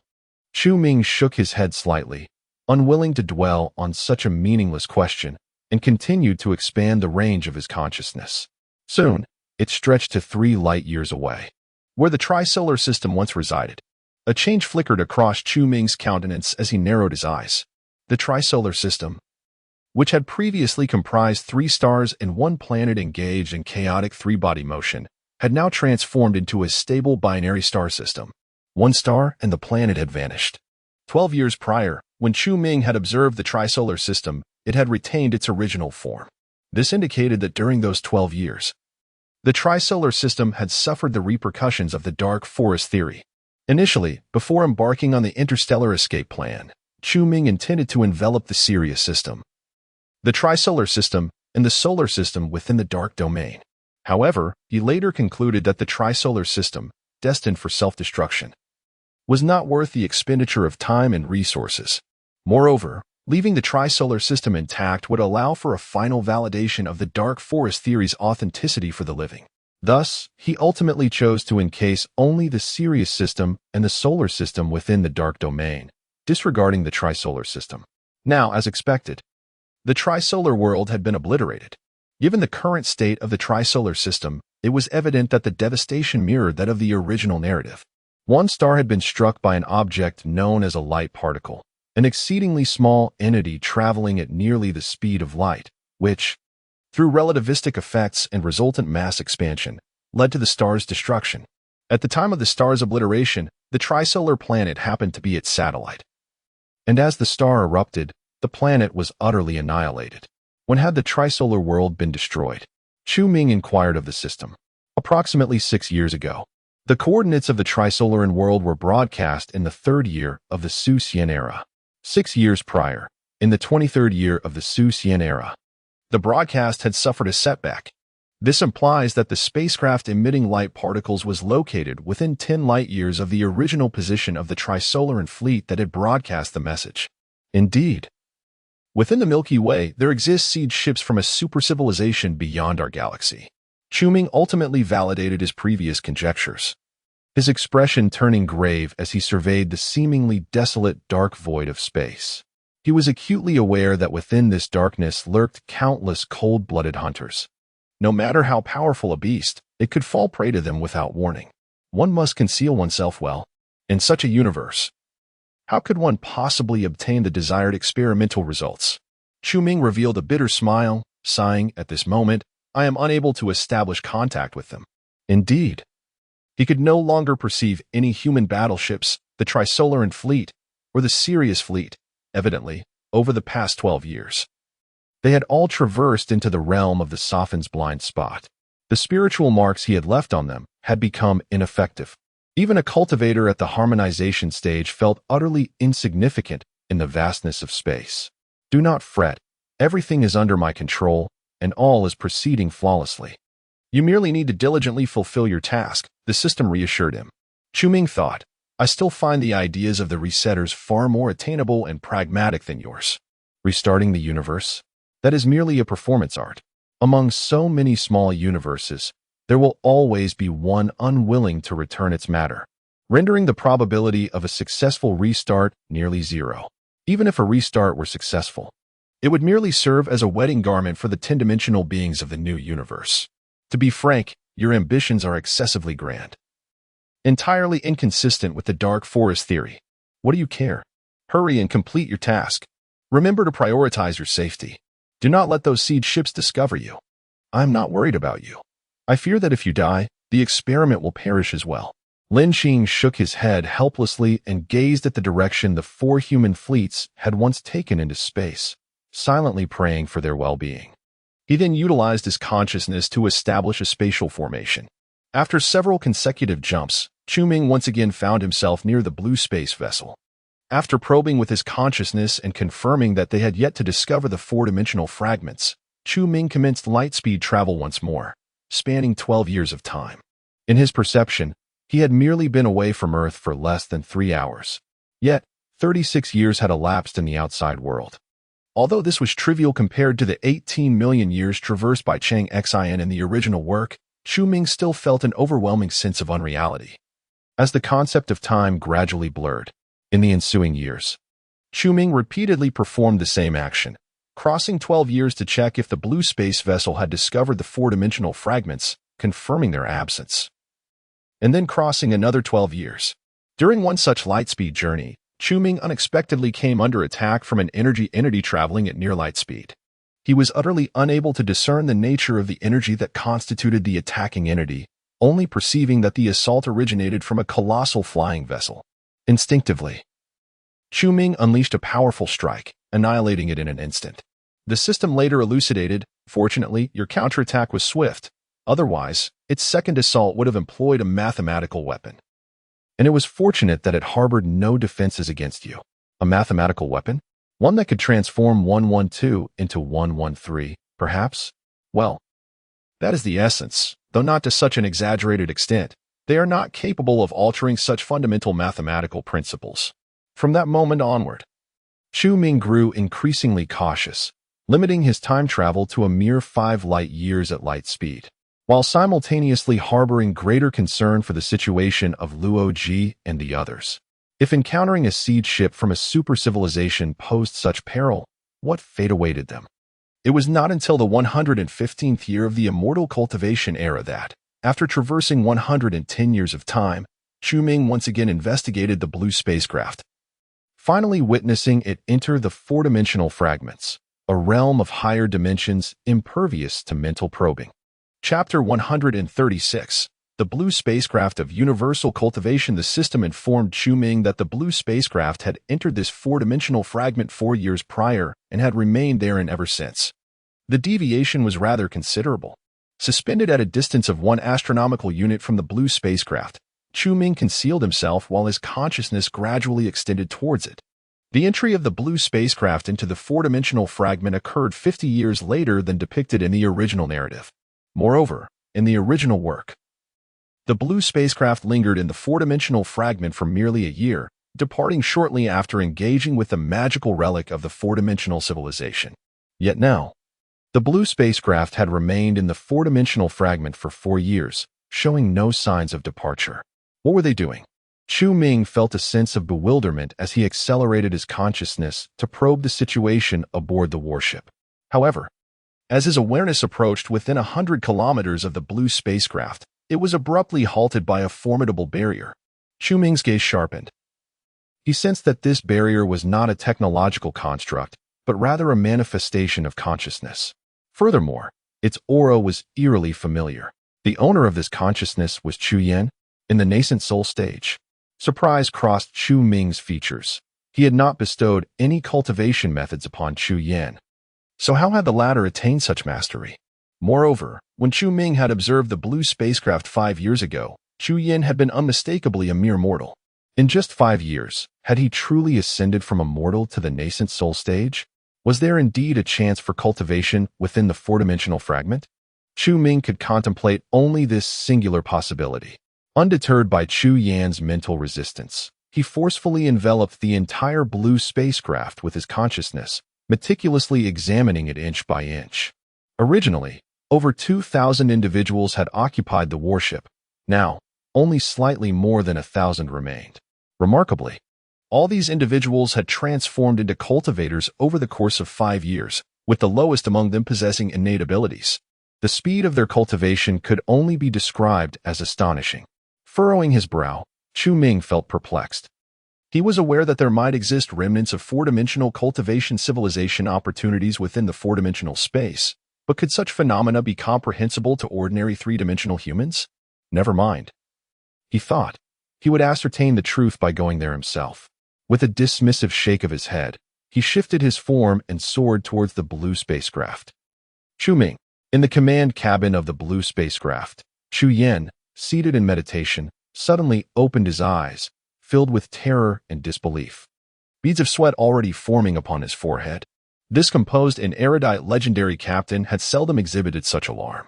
When humanity had just come under Chu Ming's dominion, Chu Yan had received a mental transmission from him, informing him of the events that transpired on Earth following the apocalyptic battle. Earth was now safe, and the blue spacecraft could return. Of course, Chu Ming did not compel him to return to Earth, but instead granted him the autonomy of choice. Chu Yan had not hesitated long before declining the return, and he had refrained from disclosing this matter to the crew aboard the blue spacecraft. Otherwise, he might have lost his authority over them. More than a century has passed, and the inhabitants of the blue space vessel remain oblivious to the opportunity they once had to return to their earthly home, a choice made unilaterally by Chu Yan. The rationale behind Chu Yan's decision is rather straightforward. He could not guarantee that Earth would remain peaceful under the dominion of Chu Ming. Leaving a spark of hope for humanity amidst the cosmos presents both advantages and disadvantages. Ultimately, history vindicated Chu Yan's thoughts. As humanity from Earth embarked on a path of cosmic exile, leading to the annihilation of the solar system. At present, Chu Yan is still unaware of the essence of the black domain. Upon observing that the solar system had transformed into a black hole, he instinctively surmised that it had been struck by some weapon wielded by a super-civilization. Yet, he could never have anticipated that after a century, Chu Ming, the human leader, would materialize near the blue space vessel, scrutinizing them with his mental prowess. Chu Yan distinctly remembers the aura of Chu Ming's consciousness and recognizes him immediately. What could he possibly want? Does he covet the resources of the four-dimensional realm? After a moment of contemplation, unease swells within Chu Yan. But he ultimately resolves to rise and greet the visitor, judging by the intensity of the earlier mental presence. He is acutely aware that Chu Ming could effortlessly obliterate the blue space vessel. However, it is also conceivable that the vessel might pose a challenge to Chu Ming, provided he has yet to master the intricacies of the four-dimensional space. Just as Chu Yan's thoughts whirl in a tempest, he hears Chu Ming's voice resonate within his mind. Captain Chu Yan, greetings. I am Chu Ming, the leader of humanity. Over a century ago, I reached out to you through my consciousness. I mean no ill will. I merely wish to inquire about the fragments of the four-dimensional realm. With a slight furrow of his brow, Chu Yan responds mentally, greetings, leader. The blue space vessel welcomes your inspection. Chu Ming clarifies, this is not an inspection. To be precise, the blue space vessel operates independently of the Human Federation. I am merely here to pay a visit. Relieved, Chu Yan replies, very well, Mr. Leader. On behalf of all members of the blue space vessel, I extend a warm welcome to you.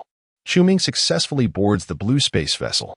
In the spherical hall, over 1,000 individuals hover, summoned by the captain's orders to receive Chu Ming.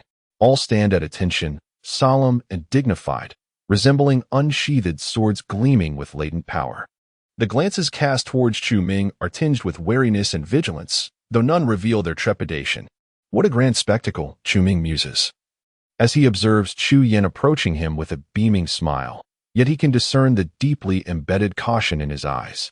"Greetings, Captain," Chu Ming says, unfazed. With a smile.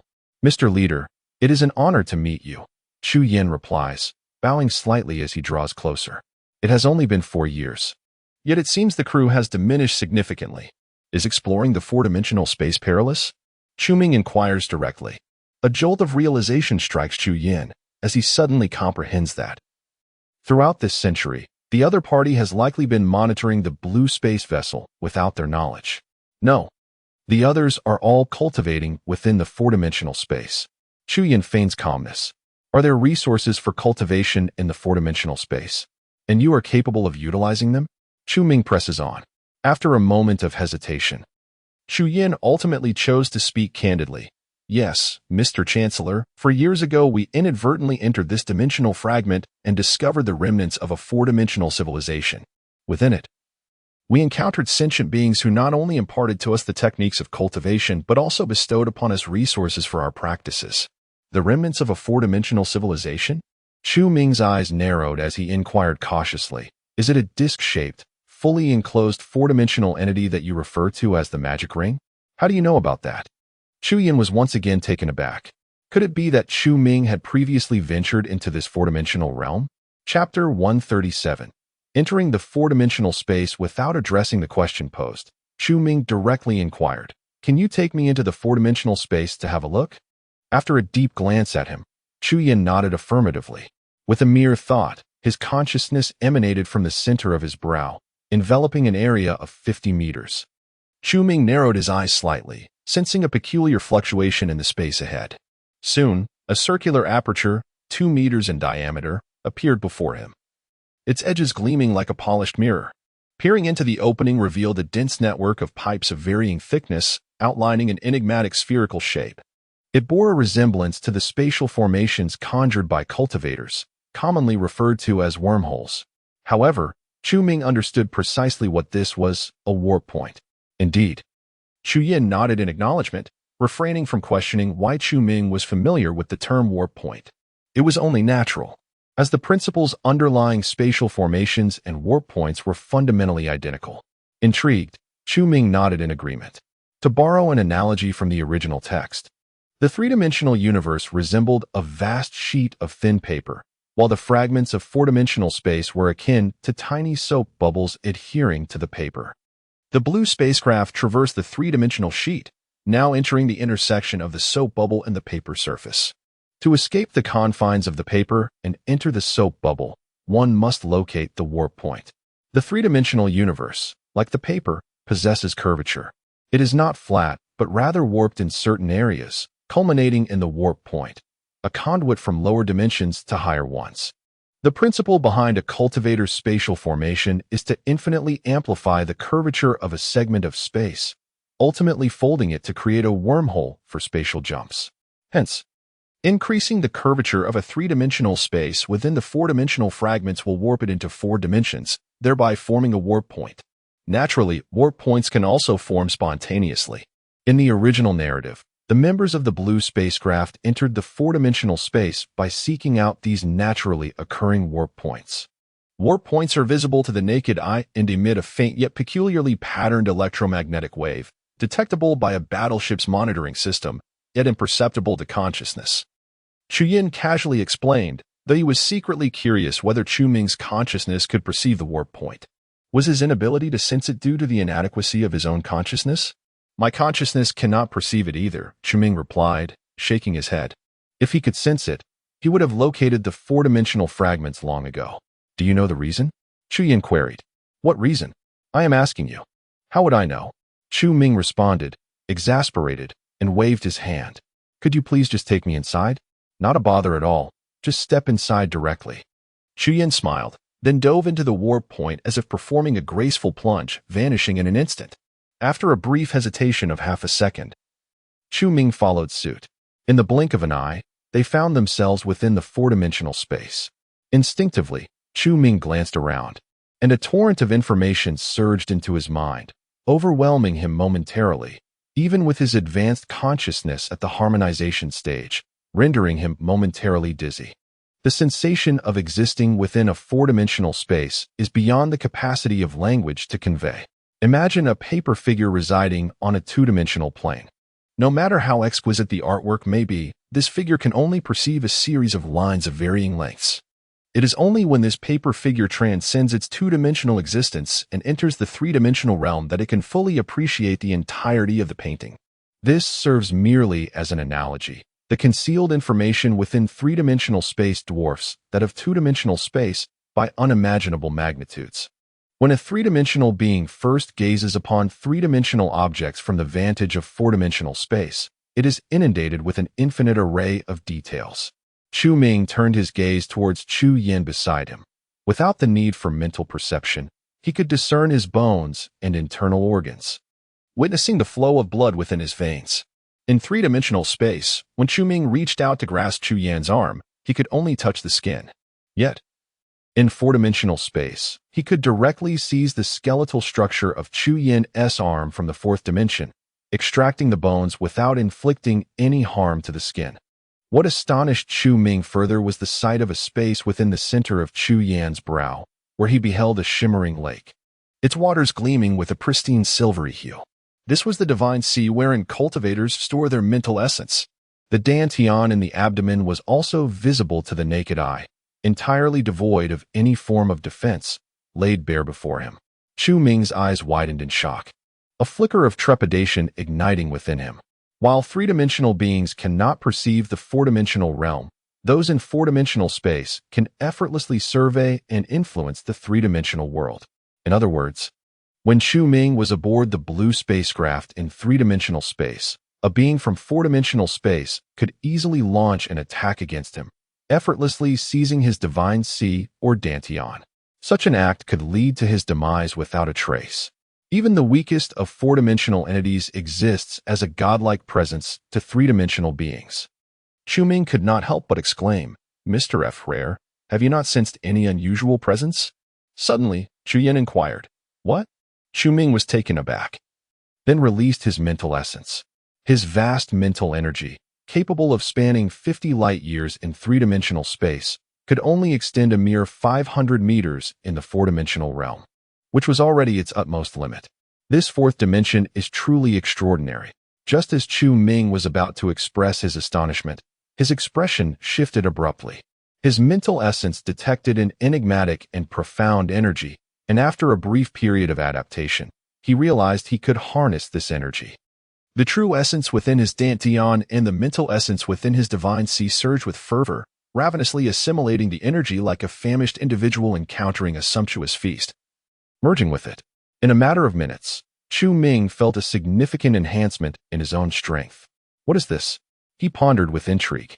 According to the one in the magic ring, this was merely a form of spatial energy from the four-dimensional realm, yet in the eyes of cultivators within the three-dimensional universe, it constituted the very essence of the heavenly and earthly principles. Chu Yin remarked softly, "This must be the reason for our rapid cultivation speed. I believe you can sense that this energy greatly aids in our training. Is this the way of heaven and earth?" Suddenly, Chu Ming felt a profound sense of completion. Previously, he had the impression that his consciousness could communicate with a certain existence between heaven and earth, yet that presence seemed to have vanished, leading to a flaw in his own cultivation. However, now he understood what that existence was. Moreover, Chu Ming sensed that the strength gained in the four-dimensional space could not be transported back to the three-dimensional universe. This unique energy from the fourth dimension would likely dissipate instantaneously upon entering the third dimension. This is precisely why those cultivators from the three-dimensional universe are reluctant to return after entering the four-dimensional space. They aspire to transform themselves into four-dimensional beings and seek higher five-dimensional fragments. The system's voice interjected with a hint of sarcasm. Did they not realize that these high-dimensional fragments would eventually vanish? Chu Ming pondered. At worst, they could establish a small universe in the higher dimensions to hide away. What is the big deal? Cultivators, after all, defy the heavens, placing strength above all else. They care little for the fate of the entire universe. They only concern themselves with whether they can continue to grow stronger, completely lost in their obsession. Yet, if everyone were to act in such a manner, the universe would ultimately perish, forever devoid of the opportunity for rebirth. Thus, I have long asserted that the Zero Returners engage merely in a form of performance art. Before any dimension is fully reduced, numerous high-dimensional beings create small universes to hide within, even if they merely survive. They refuse to return matter to the grand universe and sacrifice themselves for its rejuvenation. Each time the system referred to that batch of the purest cultivation civilizations in the three-dimensional universe, it was tinged with ridicule. Chu Ming had once thought it was due to their primitive understanding, as they only knew to pursue higher cultivation, leading them to their own demise. Now, he realized that these cultivators would not die at all. They could merely retreat into small universes, yet this would directly result in the annihilation of the entire universe. Chapter 138. The final task. Chu Ming spent several minutes acclimatizing to the four-dimensional space. During this time, he instinctively touched his chest, inadvertently grazing his heart. For an ordinary person, such an action could result in significant internal injury, perhaps even an infection. Mr. Chancellor, it would be prudent not to touch your Dantian and Divine Sea. Chu Yin could not help but caution. What might happen? Chu Ming inquired with curiosity. That is the most vulnerable area for cultivators. A careless poke could lead to a severe decrease in strength or, in the worst-case scenario, a chaotic disruption of one's true essence, resulting in an explosive demise. Chu Yan's face displayed a flicker of trepidation as he recounted. 3 years ago, 2 foundational period crew members engaged in a skirmish within the four-dimensional space. Neither intended to inflict fatal harm. Yet one inadvertently struck the other's Dantian from the fourth dimension, leading to an immediate explosion of blood mist. Chu Ming fell silent for a moment, reflecting on the fragility of three-dimensional beings in a four-dimensional realm. Here, it seemed that if Chu Yin desired, he could easily orchestrate their mutual destruction. Then I find myself even more perplexed, Chu Ming queried. Why would those four-dimensional beings on the magic ring teach your feeble, three-dimensional kind the ways of cultivation? They are not those. The magic ring is a singular entity. Chu Yin turned to gaze towards a direction where the magic ring resided. However, to Chu Ming, that expanse of space appeared utterly vacant. Yet, he was not surprised, for dimensions possess an additional coordinate, while his eyes could only discern 3, rendering his perception akin to that of a blind person in four-dimensional space. A singular entity? Chu Ming noted the peculiarity of his phrasing and speculated. Are you suggesting that the magic ring itself is a living being, devoid of any contents within? Indeed. Chu Yin nodded, then shook his head. Yet I cannot definitively assert whether the magic ring qualifies as a living entity. Its sentient consciousness is, in fact, an AI crafted by four-dimensional beings, with the magic ring merely serving as its vessel. AI? Chu Ming's expression betrayed his astonishment, for this was an unexpected revelation. Thus, the situation becomes even more absurd. A four-dimensional being's AI instructing humanity in the art of cultivation? Let us proceed, Mr. Chancellor. I shall introduce you to the magic ring. Chu Yin began to glide forward, with Chu Ming following closely behind. During their flight, Chu Yin continued, as for why it is inclined to teach us the ways of cultivation, we remain unclear. Initially, driven by curiosity, we dared to approach it and communicated with it. We transmitted a document containing approximately 2 million words detailing Earth's natural history and human history, including information about you. Our original intent was merely to enable it to learn Earth's language for easier dialogue. After perusing the material, it responded with 2 statements. What were they? Chu Ming asked. Chu Yin replied. The first was, Cultivator, Chu Ming. The second, Greetings, humans. I can teach you the art of cultivation. Chu Ming was momentarily taken aback. It was because of me that it chose to teach you the ways of cultivation? But why? Chu Yin shook his head. We do not know. It has never answered that question. Chu Ming fell into deep contemplation, his curiosity regarding the magical ring intensifying. Congratulations, host, for successfully locating a fragment of the four-dimensional shard. Congratulations, host, for attaining the pinnacle of harmonization. At that moment, the system's voice suddenly resonated. Ah, finally. We have reached the last task. Everything is on track. Remarkably perfect. Hooray. The pinnacle of harmonization? Well, It seems that the privilege I painstakingly obtained has vanished within merely a century. Shuming sighed in resignation. What does that have to do with me? It is clearly your own folly. You've left me in a state of constant trepidation. You are a complete fool. A colossal fool. All right. I am indeed foolish. Am I not?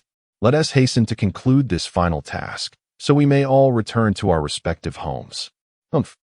Task issued. Please ensure the eternal continuation of human civilization. Shuming, unfazed, paused momentarily and inquired, what is the reward for this task? Reward? What reward could possibly exist? If you complete this task, my experiment will also reach a successful conclusion. You shall be liberated from your suffering. Shuming protested, I do not care. I demand a reward, or I shall refuse to comply. Would you care for some oil cakes? As of now, no host has accomplished this final task. What makes you think you will succeed? Simply because I have caused you great distress before. Then what reward do you seek? Did we not agree that you would allow me to survive after the experiment? Why are you now being so insatiable? That was the condition we previously discussed. Now I am requesting task rewards. It seems there is some twisted reasoning at play. Oh, I am utterly exasperated. Just tell me what you desire. After the experiment concludes. Can I visit your world? Why? Would it not be more delightful for me to make you the strongest in this universe? Not at all. The mere thought of there being an even greater existence above this universe, or perhaps a multitude of them, fills me with profound discomfort. Are you hopelessly stubborn? Upon hearing this, the system grew irate, which was one of the reasons Shuming had meticulously devised to provoke it. Do you not know who I am? I can grant you this reward, but I must caution you, it may not truly be a reward. What do you mean by that? In our world, you would merely be a sentient entity within a microscopic particle, more fragile than an ant. Coming here would render you the most insignificant being in existence. And a moment's carelessness could lead to your demise. Will you not protect me? Am I not your host? Scram. Once the experiment concludes, I shall no longer concern myself with you. Let fate decide your demise. Were it not for your usefulness, I would wish to extinguish you right now. Oh, Shuming drawled, non-committally extending the sound. Chapter 139. The sea has dried up at this moment. Several small black dots, each no larger than a coin, appeared in his line of sight. Upon closer inspection, these peculiar objects bore distinct characteristics of intelligent design, manifesting in various forms such as pyramids, discs, crosses, and polyhedral frameworks. Shuming's attention was immediately drawn to the disc-shaped object, which most likely was the magic ring. To the naked eye, the magic ring was still at a considerable distance from them, estimated to be over 10 kilometers away.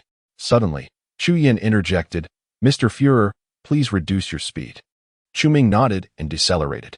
They continued their flight for another half-minute, covering less than a kilometer. Suddenly, the coin-sized magic ring loomed before them, towering like a giant. Even though he had mentally prepared himself, Shuming was momentarily astonished by this scene that defied the principles of three-dimensional perspective. He scrutinized the colossal object before him.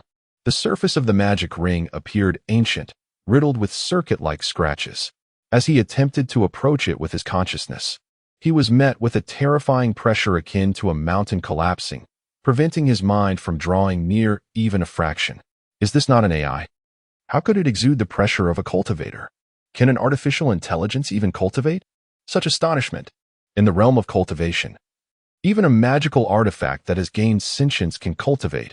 Why should a four-dimensional AI be exempt? The system mocked. Shuming ignored it. As another voice echoed in his mind, Shuming? It was a telepathic communication. He sensed it came from the magic ring, articulated in standard Mandarin. Hello, do you know me? Shuming asked, astonished. The magic ring replied, Oh, the previous group of humans provided me with a wealth of dynamic images and illustrations of Earth. I have seen you in those. You are the first human cultivator? Indeed, Shuming confirmed. The magic ring fell silent for 2 seconds before stating, I have been deceived by you. Shuming was taken aback, bewildered by the accusation. What deception? Have we met before? The magic ring continued, at that time.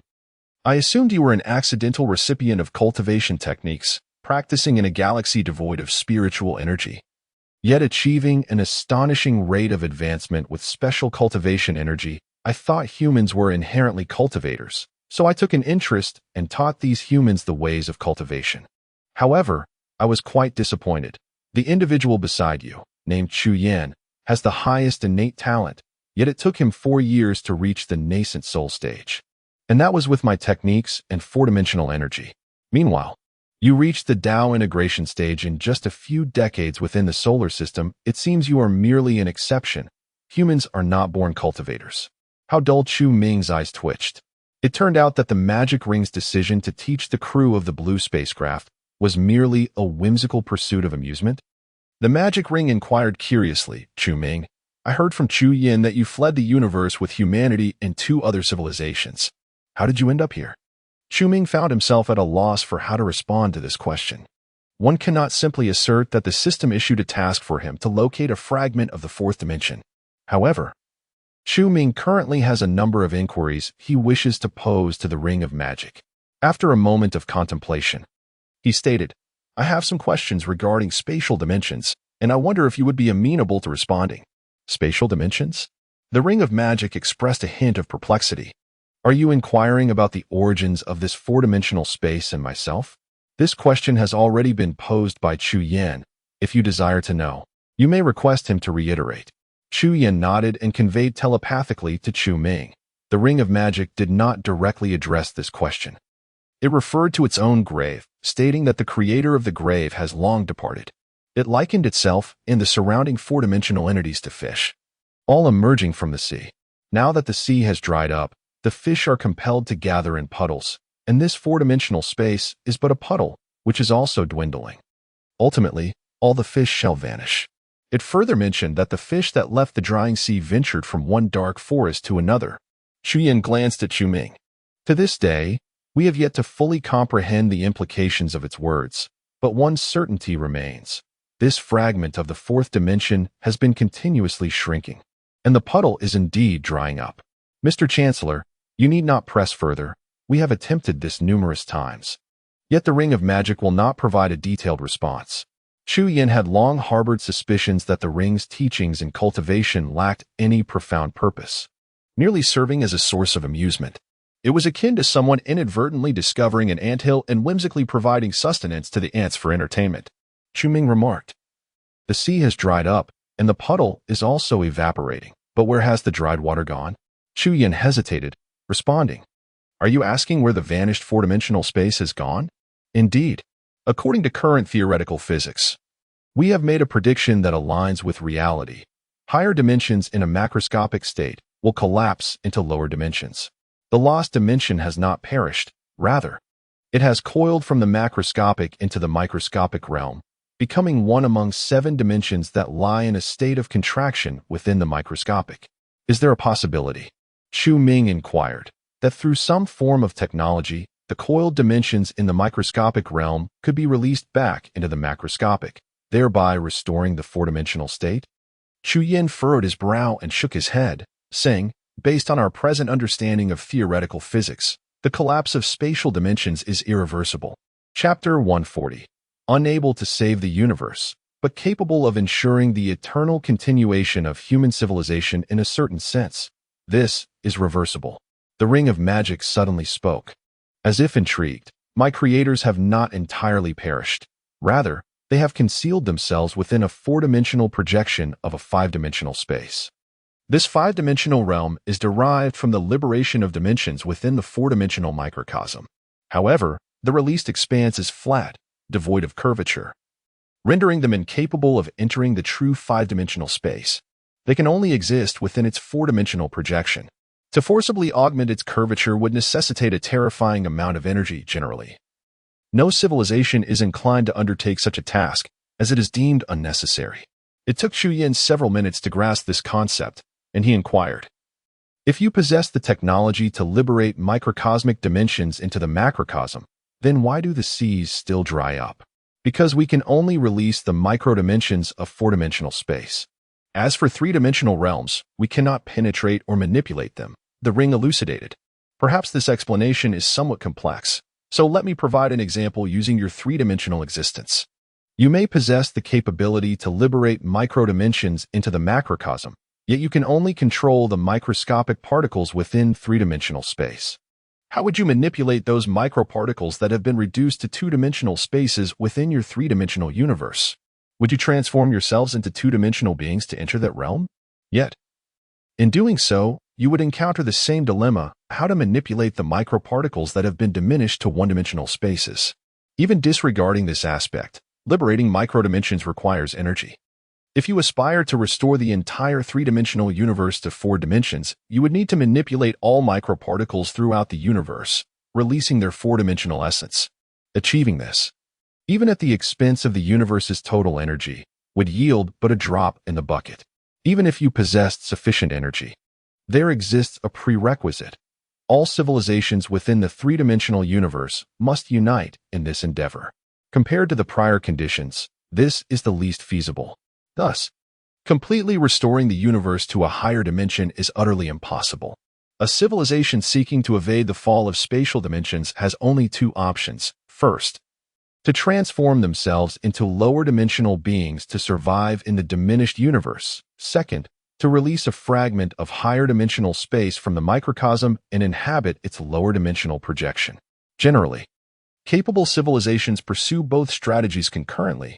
The creation of my civilization exemplifies this approach. They refer to the first strategy as the dimensional reduction plan and the second as the miniature universe plan.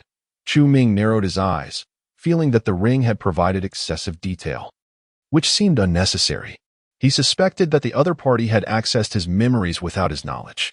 Over a century ago, once Chu Ming had fully gained the system's recognition, it subtly hinted to him the ultimate purpose of its experiments: to ensure the eternal continuation of human civilization. What constitutes true eternal continuation? To reduce oneself to a lower dimension and exist within that diminished universe? Yet, ultimately, it leads to demise. Retreating into a microcosm? When the universe truly collapses to zero dimensions, those microcosms are likely to meet their annihilation as well. After all, the essence of a microcosm is derived from the dimensional space of the macrocosm. When the grand cosmos faces total destruction, can the microcosm genuinely survive independently? The sole apparent remedy seems to be the salvation of this universe. How to achieve salvation? What threats does this universe confront? Super civilizations recklessly wield dimensional reduction weapons, causing the entire universe's dimensions to plummet, ultimately descending to zero dimensions, leading to total obliteration. To rescue this universe, it appears there are only two methods.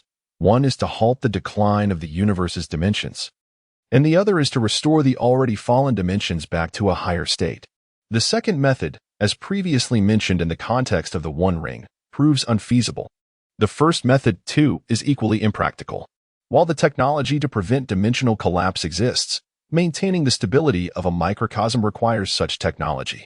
However, akin to the technology that releases micro-dimensions into the macro, it demands immense energy. Otherwise, those who fabricate a microcosm to hide within would not create a microcosm, but rather a vast universe. Both methods are untenable. Chu Ming has understood this from the very beginning. During his time with the wall-facing system, his consciousness immersed itself in the microcosm for over 30 million years, achieving an unfathomable depth of comprehension regarding the micro-realm. The moment he attained the state of Tao integration, he almost instantaneously grasped the ability to release micro-dimensions into the macro and recognize the energy required to prevent dimensional collapse. Yet, he also vividly perceived the formidable energy necessary for such endeavors. From the outset, he was aware that neither method could be realized.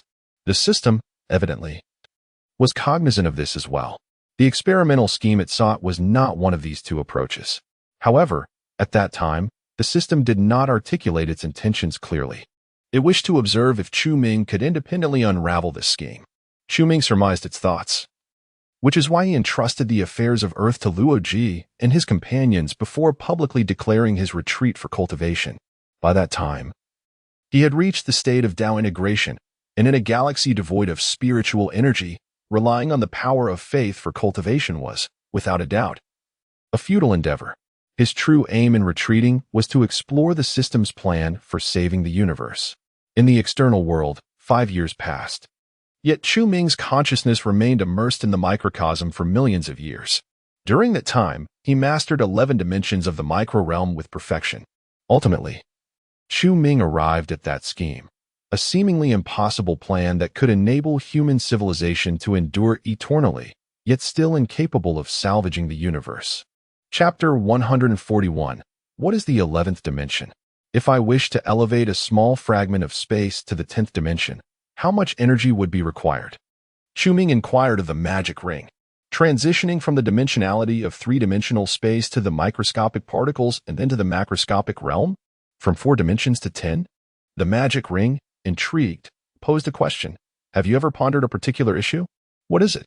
High-dimensional space is composed of countless lower-dimensional spaces. Each microscopic particle harbors a finite dimensional space. If you intend to release a portion of these microscopic particles from 4 dimensions to 10, how many microscopic particles must you initially possess to ensure that when transmuted to the 10th dimension, there is sufficient space to accommodate you? A minuscule high-dimensional structure can store vast quantities of lower-dimensional structures. For instance, when the Trisolarians created Sophons, they expanded a microscopic particle from 9-dimensional low dimensions to 2 dimensions, thereby enveloping the entire Trisolaran planet. Similarly, with each elevation in dimension, space diminishes dramatically. If Chu Ming desires to manifest a macro 10-dimensional space spacious enough for habitation, the initial number of 3-dimensional microscopic particles required is beyond imagination. Yet he had calculated it long ago. At least a quarter of the microscopic particles in the Milky Way must be released into the macro 10-dimensional realm to accommodate 2 humans. Why do humans? Because this is essential for procreation and the continuation of civilization. As for issues of consanguinity, those are of no concern to cultivators. You truly have calculated this? The magic ring expressed evident surprise. Do you genuinely wish to undertake such an endeavor? Certainly. Chu Ming replied earnestly. This may very well be the singular method to salvage the universe. The magic ring fell silent. Beside them, Chu Yin was utterly confounded. He could comprehend only 2 out of 10 statements exchanged between the magic ring and Chu Ming, and could not help but ask, what does that mean? How can ascending to the 10th dimension save the universe? Is there a macro space existing beyond the 4 dimensions? Chu Ming's gaze remained fixed on the magic ring as he casually elucidated.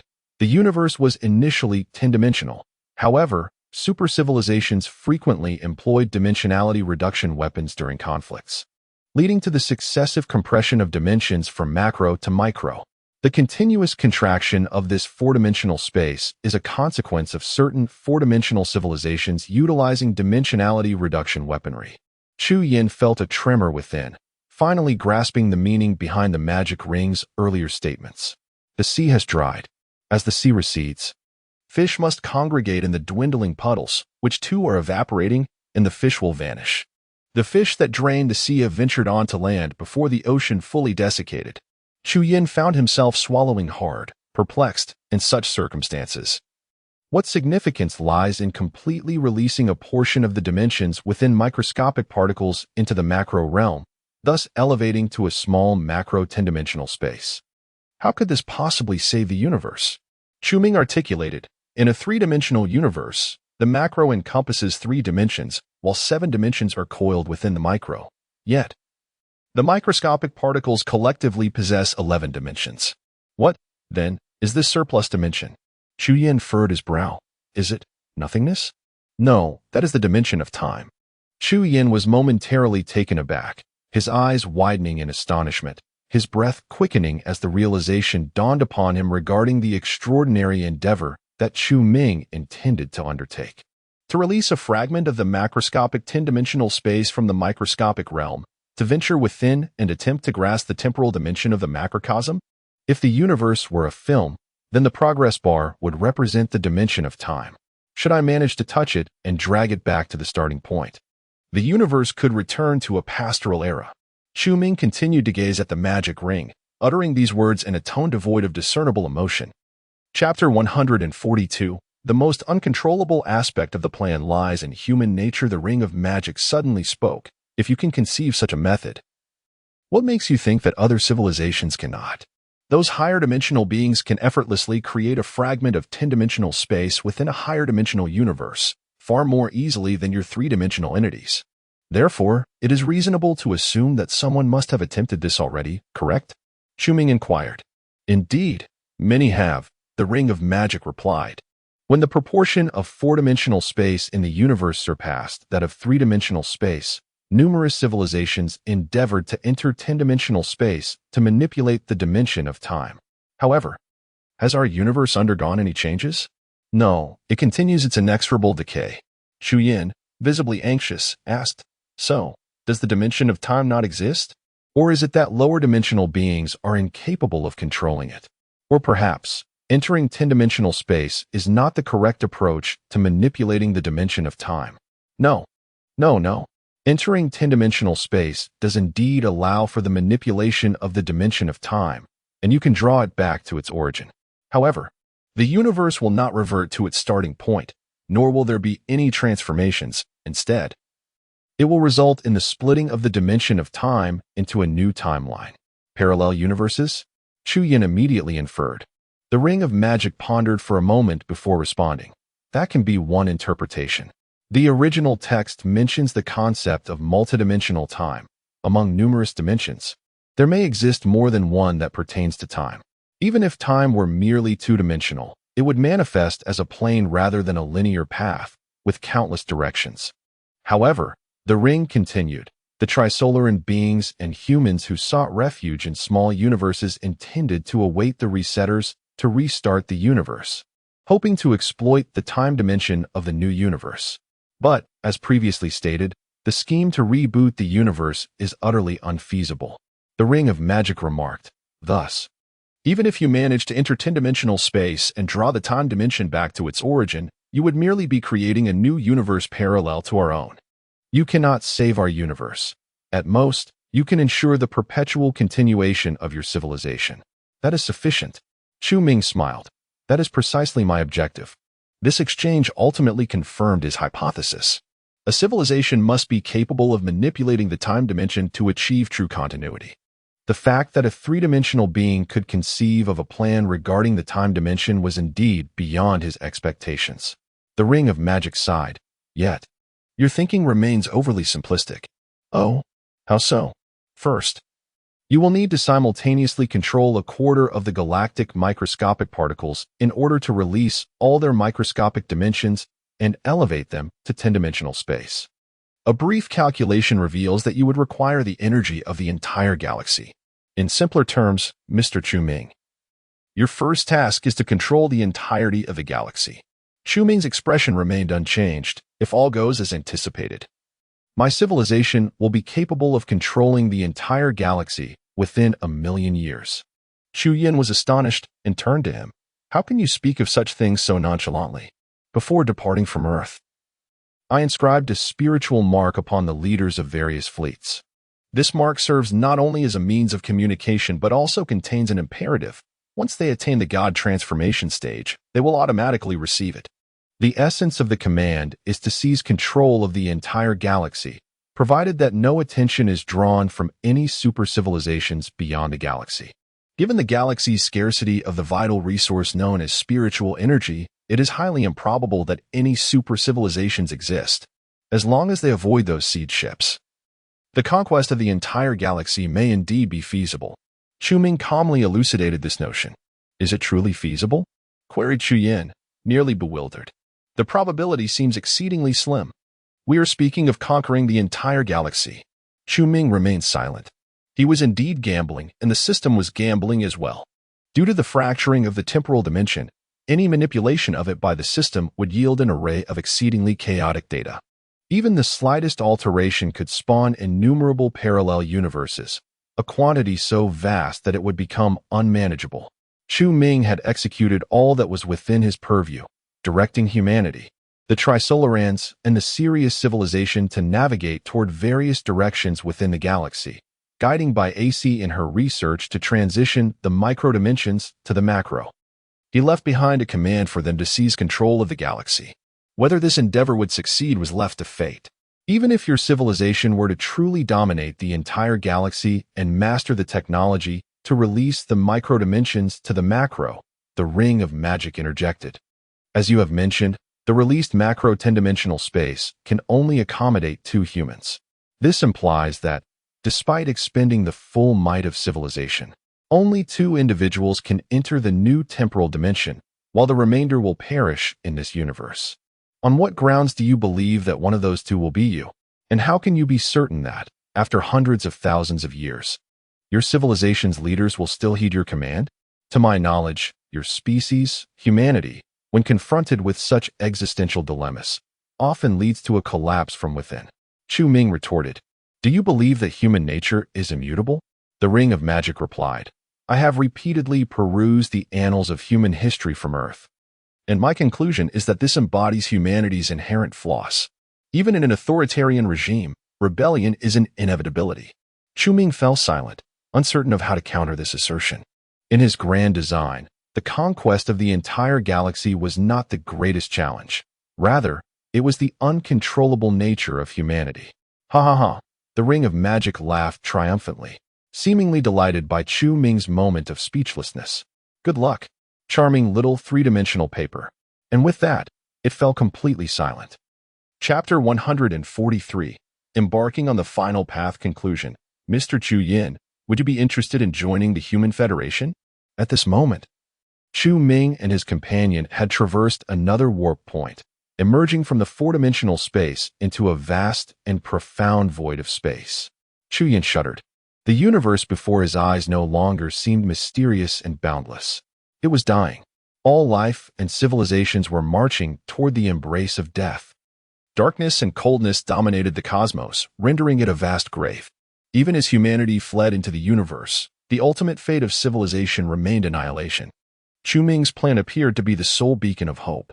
"Mr. Chu Yin, I, in my capacity as the leader of humanity, extend an invitation to all members of the Blue Space to join the Human Federation," Chu Ming reiterated calmly. Chu Yin, coming to his senses, murmured, "I accept." Thus, the Blue Space became a member of the Human Federation. Before their departure, Chu Ming issued commands. All members of the Blue Space, utilize every resource within the 4-dimensional fragments to enhance your cultivation. Simultaneously, develop technology to halt the descent of 4-dimensional space into 3 dimensions, preserving as much of the 4-dimensional realm as possible. This was of significant reference and research value for the future when humanity would release the microscopic dimensions of a quarter of a solar system into the macroscopic realm.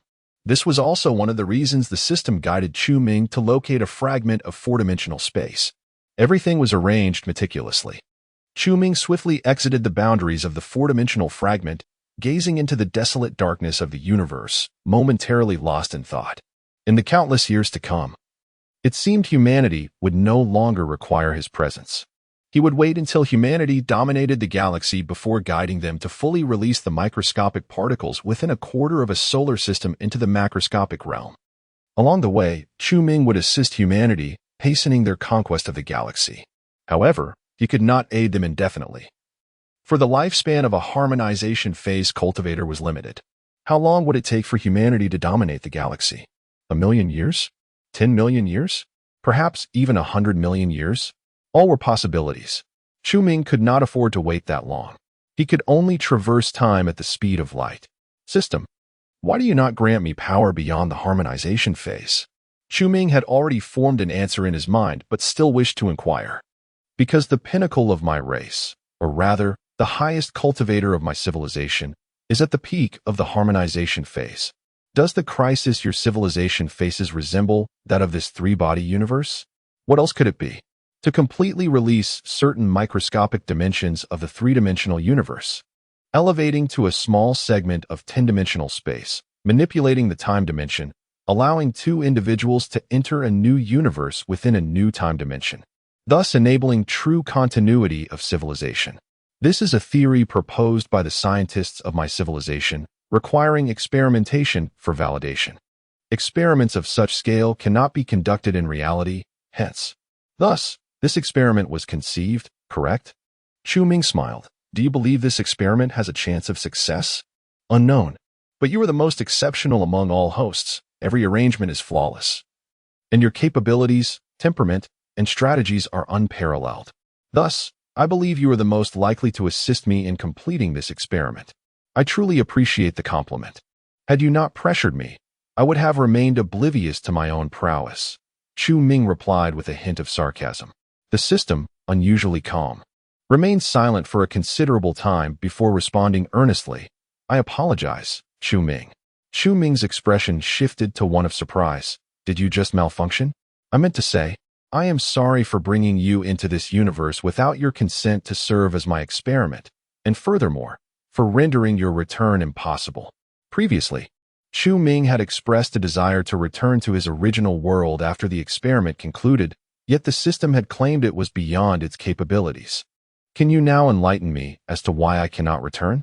Because you were extracted from an alternate timeline of this universe, where the flow of time is entirely consistent with this one, and several centuries have elapsed.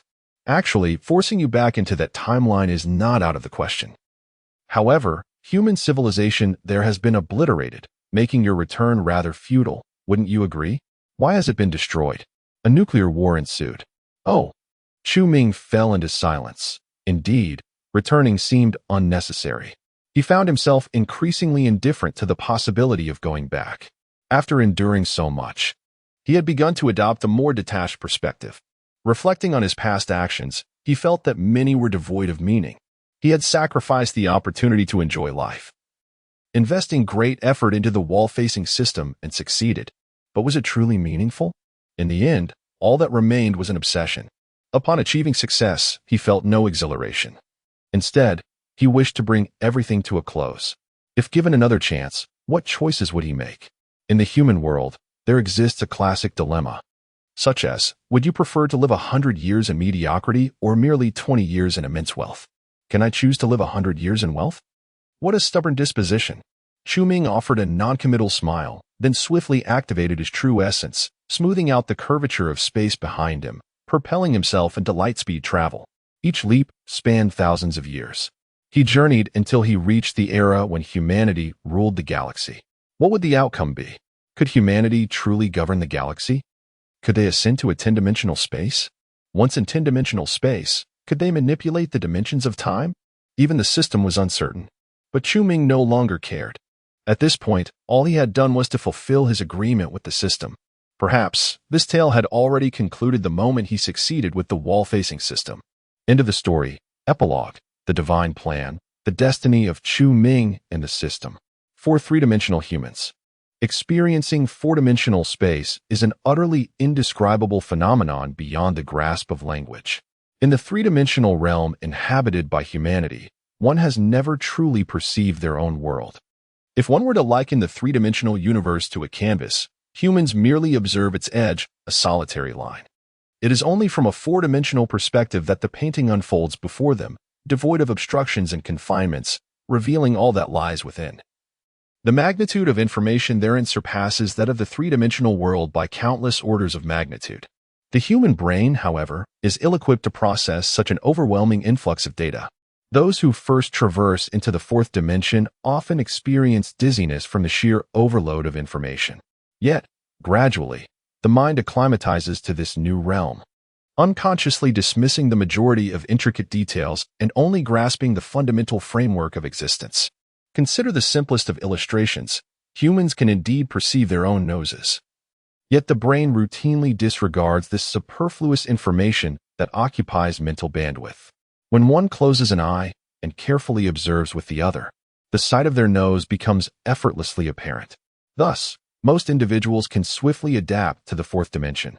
However, from another perspective, the average human, burdened by limited cognitive capacity, frequently overlooks a significant portion of data when engaging with the fourth dimension.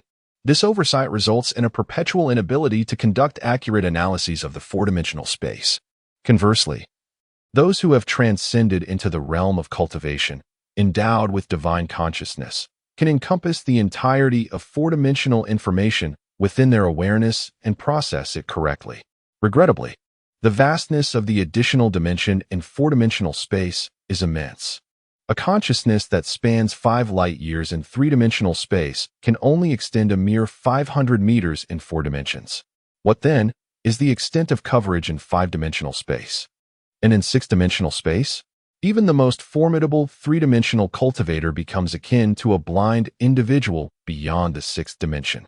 The brain cannot contend with such terrifying volumes of information and thus resorts to neglect. Divine consciousness, too, fails to reach out. Even in a high-dimensional expanse devoid of life or objects, the mere existence of that space poses an inherent threat to humanity. Furthermore, the nature of that threat remains elusive. Perhaps a mere twitch of a finger could result in one's heart, lungs, and spleen detaching from the body. Or a simple glance in another direction might cause the brain, eyes, and skull to plummet from the head.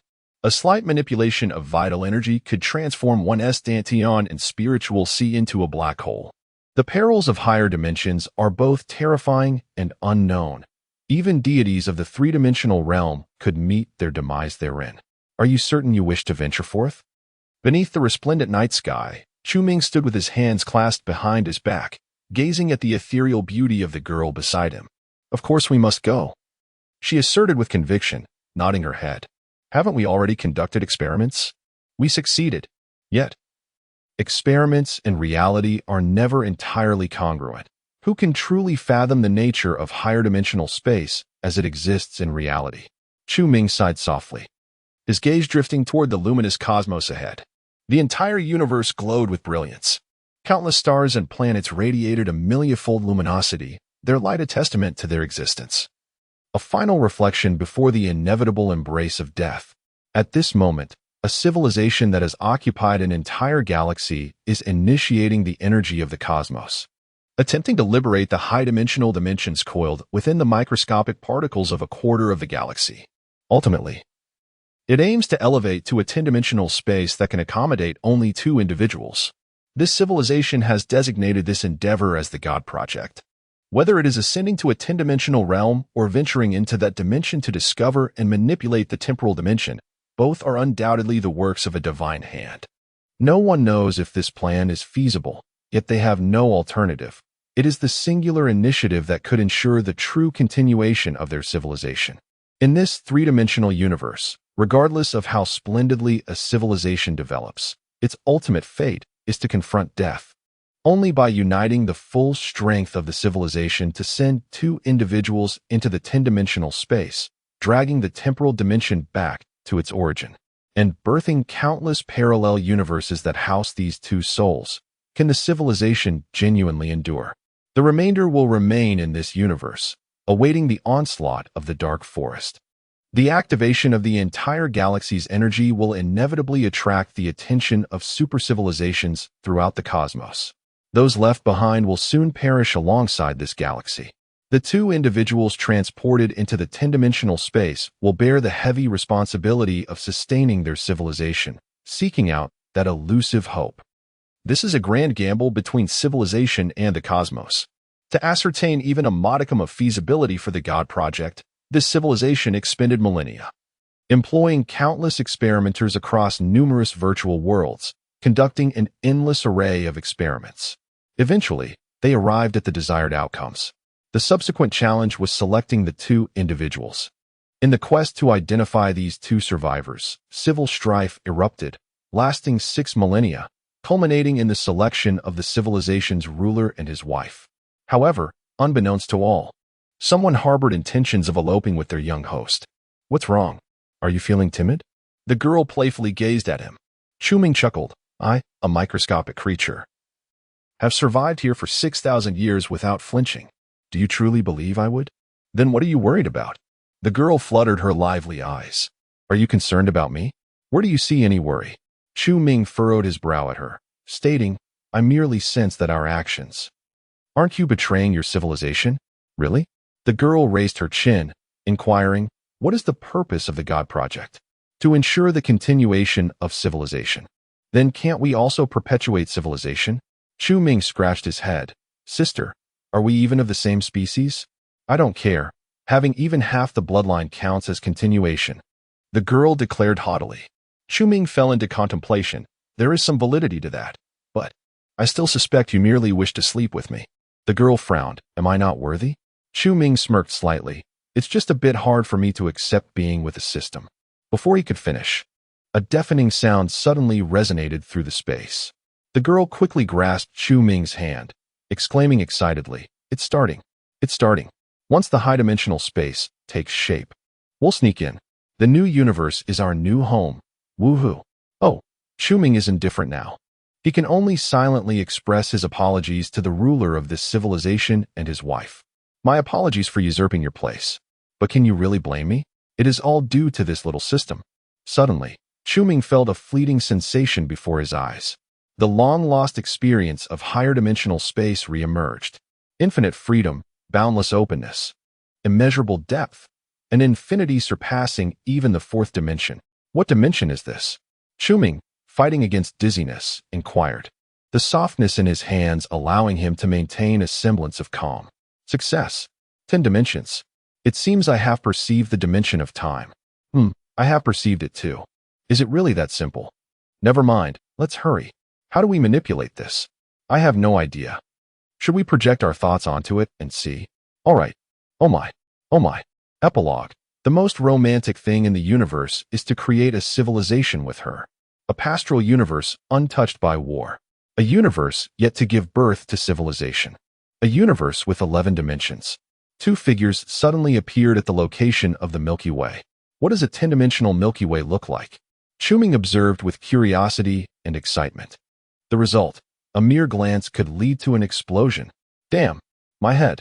The overwhelming torrent of terrifying information crashed into Shuming's mind like a tsunami, shattering his divine consciousness in an instant, followed by an excruciating pain. Are you all right?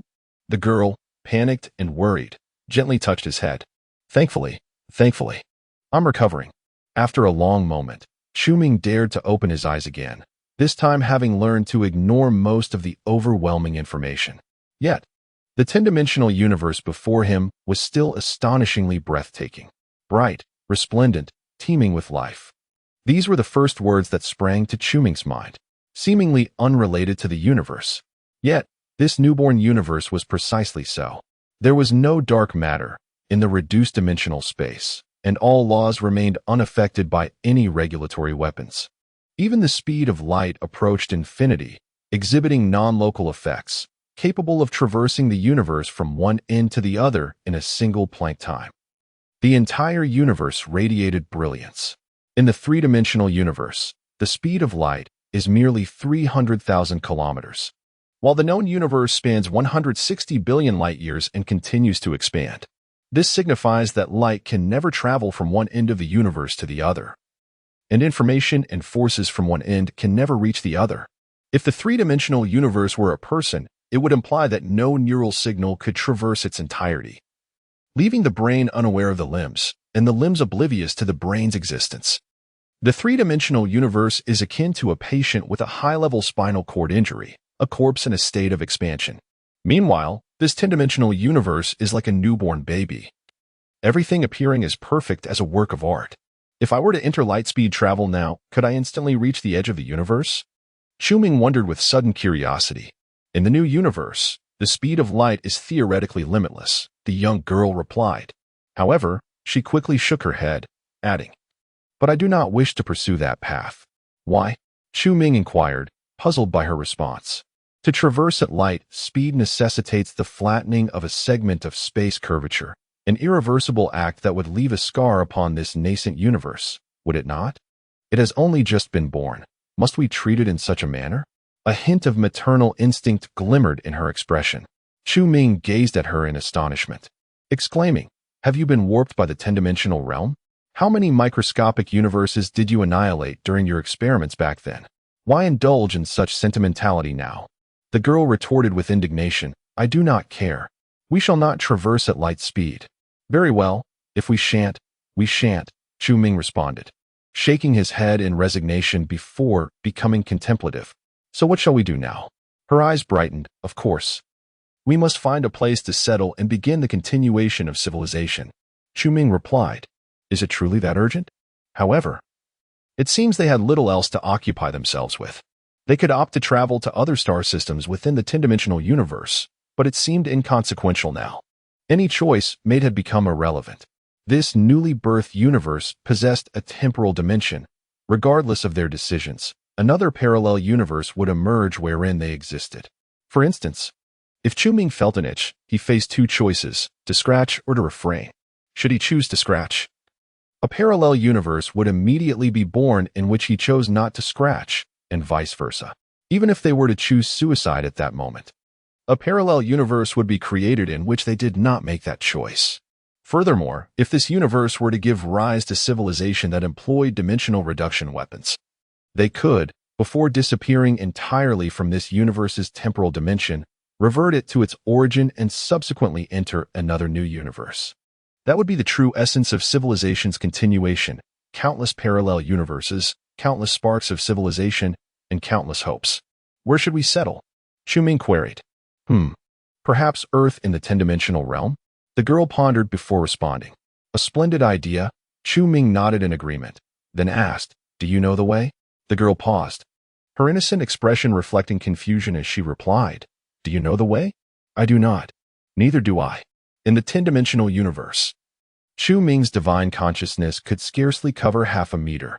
The two were akin to the blind in this realm. To discover Earth within the 10-dimensional universe, they would need to explore slowly. Along the way, they would have to make countless choices in innumerable directions. Even if they could not find it, there would always be a version of themselves in some parallel world that would succeed. At long last, they arrived. Shuming grasped her hand, excitement shimmering in his gaze as he beheld the resplendent scarlet planet before them. "Is this Earth? Why is it this color?" The girl pondered hesitantly. "According to the coordinates in my memory, it must be correct. This is indeed the solar system within the 10-dimensional universe," Shuming affirmed with conviction. "Civilization has yet to be born," the girl murmured, lost in her thoughts. Shuming's expression changed. "You can't possibly be thinking of creating a civilization with me, can you?" The girl chuckled mischievously. "Well, it's not out of the question. What do you take me for? A breeding cell?" he exclaimed. "Oh, come on. Let us start with 10. A millennia later, a three-dimensional intelligent civilization with a population of 12 billion emerged on Earth within a 10-dimensional universe. On the rooftop of a towering edifice, a middle-aged Shuming stood together with the girl, gazing down at the myriad lights below. 12 billion people. Shuming sighed, weariness etched across his face. He could never have imagined that the absurdity of birthing a civilization would befall him. The girl counted on her fingers. With a little more effort, we could populate the entire solar system within 100,000 years. Shuming's eyelids twitched. "Have you lost your senses? Are you deriving satisfaction from this?" Fortunately, the 10-dimensional universe was replete with abundant and pure spiritual energy and various cultivation energies. Shuming had long since surpassed the limits of three-dimensional life in his quest for enlightenment. Otherwise, he would have perished long ago. Isn't creating a civilization an immensely fulfilling achievement? It is undoubtedly the most romantic endeavor in the entire universe, the girl exclaimed with excitement. Shuming thought to himself. From the moment she was a mere system, he had recognized her peculiar thought processes, yet he never anticipated they could be this eccentric. After a moment of contemplation, Shuming suggested, "Should we perhaps exercise some restraint? The existence of three-dimensional life in a 10-dimensional universe is perilous as it is. Why do we need such a large population? Precisely because it is dangerous. We must sow our seeds throughout the universe," the girl replied with conviction. Shuming sighed. "Let us change the subject." He looked up at the starry sky. What was once a brilliant 10-dimensional universe now bore countless dark marks. The once perfect artwork marred by scars. After a millennium, innumerable civilizations had arisen within the 10-dimensional universe, initiating wars and wielding various weapons of principle. At this moment, a significant portion of the temporal dimension had been erased, and much of the spatial dimension had been reduced to 9 dimensions. This universe continued to replay the history of the three-body universe. The cycle was endless. Shuming found himself powerless to alter the course of the universe. Even as the strongest three-dimensional entity, what did that matter in the eyes of 10-dimensional beings? To transform himself into a 10-dimensional life form? Shuming had no desire to perish in this impending downgraded universe. Of course, he could also, before the temporal dimension of this universe vanished entirely, pull it back to its origin and venture into another new 10-dimensional universe. This universe is on the brink of becoming 9-dimensional, and the temporal dimension will disappear. Should we remain here, or journey to a new universe? Shuming inquired, looking at the girl in his arms. The young girl gazed down at the myriad of lights below, her eyes brimming with reluctance. "I do not wish to depart." "Then let us remain." Ming replied with a nod. When the universe collapses into 3 dimensions, we shall become the deities of the entire cosmos. Suddenly curious, the girl inquired, will the 3-dimensional Earth in this universe mirror the historical events of the Trisolaris universe? With our presence, it is highly improbable. If other civilizations attempt to invade Earth, we shall simply eliminate them with a mere gesture. I assure you, in this 3-dimensional realm, we are akin to gods. How utterly dull. Ah? Ming stared at her, bewildered. Then what would you prefer to do? The girl blinked and declared, I desire to become a system. It would be such fun. Ming's expression swiftly darkened, as if recalling some unspeakable past, and he finally sighed, suit yourself. Why not we become systems together? The girl asked eagerly. We can select a host and torment him. Ming gritted his teeth. Is it impossible to treat the host with kindness? You no longer need to conduct experiments, so why inflict suffering upon him? Oh. The girl pouted and muttered. Then we shall be a bit kinder to him. Now that is more agreeable. Readers do not enjoy seeing you torment the host. What readers? The dashing ones from Tomato. What are you saying? If you cannot be understood, then never mind. Oh dear, you are insufferable. When this universe ultimately collapses into 9 dimensions, and the temporal dimension fully contracts into the microscopic realm, time within the universe shall flow unceasingly forward. Ming and she would reside in the desolate expanses of the galaxy, silently observing the course of history as it returns to that original point.